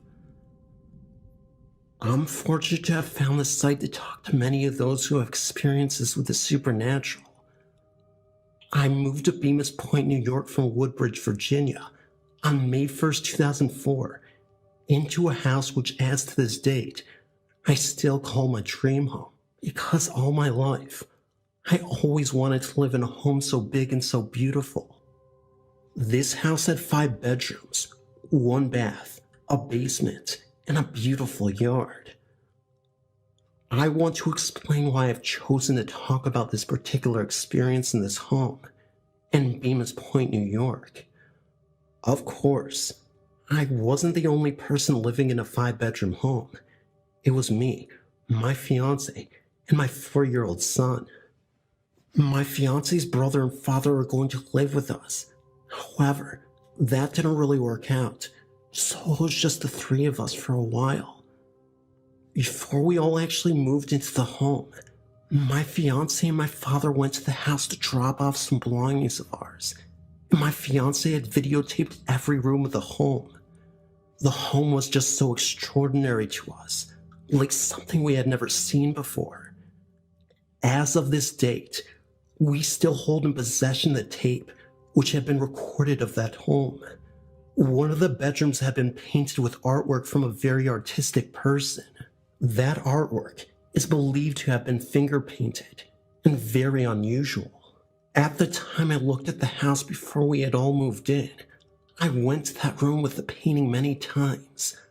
I knelt down on my knees in front of the painting and touched it with my hands to get a full feel of its characterization. I will say, to this date, that the painting that was on the wall that very moment had changed once we had moved into the home. First, it was a painting of a turkey, very unusual. There were many things in this house that were strange, only we didn't catch the unusual things about them until we had moved in. To this date, I only hope to find who had lived here before we had, and I will, in time, find my answers. Now you will know the beginning of this unusual experience. It started with that painting. After we had moved into the home, we began to refresh our minds a little bit of what we thought was strange. I was in the process of unpacking and settling into our new home. I went back into that room with the painting and was in shock from what I had seen. That painting was a woman, and there was writing above the painting of that woman, and it said Earth, hate her, everything. The painting of the woman was on the wall, right on the outlet corner where a television had been sitting. I will explain to you what description I'd seen in that painting. It was a woman whose face was intensely beaten with blood flowing from her hair down through her face, and then to her arms. Her hair was hung up, as if she had been in an electric shock. Her face was bruised badly, and cut up with scars on the side of her face. Her eyes were open, and the smile on her face was extremely intense, as if she was angry. I looked around the room more thoroughly, and there on the other side of the wall were more paintings. One was of a butterfly, and a mushroom was the other. On the closet door was a poem written by the famous poet, Keats. I believe to this date, the same person who had written the poem on the door had to have been the same person who did the painting on the wall. I looked around the room closer and came upon some blood on the floor on the side of the room. It was not fresh blood, because it looked like it had dried up and had been there for a long while. I closed the door behind me and left the room. I didn't go back to the room until later on through the next week. One of the rooms upstairs was right next to that room that we had turned into an office. Across the room was the bathroom. On the other side was another room we used for our bedroom. Of course, there was an attic, located right across from the room with the painting. On the door that leads to the attic is a sign that says private. I always wondered who slept up there in that attic. In the attic, there were beds, 2 of them. The beds were built into the floor and the walls. Underneath the boards of the beds were pipes. I won't say what kind of pipes, because I'm not sure. My only guess is that they are water pipes. The attic was made to be one of the 5 bedrooms in the entire house. This room, however, was among the most strangest thing I'd ever seen, the exception with the room being the painting. In this room, the attic was cross spaces large enough to fit almost 10 or more bodies depending on the size. In one of the cross spaces was another painting. This painting was put together with boards. It was handmade, and the colors of the painting were the exact same colors used in the painting of the other room. It seemed to be the painting of the devil. However, it was never confirmed of what the painting really was. There was a sofa left in the room with strands of brown hair, which seemed to be the color of my own hair, and I never even sat on the couch when we found it there, let alone had it belonged to me. Along with the sofa, there had been a brown recliner chair sitting next to the sofa. Underneath the recliner there had been a huge blood stain. In turn could have passed to be a huge stain of grease. The attic could have been turned into at least 2 rooms by the size of the cross spaces, and that's an example of how big they were. When I left the room of the attic to go back downstairs, I noticed as I walked down the stairs, there had been names engraved into the carpet of each step that I walked down. I could not make out the names, but it was indeed visible to the eye. It was very strange to me. I wanted to find out some information about the house because I began to get nervous and anxious of the situation. I turned to our next door neighbor for info and hoped to find out all I could. One side of the house was cut off by a wall where the next door neighbor had lived. It was indeed unfortunate to us because that wall was separated from the neighbor and had not been closed off to him, as he had all entrances into our part of the house. No door on our side had locks to keep him coming through our side of the home. This made me very nervous, especially throughout the night. With an exact total of 4 rooms upstairs and the bathroom and only 1 bedroom downstairs. We had turned that room on the bottom level downstairs into my son's room. It was not safe enough to put my son upstairs due to the stairwell and the fact that I was afraid that he would get hurt. Therefore, the only room downstairs we had used for his room, just outside of my son's bedroom, was the basement door and another door that led to the next door neighbor's bathroom. We were told that the door that led to the neighbor's bathroom had not been used because the bathroom toilet was broken. To this date, I don't believe that theory which had been said to us. I noticed on the side where my son's bedroom was, each door had locks on them at the top, which made me nervous because I was concerned that someone could get locked in and would not be able to get out. However, the only door without a lock was the bathroom door to the neighbor's side of the home. That seemed a bit unusual to me, as if it was purposely set up that way, so that the next door neighbors could have entrance into our side of the home whenever he wanted to come on our side. Another entrance that our next door neighbor had to our side of the house was in the kitchen right where the pantry closet is. In the process of unpacking, I had sat some pictures against the door until I got around to hang them up. Other entrances the neighbor had to our side of the home were upstairs and in the basement. There was a storage place located right between the office and the bathroom, which had 2 doors inside the storage space that the next door neighbor could use on our side of the home. On our side of the storage space were locks. Therefore, we were fortunate for the matter.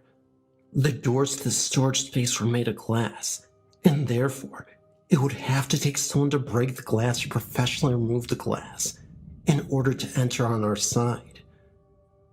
As for the basement, the neighbor would have to break the chain on our side to come up the stairs on our side. Anyway, after having suspicions of what may have happened in this home, or what could have happened, I had to talk to someone and find out something. That's when I started questioning the next door neighbor.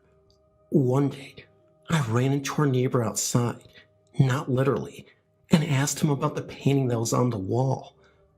I asked him if he had known of the tenants who used to live in the home before us, and possibly all he could tell me about the painting and who stayed in the home where the painting was.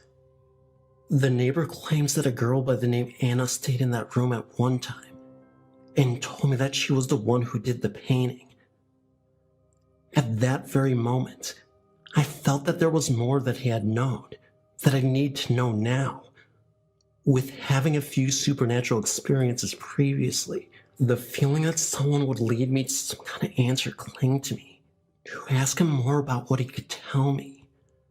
He told me that Anna was about the same age as me, and knew that she had been involved in many serious circumstances with others dealing with Gothic rituals, practicing witchcraft, and had camped out with others in the back of the house at a campsite where most of the rituals are being performed. He offered to take me back to the campsite one day, although I never was able to get around to it. Thereafter, I insisted on letting him take a look at the painting himself, as well as the poem from Keats that was written on the door in the room. We also went to the attic to look at the stain that was on the floor. He could not agree with me that it looked like anything like a blood stain. I showed him the names engraved into the carpet on the stairs to the attic. He couldn't make a vision of what I had been seeing. Therefore, he wasn't able to discuss that matter with me. As far as the blood in the room on the floor of the room with the painting, he did in fact agree with me that it appeared to be bloodstains. However, he could not give me any explanation of why or how it got in there. The neighbor explained that he rarely paid any attention to anything in the home, and hadn't been in the home but a few times to do some work to it. I didn't agree with that theory at all. I knew there had to be a lot of info missing that he wouldn't tell me then. The neighbor insisted on finding someone to come look at the painting. I told him that it would be a good idea for someone to come out to take a look at everything I'd seen, and to examine the home in case there was any signs of supernatural crisis. When the neighbor left, I assumed that what he intended to do was not going to happen only because I felt that he knew more than he was willing to tell me at that time. I left the matter alone long enough for me to stumble across anything else that seemed unusual to me. The day after, my fiancé and I, along with our son, left the home to take care of some business, and when we had returned to the home that evening, we saw the neighbor coming out of our house with a cooking pot. It was quite unusual to us knowing that the home had been locked up, and could not understand how he had gotten into the home without having a key. My fiancé and I got out of the car, and the neighbor walked over to us, explaining that he went into the house. He told us that we made him quite nervous about the discussion with the painting as well as everything else we talked about. Therefore, he decided to speak with his cousin on how to bless the home. The neighbor explained that he blessed the entire home using some ancient herbs that were given to him, and told us that he was trying to help us out because he felt that it would resolve the situation. After his explanation, he continuously explained that he would not go back into the home without us knowing about it first. We left this incident alone, being as it was a first-time offense, and he said he was trying to help. When we walked into the home after speaking with him, we could smell the scent of the herbs he used all through the home. It was a very strong and painful scent, almost as if it was the smell of marijuana. The smell was in a long stretch throughout the home. I was more concerned for my son. We had to leave the house for a few hours more in order to escape the smell and painful irritation of our eyes. Finally, once we returned to the home, the smell settled and we could breathe again. I wasn't actually pleased for the matter that he had came into the home uninvited and blessed the home with no knowledge of what he was doing. Still, I left the matter alone, believing that he would not do it again. In order to concentrate on other things, I used my time trying to unpack my things and cleaning one room to the next. It wasn't until the next few days later I had an incident of my own. It was in the middle of the night. We were all asleep, and I was awakened by a man who laid there on top of me with all his weight pushing on me so tight that I couldn't breathe. I thought I'd been having a nightmare, although my eyes were open, and the force I'd been using to fight and pull to escape this man's weight and the fear he had been pouring over me was only a nightmare in my life. In reality, I looked beside me as I laid there fighting to escape the fear amongst the man's desire to hurt me, trying to wake my fiancée from a sleep to save me. My fiancée laid there in a deep sleep, as I could not hear a peep from my crying screams of what I had left to breathe. I had been played with that very night, if you know what I mean, laying there in my own head, with my fiancée laying right next to me. With one heroic scream, I used all my weight to escape this man's arms and pushed him off of me. Frightening, all I could see was his brown hair and his back that turned to my face as he walked away with not even 2 seconds and disappeared. I sat up in my bed next to my fiancé, waiting there, holding my body, hoping he would be awake and hold me. I could not make sense of this, not then and not now. Even after, I knew it wasn't over. I couldn't even call the police because, let's face it, I wouldn't be able to explain to them of such an incident. Even so, they wouldn't be able to believe me. Amongst other things, they would turn it on my fiancé, and I would not take that route. Not then, and not now. After my fiancé had awakened, I told him about what happened. He just held me tight, and he was worried. I'm thankful he believed me. After a while, I was too angry to sit there and do nothing. I was determined to get my answers. Even then, why me? I know I'm not the only person in the entire world who has had this exact same incident. There are others. I know, because I've read about them. I know that there are others out there who have been hurt multiple times in incidents like this. I've now moved out of that home and only live 2 minutes away from there. I've not been back since we moved. There are others who I'm aware who live in that same house right now as I'm telling you this. 4 of them I am aware of are girls. I fear for them. I worry for them. Even though this isn't the only incident that happened to me in that same home, they live in there as I speak. As there have been many incidents, not so much severe to this one. I worry for anyone who lives there. This will come back to me one day. In some form, some way, it will find me, and I will find my answers. I've had the experience of the supernatural ever since I was a young child, around the age of 7 years old. It has followed me. I'm 22 now. This house I lived in Buma Point, New York was said to be over 100 years old. The supernatural experiences I've had are real. It may be some kind of gift that I've been given, but it's frightening at the same time. I only seek to understand it.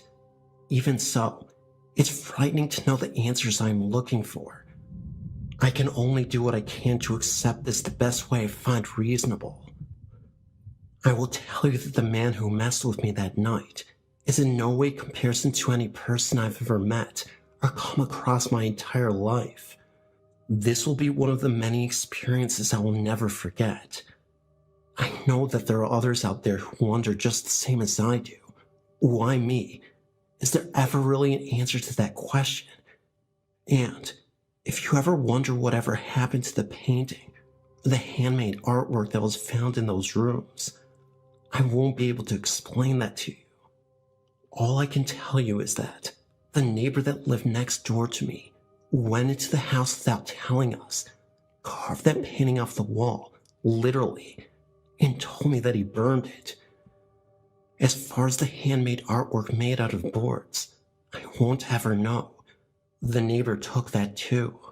To this date, that painting exists, as well as the handmade artwork made of boards. Everything in this house exists to me, and as far as the girl I was told that did the painting on the wall, Anna, what does she know? Where is she today? My last question, in regards to the landlord, John. Do you always allow your son to go into the home whenever he wants to, especially when other tenants are renting the home from you? Trust me, one day it could end up being a big mistake for him. My guess is there something to hide?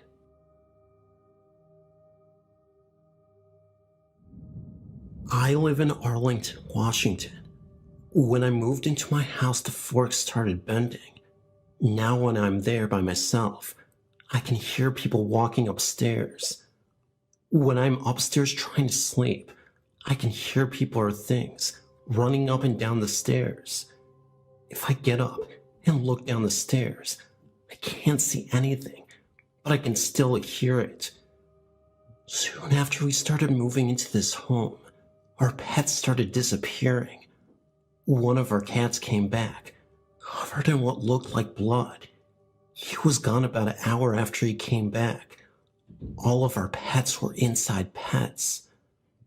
My aunt saw a little girl in my yard, and in the house with blonde hair. Nobody I live with or live near has even blonde hair. When my mom lived with me, she saw her too. My sister loved to listen to her stereo, but then the stations started changing by themselves. We could actually watch the bar move back and forth across it. Recently, my dad's stereo started doing that too. I got an iZone sticky film camera for my birthday one year. I took a picture, and there was an orb in the corner of it. When I'm home alone, it can totally be silent. I'll be reading a book, and my dog will start barking. I can get her to calm down, but as soon as I sit down again, she starts barking again. My cousin and I got really big chills right before we hear any of the noises upstairs. We look at our attic doors, but every morning the lock is unlocked and sometimes on the ground. Sometimes at night, I can even hear faint talking. I had a friend stay with me once, and she tried to get out of bed, but she said she felt something heavy on her. There was nothing that I could see on her. My dad went into the kitchen in the middle of the night to get a glass of water, and the freezer was wide open. This all started in '88. My aunt even had someone come and bless the home. I guess it didn't work, because it is still happening.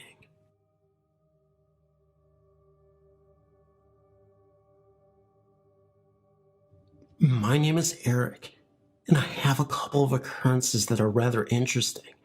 Nothing amazing, but definitely weird. I've always been interested by dark things. Like to dress in black, and I like to listen to extreme metal and such things like that, so I've always kept an open mind on such things. Well, anyways, when I was about 6 years old, me and some of my brothers slept in the floor of the living room for about a couple of years. Well, one night, I awoke for no real reason, I guess. I was still tired, so I didn't want to get up or open my eyes when I felt something unexplainable. It was the feeling that someone was near me, that wanted to hurt me. I can't explain it. I just felt that. Well, being curious, I opened my eyes, and I saw an older woman crouching down next to me, and her face was right in front of mine, as if looking right at me. I closed my eyes again in sheer terror, but I was still curious to see if it was still there, so I looked, and the woman's face was still there. I didn't actually see her body. I just assumed she had a body or something. I closed and opened my eyes several times, and she was still there. I was more scared than heck, but somehow I went back to sleep. It never happened again, and I never told anybody because I really thought it could have been my imagination. But I know what I felt, and I'll never forget that terrible feeling I got. Another interesting experience I had was the same year, a few months later. I woke up for no real reason, and when I opened my eyes, I saw an older looking woman standing on the base of my brother's feet that slept next to me. I didn't close my eyes because I wanted to see if it was real. At one moment, I felt that same threatening feeling, but not for myself. But I actually feared the well-being of my brother. I went to sleep again, and it never happened again after. I never told anybody for the same reason as last time, because I'm skeptical. So it could have been either a real apparition or just my stupid imagination. I guess I'll never know. Ever since I was a little girl, I've seen things or felt things. I haven't decided if I follow the feelings and spirits or if they follow me. When I was 7, I lived in a huge farmhouse. I was awakened one night by a cold feeling on my cheek, almost like someone was placing their hand and just brushing it against my cheek. I sat up in bed and looked around, expecting it to be my sister trying to wake me up. Instead, I was greeted with an empty room. I tried to fall asleep all night and couldn't. For weeks, I refused to sleep on my own room and stayed with my parents. About a month later, I was back to sleeping in my room and was awakened again, but this time by the closing of the side door downstairs. I thought it was my father coming home late, so I walked into the hallway. What greeted me on the stairs still scares the daylights out of me today. When I got to the stairs, a lady that I had never seen before was walking up the stairs, or so I thought. But when I looked closer, I realized that the woman was floating up the stairs. She wore a dark brown skirt and a white blouse covered by a jacket. The white blouse had been stained and red in a few places. When I squinted my eyes to try and get a better look at the blurred image, I saw that the woman's face was battered and covered in blood. I was frozen in my tracks and unable to move. I just stood there. She didn't appear for too long until she ultimately faded away. But I'm convinced that the presence was a former owner of the farmhouse I used to live in.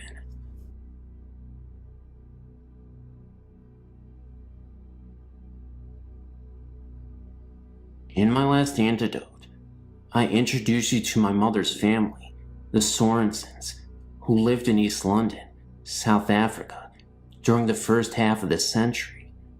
In fact, most of the family members remaining alive at this time are still living in East London, although a few have also moved to other cities in the country.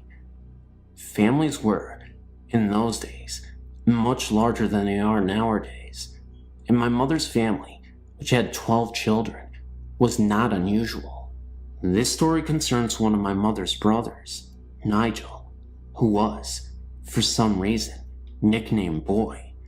I've always known this story for as long as I can remember, but 2 weeks ago, I formally interviewed my mother. Before I start the story proper, let me give you just a little background on my family.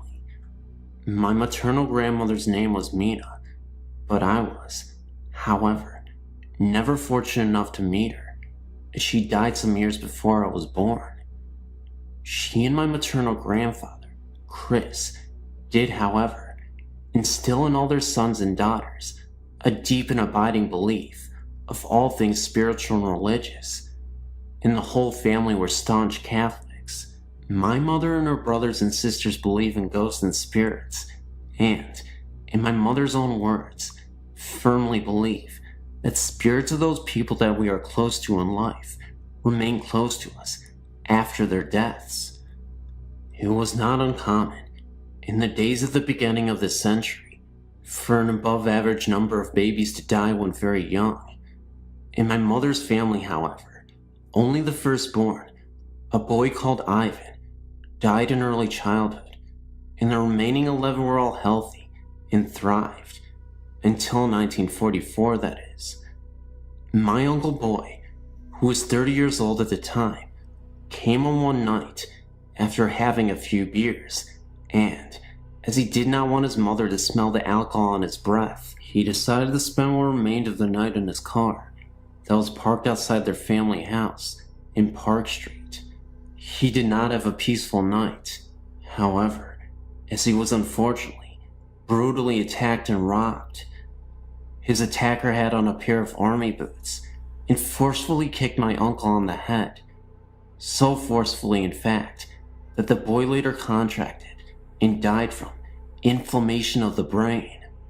He died in a hospital on July 2nd, 1944, and was buried by the family near the end of the month. The entire family was devastated, as he had been much loved.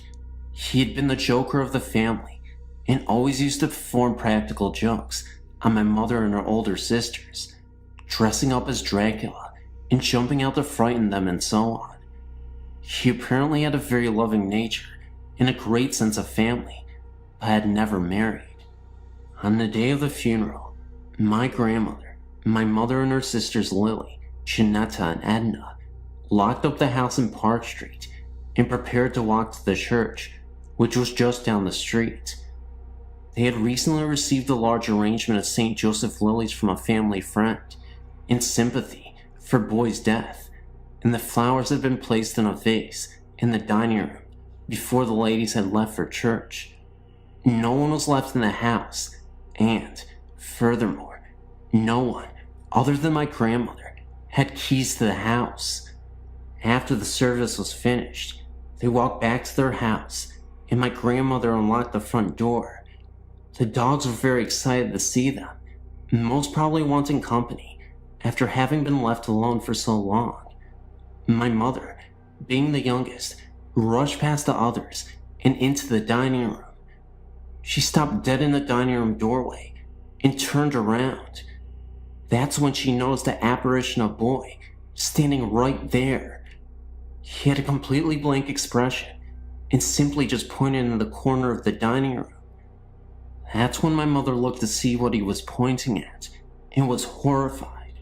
She saw what appeared to be a dark figure with robes on and a hood sitting on a rocking chair. A second later, Boy disappeared, and so did the mysterious hooded figure. The most interesting part of this whole story is my mom told me that the chair was still rocking by itself moments after the hooded figure disappeared. I know this all sounds a little hard to believe, but believe me, this was a real occurrence. Believe it or not, ghosts and spirits do exist. You just have to be open to seeing them. Oh, and by the way, those lilies that you saw earlier in the story, the ones I mentioned, yes, they were face down where the apparitions were, 2 of them.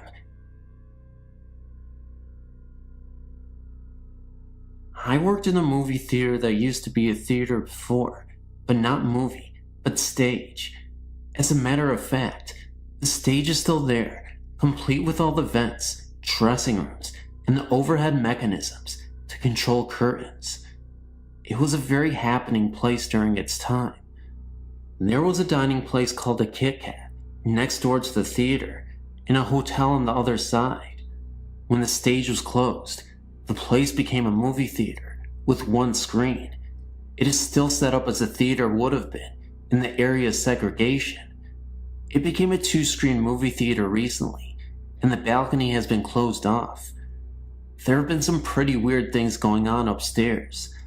I was talking to the manager one night about something that happened as I was leaving pretty late. It sounded like something upstairs in the old lobby fell. Something big. I went up with a friend to check it out, but nothing could have fallen. After I'd gotten about half of my story out, the manager finished the story for me. He said that he experienced the same thing. We've both heard voices upstairs and footsteps on carpeted floors. No one ever really experienced anything, or they don't talk about it. Up until a few months ago, no one ever saw anybody. Well, that all stopped pretty recently. I've seen two men. I'm the only one who has seen anything. One of them was a shadow person. He was a very dark presence, so dark in fact that he almost appeared to be a cloud floating around the room. In fact, that's what he had been doing when I saw him. By the way, you could still make out the outline of this figure. He was also wearing a top hat.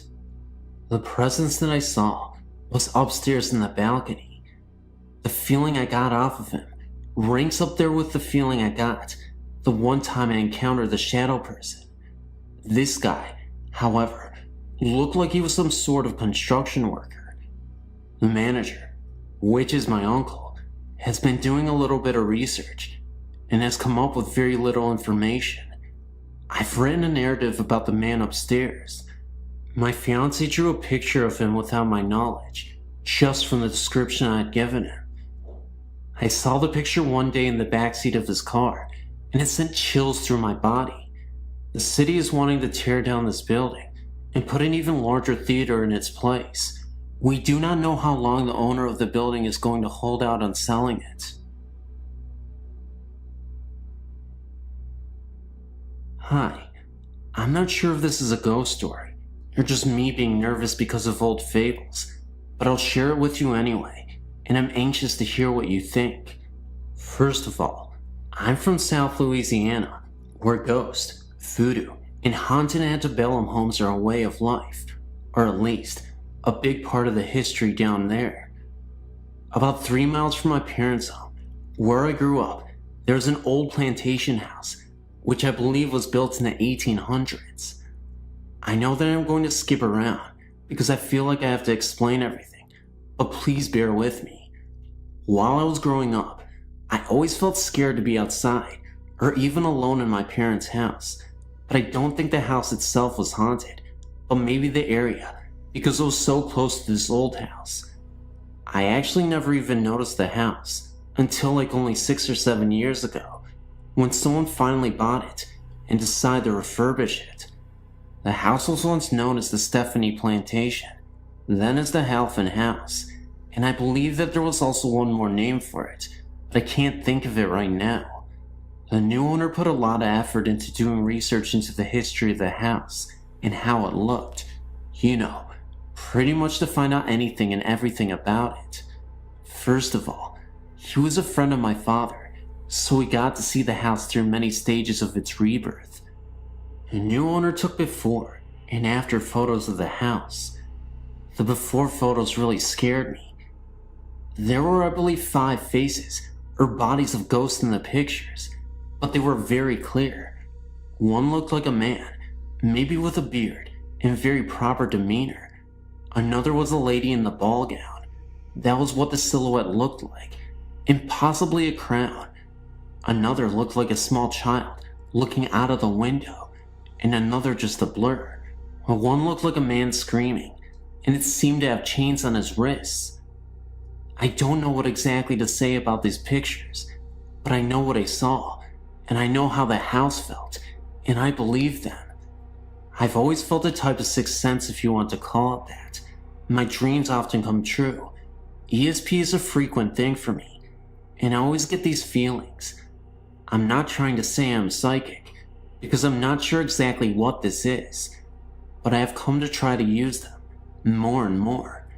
Anyway, the house was very cold, even though it was the dead of summer, probably 100 degrees and humid.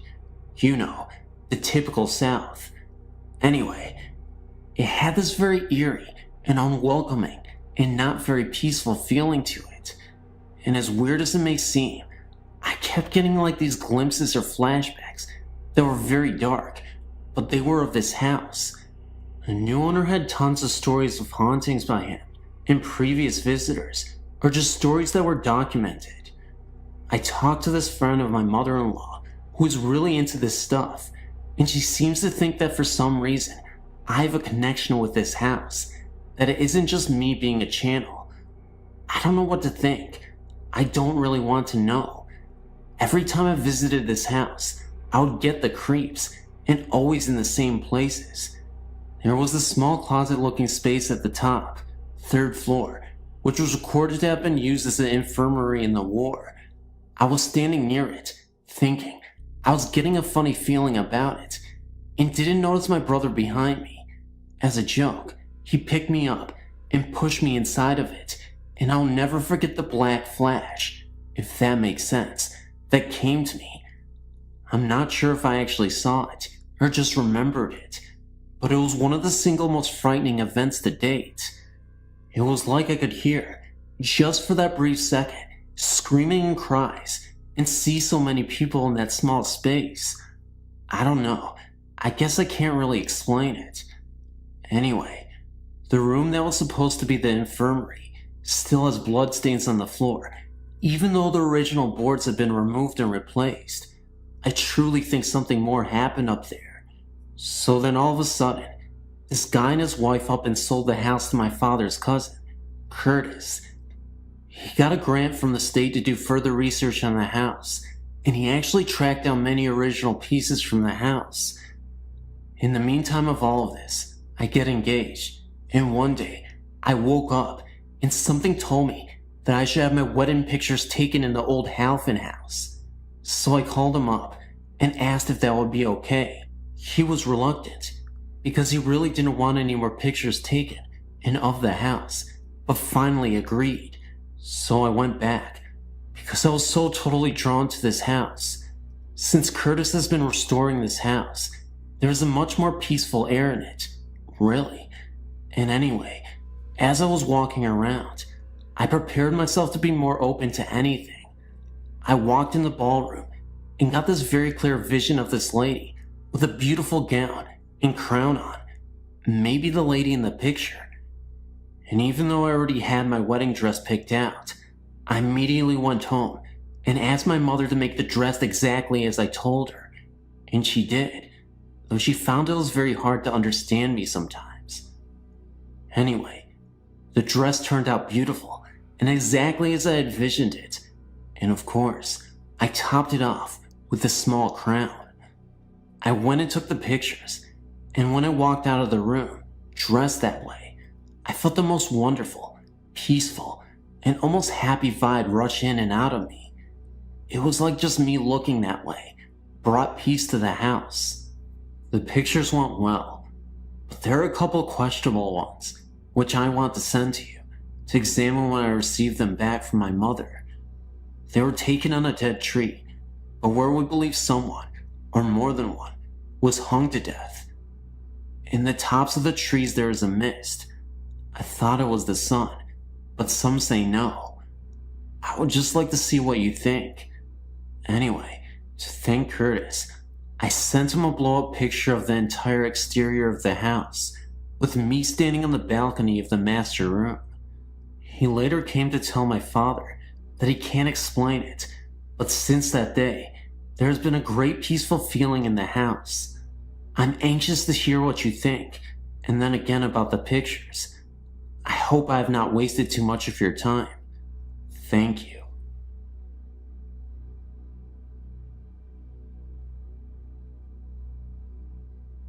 I've had several ghost experiences, but the one I'm writing happened when I was about 16. We lived in a very rural area, in a big tri-level house. The bedrooms and a bathroom were on the top floor, a small bedroom, a bathroom, the kitchen, and a huge living and dining room were on the second, and the bottom floor was a 2-door garage. The master bedroom on the top floor had once its own deck, and still had the sliding door, which now leads to a 16-foot drop to the backyard.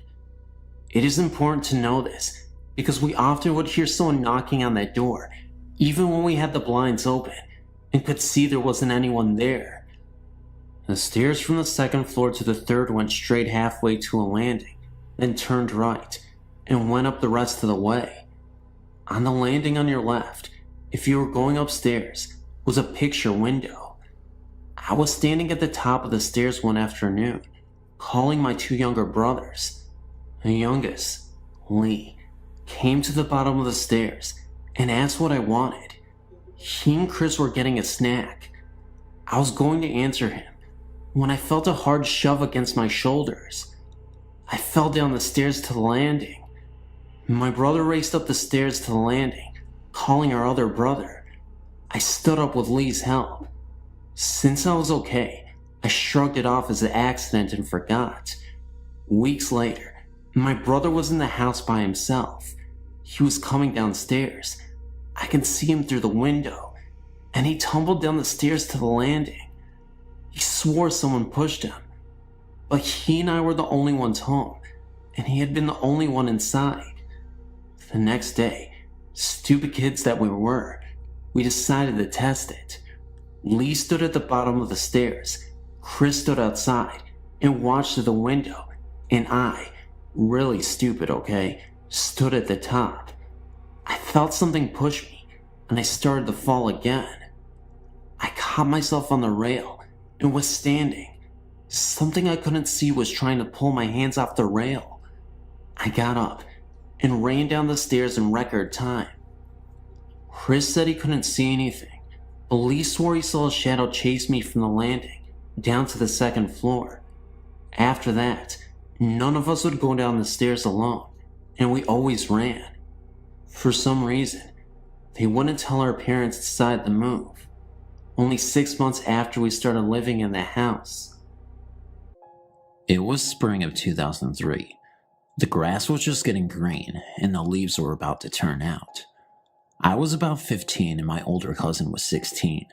We were playing video games one night when all of a sudden we heard a big bang just outside of our window when it was open.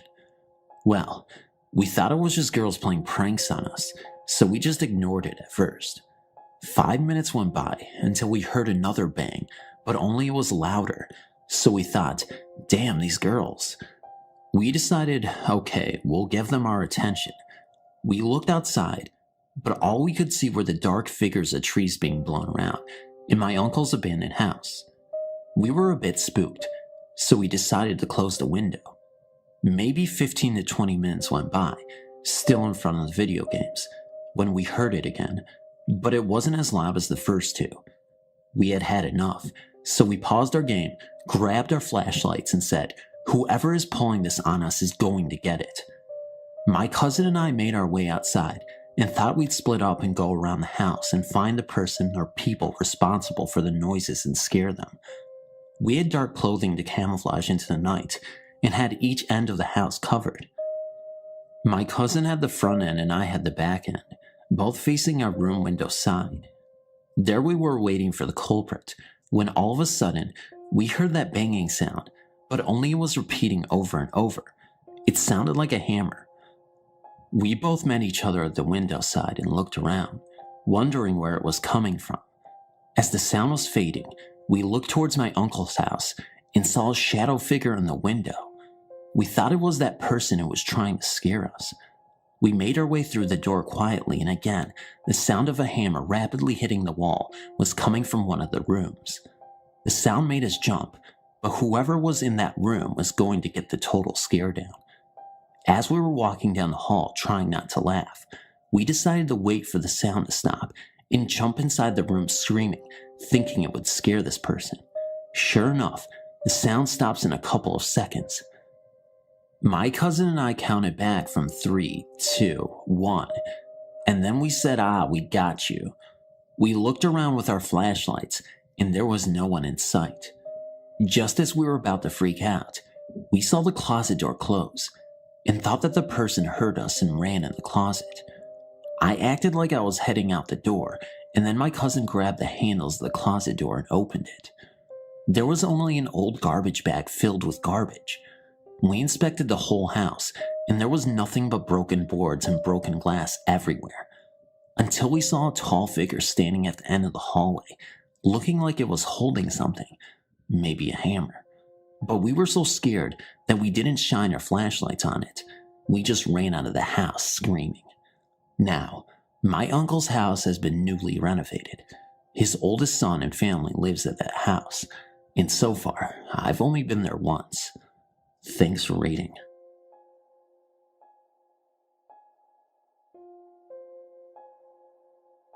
My husband and I moved into the house about 4.5 years ago.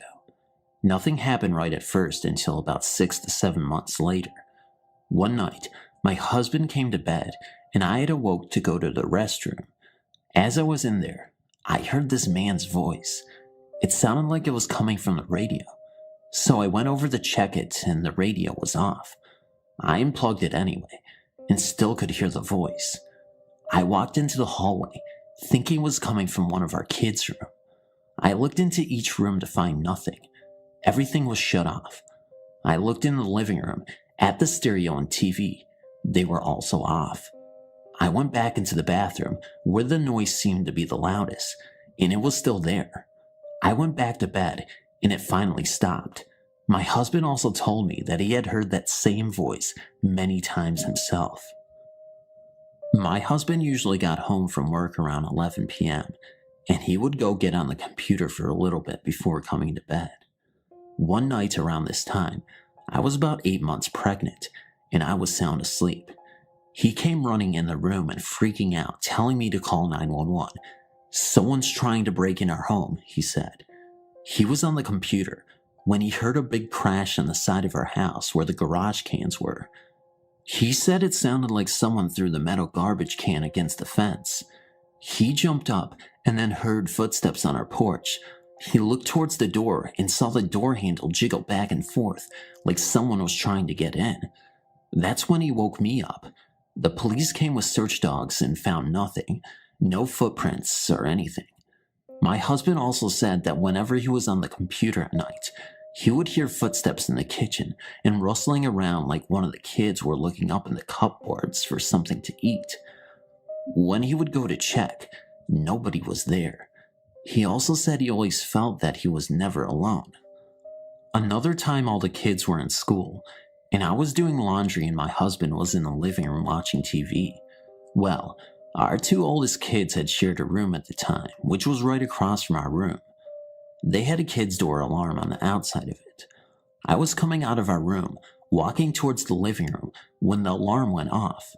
I was nowhere near it. I looked at my husband and said, "Did one of the kids stay home from school?" My husband always took them to school in the morning.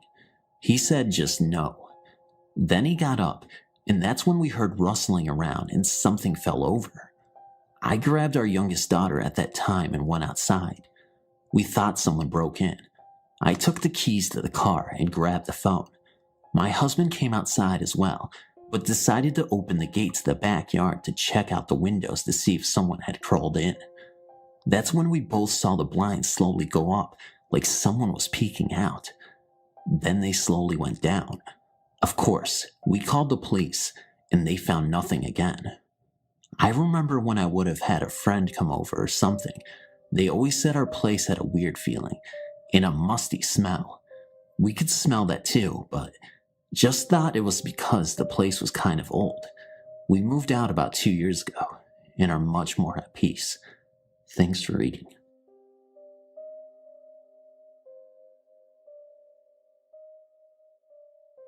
I live with my mother in a rather rural area.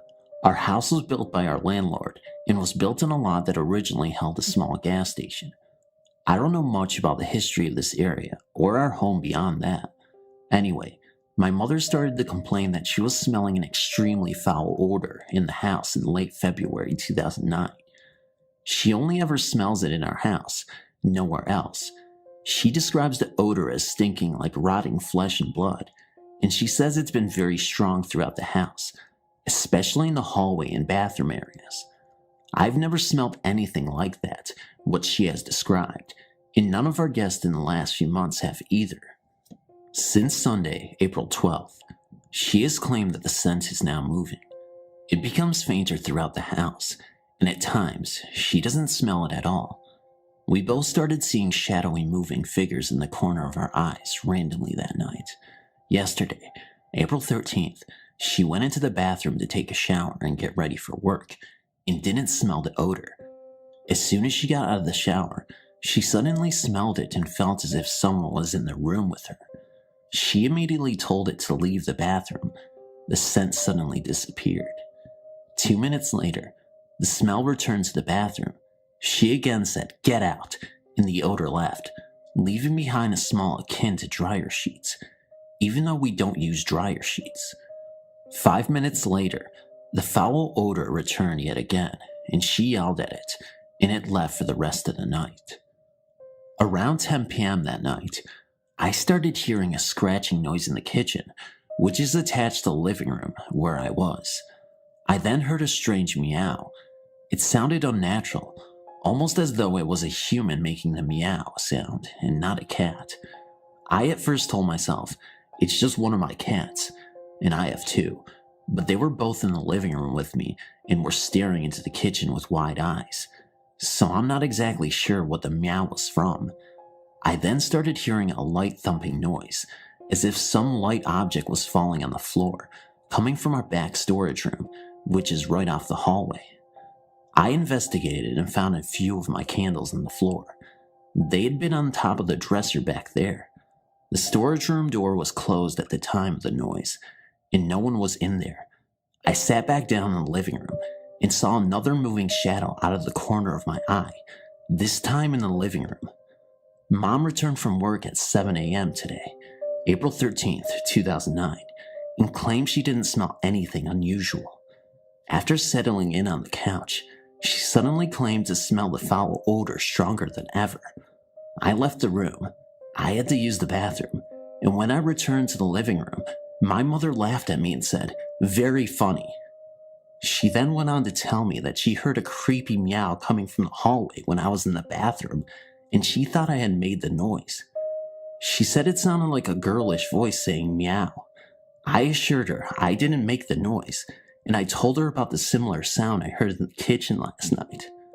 Both cats were in the living room napping at the time she heard the noise, and I didn't hear it that time, despite being only 3 feet away from where she said the sound came from. The only things I've noticed is that certain rooms randomly become quite cold, and then warm up momentarily, only to get cold again. I also keep getting the creepy feeling that I'm being watched at times, and it doesn't help when my cats look behind me with wide eyes. My cats have not reacted aggressively, but I've noticed that my younger cat is quite jumpy lately. We moved into this place in April 2007. Beyond feeling randomly uneasy at random times, I've never experienced anything here until recently. Mom has never experienced anything like this until February 2009. Between late February and April 11th, the smell was just a constant odor, as it followed her around the house.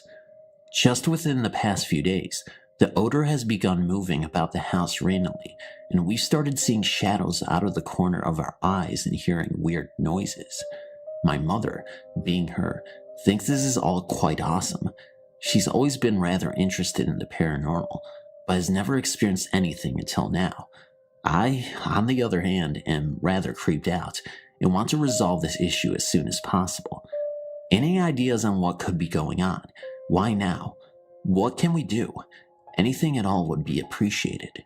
We haven't changed anything or moved anything around in the house, or done anything that could have woken up a spirit of any kind. I'm assuming it's a spirit because of everything that's happening. I'm a little afraid of its sudden active behavior as well. It was okay when it was just an odor only Mom could smell, but now that we're both seeing and hearing things, I'm a bit concerned. I should also mention that when my mother checked out the back storage room this morning, she said the air felt heavy and she had a hard time breathing in there. She immediately left the room. I went in there a few minutes later and it was very cold, but I didn't feel that the air was heavy and I was breathing fine. I do know that the previous renters of this house owned a cat who died of kidney failure in the room now we use for storage. I'd be the first one to blame the weird activity on a ghost cat. Ghost cats seem a lot less scary than unknown creepy, meowing non-ghost cats, but the meow is really non-feline in nature at all, and the shadows that we've seen seem to be tall and human in stature. That's what really throws me off. Again, any help will be very appreciated. And oh, we're not religious people. She's agnostic and I'm atheist. So calling a clergyman probably won't help us out too much.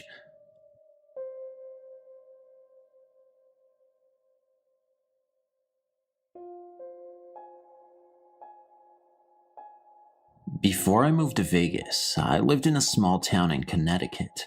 My family moved into a brand new house in 1992. I was about 3, and I had a new little brother. I don't remember anything for the first few years because I was so young. I had my first encounter that I can remember when I was about 7. I was sitting in bed with the babysitter reading a book. As we sat on the bed, the mattress bounced as if someone was underneath. My babysitter flipped out and took me out of the room. The next thing I remember is waking up one night and looking over next to my bed. There was something that looked like a black figure of a small animal looking at me and then ran out of the door into my brother's room. The next thing I remember is waking up one night and looking over next to my bed. There was something that looked like a black figure of a small animal looking at me and then ran out of the door into my brother's room. I screamed and my parents came in. I told them what had happened and they said it was a dream. But a few nights later, I woke up again to look over at my desk and see the image of a man sitting on top laughing. I didn't bother to tell my family because they wouldn't believe me. Another time I went to bring the dog in from outside. There was a door from the garage to the backyard that the dog used. I opened the door from the house to the garage to find a tall, blacked out figure standing right next to my dog. I freaked out and let the dog in. I told my mom, and she said a little while ago she had seen the same thing. There was also once a time when I had a friend see the man's figure as well when she was spending the night. The thing that freaked me out the most was when my youngest sister was born. She ended up in my old room and I was in another. One night, I was babysitting her with a friend and my sister was in bed. The baby monitor was on and I could hear her cooing, which was weird because she only cooed at people. I went to check on her and she was laying on her back with her hands in the air, towards the ceiling, just staring and cooing. Then her hands and her eyes almost followed something to the closet door, and then she stopped and just looked at me. A lot of other things happened in that house: noises, footsteps, and misplaced objects. We also had a motion sensor security system that would randomly go off in the middle of the night. It happened so often my dad stopped setting the alarm. Some people don't believe me and think I make all this up, but it all really has happened. It was great to log on to this website and read other encounters that sound just like mine, because I know I'm not crazy. Thank you for reading. Seriously, I really appreciate it.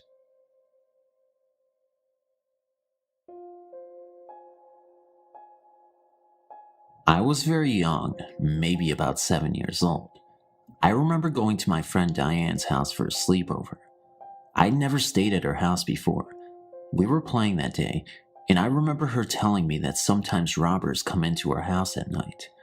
I wasn't the sharpest kid on the block, but I remember thinking that was stupid and just ignored her. That night I was asleep, sharing the top bunk with her while her older sister slept below. I woke up suddenly because I was ice cold.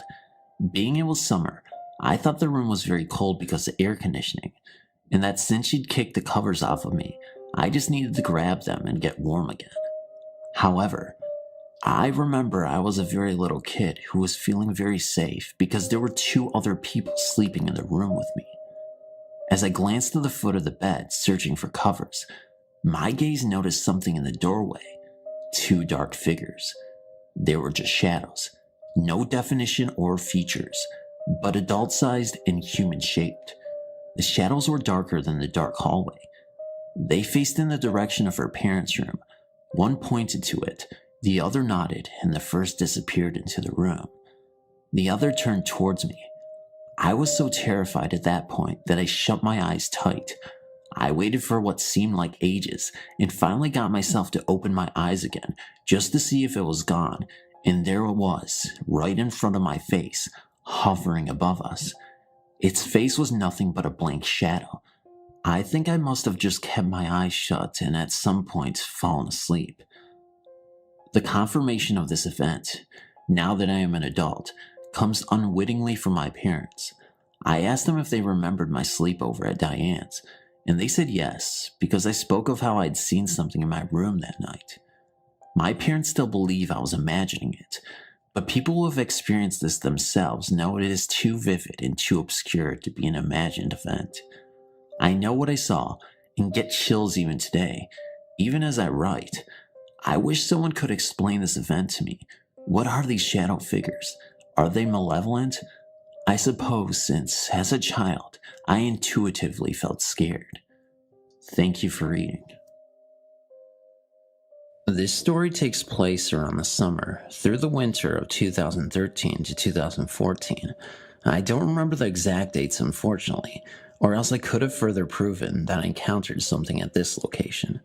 I haven't posted it now before because I only recently found this website and don't really visit it this often. I decided to share this story though because it does fall under the category of personal encounters. As I previously mentioned in another thread, I have a strange companion that's been following me around. It's a black cat that seems to change height and sometimes even color that I can only see out of the corner of my eye. I named him Gabriel at a young age, and I often communicate with him without knowing it, though often I can sense him. I won't go into huge detail here since I already did it elsewhere. As someone said there, he seems to be my spiritual friend. However, this particular story isn't completely about him, though as always, he is involved. One of my friends had just finished high school, having to take summer classes while raising the baby she had while attending school, and had moved in with her biological father. The house seemed run down, in a run-down neighborhood, and it was small, incredibly small. It would be the perfect size for 1 or 2, maybe 3 college students to live there while attending classes at the campus down the street. One of the things I noticed instantly was the fact that tracks ran under the house. They were trolley tracks, from when the town used trolleys to get people places faster when buses weren't really a thing. A great big, abandoned brick and metal building behind it had a sign that just vaguely read, "Trolley Station," on it. The tracks didn't really surprise me. The town I live in has both an Air Force base and also countless train tracks running over roads. Most of them aren't in use anymore, but this place used to be a booming cattle town as well as a military base. It's filed under a small town, but it obviously isn't with all the things that go on. Anyway, the tracks didn't really surprise me, though they did make me feel a little uneasy. I suppose it's perfectly reasonable to believe that things could have happened on the job, accidents on the tracks, or even inside, that could have cost people their lives, but I brushed it off at first. That was until I went inside. The living room wasn't bad, just felt cramped. The kitchen had an uneasy feeling, but I refused to go into the basement. Gabriel kept standing in front of the door any time that I walked by, as if challenging something down there. The basement, as they called it, really just a room slightly lower than the kitchen level, had been turned into a bedroom for her father. One of the rooms, the one facing the street, was my friend and her baby's bedroom. The last bedroom, which was down the tiny hallway, had a window facing the trolley station, full of things that couldn't be stored elsewhere around the house, and I hated that room. I found in that room scratches along all the walls, and one day I decided to use a comparison. I held my hand up close to them and found that they were just wider than my hand, probably a man's hand that had caused these dark furrows on the wall. The wall was covered in a thick layer of paint, which made me wonder how long it would take someone to actually carve such deep scratches into the wall with their fingernails alone. They were definitely in the correct places to be the fingers of a human hand, and there were 3 sets on the walls, one of each except for the one closest to the window, as if this person didn't want to get close to it.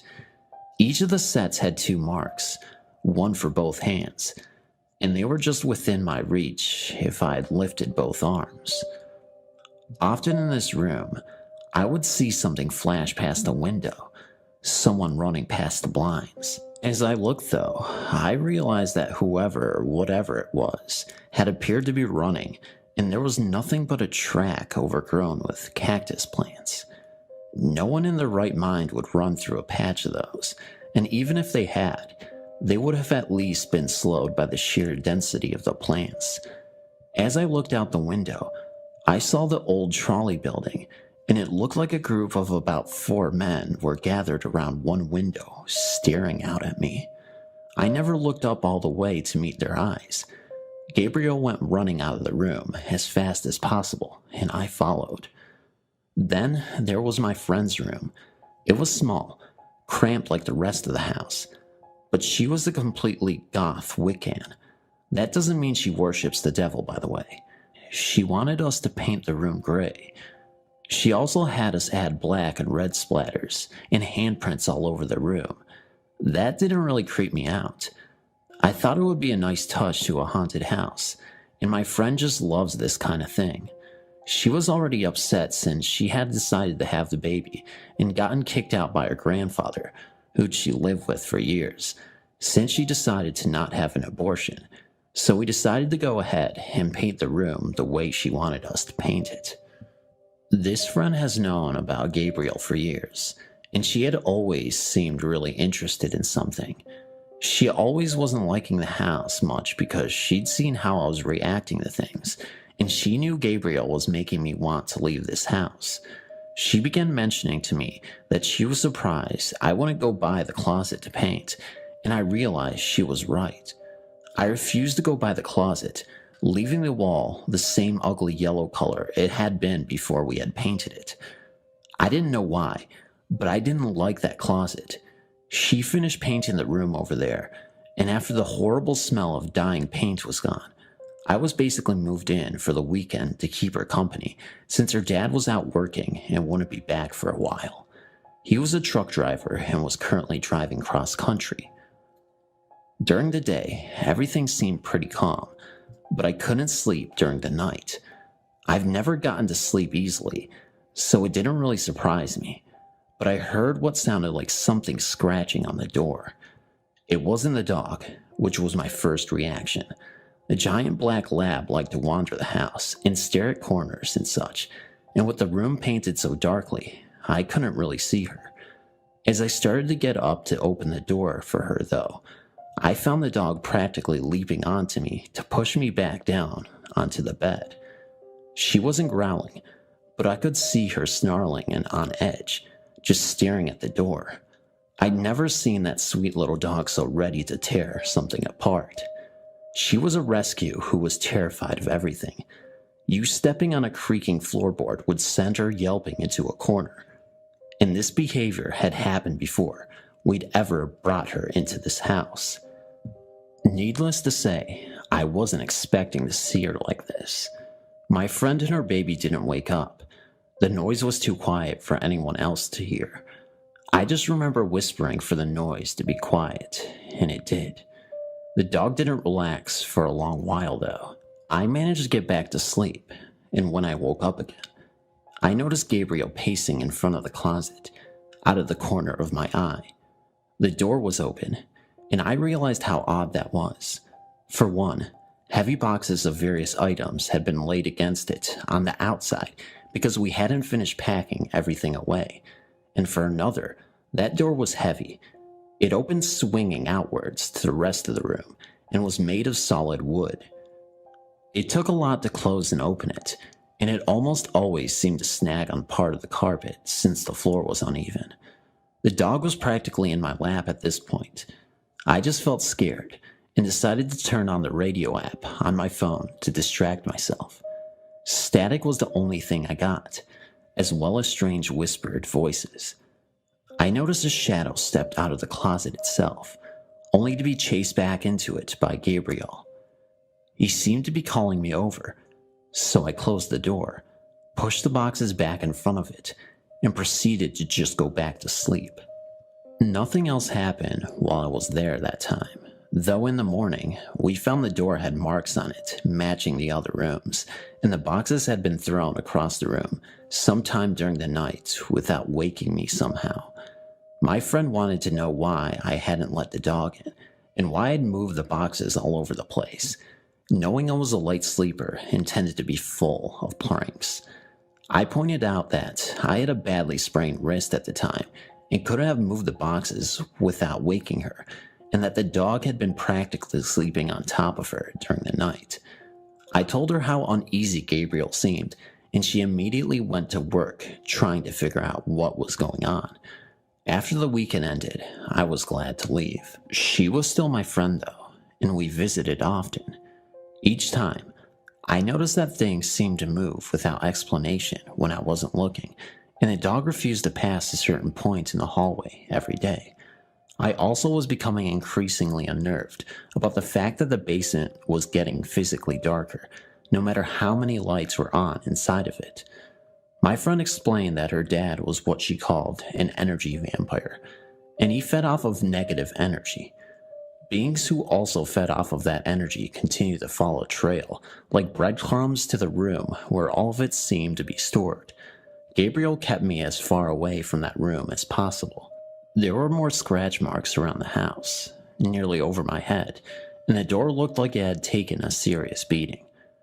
I wasn't scared to hang around the closet and even go inside it anymore. All of those negative beings had seemed to migrate to the other room and were content to stay there. I even got up the nerve to visit the other room, where the window faced the trolley station. I didn't see the strange men over in the window anymore. I didn't see anything else that seemed to be even remotely like them or the shape I'd seen dash by the window. In the direction of the room, where all the negative energy was stored, I realized. My friend said there was a portal leading to the realm of the dead in the closet, and she'd closed it. Her dad moved out, apparently not liking his daughter cramping his style. Almost all of the negative energy seemed content to follow him out, though one being apparently remained and liked to slam cabinet doors, torture the poor dog and me, as well as scratch increasingly louder on the doors and walls.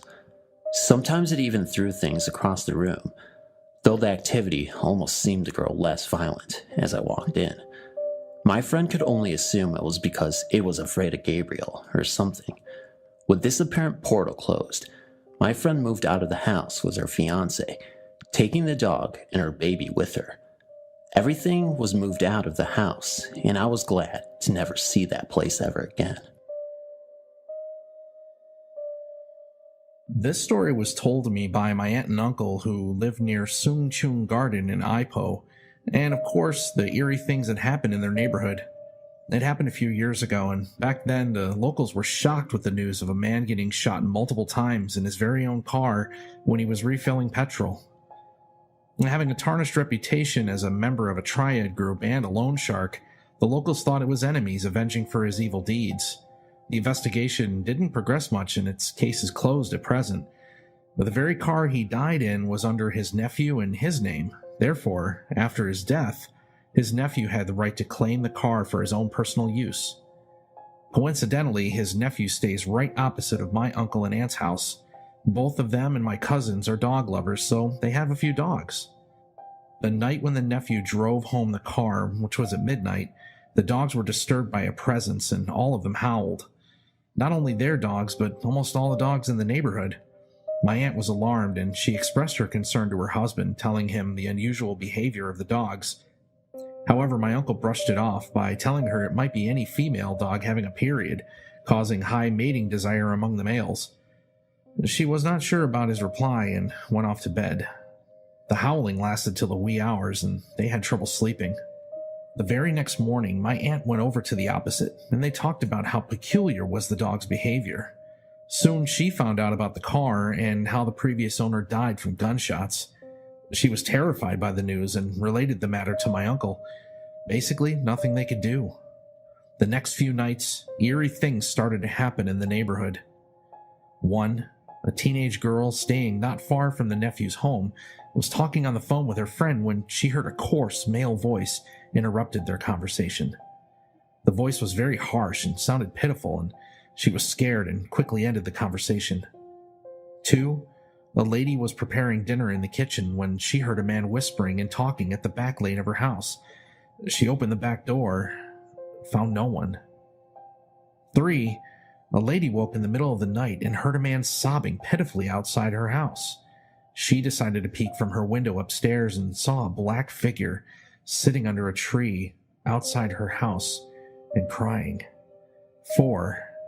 Continuous barking and howling of dogs towards the car.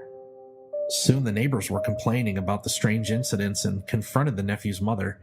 She was concerned about the car too and decided to persuade her son to take the car to a temple for blessing, which her son gladly did. And after the blessing, strange incidents ended and the dogs stopped howling. How strange. I just got home from this adventure and had to write about it for you guys. I'm a new community member to the Phantom Wagon, and this will be my first, and hopefully not last, story submitted to this channel. I haven't heard every scary story video on YouTube, so I could be wrong, but I've yet to hear any involving storm draining. For those who don't know, draining is a term referred to exploring the tunnels of storm drains or manholes. I didn't even realize it was an actual thing people did. It's treated almost like a sport. Me and my bud are both named David.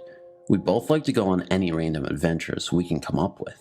We've gone through over 20 different storm drains in or near our neighborhood, located in Silver Spring, Maryland. By the way, if anyone listening is a local, I have plenty of other stories about well-known Silver Springs legends or creepy people in areas to share, many with documented proof and articles. Leave a comment if you're from my city or close and want to hear some more. It's always fun to see graffiti tags by people from the past, or to even feel like the first people to explore a specific drain with a blank slate, but nothing creepy has happened during our 20+ explorations. That is, until tonight. If I were being honest, I've been impatiently waiting for something eerie to happen, so I'm clearly drawn to this type of stuff. David discovered a major storm drain. It was almost completely walkable without having to bend over too much as we traveled through the tunnels. He found one where we don't have to Shawshank Redemption shit crawl through like usual. This particular location was an amazing maze of twists and turns of various tunnel options. We took a bunch of photos between David's camera and my shit phone, which would explain the drastic changes in quality. Of course, like many tunnels, immediately we came upon a faded, but still in your face graffiti tag that pretty much says welcome to hell, or in this case, the hellhole. I love graffiti, so seeing a collage of shitty tags from different decades was a cool start to that adventure. I really want to say the noises I heard were only from the people above ground that could be heard faintly, or just the echo of our footsteps in running water creating weird noises. But this would be impossible because it's midnight on a weekday and there was literally no one outside before we got in. Like I said, it could all have a reasonable explanation, but these sounds were too, the best way I can describe it is that they almost sounded like they didn't belong. Not just the noises itself, but it was separate from all of the natural sounds occurring. And I've never heard anything like it. And we've been in plenty of drains like this before with those normal noise combinations of echoes, splashes, and crap. It all started off far away, sounded like a fast wind. This wind sound wasn't steadily creeping up to me, but instead, just suddenly burst a large gust of air directly into my right ear.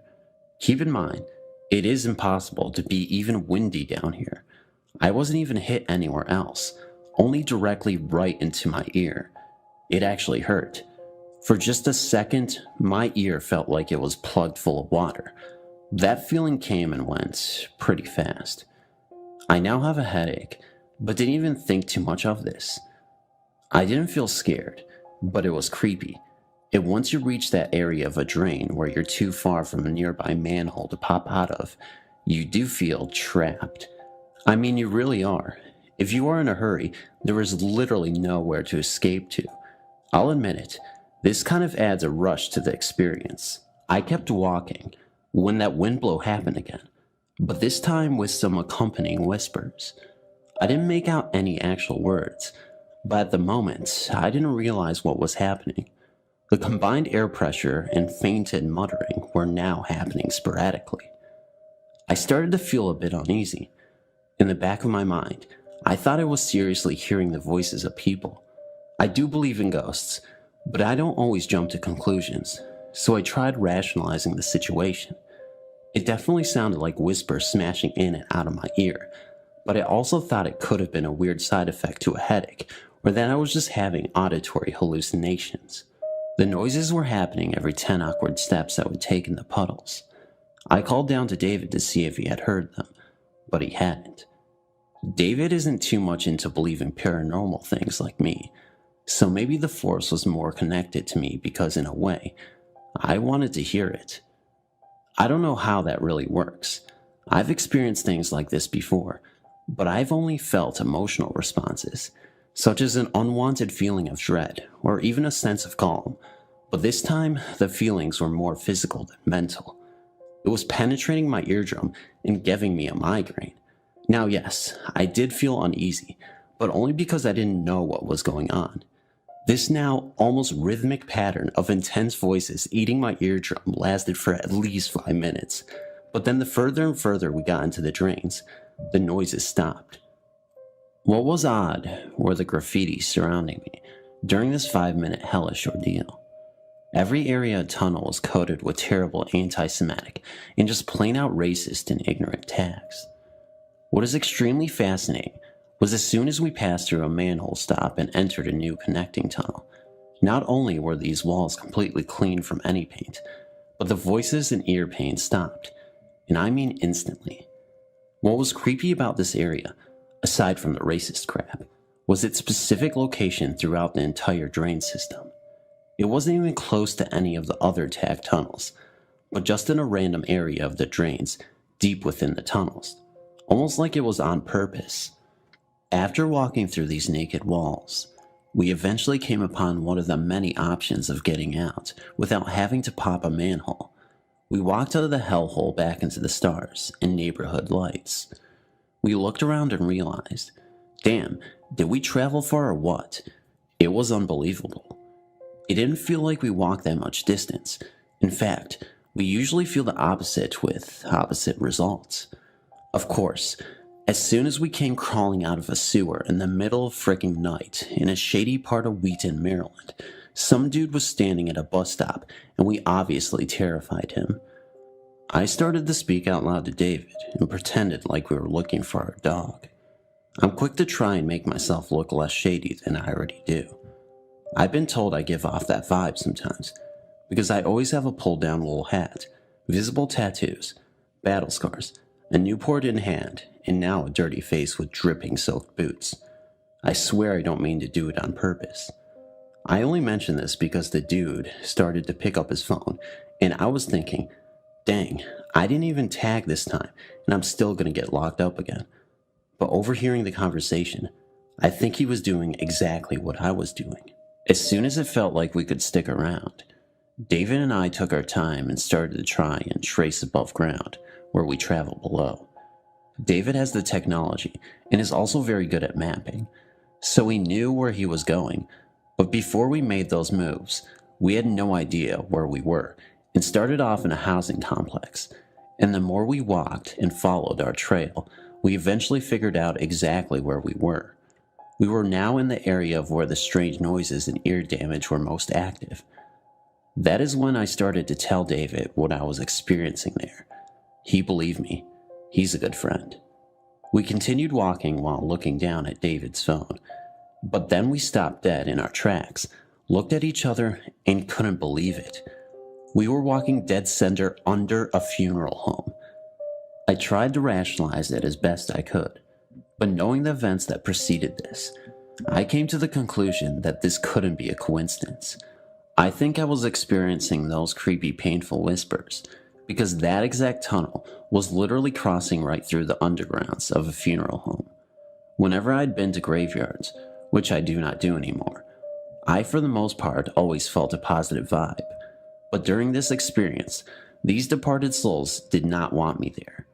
I think the offensive graffiti even added fuel to the fire, and this is why I experienced a painful ear and headache. So while nothing extraordinarily scary happened, at least from my version of what scary is, that was definitely a creepy but cool situation. As I write this, it does sound like the perfect idea for a fictional scary story. I mean, come on. Walking in a storm-drained tunnel, literally under a funeral home, and being surrounded by paranormal sounds. It doesn't get more unique than that. I'm sure a more elaborate, embellished, made-up story would be more exciting, but I think this whole discovery in general is exciting enough anyway. David and I also plan on purposely walking under the drains of a funeral home right down the block from our neighborhood. We've been in those tunnels before, but popped out of a manhole before we even reached the boulevard. If my locals are listening, that funeral home in particular is called Collins on University Boulevard. These tunnels are a tighter squeeze, but it'll be worth it, I hope. Thanks for listening. Sure, it could have all been one big coincidence. Maybe it is just an overactive imagination, but I like to stay paranormally optimistic. Is that even a real term? Whatever. Time for a cigarette. It all started in 1967 when my dad had a stroke in the front room. I was then 10 years of age. My parents bought this old cottage in 1963. The house was built in 1740. There had been no problems in the house prior to 1967. When my dad came out of the hospital, he was paralyzed down the left-hand side and was unable to speak. That's when things started to happen in the house. The first thing that happened was my parents were in bed, and suddenly all the blankets waved and rolled completely off the bed. Also, the wallpaper in the bedroom would become soaking wet for no apparent reason, then bone dry next day.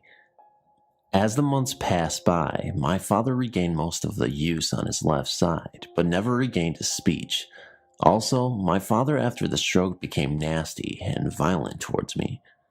I had to put a bolt on my bedroom door, as he would wander about in the middle of the night and come in my bedroom and just stare at me sometimes, waving a fist. One night, I was in bed, and I woke up to the bed rocking on its own. I put the bedside lamp on and jumped out of bed screaming. I unbolted the door, shouting to my mother. As she entered the bedroom, the bed was still jumping on its own accord. In front of us, we both ran downstairs, and my father knew nothing as he had some sleeping tablets. We walked a while to calm down, then went back to check. It had stopped by then, so I got back in bed and left the lights on. I had no choice. We did have a third bedroom, but to come and go, I had to pass through my parents' bedroom, and as an 11-year-old boy, I was scared of what my dad would do next, so I had to stop in that bedroom. One night, me and my mother were watching television. It was about 11:30 p.m. when we heard a terrible screaming coming from the small cast iron window, which led into the back garden, near the television. We didn't dare speak to each other, and that stopped after about 4 minutes. The next thing I knew, the television, which was on 4 screwed legs, began to walk towards us, rocking from side to side. It only stopped when the main cord pulled tight. We were by then petrified. The screaming noise had woke my father, and he came downstairs shouting, but due to his stroke, the words were not making any sense. He ran into the back sitting room. My mother said, "Go get your dad, or he might have another stroke," so off I went. Entering the room, it was pitch black. Everything happened so fast, I didn't think about turning the light on. And then I looked at the back window, which led onto the very private, unlit garden. A gray-white figure floated past the window of the side view. It was very defined. He had a 3-cornered hat, a white beard, walking stick, and a long trench-type coat with 3 buttons on it with no legs visible. I ran out of the room, leaving my father, who was looking out of the other window, who hadn't seen anything. I ran to the other room to my mother. I was unable to speak properly to her for at least an hour. My father just wandered back to bed. In desperation, my mother contacted a medium. She said the spirit was called Jacob, who was only trying to help us through the difficult time. He had been a gardener who got killed when a horse fell on him, the medium said. Things became so bad, doors banging, strange sounds in the middle of the night, not helped by my father, who everybody was scared of. I had an older sister, and she moved out in 1968 to get away from the situation. In the end, my mother put the house up for sale in 1972. And that last night, it was terrible. My father was in bed asleep with those sleeping tablets again, so he was unaware of anything. Me and my mother was huddled up in the front room. We stayed awake all night, doors banging from under the floorboards, moaning noises. Then dawn broke at 6:30 a.m.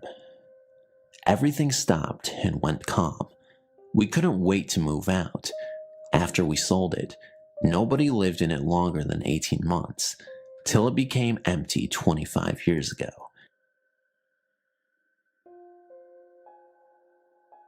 Around the time this event occurred, I was around 11 or 12. I am a female, and I guess you could say I live in your basic, small, no creepy town where everybody knows each other and nothing super creepy goes on. Although we do have some surrounding towns that are pretty sketch and full of druggies or whatnot. But anyway, here is my story. Me and my mother were visiting a neighboring town of ours, maybe 10 to 15 minutes away. We were there helping out my stepmom set up a reception for a wedding that would be held later in the week. It took place in a building called the Lions Hall, which is basically a place for get-togethers and such. Now, something you should know now is that the town we were in was one of the sketchier places, and it was in one of the worst sections. Me and my sister were outside of the building, walking around and talking, when this guy pulled up in a truck. Now my stepmom was expecting someone to help carry in a few things, although she didn't really know him. So thinking nothing of it, we just assumed it was him.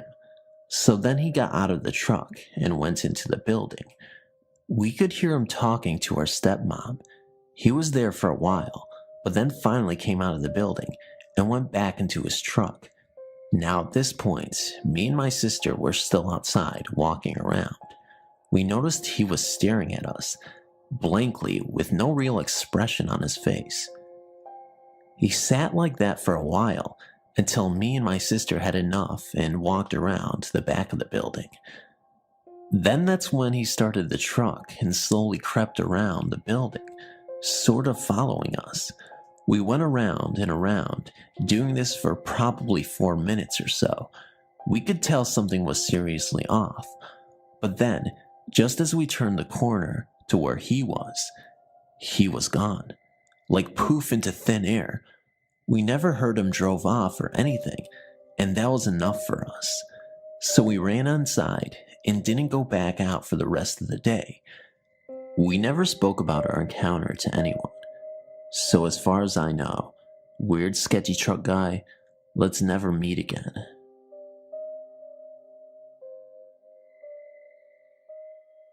A few months ago, I was staying at my friend's house. Basically, I'd gone to sleep as normal. I usually sleep perfectly, but this time, I woke up at 5:35 and felt weird. I took the blanket from my face and looked to the foot of my bed and saw 2 girls, both blonde, didn't have a face, and had little blue penny dresses on. I looked at them for a good few seconds and turned back over to sleep. I told my clairvoyant friend, and she told me she's always thought I had a talent for seeing the beyond. Thank you for reading. I know this is kind of short, but I guess it was a kind of cool story. I'm living in Birmingham, and I'm thinking there has to be some haunted locations that I could go to and feel around, given the history of the city. I started doing some research, looking for some local haunts, and lo and behold, I come to find out that I live 15 minutes from one of the most haunted places on Earth, Sloss Furnace. The factory was built in the 1800s, and hundreds of men died there due to the grueling nature of the work. I read about the history and ghost stories other people told about the places and decided that this was going to be my first ghost hunt. My trip to Sloss Furnace occurred over the course of 2 days, the first day being my first time, and all I did was just walk around the place, read the exhibit signs, and explore the grounds. They turned the furnace into a museum that is open to the public, and they also use the grounds to host concerts, weddings, and other social events. They happened to be planning for a wedding the first day I was there, and a few tourists were milling around, so I wasn't completely alone, but the place was fascinating. I was able to walk into a few of the off-limits areas and look around. I pulled out my phone, started recording, went into the boiler room, and managed to catch a few orbs in the footage. It was cool, but nothing to write home about. I left, went home, and that was that. On the second day, at Sloss Furnace. My second day at Sloss Furnace will go down in the history books of ghost hunting. I managed to do what the ghost hunters, scariest place on earth, and countless paranormal investigation teams have failed to do, and that is film an actual ghost. One ghost would be impressive indeed, but what if I told you I filmed at least 5 ghosts? I can almost guarantee you that you have never seen ghost footage ever that comes even close to what you are about to see. When I pulled up the second day, it was a rainy, gloomy Sunday afternoon. As I drove to the gate, I saw a sign blocking the entrance saying that the museum was closed. It was hardly secure, so I just parked my car across the street and walked in through the front entrance. There was a construction crew working on the left end of the facility away from the actual furnace itself. When I walked into the entrance, I could see remnants of the wedding party from the day before. Apparently, they weren't responsible for cleaning. I made my way into the boiler room, took out my phone, and started recording again. Here I am all alone in a damp, dark factory, listening to the sound of the rain beating down against the roof, armed with only a cell phone. I walked through the boiler room, filming as I went along, and decided to call it a day. It wasn't until I got home, watched the rest of a playoff basketball game, and looked at my phone when I realized what I just captured. I was able to count at least 5 ghosts. The best part about it all is that I have proof. When you look at the film, go to the 320 mark, you will see a ghost. Go to 344, you will see a ghost, and up to 350, and you will see a literal ghost scene. If you slow it down, you will see ghosts peeping from different corners. Amazing. This is hands down the best ghost footage you will ever see. When I was younger, my father told my brother, sister, and myself that there was a ghost story that happened in a family apartment in Chinatown. Apparently, it had something to do with a friend who was visiting the family from out of town. The story took place in the 1950s or later, and whatever the friend experienced scared her enough that she left in the night and never returned. For a long time, my father denied ever having mentioned that there was a ghost story. Only recently, and seeing that my siblings and I were grown, did he finally admit ever telling the story and gave us the full tale. During the 1950s, my grandparents still owned a large Chinese restaurant on Mott Street. Since it opened until very late, they often came home after closing around 4 in the morning. My father and his siblings often helped out working there and would often come home late as well. It just so happened that a friend of my aunt's was staying over that week. Since my aunt was busy working at the restaurant, her friend relaxed in the family apartment, which had a piano in the living room. One evening, the guest was alone in the apartment and decided to play several songs on the piano. She knew that there was nobody in the apartment and played without disturbance. At a certain point, the guest stopped playing, and when she did, she heard the sound of someone clapping their hands in the same room with her. The guest knew that she was supposed to be alone in the apartment. She was so scared by this that she left before anyone from my family returned from work. Through all the time that I'd spent with people and alone in that apartment, I'd never experienced anything strange at all. One possible explanation may be the thin walls that the old buildings in Lower Manhattan have. The building was built in 1886, and the fact that someone in the building stairwell could hear a lot of what's going on inside the apartment. Could the guests have mistaken the sound of someone clapping in the stairwell with someone in the room? Or were the clapping hands so unmistakably near that there was no mistaking that the invisible person was in the same room? I guess we'll never truly know the answer to that question. Chinatown in Manhattan, New York, is the largest Chinatown in the United States, although fast becoming usurped by two additional New York City Chinatowns. Chinatown, Manhattan has a long history from the mid-1800s when the first Chinese immigrants arrived off of Ellis Island.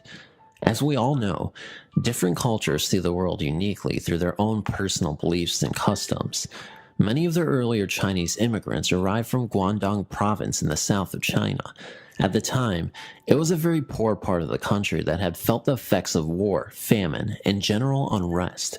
The vast majority of these early immigrants even came from just a few hometowns in that same area. Perhaps it is a unique belief from that part of China, but some of these immigrants believe that ghosts don't have chins. When my grandfather arrived in New York City around 1919, he worked in a grocery store that was owned by his brothers and some relatives on 32 Mott Street. Like many of the stores in New York City today, there was, and still exists, a cellar directly below the store, accessible by a metal door on the sidewalk. These cellars were, and are still used today, as stockrooms for inventories. It was in one of these basements where my grandfather had a very strange experience. One day, my grandfather had to go down the cellar to bring up boxes. Climbing down by himself, there was no one else in the cellar. Although it was during the day, it was still very dark in the recesses of the cellar, which stretched back under the store into the shadows. Midway between moving boxes, my grandfather noticed, out of the corner of his eye, a figure standing in the shadows. My grandfather recalled that the figure gave off a very malevolent presence. Knowing that there should have been no one in the cellar, my grandfather continued facing away from the figure, but kept looking at it from the corner of his eye. My grandfather said, "Who's there?" From the direction of darkness, the figure gave a low and undistinguishable reply, more a mumble than a word. My grandfather knew that the figure would disappear if he looked straight at it, so he tried to get more details of its appearance. The low voice showed that the presence was a man. Its shape was definitely that of a man. My grandfather also noticed the presence had no chin. Surely it was a ghost. Giving in to the urge, my grandfather finally turned his head to look, but there was nothing in the spot where the figure had just been.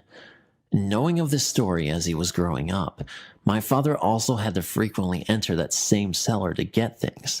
Sometimes he would look through the corner of his eye into the shadows, but was always disappointed not to see anything. For those of you who live in the New York City area, you might be interested to know that the grocery store is still around. Instead of selling groceries, it's now a gift shop. The original woodwork has not been changed, and the store looks like the same as it did when my grandfather worked there in the early part of the 20th century. It's located on 32 Mott Street. I do know the people who currently run the shop, but I've never mentioned this story to them. Chinese believe in a phenomenon that can be translated into to be weighed down by a ghost. This is a fairly common occurrence in which someone wakes from sleeping to find themselves completely paralyzed but conscious. During these short moments, people often report unexplainable experiences, including hearing voices talking to them, feeling sensations, and hearing people in the room that should not be there. A relative of mine lived in Confucius Plaza in Chinatown, New York City. Those familiar with this part of town will recognize it as the tallest building in Chinatown. This curved brick, 44-story co-op rises at the foot of the Manhattan Bridge entrance and forms a unique wind tunnel. There are many urban legends about Confucius Plaza, which slowly emerged since it was built in the mid-70s. My relative lived alone in his Confucius Plaza apartment, which had a kitchen, bedroom, and living room. On one particular evening, my relative fell asleep on his couch in the living room. He later woke to find himself totally paralyzed and unable to even open his eyes. As he lay there, he heard someone enter through his front door, walk through every room of his apartment, and leave through the front door, slamming it as they left. At the moment the door slammed, my relative was suddenly able to move again and immediately sprang up. He opened the front door, but saw no one going down the long hallway. He searched through the entire apartment and found nothing missing or disturbed. In the summer of 2011, I accompanied my uncle back to the US. He now lives in Iowa. I spent a week with his family before returning back to the Philippines. On my return trip, I decided to take a few more days off and see the sights of Chicago. I've been to the US on numerous occasions, but this was my very first to Chicago. I was looking so forward to baseball and food. I booked a room at the Congress Plaza Hotel because of its accessibility and reasonable rate. It was close to subways, where I could go with ease to a Sox game at Comiskey Park and to O'Hare for my flight home. The hotel is quite old, and it looks old. You can hear it creak in some areas. The room I was assigned to was on the 4th floor, I think. It was on a corner, and you could see Roosevelt University on East Congress Parkway when you look out the window. The hallway outside leading up to my room was always eerily quiet. The first night after I got back from eating out, the room became really cold. I thought it was really strange because it was nice and warm outside. Also, it got cold suddenly, but not gradually. I ended up sleeping with the bed sheet, blanket, and bed cover on top.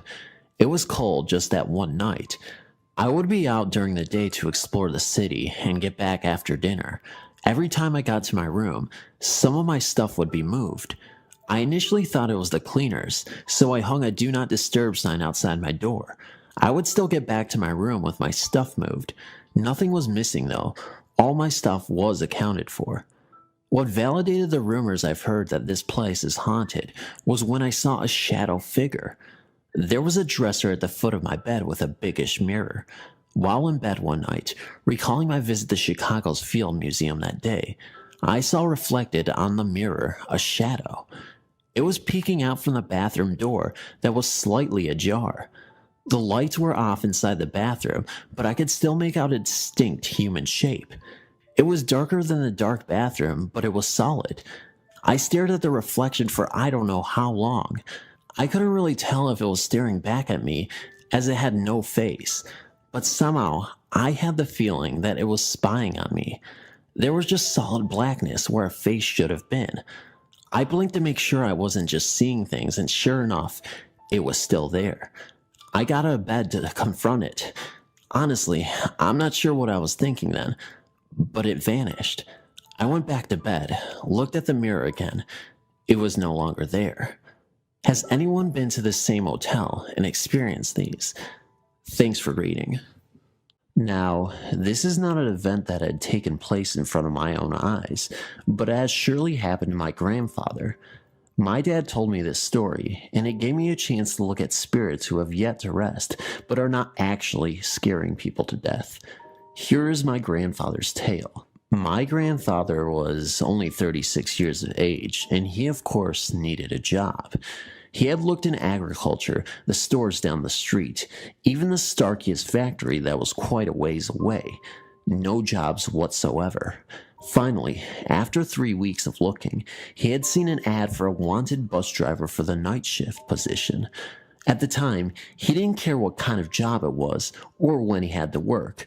All he cared about was supporting his family. After a few days, he had gotten the job to work from sundown to an hour before sunset. The bus driving job was steady. He really didn't have any riders unless it was someone who also worked late. Soon, he had picked up on which riders came on, what time they came on, and where they should be dropped off. But a year into the job, he had gotten a new rider who would only ride for that one night. He saw the man standing at a stop to which no one had stood before, and for the first time, he could stop there. The man was described as well-rounded, pale, with a blue suit, which was very odd because it is so hot in Samoa, even at night. Like every other customer, my grandfather had welcomed him with a smile. Being the kindly fellow, my grandfather also tried to talk to him. He asked him, "How are you doing this evening? Where did you come from?" and just normal conversation questions. The only thing this man replied to is where he should be dropped off. My grandfather tried to get something cheerful out of the pale man, but there was no response. As soon as the bus got to the destination as stated by the man, my grandfather opened the door, looked up to the mirror, and said to him, "Here is your stop, sir," and looked behind. Usually, at this time, you can hear the passenger get their stuff together and proceed to the front, but not this time. He heard dead silence. He looked up at the mirror again and saw nothing. This is a true story, and although I don't believe in ghosts, it did raise some goosebumps. The first week, I was driving around 1 to 2 a.m. I got a signal to pick up a rider at the music factory. At that time of night, the streets were dead and the music factory was empty. The address didn't seem right to me and kept having me circle around back to a deserted old road. Thinking that the GPS must be off a few blocks, I decided to circle around the next few streets. I even made 5 phone calls to no avail, no answer or voicemail. I started thinking maybe I was being set up to be robbed. But I guess my curiosity got the best of me, and I had to see for myself. After all, somebody could be drunk or hurt. Let me backtrack a bit and explain that the Uber screen shows both my car and the figure of a person and a closing distance as you approach. The road behind the building is old and unkempt. I thought to myself, this doesn't look good. I kept driving further back, and the distance between me and my rider closed in, until finally the road came to a dead end. My display spoke and told me to turn right, and my rider would be 100 feet away on my right. I turned slowly to my right and saw a very old cemetery. The gates were standing wide open. Off in the distance, about 100 feet away, was a white foggy figure standing by a headstone. My hair stood on end, and I was instantly covered in goosebumps. Needless to say, I decided to skip that fare. In October of 2009, I started a new job working security. I got posted in Banning, California, at an Edison substation. I was working graveyard, patrolling around the outside of the substation. I'd been there for a few nights. Nothing really seemed out of place at first. We had 4 checkpoints we had to tag with a GPS device. We didn't have access to the inside, nor the east side of the area, due to a neighboring business. The south side fenced the street. The west had a narrow path to walk, and a business beyond that, surrounded by a chain-link fence. The north side had a field, and after about 50 feet, a set of train tracks. Checkpoint 1 was the southeast side. Checkpoint 2 was the southwest corner, which I posted my truck. The northwest was checkpoint 3, and 4th was the northeast. There was an area by the train tracks not on the patrol, but it was the actual northeast corner. I walked up to the far area beyond my normal patrol area, as I was prone to do. As I came back around, I felt the air suddenly get colder and heavier. I thought nothing of it and continued on by checkpoints 4 and 3.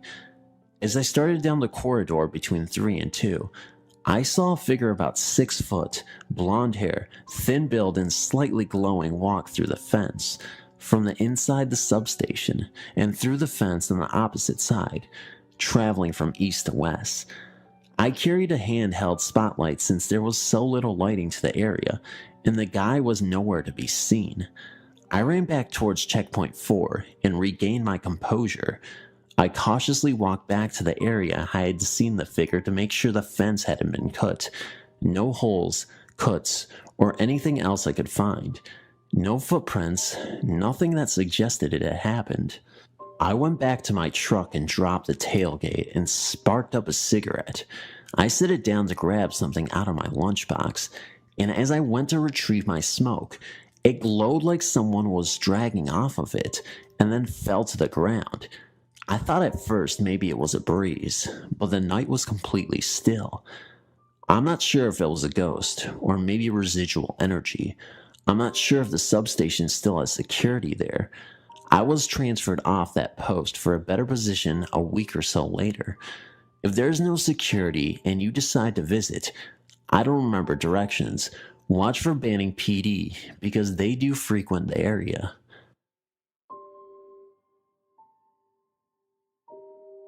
I guess it started when I was little. My mom and I have always been a little more open to the things unexplainable. I was about 5 years old, making my brothers 4 and 3. My brother, who was 3, is autistic, and his tick was trains. My mother would hear his toy train go off. It made choo-choo noises and played music and flashed lights when you pushed buttons on the side.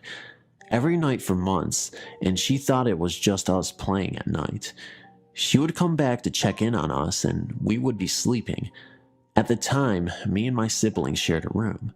Finally, my mom took the batteries out of the toy train. The next night, without it having batteries, my mom once again heard the train going off. Me and my brothers were downstairs, and my mom went upstairs to check on the noise she heard. She turned the train off and returned downstairs. A few minutes later, I swear I heard giggling, and I know I was young, but I clearly remember the figures of a little girl and boy walking down the stairs. It was just shadows on the walls, like their outlines. When I looked from the wall to the stairs, nothing was there. When I got older, my mom told me that night, after we saw the shadows of the kids, that she told the kid ghosts, "If you're good, you can stay. If you're bad, you have to leave." My mom said she never had experiences with them again. The toy train never went off on its own again. I don't know what happened. I can't explain it. To this day, my mom still swears she saw the 2 kids. I don't know if they were bad. My mom said we were never harmed. The train thing going off went on for months until the night it went off without having any batteries. I don't know what to make of it. Maybe it was just a coincidence. I have no idea. I was a long-haul trucker for many years. In December of 2004, I had a delivery in Winchester, Virginia, and a second stop in Washington, D.C. At my first stop, I was delayed and didn't get unloaded until 2 a.m. I left Winchester heading east on Highway 7. Around 2:30, I came to the intersection of Highway and a Route 601 near Bluemont. At a gas station, I pulled in to check my map of Washington in anticipation of my delivery. The station was closed at that hour. There was virtually no traffic going by, and it was a cold, moonless night. While I was sitting there, someone knocked on my door, startling me. I jumped and turned off my interior light so I could see outside and rolled down my window. A man was standing there in an airline flight crew uniform. He had 4 stripes on his shoulders, indicating a captain. He was without a jacket on a very cold morning. He climbed up on the step of my cab. He smelled like he had bathed in kerosene. When he got close to my face, I could see that his cap had the TWA insignia on it. "Could you give me a lift?" he asked in a voice that seemed raspy. I assumed it was from the cold. I was really taken off guard. It was odd. I was in a dark, rural area on a freezing night being asked by an airline pilot wearing short sleeves for a ride. I asked him where he was headed. "I work for TWA. I gotta get the Dullies to work a flight. Please give me a ride. I'll pay you," he responded. "Well, how about I give you a ride to the next open store where you can call a cab?" I offered. "Okay, thank you, he mumbled. He said that we could descend. I didn't know what he was talking about, but I didn't want the guy to freeze out there. He climbed down and shuffled around the front of the truck. When he passed the first light, I was struck by the fact that he seemed to have long sideburns, a la Elvis. When he continued on to the right, he totally vanished. I don't mean faded away. He just ceased to exist. I jumped out of the truck and looked all around with a flashlight, even under the truck. He was just disappeared. As I continued on towards Washington, I remembered something odd. TWA had gone out of business over 2 years ago. What was going on, I wondered, totally perplexed and shaken by the experience. When I got home, I did some online research. What I found has totally turned my beliefs upside down. I've always thought that ghost stories were hokum, but with what I learned, I'm no longer sure. It turns out that on December 1st, 1974, a TWA Boeing 727 Flight 514 descended prematurely through a low cloud deck and slammed into a rocky outcropping on Mount Weather, Virginia. The aircraft disintegrated with all 92 people on board killed. The flight had originated in Columbus, Ohio, and was supposed to land at Washington National Airport. It was diverted to Washington's other airport, Dulles International, because high winds had closed National. According to cockpit voice and flight data recordings, the crew mistakenly believed that air traffic controllers had cleared them to descend to 1,800 feet from their previous altitude fix of 7,000 feet. This error, combined with strong downdrafts, caused the aircraft to hit the mountain at 1,600 feet above sea level. At the last second, they broke out of the overcast, only to see the rocky and snow-covered mountain looming in their windscreen. The captain's last words to his co-pilot were, "Get some power on," just moments before the recording abruptly ceased. The place of the impact was less than a mile south of where I encountered whoever or whatever it was that I saw almost exactly 30 years later. I don't want to definitely say it was a ghost, but the fact remains that there was someone who appeared to be an airline pilot with a very dated hairstyle, wearing a uniform of a defunct business. I no longer am a trucker, but this has troubled me for over 2 years. If anyone would have any insight into this, I'd appreciate your help. Thank you. Maybe most of us have experienced driving at night, maybe in a foggy night, a cold night, or even some people have been on a bus on their way home. In my case, I was on my motorcycle. It all happened in Mexico. This was exactly 2 years ago. That night, I had gone to my friend's house. We watched a movie. It started around 9 p.m. and finished at 11 p.m. It was around 12 a.m. when I left his house. There I was, at max speed on the road, just feeling the breeze on my bike. To get to my house, there is only one trail. There is another road to get to my house too, but it takes forever, so I took the one I always go on. It was a silent night. I could only hear the owls in the air as I was passing through this trail. At a long distance, I saw a kid. He was just standing there in the middle of nowhere. I got surprised, and at the same time, I felt really scared. As I got closer to him, I slowed down a bit.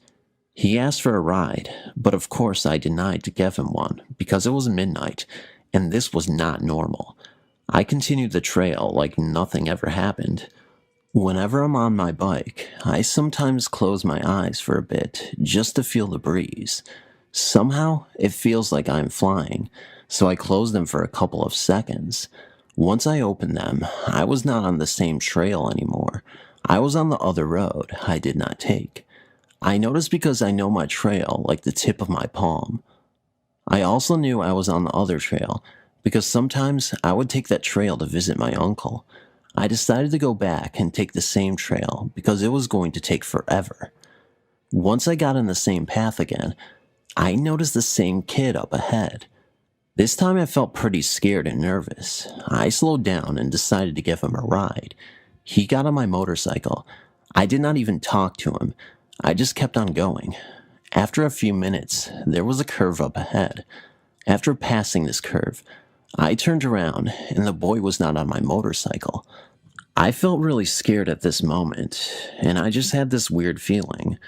And so I got home. I told my parents about it next day. And they, surprisingly, said that there was another person who experienced the same incident that I had. My parents told me not to drive so late, and as a result, I tended to listen to them. As some of you know from reading my previous stories, I've just recently moved to Los Angeles with my fiance and little brother, and you would also know about the new houses I have lived in. I'm currently living in, and the things that have taken place in those houses. Well, I guess that isn't enough for me, because I have to deal with them at work now.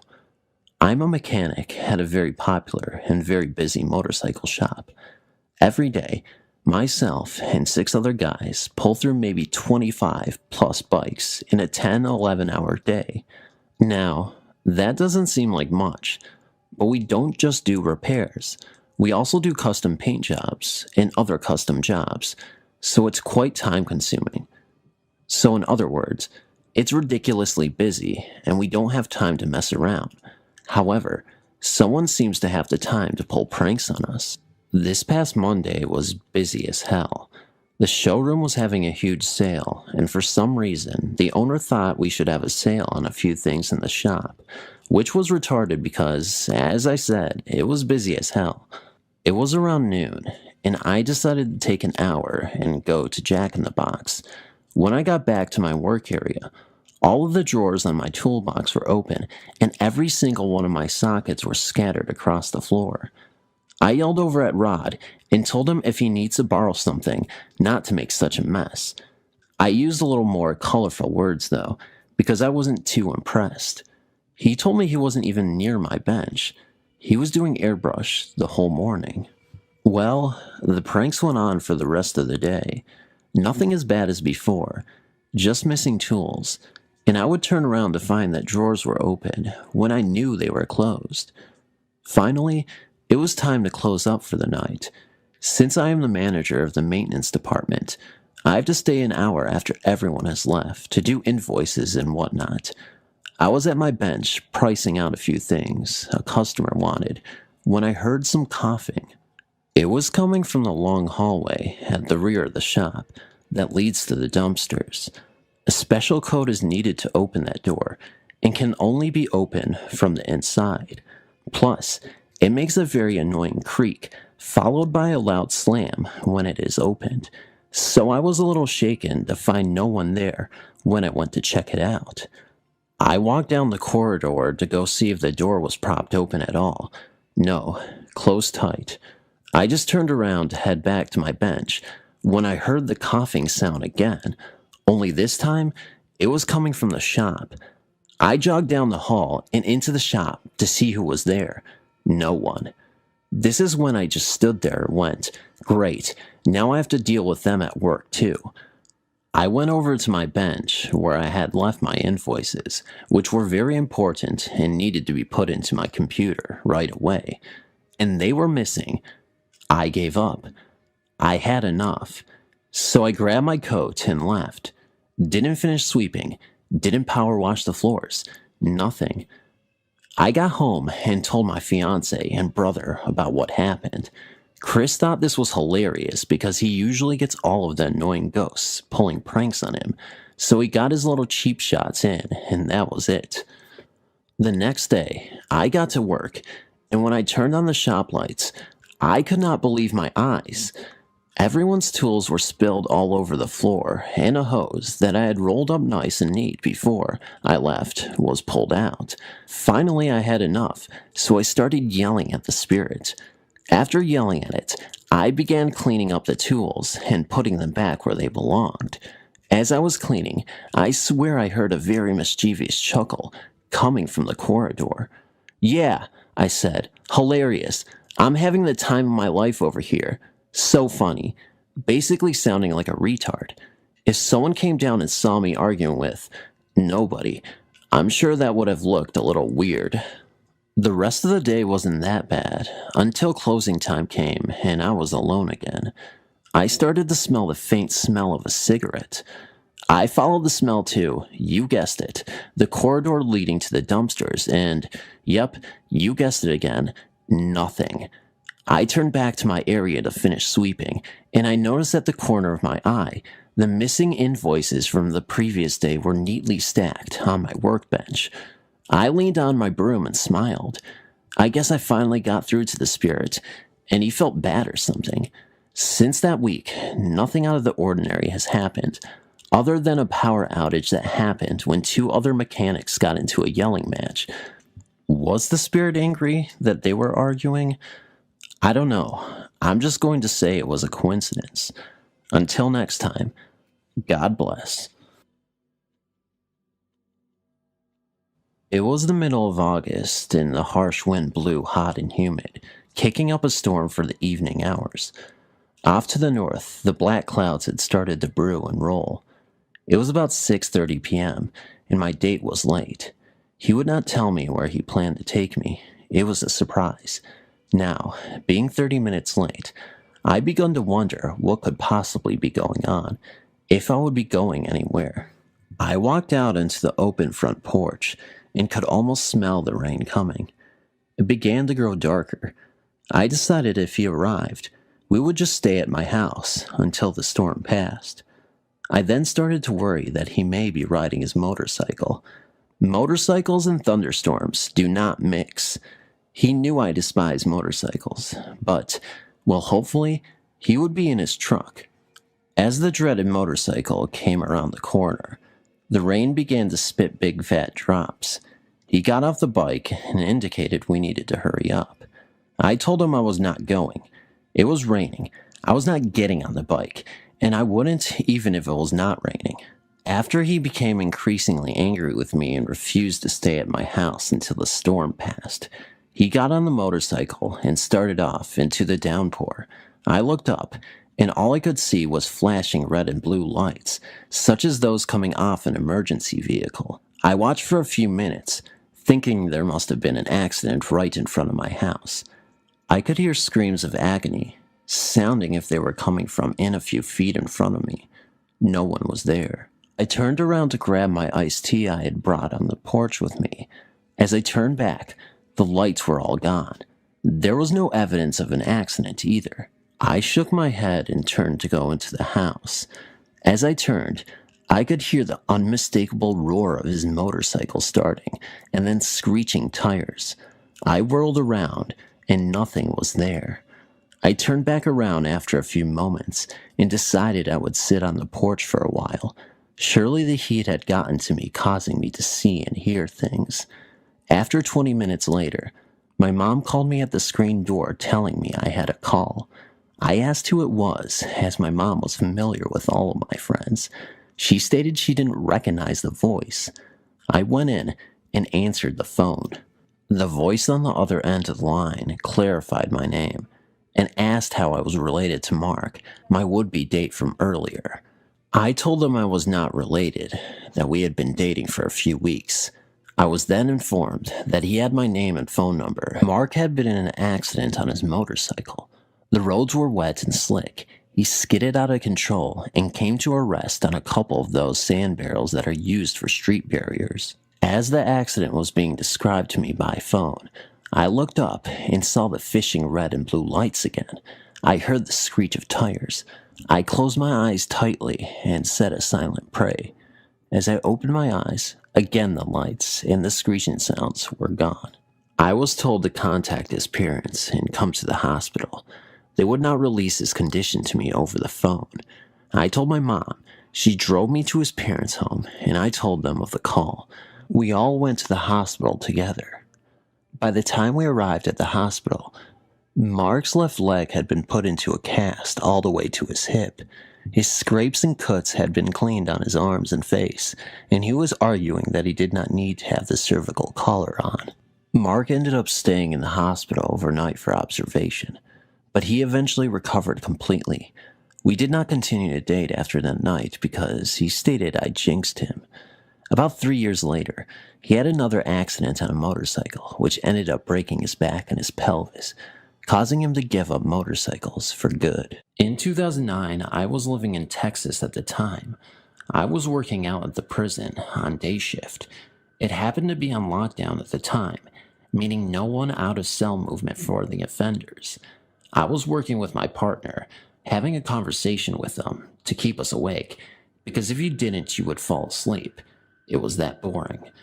I was talking to him when I stopped in midsection. What I saw did not frighten me, but surprised me, as I usually did not see any or much activity in the ghost area in the prison.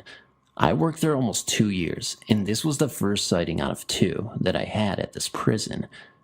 I saw a white man walk up to the last cell, dressed in offender's clothes, look over me, and then walk through the prison door. I got up to check on it, thinking no way. All I saw was an offender sleeping on his bed. He was Hispanic. I walked back to the table where my partner was sitting. He asked me what was wrong. At first, I refused to tell him because the last thing I wanted was for him or offenders overhearing it and being ridiculed. Finally, he came out and said he believes in ghosts, that he's seen them before, and then starting telling me stories of the other prison he worked at. Keep in mind, most ghosts are seen most active at night, or when there is not much activities going on.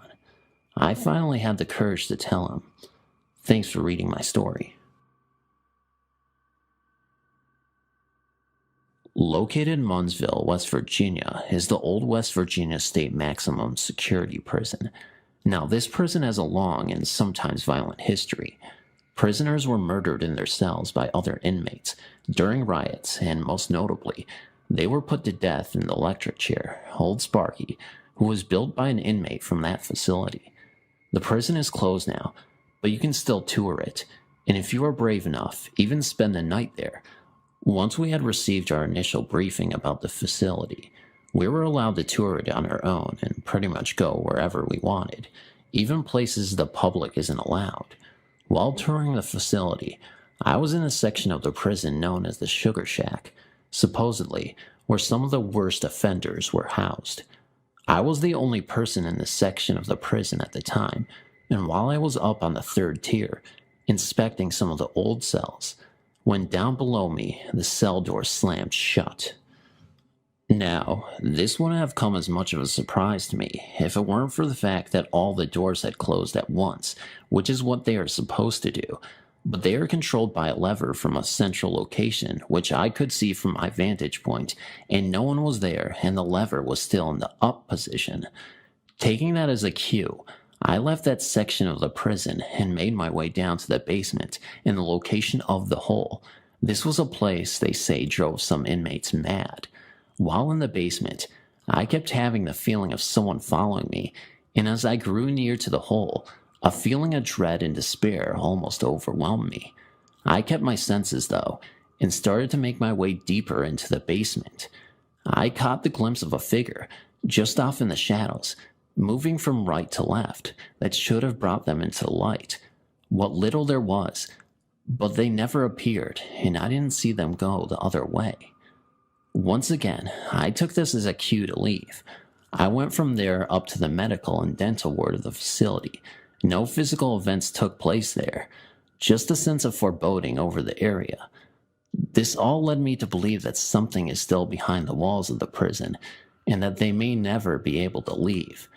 I'm going to do an all-night ghost hunt of the facility, and I plan on taking some video and audio equipment and see if I can capture anything on film or tape. Thanks for reading my experience. My following story is about my visit to the famous Fremantle Prison, Western Australia in 2009, when I was around the age of 14. I attended the Torchlight Tour with my best friend and her mother. The Torchlight Tour runs for 1 hour and 30 minutes and is completely in the dark. All you have is a small torch that the tour guides hand out to you. The prison itself was actually pretty old. It was created in the 1850s. Back then, I wasn't very informed of the paranormal, and quite frankly, I was a bit of a skeptic. I had heard that the Fremantle prison was quite haunted and very notorious for sightings of apparitions. I eagerly wanted to experience some kind of ghost for myself to put my skepticism to rest. We toured Fremantle prison because it was my friend's mom's idea. She thought it'd be a little fun outing for us, as she liked to keep us entertained and interested. This tour, from what I remember, was around the winter months, so it took place at 6:30 p.m., and being winter, was very dark by then. I had a digital camera, the basic kind, that I had brought along in the hopes to try and capture something out of the ordinary. I'll just note that since this was 5 years ago, I can't remember every single area we were shown, but I have vivid memories of the places I do remember seeing and being in. So if you've ever had a tour and mine seems off as to which areas were entered first, I apologize for my poor memory. I've tried remembering what each area was called, but I'm still unsure and can't be bothered doing tons of reading to research it. We were waiting for the tour group and to be called, as we got there quite early, so my friend and I were sitting on a low rock wall, mucking around just near the entrance to the prison grounds. I remember taking a few silly snaps together and taking random shots of the entrance here and there, reviewing them with my friend to see if we had discovered anything in the photos. Nothing came up yet. The tour guide yells out for the group to gather and get prepared. He pulls out a large box full of little black torches and says, "These are yours to keep as a souvenir to remember your time here." As each person in the group took a torch, we entered the block. I think it was one of those rooms where they searched the convicts, stripped them, and gave them prison attire to wear. There was a long locker room type bench, big enough for the whole group to sit on. The tour guide told us to find a seat, then proceeded to tell us a little history, what we can expect from the tour, and basic rules. The first room in the building we entered was what I believe to be a kitchen. It had these huge metal-type containers, and I don't remember if we were told what they were used for. I took a couple of snaps and followed the group to the next area. I believe the next place we were shown was the courtyard leading to all the other areas of the prison. The tour guide stopped and gave us some more history as I snapped pictures of each section of the courtyard, including a picture of the guide. He then led us to the main cell block, which felt super eerie and cold. Above us was what the prison named the suicide net. As there were numerous cells on different levels, it was popular for inmates to throw themselves off the side and fall to their death. It took 2 years for their government to install the suicide net, so as you could imagine, prisoners were still launching themselves over the railing. As the guide was telling us about the stories, a dummy appeared out of nowhere with a net catching its fall. Most of the group were quite jumpy, as you could imagine. Exploring deeper into the block, the tour guide told us about artwork that the convicts had done on their cell walls. We weren't allowed to take photos of the art with flash on because it can fade the paint. I took pictures of the other cells in the hopes of capturing something paranormal. After we toured the cells, we moved out to another courtyard for where the inmates would go daily to stretch their legs. The next thing we came across was the whipping post in another section outdoor area. The tour guide explained it would be used to punish convicts by whipping them and lashing them, and then covering the convicts with salt. The guide asked for a volunteer, and being the weird child that I was, raised my hand immediately. Giggling like an idiot, I gave my friend the camera and asked her to take photos of me while the tour guide demonstrated the punishment procedure. I remember that I couldn't stop laughing as he was showing the demonstration. In the courtyard, there was a freedom mural that was painted by an inmate. It was beautiful, a sunset behind a beautiful field of lush green grass and tall trees. The tour guide then proceeded to show us death row, to which I snapped a picture before we entered, when an actor wearing prison attire popped out of one of the cells and scared the living poop out of all of us. He then explained the history on death row while each of us briefly popped our heads in the cells before a guide then took us to the gallows. The gallows felt extra eerie. Seeing the rope and the open trap door was super creepy. I took a couple of snaps before the guide stopped us to tell us about the convicts who were hanged. After that, we went to the church. This area felt almost frantic, as if it were full of people, noting that torchlight tour groups are less than 35 people, even though the church was very spacious. I took a few photos of the cross, then sat down on the bench to rest with my friend and her mom. As we took in the atmosphere, I turned around to take more pictures. We got back to my friend's house rather late. The prison is quite far from where we live, and we're extremely tired. Before we decided to hit the sheets, I thought it'd be a good idea to review all of the pictures I had taken. A few silly pictures of my friend and I, a few of the entrance to the prison, and some rather odd photos. The first odd photo was in the kitchen of the big metal tubs. In between the two tubs were these perfectly round, different color orbs, about 4 or 5, some of them transparent and some of them full. They were all different sizes. The next photo was of our tour guide in the courtyard. Above him looked like what I assumed to be the moon, but with zooming in and inspecting further, it was transparent. It almost was like a creamy color. The photo after that was of a random spot in the courtyard, the creepiest of the entire series. There in that photo stood a man in what looked like a white doctor's coat. You could barely see his facial features, but I could make out that he had glasses. He was completely transparent, and only his head, shoulders, and torso could be seen. He had no legs in the picture, but you can see his long coat hanging freely. Next to him was a large transparent orb that almost had like a green aura around it. The rest of the photos had a substantial amount of orbs. It was crazy. Numerous sizes, colors, and transparency. The most orbs were in the church, floating around the cross. Maybe that's why it felt rather crowded in there. Unfortunately, I deleted these phones off my camera after having them for a few years. I didn't feel the need to have them anymore, but I highly regret it now after thinking about my experience the other day. It would have been great to share the photos with you all, especially the one of the doctor. I apologize if this was a rather long submission, but thank you so much for reading. When I was 9 or 10, my family and I took a ferry to Port Townsend. We walked along the beach and eventually began to explore the town. One of the first places we came to was a courthouse and jail turned museum, a single lady running it. I remember it being empty except for us and the lady. The first floor is the courtroom. Go down a staircase, and that leads to the jail cells downstairs. We looked around for a short while, and then decided to go downstairs. As you were going down the stairs, the cells slowly come into your view. Poised inside the cells were lifelike dummies positioned in various poses. If you don't expect to see them, then you're going to be startled. Once we reached the cells, my mom saw two evil-looking spirits inside the cells.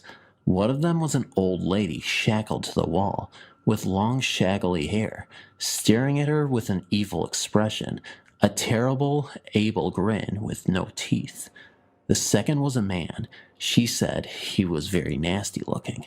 My mom later told me she wanted to bolt up the stairs right up then. My experience there was a lot tamer. My dad walked into the cells to see what it was like. When he wanted me to come in, as I tried to walk towards the cells, it was like there was an invisible shield around the cells, and it was preventing me being close to them. At least that's what it felt like. Needless to say, we went to that museum again. The lady in charge never mentioned any ghosts. Either she never went downstairs, or if she did know, kept it a secret. We didn't come across any ghosts in Port Townsend that I can recall. Thank you for reading. When I was 12, which was last year, I went to work with my mom. She worked at Boulder County Jail until I moved. Now, my mom was a nurse at this jail and worked nights, so I went to work with her. Being the adventurous type that I am, I went wandering off. I explored everywhere. I went through every building I could find. It was cool. That night, at exactly midnight, I was looking through the little window on a door that leads to the kitchen in the jail. So as I was looking in there, the big metal spoon to one of the pots started turning. Now, with that being creepy enough, the figure of a man started to appear, or at least the outline of him did. From what I could see, he looked like he was maybe in his late 30s or early 40s and was a little bit plump. As I watched the figure turn the spoon to the pot, he looked at me straight in the eye, and then he kind of faded away. I stood peering through that window for a second or two to see if he was going to come back. He never did. A few hours later, at about 2 a.m., I went back to the kitchen to see if he was there again. And he was.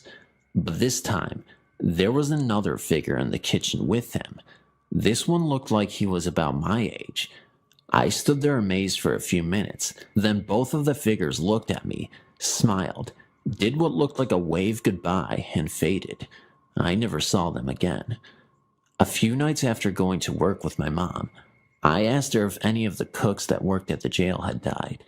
She told me this really long story about how he brought his son to work one day, and they both mysteriously died at the jail. She told me the night that I went to the jail with her was the 5-year anniversary for the death of the cook and his son.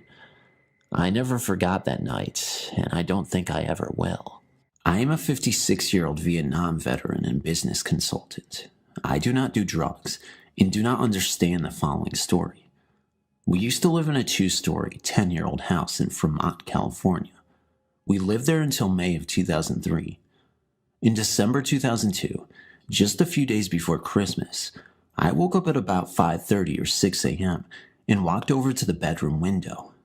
I parted the vertical blinds and cursed under my breath because it was still raining like it had been for days. As I turned away from the window, my body chilled from head to toe. Standing right in the middle of our bedroom doorway was this huge ghost, dressed in a hooded brown robe.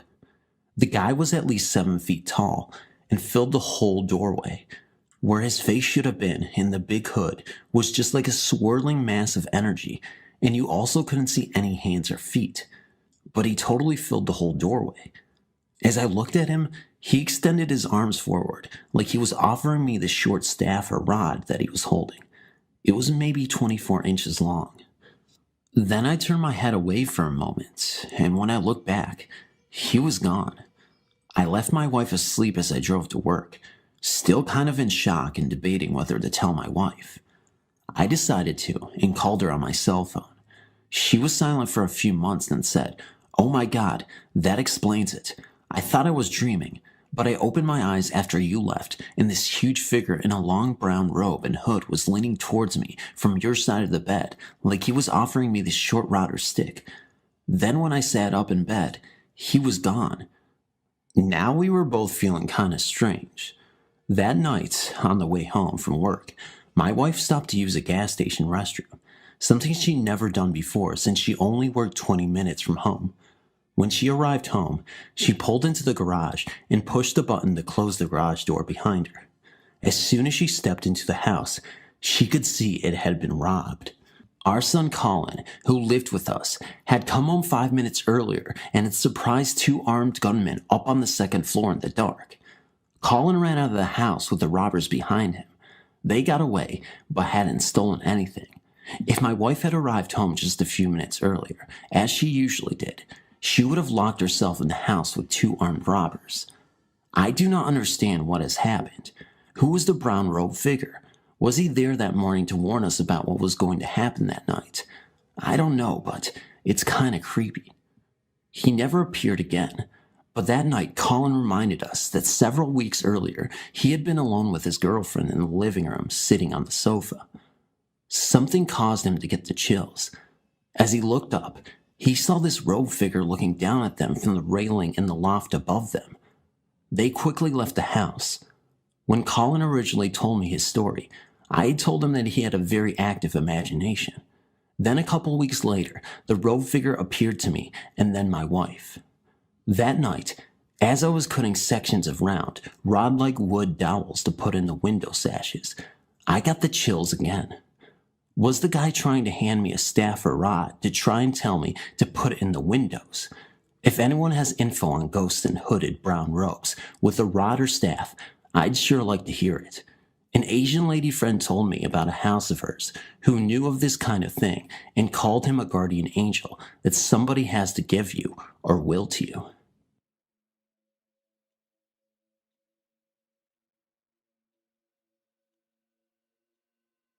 My brother-in-law Larry was killed in Vietnam on September 20th, 1970. To say his death left an enormous hole in our lives would be an understatement. To this day, we often speak of him and remember him fondly as a much beloved member of our family. I've always been very close to my eldest sister. She and my brother-in-law were married only 3 years when he died. Having been widowed at age 23, she decided to remain on her own and live in the house they had recently purchased. Thus began my frequent visits to stay the nights on the weekends and keep her company. One night, not quite 2 years after Larry's death, we had both been in bed for less than half an hour. I was 15 years old. My sister was 25 at the time. Neither one of us had ever had any type of encounter that we considered out of the ordinary, but this one night would change that. As we began to doze off after our customary chatting between rooms, I slept in our spare room directly across the hallway from a bedroom with our doors open. We both clearly heard footsteps crossing the kitchen floor, not a dozen feet down the hallway from where we slept. The footsteps sounded like someone was wearing heavy, leather boots, and when they reached the carpet in the hallway, the footsteps naturally silenced a bit, with only the sound of heavy padding and an occasional creak to give away the fact that they were still coming down the hall. While this was happening, my sister called out from her room and asked if I could hear that, and I answered her immediately that I could. By this time, the covers of the bed were securely over my head. There was no way I wanted to see what was going to soon pass by my door, or worse, maybe into my room. The next thing I knew, my sister was reporting a nearly opaque, adult-sized mist forming in her room, just opposite her bed in front of her dark pine closet doors. The moon was full that night, so there was just enough light filtering through her shutters to softly illuminate the room so she could clearly see what was happening. Although I was nearly sweating with fear, I still asked what the mist was doing, of course hoping in part that it would not float my way. Apparently, it hovered for a bit in front of her closet doors, then floated around the bed to the other side of the room before it began to dissipate. Her dog, who slept in her room and would bark at the smallest of unfamiliar sounds, never awoke. Needless to say, we slept little for the remainder of the night. Still, we were convinced that Larry had returned for a visit. After that incident, while she never received such a visit again, my sister did have a lampshade that would repeatedly turn askew during the day while she was at work. The lampshade was rectangular in shape, so it was easy to spot when someone twisted it around. I witnessed this myself. We would go to bed at night, only to find the shape askew again in the morning. This went on in spurts, off and on, until she sold the house and moved nearly 8 years after the night of the footsteps. The shade was twisted tightly down. An earthquake couldn't jar it loose unless the lamp fell completely to the floor. The lamp itself stayed perfectly stationary, only the shade was twisted. We always thought this was Larry's less scary way of letting us know he was still around. The day my sister moved into her new home, the lampshade never twisted askew again.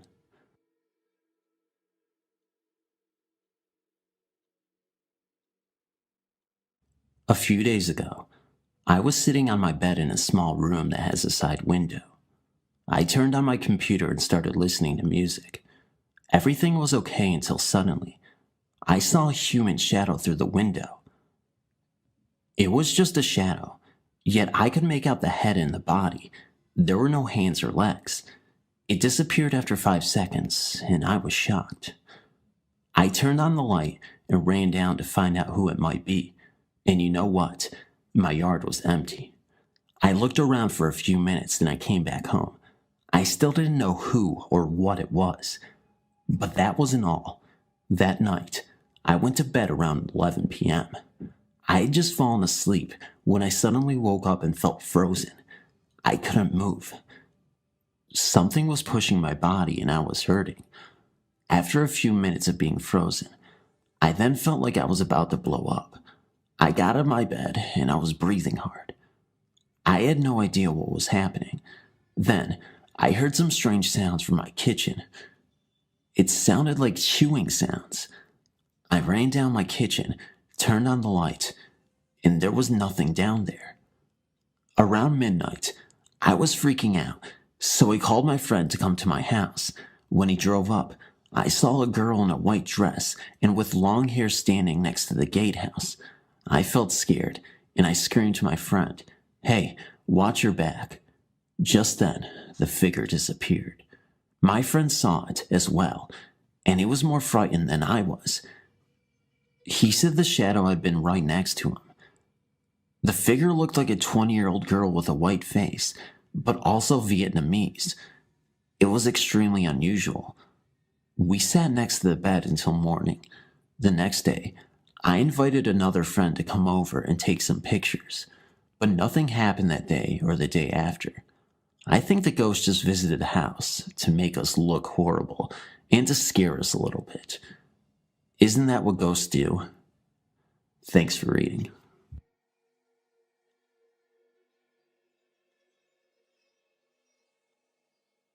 When I got back from Vietnam, I went to live with my mother in Chicago. Chicago is where I was born and lived all my life. My encounter happened either in 1968 or 1969. My mother had a summer home in northern Illinois and would go there every weekend. So I would be home in our third floor apartment every weekend by myself.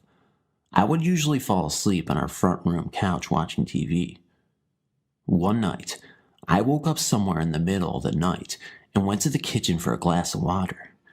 As I walked through the doorway, going into the kitchen, a transparent short-haired or bald man or boy ran out from our pantry, looked me straight in the eye, almost like he hesitated for a split second, then ran into the gas stove area and disappeared. The look in his eyes was like someone being startled or caught doing something wrong. It was so real that when he ran closely by me, I kind of moved back, like if someone is going to bump into you. It all happened so fast, and I was in the process of waking up, so it didn't really hit me as to what just happened or what I just saw. I just continued to the sink for my glass of water. Mind you, this all took place in seconds. As I turned on the water and filled my glass and started to drink, it then hit me. Wow, I stopped. I was just in a little shock. I was frightened. Then I thought maybe some intruder was in the house, but no. This figure ran right into the stove and disappeared. And this figure was semi-transparent. Needless to say, I was afraid. I thought that maybe because I saw him, he would kill me in my sleep, so I couldn't tell anyone. I stayed up half the night and finally did fall asleep. 1 or 2 years later, I found out that the landlord's son had died in our house. I don't know what floor or exactly when or how, but I do know it was before my encounter. My mother moved out of the house, and I got married and went on with my wife. I never went back there to see if I could find a picture of the landlord's son. For many years, I thought about it and wished that I would have gone back, but now it's too late. This was over 40 years ago now. I'm somewhat of an artist, not very good, but I did draw a face picture of my encounter. I don't know what happened to that picture. The vision that I have of him is vivid in my mind to this day. Maybe I should try to draw another picture. And that's my story.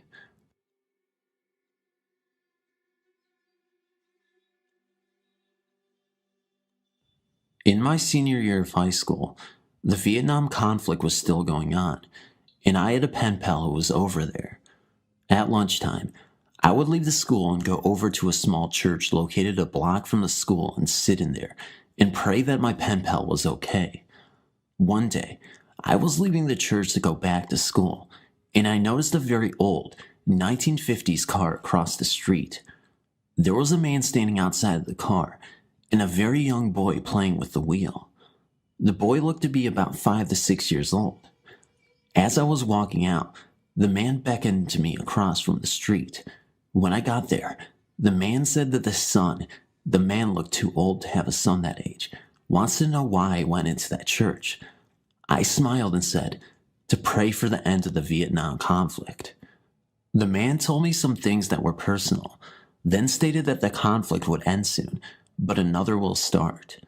I smiled and walked about 10 to 20 feet and looked back. There was no car, no one around. I was close enough that I would have heard the engine start and see the car go away, but nothing.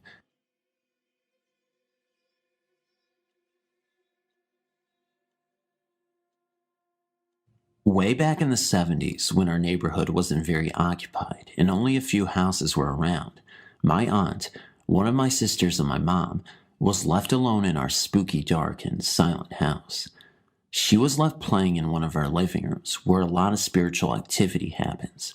Suddenly, she could hear footsteps coming from the ceiling, hard and loud footsteps that seemed to linger right above where she was playing at.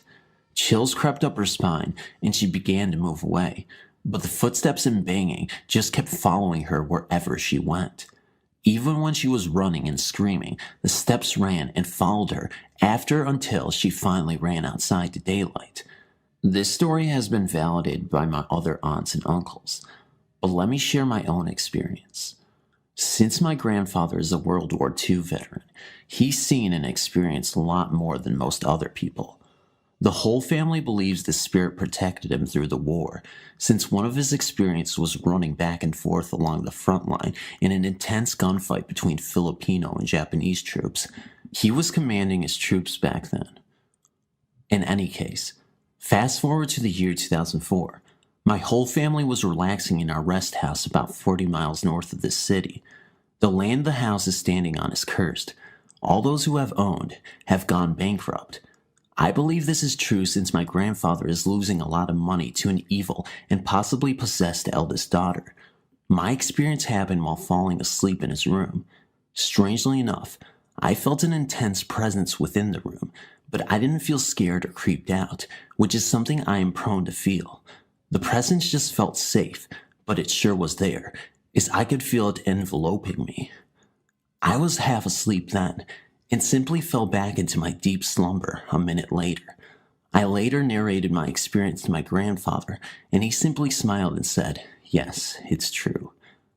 I wasn't born with the ability to see ghosts, unlike most of my maternal family, but I do know when they want to be felt, and I can somewhat read other people's minds and form somewhat of a subconscious link with them while talking or engaging in casual conversation. Another story involves the death of one of our longtime nannies, in a spot she loved to sit on during the afternoons. She died of an embolism close to a year ago. One of our maids told us that on the night of her funeral, our maid was cleaning the plates up all alone in the house. Our whole family was in a rest house where the funeral was held, when all of a sudden, the dog started barking rather wildly. She looked out the kitchen window towards the porch where the dogs were barking and could see them looking up at an invisible figure while howling and barking all at the same time. The porch was where our nanny used to sit during the afternoons before she died. The invisible figure soon retreated back into the house, as if retiring for the night. Take note, this all happened at the night of my nanny's funeral, probably visiting one last time before passing on to the other side. When I was 2 years old, my family and I moved into a quaint little neighborhood in a small city outside of San Antonio, Texas, where I still reside today. It's a quiet place with virtually no crime. In fact, most of the people who live here are retired Air Force families from nearby Randolph. The streets in this neighborhood are named after ancient civilizations and important figures in ancient mythologies. One particular street was named Gothic Drive, after the Gothic tribes which ransacked Rome towards the end of the Great Empire's reign. As one would expect, this street was constructed in a way which mirrored the Goths' macabre reputation, if you will. Trees are planted so close together that sunlight is obscured, and most of the street is blanketed in shadows, even in the middle of the day. The houses on that street, though small, are Victorian in design and are always dimly lit at night. Hedges and lines line the trees, adding to the eeriness and mystique of the street. In spite of the dark aesthetics, I never felt uneasy or disturbed when I walked or drove through this street, until one night when a stranger appeared.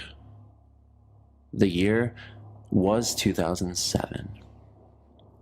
It was a clear, moonlit summer night, and I was driving home from a particularly bad date. Goddamn.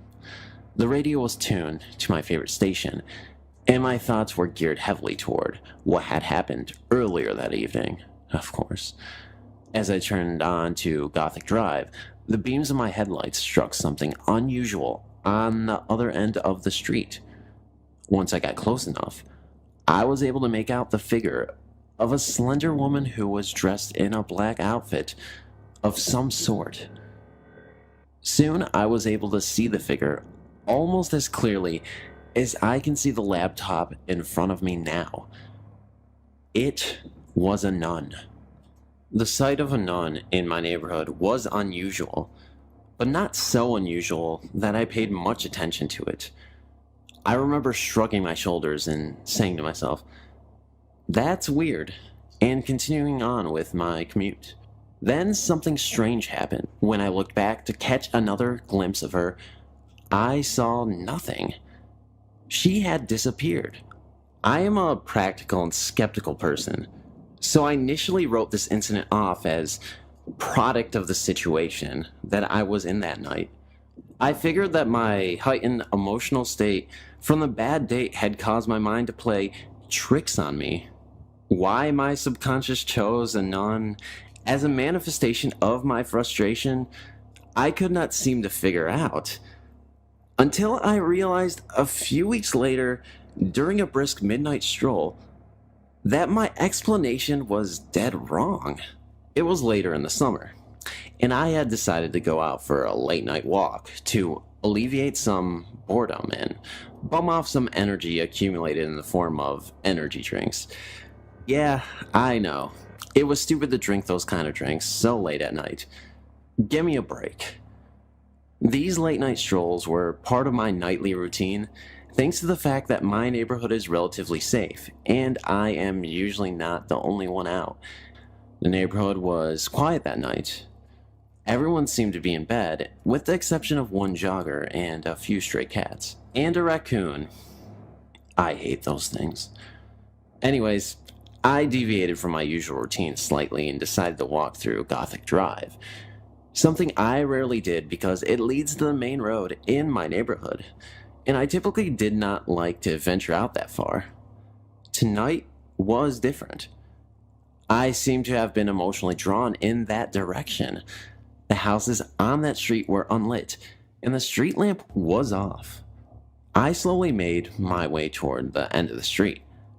Suddenly, the street light lit up brilliantly, and there she was, standing in the rays of the lamplight.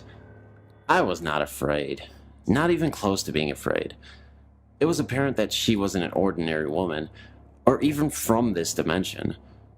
Her dress was black. Even the bright light from the lamp above her seemed to be absorbed by her dark ebony remnants. She appeared to float slightly above the ground. It didn't seem to have any feet. For some reason, I could see her face quite clearly, even though I was more than 20 feet away from her. She was a comely woman with dark eyes and soft crimson lips. She was smiling. I walked towards her, shouting "Howdy" or something to that effect. The nun didn't move or speak. As I approached her, I blinked once. She vanished. I was in shock. Had I really seen a ghost? Was my imagination playing tricks on me? Then, a terrible thought hit my mind. Was I hallucinating? I have a history of mental health problems, yes, depression, different anxiety disorders, and I knew that schizophrenia can cause one to lose touch with reality and even have hallucinations. Was I going nuts? My fears were relieved when I found out that I'm not the only one who has seen the nuns. My brother told me he saw her one night while driving home from night classes at a local community college. Many of the neighbors I've talked to say that they've encountered her on different occasions. They told me that her facial expressions tend to reflect the moods of those who cross her path. If you're angry, she will have an angry expression on her face. If you're happy, she will smile. And so on. The mystery of the ghostly nun fascinated me, but my focus soon shifted away from her when school started up again. I did not think much of her for several months after that. Then, one night, I saw her again. This time, things were way different. I had stormed out of the house after a vicious verbal exchange with my mother over something absolutely stupid and trivial. I'm not going to get into it. I had no intention of returning home until after my mom had gone to bed, so I decided to take a long walk, which meant going down the main road. To access the road, I turned onto Gothic Drive. I did not expect to see the mysterious nun, but sure enough, there she was. She stood under the street lamp, looking straight at me. I could see her face from where I stood. She was not smiling this time. I could feel hatred and pure anger emanating from her. The expression on her face was beyond menacing. It seemed as if she was ready to lunge at me and rip my heart out. Her eyes were dark and piercing. She knew what had transpired in my home after a few minutes prior. This time, I was afraid. Deathly afraid. I turned around and ran home as fast as I could, looking back occasionally to make sure the woman wasn't following me. When I finally reached home, I locked the door and apologized to my mom for starting the fight earlier. I told her what I saw, and she forgave me and helped me calm down a bit. My frightening encounter happened in February 2008. I've not seen the nun since, and frankly, I don't even want to see her again. This experience has certainly turned my skepticism of the paranormal on its head. Prior to these last few experiences, I'd never seen anything that I could not explain through logic. I certainly have a more open mind when it comes to the paranormal. You better believe it. And I still wonder about the nun from time to time. Who is she? Why is she wandering the streets of a suburban town? How is she able to sense our emotions and reflect them back at us? I may never know. Long story short, recent breakup, very distraught, cried out for help, felt abandoned by everyone, and finally fell asleep. Around 3:30 in the morning, I wake up to go to the bathroom and realize I'm completely paralyzed. I can't move except turn my head from side to side. I can't speak. I feel like I'm sinking deeper into the bed. After watching the clock for about 30 minutes, I decided to try again and can't get up. I'm scared because I have no control over my body. My mind is clear though. I'm not dreaming. I'm wide awake. Next thing I remember is a man in a black suit. His face is a black void. He's standing on the side of my bed. I know I would be terrified, but I'm not. Strangely, everything about him was pleasing. Creepy, but pleasing. He didn't speak, but somehow I knew he wanted me to go with him, to take his hand and go with him. That's when I looked away. At the foot of my bed are 3 monks. No faces, just brown robes. Every time I tried to get up to go with this man, it felt as if the monks were pushing me back down. This went on for about an hour. I just kept trying to get up and go with him, and the monks kept pushing me back down. Eventually, I quit looking at the man. I refused to look at him. When I finally got the courage to turn and check the time, the man was gone. I looked at the foot of my bed, and the monks were gone. Only then was I able to get up. A couple of years later, I had a near-death experience. Has anyone seen a man in a black suit, or monks, all without faces?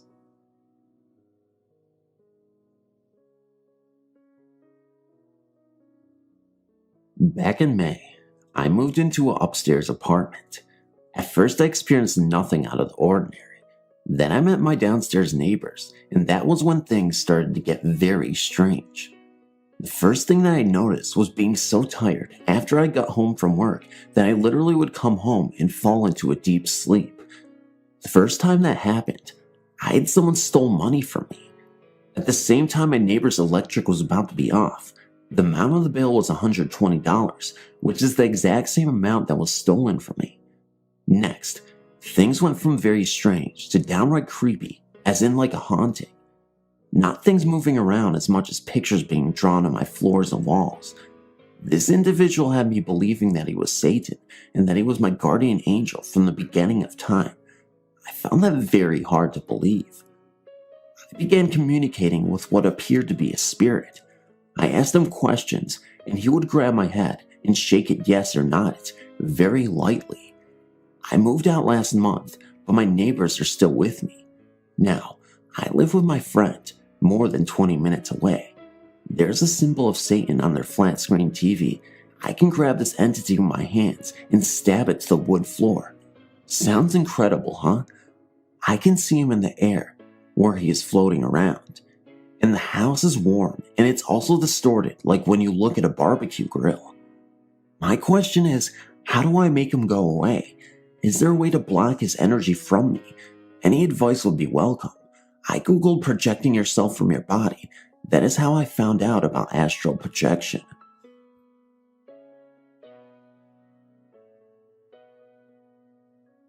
I've been having these bizarre, terrifying experiences on and off for almost 20 years, but most frequently in the past 5 years or so. This week it has happened to me 3 times, and although it never occurred to me before to do any research on the internet, my sister suggested it, and the first link I looked at brought me here, to another woman's story. I was astonished to find that her experience was almost identical to my own, and now I'm bursting with curiosity about it. Maybe someone out there will read this and will be able to give me some sort of explanation. It always happens when I'm in bed, either just as I'm drifting into the sleep state, or later at night when something awakens me and I begin to fall back asleep. I always think that I am awake when it begins, but now I'm not so sure. I feel like I'm awake, feel like I'm in my body, and then suddenly I am not in control. It didn't used to happen this way. For the past few months, anytime it happens, it begins with a ringing in my ears that rapidly grows louder. The ringing is so unpleasant. It's like a super high-pitched monotone. This is accompanied by a sudden sensation of floating or weightlessness. The floating sensation is actually nice. It feels free, and sometimes I get the feeling that I just need to let go and let it happen. But I don't ever seem to be able to do it because it quickly becomes very scary. Always with these episodes, I have the sensation that something or someone is there and taking control of me. Perhaps that's just my mind's interpretation.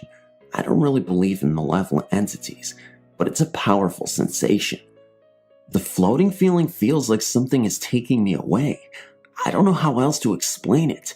Taking me away or trapping me, and immediately I have an overpowering urge to fight it. That's where the paralysis part comes in.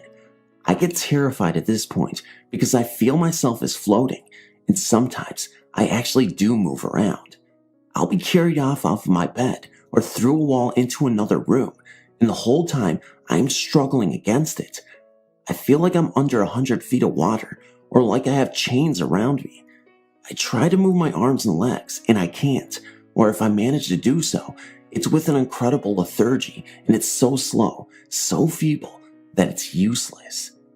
Sometimes I try to shout or scream, and I can't make any sound come out. Other times, I've literally tried to throw my body around, so that doesn't really work either. Generally, I struggle for some period of time, and then suddenly I'm opening my eyes for real, and in my bed, right where I started, and I'm always shocked to find that I haven't moved and the world hasn't ended. This has happened to me so many times now that I can recognize it when it happens. Even as it is happening, I'm telling myself that it's not real, and I just need to wake up, even though I feel like I'm fully awake. This is definitely not a dream, and not the normal dream state. It feels 100% real and physical, and I remember every episode so vividly, all the way back to the first one when I was 17 years old. I don't know what to make of it. I was stunned when I read the other woman's account. It is several years old at this point, and saw that she described these exact same sensations. Many people had comments about being an out-of-body experience or the beginnings of one, and this is something that had never occurred to me before, but I suppose it all makes sense now.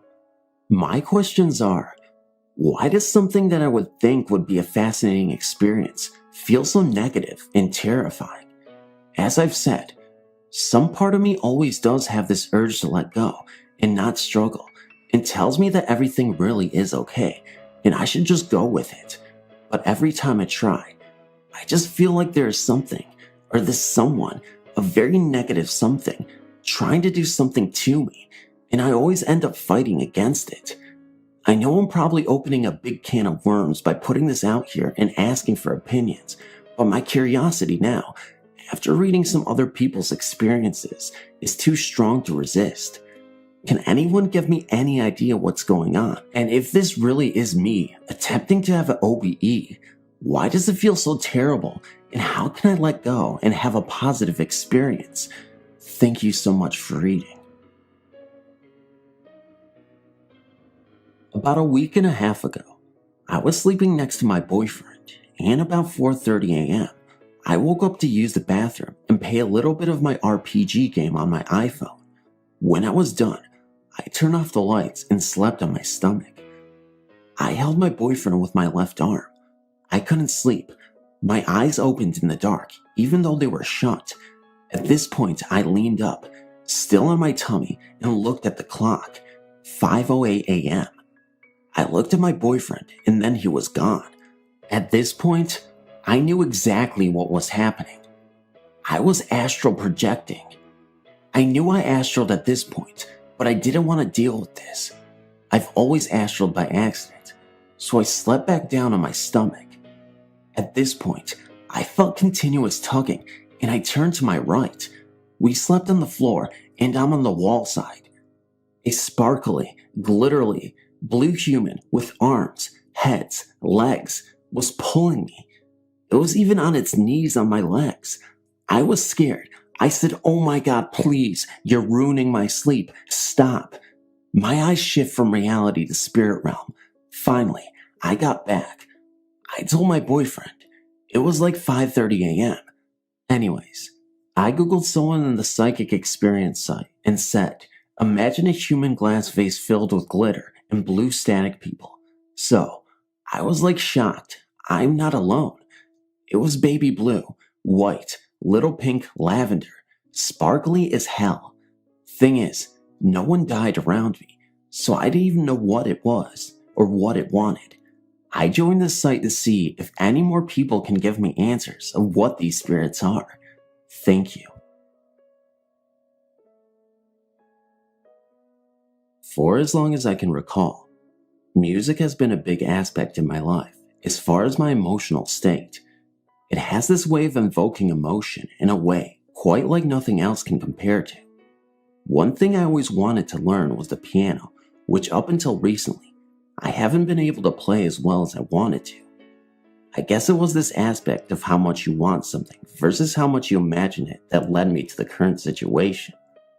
I'd often imagine myself playing some musical instrument while listening to some song in my memory that eventually and accidentally start to project itself to the point that I can hear it in the friggin' sky.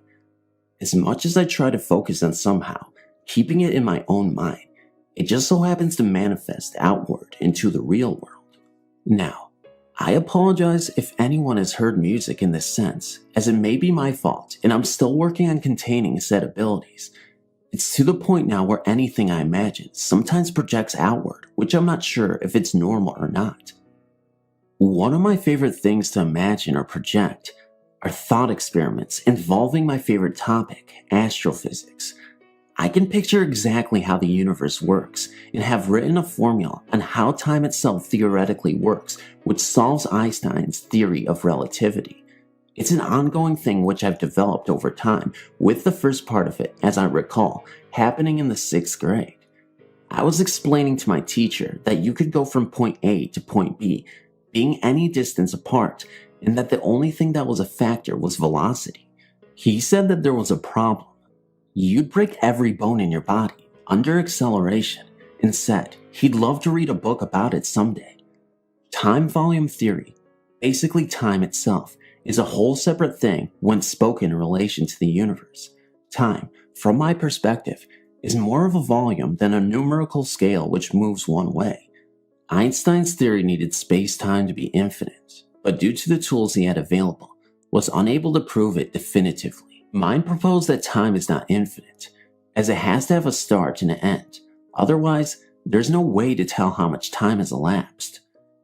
Time which is finite, over the universe which is infinite, by space which is just a container, equals relativity of 3 parts, your observational time span over time variables, which are mass density, mass velocity, and gravitational field, over an observed object's time span. A big aspect of today's current astrophysics view on the cosmos says that space is expanding, which doesn't take a few things into account, primarily distance measured using redshift techniques. It measures via the star's luminosity, but in a way that proposes light travels in a straight line. When you factor in that line has to go through dark matter and the warping of space around mass, that its trajectory path is curved, it would cancel out the aspect of space expanding, and most likely would show that space is static with dynamic objects that move within its environment. A lot of what I learned over the years as a result of my passion for astrophysics came from Isaac Asimov books, encyclopedias, and documentaries such as The Universe on History Channel. The rest has come from pure thought experiments in my head where I can imagine a set of conditions within a specific environment and simply imagine the outcome of the situation due to my scientific, electrical, and mechanical aptitudes. A few years back, when I first started to learn about my psychic ability, the first thing I did was explore deeper into the realm of my imagination, which led me to some amazing discoveries, in addition to many theories on how life in the universe worked. In theory, of course. I definitely look forward to future experiences as I hone my abilities and push myself to explore new horizons, with the only limitation being those I impose on myself. Thanks for reading. I found myself at church as every week. I hadn't slept at all the night before, but all in all, I felt fine walking in and sitting down. A few minutes pass. I drink my coffee and I wait for the music to start. The band begins playing and I relax into my chair a bit, with this strange feeling starting to overwhelm me. The best way I can describe it is that I was distancing from everything and everyone around me, and there was this extreme pain growing centered in between my eyebrows, along with this extreme warmth. I felt shaky and weak, and this pull was growing. I knew that I could resist it if I wanted to, but I chose not to, for the sake of seeing what would happen. It was almost as if I was being pulled to my left and forward, not physically, but mentally. The pain in between my eyebrows split, and started to move to slightly above my temples, on each side of my head. As the mental pull got stronger, the pain from my temples began to grow. Everything around me felt far off. I was watching from a third-person perspective as I stood over my body, which was still lounging in the chair. The area around me and my body was an expanse of gray, and I could see the silhouettes of the people who were sitting beside me off in the horizon. I was alone in this expanse of gray, floating beside my physical body, just watching myself.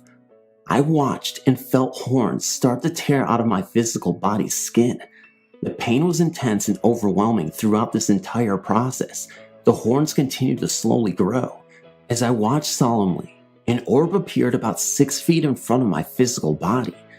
The orb itself was translucent with a slight golden sheen, but it held in it a liquid of yellow and white that I could only describe as liquid light. The orb slowly floated over to me until it was about 3 feet above my physical body. It floated there for a moment before the liquid inside the orb was released to flow down into my face. As soon as the liquid came in contact with the horns growing on my head, the horns melted as if they were made of metal. The liquid light relinquished the pain I'd been experiencing as soon as it touched my face. The metal that used to be my horns fused with the liquid light, and they slowly moved down my back together and pooling as one at my shoulder blades. Extreme warmth followed by excruciating pain as the metal liquid launched off my back, forming jagged metal bones like those of bird wings. I felt hurt but confused and also enlightened at the same time. I slowly felt myself drifting back into my body, and I felt physically ill and weak. I felt like I just went 3 rounds in a ring with a professional boxer. I haven't really ever been a religious person before. This was my 3rd time going to church, and I don't know what to take from this. I know this last bit isn't astral projected related, but I feel it is relevant to the story. The day after this happened, I was meditating, and I had this image of a masculine figure with the metal wing bones I had. I knew he was me, but he looked hurt. He was sitting up, and there was dirt all over the metal bones. Then there was a flicker of blue light, and there were these tendrils of light extending down from the bones where feathers would have been on normal wings. The tendrils of light slowly undulated, as if they were seaweed floating underwater. Thank you for reading.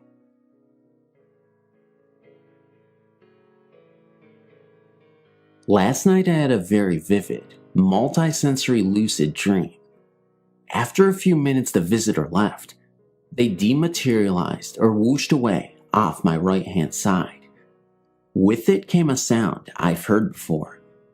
It was a very quick but drawn-out note or chord that seemed to become louder before disappearing. Previously, I've had experiences when meditating of a person's light body entering through the crown of my head with a similar but lower and uncomfortable noise until they are in and around me. They then proceeded to communicate through hand signals and images and gestures they made with my body. When they left, there was a similar sound, but much louder, and I felt the being pulling away. It is almost as if a whole person is sucked into a vortex like manna down a plug hole. Once the last of the form disappears, the noise ceases. Last night, when the visitor appeared, I said yes to it, in that I had a conversation with the person. We were face to face. It was therefore unlike the full body takeover described above. It was a two-way conversation, and I could feel their physical body too. Then they left with a whoosh. Was I receiving an astral visitation from someone projecting directly to me? Does this low, quick, pulling noise sound familiar to anyone? If so, is this typical when being visited by someone performing astral projection? Thank you in advance for your input, advice, and guidance. I see these visitations. They're not infrequent, but this is the most recent as benign. I've no fear associated with them. I would just like to know what type of experience this is and whether the sound is somehow characteristic. I feel kind of silly writing this, since I haven't talked much about it since it happened. I'm 17 now, and still can't come up with any explanation other than spirits. I've always been a believer, and hoped to one day have my own encounter with ghosts. I never thought it would be as terrifying as it was. 8 years ago, summer of 2000, my dad's family was having a reunion, and we all decided we would stay at Oak Island Beach in North Carolina. I'm not sure if that is the exact name. I know it was something to do with oak in it. The week we were there, the weather was very fickle. It rained most days, and the sun was only out 3 or 4 times. Most of our time was spent indoors. My parents, sister, and grandparents shared one condo. My dad's brother and sister and her family shared another, and his step-siblings were in the third with their children. One night, while it was storming, my cousin Josh and I went to the condo to play video games and watch TV. Everyone else was in our condo, playing cards and drinking. We played Dino Crisis and an X-Men game, and decided to watch cartoons after about an hour. We spent another couple of hours just goofing off, when the storm really started picking up. We were sitting on the couch, talking and laughing, when we heard a creak on the balcony outside. Neither of us is scared easily now, and we weren't then either. I looked out of the sliding doors, but everything was pitch black. We went back to our conversation and had no interruptions for a couple of minutes. When a bolt of lighting lit up the beach, we saw a man standing on the balcony, dressed in a trench coat. He seemed to be looking out at the sea. It all happened so suddenly. We didn't believe what we saw, no matter how skeptical we were. We weren't about to go and check like I had with the noise. After a couple of minutes, we noticed the door was fogging up. Not the entire thing, just a little patch, about 6 feet off of the floor. We were very spooked now. During the next bolt of lightning, we both saw the man standing against the door, looking in on us. He screamed and I screamed, and we jumped over the couch, headed for the door. We yanked it open, and as we did, we heard the sound of glass breaking. We didn't look back, just ran across the parking lot to the other condo. When we came in, we were soaked and out of breath. Our parents started to freak, asking us what was wrong. When I told them, they just laughed and brushed it off. We kept begging them to call someone, but they refused. After about a minute, they got fed up with it. They grabbed us and their umbrellas and dragged us over there. When we went in, the place was just as we left it. The door was intact, and no one was on the balcony, not even a footprint. I know I didn't imagine it. I believe that the spirit was drawn to me for some reason. My cousin has had no other experiences that he has told me about, and I've had quite a few, but none as intense as the first. Anyone that has had a similar experience, know that you're not alone. Finding the site has opened my eyes to the world of ghosts and those that have been affected by them. Thanks.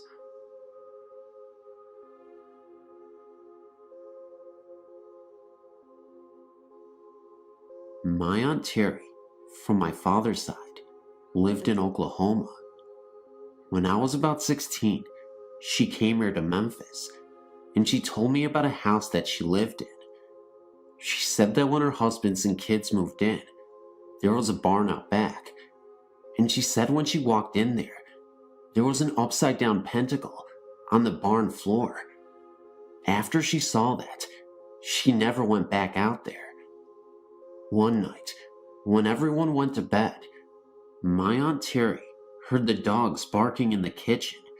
She went into the kitchen and watched her dog bark at a corner in the room. The next night she went to bed, and the TV in the living room came on by itself, and she said it did it every night. So one night, she decided to unplug the TV, and she went to bed as normal, and the TV still came on. Then another day, after everyone ate dinner, they were all sitting in the living room. My aunt looked out the window and saw a pair of red eyes. Her husband saw them too, and it really freaked them out. On yet another night, my aunt and uncle and the kids were leaving to go see a movie, and on the porch stood a beast with red eyes, and half his body was human, but the rest of him was like an animal. She described his hands and feet as hoofs.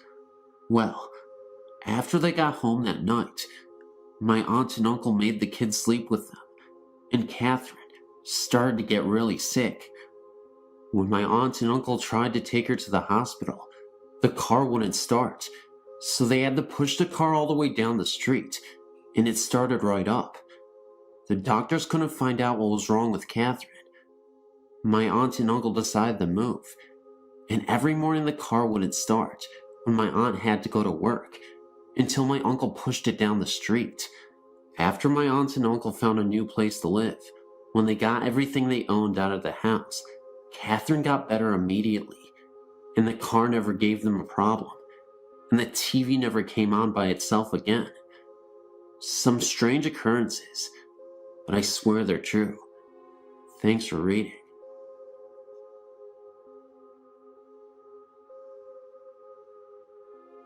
The Hampton Inn on Warner Road, off Route 279, has a haunted room, which is number 417. My husband stayed in this room while on a business trip in March 2008. He frequently stays at this hotel while in Maryland, but never had an experience like this until he stayed in room 417. This was his room for 3 nights, and for the first 2 nights, he was very restless and didn't sleep well, which was not a normal occurrence for him. On the 3rd restless night, he realized that he was hearing noises inside the room, not from adjoining rooms. These noises were hangers moving around in the closet, the refrigerator door opening, noises from the bathroom, and the sound of glass being set on the nightstand next to the bed. Final thing that really spooked him was that something grabbed his side as he laid on the bed, trying to ignore the sounds and fall asleep. He was not imagining any of this. He could still feel the sensation of his side after jumping out of bed. He looked around the room and checked the deadbolt lock on the door, and all was secure. He considered packing and checking out, but it was 3 a.m. He finally fell asleep and checked out the next morning. He has since stayed at the hotel and was offered the same room upon check-in, but he refused it. The hotel clerk wanted to know why, but he didn't want to sound foolish and wouldn't elaborate on his experience. For the record, he didn't believe in ghosts or spirits until this happened. We believe that someone must have died in this room, heart attack or something, and their spirit is trapped there. We dare anyone to stay in this room. It is creepy.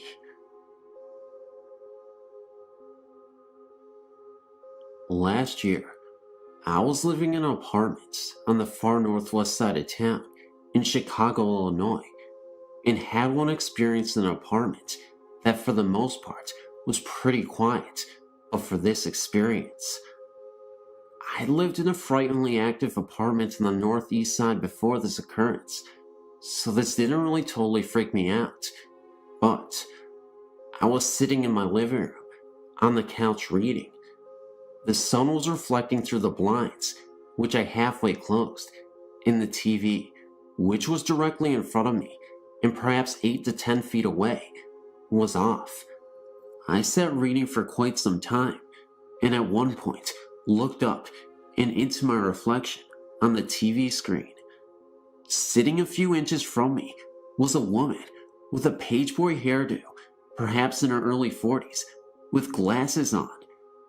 I could see her curves as she sat, so there was no mistake that she was a woman. I turned instantly to my left side, irrationally expecting to see someone sitting next to me in my lockdown apartment, where I knew no one but myself had been the entire day. No one was there, of course. I looked back into the TV reflection again, and she was no longer there. May I point out that there was absolutely nothing in that apartment that could have made such a reflection.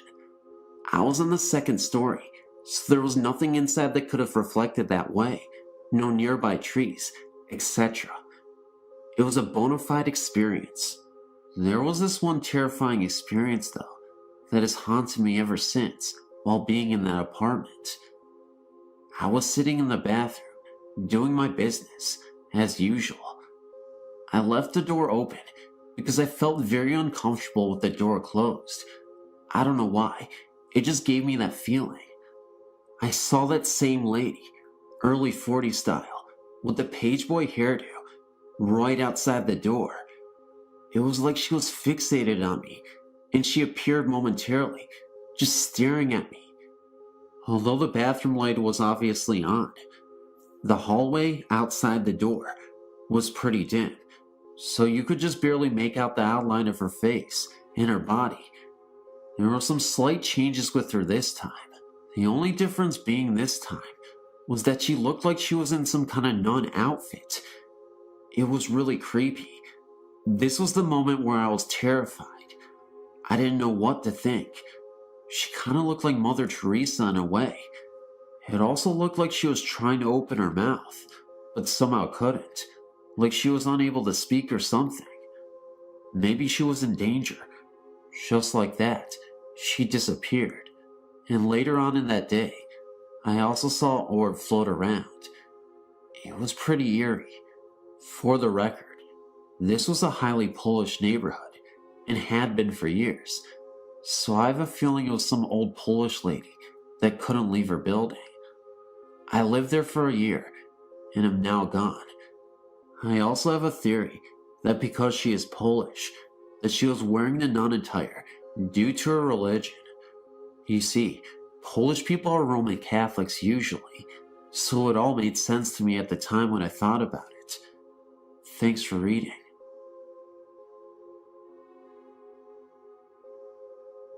I had a personal experience at this bed and breakfast, and it was so exciting.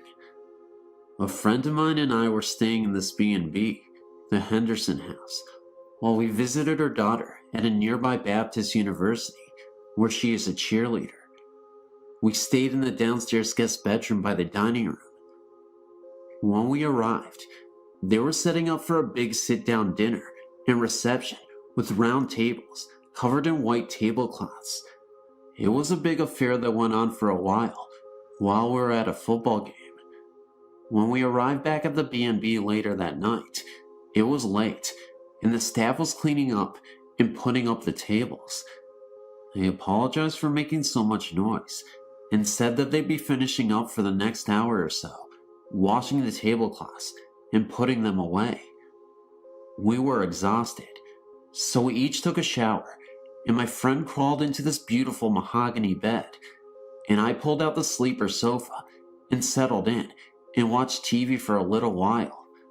Finally, it quieted down somewhat out in the parlor, so we turned off the lights and immediately fell asleep. I woke up some time earlier as 3 women in gowns brushed by my bed, carrying things. We had gotten quite friendly with the innkeeper and her staff earlier, so I really didn't think that much about it and wondered why they had put things away in our room before morning. The next morning, I asked my friend what the women were doing in our room the night before. She said, "What women? No one came in here." And she motioned towards the door where the deadbolt was still locked. She went out to the dining room for breakfast a little before I did, and as I was walking out into the hall, she walked up to me and said, "Come here, the owner has something to tell you." When I walked into the kitchen, the owner looked up and said, "So, you saw them, huh?" I told her I saw 3 women in gowns, and she said, "They are dressed in wedding and bridesmaid dresses." She then walked into the parlor and opened the big old photo album and turned to the page that showed a wedding party lined up on the staircase. It was them. They are seen from time to time getting ready for a ceremony, and the bedroom where we stayed at was once a porch that leads around to the front of the house. Because it is a Baptist college, they don't promote these ghost stories, as the college frowns on it. But she said many people see them. There is also a ghost of a captain, Army or Sea, I didn't quite get, but he haunts an upstairs room with a big bay window and is seen often too. It was not a frightening thing. I loved it, in fact, and hoped to go back again. They were not see-through people, and had I reached out, I could have touched their dresses. Maybe.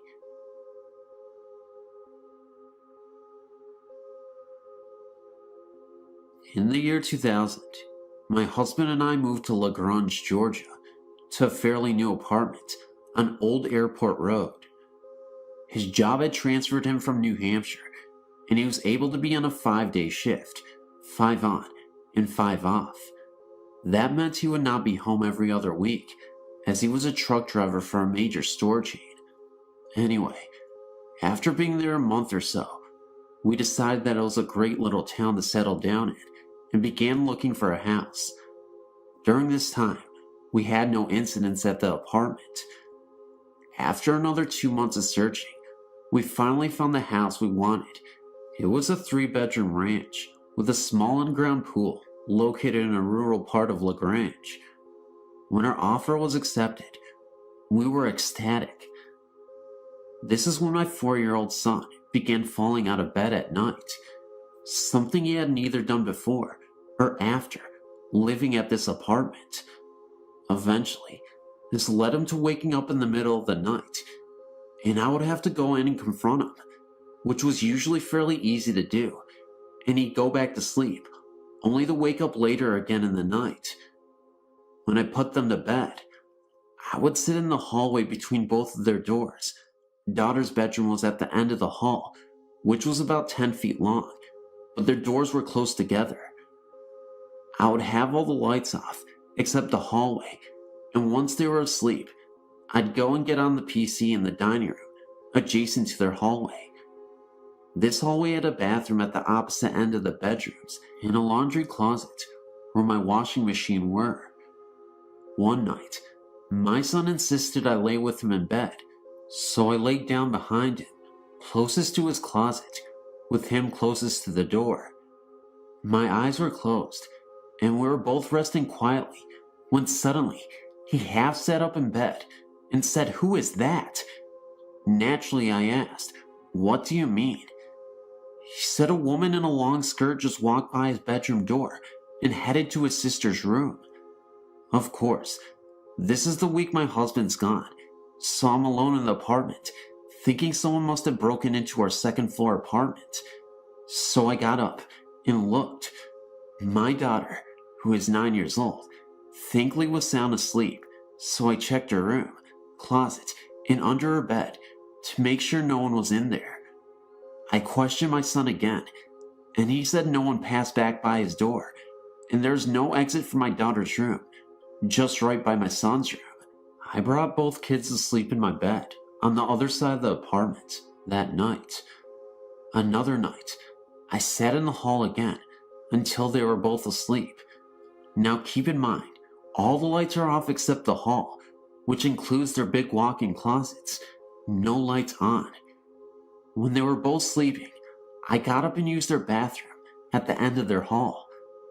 While in there, I heard what sounded like a toy hitting the wall of my son's closet, which shared a wall with the bathroom. Thinking that he woke up and started playing, which was not like him at all, by the way, I went to his room to find him sleeping cozily, but the closet door halfway open and the light inside open. Okay, so now I'm freaked out because I know that the door was closed and the light was off, and yes, his bed's right next to that closet. So yeah, I took them into my room again. Again, on another night, my son wakes up again, but this time my husband's home and we're all asleep in our own beds. I can hear my son crying, so I go to comfort him, but he's not there. My husband and I can't find him, but he's still crying, sobbing, a terrified cry actually. In a minute or two, we find him hiding under the sink in the bathroom at the end of his hallway. He told us the mean lady won't let him pass. He had tried to come in her room, but she stood in front of him. Again, he described her exactly the same. Long skirt, hair up behind her head, and she makes faces at him. Now I know for a fact I'm dealing with a ghostie here. A husband thinks I'm just going nuts and putting stories in the kid's head. My daughter, meanwhile, never notices any of this and is not disturbed.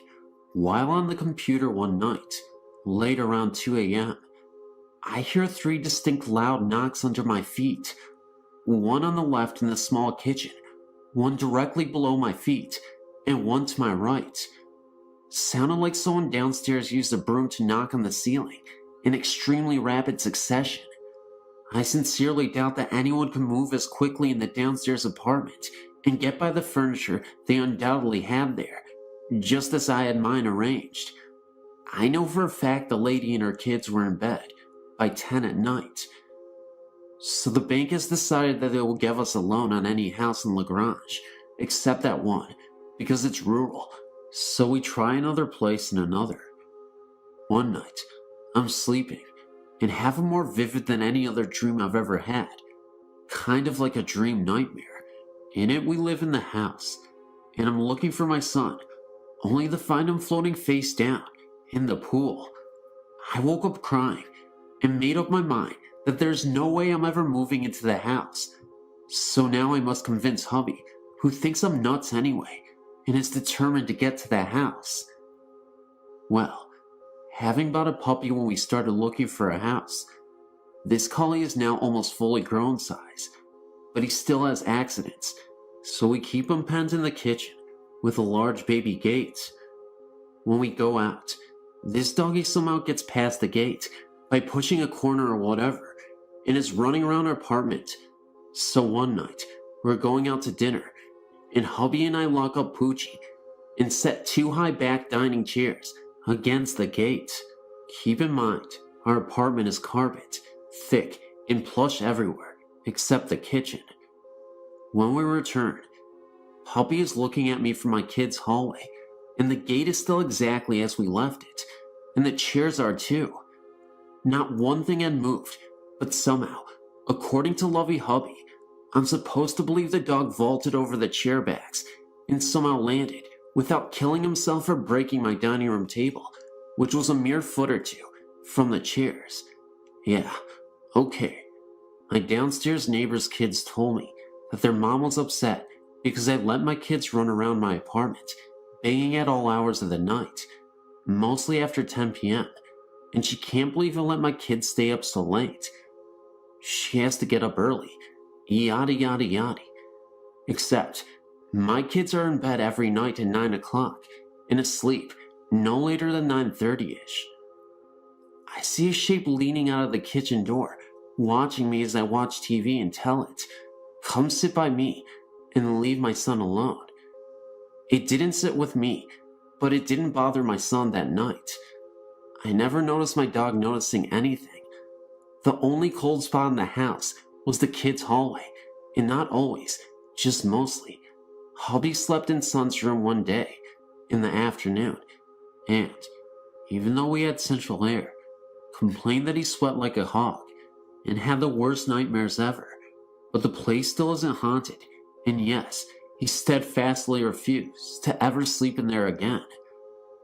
I saw blinds move on their own, doorknobs that rattled when I was alone in the place, and no, it wasn't a teeny shake caused by some truck rumbling by, which was there some 50 to 100 feet between the side of our apartment and the road.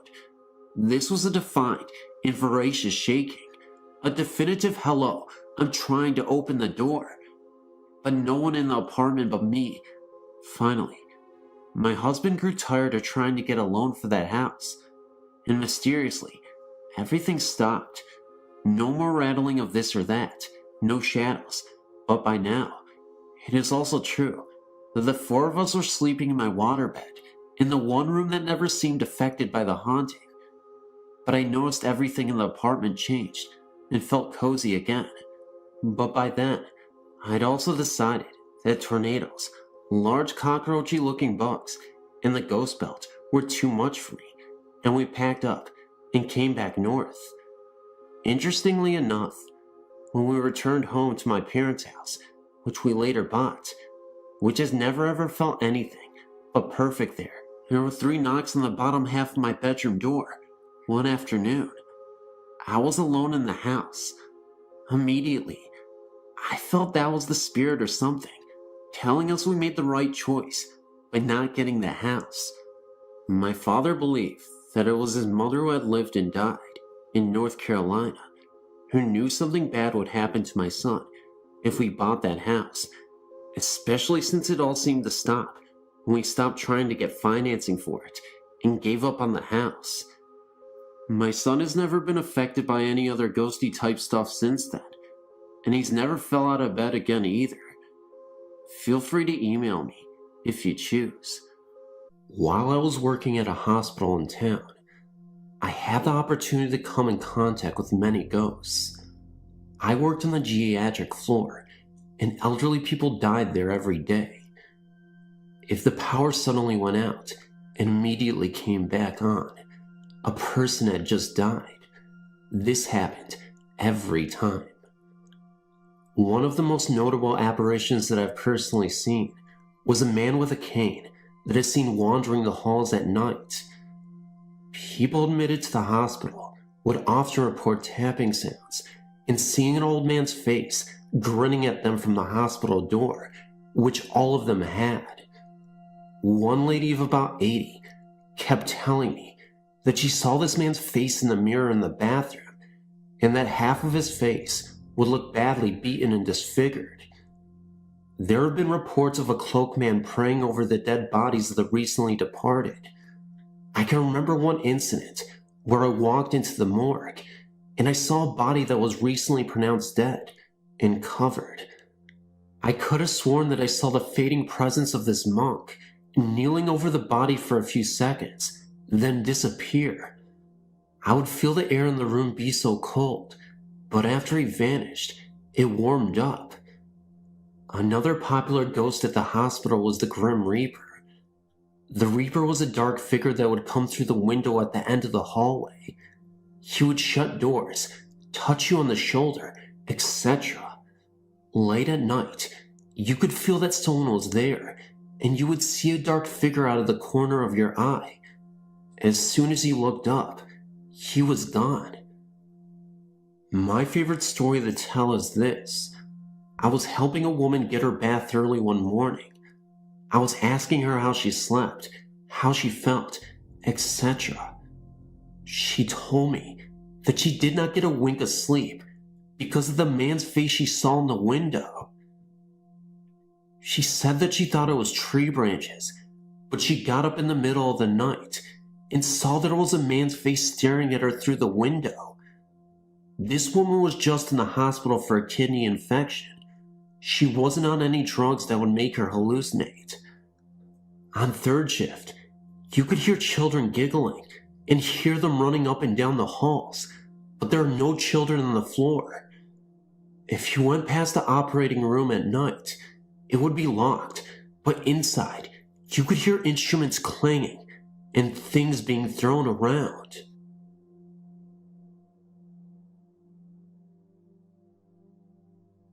Haunted church stories seem to be popping up frequently lately, and I'm here to say that I have a brief story that will involve just that. There's this Catholic church that I used to constantly clean. This was in Vermont, and the church had to have been built in the late part of the 19th century. Very beautiful windows, looked immaculate. Anyway, I used to work as a janitor cleaning the halls late at night, when I would be the only one there. There were many times when I would hear the organ notes playing repeatedly. I would hear the echoes of human voices speaking together, like whispers, and sometimes even clear words. One night, I was cleaning around the church once again. I was all the way at the end of the church when I heard the organs going off. It wasn't the usual sound either. It sounded monstrous, as if someone was literally stomping on the organs. I looked immediately in the direction of where the organ sounds were coming from, and I could have sworn I saw a cloaked figure at the organ and playing it. It was the typical transparent-looking apparition, and when I walked even closer to get a better look, the figure had seemed to disappear. That was, of course, the worst of what I had witnessed, but there were times where I would see the organ once again playing by itself. I'd see a note or two being pushed down by itself when nobody else was in the room, and it was quiet. Anyway, that's all I have to report. I don't work at this church anymore, I'm happy to say, but I thought it was worth sharing. I wish I could say that this wasn't a real experience, but unfortunately, I can't. At least this will always make for an entertaining read.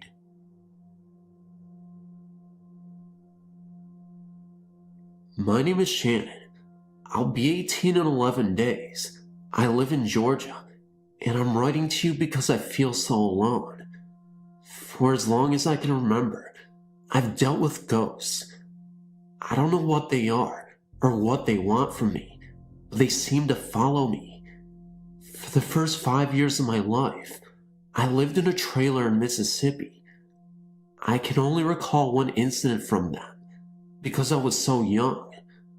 I remember it was a beautiful day in spring, and I was sitting on a picnic table in our backyard, making mud pies, when suddenly, I heard what I thought to be my mother's voice calling me from the woods. I started to follow it. The closer I got, the further out into the deep woods the voice seemed to go. I almost followed it all the way into the woods, thinking my mother was calling me, but suddenly, I heard my mother's real voice calling me from the trailer. I turned and saw her waiting for me next to the picnic table, so I ran back and told her what had happened. She, of course, said that it was my imagination. About 12 years ago, our family moved here to Hiram. Every single night for years, I was terrified to sleep because I saw shadow people. They were like three-dimensional shadows that looked like people. I saw them in my room at night after my parents would put me to bed. When I'd call my parents into the room, they would turn on a light and the shadow people would be gone. They said it was my imagination. Lots of other things have happened, and there have been witnesses to some of the events. The house will shake at times. The doors will open and close on their own. I've seen dolls move on their own. A glass has exploded in my hand for no reason. I know glasses will explode from temperature changes, but there was no change in temperature at all. There was a music box that music would play in other rooms of the house when the music box wasn't around. I've heard footsteps when no one was home or awake. I've heard voices. The list goes on.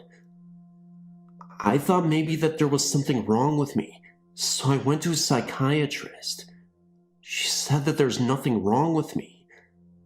I've learned to verify that I'm really hearing something, because even my cats notice something and hear a lot of things. If they hear it too, their ears perk up. I've tried talking about it before, and they either don't believe me and think I'm making it up, or they think I'm crazy. I really feel alone, and it would be nice if you could give me some sort of guidance. What should I do? Should I do anything? Well, I apologize for the long email. I'm sure that you get a lot of mail every day, and I hate to add to the pile. Thank you for your time.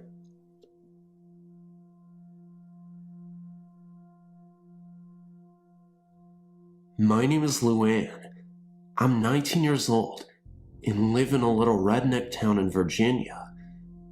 I live with my grandparents and have lived all my life. My mom was 14 and in the 8th grade. My mom had a very best friend named Wendy, who was 13. They did everything together. Soon after our house was built, Wendy's parents were not getting along and were going through some separation and divorce procedures. Wendy and her mother had moved to Woodbridge, Virginia, soon. During the time of the separation, Wendy spent a great deal at my mom's newly built house. They spent much of their time in my mom's room, which is now my room. Then came the time for Wendy and her mom to move. It was very early one morning. Wendy was in the back of the van, holding a glass coffee table steady. This was in the days before seatbelt laws.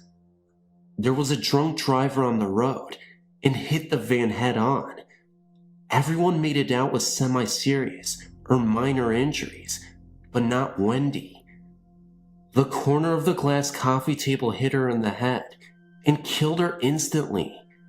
Years later, in 1985, a week before my mom found out she was pregnant with me, she was in the family room talking to my grandparents about going on birth control. My grandmother and my uncle both caught a glimpse of a girl standing behind my mother, and after that 2-second glimpse, she was gone. My uncle and grandmother agreed that it looked like Wendy. Oh, and she was actually shaking her head when she appeared. We believe that she was shaking her head because she knew my mom was pregnant and didn't want her to go on birth control. Ever since then, everyone in my family has caught a glimpse of her in our house. I usually never get any negative feelings when she materializes, but there was one moment I witnessed her ghost that completely terrified me. I was in the shower, I was home alone, and I had the door completely wide open.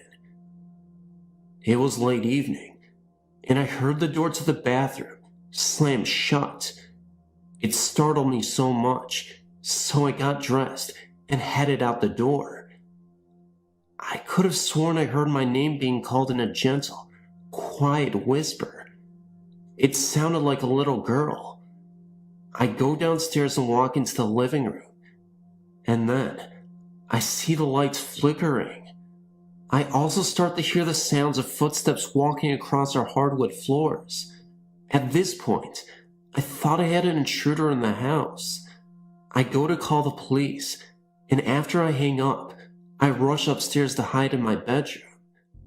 The thing was, as I was running upstairs, I could have sworn I saw the presence of a little girl in black in the corner of my eye as I ran for the stairs.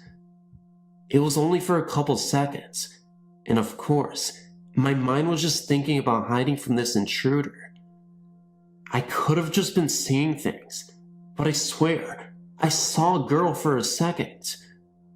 The police showed up, of course, couldn't find anyone, and all was quiet. My parents came home, and I told them what happened. They were just happy that I was safe. It wasn't until a few days later that I realized it could have been Wendy. Because my room used to be my mom's room, she's in my room most of the time. I feel her presence there a lot. When I'm upset, no matter where I am in the house, I can feel her there. No one has seen her until my mom became pregnant. My family believes that she was sent to watch over her best friend's daughter.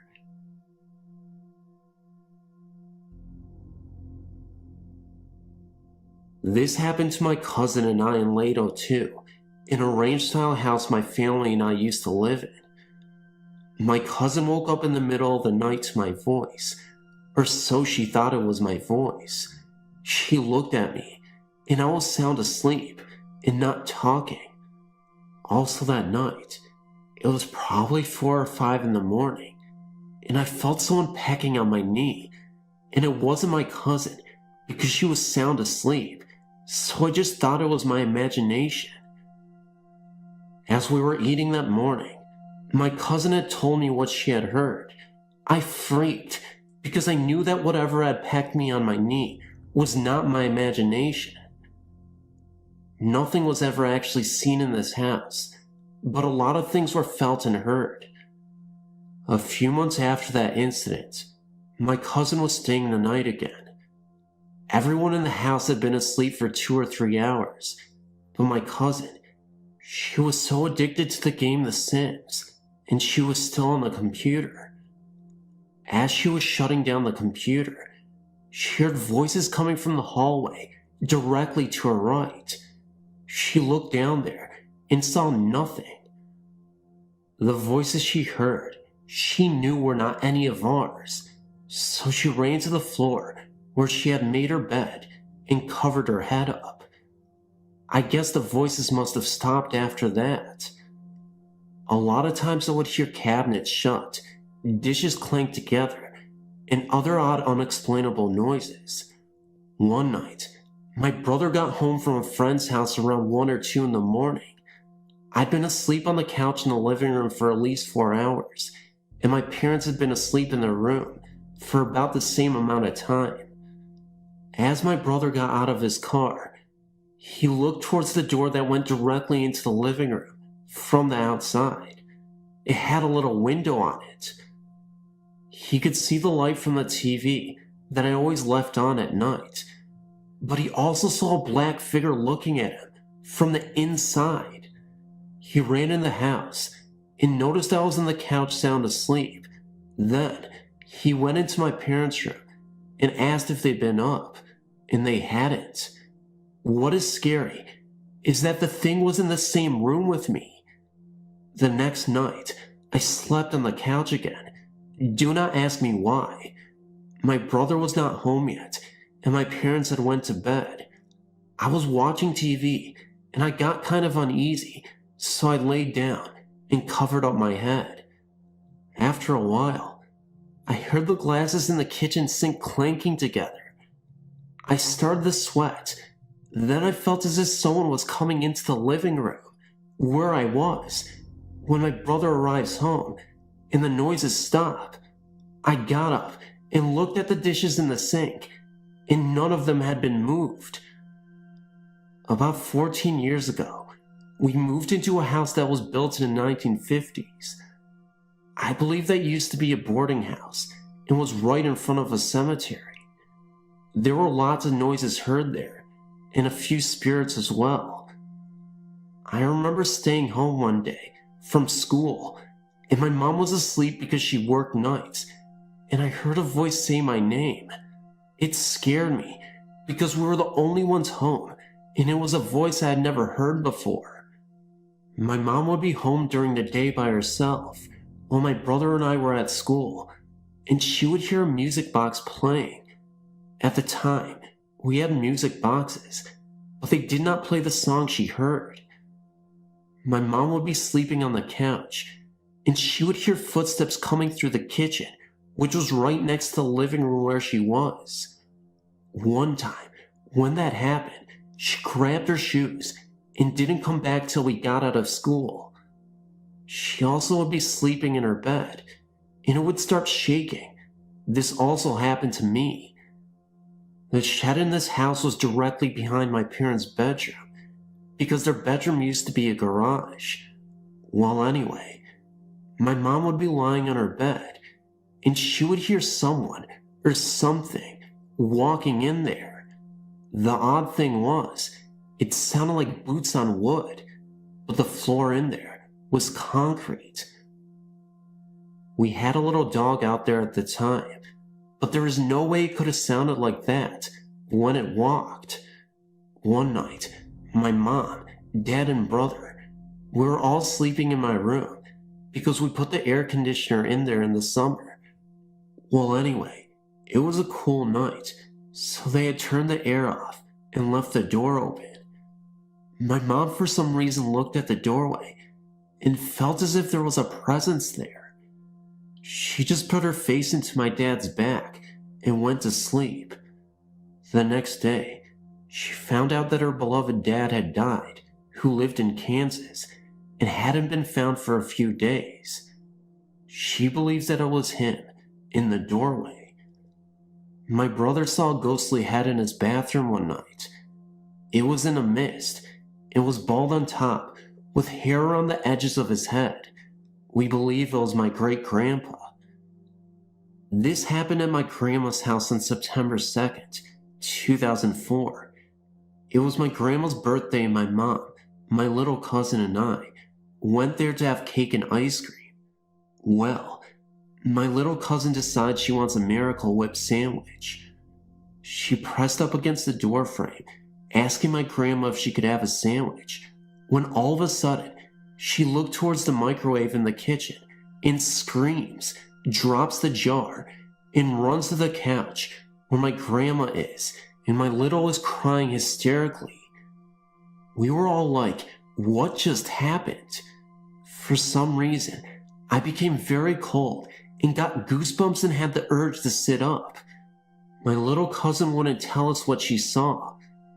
My grandma tried to tell us it was a mouse or a bug, but I highly doubt it, because she wouldn't have acted like she did. My grandma believes in ghosts, but I think she said that to make herself feel better, because she knew she was going to be there alone when we left. My little cousin, I believe, has forgotten about the incident, so I did not know what happened. Other things have happened at the grandma's, like something kicked her bed very hardly one night, and she also seen the spirit of a young girl dressed in white one day while lying on her couch in her living room. She's seen a shadow-like figure outside her window, which she knows wasn't a human, because her cat started hissing and acting weird, and there's probably been other things that happened that I do not know about. I don't believe I've actually ever seen a spirit, but I know I felt them, because in certain places, or sometimes when I talk about the spirits, the back of my neck starts to hurt and feels weird, and sometimes my head will start hurting. I have so many stories to share with you, but I will send them at a later time.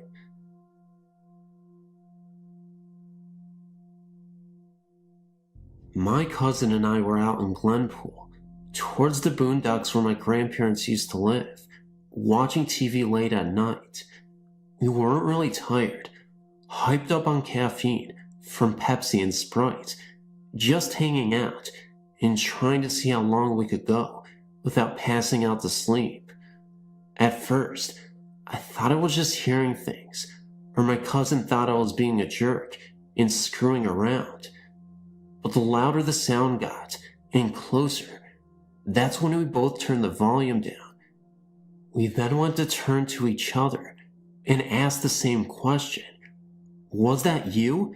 Did you hear that? Of course, it was like a scratching, shuffling sound outside, and we both dismissed it, thinking that perhaps it was the family pets or wild animal, since the house was out in the middle of nowhere. Instead, curiosity got the better of us. I suggested that maybe it was a ghost, and she promptly crawled towards the window for a peek. She didn't say anything, standing still, like if she moved something would see her. I started to talk, but she silenced me with the wave of her hand. When I got over to the glass, I stared off into the black yard, expecting to see a deer or something. Instead, what I saw was a thing. Best word used to describe it. It was all black, nearly invisible in the shadows it clung to. The only way we were able to see it all was due to a distant light pole. It was skirting around. I guess the dogs must have felt the tension in the air, because at that moment, they all went into wild barks at this intruder. It swung its head, or what seemed like a head, towards the sound of the barks, then up to the window we both watched it from. There was nothing there, no face, nothing at all. Needless to say, both of us were terrified to see a hooded, faceless figure staring back at us. It disappeared, melting into the shadows. The dogs yipped, dashing for cover. Both me and my cousin were cold, shocked, afraid, and speechless. We don't know what it was looking for in our yard, or what it was at all. I used to believe it was a person thinking of robbing our house, or at least I tell myself that, so I don't get freaked. Though the truth seems a lot creepier, it is still the truth, and neither I nor my cousin can deny that.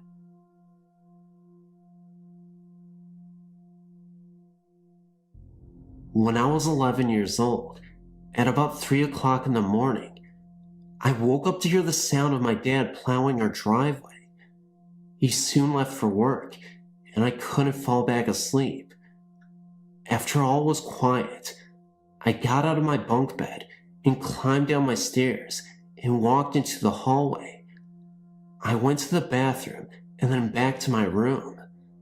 I climbed into bed and crawled over towards my pillow. It was then that I turned around and was about to pull my blankets over me when I noticed two bright green lights in the corner of my room, directly in front of me. They were glowing and hovering in the same spot I just walked through. I was confused and tried to think of all the possible things they could be. Smoke alarm light? Glow-in-the-dark plastic stars? Anything? I started to get more scared as the time passed, because I tried to eliminate the fact that it could be a spirit. I tried to figure out if it was my eyes playing tricks on me. Perhaps I saw the lights from a clock, and my eyes just needed to adjust to the darkness. I didn't turn any lights on while I got up. I blinked my eyes in a different spot on my wall, and tried to see if the lights would follow my eyes. They didn't. At this point, I looked back to the spot and there they were. I was so scared. They were eyes, and they were staring at me. I was terrified. I couldn't move at all. I was laying down resting on my elbows, just staring at them. They moved forward a foot or so, very slowly. Then, they moved back, and just as slowly, vanished to the left through my wall. I was so scared they would come back, and that's the end of the story.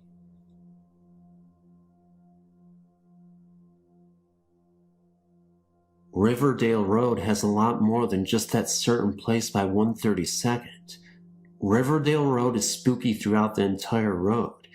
It's weird. Sometimes the road stretches and shrinks. The bad side of the road actually starts on 104th, North Glen, and goes all the way to the end of the Highway 7, Boulder. But anyway, from 104th to Highway 7 is approximately 13 to 15 miles. I was paying attention to the mileage, and I was going about 35 to 40 the entire time. I started at 104th, and by the time I got to Highway 7, I had only gone 9 miles when I turned around to go back the other way towards 104th again. When I got there, I went 16 miles. Now tell me that isn't creepy. If you pay real close attention to the road, you could almost see it stretching. There's also this turn called Dead Man's Curve. It's a real sharp turn. The recommended speed is 25, but easily done at 40. There's a cement block wall bordering one side of the turn. If you turn that corner around 2:30 a.m., you will see a woman in the middle of the road, holding her hands up, waving for you to stop. When I went around that corner, I didn't have time to stop because she's right there after you do a half 90-degree turn. I ended up hitting her. I got out of my car and looked all around. Absolutely no one was around, but there were handprints on the hood of the car. Also, if you turn onto Riverdale from 112th and turn left, there will be a huge line of trees on the either side, and it just looks like a dark cave of trees. And there's a very mean jogger spirit that hitchhikes and jogs around there. My sister and I were driving around on that road and went through that little cave of trees, and she said she first got a glimpse of the light on his shoes on the left side going away from 104th, and as you get closer you can see that it's a person, and he was holding out his hands for hitchhiking. Then all of a sudden knelt down in the running position, and as soon as we got close enough, he jetted out in front of us. My sister said that there were bodily fluids and body parts all over on the windshield, and she blinked, and it was all gone. She said as soon as he knelt down getting ready to run, she saw that his face was just a skull, and his hand was bones. So yeah, it's not just that spot right by 132nd.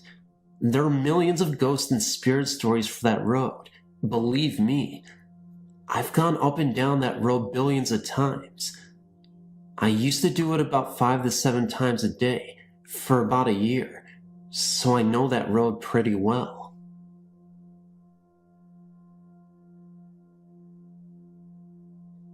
I moved to Overland Park, Kansas, during my 6th grade year, along with my brother, stepfather, and brother. The 5-story house we lived in was in a new neighborhood, and I never took the time to research the land on which our neighborhood was built. Of course, I didn't know what experiences I would find myself in throughout the next few years. My night's routine consisted mostly of sitting in the sunroom on the 4th floor that looked towards the hallway leading to the 2 bedrooms, a bathroom, a linen closet, and the staircase which led to the master bedroom, while reading whatever book I had at hand. I can't recall how long it had been since my family and I moved into the house. However, I remember this night clearly. My parents went out to eat, and I stayed behind, at home. I was curled into the corner of a sofa that sat in front of a set of windows, reading Guardian by John Saul. The first incident happened well after the night sky had darkened. I was concentrating heavily on my book when I began to hear knocking coming from outside. It sounded almost exactly like someone hammering on the side of the house. Looking up from my book, I turned and looked outside to see who could be outside at such a time. However, I couldn't see anyone. So I turned around and made myself comfortable to engross myself in my book. Again, the banging continued, and the most effort I put into looking out the window again was angling my head and looking out of the corner of my eye. After a few minutes, the sound outside stopped, only to begin inside. This time, it sounded as someone was banging a hammer on the pipe in the basement, 3 floors below. The banging was 4 or 5 short clangs, and then silence. I'd raised my book again until I was interrupted by another round of clangs. The only thing I can do was try my best to ignore it. As I continued to read, I experienced this unnerving feeling of being watched. I tried to reposition myself on the couch, shifting my legs from underneath me and stretching out, but nothing would unshake their presence. I finally set it on propping my feet on the table and resting the book on my knees. It was then where I could see in my peripheral vision a man standing on the top step of the staircase leading to my parents' bedroom. He stood in complete black, perfectly still, and watched. When I looked directly at him, he disappeared. I figured all the noises in the man I saw were a result of reading the book, and because of this conclusion, I refused to look up at the staircase again, regardless of the fact that the man was still there. I never spoke of the clanging or the man once my parents came home, because I figured it was my imagination. My parents were arguing when they came home anyway, so I tried my best not to get in their way. Most of my time was spent in my room when there were others in the house. You could blame it on adolescence and wanting to be by myself. It was there in my room where another strange incident occurred. I had my radio cranked to the highest decibel and was rocking out when I heard a knock on my door. Turning down the radio, I rushed to the door and opened it to find no one standing outside. I shrugged, thinking I was hearing noises due to the loud radio, closed the door, and cranked the radio back up again. A few minutes later, I heard the knocking again, but this time, instead of turning down the radio, I opened the door while the radio blared. Again, no one stood at my door. I walked into the bathroom, which was immediately to my right, and checked behind the drawn shower curtain because my mother would love to hide and jump out behind me as I walked down the hallway. Well, she wasn't going to get me this time, only she wasn't behind the curtain. I walked down the entire hallway, checking the kitchen and bedrooms before going to my parents' bedroom. It, too, was empty, so I hightailed it to my bedroom, shut the door, and sat on my bed. I figured whoever wanted to come in would, so I no longer answered the knocks. Whoever it was knocked twice more and then stopped. Months passed, and the knockings continued, and the man stood on the top step of the staircase.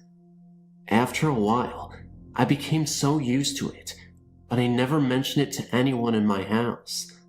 I always figured it was my mind playing tricks on me. Eventually, the sounds and the man disappeared, and I never experienced them again until years later.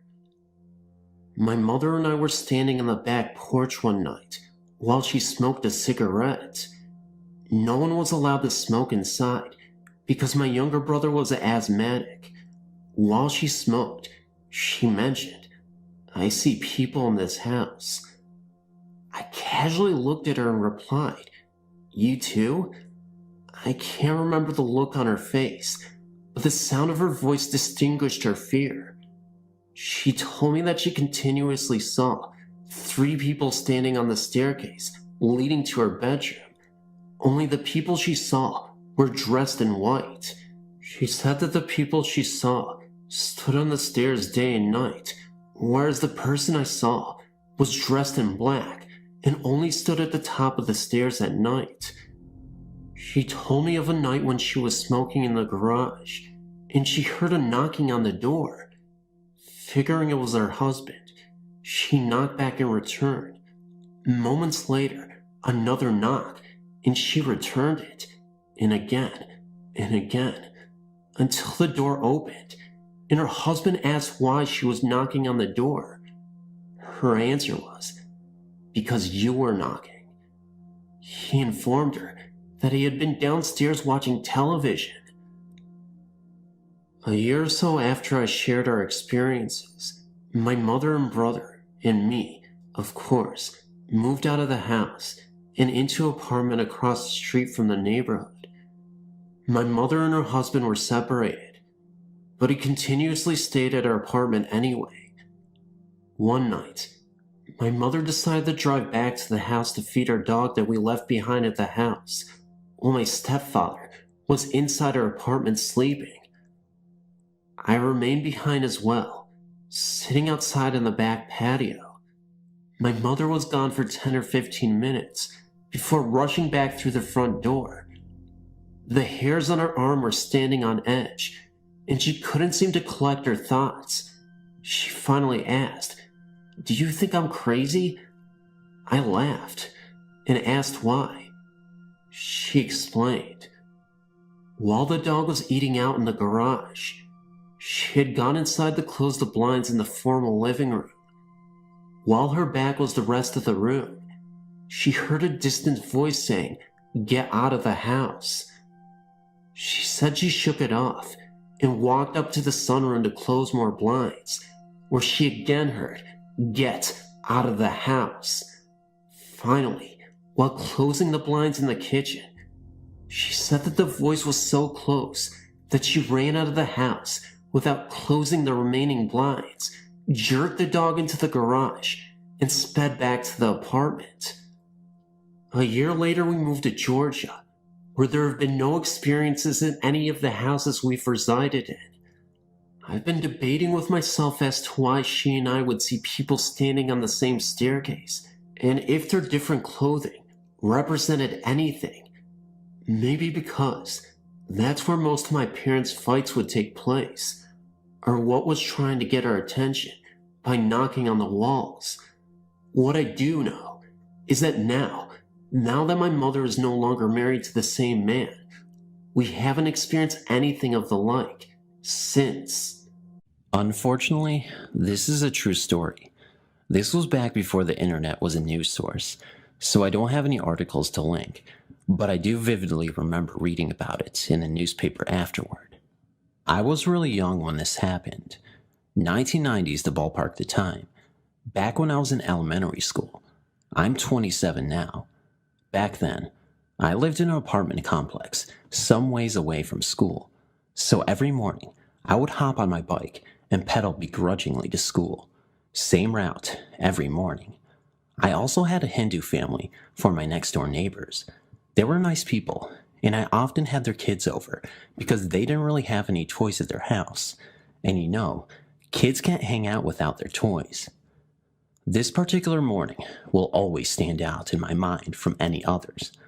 I was biking to school, coming up on a cross street. My neighbor and her son were walking ahead of me. I remember seeing them a couple feet from the curb, in a car turning from the far lane on the street leading into the one they were crossing. I must have looked away, because the next thing I remember is looking up and seeing the boy laying flat on the ground right next to the curb, his mother kneeling, leaning over him, and screaming. This was a while before cell phones. I remember with acute clarity being in shock and riding past them. Time seemed to slow down. The boy was face up, staring blankly at the sky with blood trickling out of his nose. His foot was twitching, but other than that, he seemed motionless. I will never forget that face. His mother's wails will never leave me. I went to school that day because I didn't know what I should do, what I could do.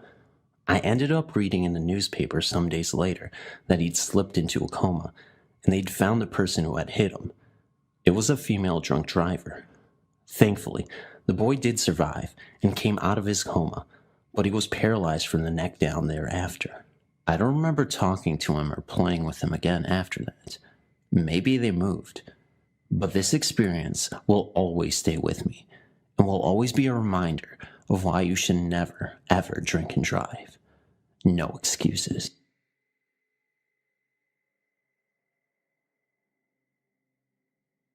My place of work is very haunted. I work in an old veterans hospital that has been converted into offices. It does feel a little bit strange consistently entering a room, only to realize that it isn't a hospital anymore, but an office building equipped with cubicles and computers. On my first day on the job, I encountered some really unsettling activity. I consider myself a pretty logical person, so I don't want you to dismiss this as merely fiction or chalk this up to seeing things or hallucinating. Anyway, I was in my usual office tending to my daily activities. I was alone in the building that day and had to close up when I heard what I thought was a male voice coming from down the hall. The voice sounded raspy, but soft. Again, I was the only one there at the time, so I walked down the hall to trace the source of the sound. I was able to catch a glimpse of a male spirit peeking out from what is now the photocopy room, but I'll never forget the look in that man's eyes. It was a look of helplessness, a feeling of absolute despair, and before I could even think anymore, the image of the man faded into thin air. Then there was perhaps the most peculiar experience of them all, and happened a few days after seeing the raspy-voiced man. I know before I get into this particular one, you're going to laugh, but I shit you not, I was not laughing at this particular moment. Sure, you can tell me that this was bullshit, that I was making it all up, and all that other crap, but all I can give you is my word. I was running behind schedule on this particular day at the office and getting frustrated. On top of that, my boss asked me to work overtime and close up for him, and I reluctantly agreed to do so. Finding myself alone again, it was just after 9 p.m. when I finally got caught up with all my paperwork. I quickly tried to close up everything and head out through the hallway and out the door to the parking lot, but I stopped before that. Again, this was highly unusual because there was no logical explanation for this, but what I saw next was perplexing.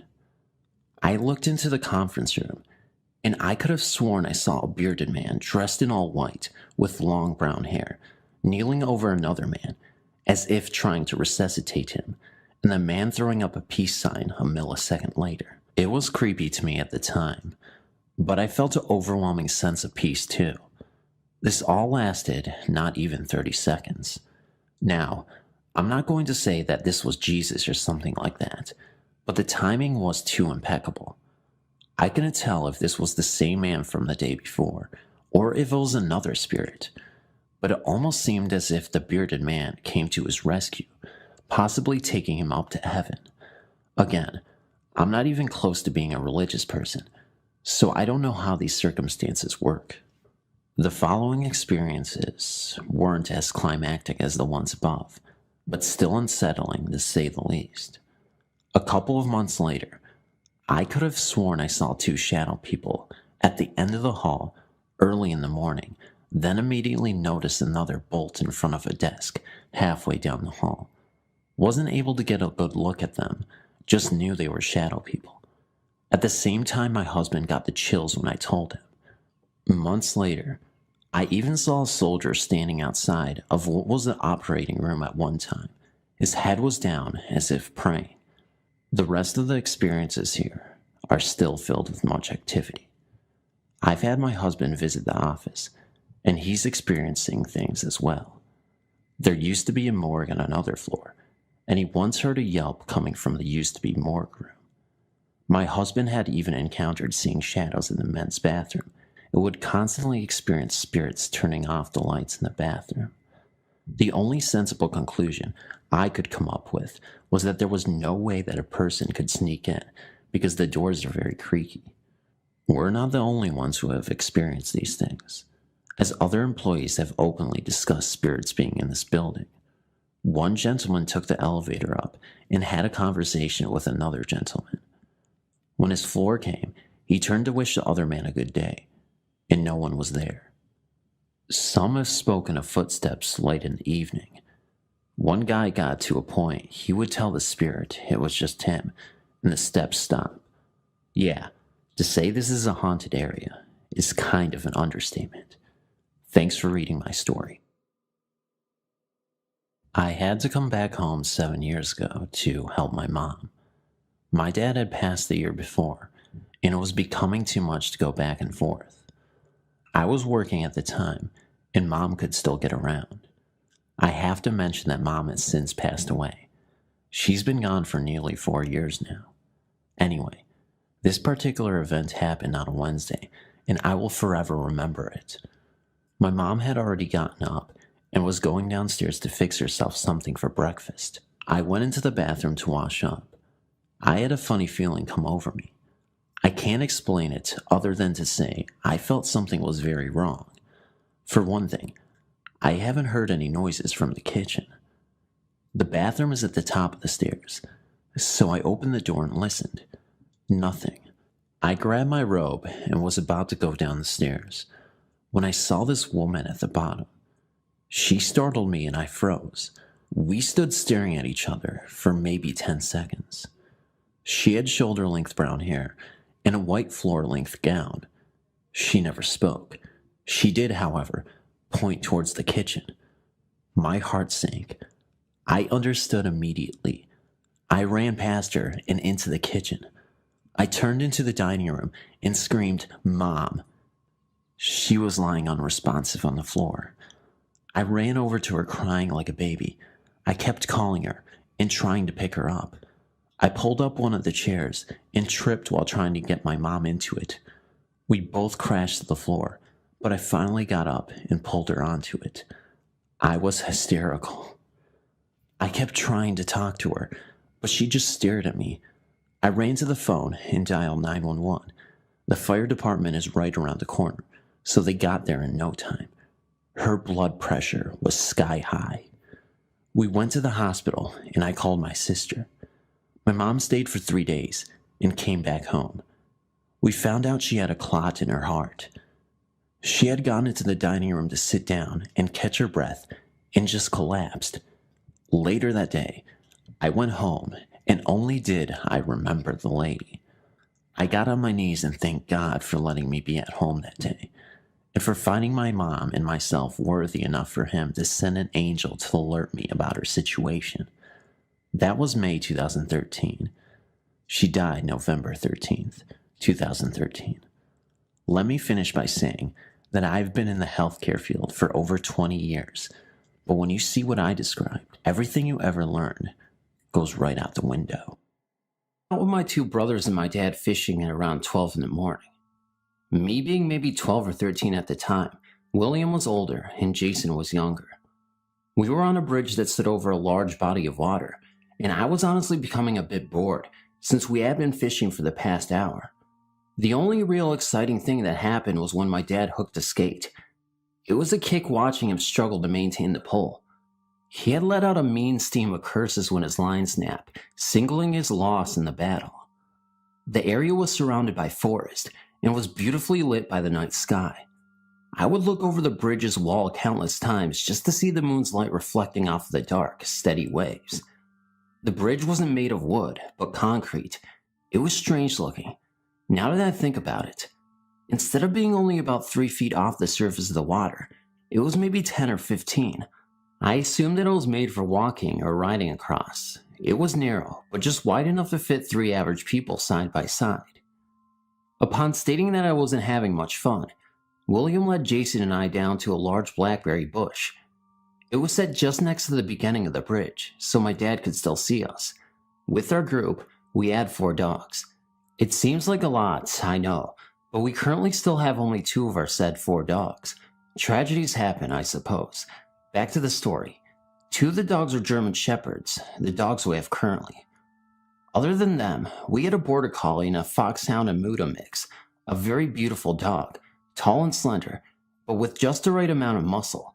He was all white with the exception of fall points and freckles. Also, very, very fast. Here's the confusing but necessary part.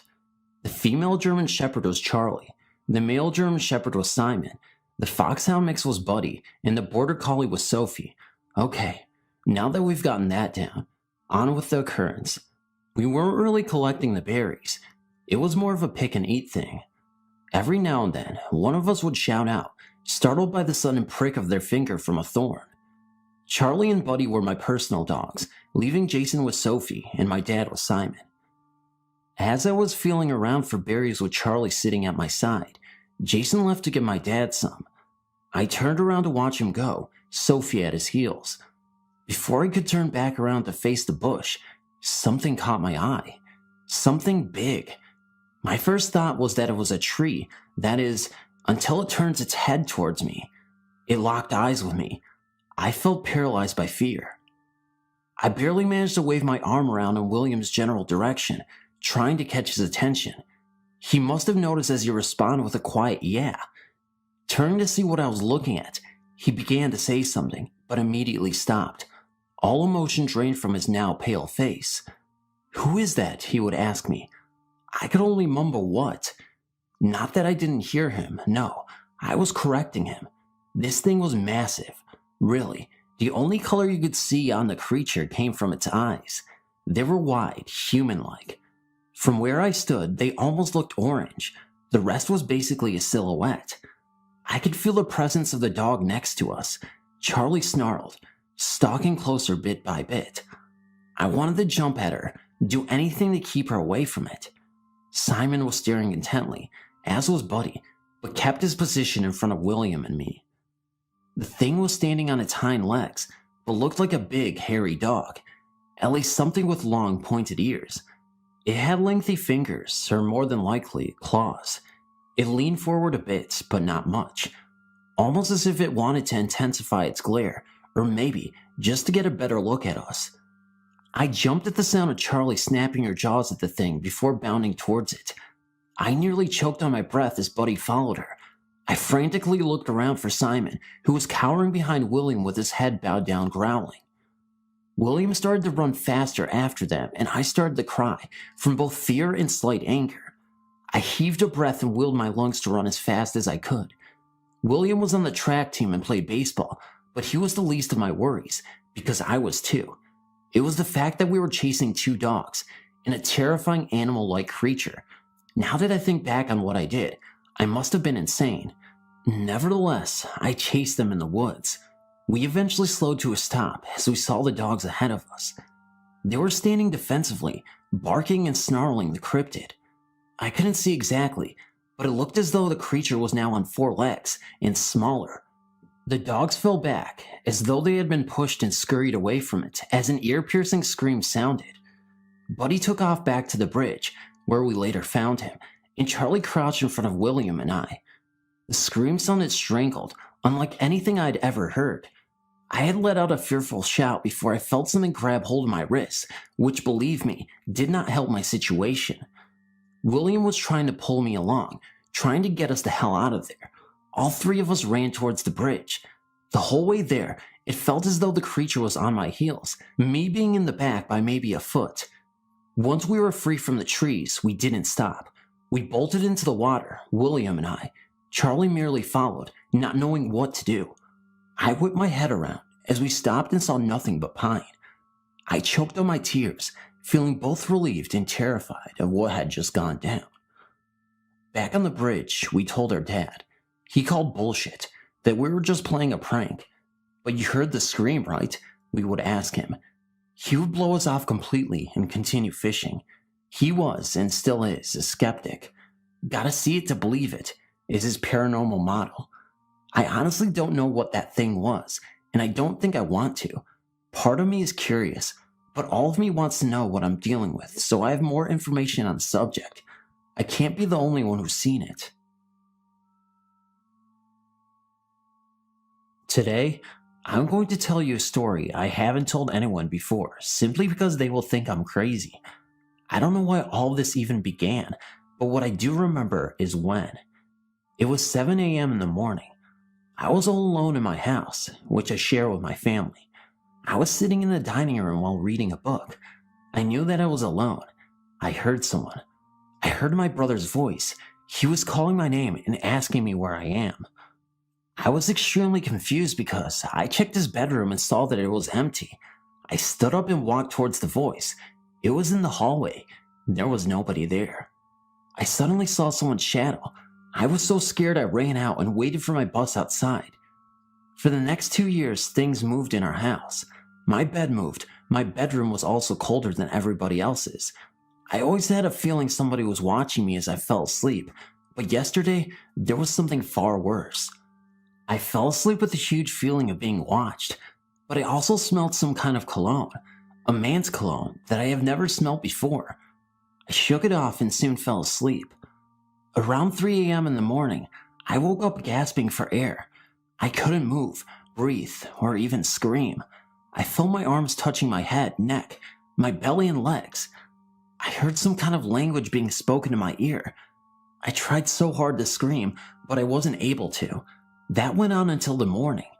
They would let me go for 5 minutes and then continue their torture. After they finally let me go, I had a huge panic attack. I didn't sleep. Today I'm scared. I don't want to eat. I see them. I'm scared. I don't know what to do. I'm afraid to sleep, and I'm afraid of the dark. My husband and I moved into a house built on an old battlefield ground. This field goes on for miles and miles, then there's nothing but graves. Such a bloody massacre happened a long time ago during the Civil War in Nancy, Kentucky. When we first moved there, strange activity immediately started happening. We began hearing voices outside mumbling to each other. Note that we have no one that lives close to us for miles. We go outside to investigate and find nothing. We go back inside. It starts up again. We try to fall asleep and hear old music, kind of like an old music box. This keeps us awake for some time. We were never able to pinpoint the location of the music. Every there on out, activities increase. We go on outside on our porch and sit. At night, we see shadow figures moving along the trees within the woods. We'd also be in the living room and hear something walking on our front porch often. We run outside to investigate. Nothing there. My body was numb from fear. My husband, trying to act calm, was looking at me. I could tell he was in shock like I was. We knew this was something paranormal, and we are very skeptical people about paranormal stuff too, until this happened to us. It changed everything. A whole new door opened up that we were not familiar with. We thought maybe if we don't think about it much, maybe it would just stop. So living there for a week now, we decided to make a flower garden together and enjoy the beautiful weather. I put some little bunny figurines in the garden, and also little chickens and turtles. That night we started hearing footsteps again on our front porch. This time I told my husband, let's not go out. I was hoping maybe it'd just stop if we just ignored it. It kept going on for a good while. We also noticed it's now pounding loudly on our windows. Okay, we had a candle on the windowsill outside. We lit it nightly to keep mosquitoes away, but we hadn't lit it for days. The pounding was getting aggressive after a few days. I look out the window and the candle was lit. My husband and I were surprised to say the least. So we went outside to investigate and look at the candle. I noticed that my little chicken figurines in the flower garden were turned upside down. The next night, I put an app on my phone that allows me to capture EVPs in video in low-light situations. My husband thought I was crazy and was skeptical about capturing anything, but I started talking and asking, what do you want and who are you? My EVP app was going off in the direction where my husband was standing. I snapped a picture outside in the dark with my husband posing against the wall. We went inside and reviewed the photo. Amazingly, we saw a dark shadow figure of a man floating behind my husband in old clothes. Now we got proof. We showed it to family and friends, and they agreed something is going on here. The place crept me out so much, we decided to move. I found out later that someone died on that property in a garage fire a long time ago. I don't know if that death is related to the Civil War, or is the cause of our hauntings, or it's the old soldiers still there, or maybe both. What I do know is that strange things happen there. This whole ordeal happened when I was around 10 years old to 13 years old when I lived in a particular house. The house was quite old. It first belonged to my grandmother when she was younger, and at the time, we were renting from her. Many of my grandmother's antique personal items still occupied the house that had belonged to much older relatives that had passed. The importance of these objects was that objects of those who passed away could channel their energy, and this shadow man I had seen could have possibly been an old relative. He could have even been one that had passed away in my lifetime, since there was actually quite a few deaths of older male relatives whom I still quite miss a lot. The first I was aware of this man, I was around 10 years old. The memory is faint, but I am positive of what I felt and saw at the time. I was in my room with a friend, and we were chatting away when we heard sort of a distinct creaking sound. When we turned our heads, we noticed the shade on a lamp that was on my dresser had somehow flown off of the lamp to a nearby spot on the dresser. Being the young child I was freaked out, and we stayed in the living room the rest of the night. I was about 12 years old, I believe, when I first actually saw the figure who had done plenty of subtle disturbances throughout the years since my first encounter with it. I had stayed home from school since I was pretty sick and was watching Drake and Josh on television to pass the time. I heard the front door open, and then saw, as well as felt, a tall man out of the corner of my eye passing by the entryway to the TV room which I was in. Automatically I called out, "Hey Dad," thinking he had returned from work early.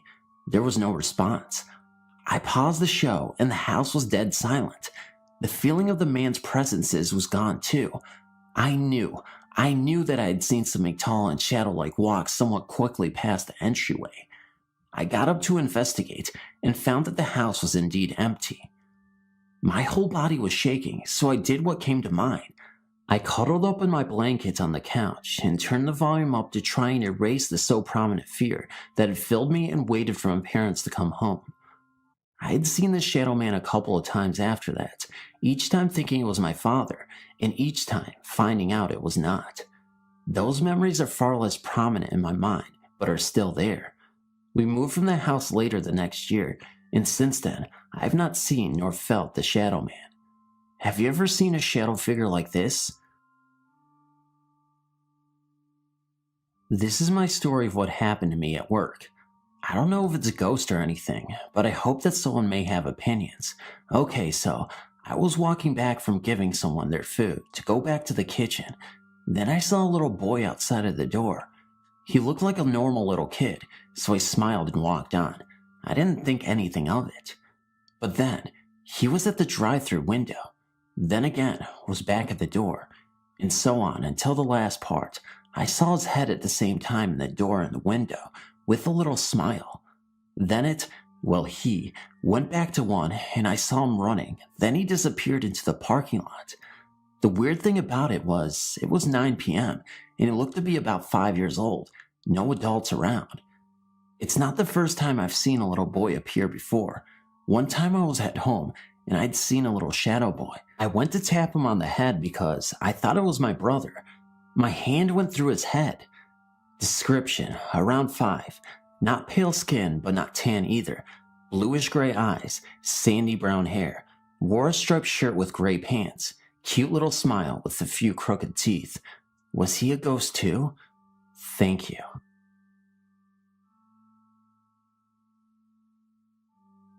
New Orleans, the Bayou, cemetery tours. Witnessed the devastating effects of Katrina, and right on time to watch my son play college baseball.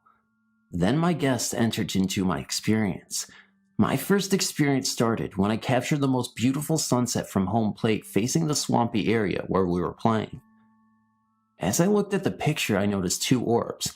One was quite noticeable, as it was a small ball of light in the bottom of the photo.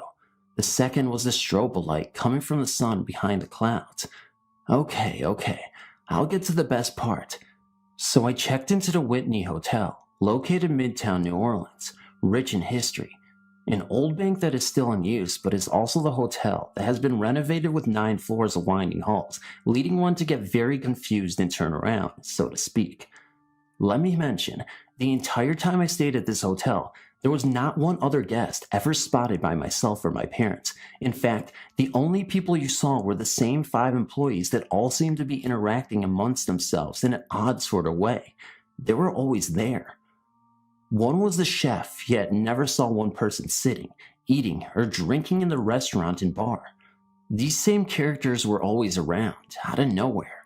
They were eager to share stories of the hurricane, history of the hotel, and the architecture and other tidbits of the city. What I thought so peculiar was there was nothing ever mentioned of ghosts or hauntings. I will preface this by saying there was a strong sense of something, but I could not quite place my finger on what it was exactly. I finally put it out there and asked, "What about ghosts?" The 2 staff members shared a look and stated, "Oh, you can say that." They shared hearing silverware falling in the middle of the night, sounds from the 100-year-old basement, and the bank vault closing and locking when no one was around. I retired to my room, 611, at around 8 p.m. I noticed the complete quietness of the floor. Again, not one other room guest was around. I laid down and fell asleep. Approximately 2:13 p.m., I became aware of a feeling between my legs, as if I had been punched. I was in somewhere between sleep and wake, and had remembered the feeling in the pit of my stomach that told me someone is in this room. I laid there paralyzed as I tried to rationalize what was happening. Was there someone in my room? Why isn't the spot where it was hit not as excruciating as it should be? There was still the feeling, but no pain, rather a strong pressure feeling. Then I felt the most gut-wrenching, gut feeling, sick to your stomach feeling began to rise in me. The feeling that someone was there, and this was not going to be good. My heart was racing. I was frozen, unable to roll over, to look in the direction where I felt the person was standing. 30 seconds in, I am now fully aware and awake and scared to death. I thought, I need to get control. I can either lay here or take action. At this point, I leaped out of the bed and walked 3 feet to where I felt the person standing, as it was in the direction of the restroom. It was at this point that I swear there was a figure, see-through, dressed in black and white, streaks on the face area. It wasn't a pleasant presence. This feeling I had was of sheer terror. Then it was gone. As I gathered my bearings, slowed my heart, and tried to rationalize what I just experienced, I felt a sort of calm presence come over me. I laid back down, and I instantly fell right back to sleep. I awoke refreshed and wondered why it was so easy for me to fall back asleep. In the past with nightmares, it's always been difficult. Not this time. I didn't mention this to anyone for a few days, but that feeling of complete terror, dread stayed with me. I returned to work and shared the experience with a coworker. The fact that it was so real and the feelings it caused me is what prompted me to share my experience, and hopefully can find others with similar stories, so I don't feel like I am crazy. Thanks for reading. Several years ago as a child, around the age of 7 in the town of Wheat Ridge, Colorado, there was a Mexican restaurant that was operational in the same building that is now known as Clancy Irish Bar and Grill. I'm 34 now, so that tells you how long it has been. It's been so long that I actually have no recollection of the event that I'm about to speak on, but my sister swears that the story is true.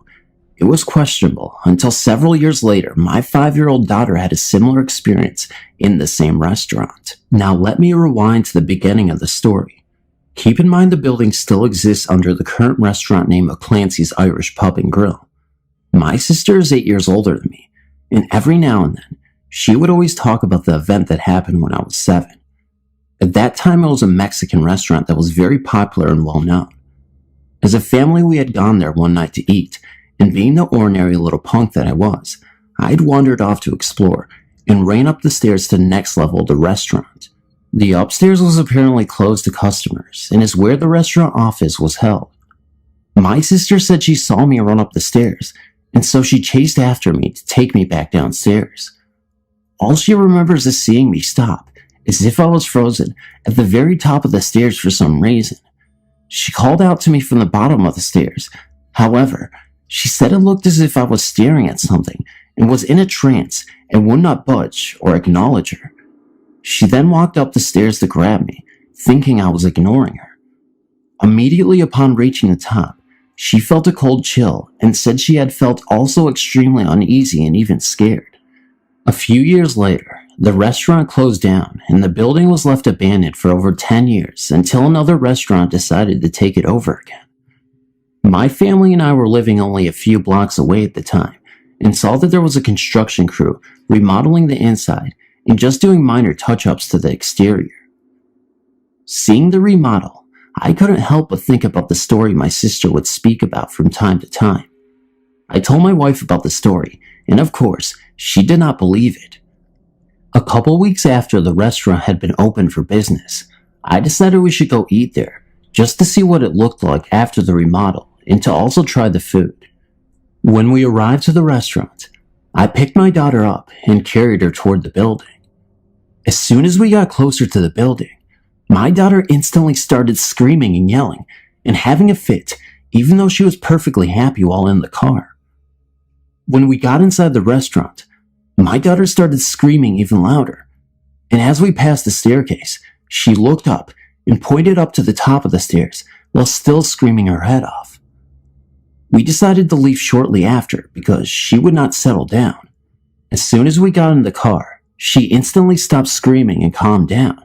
This may be a coincidence. However, the next week, my wife and I talked to my wife's mom while visiting her and told her of the story of when I was young. We also told her the situation with my daughter when we went there recently. Her mom asked where it was located, and after we told her, she gave us a very serious and shocked look and told us a story of her own. Her mom told us that her friend at work had recently spoke about her son doing an electrical job at the same building during the remodel. Her friend's son apparently was an electrician and was working upstairs when he heard someone whisper in his ear, "Look outside." Just after hearing that, he heard a loud crash outside. He ran to the window and saw that someone had crashed directly into the parked work truck. He also had told her that he was the only one upstairs at the time when he heard the voice and then the crash happened. This restaurant also later closed within a month and was then bought out by Clancy's. Clancy's is still there, and I also believe it is still haunted upstairs. I've always wanted to visit again and speak with the employees just to see if they had any stories of their own. However, I've never been back since. Thank you for reading. When I was a teenager, I had kind of a chip on my shoulder from family problems, etc. So often, I would not be very emotional with friends or show my feelings. I had a best friend. Her name was Rhonda. We just clicked from the moment we met 2 years prior to her death. We both liked talking about things like life after death and paranormal stuff. We once told each other that whoever passed away first, we would contact the other. Little was I to even imagine at that time that this would indeed come true. I remember one time we went swimming with a few friends, and one friend took me in the deep part of the water, knowing I could not swim, and let me go. I almost drowned, and Rhonda was the only friend who came and sat with me while I was crying because it scared me so bad. She was very empathetic to me. Rhonda herself was an excellent swimmer. She had awards on her bedroom wall that she had earned from swimming events, yet she understood what it must have been like for me to have almost drowned not knowing how to swim. That is the quality of a best friend. In 1982, I was 15 years old and my best friend Rhonda was 17. She was looking forward to turning 18 in 3 short months. We talked daily, went for walks, did all the teenage stuff together. One day she called me on the phone and asked me if I wanted to go to an outdoor type of party at Cullen Park, a small boat dock park at the Maumee River. It was a very hot day in July, the 27th to be exact. She said about 5 other people were going, and that they were going to have a cookout, play volleyball, and go swimming. I said to her, "Swimming? Why would you go swimming in the Maumee River?" She said she had done it before, and that you just had to wear your sneakers or water shoes to not get cut by rocks or glass under the water. I still did not like the idea of going in that fish-smelling dirty water, so I told her, and she said, "Well, you don't have to go in the water. I know you don't swim anyway." She said I can just go for the cookout and maybe playing volleyball. I said okay. I have $20 in my pocket and I could chip in for food and drinks. Yes, I will go. We hung up the phone. I sat there thinking to myself and thought, I just don't know if I want to go. I called her back and I said, Rhonda, I don't know. I think I'm going to pass on this. And she responds by saying, oh, come on, Rose. You will have fun. At first I said, okay, I will go. And then I changed my mind again. Finally, I said for sure, no, I'm not going to go. Sorry. And she responds again, fine, be that way, and hung up the phone. That would be the last words I would ever hear from her. I sat there in my kitchen and I felt so bad. I had nothing else to do that day and I thought to myself, maybe I should go. I called her back and her mom answered the phone and she already left. So I pretty much dropped the idea then and there. The next day, I was sitting in the dining room of my home where I live with my dad, and there was a little black and white TV we had on a table that was turned on. The new news was on. I looked at the TV and saw a picture of my boyfriend Doug, who was 18 at the time, and it said that he had gotten electrocuted to death by climbing an electrical fence the night before, July 26th. I was in shock. I could not believe what I was seeing or hearing on the TV. The first thing I did was dial Rhonda's phone number. I wanted to tell my best friend what had happened to my boyfriend. I guess you could say I really needed my best friend at that moment. Her phone was busy. I tried another 3 or 4 times and kept getting a busy signal. I ran down the street 2 blocks down to another friend's house. He was an older friend of the family. I was very distraught and just in total shock. I ran all the way there. He answered his door and I spurted out what had happened and he said, come on, you need to calm down. We can go for a car ride and a talk. So we go to get in the car and a neighbor of his came running up to his car and said, did you hear what happened? He said, what? The neighbor said Rhonda, who lived 1 block from him and that he also knew, had drowned in the Maumee River. He said that they were looking for her body. Now, I was already in shock about my boyfriend, and then I hear my best friend is dead. I didn't believe it. I said, no, you are a liar. That's my best friend. My other friend got me in the car, where I proceeded to fall apart crying. I can't remember the ride or even getting home after that, or even what we said. The next thing I can remember is standing at Cullen Park, looking at the river where many others were looking for my friend. I told myself, no, she couldn't have drowned. She was such a good swimmer. With all the warts she had hanging on her wall from swimming, there's no way she could have drowned. But what I didn't know was the river has currents in it, and that is what took her down. I had told myself, she must have swam to one of the little grassy islands around there, and she is knocked out, but someone will find her. It was 2 days before they found her body in the river. All I can remember is not being able to sleep, shaking a lot, for months and months. I worried that my best friend and boyfriend never knew how I felt about him. Because I didn't show my emotions or say things like I love you or you are my best friend, my biggest worries were that they left this world and did not even know how much I cared about them. There was no funeral showing for either of them, for obvious reasons, which made it kind of hard to accept they were really gone. So now, skip ahead 5 years. I've been bothered by them not knowing each day of my life. It was something I felt horrible about. One night, not even specifically thinking of either of them, I went to bed. I had a dream. I was sitting in my bedroom and the furniture was arranged just how I had never had it before arranged. And Rhonda, my deceased best friend, was sitting next to me on the bed, and we were talking. I wanted to tell her she was my best friend and that I missed her so much and how much it had hurt me that she died. But I could not get the words out.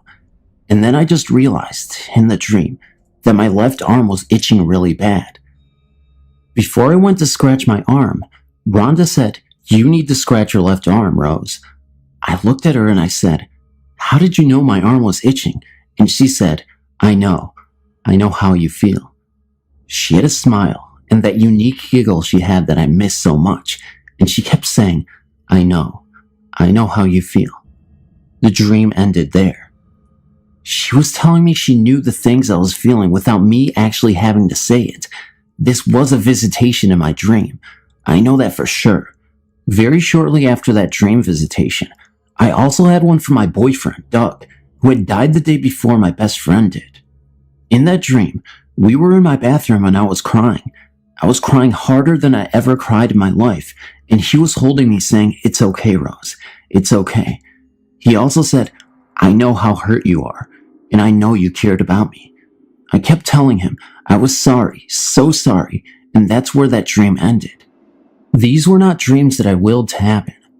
I've lost many other relatives, including my mother and father, and have never had a dream like that about them. I'd never had a dream before those two that were so real to me. I'm 50 years old now, and I remember every single aspect of those two dreams, and I know my boyfriend and my best friend and boyfriend visited me in a dream state because it would have scared me any other way. In the dream, I felt safe and everything felt normal. It was like I knew they were gone in the dream, but it seemed normal to see them and to be talking to them. Wow, I have to say, it has taken a lot out of me to write this stuff out, to go through those emotions again, reliving such tragedy, but I felt it important to share this with you. It is a 100% true story, which can be proved from newspaper archives about both their deaths, and I have copies in a scrapbook and stuff from both of them. Blessings, Rose. It was raining heavily that night. I was on my way back from the night class. I boarded a double-decker bus. Thinking that I might be more quiet to take a nap upstairs, I took a seat on the center of the bus in the upper part. The bus takes 30 minutes to reach the terminal, which was near where I stayed. I closed my eyes, thinking of taking a short nap.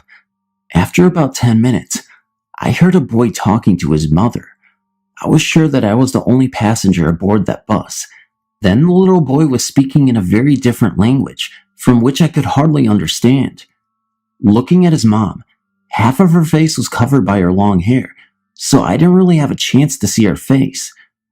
When I closed my eyes once again, I felt like the boy was sitting beside me and was whispering in my ear.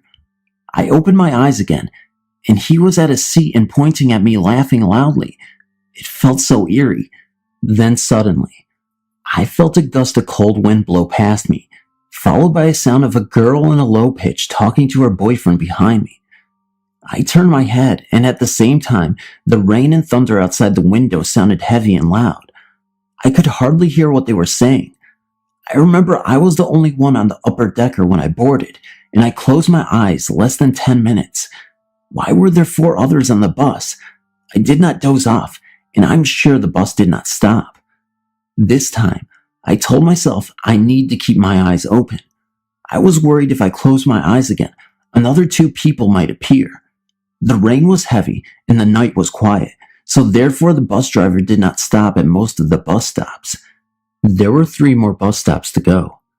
I walked down from the upper deck and stood near the driver's seat. The driver said to me, "What a lonely night. You are my only passenger." And I responded by saying, "I beg your pardon?" "There's some other foreign passenger on the upper deck." The driver did not answer me. Then suddenly, the bus skidded and crashed into a tree. I knocked against the metal pole in front of me and fainted. When I opened my eyes, I was still sitting at the bus stop waiting for the bus. It was still raining heavily. I thought I had a dream, but my head was swollen. How can that be? When I turned my head to the left, a heavy-set man was sitting at the first seat. A lady and a boy was sitting right beside me. The lady's hair covered half of her face, which I cannot see clearly, and a boy and a girl were hugging each other behind my seat. I shivered and stood up. The little boy said, "Are you leaving? Our bus is not here yet." I did not turn my head. I waved to the coming by taxi and quickly got inside. When I entered the taxi, the driver said, "What a lonely night. You are my only passenger." I was shocked to hear this twice and felt uneasy. I quickly aligned from the taxi and entered a night coffee shop, took out my mobile phone, and called for my dad. Then the waiter came near me and asked for my order. I ordered 2 cups of coffee, thinking my dad would be here soon. Then I heard the waitress whispering to another, "This lady is ordering a coffee for that little boy also." I turned my head and looked at them, giving me a weird look. The other waitress walked near me and asked, "Are you going to ask your boy to come in, or let him stand outside my door?" I just ignored her, pretending I did not hear what she said, and hoped that my father would be here soon. After the coffee was served, I saw my father enter and I felt safe. On the way home, I saw the taxi that I just halted was in the accident. It was badly crashed against a tree, and there stood an overweight man, a couple, and a mother holding a boy staring at the taxi, and the nurses were busy carrying the injured man into the ambulance. Lucky, I was not in that taxi. The little boy turned his head, stared at me pointing and laughing. When I reached home, I was sick for almost a week. My mom brought me to a medium, and the medium sent me and my mom to that bus stop to do some spirit chanting and offering. I guess you could say this was one wild night. A lot has been happening lately. Comfortable and uncomfortable things. Some of these happenings just leave me curious and confused as to why all of this is happening. I've been experiencing things to the point where I've broken down, and I shall tell you how and why right now. One day, I was sitting in front of the door to my brother's room, just casually sitting there, listening to music as I waited on my brother to come back. When he finally came, just as I turned my head towards him to say something, I was kept completely shut and frightened over what I had just seen. I let out a small scream, which left my brother worried and motivated him to ask me why I had let out a sudden reaction. I explained it all to him about how I saw a solid figure of a man that stood right behind him. Now, I really didn't believe in the paranormal, and to see something like this just shook me. I did, and still do believe that spirits are real, but my view on seeing them had totally changed around after this incident. I am religious, and I pray more often than I used to back then, which has helped me a lot because I feel more protected and safe. But it doesn't end there. When I found out that my brother was experiencing the same things as me, we told our mother, and she sat us down to explain it all. We found out that she had similar things happening to her in the past too. And I had also learned that when my mother was trying to get pregnant with her first child, me, that she was targeted by black magic and had been attacked by a shadow person. That gives me a feeling that something or someone, the spirits, may have gotten through some closed doors. I'm not a professional or anything, but it's something I assume may have happened. Anyway, we've had our house checked out by different mediums, and they all said the same things. They told us that something was in this house. But the thing is that I feel like there's more than one spirit in this house. One I sense as good and the other I sense as bad, but not demonically bad. I can feel it in my gut. Most times, out of nowhere, I will occasionally see a black mist pass by the corner of my eyes, but I end up dismissing them as my imagination. The way these spirits contact me are through my dreams, most of the times, rather than in my awake hours, although I've seen the solid figure of a man twice in the same hallway I had an encounter with the first solid figure that appeared behind my brother. At night, I feel cold touches, especially on the side of my head, and the feelings of pins and needles stuck into my hands. Very recently, it was as if I was completely drained of my energy, and no matter how hard I tried, I couldn't think straight. Hours later, I was totally fine and slept well, but this isn't the only time that something like that has happened. One night, I was sleeping, and I felt this voice speak into my ear. It was vividly clear enough to make me understand the words being said, and the voice was soft, yet in a little harsh tone. It said something like, "You think you're clever, don't you? I'm stronger than you, girl. Try me." That's when I woke up.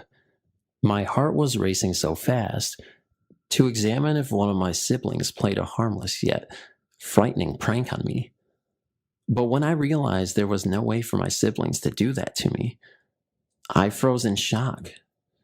My bed was against a wall then, and since my door is a bit broken and the floorboards haven't been fitted back in properly, if you open the door, It would create a loud sound that would make anyone jolt. I'm a light sleeper, by the way, so there was no way that anyone could have pulled it off. Plus, I don't sleep against the wall. I always sleep away from the wall, so I would have known and felt something get onto my bed and lay beside me. It's just confusing me, all of this. I found myself crying one day because of it. I don't know what to do. I've decided to keep myself devoted to God and to follow the light, as I know that's the only thing that assures me safety. I'm sorry for posting such a long story, but I would like to know your opinions and advice on what I should do or about what's happening to me. Thanks. Number 2. My name is April. I'm 21 and have a story to tell you about the experience I had with the infamous Ouija board. You have heard stories of Zozo the demon, right? Well, he is real, and I have read stories on him, but didn't actually think it was true until it happened to me. 3 months ago, I had moved in with my sister, and I had brought a couple friends over to hang out that evening. We were all smoking a cigarette when I came up with the brilliant idea to play the Ouija board and ask otherworldly spirits questions about the afterlife and questions about the future. Now, I have played the board by myself for many years, with little to no negative spirits speaking with me, but this evening was in fact different. We sat at the table and put our hands on the cursor and moved it clockwise around the board as we said Ouija out loud 3 times. My friends weren't avid believers in the paranormal or using the board from rumors they had heard. I asked, "Is there anyone there?" The cursor moved slowly to yes. "Who are we speaking with?" The cursor repeatedly went from Z to O and continued to do so after the question was asked. "What do you want?" It quickly spelled out her. "Who is her?" I asked. It spelled out my friend's name, and I was freaked. "What do you want with her?" It spelled out, "I want her." Very quickly, the cursor returned to moving from the Z to the O yet again, and I was getting annoyed with this because it wouldn't tell me why it wanted my friend. It just spelled out, "I want her," repeatedly. My friend, the one the demon wanted, stupidly called him a pussy, and the board spelled out death. That's when things got bad. I got angry and told her not to provoke him because he was capable of bad things, and I sure as hell didn't want anything happening to my friends. The other friend just sat there freaked out, not speaking the entire time, as we continued to ask it questions, which I don't recall. The cursor began feeling hot under my fingers, and I asked my friends if they felt it too. They said they did. I asked it another question, but its answer didn't make any sense. It spelled out. The word it spelled out was mama, over and over, and would not move to any other letters, so I cussed at him because I was getting annoyed. The one friend took his hand off the cursor and refused to play anymore, and the atmosphere immediately changed. I could feel Zozo in the room now, and the air was heavy, and I began to get scared. All of a sudden, I didn't feel like myself. I felt if something was inside me. I felt the most intense hatred I've ever felt before. I began to laugh hysterically and then cry like I had no control over my emotions. My mood then turned to hatred again, and I turned to look at my friend, the one the demon wanted, with the most evil smile. I felt it inside. It wasn't me smiling. It was the demon. We all stopped playing the board after that, but the heavy feeling in the air and its presence remained. It took a bit before everything felt normal again that night, and I felt like myself. But when it did, I was certainly relieved. I feared for my friends' safety that night, but fortunately, none of them experienced anything after leaving. My advice? Do not mess with the Ouija board. Evil presence in the flat.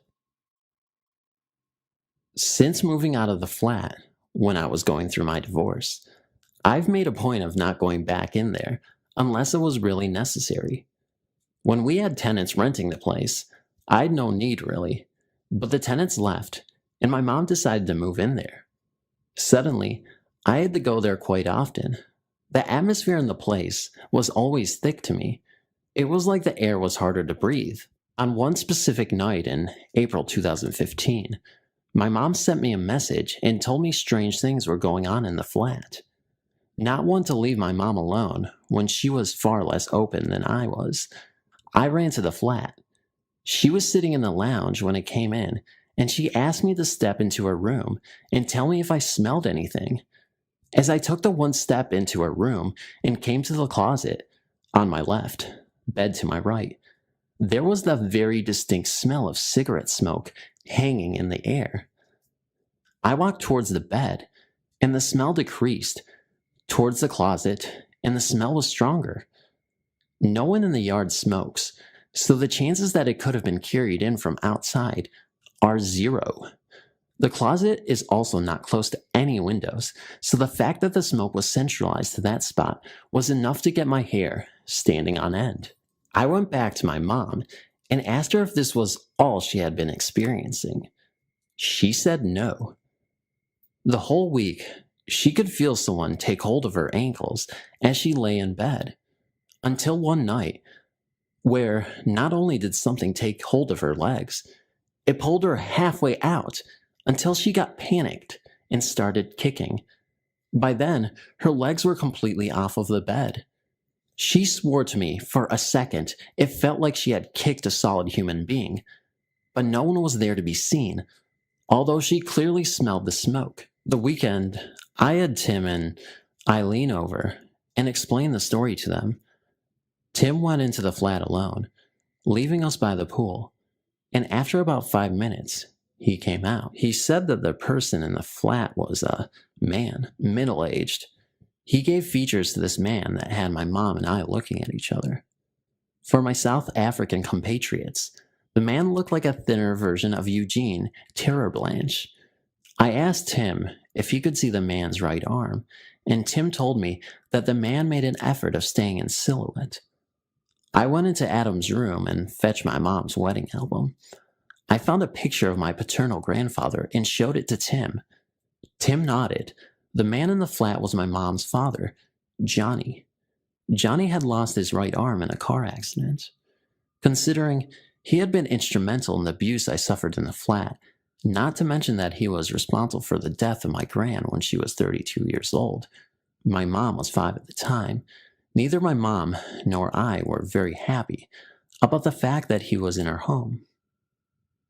My mom told me to take every picture of him out of the album. She took the pictures, gave them to Tim, and told him to burn them. After he had destroyed every picture, Tim told us what he needed to cleanse the flat, and he went in alone. He was busy for close to 2 hours. By then, it was late afternoon. As night came around, my mom went into the flat. For some odd reason, the main switch of the electricity was off. Strange. She switched the power on and went to her bedroom. My son, T, came into the flat and told her he smelled smoke. Since they are both asthmatics, very bad timing. My mom ran out of her room and saw the box that she had set down on the stove catch fire. Yes, not the smartest move putting flammable materials on a stove. Curious though, my mom never cooks in the flat, so the stove mains are always switched off on the circuit. Yet, every plate on the stove was glowing red, turned up to full heat, and the box and its contents were on fire. Mom yelled and grabbed T, rushing to get out. Tim rushed in, grabbed the box, dropped it in the sink, and doused the flames. Outside, both my mom and my son were having full-on asthma attacks. When Eileen and I were able to get my mom and my son calmed down and breathing, we speculated as to why the stove would have been turned on when it is never used. Tim stated very simply, "You burn my pictures, I will burn you." A sick parting gift from a bad old soul. I've submitted a story on the site before, but since then, I've had another experience, so here it goes. I'm in my late teens, and during the summer, I stay home alone. One day around 11 a.m., I use the computer, and out in the hallway out of the corner of my eye, I saw a completely black figure, about 6'5" tall, and very skinny. When I glimpsed around to make sure no one was in the house, the figure was gone. It happened to me about 4 more times over the next 2 weeks. I started calling them the Shadow Man. Then one day, when I was in the kitchen, I saw another Shadow Man. But this time, when I looked around my shoulder, a can of soup fell onto the floor, and the window was closed, and the cat was in the basement. Another moment, I was with my friends in the woods. Keep in mind, these are small woods, and there are never any hunters or trappers there. We were talking about ghost stories, and I told them about the Shadow Man.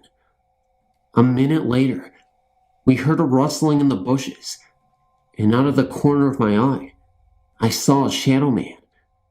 Then when I turned to catch a glimpse of it, it was gone. I asked my friends if they saw that, and one of them said yes, and the rest looked at me like I was crazy. I'm not sure if these are spirits or just an overactive imagination, but I usually don't imagine things like that. Since the experience in the woods, I haven't seen a Shadow Man since, but you never know. I could see one again sometime. Thanks for listening.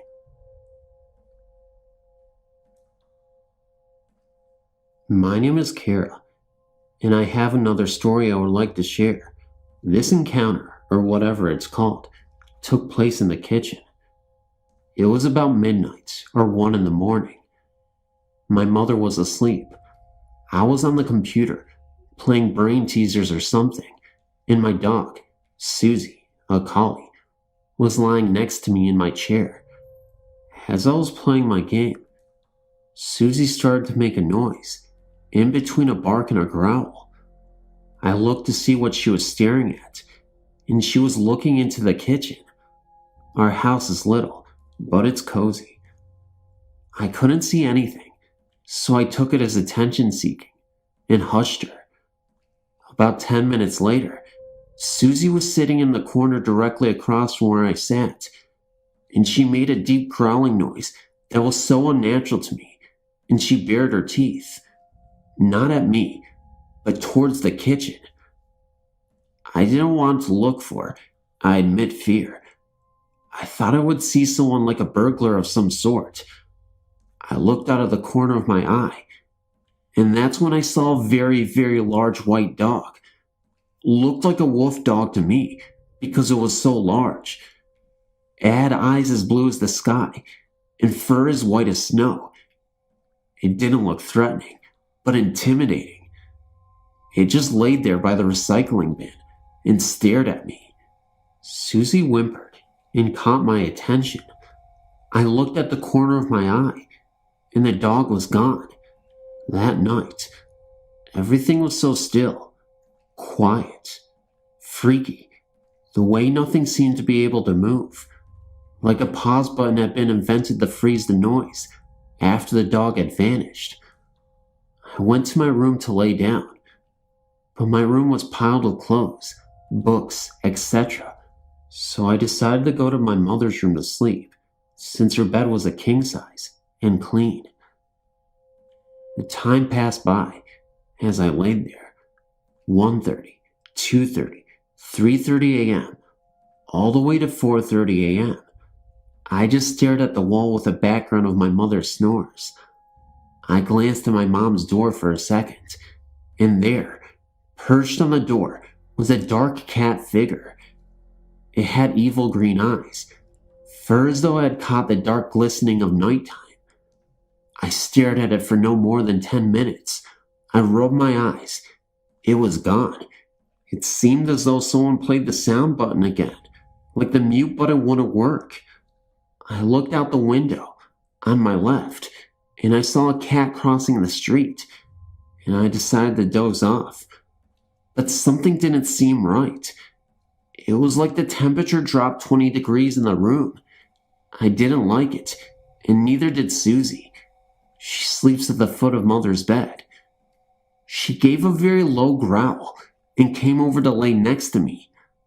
I pet her for a minute and glanced at the hallway and saw what appeared to be an overgrown house cat. I fell asleep 10 minutes after that. I still don't know the connection between the dark cat figures and the white dog, but if you happen to know, I'd like to hear from you.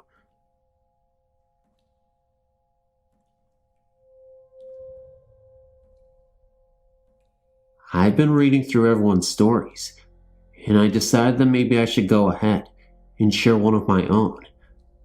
I'm 30 years old now. This happened when I was 4 years old. My parents and I were traveling to Oklahoma City to visit my mom's sister. Mind you, this is a short story, but definitely very eerie.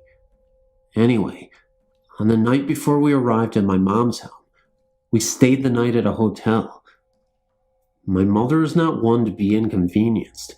She needs her own space. So instead of staying in my aunt's house, she put in a stay at a cheap motel. My father obliged her. Now mind you, I did not know about what happened that night until I was about 15, because my mother was so freaked out about what happened that night that she did not tell me about it until then. Only then did it come out in conversation. She said that sometime during the night, while her and my father were asleep on one bed, and I was asleep on the other, at about 3 or 4 in the a.m., I sat straight up and proceeded to scream. She said that my father tried to console me, but I would not stop, and the worst thing about it was that I did not sound like a small girl. She said I sounded like a grown woman in agony. After a second or two of my father trying to speak to me to calm me down, nothing seemed to work, so he had no choice but to shake me violently. They said that I looked at them and laid back down like nothing even happened. Mom said her and her dad stayed up the rest of the night, and all was well. However, when we arrived at my aunt's house during dinner, my mother brought up the subject, and she explained to my aunt in detail what had happened. My mom said my aunt froze and looked across at my uncle. That was when she proceeded to tell me about the trench coat man. My mom asked, "Who was the trench coat man?"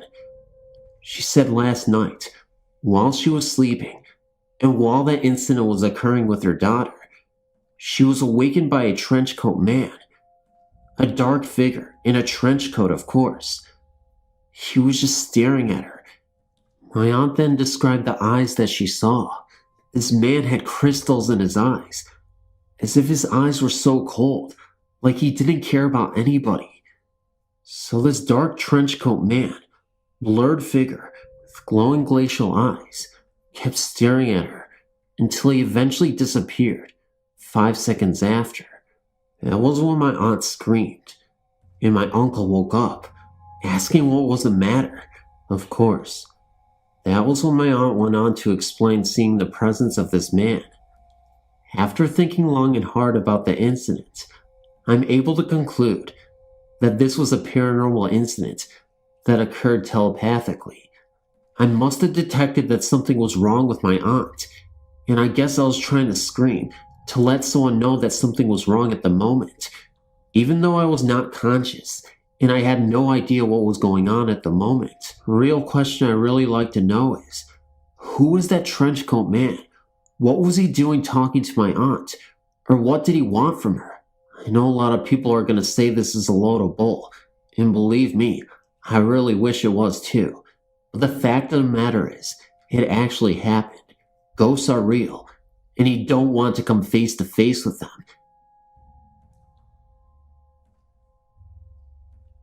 This is just a collection of experiences I've had, and I don't know if they go together or make any sense at all. First was when I was about 8, and me and some of my friends were out in the backyard telling ghost stories. All of a sudden, we heard a deep voice slowly calling our names. It seemed to come from behind a shed in the backyard, and we all ran away from it. We ran into the house, and then calmed down, thinking it must have been my father. But then I realized my father was at work, and all of our neighbors were pretty up there in age, and I doubted they even knew our names. We were calming down in my room when I looked out the window, and about 200 feet away in an empty field, I saw the outline of what seemed to be a man, but was totally black. But it was in the middle of the day. I couldn't even speak. I finally yelled as it was walking away, and I think when I yelled, it turned and looked back at me. I never saw it again, and even writing about this is bringing tears to my eyes. The other experiences I had were in the same room, in my grandma's house. When I was young, I used to sometimes go to my grandmother's and stay for a weekend or a night. One night, I was sleeping, and I got up half asleep, in some sort of confusion of hearing something in the hallway. I looked down the hall, and there seemed to be a shadow of a tall man against the curtains, with moonlight shining through them. I wasn't scared like the first time, but I actually felt like this man was watching over me, and for some reason, I had a weird feeling it was my great-grandfather. The other time, when I was about 16, I was actually living in that room because I had moved out of my parents' house temporarily. It was a typical night. I laid down to go to sleep, but was having some trouble. I finally started to get drowsy, and I rolled over onto my other side, and then out of nowhere, I hear my name whispered urgently into my ear. I even felt the air. I jumped up, and no one was there. I had the door closed, but my grandpa was somewhat of a jokester, so I thought maybe he was pulling a prank. So I got up and looked down the hall, and I saw him and my grandma in bed, watching TV. He may be a prankster, but I doubt he can run that fast. I'm 18 now, and I haven't seen or heard anything weird since, but I also don't spend very much time at my grandma's house anymore. Thanks for reading.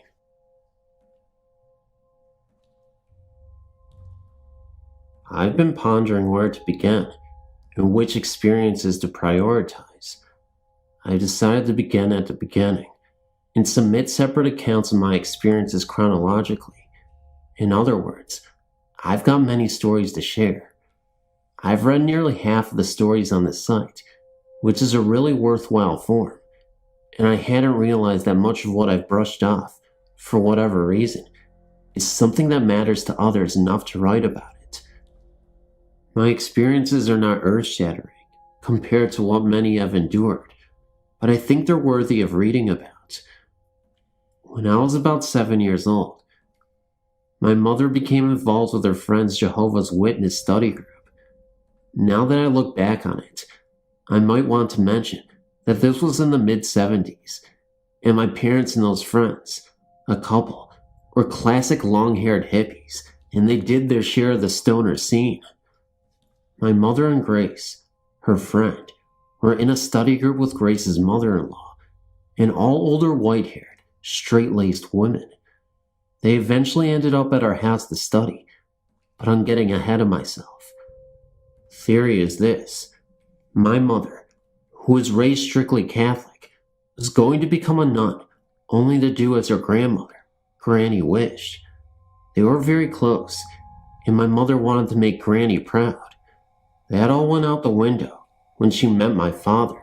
She thinks that the opposing forces seemed very interested in having her on their side, kind of like vying for her soul. I know it sounds far out, but I kind of believe it, from witnessing and experiencing the darker aspects of it as a result. She also had many things happen to her all of her life that make my story seem lame. It is prevalent on the maternal side of my family to have had experiences with the otherworldly beings. Anyway, shortly after my mother started fraternalizing with the study group, something sickening started to happen in our house. We had the fold-up, pull-down type of chairs to the attic and our living room ceiling.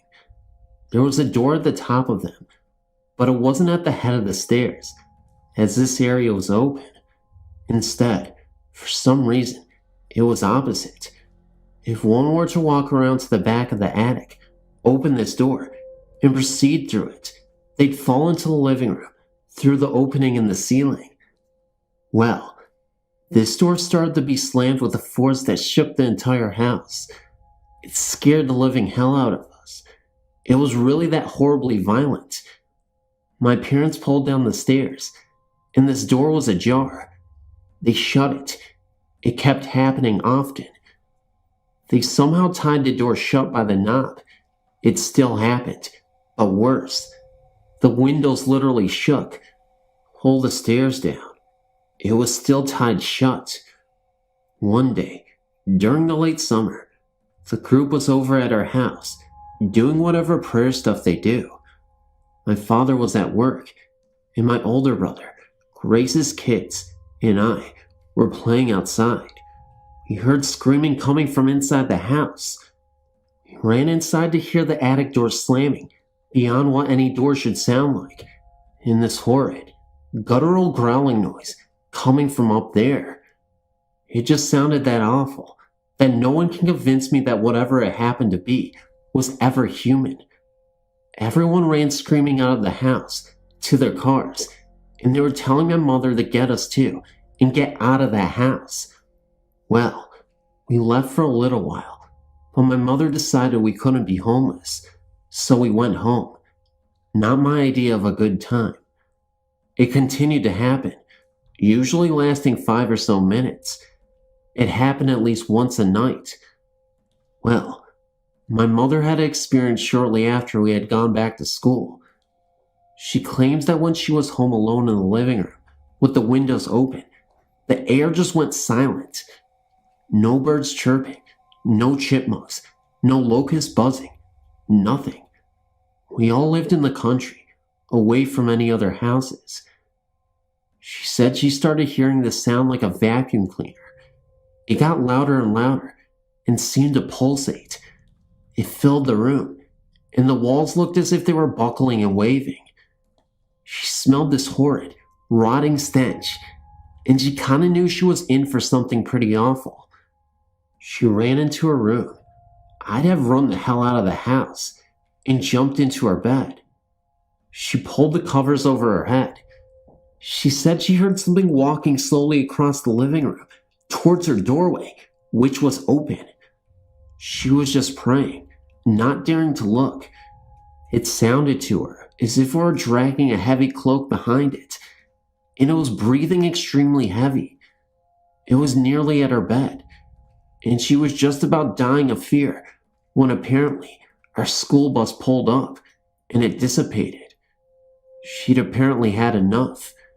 She took any religious materials she had brought into the house from the group, not including her Bible that she had gotten from Granny, which she kept, and burned it in the fire pit out back. I remember being upset when she took both my brothers and my books, which I guess you could say was like kids' versions of Bibles. They were small, pink, hardcover books, and they had pictures, and were easy to understand for me at that reading level. I absolutely loved to read, and it didn't matter what it was. I cried, but they got burned anyway. Well, I got over it soon, as nothing more of that nature ever happened at that house. It left as quickly as it came. It was evil. I strongly believe demonic, and it seemed like it was satisfied that my mother quit the group and burned the literature associated with it.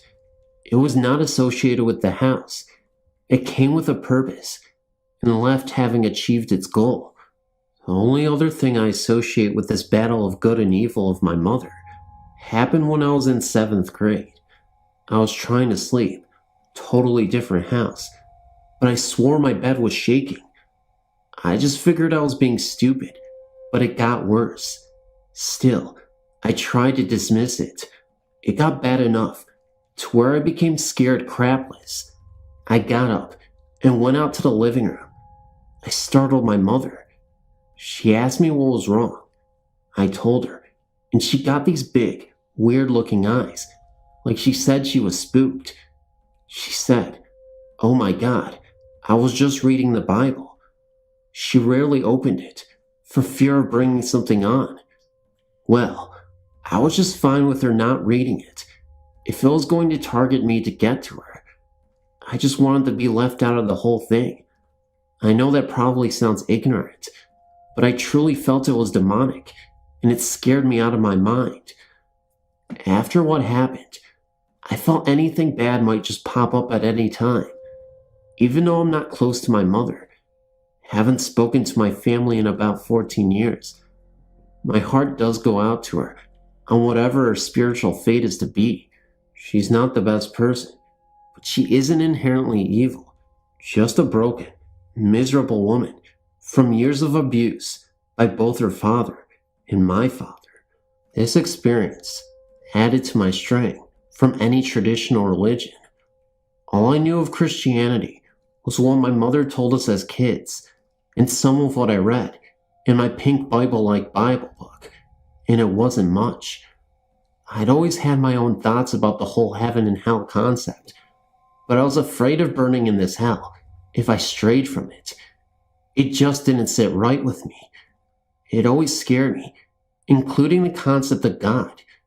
My concept of him was that he was very quick to punish anyone who had their own free thoughts and let people roast at the drop of a hat. I always felt spirituality shouldn't be a frightening experience, but I didn't have the hair on my butt when I was young to explore my inner beliefs. I was never baptized, and I suppose I'm pagan, if anything. It's confusing, but as much as I don't adhere to the whole Bible concept, I can't dismiss it for others.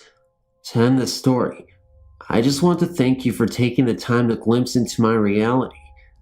I also have to acknowledge that some of you may have thought that much of it was due to my parents' use of weed, but myself and all of the others didn't imagine something so wretched. Rest assured, ladies of the study group wouldn't have been altered. The very last noteworthy thing of my mentioning, in accordance to the subject, is that I did later independently, and most unwillingly, encounter another demon-like thing when I was 19. Yes, quite another story. Please tune in. I've experienced quite a bit throughout my life when it comes to the paranormal, and it all started at my old childhood house. It was a 3-bedroom, 1-bathroom home in Garden Grove, California. If you were to drive by and look at this house, it's cute, and it's a little home in a good environment. However, the things I've experienced sparked my interest and curiosity about the afterlife. Everything in every room in the house felt awkward whenever I walked into it. I shared the middle bedroom with my younger brother, who was only 4 at the time.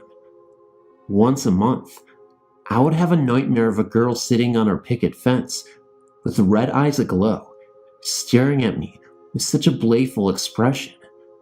She didn't seem happy that our family was there. Nonetheless, us kids.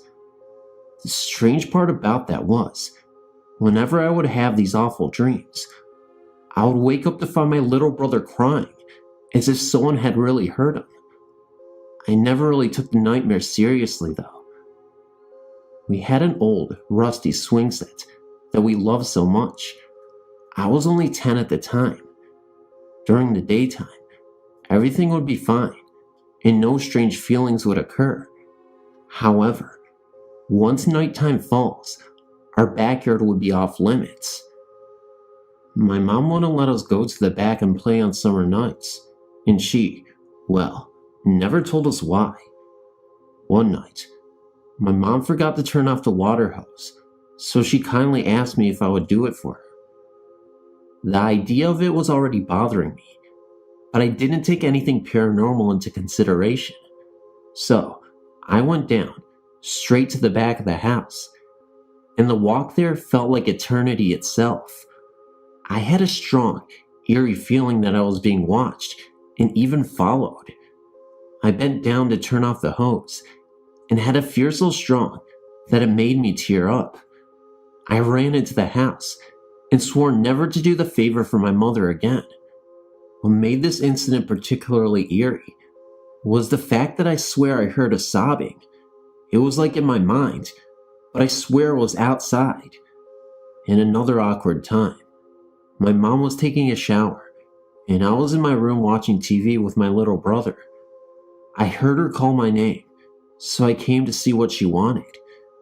She asked if I could go to the towel cabinet and grab her one. When I did, I walked up to the door in pure darkness, and I swear I saw a ghostly hand, but it was still a woman's hand with red fingernails. I immediately thought it was my mom's hand at first. The strange thing was, it was translucent. Like I said, a ghostly hand. But I mean, you could see right through this person's hand. So, naive as I was, I thought I said Mom, and instinctively handed her the towel. The towel dropped to the ground, and the hand disappeared. My mom then opened the door and looked at me, saying, "Barbara, what are you doing, honey?" That's when I told her, "I was giving you the towel you wanted." My mom looked at me with such confusion and said, "You know I was in the kitchen, right?" When I look back at that incident, I know it terrifies me now, but at that moment, I was simply not afraid. I just chalked it up to something non-paranormal, and maybe my eyes were just playing tricks on me. But at that moment, it was pretty obvious that I was both hearing and seeing things come to life. Paranormal things at that. There was much more that went on in that house, such as if you were sitting in the living room watching TV, at the corner of your eye, you will see a dark figure walking up to the front door. Immediately, you would assume someone was here, so you trot over to the door to find that no one is there. It happens almost every week to everyone in my family. I love that house, but I didn't love being followed or the feeling of being watched while taking a bath. After spending most of my childhood in that house, we moved to another city nearby. Now this house is quite dramatic. I'm 19 years old now, and I lived in Georgia for 3 years to finish up school. Coming back, strange activities started happening, especially in my new room. My grandfather passed away 3 years ago, and my room used to be his room. At night, getting home from my boyfriend's house, I would hear the floor creaking. I just assumed there was someone walking around, but to find that no one was out there at all. I remember one night, laying on my bed with the lights out and just the TV glaring. I fell asleep and woke up to see a pair of transparent, veiny legs pointing in my direction. I knew immediately who they belonged to. Grandpa. Grandpa was watching over me, and that didn't and still doesn't scare me. But there's another presence in the house. A girl, I assume. I came one night from staying at my boyfriend's the previous night. I left the door opened because I was planning on changing and going to say hi to my parents. While changing, I have a habit of looking at the door to see if anyone will walk by and see me change. So, I looked a few times, and when I looked the last time, at the right side of my door, I swear I saw the apparition of a girl, her bright blue eyes, glowing and bulging right at me through the crack of the door. The eyes then disappeared. I trotted to the door, looked to my right, and nobody was there. Just then, it was my teenage cousin, Diane. But I looked towards the left side of the hallway, and there she was. I was absolutely freaked out in that moment. Well, those were some documented instances of my family's paranormal history. I hope for future sake that I never have to experience any of this again. Even though the first few incidences weren't that scary, and even my grandpa incident, yeah, I wasn't scared. However, if it were any kind of other ghost, like the one I was just talking about, I might be a little bit more frightened.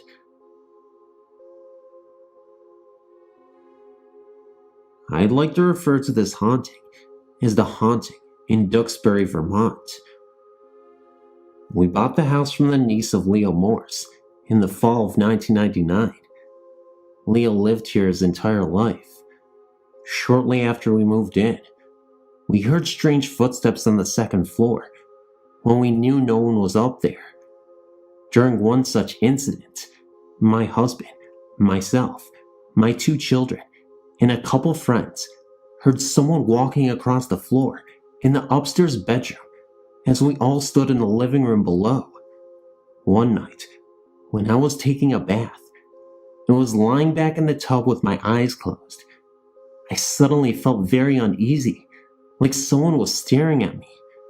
I looked behind me to where the door was and saw this transparent mist, and it disappeared within a second. The door creaked open just an inch, and I screamed my head off. My son, while still in high school, had similar experiences of being watched by someone who couldn't be seen. Our television has also turned on by itself on more than one occasion. Our channels have changed, with the remote sitting out of everyone's reach. In the fall of 2007, my husband had just walked upstairs to go to our bedroom when I heard him hollering at someone and asking him what he wanted.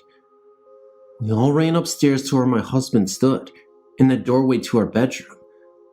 He was staring at the back wall of the other bedroom, pointing to no one and yelling, tears in his eyes, for someone who no one else could see to get out. This lasted for several minutes until the man, whom my husband said was in his early 30s, brown hair, clean shaven with round, wire frame glasses, dressed in a flannel shirt and blue jeans with the bottoms of the legs rolled into cuffs, disappeared. It was a very restless night that night, and my husband, who is not drunk or on drugs and isn't prone to hallucinations, doesn't like to talk about it much, but is very adamant that it truly happened. We haven't had any more sightings since then, but I still hear footsteps and unexplainable bangs and thumps coming from upstairs every morning after I get up, and I know my husband is still sound asleep in our room.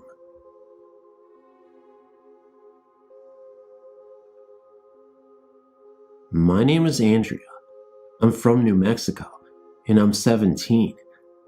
I've had numerous experiences throughout my life with the paranormal. I'll start from the beginning, I suppose. Before moving to Deming back in 2000, I lived in Hatch, which is about an hour away. We used to live in what was called the White Brick House, near the park, and not even a half mile from the schools. Hatch is very small. Anyway, living in the house was my mom, my very abusive dad, who I call Alex. I don't even call him dad.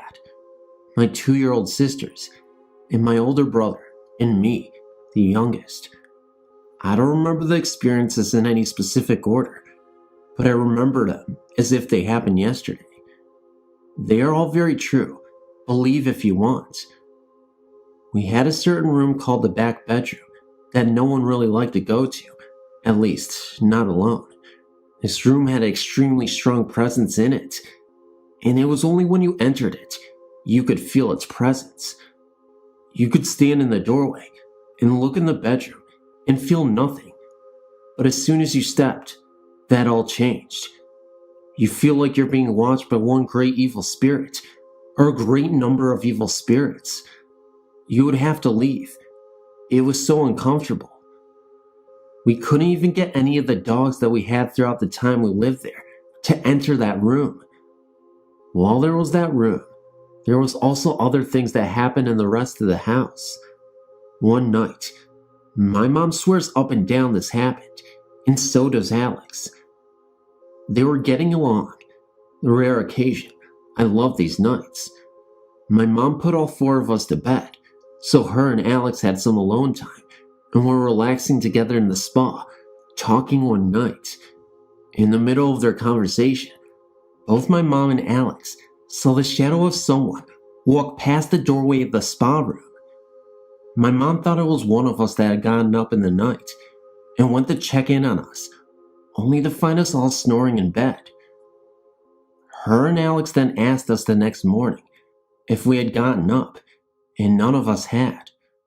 Another time, me and my oldest sister were playing in what we called the second kitchen that had a room off called the craft room. My mom paints ornaments in there. We suddenly smelled a strong perfume that didn't smell like any perfume made today. Then we heard a conversation between maybe 4 or 5 people. We looked in and saw 5 older upper-class people in clothes from the early 1900s time. I remember one man specifically. He was bald, with a brown beard, and a looking-glass eyepiece like the rich people would wear back in the day. He was wearing a black penguin-tailed suit with a white button-up underneath. He looked somewhat pale, but not very transparent. He turned his head slowly and looked straight at me, not my sister, and nodded his head. Shortly after, he continued to speak with his company. I ran to my room and stayed there for the rest of the day. We had an organ in the living room, along with a drum set and Alex's guitars. We're all musicians. Amps would turn on, even when they were unplugged. The organ played as though a very experienced pianist were playing it. Piano was one thing none of us really learned how to play, so it was obvious none of us was playing it. There were times when the dogs would follow something we couldn't see down the hallway to my room and Alex's room. My older brothers one night got up to get a drink of water in the second kitchen, and that's where the laundry room also was. He's 22 years old now, and still swears this is true. He saw a tall figure standing by the washer and dryer near the back bedroom, and he felt it as an evil being. It just stood there, glaring at him, but never moved, as if it was frozen, but with the evil expression looking at him wherever he moved. He figured it was Alex. He shouted out Alex's name, but didn't hear a response, so he figured he was mad and went back to bed. The next morning he asked Alex why he was so mad at him. Alex just looked at him and said he was at the bar. My other sister said she was walking by the back bedroom one night and swear she saw a black figure out of the corner of her eye, standing straight up against the wall, and it tried to grab her with its arms, but couldn't reach, as if it was restrained. After Alex left, we moved out of the house and into a little apartment. There's only been one thing that has ever happened to me there.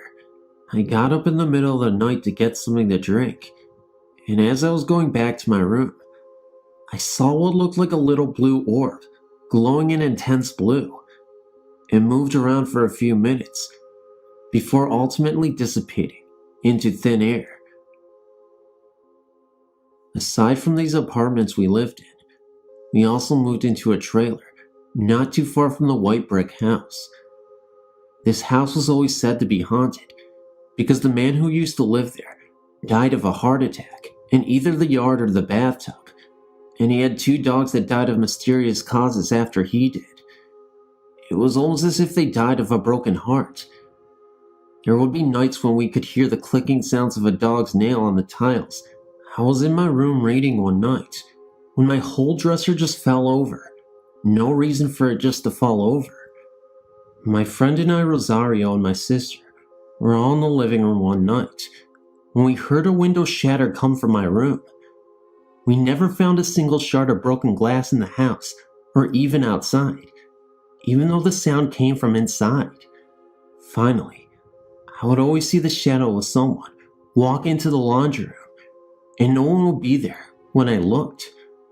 All of these incidents were fairly alarming to all of us, and I'm convinced that they were being followed by the same evil spirit that resided in the red brick house. These days, I never experienced any hauntings, and I'm very glad that this is all over.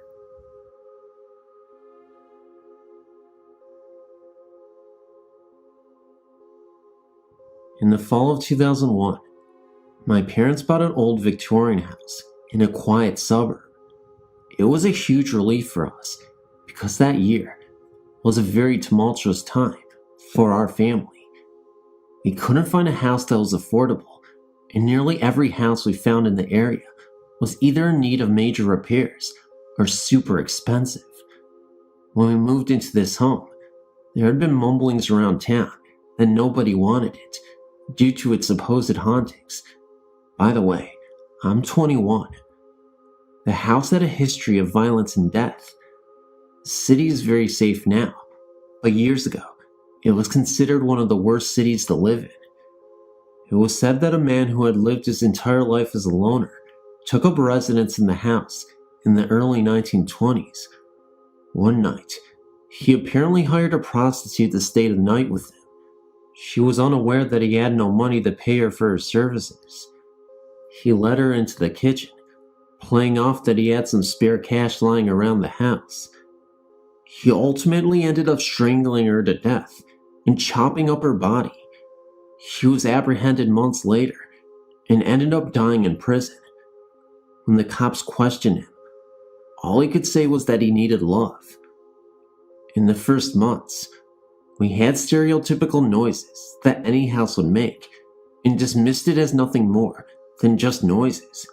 However, doors would open and close, lights would flicker on and off, and there was this funky odor that always seemed to linger throughout the house. It was very hard to describe, but it smelled a lot like rotten eggs on a very subtle level. The most terrifying thing that occurred was when I was in the kitchen in the middle of the night.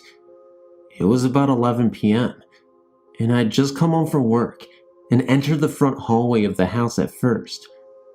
That's when I heard whispers, which sounded like the word lonely. I figured I was just exhausted from a long day's labor, so I decided I needed to get to bed. But before I did, I fixed myself something to eat in the kitchen. I walked into the kitchen, but that's when I heard moaning sounds, almost like someone was struggling. As I sat on the chair by the kitchen table, I saw the transparent figure of a woman with an anguished look on her face. She appeared for a few moments, then disappeared. She looked like she was from another era and wore all black.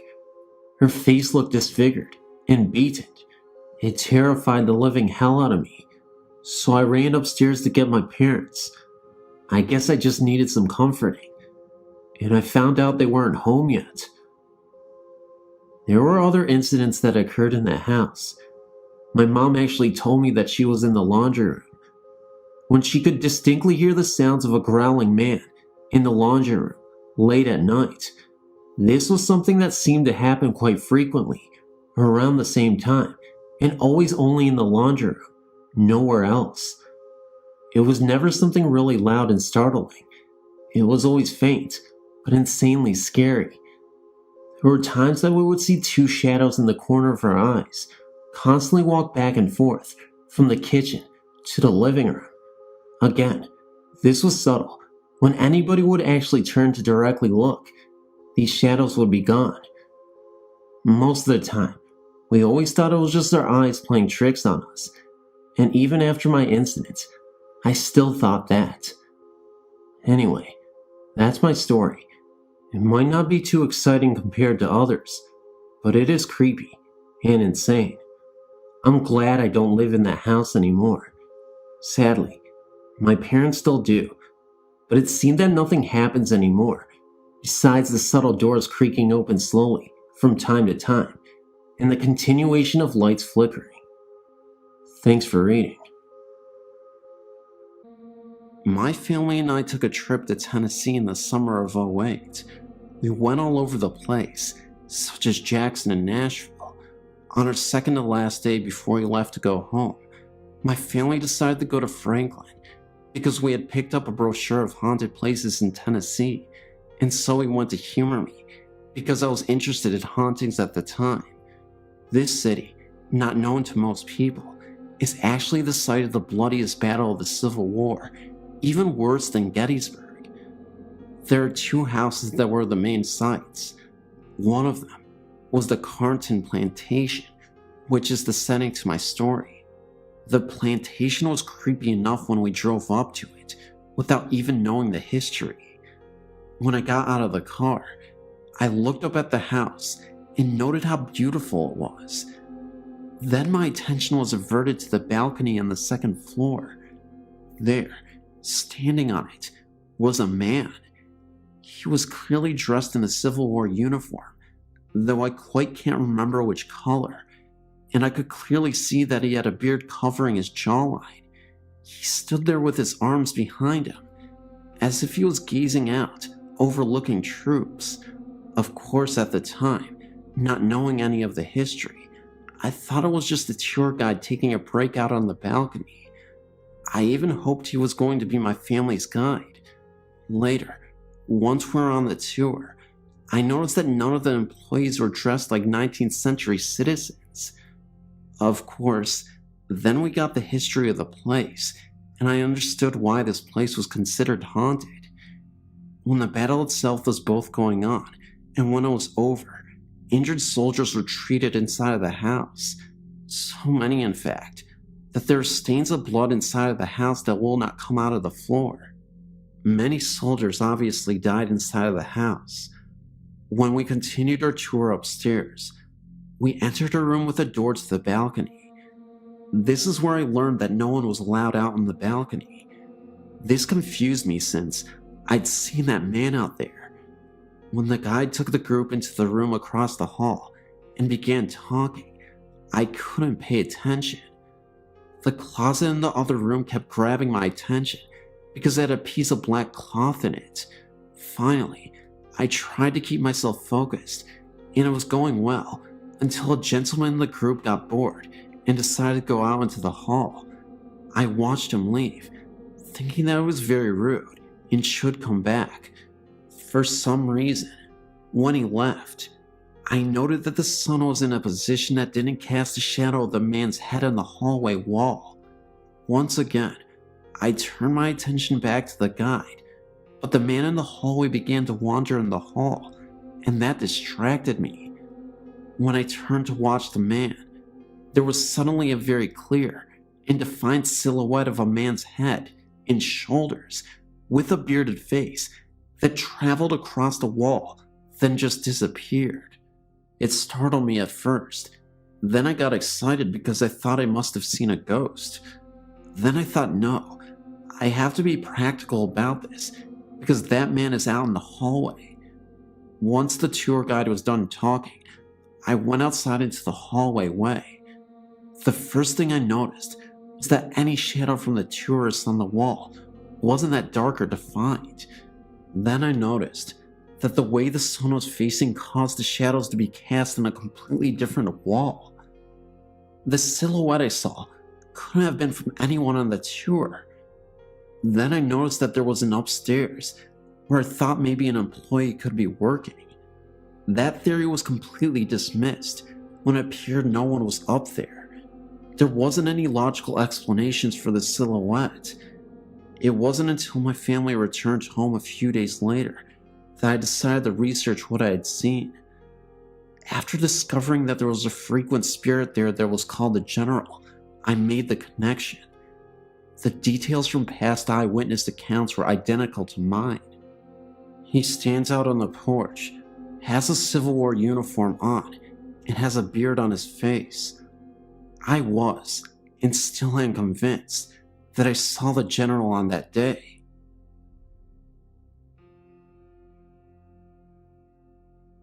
This took place shortly after I turned 16.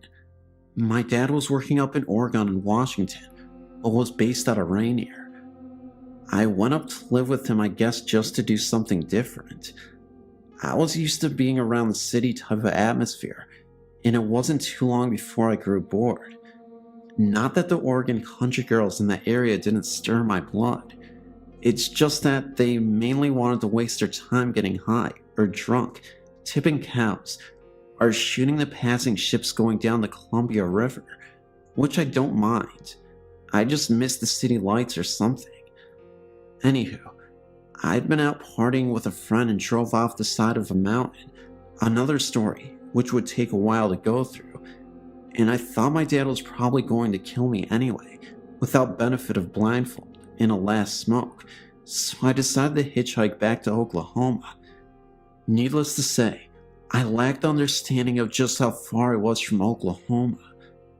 My newfound compadre decided to go along, because he had gotten in recent trouble with his folks and wanted out of town too, so he took off. Somewhere between Portland and the Dells, on I-84, which was only a 2-lane at that spot. We were really tired and looking for a place to sleep. By this time, I'd found out that this hitchhiking thing wasn't for me, and it really should be called a lot of hiking and not enough hitching, or something similar. And what seemed weird was that out in the middle of nowhere, the fences were really well kept, and I didn't want to get cut up climbing one. No houses, no anything. It was simply just nice fences. Anyway, we found a rather peevish looking fence about 3/4 of a mile before a bend in the road. The moon was out and actually lit up the area pretty well. There was about 3/4 of a mile behind us from the last turn in the road, and like I said, about the same in front of us before the next one. We were in a valley or whatever they're called that the road went through, and it was really a beautiful sight. Just as we were fixing to jump the fence, a car came around the bend from in front. Of course it was too far off to see us when it rounded the bend, but we didn't want it to see us climbing the fence when it came abreast of us, like the owners of the land are out cruising in the middle of the night. The sides of the road in that area sloped down at a very sharp rate and were gravel, at least on our side of the road, so you didn't have to go far to be below the grade of the road and out of sight of passing motorists. It went down probably 15 feet though, well below the road. Come to think of it, I don't think I've ever seen anything quite like that since. Just as we were sliding down the slope out of sight, I caught sight of something way down the road, just the side of the curve. The lights of the oncoming car caught it, just as it was making the curve. Whatever it was, went down the embankment on the opposite side of the road from us. I asked my friend if he saw it, and he said yes, he saw something. After the car passed, we peeked over the top of the road, and right when we started to climb back onto the roadway, because we decided we didn't want to sleep in that area anyway, we saw what appeared to be 2 guys pushing a motorbike climb up where we saw it go off before. This was still about 3/4 of a mile at least off, down the hill near the curve. We slid back down the slope, out of sight. I really don't know why. Then we kinda just looked at each other. A motorbike? We both looked at the incline behind us. If you pushed a motorbike off the side of the road down this embankment, you'd have a heck of a time stopping it before it went all the way down, and the river was on their side, and even a harder time getting back up. I couldn't imagine trying to get it back up to the road, assuming it didn't go into the river. We both peeked over the top, breathing really quiet and shallow, watching for another couple of minutes, when all of a sudden, it stood up. It wasn't 2 guys pushing a motorbike. It was something that had been on all fours and stood up, and it was huge. At least twice as tall as us, and by the way, we weren't midgets. I almost crapped myself. I started looking around, and the fence, by this time, was looking mighty small. Thinking really fast in that fight or flight mode, and the flight was definitely the way I was leaning towards, I realized that, thank God it had been his turn to carry the backpack, which would slow him down, and had the only food we had in it, and on top of that, I thought I could outrun him. Maybe it wouldn't want both of us. I looked at him, saw the panic in his eyes, and knew he was thinking along the same lines. I knew I couldn't run. I also knew that I had to sense us when it got directly across from us.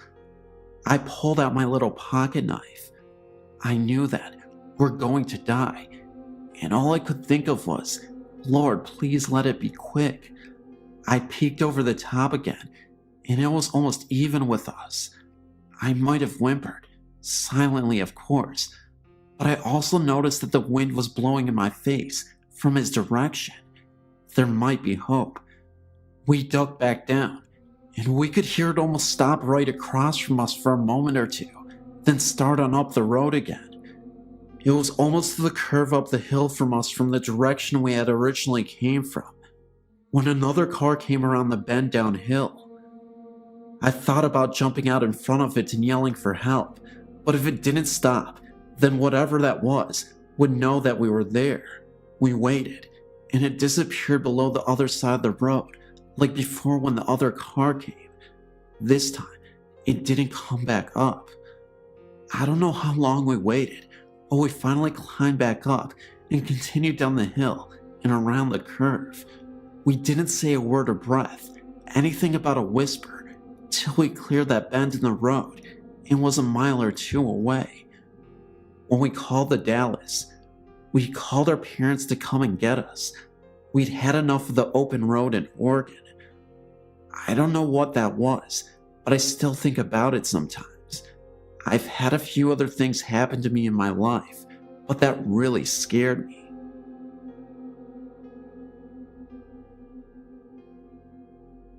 My boyfriend and I saw this state park on our way from Arkansas to Illinois and thought we should check it out. We'd never heard of this place or even seen it before. We parked in the parking area and got out of the car to explore the woods. Naturally, I had to use the restroom, so I went to the bathroom, and once I got to the toilet, I had a terrible feeling of being watched, and I truly felt like someone was in the bathroom with me, but obviously, I was the only one. The feeling of this presence was so unbearing and evil that I ran out of the bathroom the second I finished with my pants down.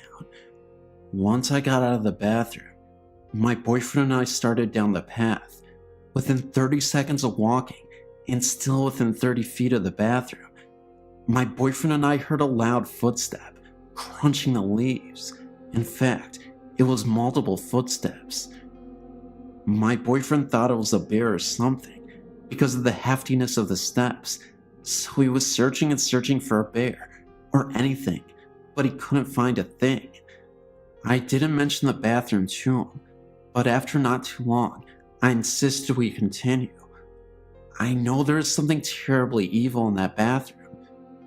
For a while, nothing else odd occurred, and we continued on the path which goes down to level ground, with a large lake on one side.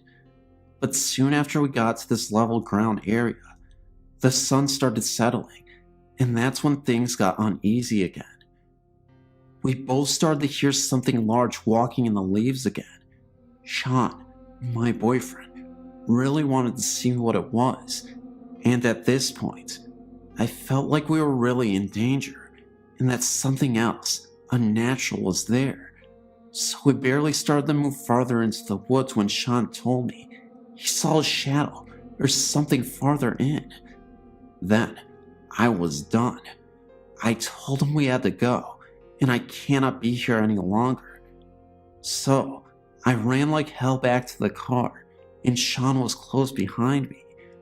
Once we got to the car, I was at the passenger door, ready for him to unlock it.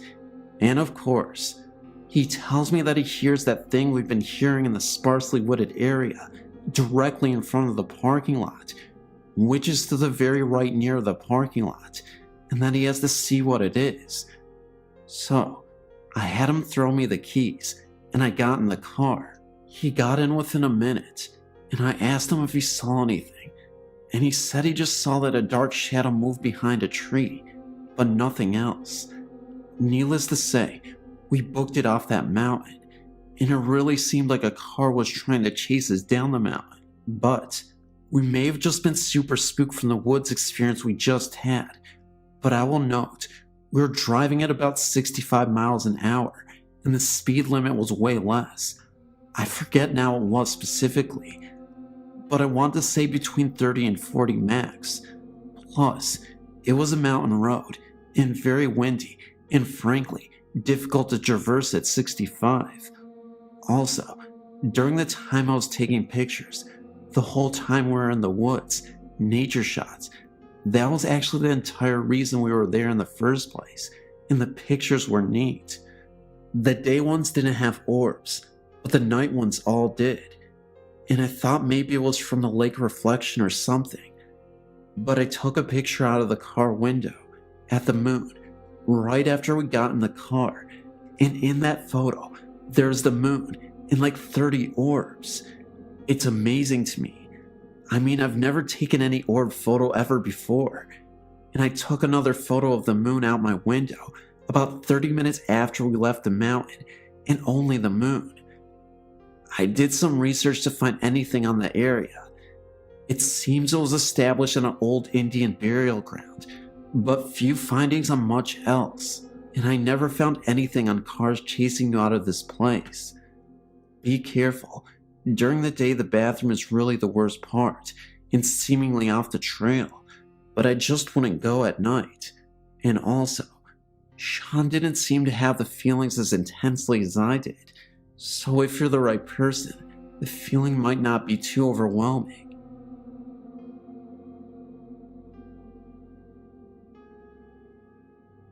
I was thinking about my dog last night, as he was put away a few years ago, and the immediate remembrance of a very weird experience me and my dog had in my home in Tallahassee.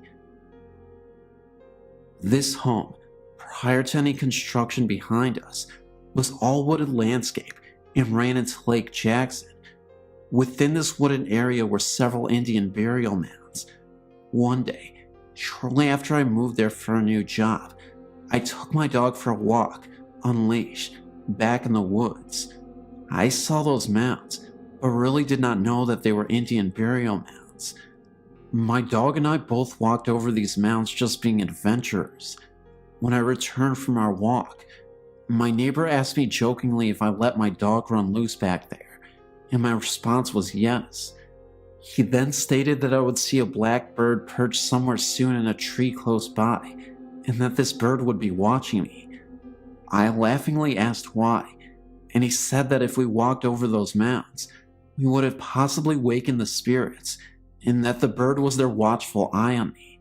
Well, of course I thought this man was crazy, but he was actually a very nice and intelligent man, as I learned later. So only about 2 days later, I returned home from work, and I recall thinking about the black bird Betty told me.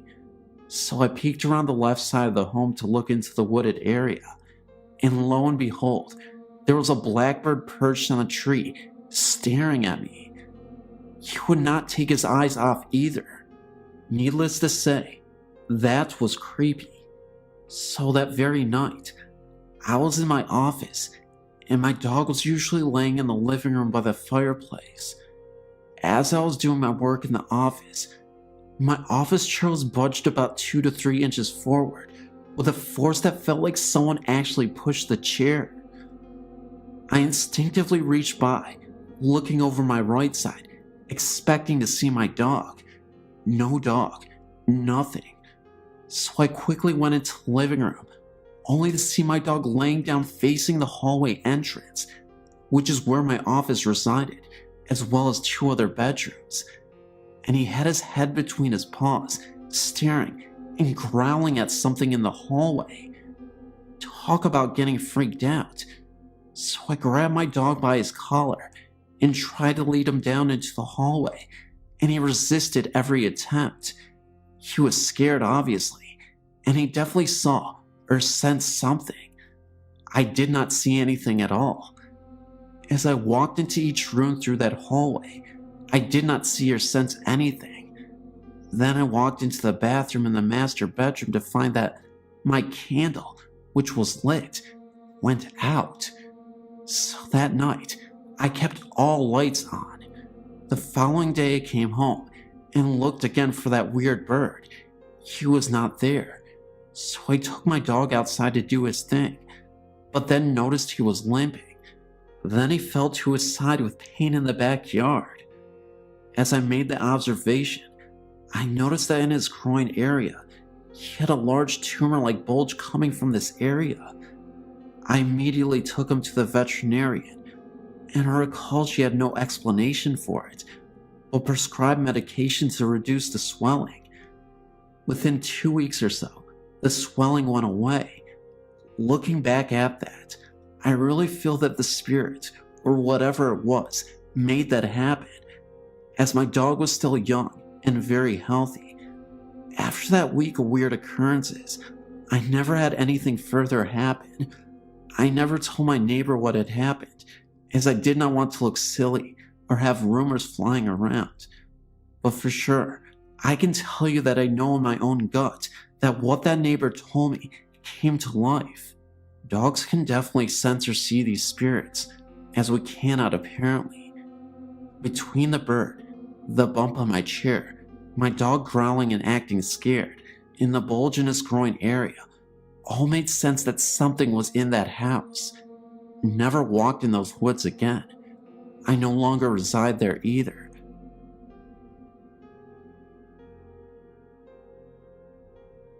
This is a ghost, entity, evil demon, spirit, and whatever else was haunting our home, I can tell you.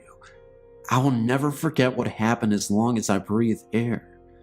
We moved into this big house when I was 15. It had been empty for about 10 years. It had old, creaky wood floors and a ton of doors. Everywhere you turned in the house, there was a door. Don't ask, I still can't figure it out. It was a doctor's house.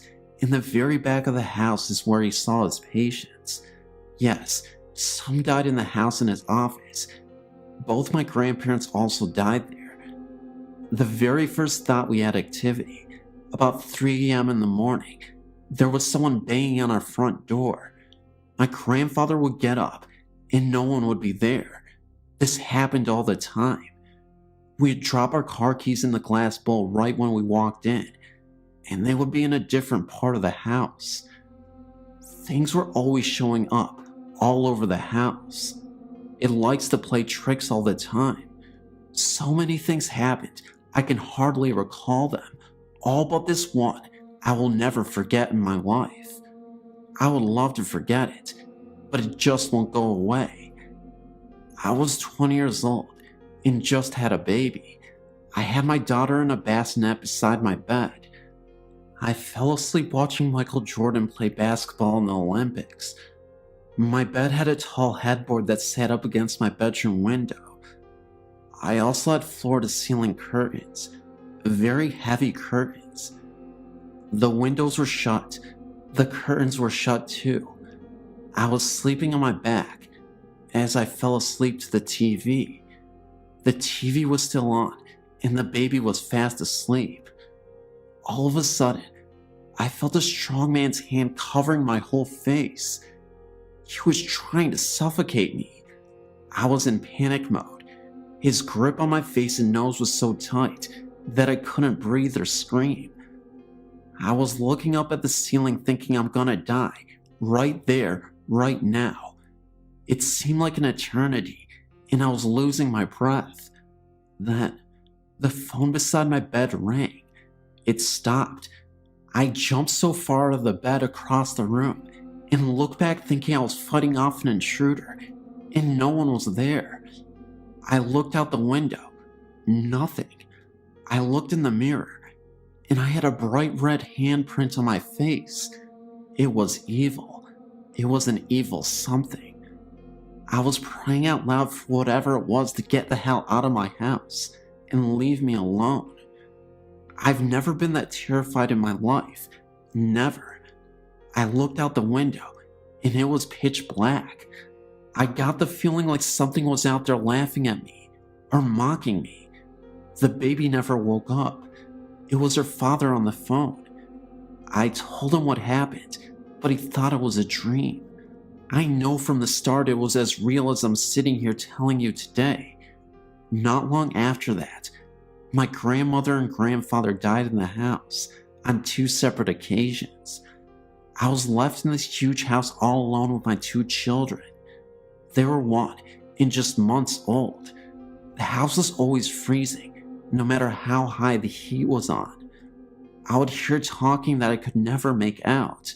Footsteps up and down the hallway, pinching, grabbing.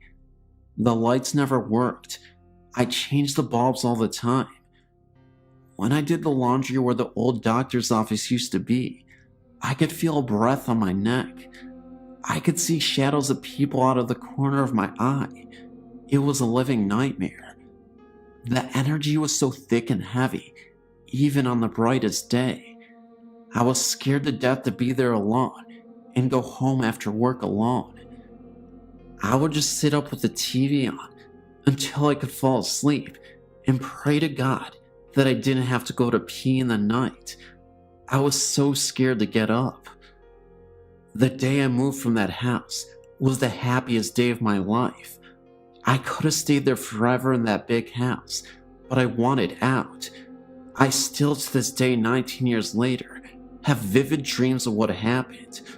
All the things I heard and all the things I saw. I've only told a few people this story. I've seen and felt both good and evil from a very, very young age. My nanny told me I had the gift of seeing and hearing spirits, like I was a light to them. I've had so many experiences I can't count. Most are very bad, but I have a couple that are good. I'm terrified of the afterlife. I pray that God carries me to heaven. If you don't believe, I'm telling you, there are things you can't see, but they can hurt you and make you so depressed you want to die.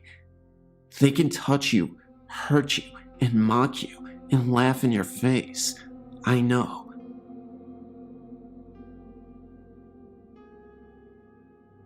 Here's my story. It will be interesting to see what everyone else thinks of all this. I was at a friend's house listening to music tonight, Saturday, April 12th. He's a drinker, so he was feeling pretty good. He was at the computer with his back to me. I was on the couch directly in front of the TV, which was off. The only light on was right above the computer desk. To my right was the entryway, which was dark, pitch black actually, but I could see the reflection of the room in the TV. He was playing "Oh Death" from "Brother Where Art Thou." Song itself gave me the creeps, when suddenly I looked into the TV and saw a solid black figure of a tall man start to step out of the darkness of the entryway and into the living room. I didn't see anything like clothing or facial features, just tall and solid black. My friend at the same time swiveled his desk chair and pointed towards the entryway where he saw the figure. The figure stepped back into the dark as quickly as it appeared, as though it didn't want him to see it. I looked at him and said, "Did you see that too?" To which he replied, "See what?" He was only being animated during the song, but for sure didn't see anything. I've experienced several things at this house. He has not though, and it upsets him. But what I experienced that evening was the most eerie and frightening thing for sure. I know it wasn't one of his friends, or someone goofing off. It isn't easy to walk into his house, through the front door, and not be heard. The floor is tile. We walked over and turned on the light, and we both looked. There was no one there. I just went home. I couldn't stay there, and I begged him to come with me, but he wouldn't. A few days later when we talked, I asked him if he had ever had any seances or similar things in the house. He had first said no because it was his grandma's house, and he moved in about a year after she had passed.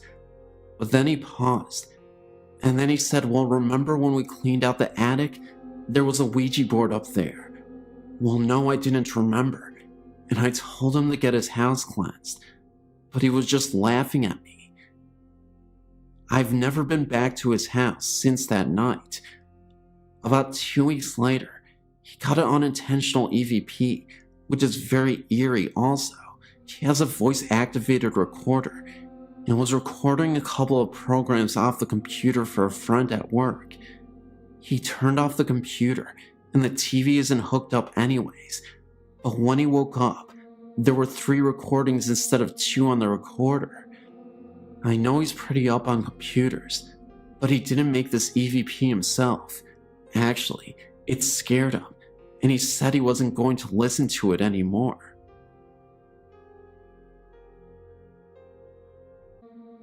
Even though I'm not sure whether I do in fact believe in ghosts and the supernatural, I must be the Ghost Stories world's biggest fan and relentless reader, and have been a patron of your site for many, many years, at least a decade now. Like I said, not being totally sure whether I do actually believe in ghosts, I've never had a story of my own contribute to a website. However, over the past months, possibly years, certain things have happened in our current rented home. Occurrences in this house that made me think twice, maybe even 3 times about what I actually do and don't believe in. My husband Craig and I have been living in our rented home here in Melbourne, Australia for almost 4 years now. We rent privately and know very little about the house and its history, apart from the fact that we are private renters and the rent has always been almost ridiculously cheap. The house isn't that old, however. It would only be about 15 or 20 years old. We do know, however, that several of the last tenants that lived here, families with children, by the look of the wall drawings in the study and backyard, moved out fairly quick after moving in, which has always puzzled me, as the house isn't in that bad a shape. The neighborhood is okay, and the rent, like I said, has always been ridiculously cheap. Any questionable incident that has happened in this house has either taken place in the lounge room or the nursery. My daughter is now 3 months short of turning 3. I remember one time when my daughter was tiny. She would have been 6 months old at the time. We'd put her to bed in her cot in her room. She's always been a fire alarm screamer, and on this particular day, after screaming for about 10 minutes, she quite suddenly stopped dead. Assuming that she had just fallen asleep, I walked outside into the backyard about 10 minutes later to feed the dog. I looked through her window subtly to make sure that all was calm in her room, when I noticed a very strange thing. My daughter did not look close to sleeping at all. She was in fact staring intently at the ceiling. I watched her eyes move from left to right and so forth, as if she was watching something very closely, but there was nothing there. Not thinking all that much of it, I went back inside and continued on with whatever I was doing, thinking that she was just boring herself off to sleep. A few weeks later, something very similar happened to this again, except this time, it was in the lounge room. Heidi was sitting with me on the couch. The family dog was also in the room, sitting by my feet, as Heidi all of a sudden started staring at the ceiling again, with much the same intensity as before in her room. This time, the dog joined in and was making much the same eye and head movements as Heidi was, as if they were both watching something on the ceiling move from side to side. The dog's hair then stood on the back of its neck, and he started growling, which frightened me, as he is one of the friendliest dogs in the world and wouldn't hurt a fly. Then, being a bit of a wimp, he got up and snuck into the next room and didn't come back for about a half an hour. This sort of thing has happened about 3 or 4 times since then, but nothing besides this has ever happened either. No apparitions or noises or banging. I've sometimes had the feeling, though, that we are not alone here. Nothing like this ever happens when my husband is at home, only when I am alone or with Heidi. A couple of days ago, it happened again. Heidi started off by staring at the ceiling, and then her gaze diverted to her toy basket in the corner of the room. She looked at me, smiled, looked back at the toy basket, pointed, and yelled baby. The word baby doesn't necessarily mean baby to Heidi. She calls newborns babies, as well as toddlers up to about her own age. I asked her where, Heidi. Where is the baby?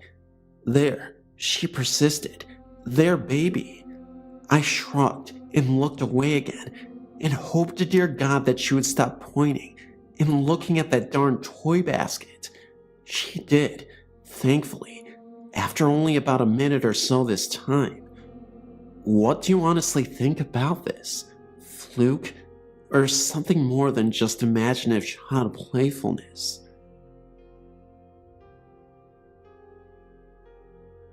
This website has mentioned dark, powerful energies such as imps, and I noticed the creator of this website has seen what could be called imps.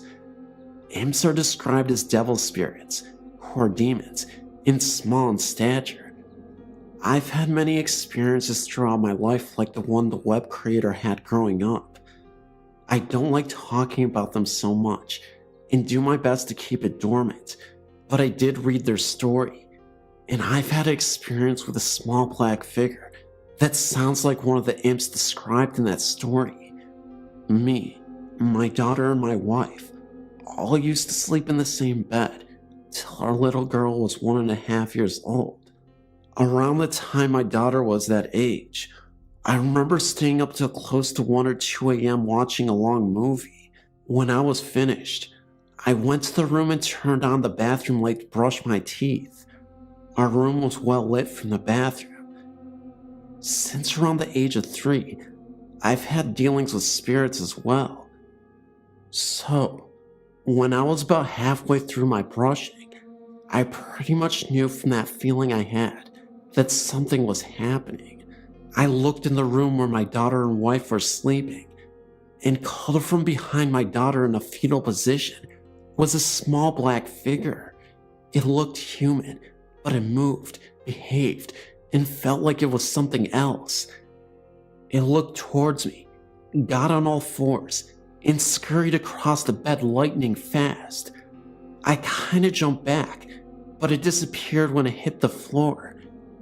The strange thing was, after I got into bed, my daughter, eyes closed, still asleep, did the exact same thing the figure did before I went to bed. Only my daughter stopped with her still sleeping face right in mine, then laid back down and was normal again. Some other things started happening after that, but I don't know if they're related. I hope my story helps you figure out what these things are.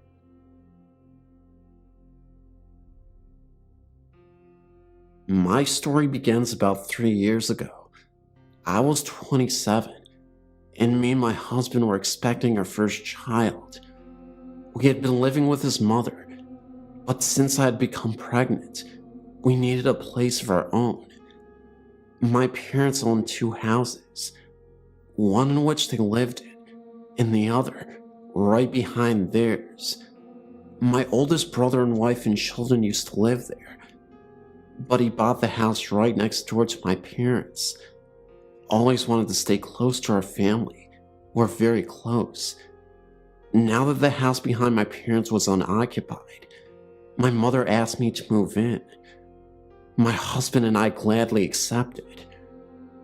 We would have more room and a place of our own.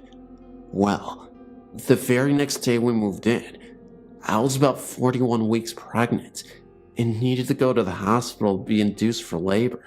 We had a healthy baby boy. After our stay in the hospital, we returned to our new home.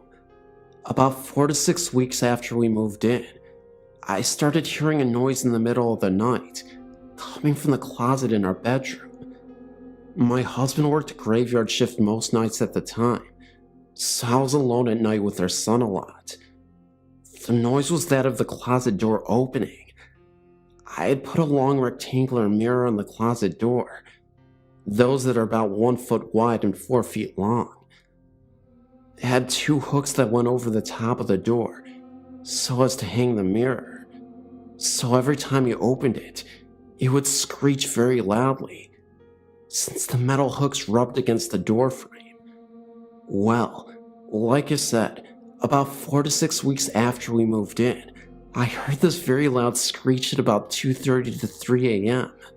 I woke up and realized it was the closet door opening. It opened about 4 inches. We had 2 chinchillas that slept on the floor at the end of the bed, and I just rationalized it to one of them opening the door with their paw. But I know that would have to take some effort, since the metal hooks over the top of the door made it hard to open and would make the door get stuck. I didn't really get scared. I just looked, then went back to sleep. About 2 weeks later, again, me asleep, alone, middle of the night. Then the screeching sound of the closet door opening. I woke up, and this time, sat up and looked at the closet door. What just happened? I checked on my baby in his bassinet next to my bed, and he was fast asleep. I looked at the chinchillas. They were awakened too, and looking at the closet door, but had not moved. So again, I felt no fright and went back to sleep. Again, a few weeks later, my husband had a day off, so he was home that night. And again, about 2 or 3 a.m., the screeching noise of this closet door being pushed open from the inside. My husband wakes up and just stares at the door. Now he saw firsthand what I had told him about. The last time this happened was some weeks after that. Again, I was alone at night. I heard the screeching sound of the door opening, only it sounded like it opened a little bit wider than just 4 inches this time. I sat up and looked at the door. The chihuahuas were staring at the closet door as well. This time, they stood up. Then the closet door started opening a little bit further still. That set the chihuahuas off. One was barking at the closet door like there was no tomorrow, and the other ran under the bed crying and howling. Their reaction is what scared me the most. My heart was racing. I put my head under the covers. The closet door didn't open further, but it took me forever to get back to sleep. After that night, I was scared of the closet. I told my husband, and he put a lock on the door. I closed it and locked it every night. I didn't open it again. Only one thing happened after that. About a year later, the closet door became increasingly harder to close. It would get stuck, and I would really have to push to close it completely. One Sunday night, about 7:30 p.m. this time, I again was home alone. My husband was working, and my son was with my parents in the house in front of ours. I was watching some TV, and I didn't like to leave the closet door open anymore. So I walked over to the closet door to try and close it completely. I was really pushing, and I started banging on the door with my fist to try and close it. It was almost closed. Then, while I was banging with my fist, right on the other side of the door there was a loud bang, as if someone hit it with their fist. It was right on the spot I was hitting it. I could feel the vibration against me. I stepped away from the closet door. I tried to stay calm. I'll try to sit down and watch some TV, I told myself. I sat down, but could not keep my eyes off the closet door. After about 30 seconds, I decided I couldn't stay in the house any longer. I left my parents' house in front of mine and left the TV on. Why did that scare me so much? I was fine when the closet door would open in the middle of the night. Was it because I was so sleep deprived from having an infant son that it was so easy for me to go back to sleep? The fact that I heard the banging on either side of the closet unnerved me so much.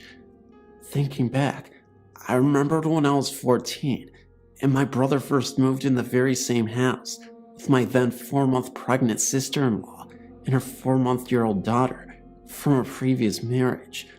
I remember shortly after they moved in, her telling me she thought the house was haunted.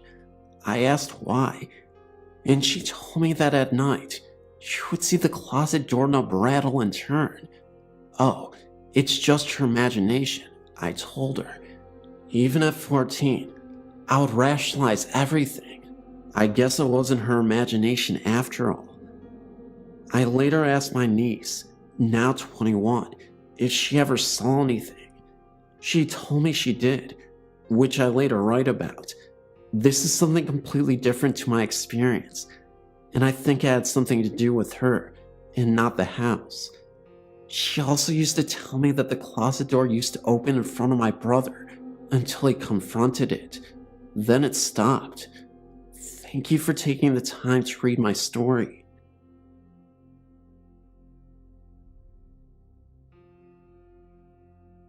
I live about 20 minutes from an old covered bridge in Mableton, Georgia. This is one of the places I've been to in the surrounding area and where I had the most happen. In 2004, we went on a last-minute hunt to the bridge. I know you're supposed to be better prepared, but I kept most of my things in the car at all times, just in case. We of course had heard the local legends and wanted to see for ourselves, so we headed down after about midnight. Even then, the traffic on the road was just heavy enough that we were unable to try the chocolate thing with the car, so we parked up the road a ways away at the Comet Trail parking lot. We walked down and took our flashlights with us. On either side of the bridge are orange streetlights, so the bridge is lit up all the way through. One in the group brought her cousin, and I didn't realize at first that he had been drinking, or he would have stayed behind. He got up in one of the bridge's windows and peed into the creek below. After yelling at him to stop, I realized I could no longer see the lights on either side of the bridge. Our flashlights also stopped working, all of them.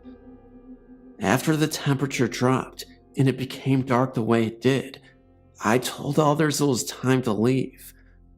We then saw the streetlights turn on for a second, and then in the distance, at the other end of the bridge, two kids dressed in formal attire, standing and hand-holding.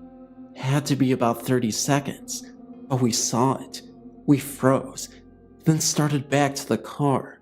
As we walked out of the bridge, we heard what sounded like little kids laughing, and they actually touched and poked at our backs as we hurried as fast as we could back up the hill. One of our group reported hearing a voice in his ear telling him to run. I have to say it was unsettling, and though I haven't been back to the bridge yet, it hasn't stopped me from going to other places.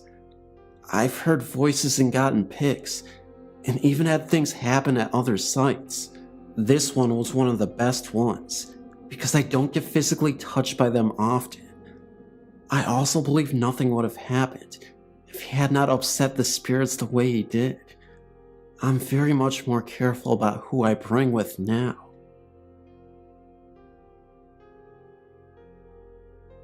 Only one town over from our home stands one of the largest and most ornate railway stations in our state. The owners worked over 20 years bringing it back from neglect in a time gone by, as their second love is antiques. They have decorated it with period pieces throughout, now opened it as an outstanding restaurant. My husband and I often bring friends there to enjoy not only the wonderful food, but for the pleasure of watching them jump as the Amtrak fly by, only feet from the window. There is a very small organ that has been placed on a wall, not far from where we often sit. Several meals ago, our waitress entertained us by telling some people have commented there is a ghost attached to this instrument. One said she saw a very small, frail old lady standing by it, saying this isn't right, indicating dismay as to how our organ came to be sitting in an eatery. The waitress went on to say they never like to work alone when closing up, as there's so many unexplained noises. We enjoyed a meal there today, and as always, our conversation turned into the many thousands of people now gone that pass through these massive arched doors. Out of nowhere, I smelled a very strong odor of ivory soap. Mind you, we are eating fish, no one is passing by, and the other tables haven't changed their patrons. I say nothing, but a moment later, my husband smells it, and says how weird it is.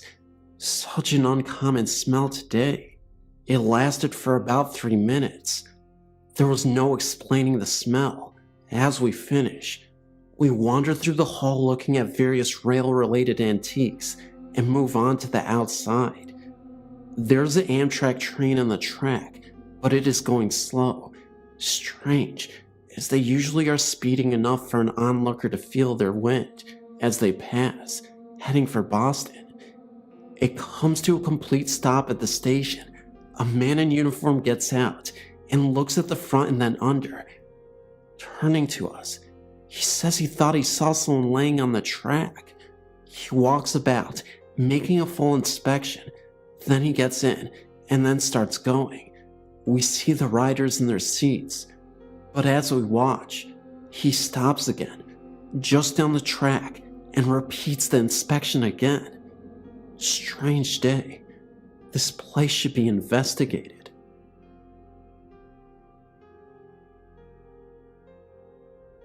This is my second entry and story.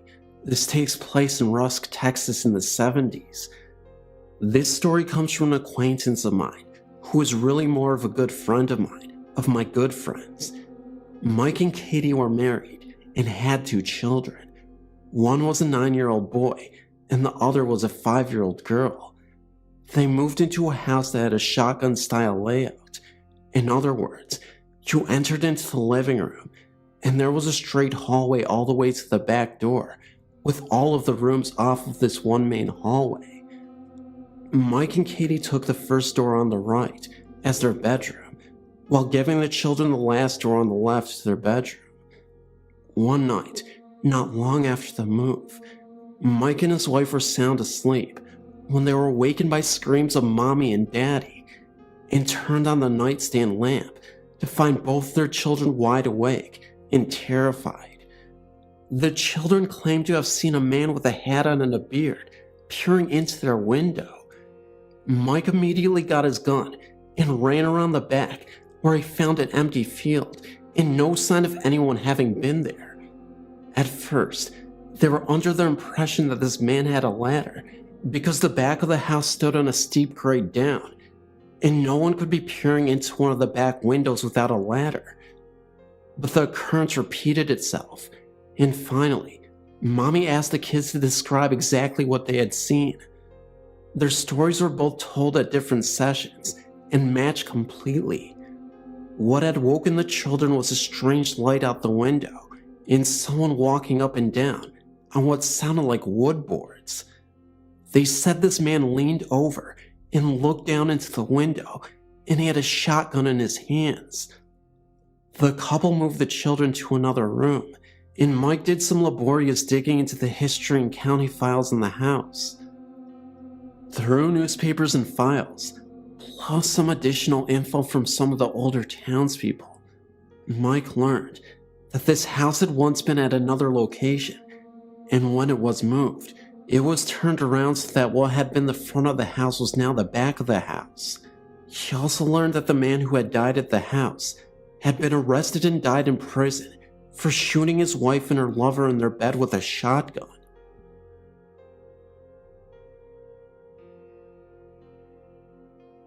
I've sent in one other story about my mother's house in Illinois, but I have 2 more stories to share. I was raised by my grandparents. Their house has its share of odd occurrences.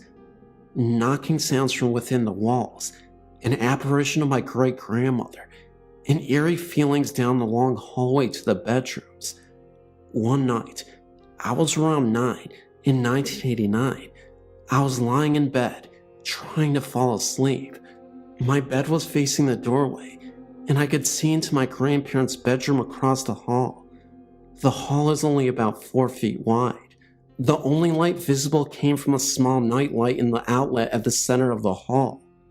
As I was tossing and turning, trying to fall asleep, I looked out into the hallway and saw a young woman with curly hair, her body glowing faintly.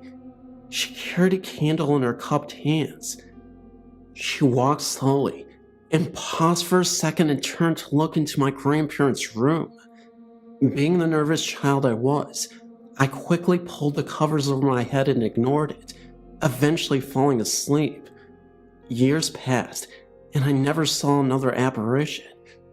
When I was 16, 1996, I was still living there. I grew up in that house, 13 years total, and had moved across the hall, having switched rooms with my grandparents. I decided I would try an experiment. I found a dress similar to the one I saw the apparition wearing, so I decided I would put it on and sort of relive that experience. I have very curly hair, and it was the same length as the apparition's.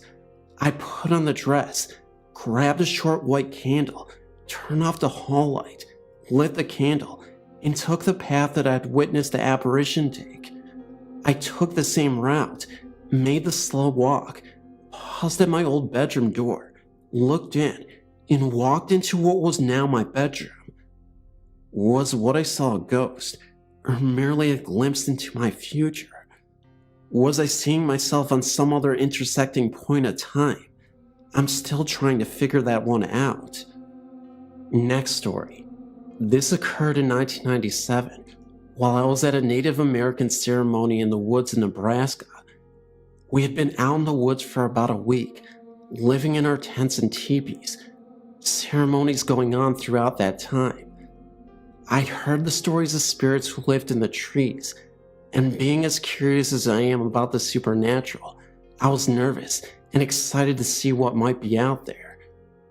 For the first few days, things were normal, and I went about my business working in the cook shack, making large quantities of food for the huge number of people there. One evening, after dinner, I was sitting at a table with the aider, talking about the name he had just given me, Star Woman, for my love of looking at the stars for hours on end, when my right hand suddenly went ice cold. My mother was sitting to my left, and I said, "Wow, my hand just went freezing cold." There was no wind, and it was July in Nebraska, pretty hot, even after the sun went down. She said, "Oh, don't worry, that's just the spirit touching you." I can't recall the name for them, so I'll just say spirit. I think it was Wayne Guy, but I'm not sure. Okay, no big deal. Our tent was set up along the perimeter of the tree line, with an outhouse about 50 feet to the right. On several occasions, while walking to the outhouse, I noticed black human forms in the trees. When I'd shine my flashlight on them, they were gone. I attributed this to my imagination. A few days later, a friend who had brought along for the trip was sitting in my tent with me, talking about the day.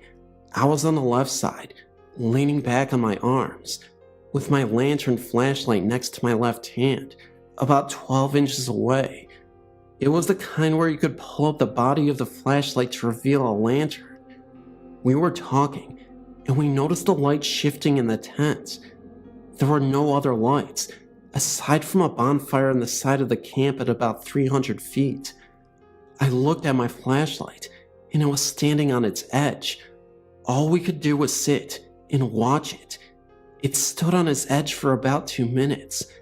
Then we decided to leave the tent for a while, because we were a bit freaked out.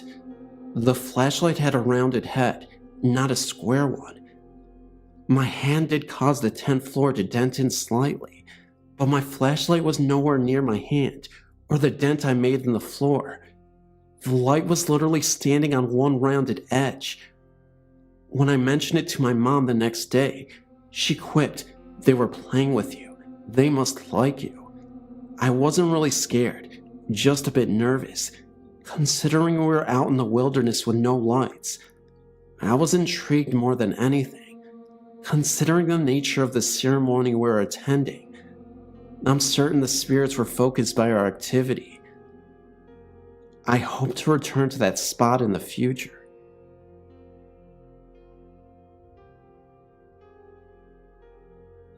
This occurred in Miami, Florida in 1980 when I was 15. I still don't know if this was a paranormal experience, but it was unsettling nevertheless. I was babysitting for the next door neighbors one evening. Their daughter was down for bed, and I was in the family room watching TV. They had a small anchor biter type dog, and it went to the double sliding glass doors that led out into the rear patio and pool area, like it wanted to go to the bathroom. All of the homes in this area had a screened-in patio pool enclosure, and when you open the sliding glass door to step out into the patio, immediately to your left was a screen door that led into the backyard. Unlike most of the homes in my neighborhood though, the backyard was surrounded by a chain-link fence. So I go and open the sliding glass door, which was completely covered by trays for privacy, to let the dog out.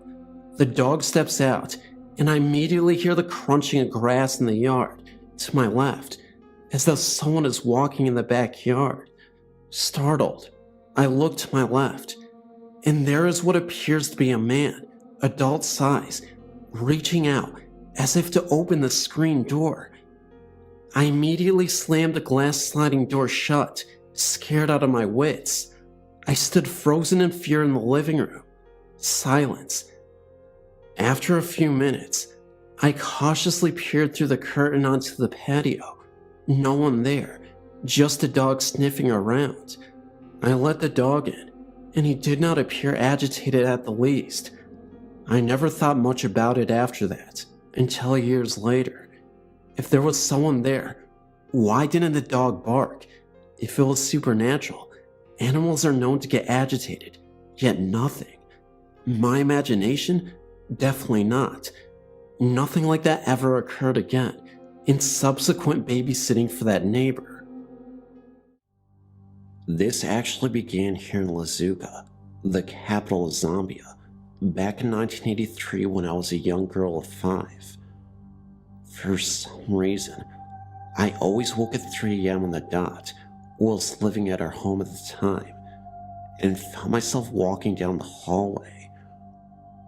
We had security lights in the garden, therefore shadows would play off trees, bushes, and windows onto the interior walls of the house, like a Russian puppet show.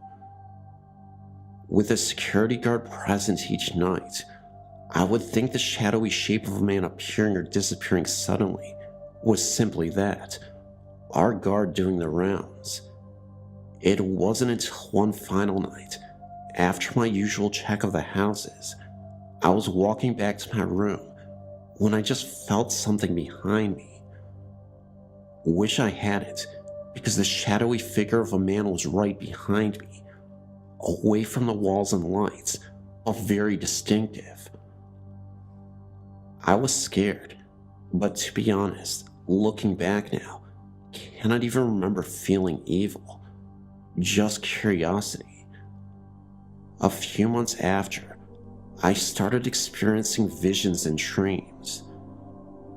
I would start having a dream of a little funny white man standing in my doorway, looking at me with a mean little grin on his face.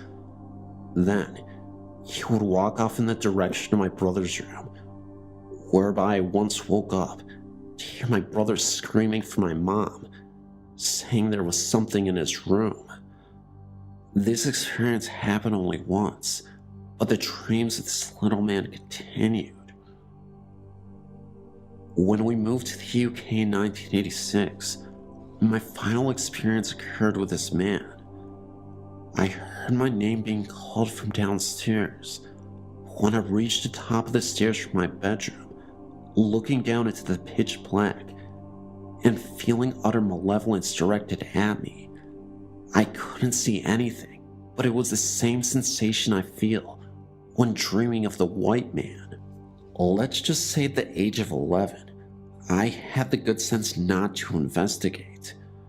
After that, I stopped experiencing little white man, but I feel I became susceptible to other things from then on. Our house in the UK is set on what was once the Beanoak Estate Farm. It's said that a mass grave of 1800s cholera victims lies within the vicinity of our estate, which could explain the experience, and not just for me. Our cat would get spooked, and my mother was terrified one night. Our cat would suddenly sit up and stare at the corner of the room, or the doorway or an armchair and suddenly start to growl and raise his hackle. Then he would move his head as though watching something walk through the room. It frightened me one night when he sat up from my lap and dug his claws into my thighs. The growling reached a crescendo, as though he was going into battle with another Tom.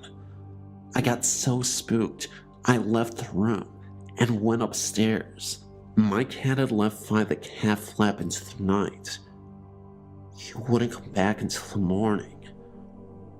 What really spooked me the most was, this also happened during the day one February morning. I can handle the nighttime frights because of the sense of normality when the sun rises. But when you are invaded during the day, all your security is shattered. My brother and I both experienced what is now learned as sleep paralysis event at exactly the same time, one night. Both of us also witnessed just before a sudden flash of brilliant blue. For two people of differing sexes to experience exactly the same time makes it disturbing, and we still discuss it today. My other experience of sleep paralysis was when I was fully awake. Lying on my tummy reading a book on my bed, I suddenly had the overwhelming terror swamp me from my feet upwards, and I couldn't move. Then, at the foot of my bed, I could feel as though someone was taking a step onto the mattress between both feet. When I could finally move, I turned around to see an indentation of a foot where the sensation was. Thank you for taking your time to read my experiences, for that is all I can call them. I did have one other experience, but it's too terrifying to write down, and causes me fear, even to this day. When I was 6 or 7 months pregnant with my son Anthony, I had a terrifying nightmare. I believe this nightmare was a portal to the afterlife, that what I saw was in fact a ghost trying to communicate with me.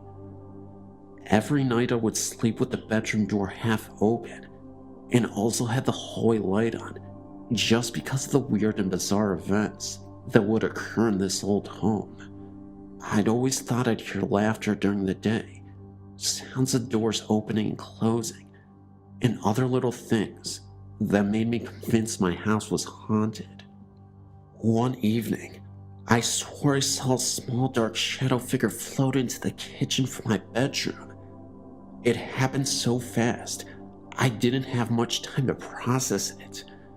My nightmare was very similar to this experience. I was convinced that I woke up in my bed before. At least at the time I thought I was conscious. I was glued to my bed, couldn't move at all, virtually paralyzed.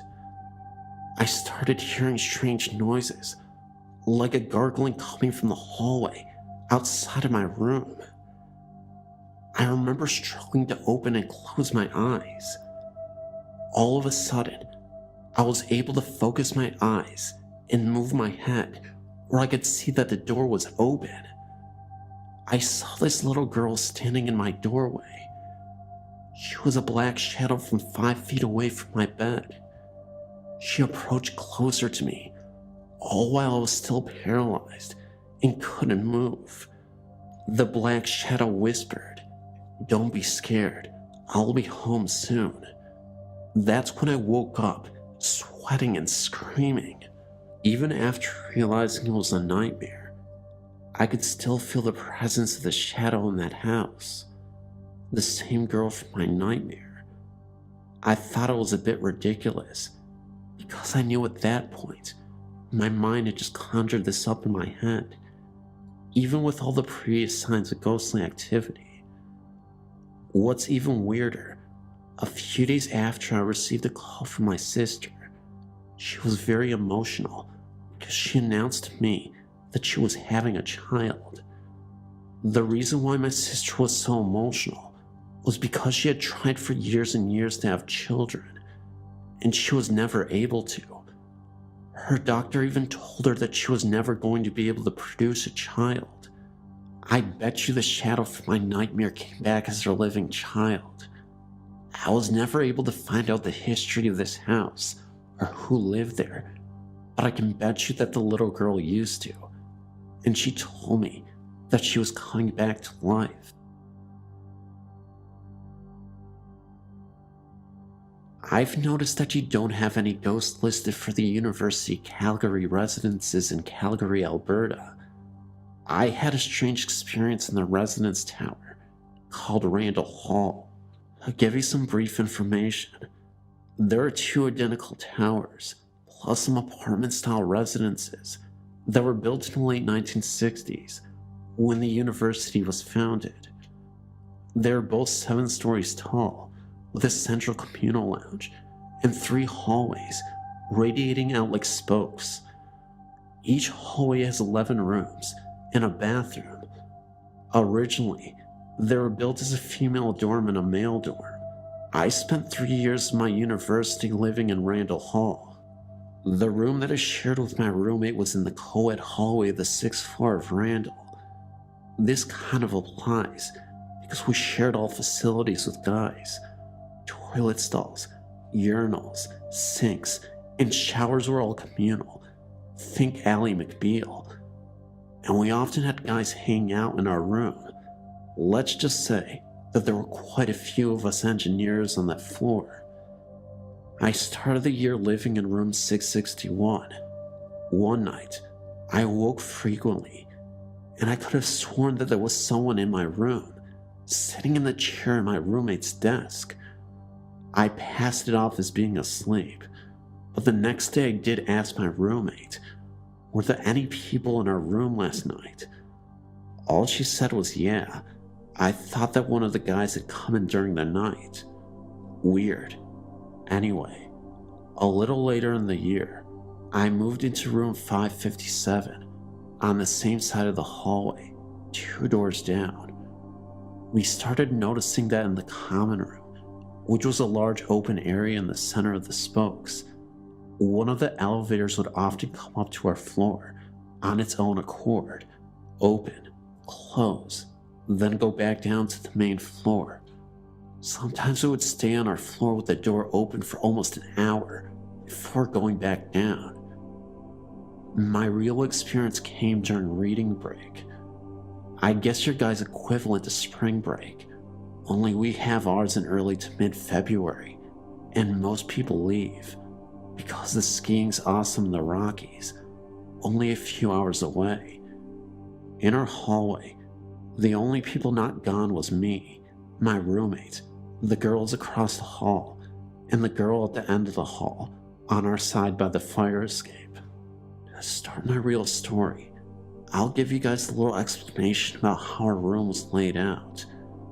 If you walk into the door from the hallway, there's a closet on each side that extends about 2 feet into the room, that goes all the way to each wall. No doors in the closets. The room is approximately square. My roommate's bed was against the left wall, with her desk against the window, directly across the door, and the chair between her headboard and the desk. My bed was against the window, with the headboard against the right wall, with my desk along the right wall. I awoke one night because I swore that the door to our room had opened, and that one of the guys from the guy's wing had come in. He had gone on a date that night and was a close friend. I looked over at my roommate's bed, and it looked like this guy was whispering something to her. I found it kind of creepy though, that instead of crouching by her bed like a normal person would do, he was standing with his legs straight, bent at the waist, with his face about 2 inches from hers. Now, I got kind of pissed off because it was the middle of the night and this guy had come in to tell Lauren about his date. I wanted to see what time it was, so I sat up in bed so I could see around my desk to my alarm clock, which was on a dresser in the closet. It was 2:30-ish in the morning, so I turned my head to yell, or whisper strongly at this guy. Then I realized it wasn't who I thought it was. This is the creepy part. He stayed bent over my roommate in the same position, but slowly turned his head to look at me. While he was turning his head, this grin spread across his face. One could interpret this grin as malevolent. I sure did at the time. Then he slowly stood straight up and took a few steps backward towards the closet, folded his arms across his chest, and looked at me with the same scary grin on his face. It was strange because really, he had no facial features. Nothing of a face that I could see, except for this grin that I could more sense than see. Well, that was enough for me. Like any 20, going on 6-year-old, I dove beneath the covers of my bed and stayed there all night. This was very hard to do, since the heating is very efficient in those buildings, and most of the rooms are usually hot enough to be in shorts and tanks in. Anyway, I didn't sleep again that night. After a week or so, thinking about this experience, having insomnia, and sleeping with the light on, I have second thoughts on what was going on there. I think that yes, he was intentionally trying to scare someone, but only out of a sense of fun, because he knew he could. I think he had my roommates in his target sights, and he had his face by my roommates, waiting for her to wake up with this ghost face 2 inches from hers. Well, you could wake my roommate up with a cherry bomb when she's sleeping, never mind waking to a ghostly presence like so many of us do. Instead, I woke up, and his grin was more of a finally someone's awake that I can scare grin. So that was it, other than the knocking, which is actually quite funny. It was about 2 days after my experience when all 3 of our rooms got simultaneous knocks at 5:30 in the morning. My roommate got up to answer the door and scared the crap out of both her and the girl directly across from her by opening the door at the exact same time. Also, the girl at the end of the hall had her head out of the door, asking if someone had knocked. There was no one in the hall, and no way someone could have left without us hearing. The door into the central common room was on a mnemonic hinge and made a whining noise when you opened it. The door to the fire escape at the other end makes a crap load of noise, which echoes through the floors. The door to the bathroom also has a mnemonic hinge and bangs when it closes. Anyway, to close this outrageously long story out, I worked for housekeeping during the summer because the residents are rented out like hotel rooms. I didn't go back home in the summer. I was talking with the cleaner from the 6th floor while doing laundry one day. She related that she has had experiences with this guy over the last few years. She was cleaning a room after move out and had the door propped open with the garbage can. A guy poked his head around the door, looked her in the eye, kicked the garbage out from in front of the door, and slammed it. There was no one there when she went to look. There are rumors that a guy got really stressed out during exams in the 80s and threw himself off the roof into the parking lot. I've not substantiated his claims, so who knows. I do know that the roofs are now off limits to students, whereas they weren't in the past. The cleaner says that he is quite shy and is only seen during summer, Christmas, on reading breaks, never when the residences are filled with people.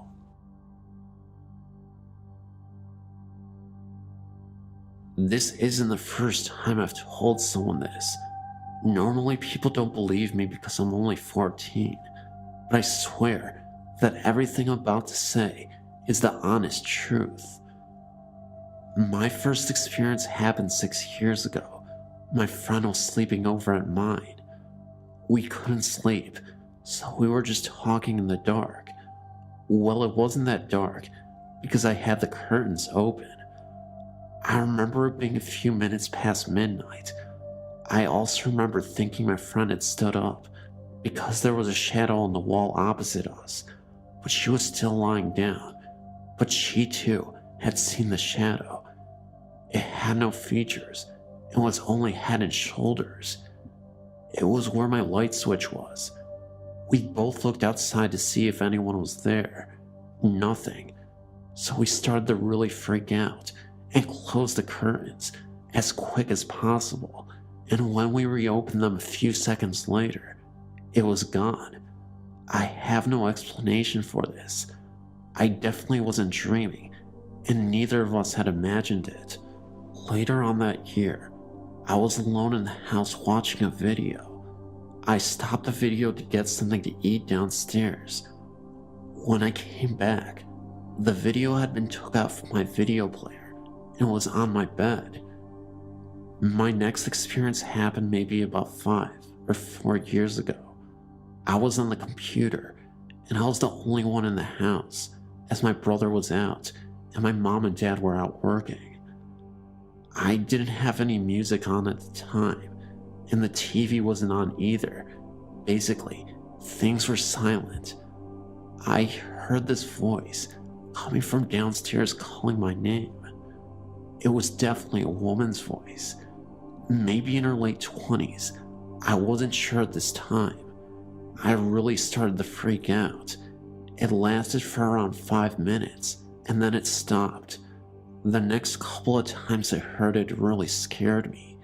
The last time I heard it, I was home alone again. The TV was on mute, and I was on the computer again. The voice came from right next to me. It shouted my name into my ear. It shocked me so badly that I actually screamed so loud that the people next door heard me. Since then, I haven't heard it, but recently, I've been hearing music playing in and outside of my house. Also recently, things keep happening in my room. Like I keep feeling cold spots, and a lot of the time, I feel like I'm not the only one in the room. It's really scary. Plus, my TV has been on mute or changed channels when I'm nowhere near the remote. It scares me a lot. It shook me up so bad that I hate being alone in the house.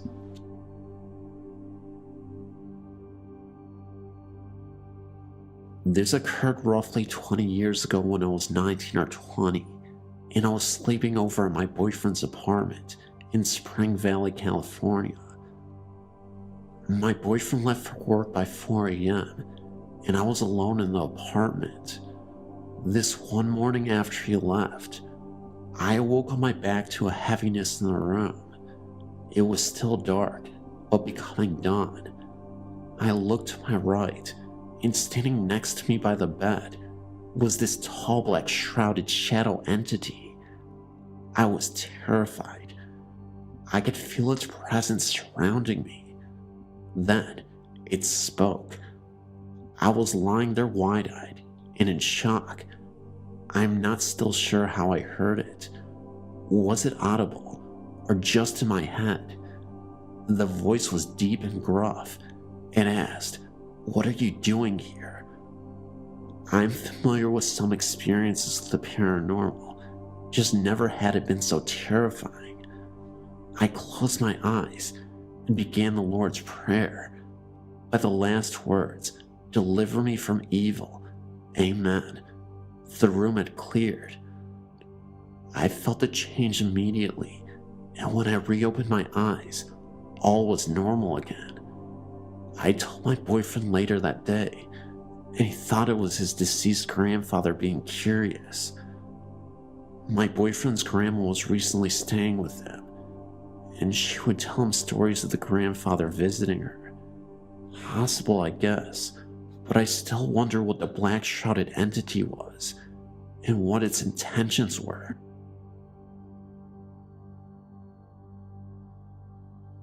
For many years, I had a gray cat named Kitty. Kitty didn't like many people.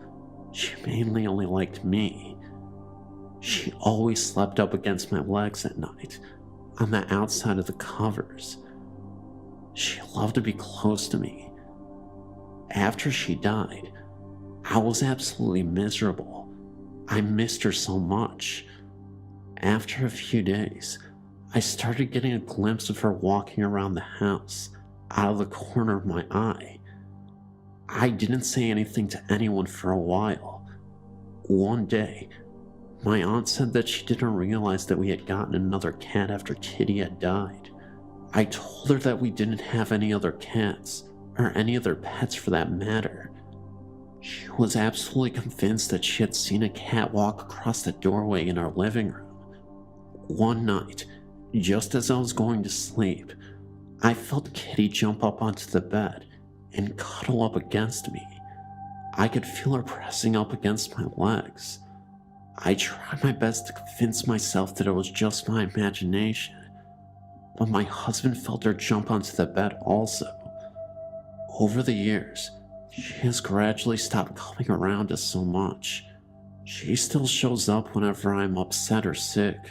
I guess she just likes to comfort me, just like she did when she was alive.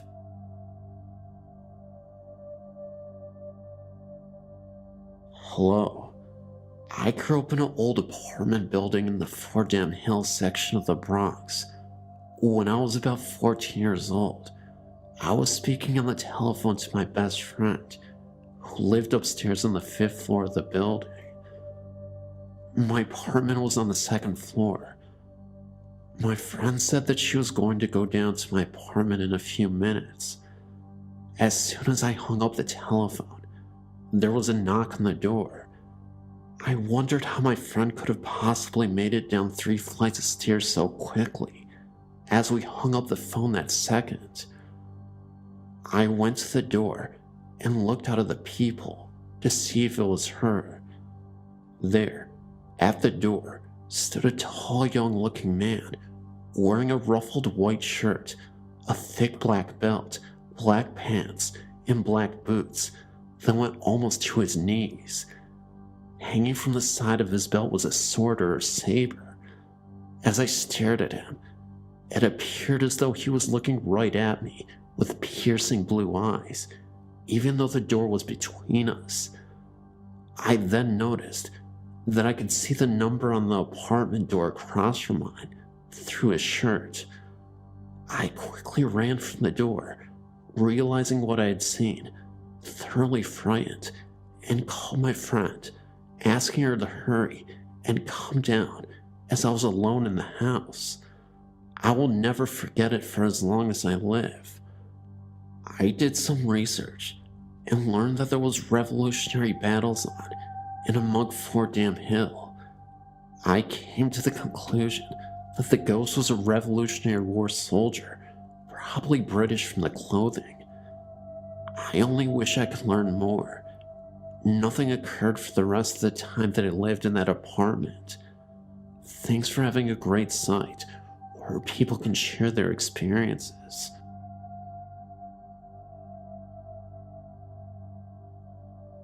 Like a lot of people, I've had friends and family members pass away. One of my best friends was John, who died from pancreatic cancer while still in his early 30s. Many years later, I started a habit while praying. I asked God to help me always remember my friends and family who have passed away, who influenced me, and who are a big part of my life. Then I think of their names and say them silently in prayer. About a year ago, our friend and family priest passed away, and I attended the funeral mass. As I was kneeling in the pews, I felt someone beside me. I looked to my right, and there, plain as day, was John. He was there for only 2, maybe 3 seconds, and then disappeared. I shook my head and looked again, but he was gone. I hadn't thought about John at all that day, and I may never know why he decided to show himself. I know that God puts people into your life for a reason, and I know that even after they are gone, they're always with you. I love you, brother. Thanks for the visit. Hello. I come from a Caribbean family mostly Catholic, but as you all may know in the island's culture, the occult forms part of our religion as well. The women in my family seem to have a special connection and special way of seeing things, since my great-grandmother and I'm sure before her as well. My mother and I used to talk about spirits all the time, and one day I said to her mother, "You know, I'm very scary. Oh, if you're going to contact me in any way after you die, make sure you do it through my dreams." She laughed and said okay. My mother passed away at the age of 47, still young due to cancer. Almost a year after she died one afternoon, I decided to go home early from work because I did not feel good. When I got home at 3 p.m., I laid down on the sofa and was almost asleep. It was almost like I was sleeping the inside, but awake in the inside. And suddenly I saw my mother standing there in front of the sofa, just looking at me smiling, not saying anything. She looked like she used to look when I was little. She had her big sunglasses on like the ones used in the late 70s.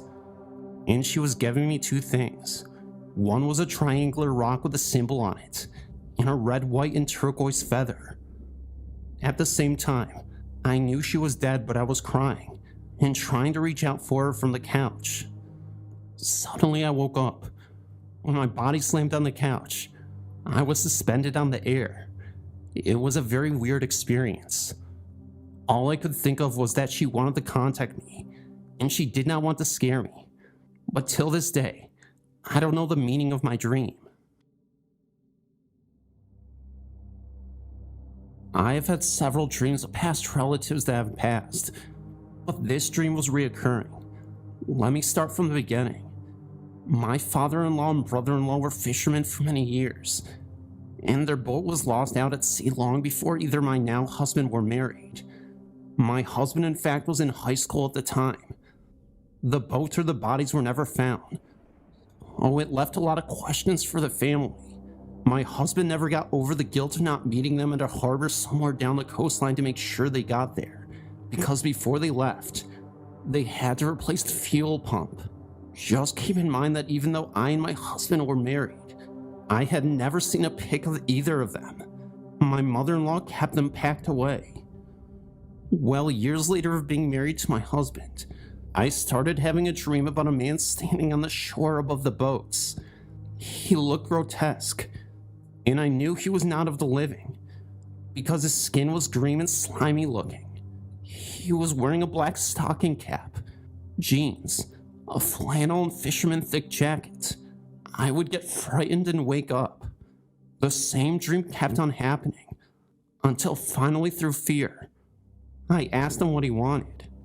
Then suddenly, I was whisked away, which felt like an out-of-body experience, and I was standing on a rock in a hidden alcove along the shore. The tide was out, and there were several of these rocks that were sticking up out of the water. I looked around then down on the rock I was standing on, and I see two skeletons laying on the rock. Next thing I know, they came together and forming two skeletons, and awe and frightened. I started to see their mouths move, but heard nothing in my ears, but heard them speaking in my head. They told me to tell everyone that they are fine and happy, and to make sure I told the family to stop wondering, and to move on with their lives, and that one day they will see them again. Next thing I knew, I realized it was my father-in-law and my brother-in-law. After speaking to them and receiving the message, they fell apart and rested on the rock that they were standing, as if they never came together. Heart racing, I was shown path to a trail in order to climb up and out of the alcove. Then halfway up, I awoke. It took me a few days to sort things out and tell my husband what happened. At first, I described the man on the docks, the one with the black stocking hat, jeans, etc. He said that it described his dad the day he left for his final fishing trip. Remember, I had not seen a picture of him yet. I told my husband what he told, that they were okay and happy now. I told him the details of where I was standing and what the alcove looked like. He said the ghost card looked in a spot as described in my dreams, but never found any bodies or the boat. After telling my husband, I've never had a dream like that again. I've always known I helped my husband close a chapter of guilt that had been eating him for years. I believe the main message was for my hubby. I just recently finally got a good picture of my father-in-law, and it was him in my dreams. Just looking at the picture took my breath away. Sorry for the long post, but all that I said is true.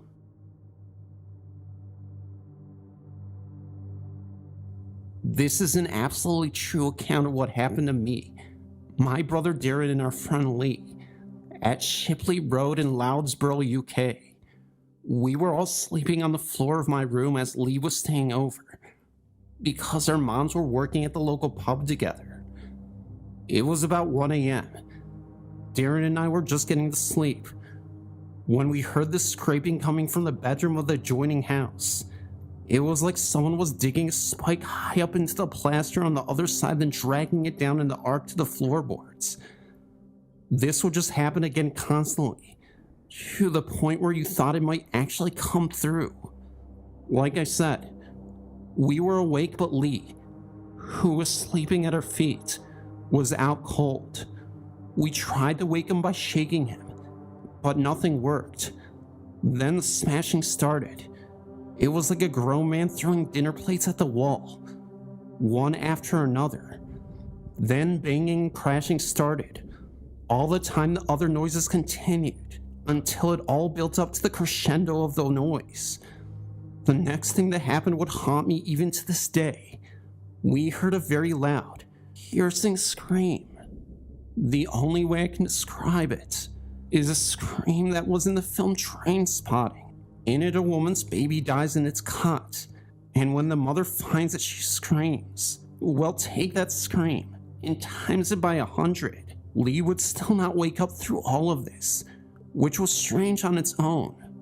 Anyway, we were that worried. We got our mother up, who promptly rang the police, who arrived shortly after. They could hear all of this from the outside, but with all of their combined efforts to get somebody to the front door, nothing worked.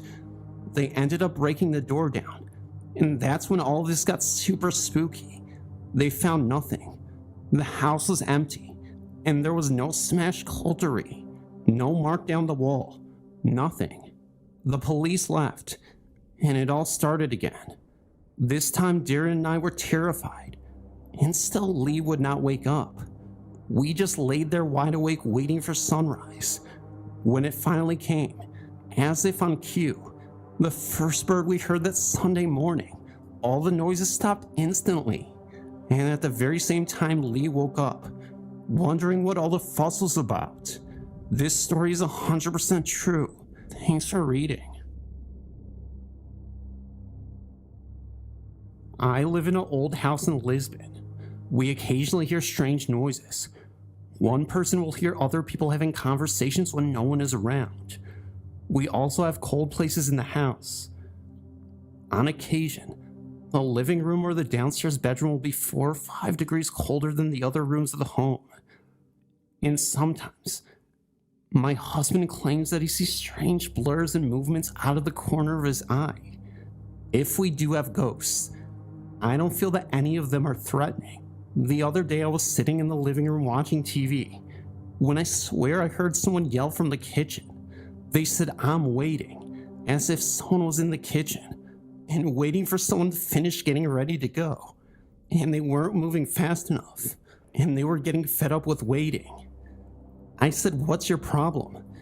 Because I thought it was my husband getting home from work, and he wanted me to go someplace with him. When I got up to check it out, there was no one in the kitchen, and my husband's motorcycle wasn't in the garage, as he had taken it to work that morning. My kids, 12 and 14, will come down from their rooms and asked us what we wanted, when neither my husband nor I have called them. We have a dog, and she doesn't seem bothered one way or another. My friends and family used to live in an apartment complex called Cape Meadows. During our 2 years of living there, we all experienced a number of unexplained experiences. In our building there were 6 units. However, only 4 were rented and livable. The other 2 were damaged severely. They were used there for storage of missed items through the years.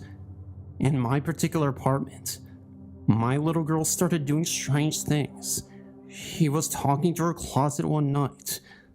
I asked her who she was talking to, and she said Bobby. I asked her who Bobby was, and she told me he lived out back, by the bushes in the sandbox. Then soon after, my daughter's TV started turning on by itself. Even when she wasn't home, we would hear something coming from her bedroom, and when we opened the door, her TV would be on. So I turned it off and closed the door. Sure enough, I heard the noises again and went back to the room. The TV was on again. This happened quite often. Then there was another time. My husband and I were asleep and my daughter was sound asleep, and my husband thought he felt my daughter crawl in bed with us. When he turned over to get her and put her back to bed, she wasn't there. He went in to check in on her, and there she was, out like a light. Later that night, our bedroom door slammed open, and we saw what we thought was my little girl running around on our bed. However, there was nobody there again. We got up to check on her again, and the gates in the hallway started rattling, and it was very cold in the hallway in my little girl's room. I checked the thermostat to see if the heat was on, and it was running and set on like 70 like always, but the temp gauge read 35 degrees. My daughter was still sound asleep.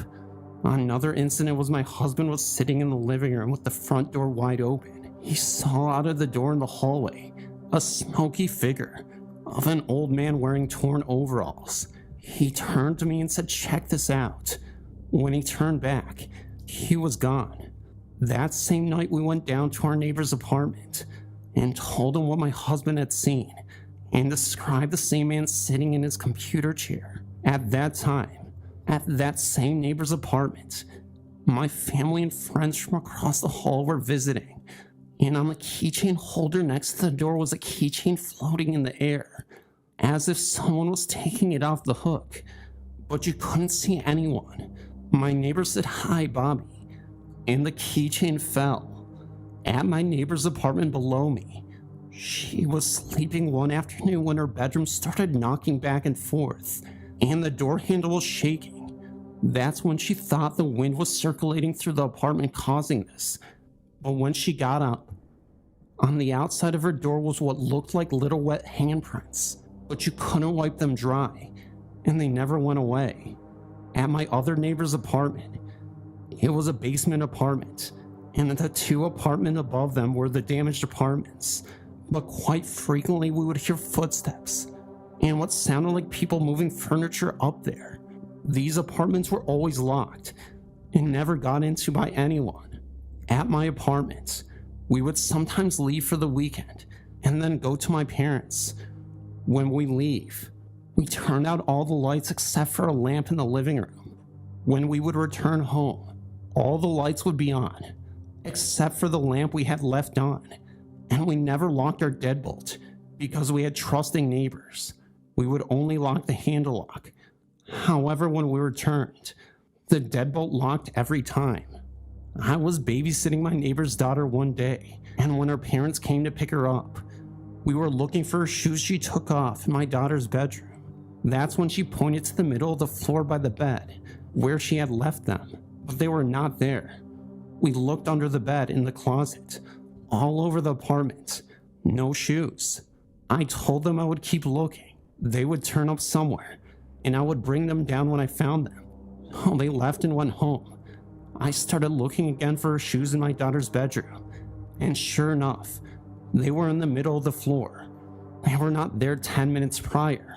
We had told our landlord about what we had experienced, and that little girl was always talking to this Bobby person, and that she told us he lived out by the bushes next to the sandbox. He told us that in the 70s, a little boy about 7 years old had drowned in the swimming pool, where the sandbox is now. He said that after the little boy drowned, the pool was filled with dirt and sand was laid out over it. We'll make a sandbox, and the little boy's name was Robert. We experienced a lot of unexplained occurrences here, but none life-threatening. Things happened when I was a very little boy. At the age of 4 it started, and I'd already felt that our house had something particular. Before I knew about the existence of monsters or ghosts, I already was scared in the house. Until my 10th year, I always slept with my mother in the same room, but I never asked for that and I never told about my fear, because such things go by themselves. One night at about 3 p.m., a big painting fell from the wall with a loud bang. My father couldn't believe it, but yet it happened.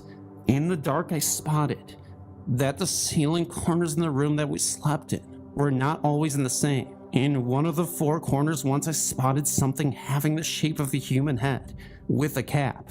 Other times in that same corner, it was not quite there. And sometimes I could perceive a faint light there if I concentrated painstakingly on that. Another time I couldn't find my mother in the home, although she was there. My father was at work. Then seemingly she was nowhere to be seen, until I heard her sitting in the kitchen. And yes, one of the little doors with the sink unit was finger-thick opened. I walked towards, opened the door, and there she was sitting, completely together underneath the sink drain. We'll never know what happened there. The only thing my mother cryingly said, she had bumped her head. Growing older, I thought to myself, hadn't there been another explanation? But you know as well that such things are taboo to talk about. After darkfall, I sometimes could hear faint noises on the stairs and on the upper gangway. And some months later, again after twilight, a thunder was coming up. There was this huge lightning strike right in front of the house, which was 10 meters in distance, with an indescribable loud blow, which made me promptly dive into bed in the room I was. Later, we moved out of the house, and now I'm 61, having been returned to my birthplace. And I heard that the same house had been standing twice vacant for a long time. And the folks moving in didn't stay for too long. A broker did confirm this to me after telling him. The odd thing is, my fondest wish is to return into the house, but I can't get a mortgage. After moving out of the house, all the things in my life went wrong. Nothing but preventions and hardships. No job, no partner, etc. I think I arrived at the following conclusion. The ghosts in the house were harmless. Quite the contrary. They had been trying to warn me not to leave the house. My name is Helen, and I'm a rational wife and mother of 2. I've experienced psychic phenomenon ever since anybody can remember, saying things almost before I could talk. This is my most recent experience. We moved to our house in 1991. On the moment we moved in, I felt a presence. Occasionally, I would hear footsteps upstairs, light ones like a child running. My mother, when she was alone in the house, would also hear them. After the birth of my first child, a daughter, this increased. When my daughter started to talk, she would come into the night or cry out that Jamie had woken her up to play. Jamie is my niece. Oh, to Evie. Any girl of about 3 to 4 years with blonde hair was Jamie at that time. I wondered at this, but since she was not afraid, I didn't worry. When I was heavily pregnant with my son, I was resting in the evening. Daughter was asleep, and hubby was out. House was empty. Then I heard her wake up to get out of bed, run along the landing, jump onto the top step and call Mama. Thinking it was Evie, I replied, "I'm here, dear," expecting her to come in for a cuddle. There was no sound or movement, so I heaved myself off the bed and went to see her. There was nobody there. I looked in her room. and she was tucked up in bed and fast asleep. This happened to me quite often. Then after this, I would hear the little girl calling her mama. I went to see a medium and told her. She said the child was lost, and next time I should go to the bottom of the stairs and tell her to go into the light to find her mom, and then I should recite the Lord's Prayer. Oh, next time I did this, and since then no more footsteps, but I still occasionally feel like I'm being watched. I hope the child found her mom and is at peace now. Here are a few stories. It may be long, but it's certainly interesting enough to hold your attention. I've encountered many paranormal activities since I was a child. Apparently things like this run in my family, but I seem to be the only one who has held on to my abilities. The first encounter I can recall was in Villa Rica, Georgia. I don't remember how old I was, but I know I was really young. My mother and I were driving to my aunt's house late at night. There was a store of some sort on the side of the road, which looked to be very old. Outside the door stood a light-up frame, which housed advertisements. I noticed a figure moving around it. It had huge white glowing eyes. And the best way I can explain it is by telling you that it reminded me of Spider-Man in the dark. I yelled for my mother to stop the car because the boogeyman was standing right outside the store.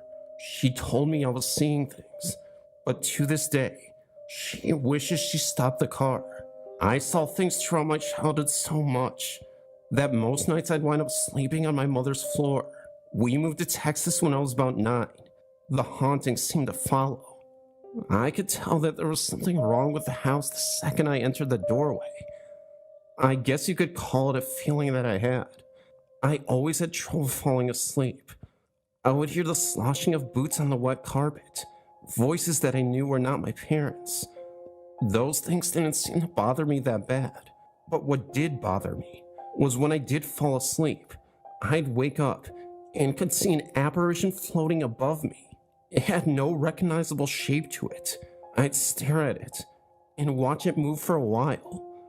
Then I'd run into my mother's room where, for some reason, I felt safe. The scariest thing I've ever encountered in a house was while my room was being renovated. I slept in the living room on the floor, and on this night, there was something that jolted me out of a sound sleep. As I lay on the floor, eyes wide open, I looked towards the kitchen. On the wall to the left of the kitchen was something I'd never seen, and I hope I never see again. It stood as tall as the ceilings did. Oh, I'm guessing about 8 to 9 feet. It was wearing a robe that covered the arms and face. Oh, I never saw any kind of features. I felt threatened by this creature, but I had no idea what to do. The creature stood still as I contemplated what actions would be best for me to take. I darted up as fast as I could and ran past the creature. I looked at it as I ran by, and all my doubts of me hallucinating were gone. It reached out towards me when I managed to get past it. I took a sharp left turn into my mother's room, where I ran to her side of the bed and hit my knees. I buried my head in her stomach and told her what I had seen. No one in my family has ever doubted that I can not only see spirits, but I could hear, smell, and even feel them. I never saw that creature again, just faint whispers, the smell of something burning when nothing was, and footsteps. When I was 17, I decided to go to the Job Corps in San Marcos, Texas. This particular campus is an actual old army base. Our dorm rooms were army barracks, where many soldiers had once slept. My first encounter with the apparition was in my dorm room. The lights were always turned out, but the faint glow of the fire escape lights lit up the room. I was sleeping when my eyes bolted open. I could see a man with a rain poncho on, and he was covered in water. He appeared to be holding a lantern, and he was about 5 feet away from me. His mouth was moving, but I never heard a word. I closed my eyes and fell back asleep. A few nights later, I awoke to find the man standing directly above me. I was on the bottom bunk, and I still can't believe no one else saw this man. I could see the glow of the lantern clearly, and his poncho was a shade of green. I could see the water dripping onto him, as if he were being rained on. His lips were moving as he looked directly at me, but still I heard nothing. I never felt threatened by him. So then I rolled over and fell back asleep. Many of the girls in my dorm reported seeing two children, a boy and a girl, hang with a bouncing ball. I never saw the children myself, but I never doubted anyone's story either. I came home 6 months later to the house I never held too dearly. I learned to ignore what I was hearing and feeling. I didn't have any encounters for a while, until I met a guy named Tony. Tony was a strange guy, and he believed in such things as the Necronomicon. Now, some people say it's just a book written to make money, but after living with Tony, I believe it's very real. Tony used to walk around the house chanting in Samaritan, and if you've ever read the Necronomicon, it warns you not to chant anything out loud. I swear, even his cat was possessed. It used to sit and stare at me with those big green eyes. It would attack me for no reason. Once I woke up with it sitting on my chest. Falling asleep was very difficult for me, even though Tony and I slept in the same bed. I could hear demonic breathing, and it filled the entire room. There were shadows that would move across the walls. I could hear my name being called out. This happened every night that I lived there. I started having nightmares on a nightly basis as well. In my dream, there sat a demon on my chest that was talking to me in Samaritan. I could hear the weight of it as it sneered into my face. It would lower its head until it was touching me. I'd wake up at that moment. Then Tony woke up a few times, and he swears I was talking in Samaritan. I moved out after a year because the intensity of it all was becoming too much for me to handle. Nothing much happened to me until I was about 20. That was when I moved into an apartment in Spring Beach, and again, I could tell you something that was wrong with it. The moment I walked through the threshold, there were 3 of us living there. Brandon, my boyfriend, and I.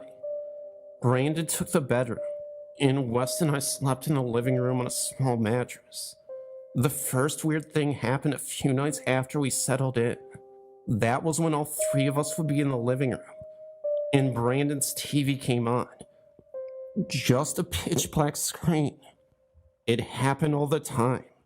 One in particular night stands out. This was when I was home alone playing a video game, when I heard Brandon's TV come on. And from Brandon's room I could hear his blinds rustling around. They were closed the last time I went in. I ignored it, and then fell asleep. When I woke up in the morning, I decided to go look in his room. The TV was off, and the blinds were pulled up and severely tangled.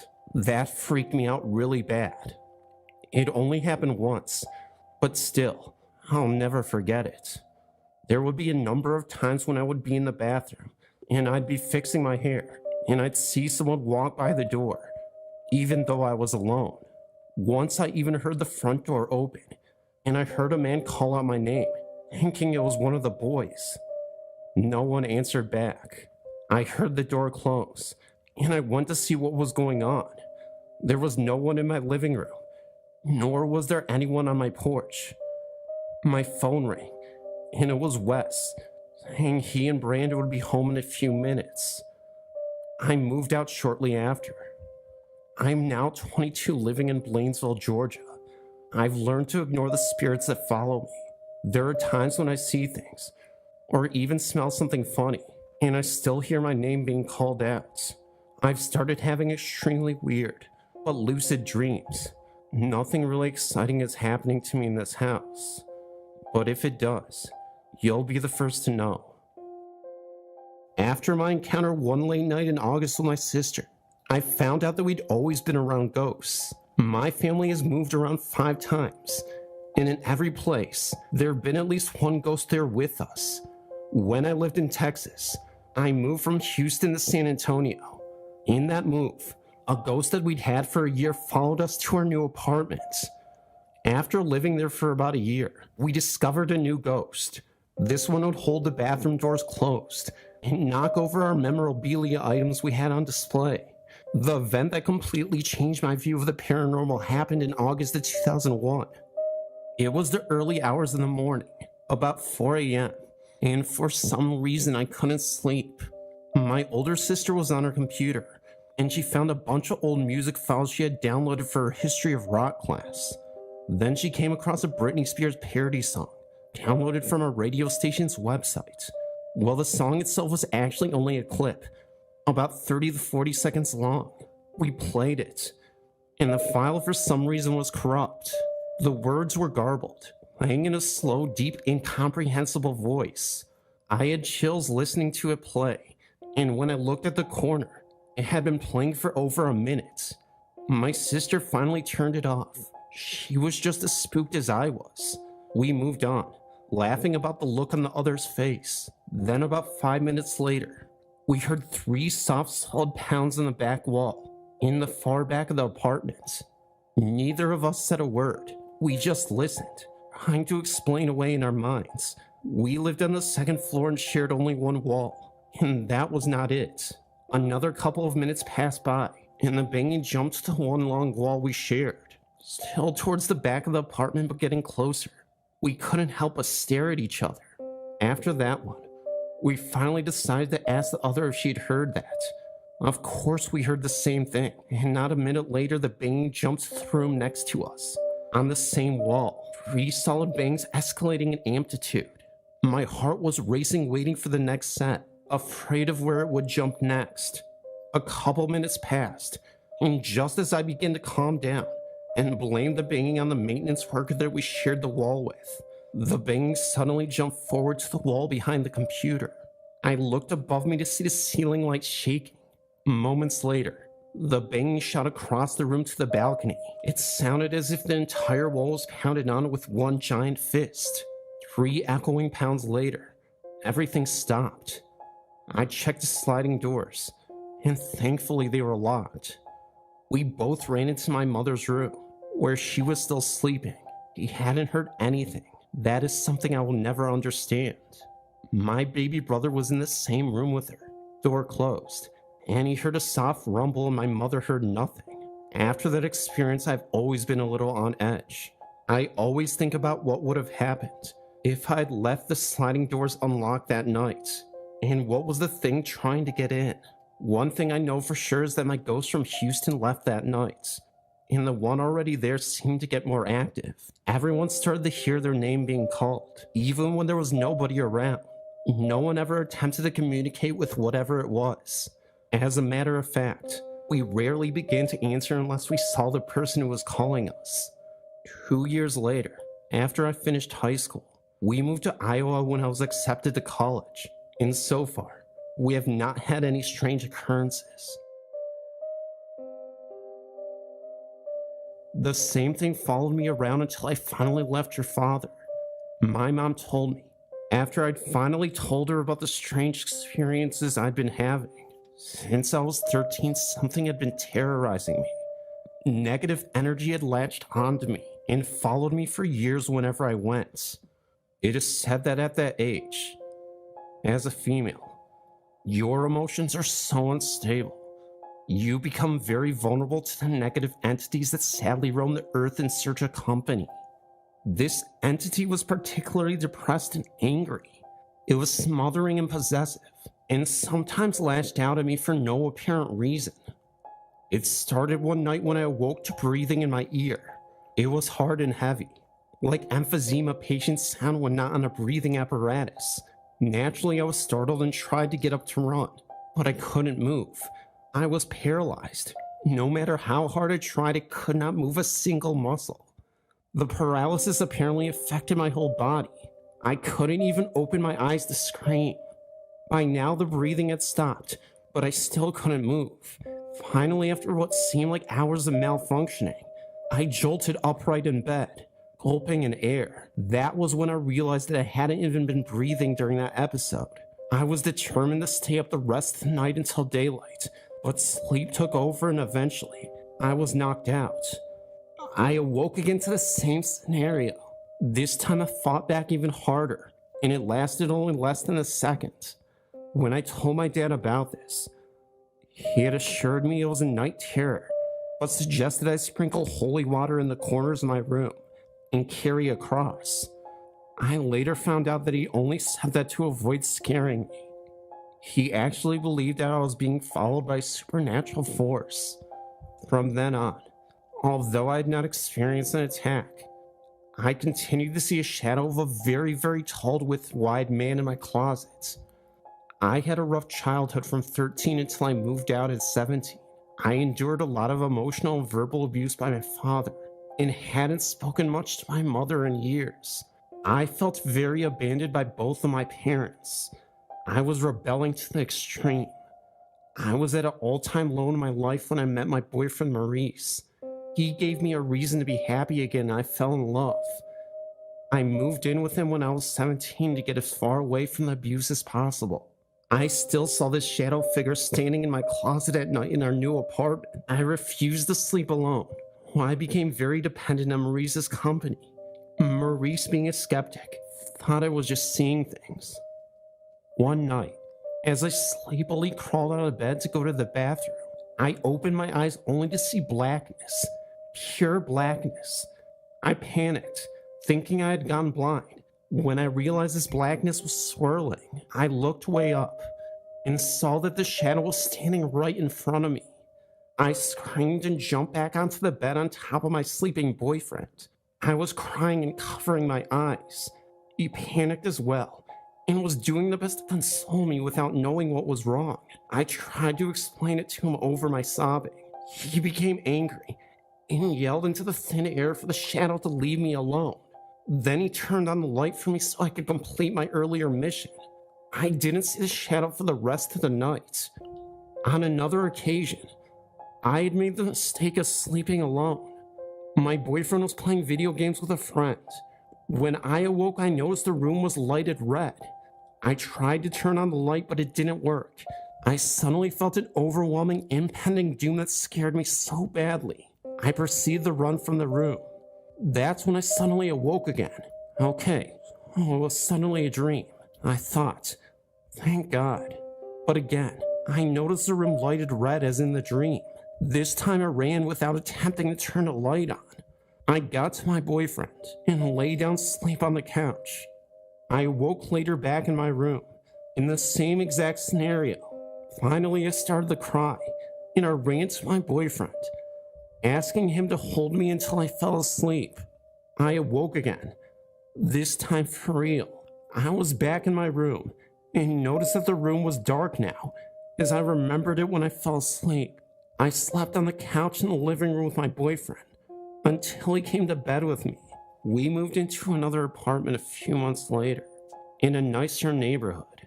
It was here that the attacks became more frequent and more menacing. I had visions of terrible violence in that apartment that I believe left a lot of negative energy in that place. Then, coupled with the worsening violence between me and my boyfriend and the deeper depression I fell into, it made for a very unhappy home. Strange things occurred to me almost every night. I still saw the shadow in the closet at night. I would see things move in the corner of my eye. I felt someone watching me all the time. Once the water faucet turned on by itself, I was always losing things. I would hear footsteps coming towards me when I would go to sleep alone, only for them to stop when I turned to see who it was and saw no one there. I became very afraid of looking into mirrors at night. I started sleeping with the lights on and the TV blaring to block out the sound and to avoid seeing things in the dark. Eventually, I stopped sleeping in my bed altogether. When Marie started working the graveyard shift, my boyfriend complained of a corner of our bedroom that creeped him out, and he refused to go near it. One day in the throes of my depression, following a severe fight with my boyfriend, I decided I couldn't take life anymore. My boyfriend had left for hours, and I had no clue when he was coming back. I felt the presence of the shadow suffocating me. I opened a bottle of Excedrin migraine with sleep aid and downed the entire bottle. Fortunately for me, I had taken in too much of the poison, and my body rejected it. I began vomiting profusely until I was dry heaving, so badly that I couldn't even breathe. I crawled out of the bathroom in immense pain. I began to feel the effects of what medicine did make into my bloodstream. The entire time I felt the shadow's presence so strongly, it literally suffocated me until I was gasping for air again. I was so high on sleep and I passed out on the floor. I vaguely remember my boyfriend picking me up and placing me in our bed and falling asleep with his arms around me. Not too long after that, my boyfriend and I had planned a movie night together. As I walked into the bathroom to join him, I suddenly noticed a look of terror on his face. I ran to see if he was okay. He just grabbed me and kissed me and said it was nothing. I badgered him to tell me what was wrong. Then finally he says, "I saw your shadow. It was hovering behind you while you were coming into the room." Then a chill ran up my spine, and I asked him to describe it to me. He then said it was a black cloudy mist that hovered over my head a foot behind me. In the blackness, he noticed that there were two holes that looked as though they were its eyes. He was so taken back by what he saw that he blinked hard to make sure it was real, which is when it disappeared. That's when he said, "I thought you were just exaggerating about this, that you were just seeing things, but now I know. I'm sorry I didn't take you so seriously." After a year lease was up, I wanted to get as far away as possible from that apartment. The last day in that apartment, we took my son's suggestion and saged the apartment and ourselves. Then we prayed for the shadow to leave and abandoned the apartment. I haven't seen the shadow since, nor have I suffered any more attacks. I have since improved my life drastically with the change in my outlook on life to help guide me. My mom believes that the shadow may have been an extension of my dad, attempting to watch over me. It makes perfect sense. It attacked me the most when my dad and I started drifting further apart from each other. In the midst of my depression, my dad succeeded in taking his life a couple of months after I had gotten rid of the shadow. Although I miss him with all of my heart and soul, I have not felt that negative energy around me since his passing. This to me confirms my mother's belief. Despite this, I sometimes fear the return of the worst thing to haunt me in my life, the shadow. All my life I've been dreaming of becoming an entertainer. It's something that I've always had a passion for, dancing, singing, and the like. And I thought I'd mention that because, well, it may bring more context to the story and possibly explain why I saw and experienced this very unusual paranormal phenomena. I'm incredibly nervous to share this because people won't believe my story. I know how the internet works, and I don't want to reveal myself because, well, I simply don't want to get bullied and harassed. It sounds ridiculous. It sounds like a cheesy plot to a terrible horror movie, but I don't know what else to say or do to prove that this is a legitimate encounter. Maybe it could have been a demon manifesting as him, you know. Truthfully, I don't even think it was MJ himself, but the encounter I had with him looked distinctly like him. He's the most recognizable man on the planet. Also, please note that this in no way is demeaning or disrespecting the man in any way, shape, or form. I'm not going to bash him or talk about his personal life and my personal opinions of the controversies. I've always seen him as an inspiration as an inspiring artist myself, and I have many dance videos of me practicing that I plan on uploading to YouTube over the years, so that hopefully I could be a background dancer for choreography for various pop artists in the industry. That was the purpose of those videos, and when I get the courage to do so, I'll upload them. But right now, I'm going to tell you the ghost stories of what I thought was Michael Jackson appearing to me. So let's backtrack to 2007 for a bit. I had previously moved to Japan in 2004 because it had been a lifelong dream. I'd been working at the record store back in Tallahassee, Florida, and was 25. Oh, you could really see how much I was obsessed with music, dance, singing, and choreography.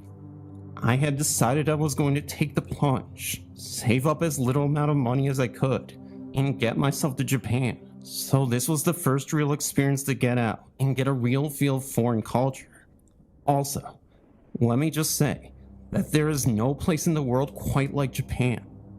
Before I had visited Tokyo and Osaka, and I loved how much karaoke is a part of their culture. Again, any form of entertainment, being able to perform in front of people and bringing love and light to this world is what I'm all about. There is really not anything I would want to do more than anything to breathe and love music. And I guess that's why I gravitated towards Michael Jackson. He set the benchmark as an entertainer. Not many people can come close to him, and I just have such reverence for him and his work ethic. I never had any real role models growing up in my own household. My dad left me when I was a child, and my mom was addicted to drugs. Well, oftentimes, I'd be bounced around my grandparents' and uncle's home.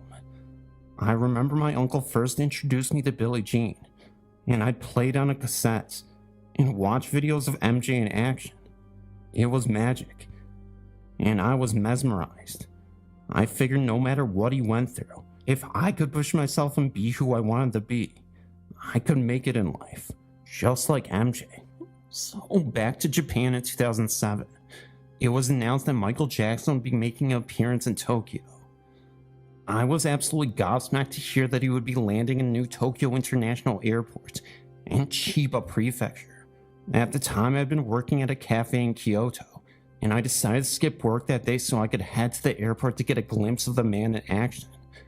Jackson was here to host an exclusive party, where if fans paid a large sum of money, they could potentially meet the King of Pop for a couple minutes. But sadly, since I was nearly broke and young, I didn't have the kind of money to meet him, and it was a bit devastating.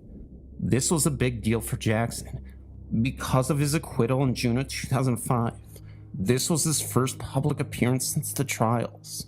There was still hope though, because he was hosting a fan art contest for Japanese who couldn't get tickets for the meet and greet, and 3 winners of the contest would be chosen to have dinner with him and a picture taken. The problem: I was no artist, just a dancer who loved to entertain and sing, and I wasn't Japanese, but I was living in Japan, and I didn't even know if I would qualify.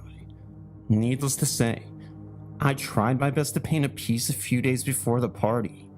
I remember I made a drawing, which sadly I don't have anymore, of Michael Jackson, in his iconic trademark Thriller jacket, moonwalking with the beautiful night sky in the background. It sounded a lot better than it actually looked, but I figured, what do I have to lose? Unfortunately, I didn't win the contest, and wasn't chosen. But to tell you the truth, I didn't feel bad at all. I wasn't expecting to win anyway, but at least I got to go to the event he hosted, where he spoke briefly, and I got to meet some Japanese friends who really loved him. So that was that. Michael Jackson had visited. I didn't get to meet the biggest inspiration of my life, the reason why I keep going. Had I met him, I would have told him the impact he had on me, how I kept the faith throughout my life. As one of his songs put it, I just wanted to let him know how he changed my life for the better. I could have went in a different direction. I could have went to jail or worse, but instead, I focused on my life and career. Skip a couple years later, March 2009. At this point, I had made a name for myself locally as a Michael Jackson tribute artist in Japan. I would volunteer to sing at weddings and dance to Michael's iconic songs. I would also street perform in Tokyo. I wouldn't do any makeup to look like him. I just try to recreate some of his wardrobe and pay homage to my favorite artist. There were times I even got paid very little to do. And for once, it felt like I was almost making it a career. But I wanted to think bigger. I wanted to do this as a full-blown career. Like I said, the goal was always to be a dancer for artists. Well, that was what I was really working towards. This is where things got really interesting. Word got out in the press that Michael Jackson was set to announce a series of concerts, and there was an announcement coming in London. Sure enough, Michael Jackson held a press conference that month. Not only that, but he was going to do a contest to collect background dancers And if you were lucky to be chosen, you would be going on tour with him. Hearing this news, I was over the moon. I remember thinking to myself, I could be the one selected for the shows. It was almost like God was giving me another chance. Make this all happen. Then it really hit me. Not realizing my hype for the comeback tours clouded my naive judgment. I didn't have any money to fly out to LA, where he would be rehearsing, and I wasn't a professional dancer.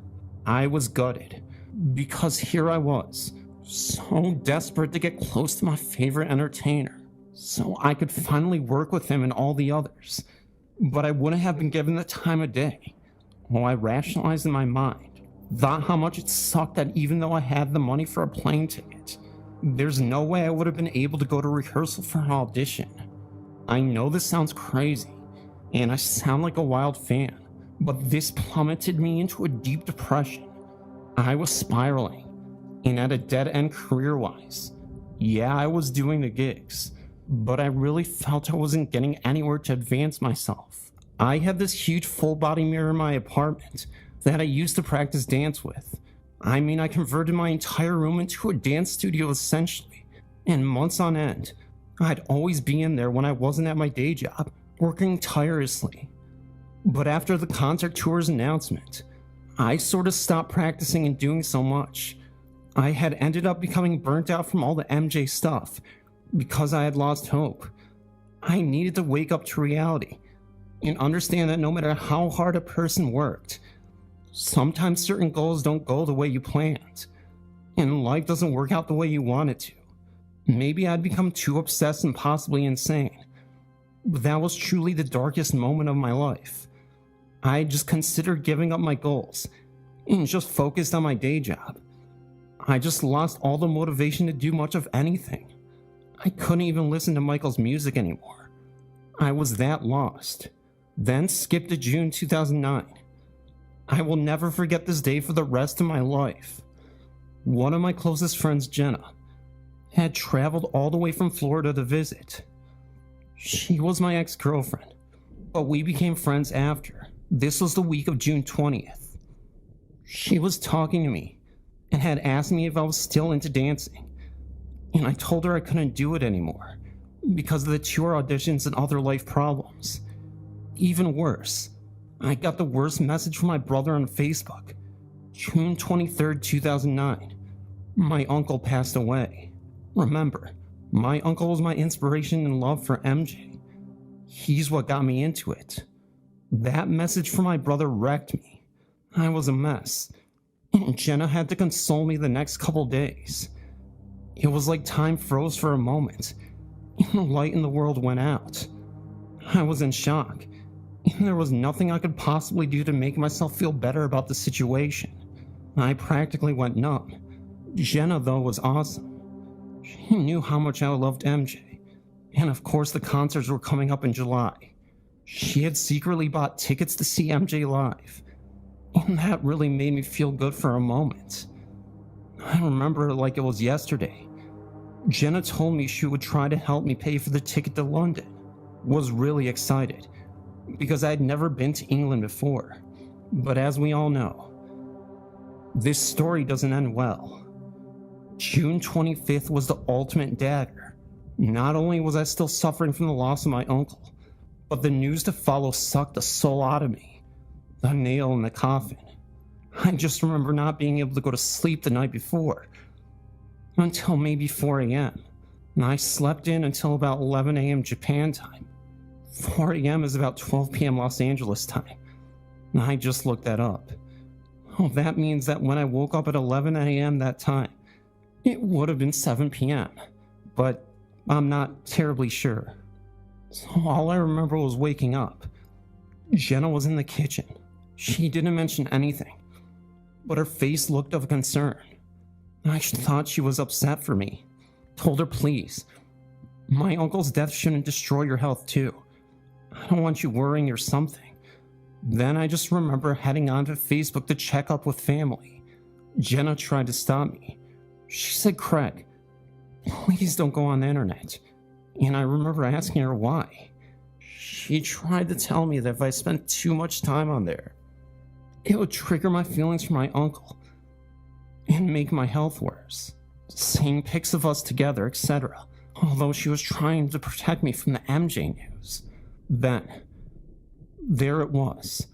Everybody was talking about it. Friends on Facebook.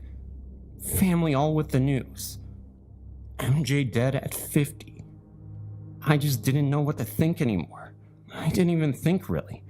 My mind was blank. I wasn't even mad at Jenna for not telling me. I just wanted to give up on life. Not so much because it was MJ, but because of my uncle and my connection with MJ. I thought with MJ being alive, it would at least be the last link I had with my uncle in a weird way. But after he died so soon after my uncle, it was like everything disappeared from me. A couple days later, Jenna had to go back home. She gave me a hug and told me to message her to let her know I was okay. I don't think I'd ever seen someone so scared for my health like Jenna was, but I insisted I'd be okay.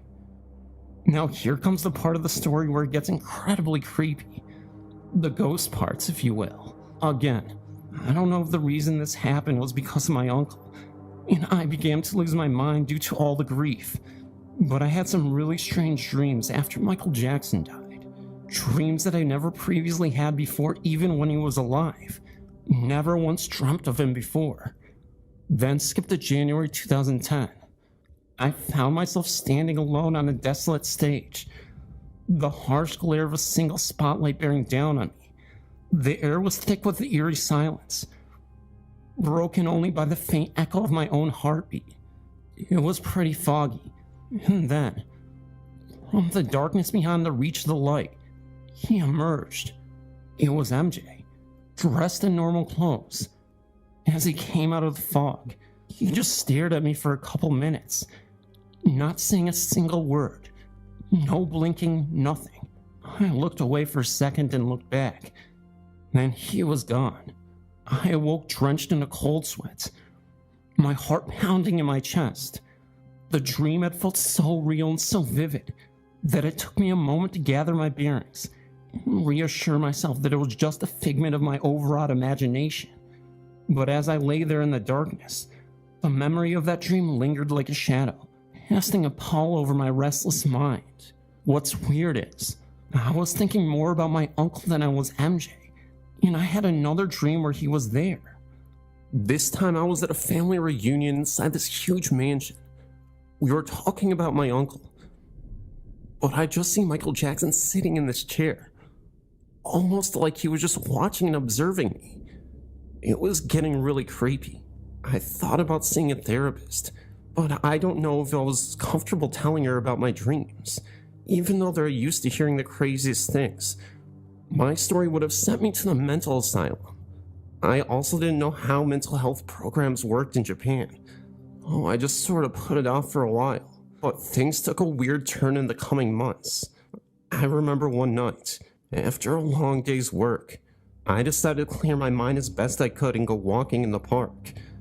I know this sounds crazy, but what I'm about to tell you is 100% real and gives me the shivers to this day.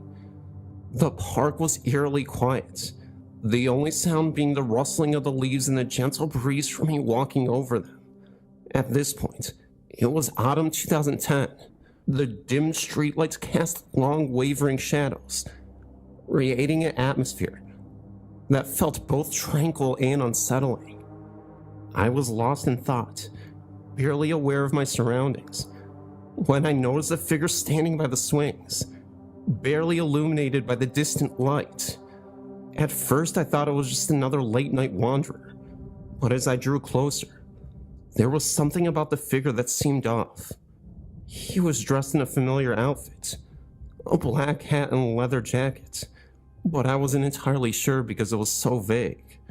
But my heart skipped a beat. Then I realized it couldn't be. I stopped dead in my tracks, my breath catching in my throat. The figure slowly turned to face me, and I was met with a sight that chilled me to my core. I swear to Jesus it was the face of Michael Jackson, or at least, it looked exactly like him. I sound so crazy saying this, but I don't know how else to put it. His face was pale, almost luminescent in the faint light, and his eyes tore into mine with an intensity that made my blood run cold. I tried my best to rationalize what I was seeing. It had to be a trick of the light, a figment of my imagination born from my obsession and grief. But the more I stared, the more real he became. He stood there motionless, watching me with an expression that was unreadable, yet deeply unsettling. I wanted to speak, call out to him, but my voice was trapped in my throat and I was trembling against every instinct, screaming at me to run. I literally just froze there in silence. Then suddenly, the figure began to fade, dissolving into the darkness like smoke. I blinked and he was gone, leaving me alone in the silent, empty park. The cold chill remained, lingering in the air. I stood there for what felt like an eternity, trying to make sense of it all. Was it a hallucination, a manifestation of my grief-stricken mind? Or was it something more? Had my deep connection to his music and my personal losses somehow conjured his spirit?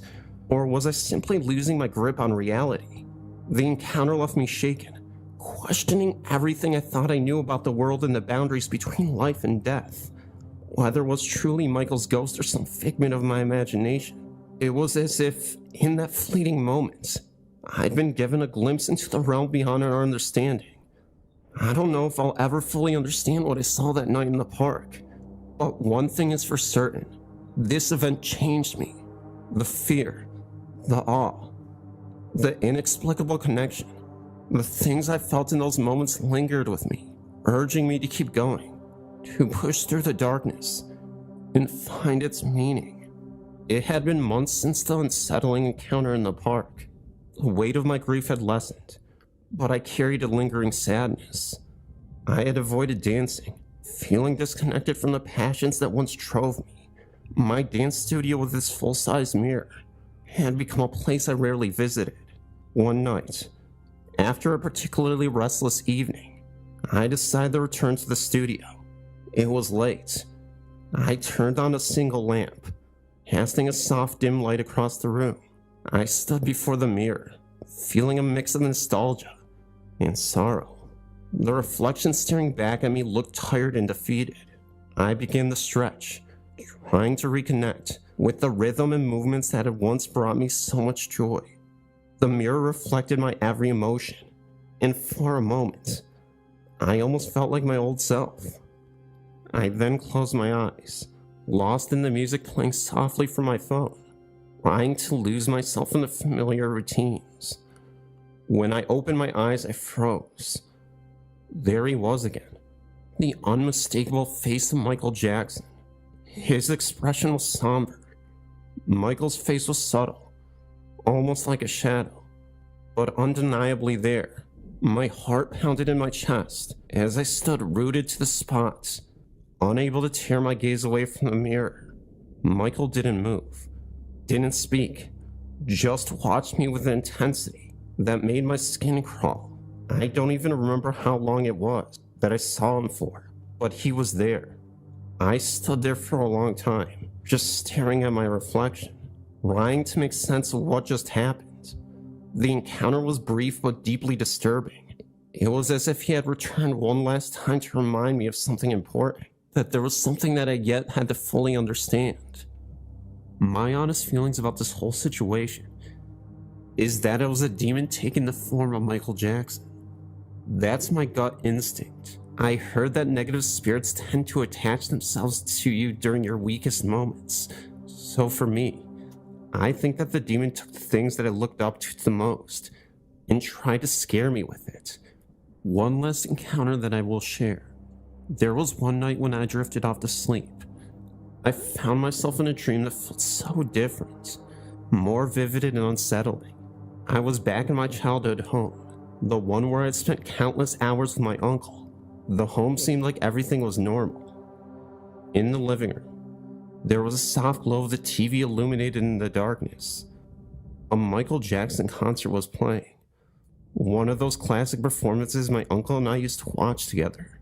I could hear the muffled sound of the music and it drew me closer. As I approached the TV, the image flickered and sounded distorted, creating an eerie, otherworldly atmosphere. Then suddenly I felt a presence behind me. I turned slowly, and that's when I saw my uncle standing in the doorway. He looked just as he did before he passed, but there was something off. There was something unsettling in his gaze. His eyes were hollow, and his expression was a mix of sadness and something I couldn't quite place. "Uncle," I whispered, my voice trembling, but there was no response from him. Just stared at me with those empty eyes. The silence stretched on, just heavy and oppressive. Then, without warning, he moved towards me. His steps were slow and deliberate. I really wanted to speak. I said, "Uncle, what's going on? I miss you, Uncle." But there was no response from my uncle. Just a deep hollow glow, and the stare right back at me. Oh, that's where my stories have come to an end. Please don't judge me about any of the events that happened, or the last time. These were my real experiences. I'm not the type of person to exaggerate. My friends and family can back that up for you. But again, this is only my word. Thank you, Phantom, for letting me share this experience with you. I really can't wait to hear what you have for me. I'm 37 years old and was born on October 4th, 1968. On October 1st of the same year, my first cousin was born. Our parents were so excited because we were born so close together. It was my aunt and uncle's second child, and I am an only child. Our very first Christmas, the family gathered at my grandma's house. You see, my aunt and uncle were from out of town, so we were all to be at grandma's house on Christmas Eve. When we arrived, my mother realized that my cousin and I even had on the same outfits. My mother said it made sort of special after what happened. About 4 months later, my aunt had went into the hospital. My uncle, being at home with a small child and a baby, put the baby in bed with him. In the night, he rolled over on her and smothered her to death. When he awoke, it was too late. He called my grandmother, and all he could do was scream into the phone, "She's gone." Having children myself, I can only imagine the heartache. The story has haunted me for years, but in a way I cannot explain. At about the age of 17, I started to realize that when I went on vacation or visited somewhere special, I had a feeling inside of me that I couldn't explain. All I knew was for some reason I would stand and stare and start to cry. Being young, I tried to hide it at first. Then I began to wonder what was wrong with me. As I got older, I would try to really ask myself why I was feeling this way. And one day I got an answer from the inside of me. That's the only way I know how to explain it, where it came from. I don't even remember where I was or what I was experiencing at the time, but I was getting emotional again. And I heard a voice in my head say, "Go, see for me, because I can't. Take me with you." I honestly believe that she was with me. In all the things I've experienced in my life, she had been here with me. I would like to tell my mother, but I'm not sure she would understand. I always feel her, and I feel connected to her, even though I never really knew her.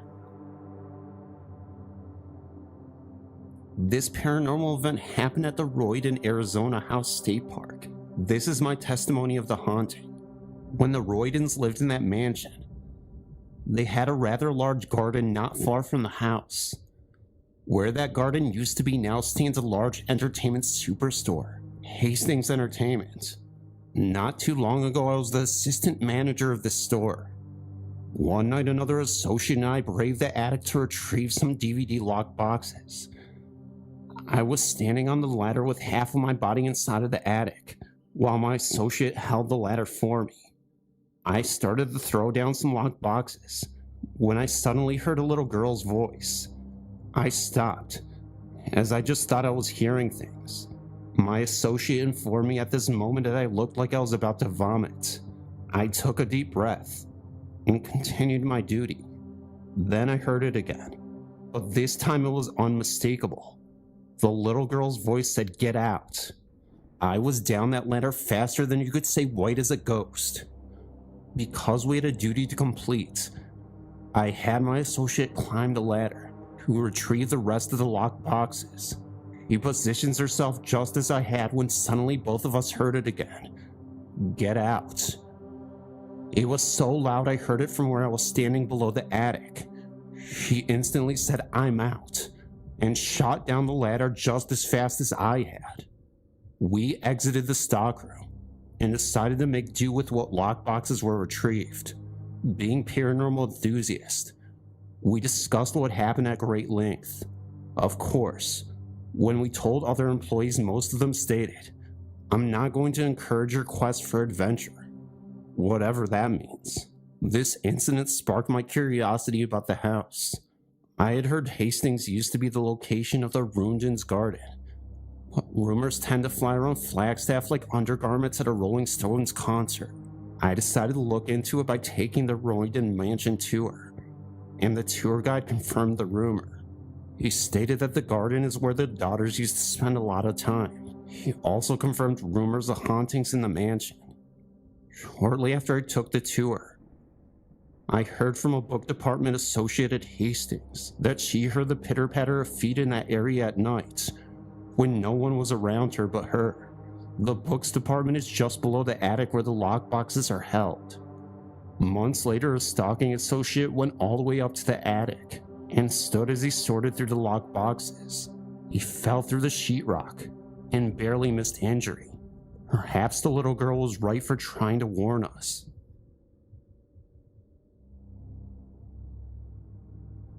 When I was about 4 or 5 years old, my sister and I were spending the night with my grandmother, who had just lost her husband 3 days earlier. My sister and I slept in the same room with our grandmother. In the middle of the night, a sound woke me up. It sounded like coffee percolating, so I got up to see what it was. I walked down the hall from the bedroom to the kitchen, and there he was sitting at the table, her husband. It must have not bothered me because I sat down at the table and carried on the conversation with him. Though, to be honest, there wasn't any mouth movements from his end. He was just silent and staring at me. That's when I thought things were getting a little creepy. And then the conversation I had kind of trailed off. Now, mind you, this wasn't an elaborate conversation.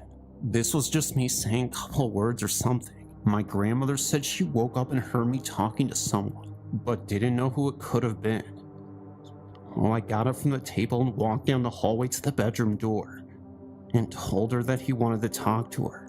She said with confusion that he was dead, and I replied, "No, he's not.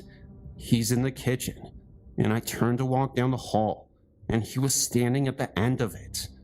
A couple of minutes later, time went by, and he was gone just like that. I swear to this day, I can still hear that coffee pot gurgling in the middle of the night sometimes. And whenever I do, I get this weird feeling, like he's just around the corner waiting. I could hear him telepathically speak to me and say, "See you later," somehow. Not sure how or why, but it creeps me out. I went back to my sister, burying myself under the covers.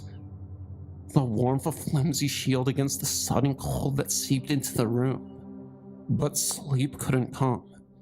Every creak of the floorboards, every sigh of the wind outside, it all sent fresh jolts of fear through me. The gurgling sound thankfully never returned that night, but the memory of it, and the phantom scent of coffee that lingered in the air, kept me wide awake until the first sliver of dawn peeked through the curtains.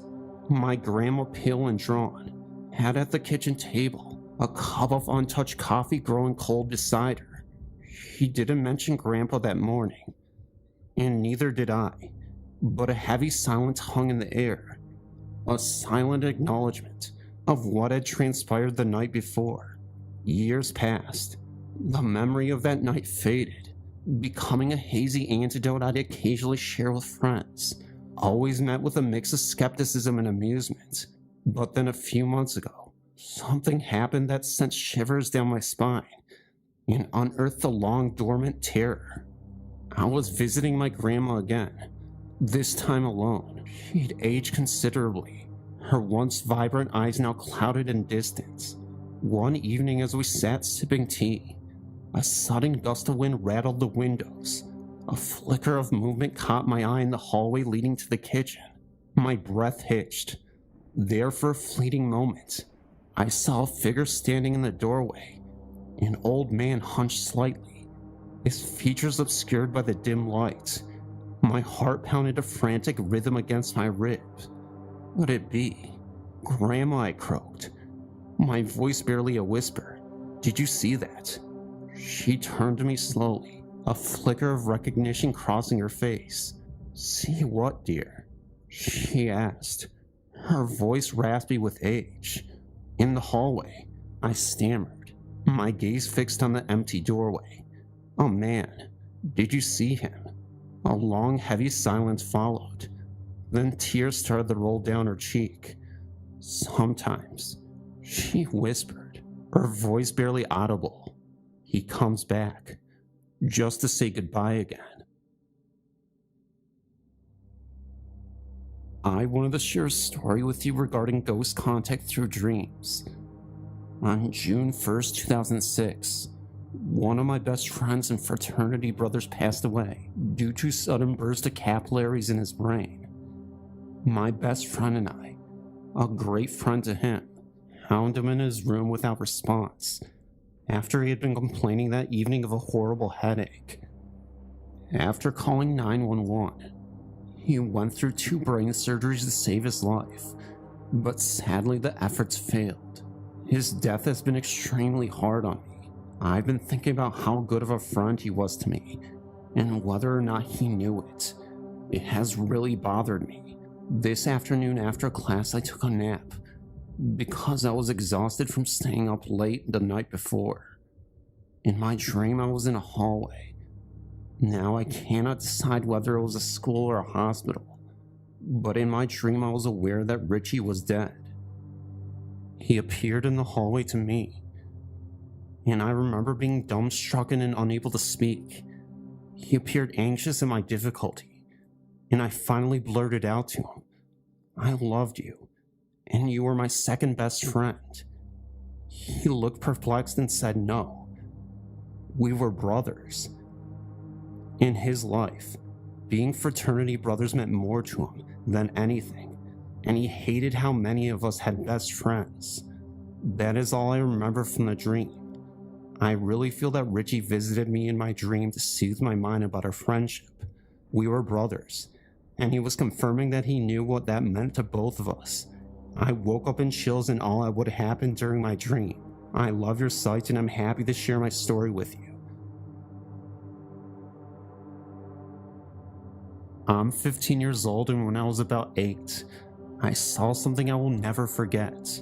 I was watching TV with my younger sister when my mom called me from the kitchen to go and get my dinner. As I turned to go through the doorway to the kitchen, I saw a boy roughly my age standing in the hall.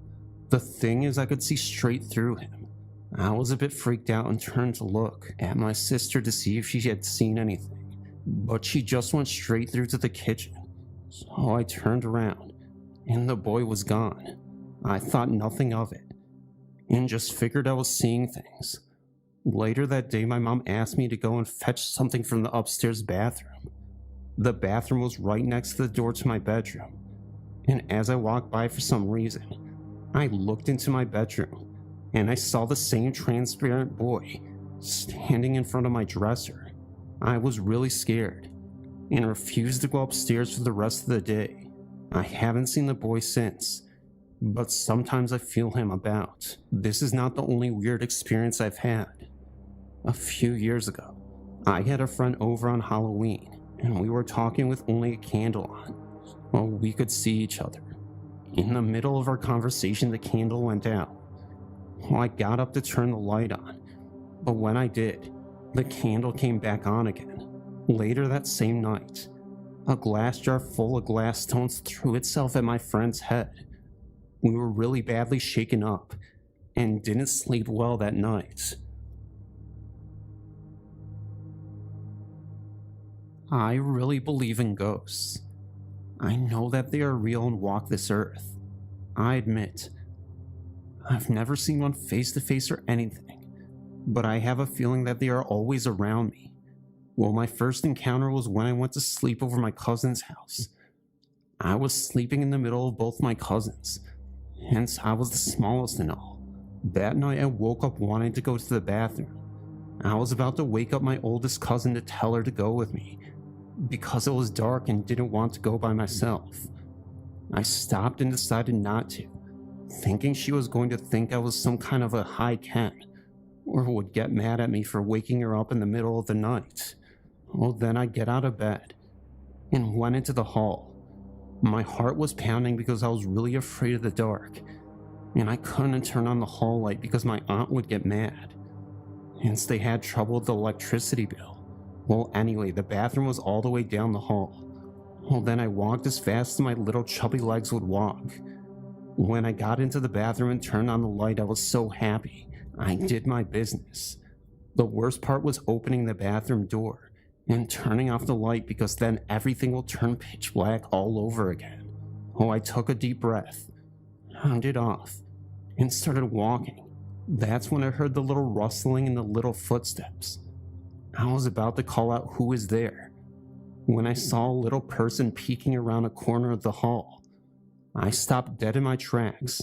I swear I saw the little person give me an evil grin in my way. I couldn't tell, because I was already running to my cousin's room. I got into the middle and felt safe. Well, that's my story. Other than that, in my house, I always hear noises. I'm a night person. I am always in the last in my family to go to sleep. I stay up every night reading a book. Some nights while I am reading, I can assure you I'm wide awake and alert. I hear someone in the kitchen getting water from the sink, or someone shuffling my parents' papers in the dining room. I'm the only one with a view of the living room, and the kitchen and the dining room. It's really weird hearing those sounds, hence I didn't really see anyone come down the hall of my past my room. Other times I hear footsteps in the hall going back and forth, but I don't see anyone. I don't think it's anything evil. I just think they are ghosts who are wandering around my house, or the ghost of the old lady who lived here before us. Lady was found in the living room on the floor because her granddaughter treated her really badly. He didn't feed her. My husband and I have lived in the same condo for nearly 8 years now. It's become our home, and we're so happy with staying here until we're more financially stable to buy a house. I've never had any bad feelings here, but I've always felt like there was something around us. Our daughter used to talk about a lady in a blue shirt that kept trying to take her water she kept by the bed. She would also have guests for tea besides her stuffed animals and dolls. When she pointed out a picture of my Aunt Katie, we knew it was her immediately. Our daughter was only a little over 2 when Katie passed away from diabetes complications, but in that time they had together, she brought so much happiness. Oh, now I feel something in her room. I know it's Katie there watching over her. Other family members have had visits too. The radio will come on when a Smokey Robinson song is playing, or we'll turn to our favorite station. We have other visitors too, mostly family, I believe. My husband was laying in bed the other day, after kicking the cats out of bed and reading a bit. He works nights. Just as he was about to close his eyes, someone rattled the hangers in the closet. He looked up and saw them moving. There were no windows open. The cats were out, and nothing had fallen. He believes it was his mother sending him a message to chill out, as he had been stressing all week about a job interview, to the point it was affecting our daily lives. He was the first person to pop into his head when it happened. We also have someone being mischievous here. I cleaned out my purse the other night, trying to find my wallet. I completely emptied the purse and it wasn't there. This morning, it was right in the top. My sewing things got moved. Keys that were hung up the night before across the room in the morning. Little things like that. I've also heard them too. A couple of times I'll be reading or something, and I'll hear a faint voice. Once it simply said hi. Another time it sounded like a couple was whispering. None of it has been frightening. Most of it has been comforting, in fact. I'm not sure who else is here, besides our family, or who likes to play jokes, but they are welcome. They've never scared us, and when my daughter was little and was becoming frightened, I asked them to stop and they did. I guess we're pretty lucky to have respectful ghosts. They feel like part of the family after all this time. I'd better mention Otis or I'll pay for it later. Otis was our cat we had when we moved in here. She had an attitude to say the least, and her favorite game was terrifying anyone that came to visit by trapping them in the kitchen and growling at them. But she was always loving to us, and very protective. Sadly, she became ill, and we had to put her to sleep about 3 years ago. But she still comes around, even more now than another cat we rescued, who is the spitting image of her, but a lot more friendly. I've seen both our cats jump on the bed, only to get scared and jump off again like she was there to let them know it was still her spot. I felt her climb up on the bed when I'm reading, and when I look to see which cat it is, there's nothing there but an impression. I've even heard her purr when no other cats are around. Oh, she's still there, and still taking her claim on her favorite spots, and letting the other cats know who's boss from the other side. I grew up in a duplex home on Bolster Avenue in Lemoyne, Pennsylvania. We lived there from the time I was 5 years old until I was 15 years old. There was a steep, narrow staircase in the home. Every time you would walk down the stairs, it felt like someone was right behind you. I never turned around because I was too scared. As a child, I would always run down the stairs because the feeling was so intense. My brother did the same thing. My parents would always scold us for running down the stairs because they were so steep, they were afraid we would fall. There were times at night that we would hear sounds in the attic. It sounded like crumbling paper. There was also one bedroom that was extremely cold. It was my room first. I hated sleeping there. It always felt cold, and on many occasions the door would slam shut, or items would fall or appear in different places. The door was cracked, so it was so difficult to close by hand. It needed to be forcefully pushed shut in order to close completely. When it slammed shut on its own, it always closed completely. I disliked the room so much I traded rooms with my younger brother. He felt uncomfortable in the room too. So much so that my parents ended up using that room. They didn't have any problem with the room other than the feeling of coldness. On one occasion, my father came upstairs and saw someone standing in the bathroom out of the corner of his eye. He proceeded to the bathroom and called out, "Let me know when the bathroom is available." He didn't hear anything, and after a few minutes he looked in the bathroom again, and there was no one there. No one else had been upstairs. We never really discussed the feeling in the stairway until we moved from the home. I remember saying to my family that it always felt like there was someone breathing down my neck when I came down the stairs. After we started discussing it, we found that we had that feeling, but never talked about it. We asked some of our family and friends if they ever felt uncomfortable in the home. Everyone we spoke to with mentioned the same feeling of a presence behind them while walking down the stairs. Since I was little, I've been sensitive to ghosts. The same time I had dreams that would later turn out to be true. Could tell which song was on next on the radio. Knew who the phone call was too, etc. My experiences tend to happen at times when I'm either feeling low or just open towards the other side. My stories. As a little girl, I didn't like being on my room after it got darker when it was summertime. I remember feeling being watched and something wasn't right. At the same time, I was very afraid for the door leading back to our house in the stables. I felt something was looking at me and wanting to hurt me. This was from when I was around 6 and stopped when I was 12. Sometimes they would only show up once. Once I was in bed and was close to falling asleep. I suddenly heard a voice calling my name. I woke up completely and looked into the corner of my room, and there was an old woman there. I couldn't see her clearly because she was kind of blurry, but she had a friendly feeling about her. She then disappeared, and I never saw her again.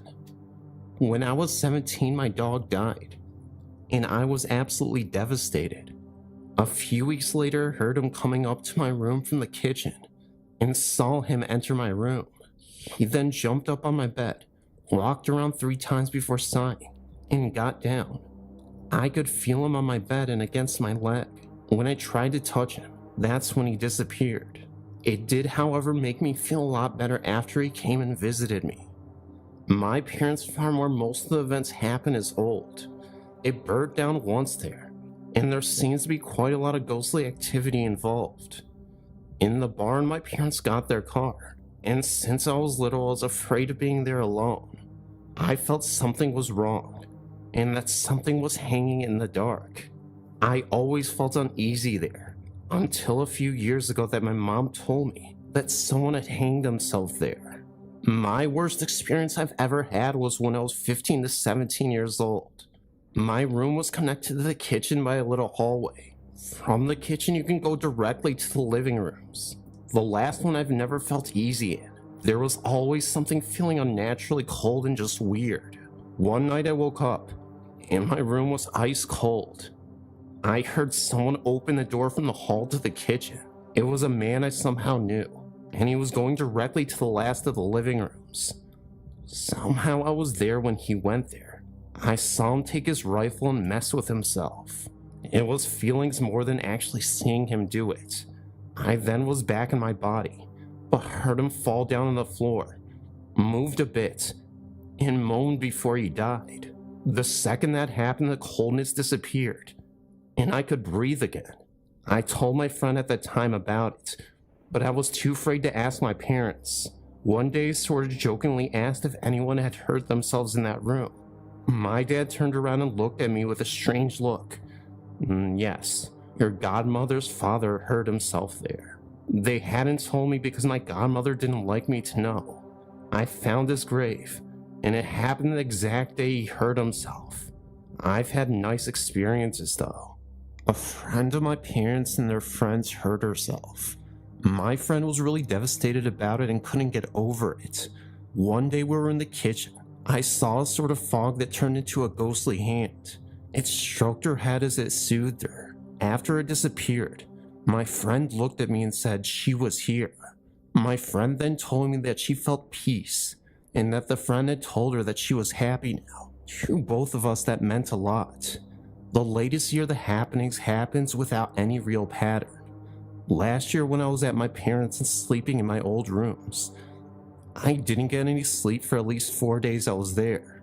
There was a presence in the room, and it was not a pleasant one. It just radiated hatred, and it was pointed at me for some reason.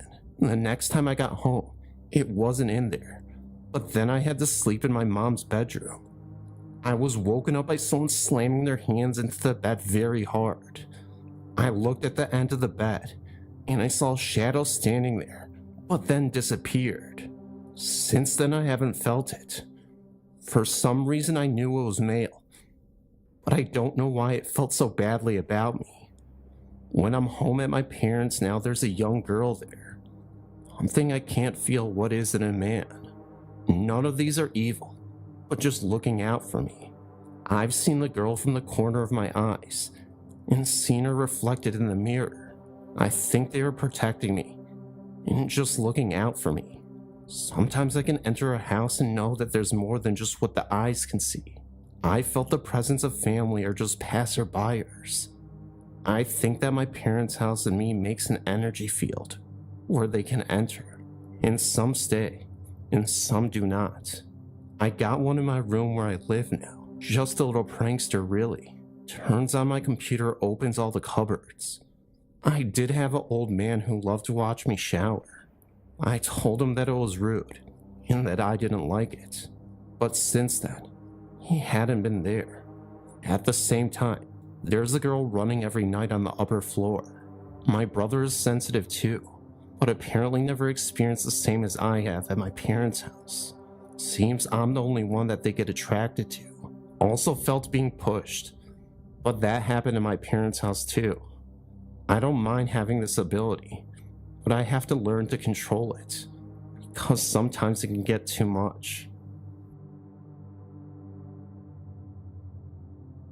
My building was built in the early 1800s. We have had experiences within this build that are questionable. We call our presence Felix. When I first purchased the building in 1985, we used to hear a rocking chair located on the second and the top floor of the building. When I asked the previous owner and showed her the location of where we were hearing this chair rock, she stated that this was her father, and he had his rocking chair. The upstairs was completely emptied at the time. The upstairs had the latch doors, yet I would find doors open even after I knew I had shut them. Lights go on for no apparent reason. The same with blow dryers. The lower or first door is a barber shop. Turns out so was Felix. We have found things moved. There are so many different things I thought I'd bring it to your attention. My building is in West Warwick. Others would swear to the things I would tell you. It's okay. Felix has been here far longer than we have, and we have no problem with having Felix around.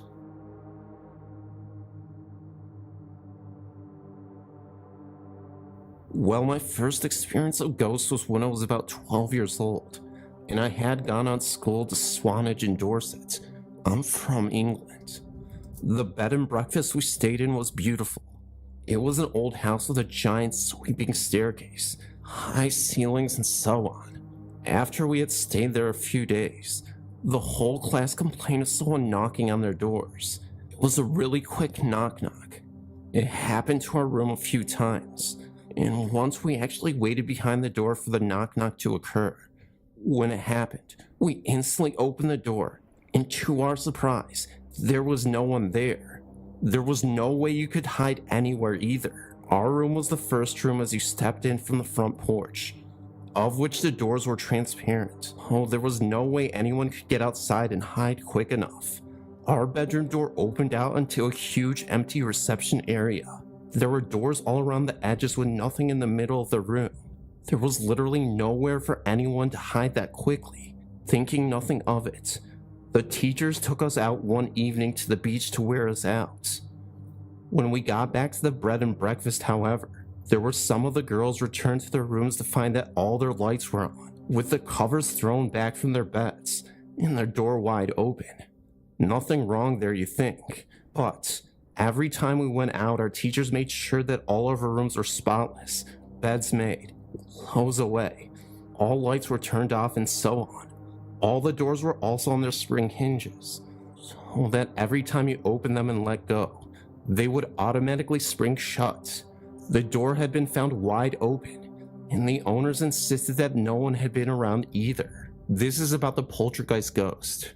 My second experience of ghostly goings-ons happened to me a few years later, when I was about 15 whilst on holiday in the Aveline in Portugal, in the villa in which we were staying. The villa was huge, as there were about 10 of family and friends. It had 3 floors. The bottom floor was bedrooms. The middle floor was the kitchen, living room, dining room, and so on. And the top floor was again bedrooms. Me and my friend at the time had a room on the bottom of the house, which had patio doors that opened out into the swimming pool.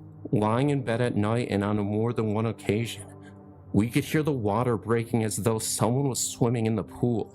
Rushing to the window, we would always discover nobody there. We would also hear the back gate squeak open and shut at night, and again, nobody was there. The bedside lamp would also spontaneously switch itself on, but being young and naive, we would obediently turn it off and think nothing of it. On our final night in the house, my mom claimed that she woke up during the night to hear someone wandering around upstairs. It was on the bottom floor also, opening and closing cupboards. Thinking that it was one of the 10 people in the house, she dozed off back to sleep. In the morning, when my mom spoke to friends on the top floor, they claimed that they also heard cupboards opening and shutting, and also assumed it was one of us. Only then did they realize that it wasn't actually any of us at all. And now, It was about 2 years ago in this other story. I was 19 then, that me and my mom went to see a medium.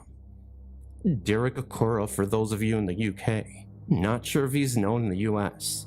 Think of him as a UK equivalent to Jonathan Edwards, who was performing on stage in Swindon, Wiltshire, southwest of England, by the way. I had insisted to my mom that we go to see him, as we had avidly watched him on Living TV's Most Haunted. So my mom came not expecting much, whereas I secretly hoped that something would happen, as I think everyone does who attends those kind of things. And I was not to be disappointed. Derek came on stage and introduced himself, and then he started to contact spirits on the other side. And lo and behold, it was my mom's great-grandmother, Nanny Woo Woo, who was the first in the queue to talk.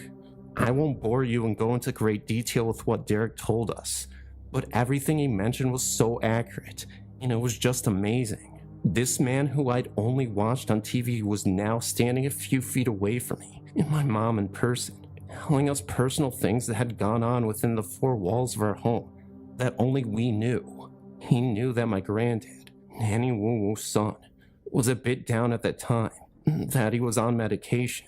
He knew that my dad had injured his knee and so many other things. He also predicted that my mom would get a promotion by Friday. We went to see him on a Wednesday, and she did. Derek also made a reference to a conversation that my mom had with my dad on the way to see him, just a mere hour before. How weird is that?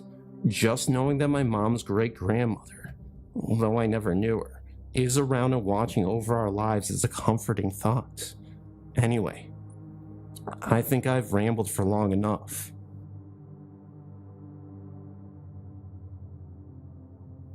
I have a comment about the Guthrie Center in Iowa's Devil Chair. After one of my friends read your site, I was talking on the phone with him, and he told me about the chair and what happened to that one man. I'm not a big believer in ghosts per se, but I do believe in supernatural and spirits.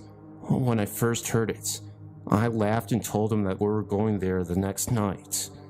We ended up heading on over there. Him, my friend, and I at about 8:45 p.m. in the winter. It was pitch dark already. He was told where it was. You have to turn left on the second dirt road, and it's on the right towards the top of the hill.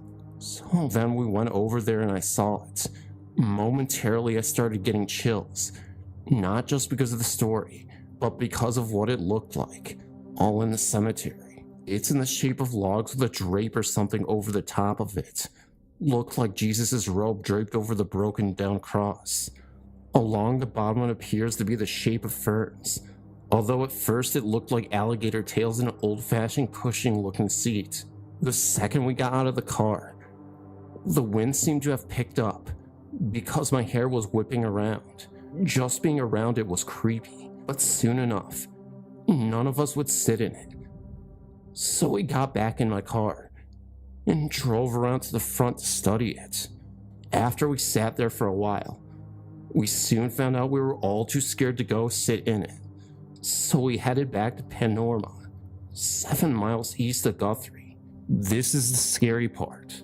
That night my friend stayed at my house.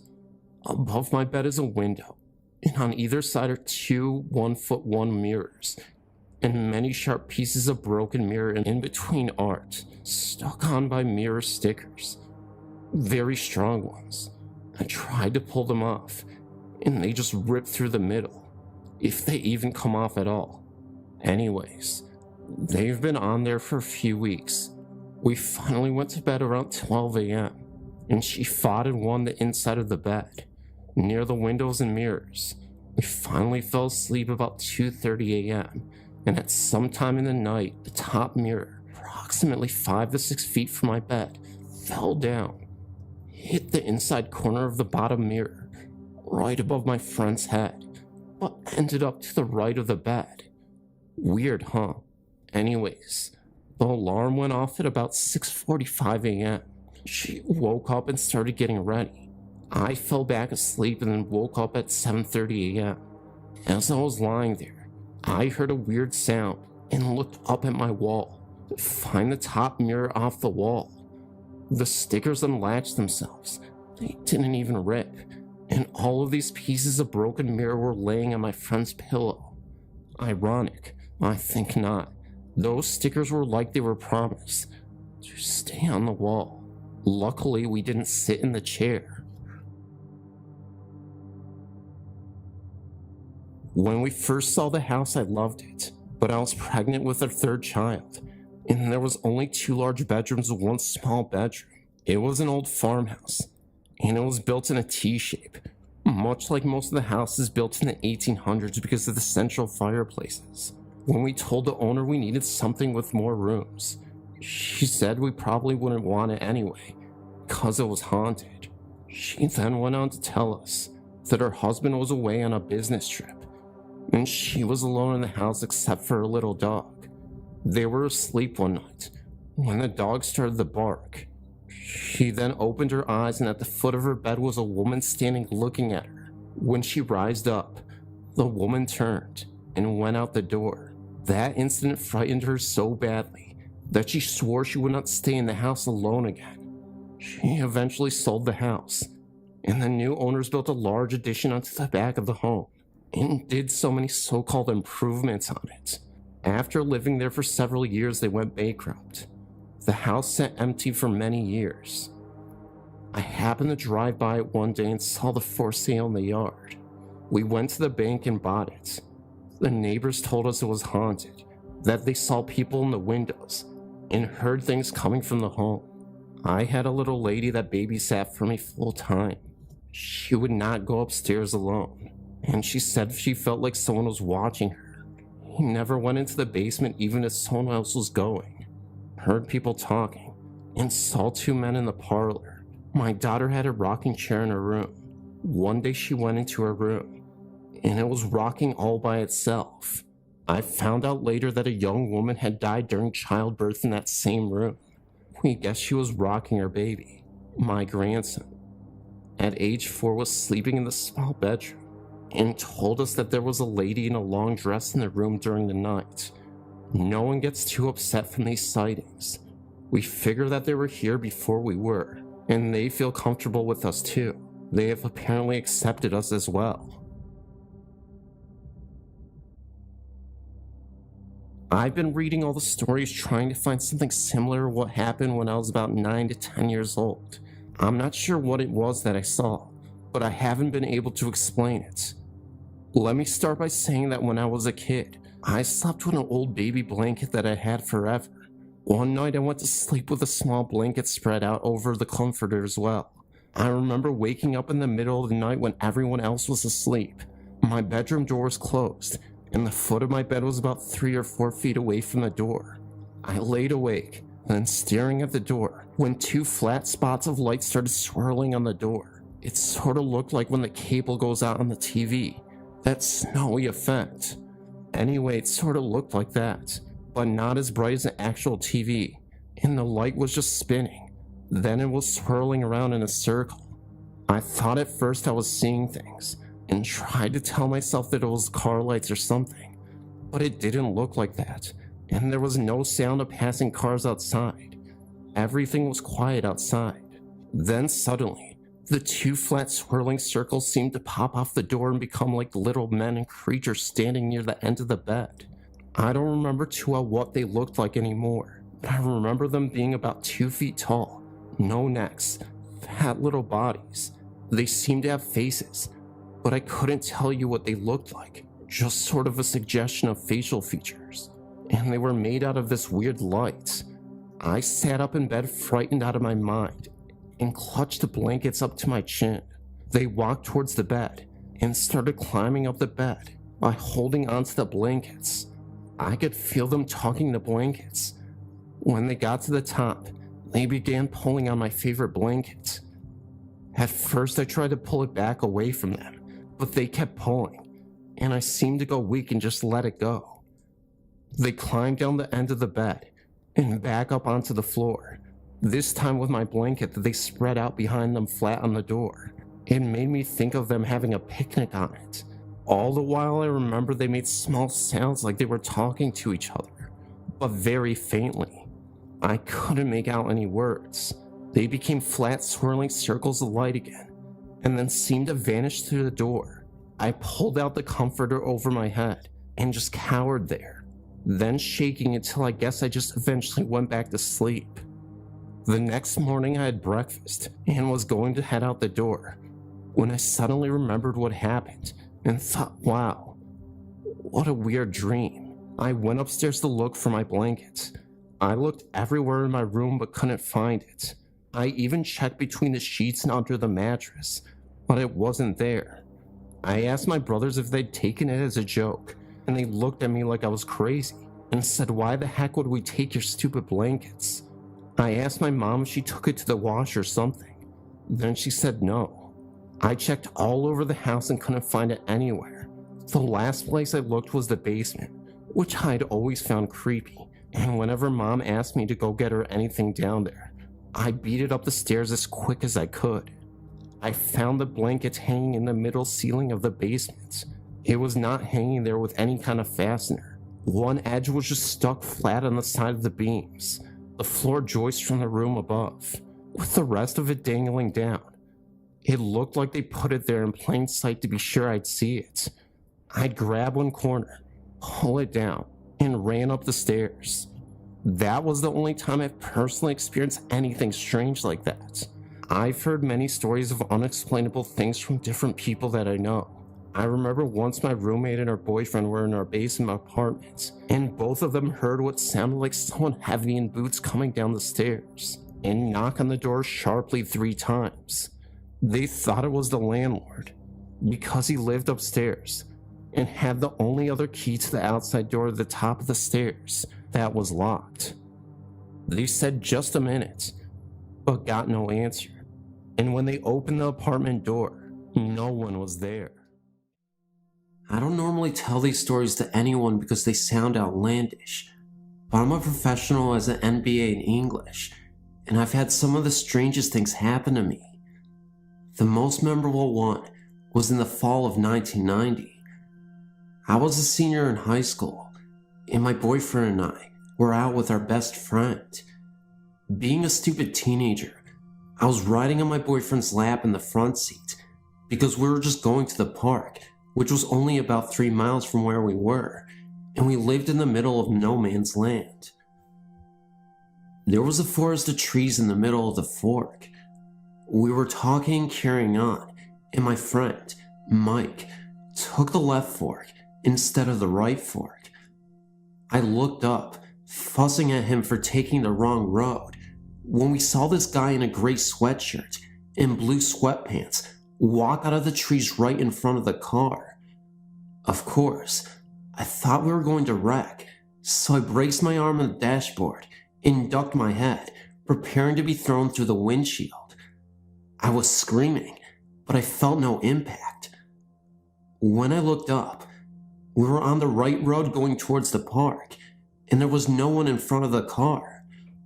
Of course, we stopped the car and mulled around for a few minutes, trying to see if maybe someone had wrecked in the trees, but there was no sign of anything. I do know that about 4 years before that, my brother had a good friend who died at the intersection while running from the cops after domestic dispute. He never made the turn and went straight into the trees. He left behind 2 small children. Maybe it was him trying to go home. My next experience happened with a Ouija board, and I can promise I'll never touch another one. We were trying to contact a friend who had passed away about a year earlier. I asked him to prove he was who he said, and he gave us some details that each of us in the room would know about him individually, but not collectively. I asked him to prove he was there.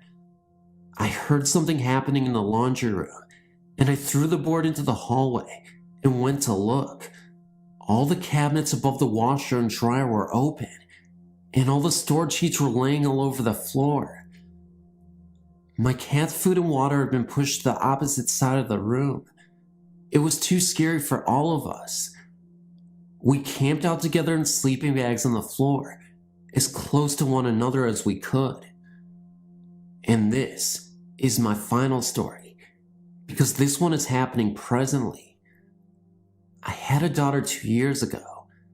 I decided to pass on my middle name, which has been a family tradition for girls in our family for years. Grace. The wild thing is, my daughter was due on June 21st, which I thought was cool because it was my brother's birthday, but she was born on May 27th, 1996, exactly 1 year to the date of the death of my Aunt Grace, whom I loved during life. She was my godmother, and she never had any kids, and I felt it was a meaningful tribute to her. Anyways, getting to my point, my daughter was born very sick, but became healthy very quickly. She has grown into a radiant little girl. We have moved 5 times since she was born, my job and me traveling, and we finally decided to settle near one set of my grandparents, so she could have the loving support I never had. So we moved to Atlanta. The strange thing is, I've noticed that she always has the coldest room in the house. My husband makes a joke out of it, since he is always hot, that he doesn't know how we always do that. I believe it is my Aunt Grace watching over her, her guardian angel. I've been in her room, putting her to bed, reading her a story, and felt someone sit on the bed with us with a great thud. My aunt was no little woman, but always a beautiful one.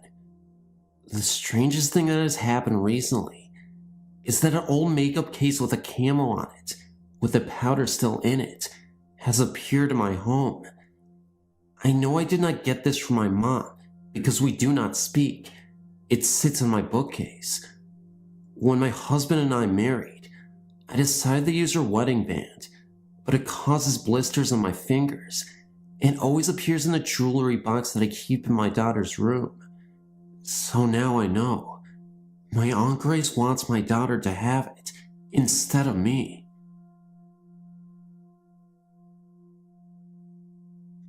I've always wondered what was going on in the house I grew up in.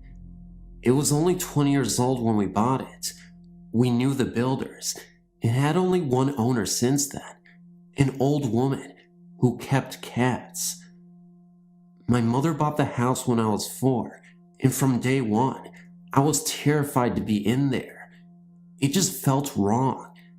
It was a small house, only 2 bedrooms, all on one level, with the exception of an attic and a basement.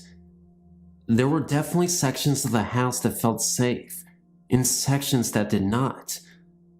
The back bedroom closet, the bathroom, and the short steps and hallway leading to the back door and basement were not. The first bedroom, living room, and ironically enough, the kitchen, so as long as you put your eye on that back hall, were safe. The things that occurred in the house were experienced by the entire family, though my mother and older sister always had a reasonable explanation for them. Heavy breathing could often be heard. Mom's explanation, the swing set up the road creaking, footsteps across the ceiling, the neighbors. Now, our house sat alone and shared no walls, so how would we hear the neighbors going up their stairs inside their house?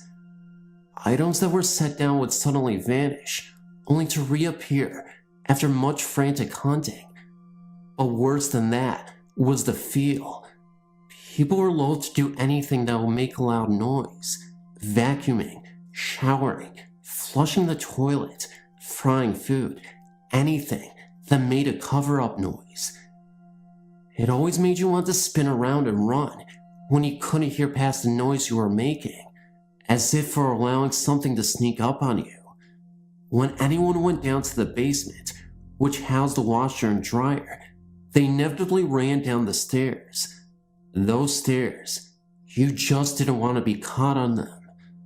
My mom was a compulsive decorator, and the only spot in the house that did not boast ornamentation was the hall leading to the basement stairs. Even she couldn't bear to be in there long enough to hang a picture. Once in the basement, the person felt compelled to keep a running, shouted conversation with whomever was upstairs. You did not want to be cut off down there. Sleeping in this house was a nightmare. The overwhelming fear of shutting off the light and daring to sleep. Myself and my niece both experienced this. In the back bedroom, too, there was a closet. The closet door had a tendency to suddenly slam open. My mom's explanation: it was hung crooked. When I was 14, tired of it, I put a latch on it. Some years later, the door flung itself open, hard enough to send the latch flying through the opposite window. Hung crooked indeed. The most terrifying event in the house was experienced by myself, my niece, and my dog. We were sleeping, both in my room. My sister was asleep on the sofa, and my mom in her room. Jennifer and I were awakened by a voice from the area of the basement, calling my name.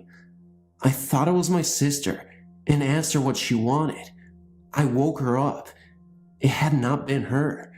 I woke my mom up. It wasn't her either. While I was talking to my mother, the voice came again, telling me to come to it. My niece asked my mom if she had heard it, and my mother replied that she had heard nothing, and that we were dreaming. Both of us, dreaming the same dream. Okay. It went on all night, and my dog, guardian of my well-being, hid under the bed and whimpered. We lived in the house for 17 years. During that time, we had bedding switched from one bed to another, tapes and records moved under furniture, and perhaps the most puzzling, we came home daily for a week to find bowls of hot food and cups of steaming tea set out as though someone had just been there, yet the house was locked. We had a neighbor watch the house to make sure the kids weren't coming in, but nobody was seen to enter. To this day, whenever my niece or myself have a nightmare, it is set in that house. No dreams that take place in the house turn out to be good ones. I've actually had dreams that were going along fine until I realized where I was. I also remember having a dream that I was married and my husband had purchased a house. He took me to see our new house, and you guessed it, it was 4 Harrison Court. In the dream, the most amazing wave of terror swept over me at the thought of stepping into the house again. We have no idea what was wrong with it. We know the woman who bought it from us, and she still lives in it.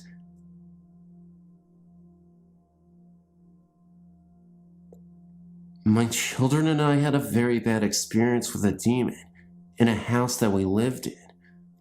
My son became very scared one night as he viewed the ghost of a man with a sword sticking out of its side. This ghost was standing in the doorway of my son's bedroom very late one night.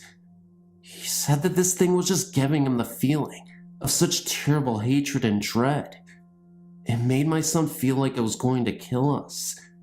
My son started sleeping in my daughter's bedroom, and that thing started going from room to room, looking for my son, and so it started coming into our room and scaring the daylights out of me.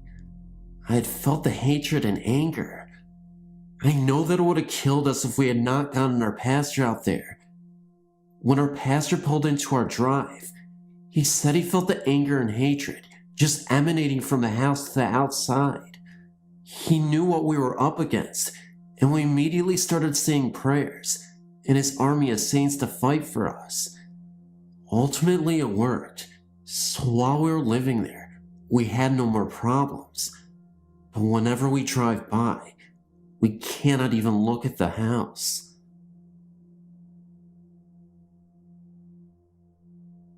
Reading some of the stories that your readers have sent you brought back a memory I thought I had long forgotten, and I would like to share it with you. Unfortunately, or fortunately, depending on your point of view, it did not occur to me, but instead happened to a childhood friend of mine. Being an ex-army brat, part of my childhood was spent in a suburb just east of St. Louis called Spanish Lake. It was called that for a lake that was near there and a favorite hangout of many of the townspeople. A nice lake during the day, but at night, It was said that the ghost of a sunken Spanish galleon walked the shores of the lake, especially during the summer months, in search of what was unknown. At one time, I'd been told that several people had simply disappeared from there and were never heard from again. Truth or not, I will not venture a guess. The lake was also said to have a section that was bottomless, and there, supposedly, lay the Spanish galleon. Being teenagers and fearing nothing, several of us used to go there with our girlfriends or boyfriends and park. But one night, my friend told me he had learned his lesson and would never, ever go there again. I came out of my house one summer's day in 1971, and I saw Randy up the street, absolutely throwing a fit, yelling, screaming, cursing, and in general, having the proverbial cow. He was standing near his car, a 1966 Plymouth Roadrunner, in mint condition, or at least it almost was, now. Something you must understand is that this car was Randy's pride and joy. He babied the car, and it was one of the fastest cars in the area at the time, as well as one of the sharpest looking cars. It was a painted metallic turquoise and built to the hilt. I asked him what he was so pissed off about, and he showed me. What I saw scared the bejesus out of me. It looked as if someone, or something, had ran their fingers down the entire length of the passenger side of his car and completely melted the paint where they had touched the car. He told me that he and his girlfriend, the night before, had gone to their favorite spot on the lake to be alone. He told me that they had been there long enough to fog the windows a little. During a pause, for breath catching or something, one of them looked out the front window, seeing what appeared to be a sort of red glow emanating from the lake itself. At first they tried to ignore it, their attention on each other, but, unfortunately, they both became rather interested in it. Randy told me that within the glow, he started to make out what looked like a ball, just a little brighter than the glow itself. At this point, Randy told me that it appeared to start coming towards them. He told me that it looked like it was pulsing or something, almost as though it were alive. It came slowly towards them, and they got really scared. His girlfriend told him that she wanted to leave, right now. Randy told me that he tried to start the car, and absolutely nothing happened. Not one damn thing. It was almost as if all the power had been sucked from it. Meantime, the red glow continued towards them.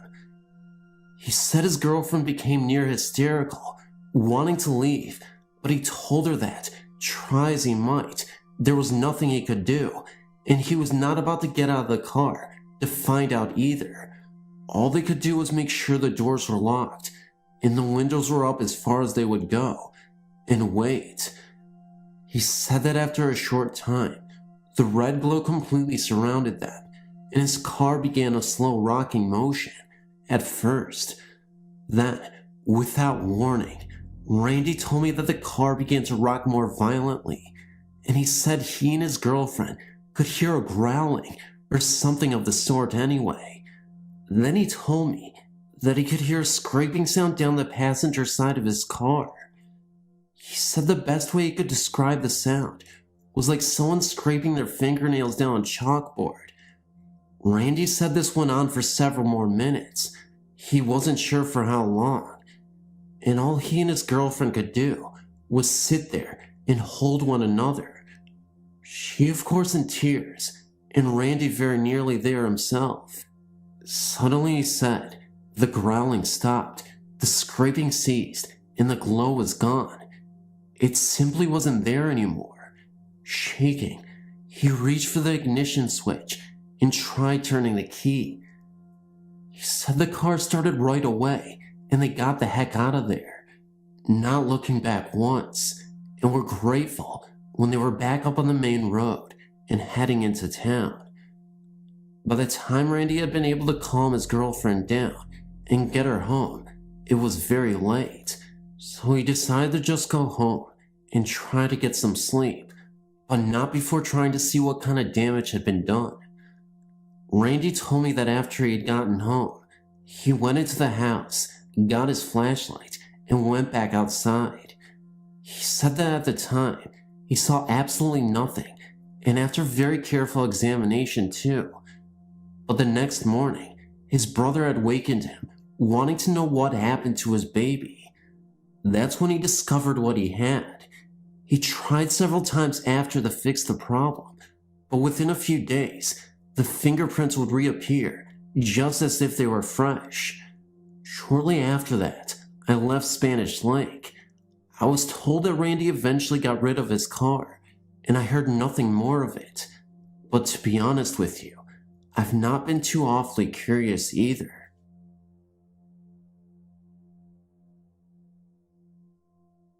When I was about 13 years old, I used to babysit quite a lot in my neighborhood. Back then, I didn't believe in ghosts or the paranormal. I lived in upstate New Jersey at the time. My foster family had recently moved into a new housing development in a small suburban town near the New York state border. The house next door to us was an old farmhouse. The housing development had been built on what had been the farm. The farmhouse had supposedly been built during the mid to late 1700s. When I came home from a babysitting job late one night, I looked out at the window for several minutes at the stars, trying to find the different constellations, as was my habit just about every night. Then, I saw a ball of mist, which appeared to be walking down the middle of the road. I thought that it must be some kind of gas or water vapor, although I'd never seen anything like it in my life. It seemed so deliberate. It never veered from the road. I watched it go to the end of the block and make a right into the woods that led to New York State. It was weird, but I figured that there must be some rational explanation for it. The couple who had just moved into the old farmhouse needed a babysitter for a Saturday night for their 4-year-old daughter. I agreed to babysit. I arrived at the couple's house about 7 p.m. on a hot summer night. As soon as I entered their house, their Doberman Pinscher ran up to me and started barking at me and howling. He wouldn't stop regardless of what the couple tried to do. His howls became shrill and he began to growl at me.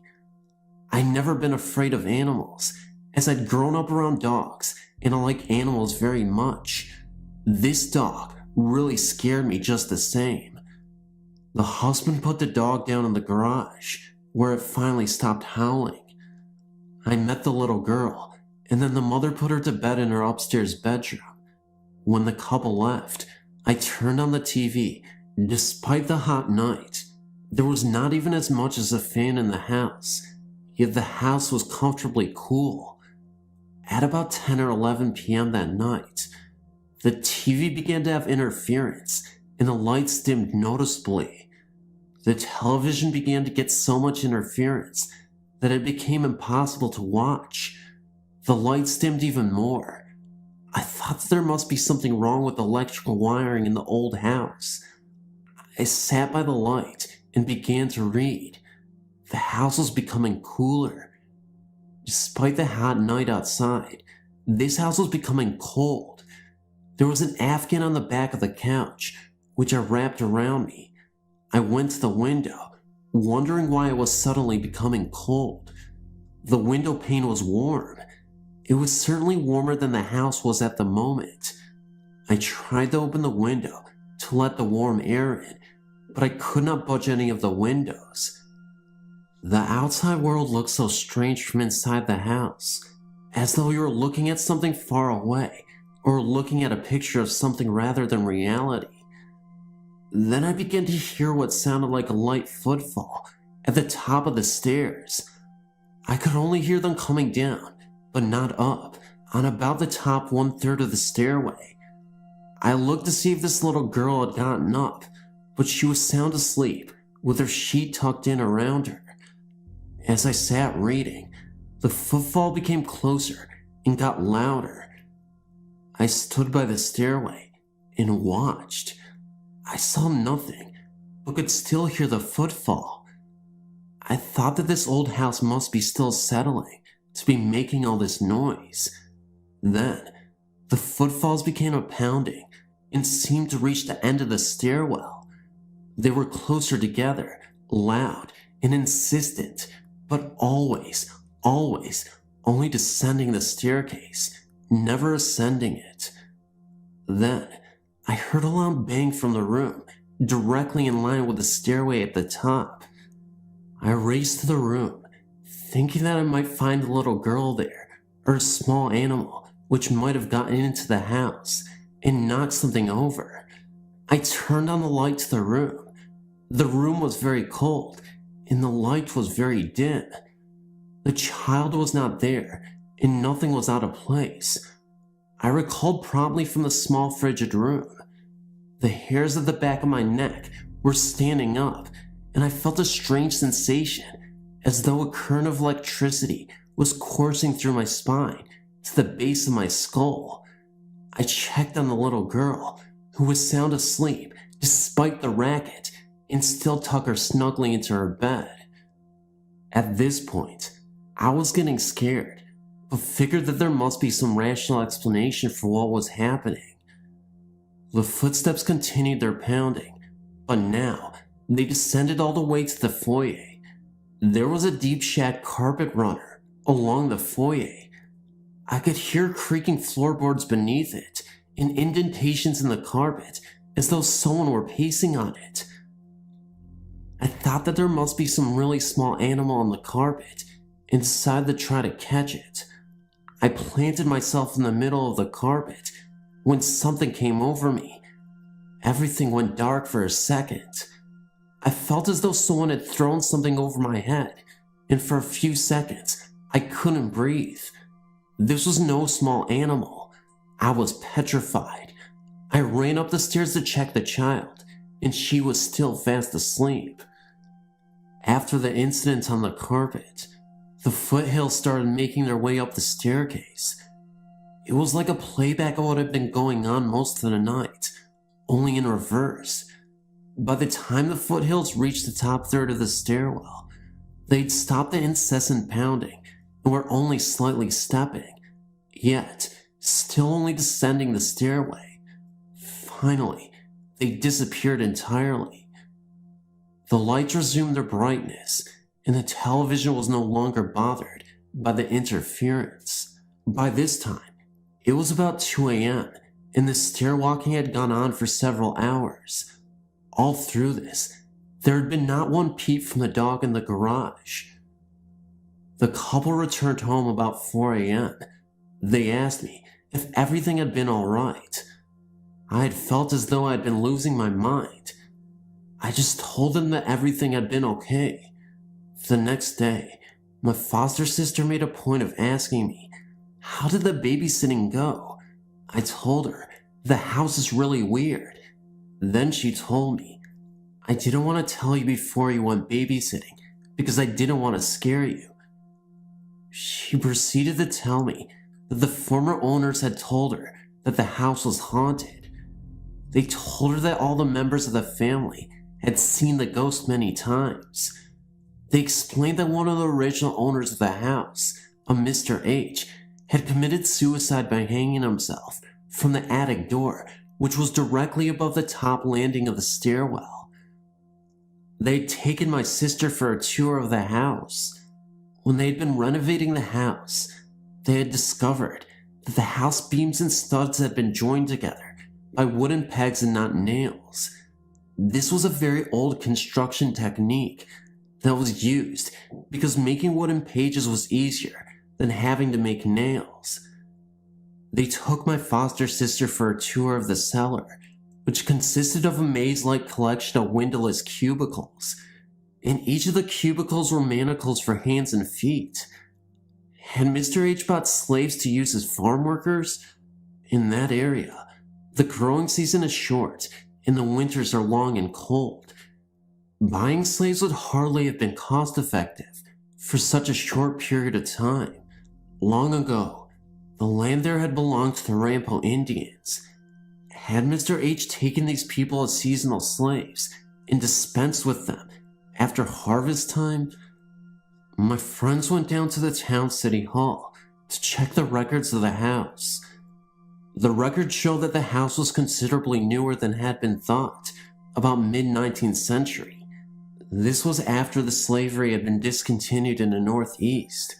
The former owners of the house, who were also builders and renovators of old houses, said that the mode of construction that was used in the house would date the house as being much older.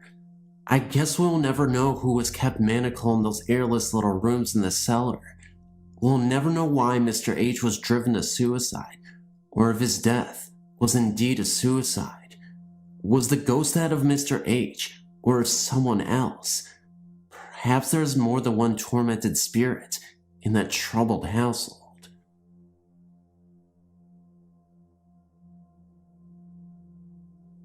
I'm from a very small town in Madison Parish, Louisiana. One cold February night, my 5 sisters and I were going to visit my dad's brothers, as was a habit of ours to do, a couple of times during the week. My father had a work van in which the motor was encased on the inside of the van. Since it only had a driver's seat and a passenger seat, some of us had to sit on top of the motor case. This night, in particular, we took a different route to our uncle's home for some reason unknown. As we turned onto a side street, only one of my other sisters and I saw a woman with long flowing brown hair down to her waist in a long flowing white nightgown glide across the street about 1 or 2 blocks ahead of us. My sister and both looked at each other at the same time and said, "Did you see that?" 1 second she was to our left, and the next she was across the street and then just vanished. When we got home later that night, I told my mother what my sister and I had seen. She said that many years ago, I'm not sure if it was in the early 1900s, a young lady who lived in that area was to be married. On her wedding night, her fiancé was tragically killed before the wedding could take place. The bride, who was very much in love with her fiancé, pined away and died from the grief of her loss. My mother said that my sister and I were not the only ones who had seen this lady. I will never forget the apparition that I saw that night, and I truly believe that what I saw was a ghost from the past.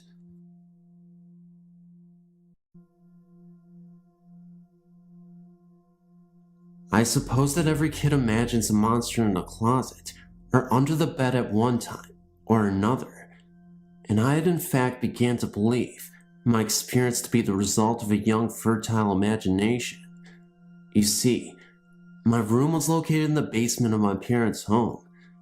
Located next to the basement stairs, my closet ran under the stair and had only an open doorway, no door. As I lay trying to sleep at night, I was sure I could discern a pair of glowing red eyes staring at me from the closet doorway. This always filled me with a sense of fear and trepidation.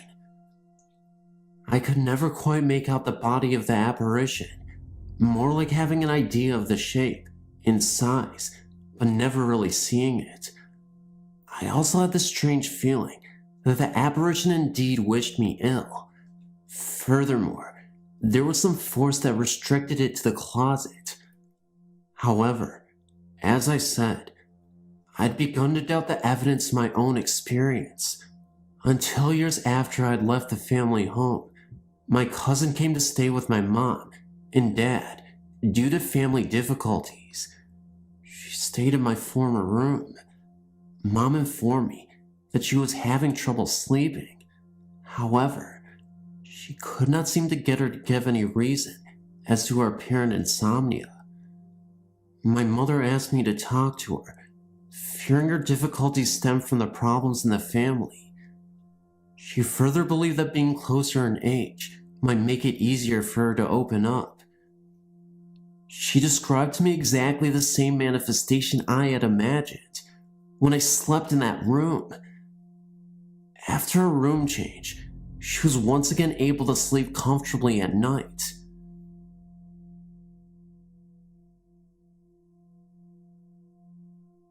My friend Christy is engaged to this guy named Sean.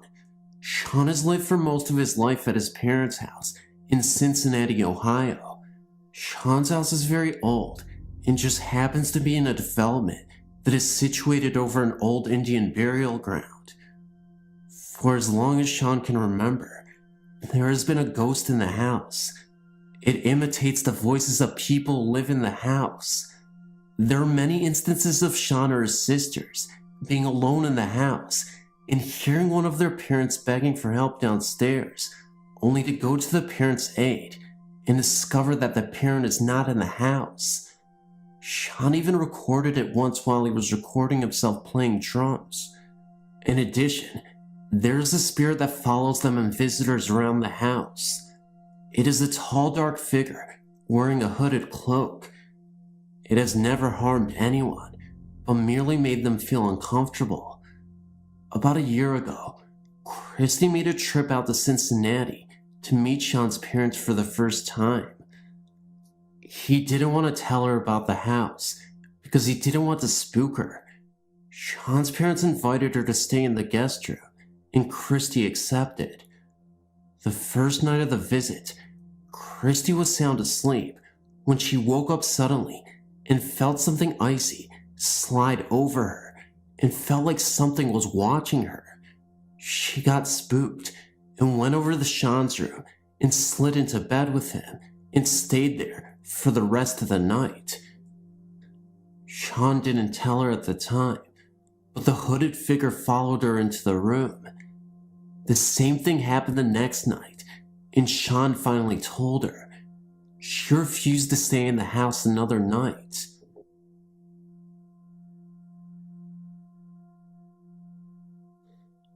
When I was about 4 or 5, maybe even younger, I remember one night I was sleeping in my room and I awoke. I don't know why I did. I may have been dreaming. Anyways, I looked ahead of me to my wall and there was a face on it. It was blue, looked human, and this may sound strange, but it had a hat on that looked like one of those Arabian towels that they wrap their heads with. It spoke to me. I don't remember what it said, but oddly, I wasn't afraid of it. I don't remember the reaction, but I asked my mom if she remembered about when I told her there recently, and she said I used to tell her about a lady in blue visiting me quite often. I only remember telling her about my only experience once. I might have seen the face more than I remember. I don't think it was a dream, because I don't think I would remember a dream I had when I was 5 or younger. I'm 15 now, so it was at least 10 or more years ago. That's my experience. If anyone has had an experience similar to mine, please write me about it.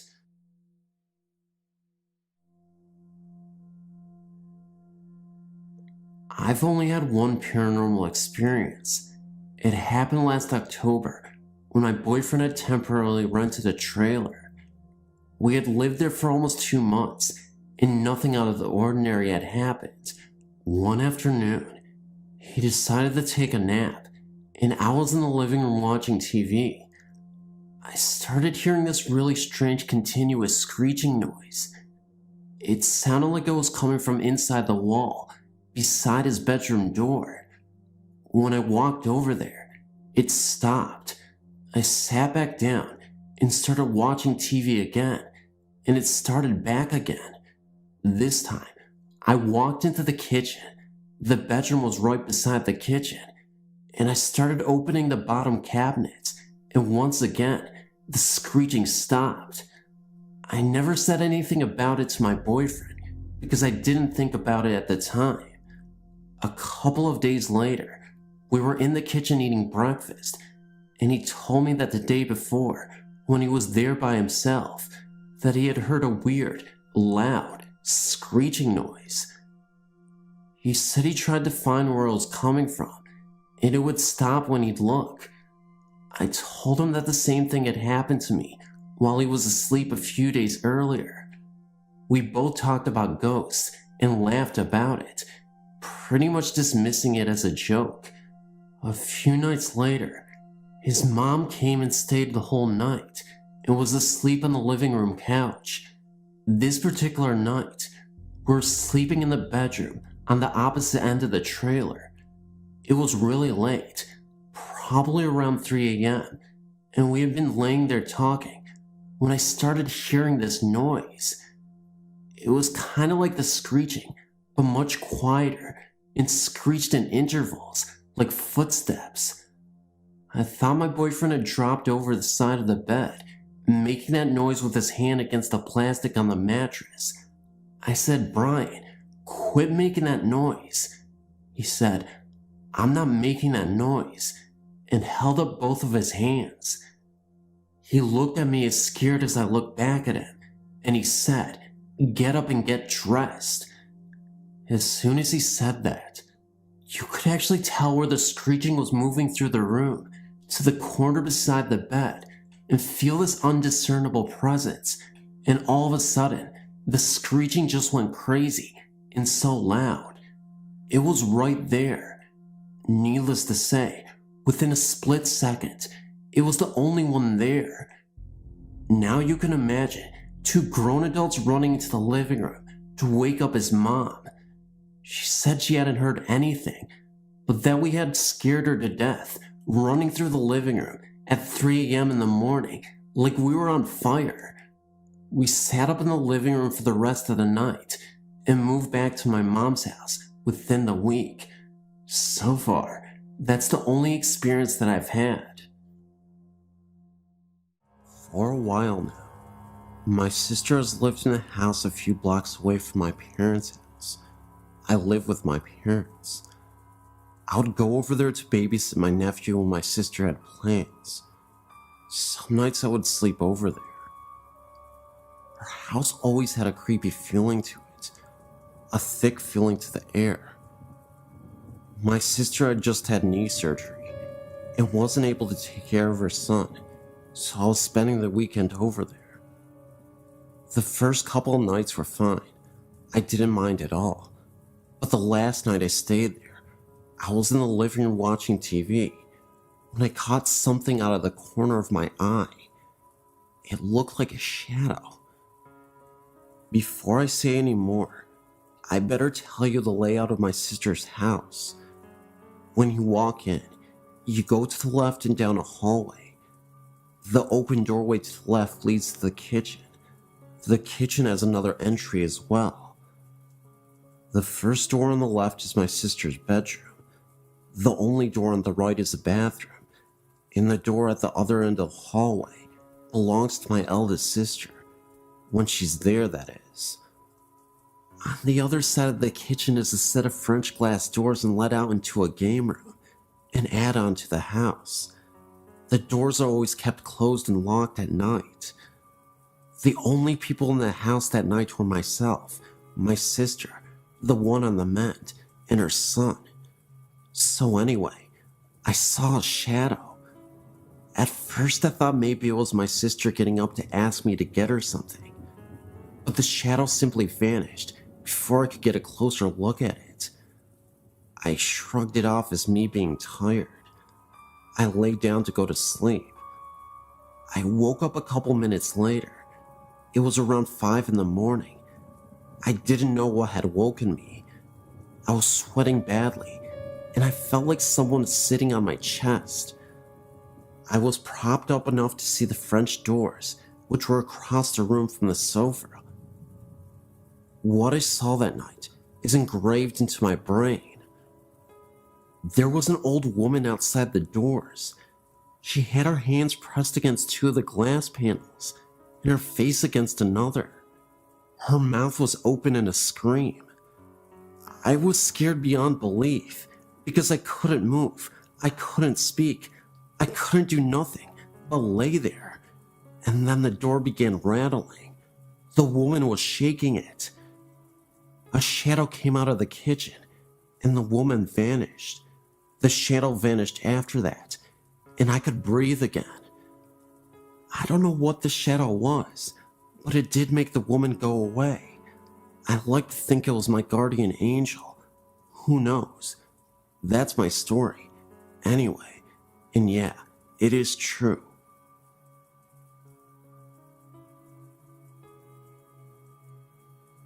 My mother was born in Austria-Hungary in 1908.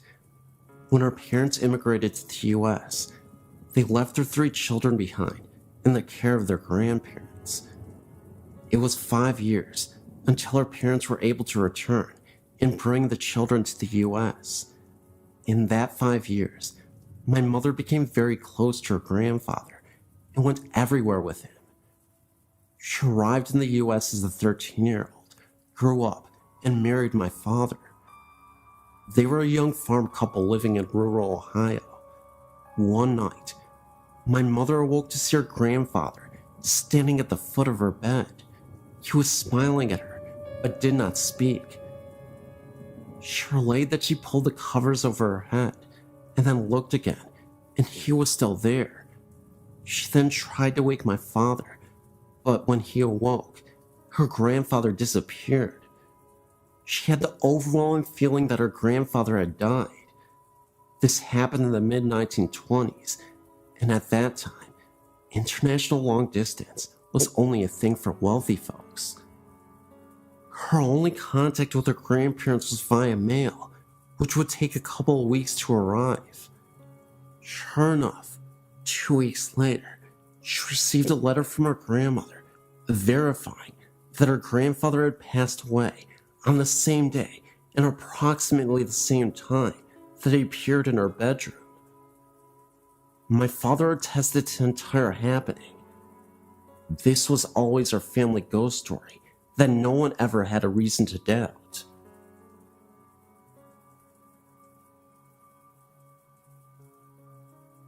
My parents live on a farm in Sugar Grove. My stepdad grew up here with his family as a child. On Christmas Eve in 1964, his dad went into town to pick up the grandma for the holiday. With him, he took a younger daughter and his younger son. On the way home, there was a terrible accident, and everybody died except the daughter. Over the years, the farmhouse was used as rental property until my mom met her husband. They have lived here now for 6 years, and have had many experiences with the spirits of this home. I, too, have had some of the same. There are many voices that we hear.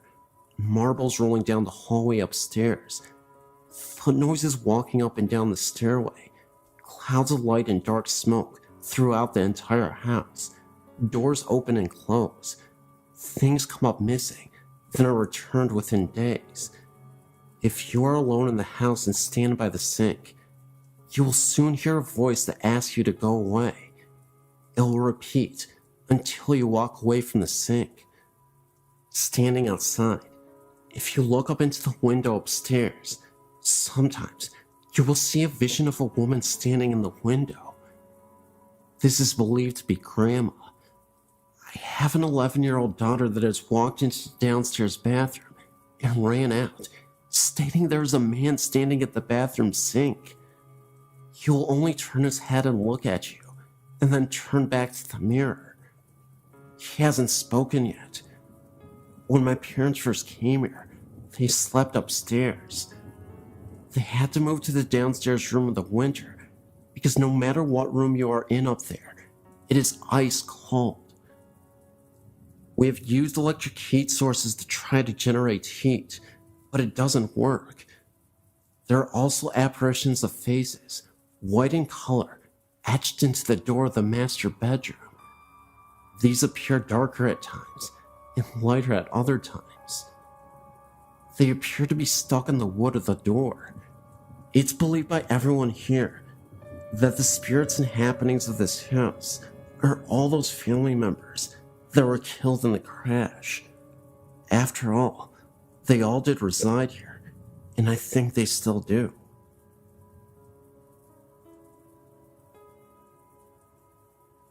My mother passed away a little over 4 years ago. Since then, we have seen her, usually in dreams, and my father has actually seen her many times in her home. My mother had been sick with congestive heart failure that took a turn for the worst for about 2 years. My dad cared for her day and night. Finally, the last trip to the hospital was supposed to be a routine trip to remove excess fluid. On the way to the hospital, my mother made a prophetic statement to him that she would not be coming home again. When she was given the diagnosis that no further help was available to her and she would be sent home with hospice, she refused and decided to die in the hospital instead of at home because my father had to continue to live there and she did not want him to find it hard to stay at their home. 9 days of excruciating pain from a failing liver and kidneys, and unable to get her breath, she succumbed to death only after the last of our immediate family visited her on that day. It was as if she had waited until she had seen her husband, children, grandchildren, and son-in-laws before she was ready to go. 10 minutes after the last visitor, she breathed her last. Oddly enough, the grandfather clock in my parents' home stopped on the exact time of her death. My father has refused to rewind it. After 60 years of marriage, my father has been so lost. For the first year, she appeared to him frequently with a smile on her face, and one time told him, "I love you deeply, and just want to make sure you are okay." She still appears to him, just not as frequently as the first year. Recently, my sister and father had found a picture she had painted and had a frame to give me for my birthday. My dad saw my mother the morning they gave me the gift and said she was holding a shopping bag with a wooden frame sticking out from it with a huge smile on her face. He said they communicated without talking, and he knew she was happy and proud I was getting the picture. I've seen my mother in dreams, but only one stands out as a possible contact with her. In my dream, I was looking through the picture window at my parents' home and saw her sitting in her chair with my father standing over her, talking and smiling, as if he was catching up on recent events. I went inside the house and she looked at me and smiled. I remember how peaceful she looked and so healthy. I remember saying, "Mama, how can this be? I saw you in the casket at the funeral home." She just smiled at me and said, "Well, sometimes these things just happened." I replied, "Well, I don't care how it happened. I'm glad to have you back. I've missed you." With that, I woke up. One other time, after an extremely frustrating day, I was walking in a corridor and thought I'd heard her call my name. She said, "Susie." I actually said out loud, "Mama?" She was not even there. My sister says she has dreamed of her, but never actually have seen her. My son slept in my mom's bed about 6 months after her passing, and said sometimes in the night, he felt her sit down on the side of the bed. He knew it was her because he could smell her perfume. My nephew recalled a dream he had the first Thanksgiving holiday after her passing. He said that in his dream, he walked out of his upstairs bedroom and she was in the hallway. He said, "Let's go get some turkey, Granny." He said she replied, "Now, Mark, you know I can't go downstairs with you this year, but you know I'm here." My family feels that she is around us all the time. I know she is with my father the most because he is terminally ill and misses her so terribly. I feel comforted knowing she is waiting for his time to cross over.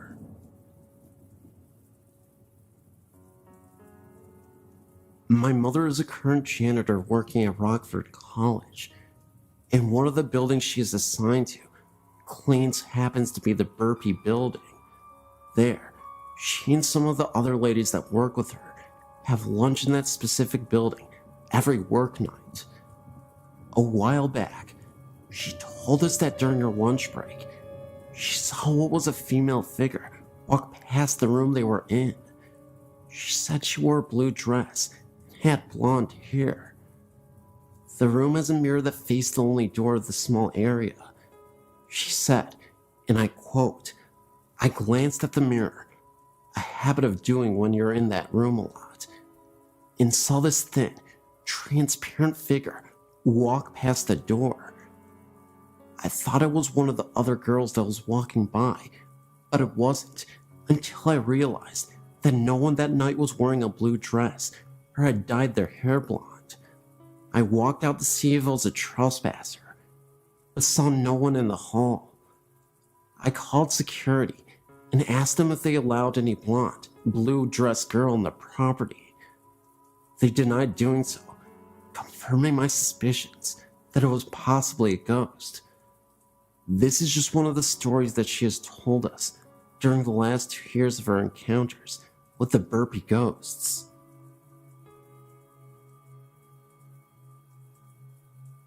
This just happened to me just recently, on February 8th, 2008, when I took a ghost tour of the Tuang Cemetery in Brisbane, Australia.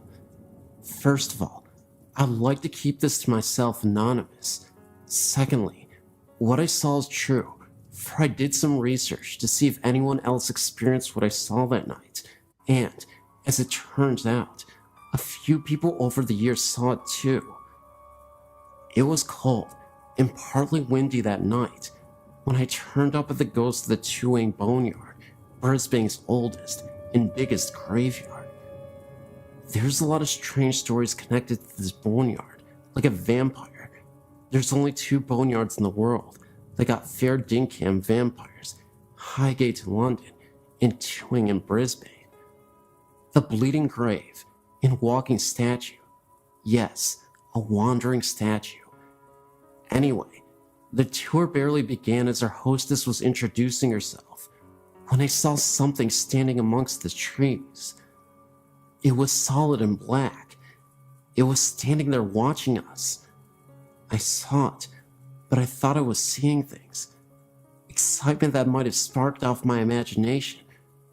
But as I walked past this spot, there was nothing there to resemble that figure, but yet it was real, as you and I. It wasn't until a few feet ahead, I heard a weird clang sound right next to me, as if someone was banging in a pot or whatever.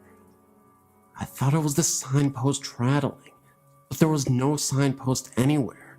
Now that was frickin' weird, I thought as I hurried on, looking behind me. Most of the night I felt we were being followed by something, as I was tailing Charlie. Best place to be on a ghost tour at the end of the line. Things started to get a bit stranger, like the cold wind I felt touching me if there was no wind blowing. The same thing happened again 2 nights later, when I felt something touching my neck in my own home, or seeing things at the corner of my eyes. When I turn around, there will be nothing there. I thought I was ready for the madhouse at one point. I know that I saw something, so I researched it, and as it turned out, others saw that same black figure at the same spot where I saw him or her, whatever the heck it was, and heard the same clanging sound I heard, so I didn't imagine it at all. I hope I didn't. That's my story.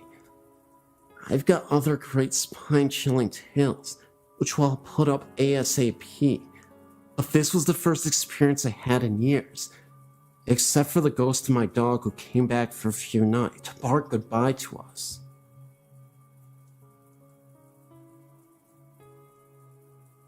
My name is Tina.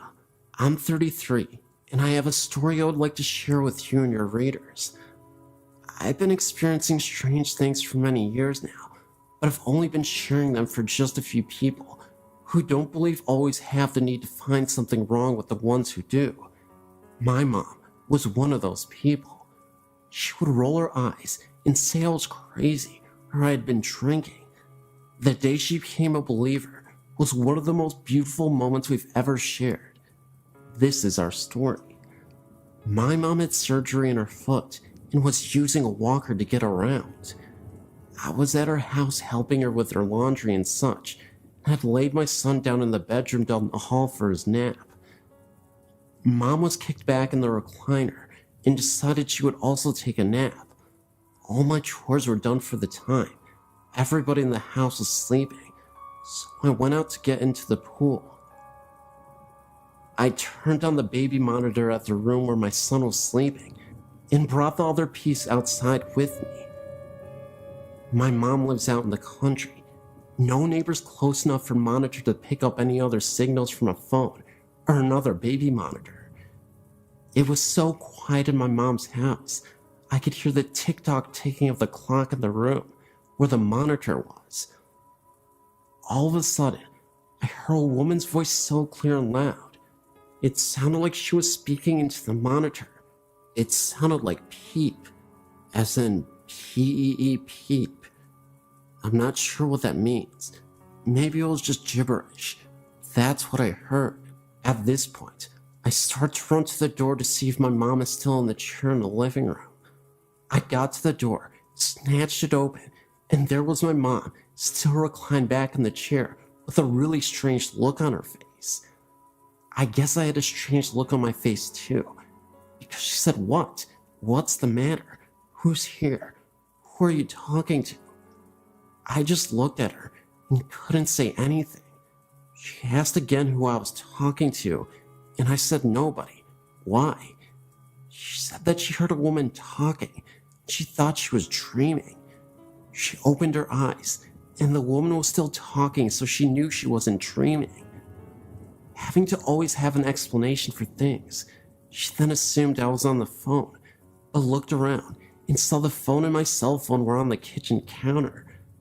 That was when I came in the door, and she knew it wasn't me. I said, "Heard that too?"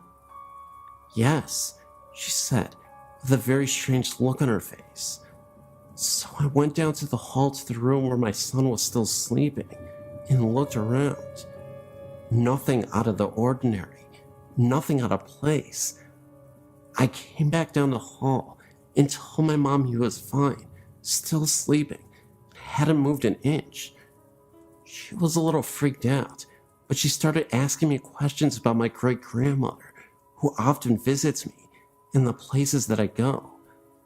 I never met my great-grandmother in person, but I've had many run-ins with her spirit.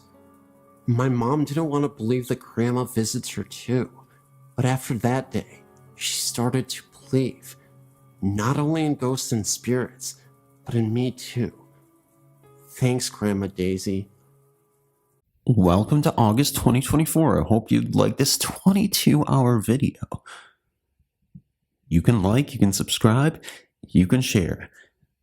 We're so close to Halloween, and I can't wait. Can you? If you can't wait for Halloween, write it in the comment section. I can't wait for Halloween. That way, you've gotten to the end of the video, and I know you did.